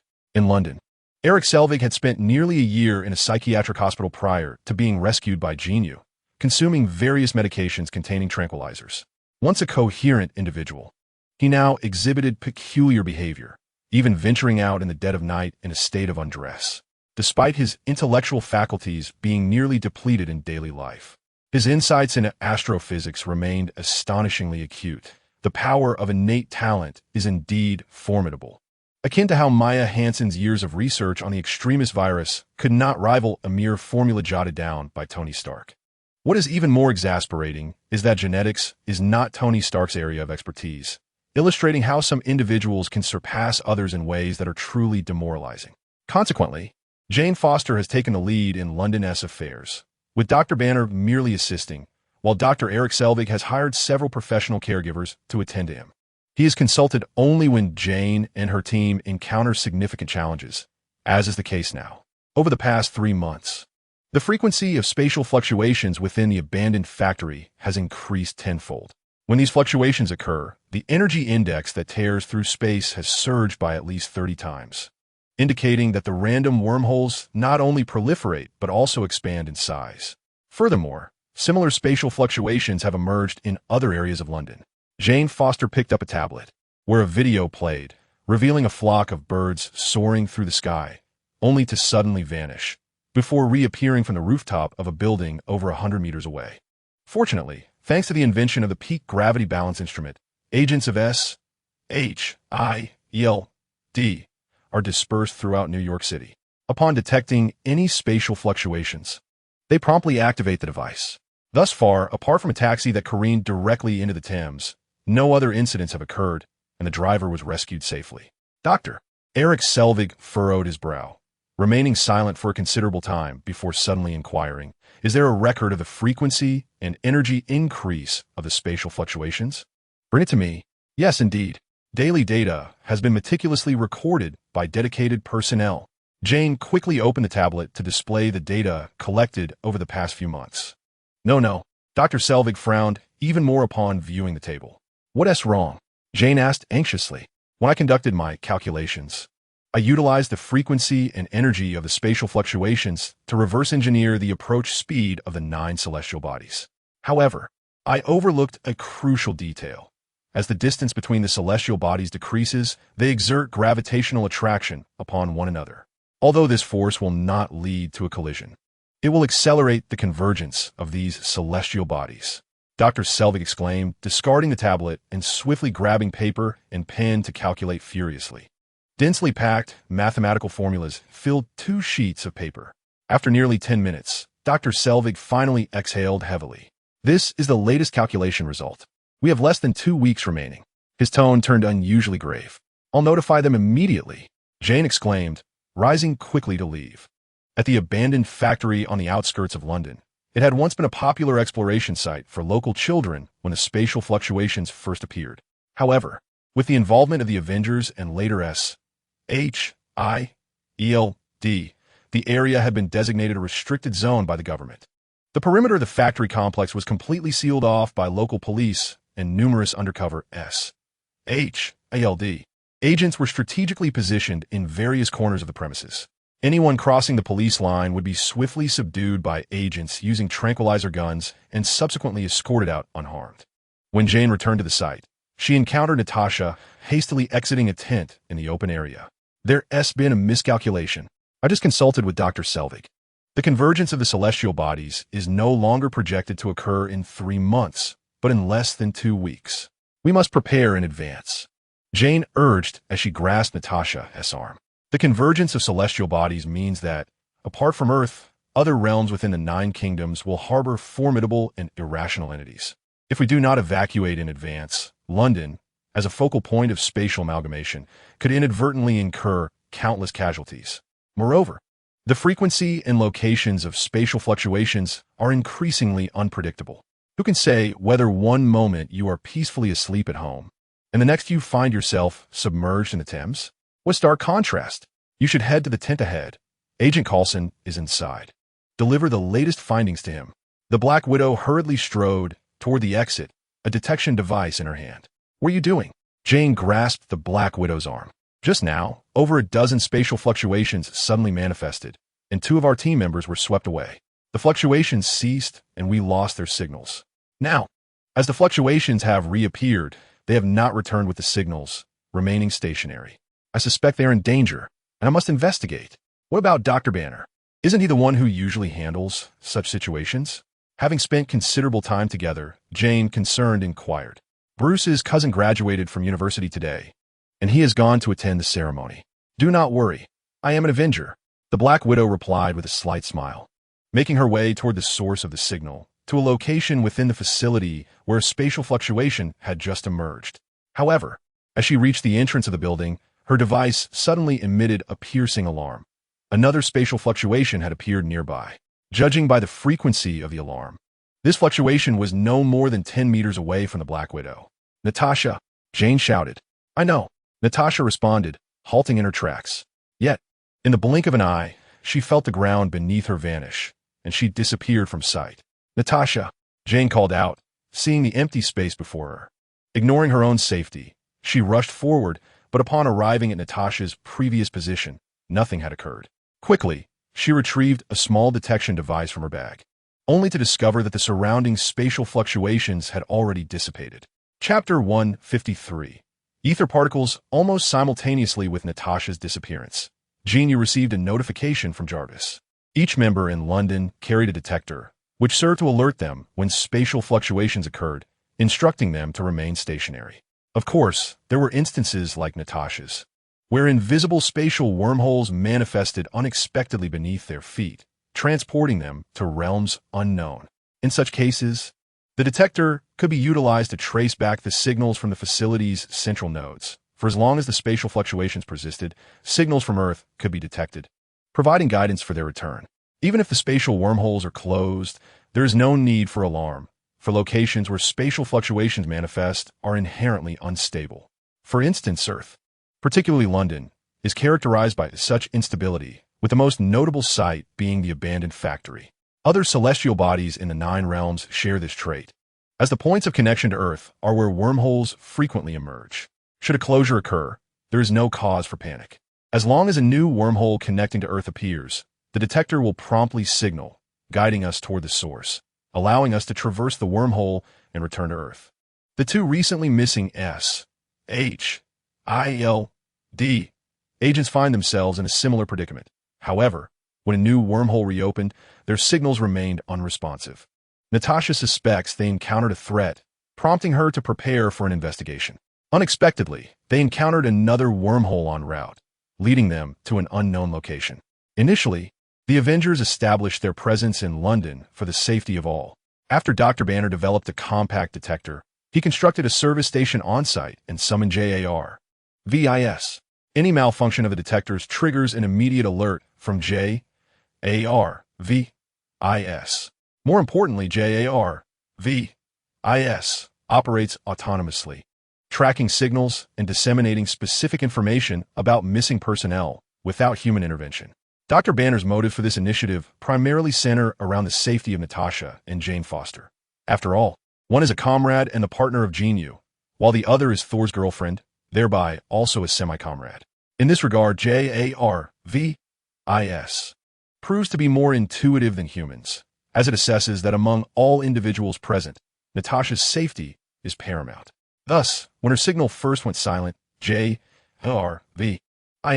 swiftly contacted Jin Yu.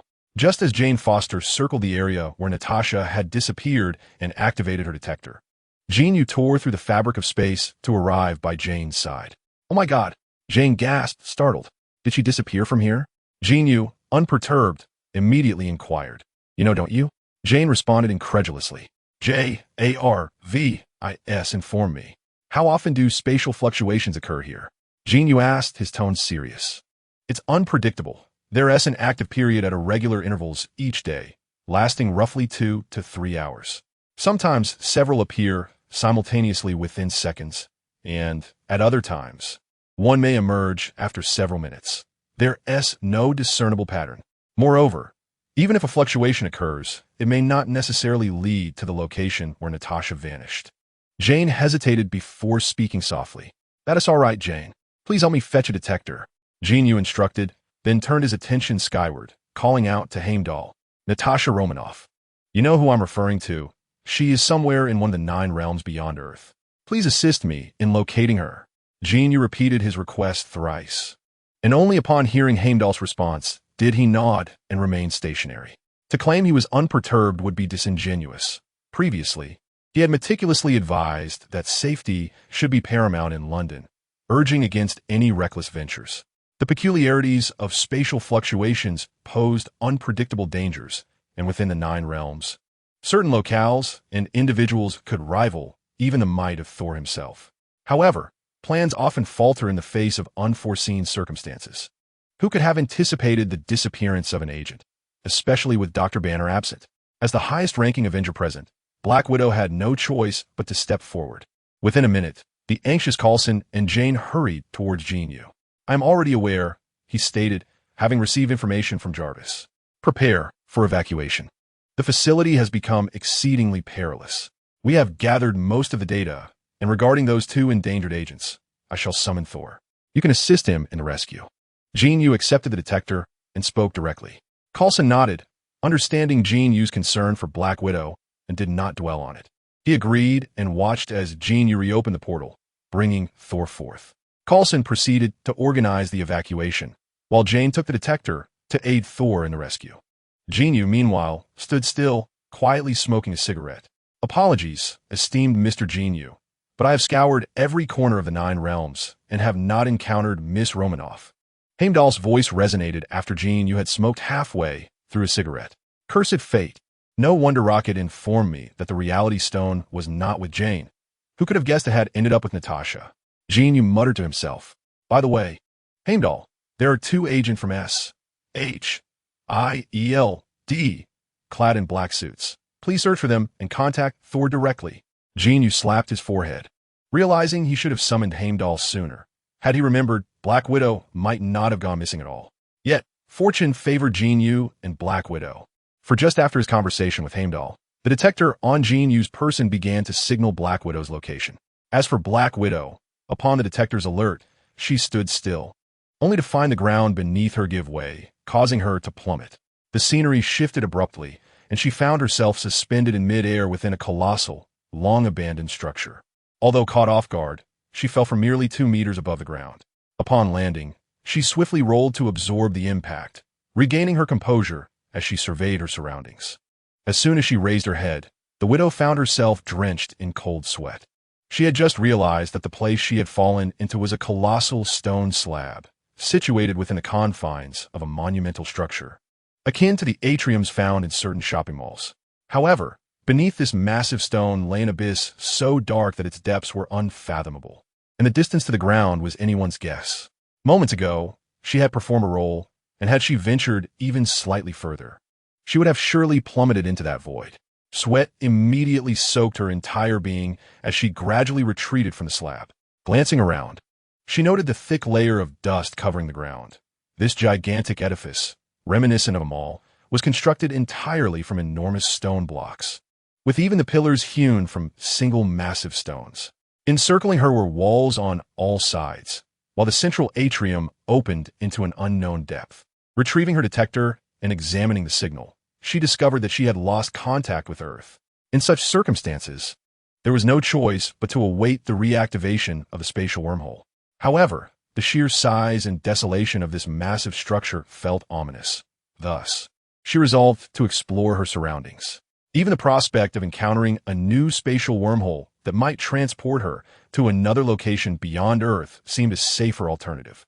As she wandered aimlessly, she stumbled upon a room that stood in stark contrast to the other vacant spaces. In its center lay a gigantic stone, roughly the size of a double bed, with a thickness exceeding 1.5 meters. Strangely, perched atop this stone was another rock of similar dimensions, but with a thickness approximately half that of the one below. What was particularly bizarre was that the upper stone floated above the lower one, rather than being pressed down with any visible gaps. Between the two stones emanated a dim crimson glow. The widow raised her energy pistol, while her left hand retrieved a small flashlight from her waist. Aligning the light source with the barrel of her gun, she cautiously directed the beam towards the space between the stones. The dark red luminescence was faint. Once illuminated by the flashlight, it nearly vanished entirely. Not discerning anything within, she stepped closer, tilting her head to peer inside.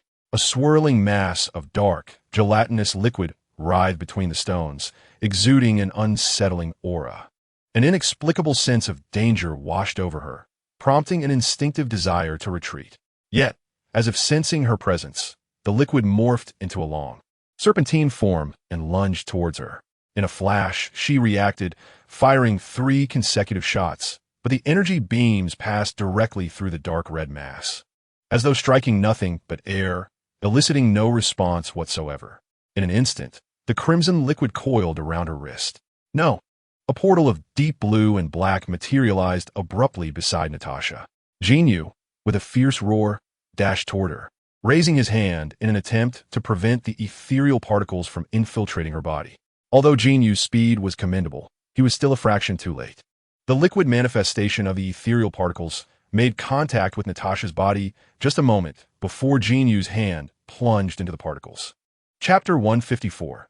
Natasha's opportunity. The instant Jin Yu's fingers grazed the ethereal particles, the dark red, amorphous substance astonishingly split into 2, resembling 2 agile serpents. One serpent burrowed into Natasha's body, while the other swiftly entered Jin Yu's arm. A startled gasp escaped Natasha as the unexpected turmoil of the ethereal particles took her by surprise. Yet, upon hearing Jin Yu's voice, she felt an immediate sense of relief. With him present, she believed she was safe. Ignoring the bizarre dark red liquid, Natasha turned to Jin Yu, her face instinctively breaking into a smile. Unfortunately, just as her smile began to blossom, she felt something within her spiraling out of control. An indescribable agony surged through her, prompting a piercing scream to escape her lips. Natasha! Jin Yu's expression shifted dramatically as he summoned the power of the Kunlun mirror within him. Come to me. A tremendous force emanated from Jin Yu, drawing the ethereal particles out of Natasha's body like a tether. Natasha, hold on, he urged in a low shout, fearful of the potential harm she might endure, cautiously regulating the energy within him. However, just as he managed to extract a third of the particles, a sudden flash of dark red light erupted from Natasha. The ethereal particles within her transformed into a mist, merging their essence with Natasha's very being. Natasha's complexion shifted again as she raised her head and let out a fierce cry before her eyes rolled back, and she lost consciousness. Jin Yu stood in stunned silence. His energy inherently countered the Infinity Stones, yet he hadn't anticipated that the ethereal particles would resist upon sensing the absorbing force within him. They stubbornly fused the remaining portion into Natasha's body. Now, if Jin Yu dared to relinquish his control, the particles would undoubtedly penetrate her entirely. Conversely, if he forcefully extracted them, Natasha's body might very well disintegrate. Damn it! Jin Yu cursed under his breath, deeply concerned for Natasha's safety. With a swift mental command, he opened a portal, transporting himself directly from that unknown place to the subterranean realm of Asgard, near the shadow of the World Tree.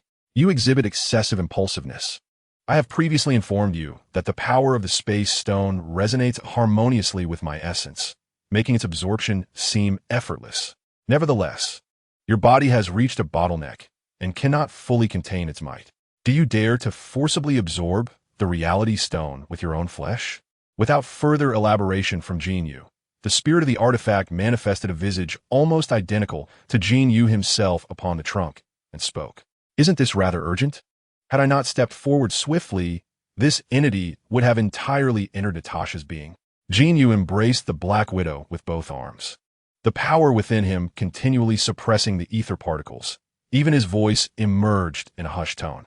If it were to fully integrate, it would be a simple matter to summon Odin or the Ancient One to extract the stone from her. Even if there were minor injuries, we could nurture her back to health with primordial energy. Now, with your exertion, this creature has recoiled like a turtle, clutching your girlfriend, prepared for mutual destruction. The artifact's spirit exclaimed, rolling its eyes in a vivid display of disdain for Jin Yu. Does this entity possess sentience? Jin Yu inquired, somewhat astonished. Not exactly. Yet it is a treasure that embodies the laws of the universe.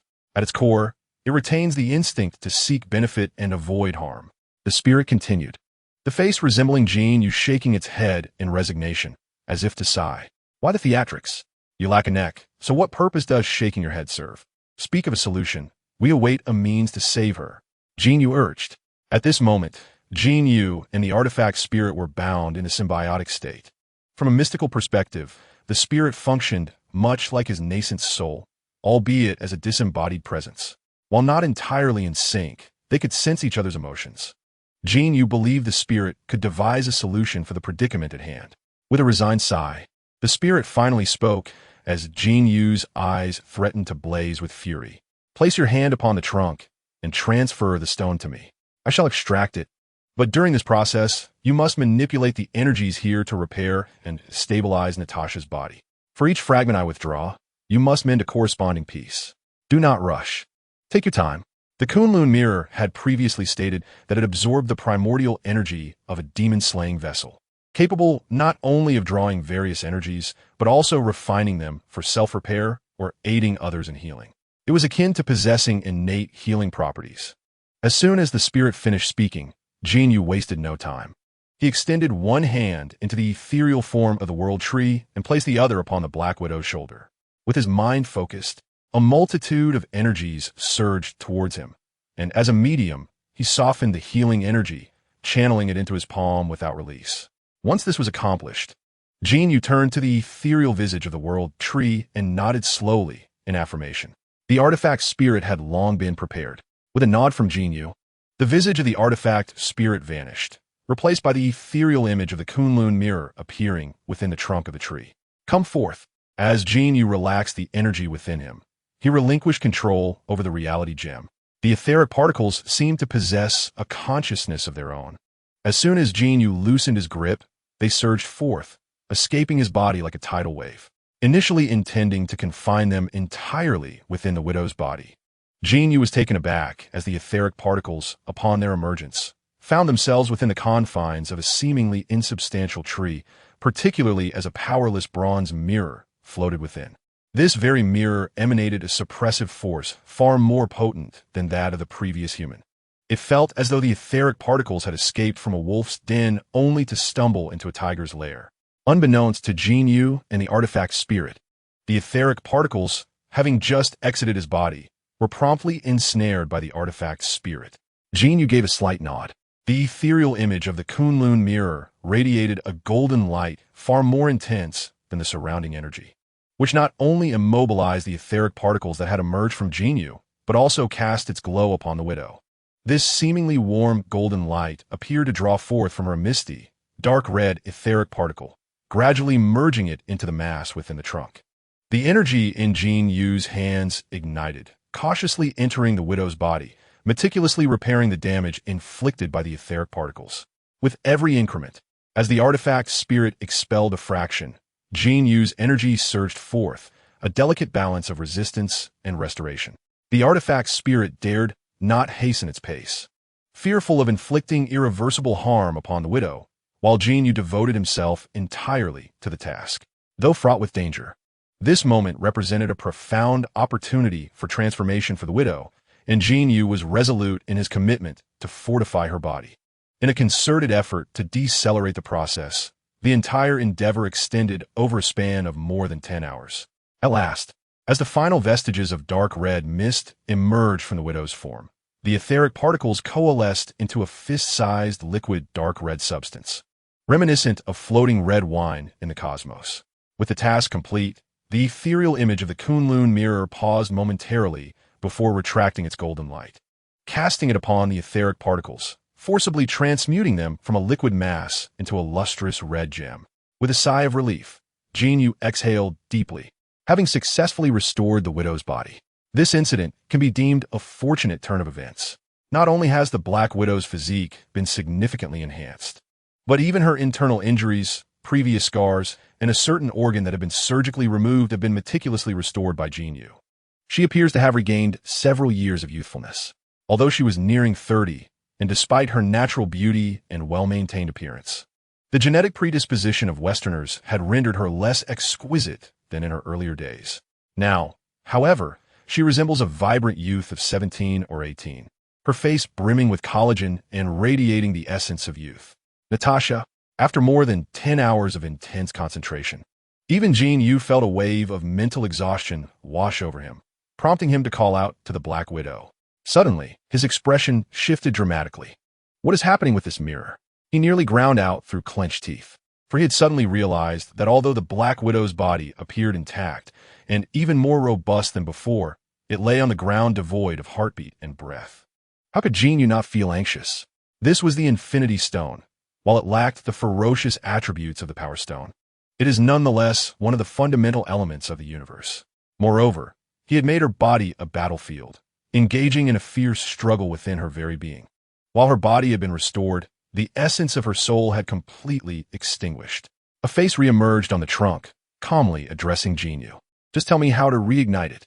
Though he understood that the spirit of the tool likely possessed a solution, Jin Yu's countenance remained dark, suppressing his emotions. His agitation resonated within the energy of the space, causing it to tremble with a volatile essence. The air around him swirled chaotically, reflecting the tempestuous turmoil within him. Calm down. If the energy were to erupt, it could trigger earthquakes and tsunamis in Asgard. The face of the tool spirit hastily offered words of reassurance. But upon witnessing Jin Yu's increasingly somber demeanor, it wisely fell silent and got straight to the point. The eternal flame, imbued with a vibrant life force, could undoubtedly reignite her soul's fire. Just provide her with a portion of the eternal flame. The spirit of the tool hastily conveyed this information, fearing that Jin Yu might unleash his wrath. Eternal flame, Jin Yu murmured, and with a mere thought, a roaring blaze appeared in his palm. This flame, having been absorbed, allowed him to continuously transmute his own energy into the eternal flame. Furthermore, for Jin Yu, the eternal flame now served merely as a means of attack, its impact on his combat prowess being minimal. Not only could he perpetually convert it, but he could also transfer it entirely to the Black Widow without any concern. However, after absorbing the essence of Asgard last time, our energy density leaped several levels, and the power of the eternal flame is now far superior to before. Directly merging into her body, Jin Yu furrowed her brow slightly. Rest assured, the Infinity Gem has completely integrated into her body. It is the Reality Gem, representing the fundamental essence of all matter in this universe, with fire being one of its components. Moreover, we are here to protect her. Her body is no longer what it once was. In the Marvel Universe, many have mutated into superhumans thanks to the Infinity Gems, including Captain Marvel, Scarlet Witch, and Quicksilver. Once their potential is fully realized, they become extraordinarily powerful, likely due to their bodies enduring the encroachment of the cosmic essence and comprehending certain laws of power. Although Black Widow's body has been severely damaged and is being repaired by herself, she has nonetheless withstood it. While not necessarily becoming immensely powerful, she should have no problem adapting to the eternal flame, right? Jin Yu, fraught with concern, pondered over many things, ultimately gritting her teeth, flipping her right hand, and striking down as flames akin to shooting stars plunged toward Black Widow. In the midst of Jin Yu's anxious expression, the eternal flame did not ignite as it usually would. Instead, like the ether particles before, it directly merged into Black Widow's body. Jin Yu quickly crouched down, gathering energy imbued with restorative power in her hands, ready to assist Black Widow should anything go awry.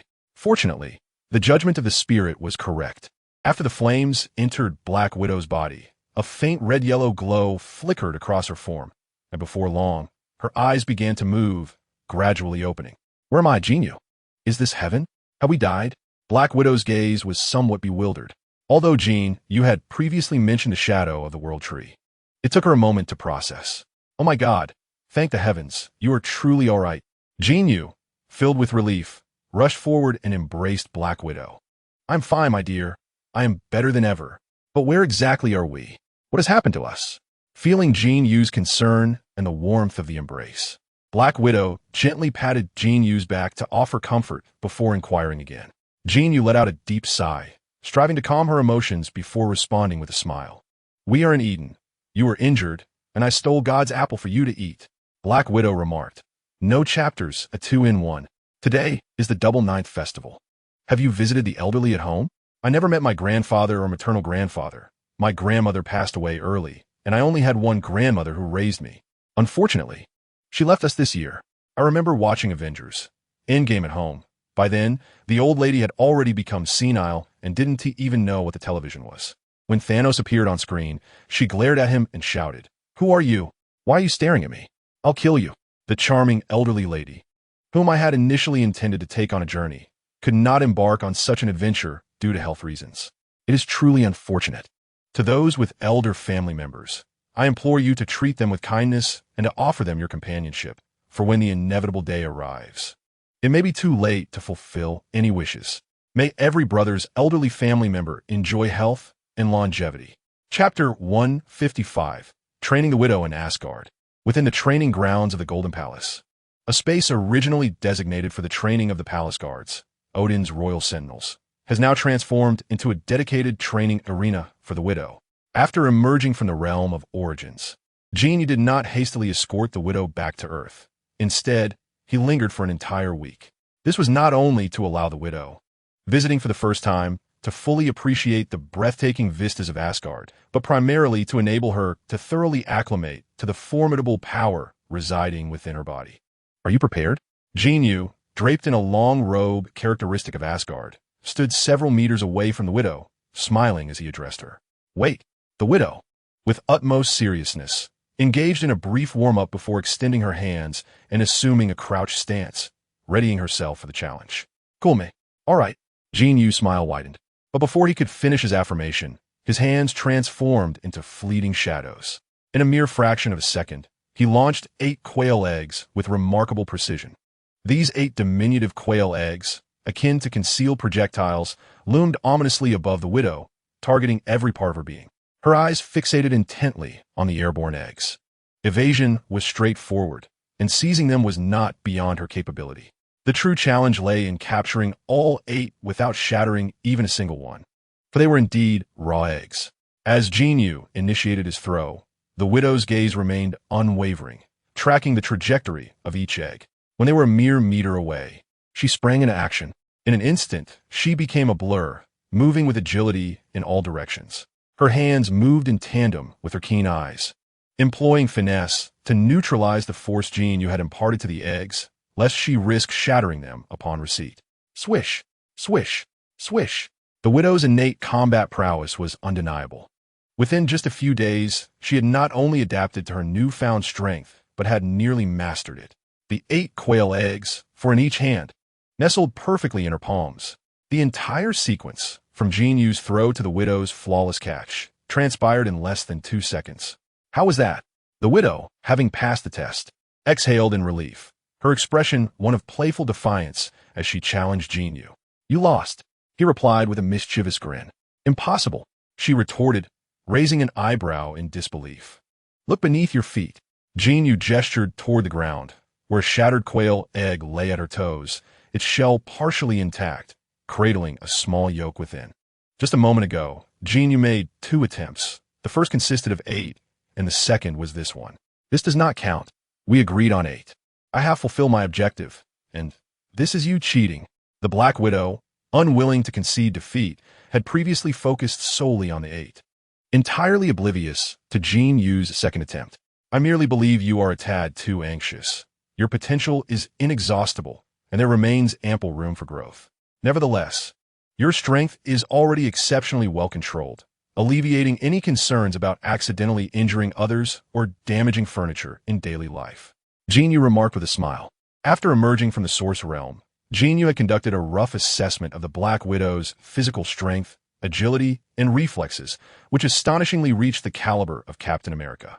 This immense enhancement left the Black Widow somewhat disoriented, particularly with her strength. She had inadvertently broken a toothbrush while brushing her teeth and could easily crush a television remote. Thus, Jin Yu brought her here to properly acclimate to her own body. The Black Widow nodded in satisfaction. She never neglected her daily training and believed that sooner or later, she would fully unleash the potential of her new physique. Having adapted to her strength, Jin Yu now stated, "Let me observe your mastery over fire. Speaking of which, I find it quite peculiar. Ever since you infused fire into my being, I seem to wield it directly, and not merely in an ordinary manner. Well, you should see for yourself." As her words faded, the eternal flame that Jin Yu had instilled in her materialized in the palm of her hand. Subsequently, that flame, roughly the size of a bowl and no taller than 30 centimeters, danced playfully at her command. This is not a metaphor. She truly manipulated it into flowers. The flame in her hand resembled a nanobot connected to her mind, effortlessly transforming into various floral shapes at her whim. Remarkably, from the petals to the stamen, every texture was distinctly rendered. Not only did she create flowers, but also small animals, objects, weapons, and armor. She even conjured a fiery figurine of Jin Yu in her palm. Now it was Jin Yu's turn to be at a loss for words. When it came to controlling energy, he prided himself on his considerable prowess. Whether it was the eternal flame or the golden essence, he could summon a beam of light on command or disperse it at will, even producing complex wings instantaneously. Yet, compared to the Black Widow's artistry, his abilities seemed remarkably inferior. Take, for instance, his own figurine, which took shape almost instantaneously, complete with clothing and facial expressions, even adorned with small fiery wings on the back. What's wrong? It's difficult to admit that I excel in this aspect. I assent it? The Black Widow teased, lightly covering her mouth as she chuckled at Jin Yu's discomfort. Indeed, I'm nearly consumed by jealousy, Jin Yu replied playfully, leaning in to plant a gentle kiss on her lips, effortlessly pulling her into his embrace. In addition to these, are there no skills applicable in combat? Indeed, there are. The Black Widow wore a peculiar expression. Although she had just summoned weapons such as daggers and short staffs, they were, to be frank, of little use in battle. Upon hearing Jin Yu's words, she furrowed her brow, the eternal flame swirling and transforming in her palm, manifesting as a diminutive shield. To describe it as small would be an understatement. The flame, being an ethereal entity, lacked a definitive shape. Despite the energy of the eternal flame being significantly condensed through Jin Yu's refinement, achieving a tangible effect inevitably resulted in a reduction of size. For instance, the shield now formed by the Black Widow was merely a small ornament resting on her wrist, roughly the size of a bowl for instant noodles. In all honesty, while it might not be useless in a critical moment, should an enemy attempt to strike her head or engage in close combat, it was rather diminutive. If an adversary wielded a handgun, it could provide some protection, but against a barrage from a rifle, this little contraption would be of little help compared to simply fleeing. Chapter 156. Killian's new plan. Jin Yu understood that the Black Widow's ability to manipulate fire into various forms was likely influenced by the Reality Stone. Though he did not grasp the underlying principle, it was evident that those affected by the Infinity Stones often possessed peculiar talents. Suddenly, an idea struck Jin Yu. Does the eternal flame within you impose a burden, akin to a feeling of being at full capacity? In other words, can your body accommodate more of the eternal flame? The Black Widow comprehended Jin Yu's intent, yet her power was not cultivated through self-training. The eternal flame differed from ordinary energy. It resembled an object rather than a mere force. Nevertheless, being a flame, even if her soul and body had a certain affinity with it, Jin Yu still harbored concerns about potentially overburdening her. The Black Widow mused, retracting the eternal flame back into her being and closing her eyes to attune herself to its presence. It's an indescribable sensation, as if there's a glob of jelly within me that I can manipulate at will, warm and comfortable. I don't sense the saturation you mentioned. She hesitated briefly before speaking. Jin Yu pondered for a moment, then declared, "No worries, let us give it a try." As he spoke, he snapped his fingers, and a lively flame flickered to life at his fingertips. With a flick of his finger, the little flame darted straight towards the Black Widow. In an instant, she was inspired and summoned her own fire into her palm. Indeed, as soon as the small flame sensed the warmth of her palm, it eagerly merged into her own fire, much like a moth drawn to a flame. "Give it a try," Jin Yu said, licking his lips, his eagerness palpable. Although the process appeared perilous, the fortuitous circumstances transformed the Black Widow into a formidable warrior adept in both ranged and close combat, which seemed rather advantageous. Following instructions, she directly absorbed the eternal flame into her being. Upon closing her eyes to sense it again, she felt little difference. Undeterred, she proceeded. Jin Yu's palm relaxed once more. Yet this time the flame grew slightly larger, now the size of a small bowl. Adhering to the previous method, he reintegrated this flame into Black Widow's eternal flame. The transformation was evident. After the infusion, her eternal flame expanded noticeably. There was promise. Jin Yu smiled faintly and commenced the gradual process of instilling fire within her. While the two reveled in their time in Asgard, on Earth, Killian was making new moves after a prolonged period of concealment. Upon learning that Erik Selvig had been exposed, Killian promptly severed all ties with the outside world and instructed the vice president to erase all traces of their existence. However, his understanding of SHIELD was woefully inadequate. While the information on computers was indeed obliterated, a person's presence in society and their interpersonal connections could not be eradicated. The Black Widow adeptly followed the clues, uncovering Erik Selvig's identity, leading Jin Yu directly to approach the director. One could only conclude that Killian had misjudged the Avengers and Jin Yu. His methods starkly contrasted with those of other superheroes. Under Jin Yu's influence, the government wielded little control over the Avengers. Even if there was some semblance of authority, it stemmed from personal motivations and a strategic collaboration with SHIELD. Nothing more. Killian was oblivious to this. He believed he had meticulously covered his tracks, convinced that once Maya Hansen successfully developed her serum, they would stabilize the third phase extremist warriors and command an unparalleled superpowered army. He envisioned a low-profile existence, awaiting the moment his strength would be sufficient to emerge and determine the fate of the world. However, the unexpected often disrupts even the most carefully laid plans. The first unforeseen complication arose as some third-phase extremist warriors began experiencing uncontrollable self-implosion events. Despite having prepared ample stabilizing agents, these incidents could not be prevented. Naturally, even amidst the chaos, Killian held the card of the Mandarin, capable of masquerading as a terrorist attack to temporarily divert attention. Yet, he recognized this was not a sustainable solution. The second, and far more critical issue, was that Maya Hansen's research had reached an impasse. Achieving complete stabilization of the extremist warriors, preventing excessive temperatures and self-detonations, remained elusive after years of research, leaving her entirely directionless. Boom! Connecting two pieces of grim news nearly caused Killian to erupt. An uncontrollable orange glow emanated from him, unleashing torrents of flames in every direction. Had it not been for Eric Savin's timely administration of a stabilizer, Killian might have truly exploded on the spot. Continuing down this path is untenable. We must address the issues plaguing us. After finally calming down, Killian stood naked in the center of a room, helplessly addressing Eric Savon. Maya reported that she had explored this direction for an extended period, yet still faced failure.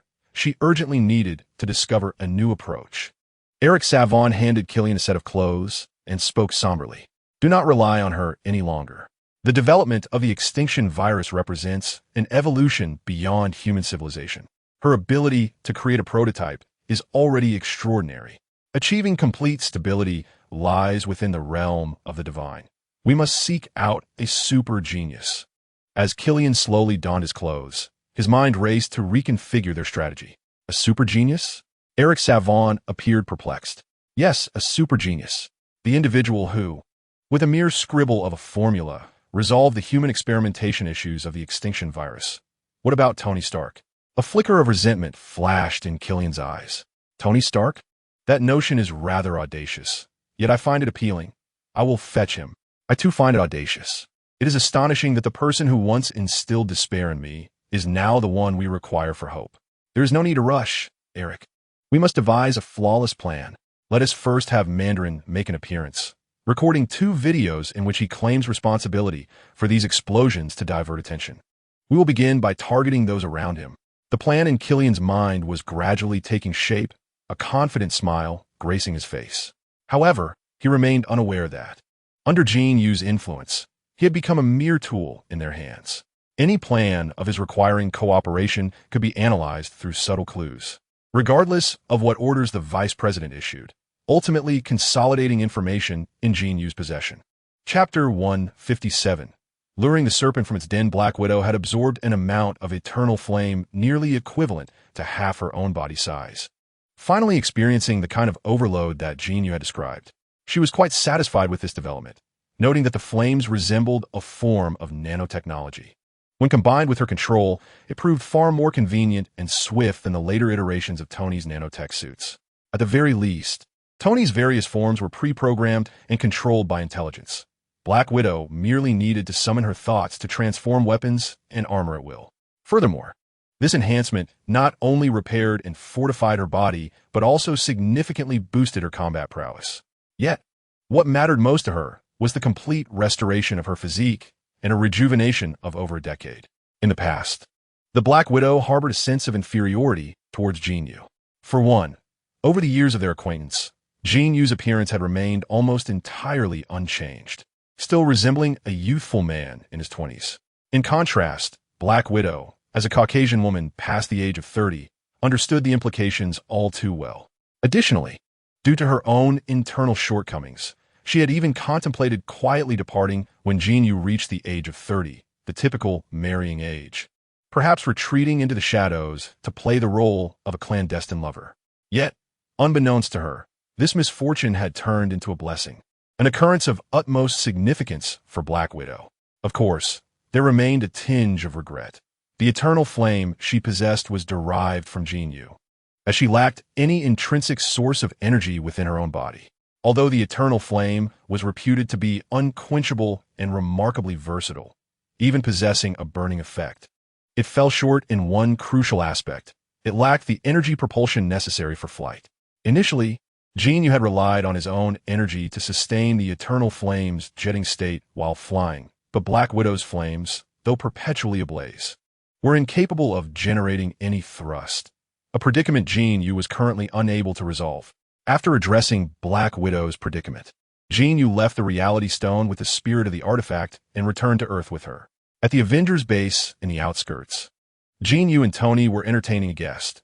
Though referred to as a guest, he was indeed a semi-ally, Colonel James Rhodes of War Machine. 2 years prior, Tony had provided Rhodes with a suit of armor, as Rhodes had always occupied a position in Tony's vision for the team.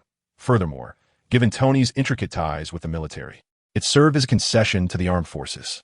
The three men sat around the sofa as the television displayed an invasion video. A terrorist organization, led by a figure known as Mandarin, was claiming responsibility for 2 recent explosions. One occurred in Miami, the other in Los Angeles, both in public spaces. If you hadn't told me, I could never have imagined that these individuals were actual human bombs. Yet, I still find it hard to believe that a person could transform into molten lava, capable of spewing fire and self-detonating. Rhodes exclaimed, astonished. I too never anticipated that one day I would be walking down the street, only to be seized by a man who, without a word, unleashed a torrent of flames at me. After I retaliated, it was followed by a resounding boom. Jin Yu exaggeratedly gestured with his hands, mimicking an explosion sound effect. Biotechnology companies have named their gene editing project designed to mend bodily imperfections desperation virus. This virus traces its origins to a young and beautiful scientist over a decade ago, whose initial ambition was to invent a remedy enabling humans to regenerate lost limbs.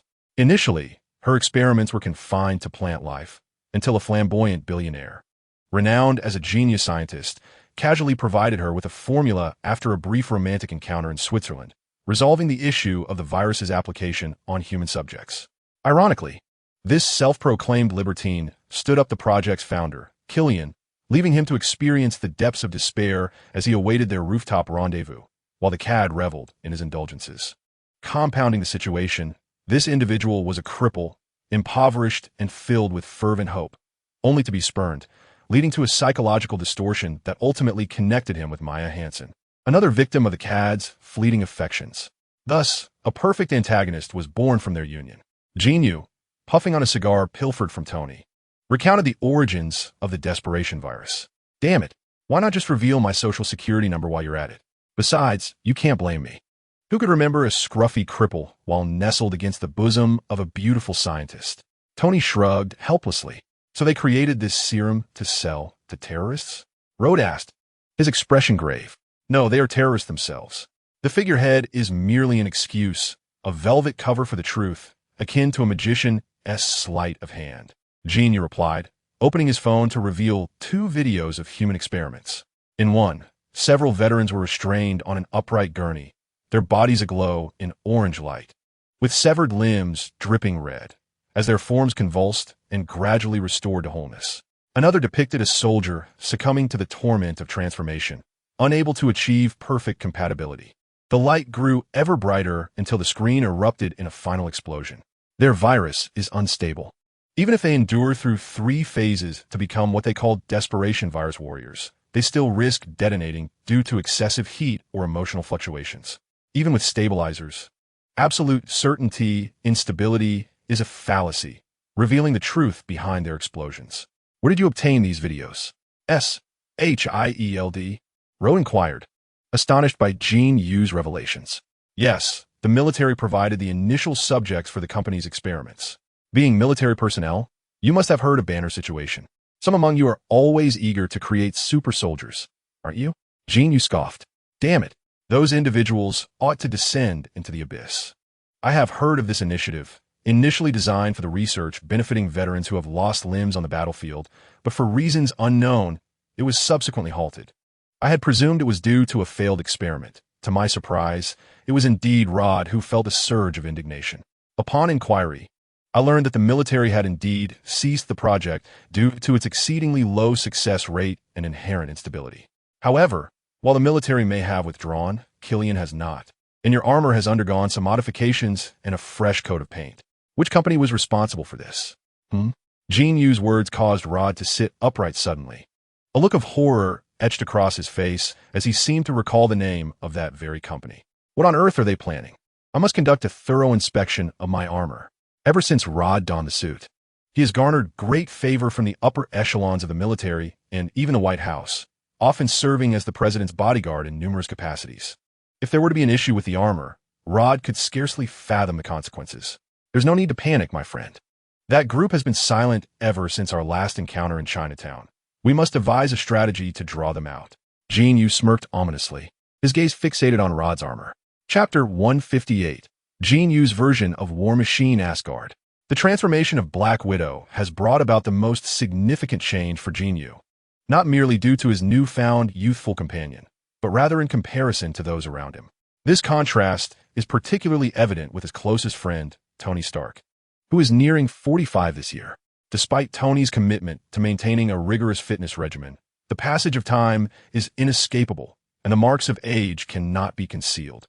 Jin Yu has also prioritized the matter of the divine realm, expressing concern over Odin's restoration process.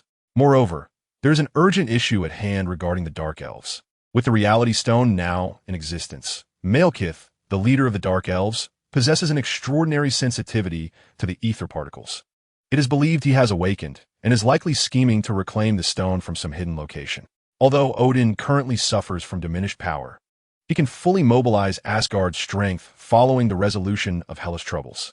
An Odin who is well prepared means that a surprise attack from the Dark Elves would hardly stir the waters of Asgard. After conversing with Odin, Jin Yu took the time to greet Frigga, who was managing logistical affairs within the Golden Palace. Having spent some time here, he felt it necessary to express his gratitude to the lady of the house, despite the fact that he could now be considered the master of Asgard. Black Widow had prepared various delicacies from Earth for Frigga, and Jin Yu had brought them along. As they engaged in light conversation, Jin Yu's gaze caught sight of two shadowy figures stealthily traversing another corridor. Jin Yu smiled softly. Then I shall not disturb you any further. I have visited Asgard numerous times, yet I have yet to explore the Golden Palace properly. I will take a stroll. Every inch of this land belongs to you. Feel free to wander. Should you require anything, do not hesitate to instruct anyone you see. Frigga bowed respectfully to Jin Yu. Jin Yu gestured lightly and turned to leave. Frigga gazed at Jin Yu's retreating figure before her eyes fell upon the direction Jin Yu had just looked. Suddenly, a sharp clap echoed through the air as Jin Yu rounded a corner.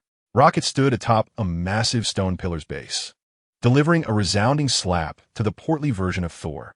Wake up, buddy. You must understand why we are here. The universe has lost half of its life, and this is our only chance. This place is your home. We are experiencing what you have endured.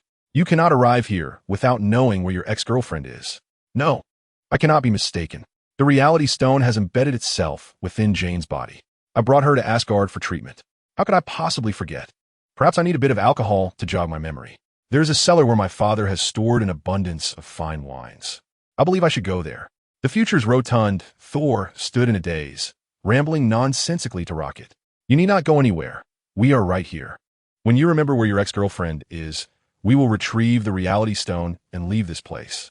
We need you, Thor. I have lost everyone, my kin, Quill, Drax, Groot, and that girl with the long antennae. I must bring them back, and I need your assistance. Do you understand? As Rocket concluded, he roared in frustration. But Thor remained silent, his head bowed. In a fit of anger, Rocket delivered another sharp slap. Smack! I assure you, even if you beat him, he would still be unable to find her. His ex-girlfriend is not even in Asgard. Jin Yu chimed in with a chuckle. Oh damn, when did you arrive? I mean, who are you? Rocket squinted, his small eyes narrowing dangerously at Jin Yu. Who I am is of little consequence. What matters is that I possess what you seek. Jin Yu cheerfully approached the two. Before they could utter another word, a gem appeared in Jin Yu's hand. I know you merely wish to borrow it, and you will return it shortly, correct? Thus, in addition to the gem, I have prepared a little gift for you. With a wave of her hand, Thor's hammer manifested in Jin Yu's grasp. Thor's eyes widened in astonishment. The items can be lent to you, but I have a small request. That insufferable fat man seems particularly irksome, and for some reason, I simply wish to give him a good thrashing. Jin Yu casually tossed the gem into the air and caught it, her demeanor nonchalant. With gems and a hammer as instruments of intimidation, the future Thor remained utterly silent, enduring a thorough beating at the hands of Jin Yu, who vowed to abstain from alcohol and lose weight upon his return. Jin Yu began to understand why. During their last encounter in 2023, Thor had reacted so dramatically. It was clear he had been thoroughly intimidated and dared not retaliate. Upon handing over the hammer and gems to Thor and Rocket, it was barely a moment before Captain America, clad in his quantum realm battle armor, materialized before them. After a brief exchange, Captain America refrained from divulging any details of his journey post-departure, hastily delivering the items to Jin Yu before disappearing, likely eager to fulfill a prior engagement. Wishing you happiness, Steve. Captain America vanished into thin air amidst Jin Yu's heartfelt blessing. On Earth, Killian was swift in his actions. This time, without waiting for unforeseen events, he audaciously detonated a doomsday virus soldier in Times Square, resulting in the tragic demise of over 10 individuals and injuring more than 30 others. Especially after Mandarin regained control of the television networks to record a video claiming responsibility for the terrorist attack, provocatively stating his intention to educate the Americans. Chaos erupted within the White House. All intelligence agencies, the FBI, and police departments across the sites of recent explosions were mobilized to scour the globe for the Mandarin, who had dealt a humiliating blow to the United States on the world stage. Even Colonel Rhodes, now dubbed the Iron Patriot, was dispatched to cooperate with the intelligence agencies, ready to fly anywhere to apprehend or eliminate targets at the first sign of trouble. Shortly thereafter, intelligence provided a tip regarding a small family-run factory located on the border between Pakistan and Afghanistan, suspected to be the Mandarin stronghold. In the next moment, Rhodes received his orders. Standing in front of his battle armor, he stumbled over the coordinates relayed to him over the phone. "All right, just give me the coordinates directly. There's no need to complicate things." The unmistakable voice of Jin Yu echoed from within the armor. Chapter 159. Jin Yu script, well done. Bring it back immediately. Killian concluded the call and turned to his companion. 7. The Iron Patriot is en route, and in 2 hours, we shall invade the television networks once more. Be prepared. Pepper Potts, we must secure her. With her, Stark will become our chief scientist.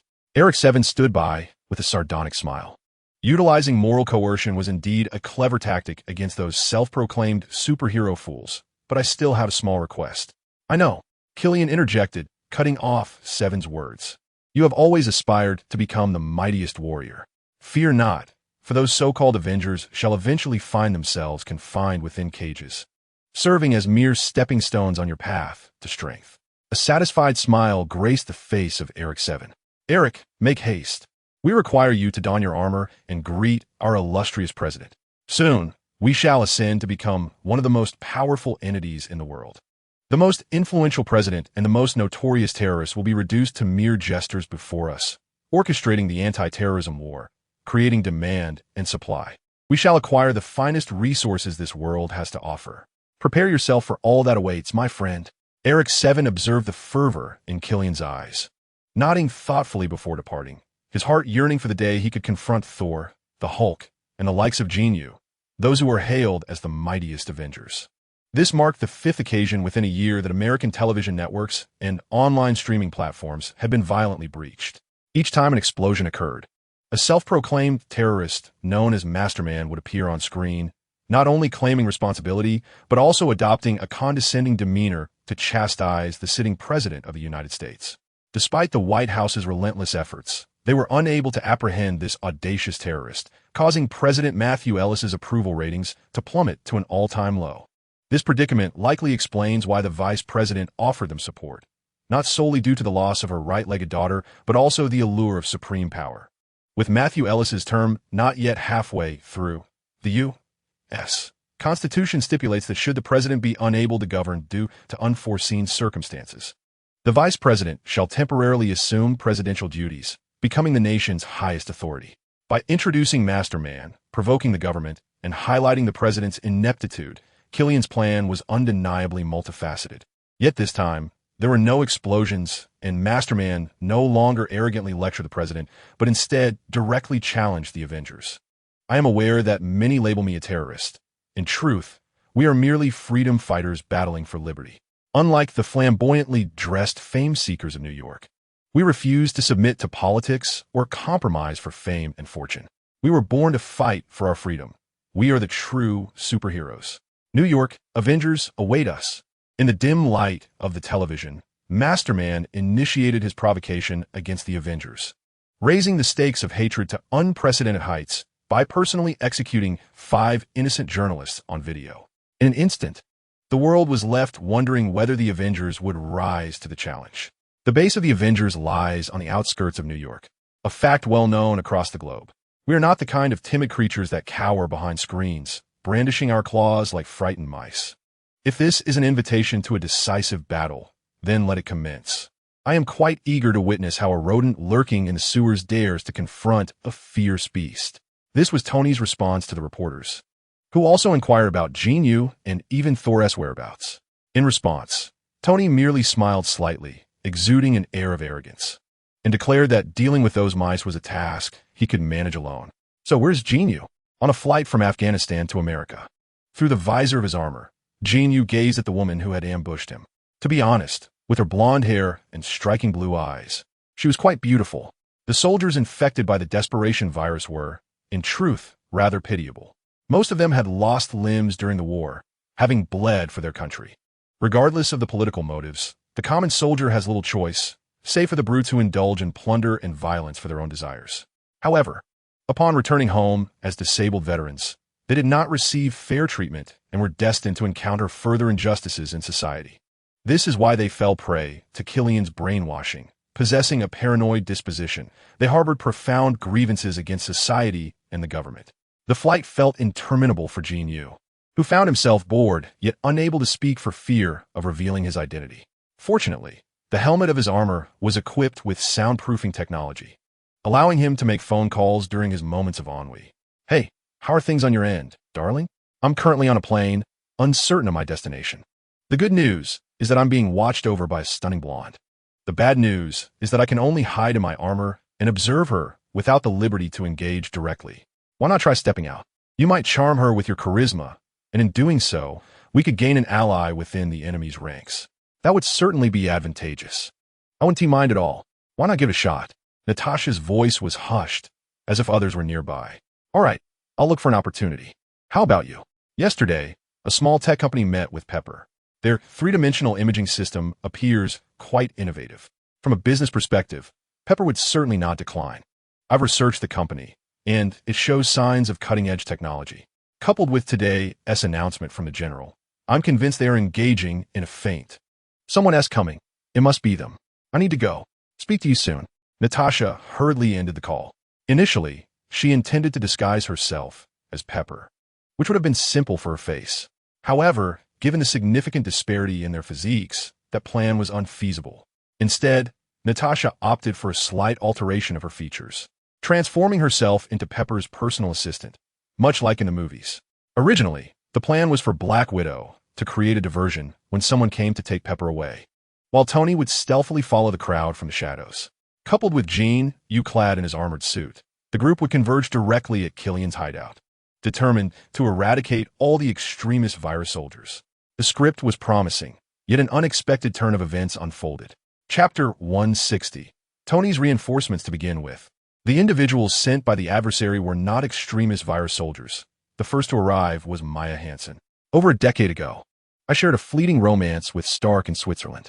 You see, it was the kind of encounter he might not even recall now. But it was he who aided me in the creation of the extremist virus, what I termed a genetic modification project.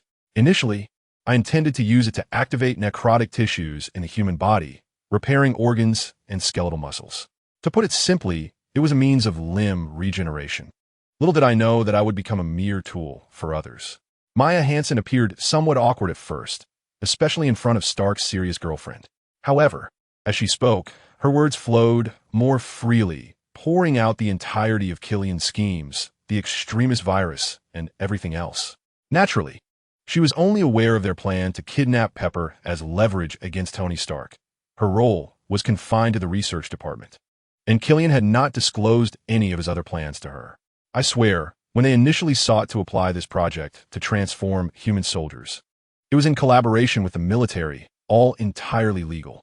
The subsequent events are revelations I have only recently come to understand. After Maya Hansen finished her impassioned confession, she noticed Black Widow and Pepper staring at her in silence. Feeling increasingly anxious about having sneaked out, she hastily added, I speak the truth. They are indestructible monsters that can breathe fire. We must leave this place immediately and find Stark or the Avengers. As it happens, I can breathe fire too.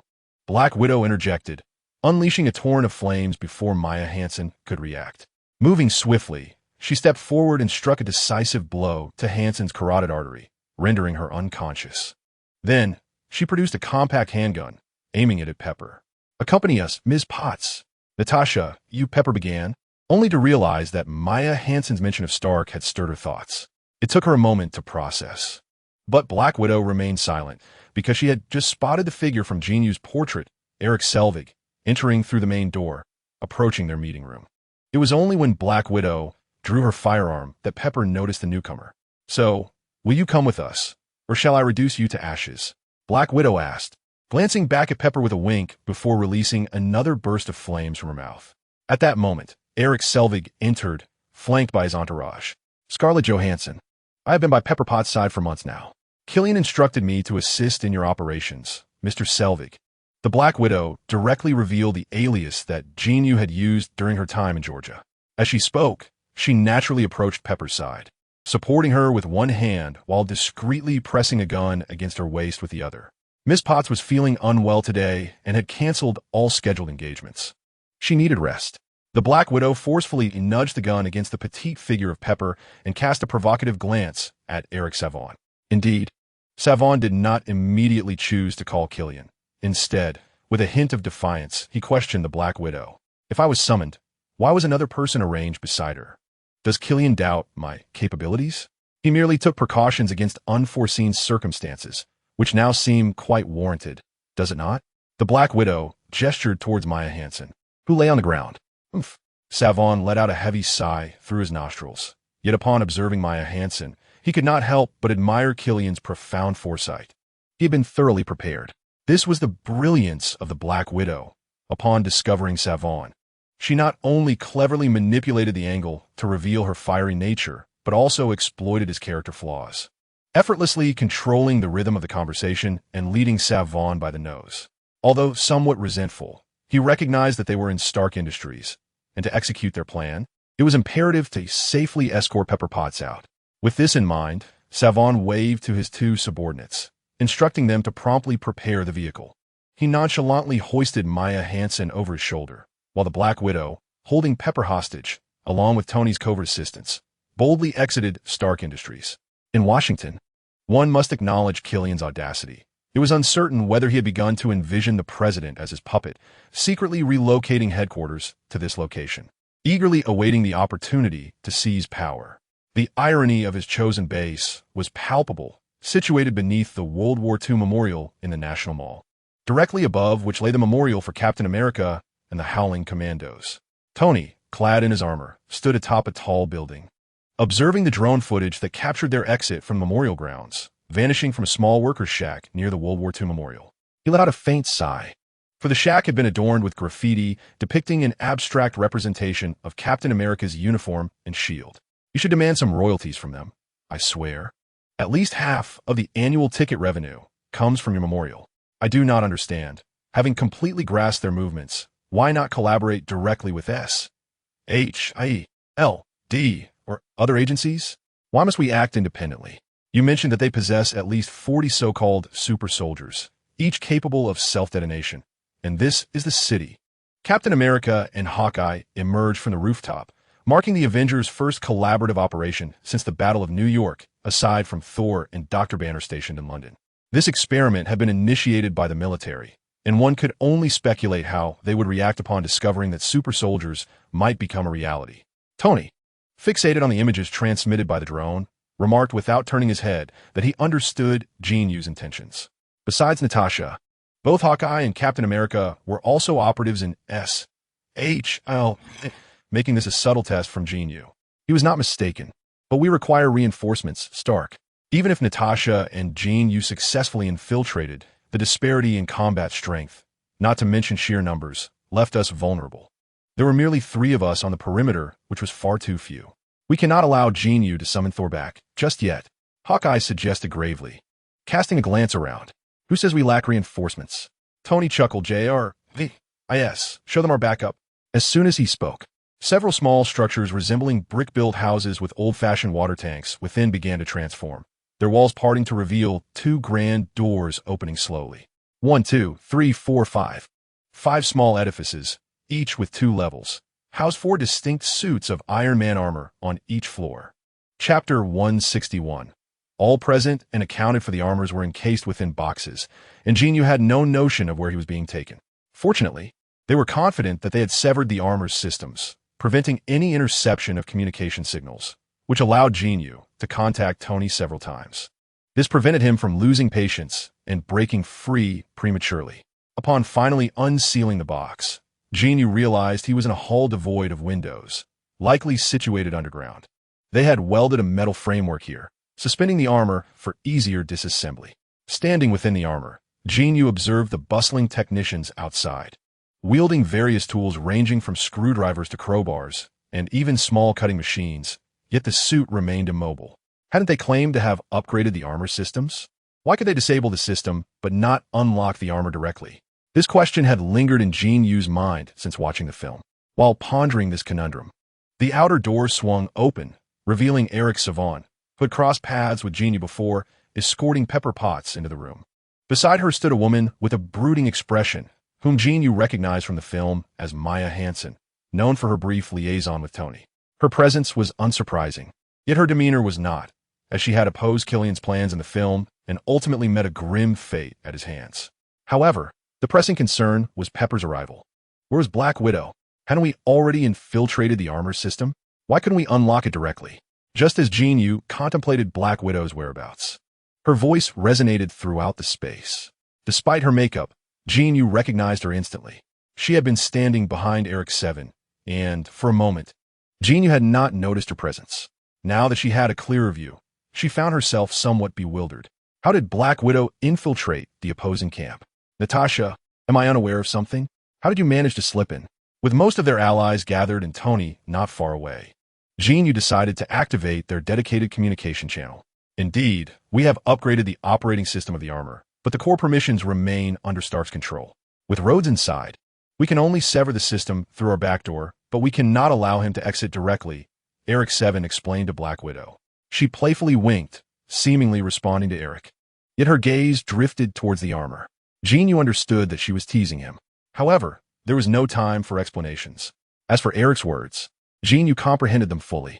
If we liken the armor to a house, the military has merely conducted internal renovations.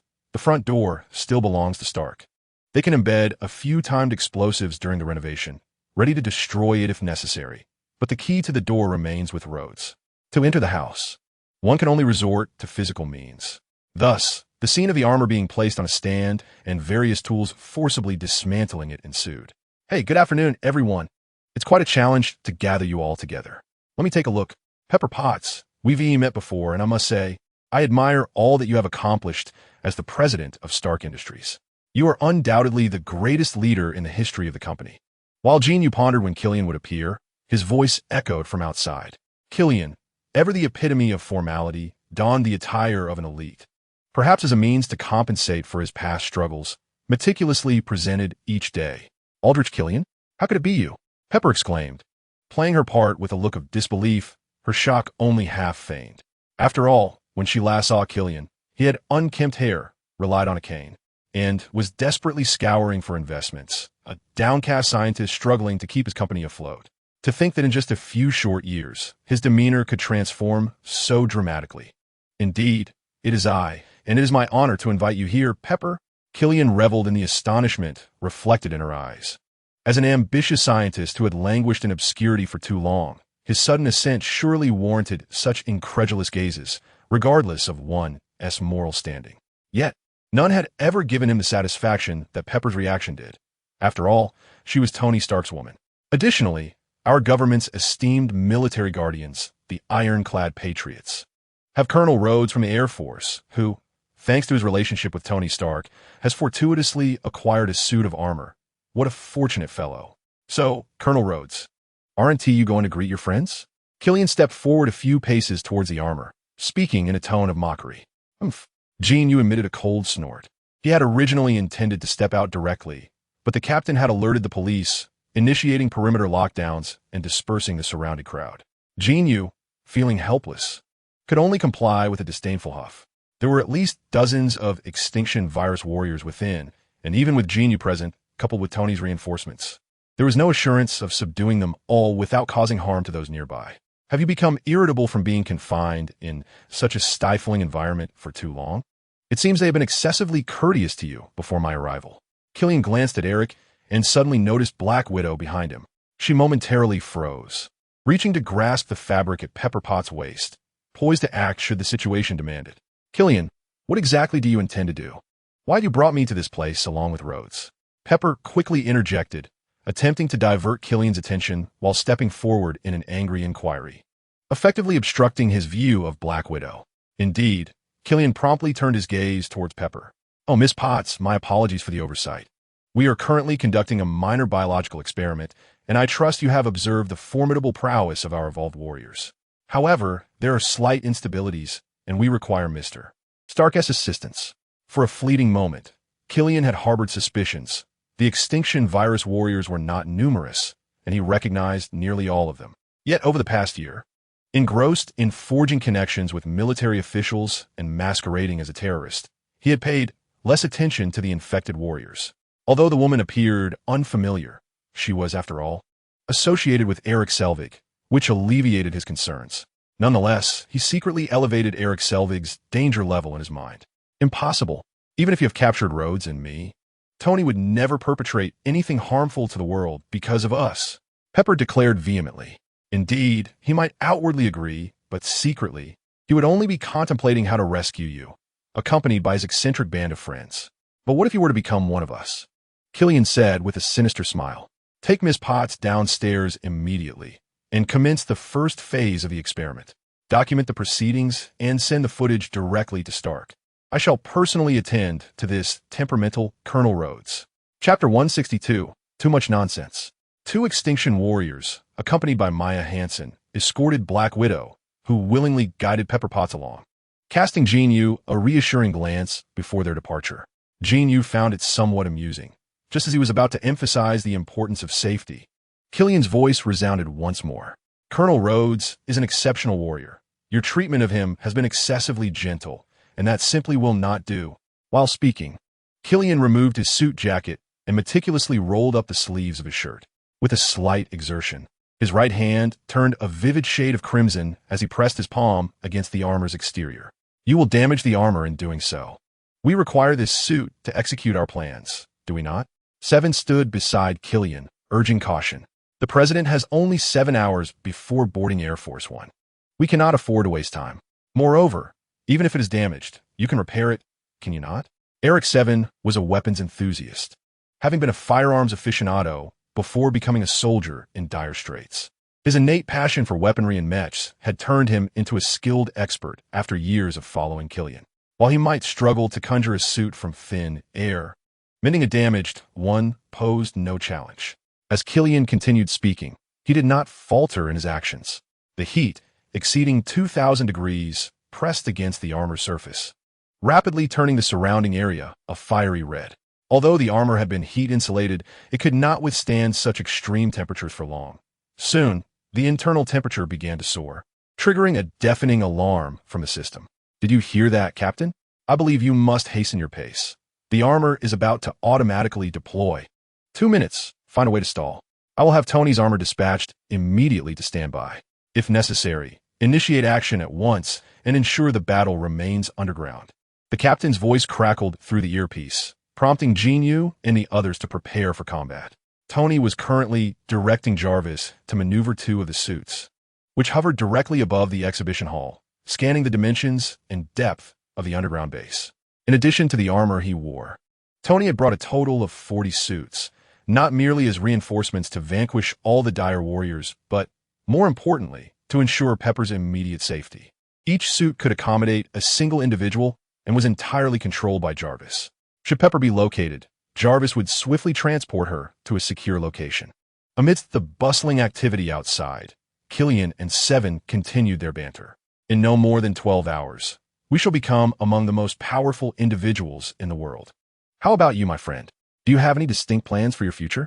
Killian, feeling somewhat exhilarated, was on edge as the culmination of their long preparations was set to unfold that very day. Defeating the Avengers, perhaps? Killian knew that Seven yearned for a direct confrontation with those so-called superheroes, eager to prove his superiority over the flamboyant beings. Chewing gum thoughtfully, 7 paused for a moment before nodding in agreement.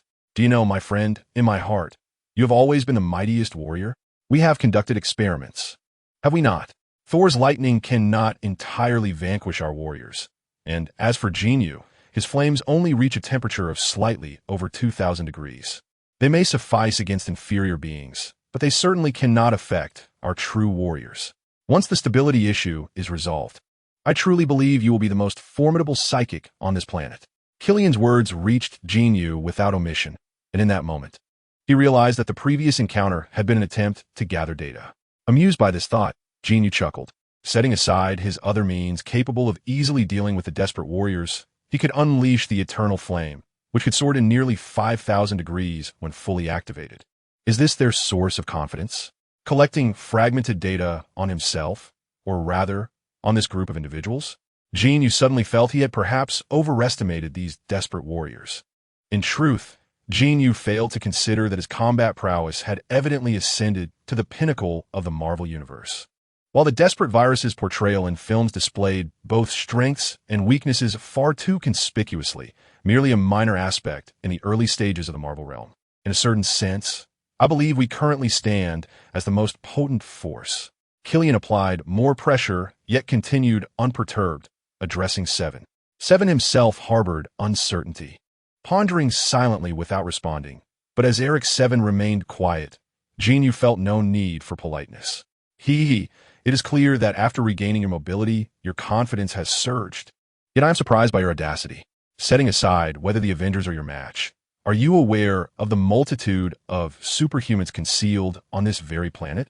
Without delving into distant examples, the sorcerers of Kamartaj could effortlessly reduce you to mere fragments with a single portal. The armor's resilience was nearing its limit, and as he uttered the final words, Jin Yu decisively activated the armor. Jin Yu. Killian was taken aback as Jin Yu emerged from the armor. Despite having prepared himself psychologically and analyzed the data, suggesting their desperate warriors would be helpless against him. Witnessing Jin Yu single-handedly confront the wormhole over New York was nothing short of astounding. The strongest Avenger is not a mere phrase. When faced with Jin Yu, Killian's brainwashed proclamations about the invincibility of the desperate warriors crumbled in an instant. Once confident in his ability to confront anything in the world, Killian found himself momentarily stammering. In stark contrast, Eric Seven, upon Jin Yu's emergence, merely blinked in surprise, but his eyes instantly ignited with an astonishing fighting spirit, radiating an intense heat and orange glow almost instinctively.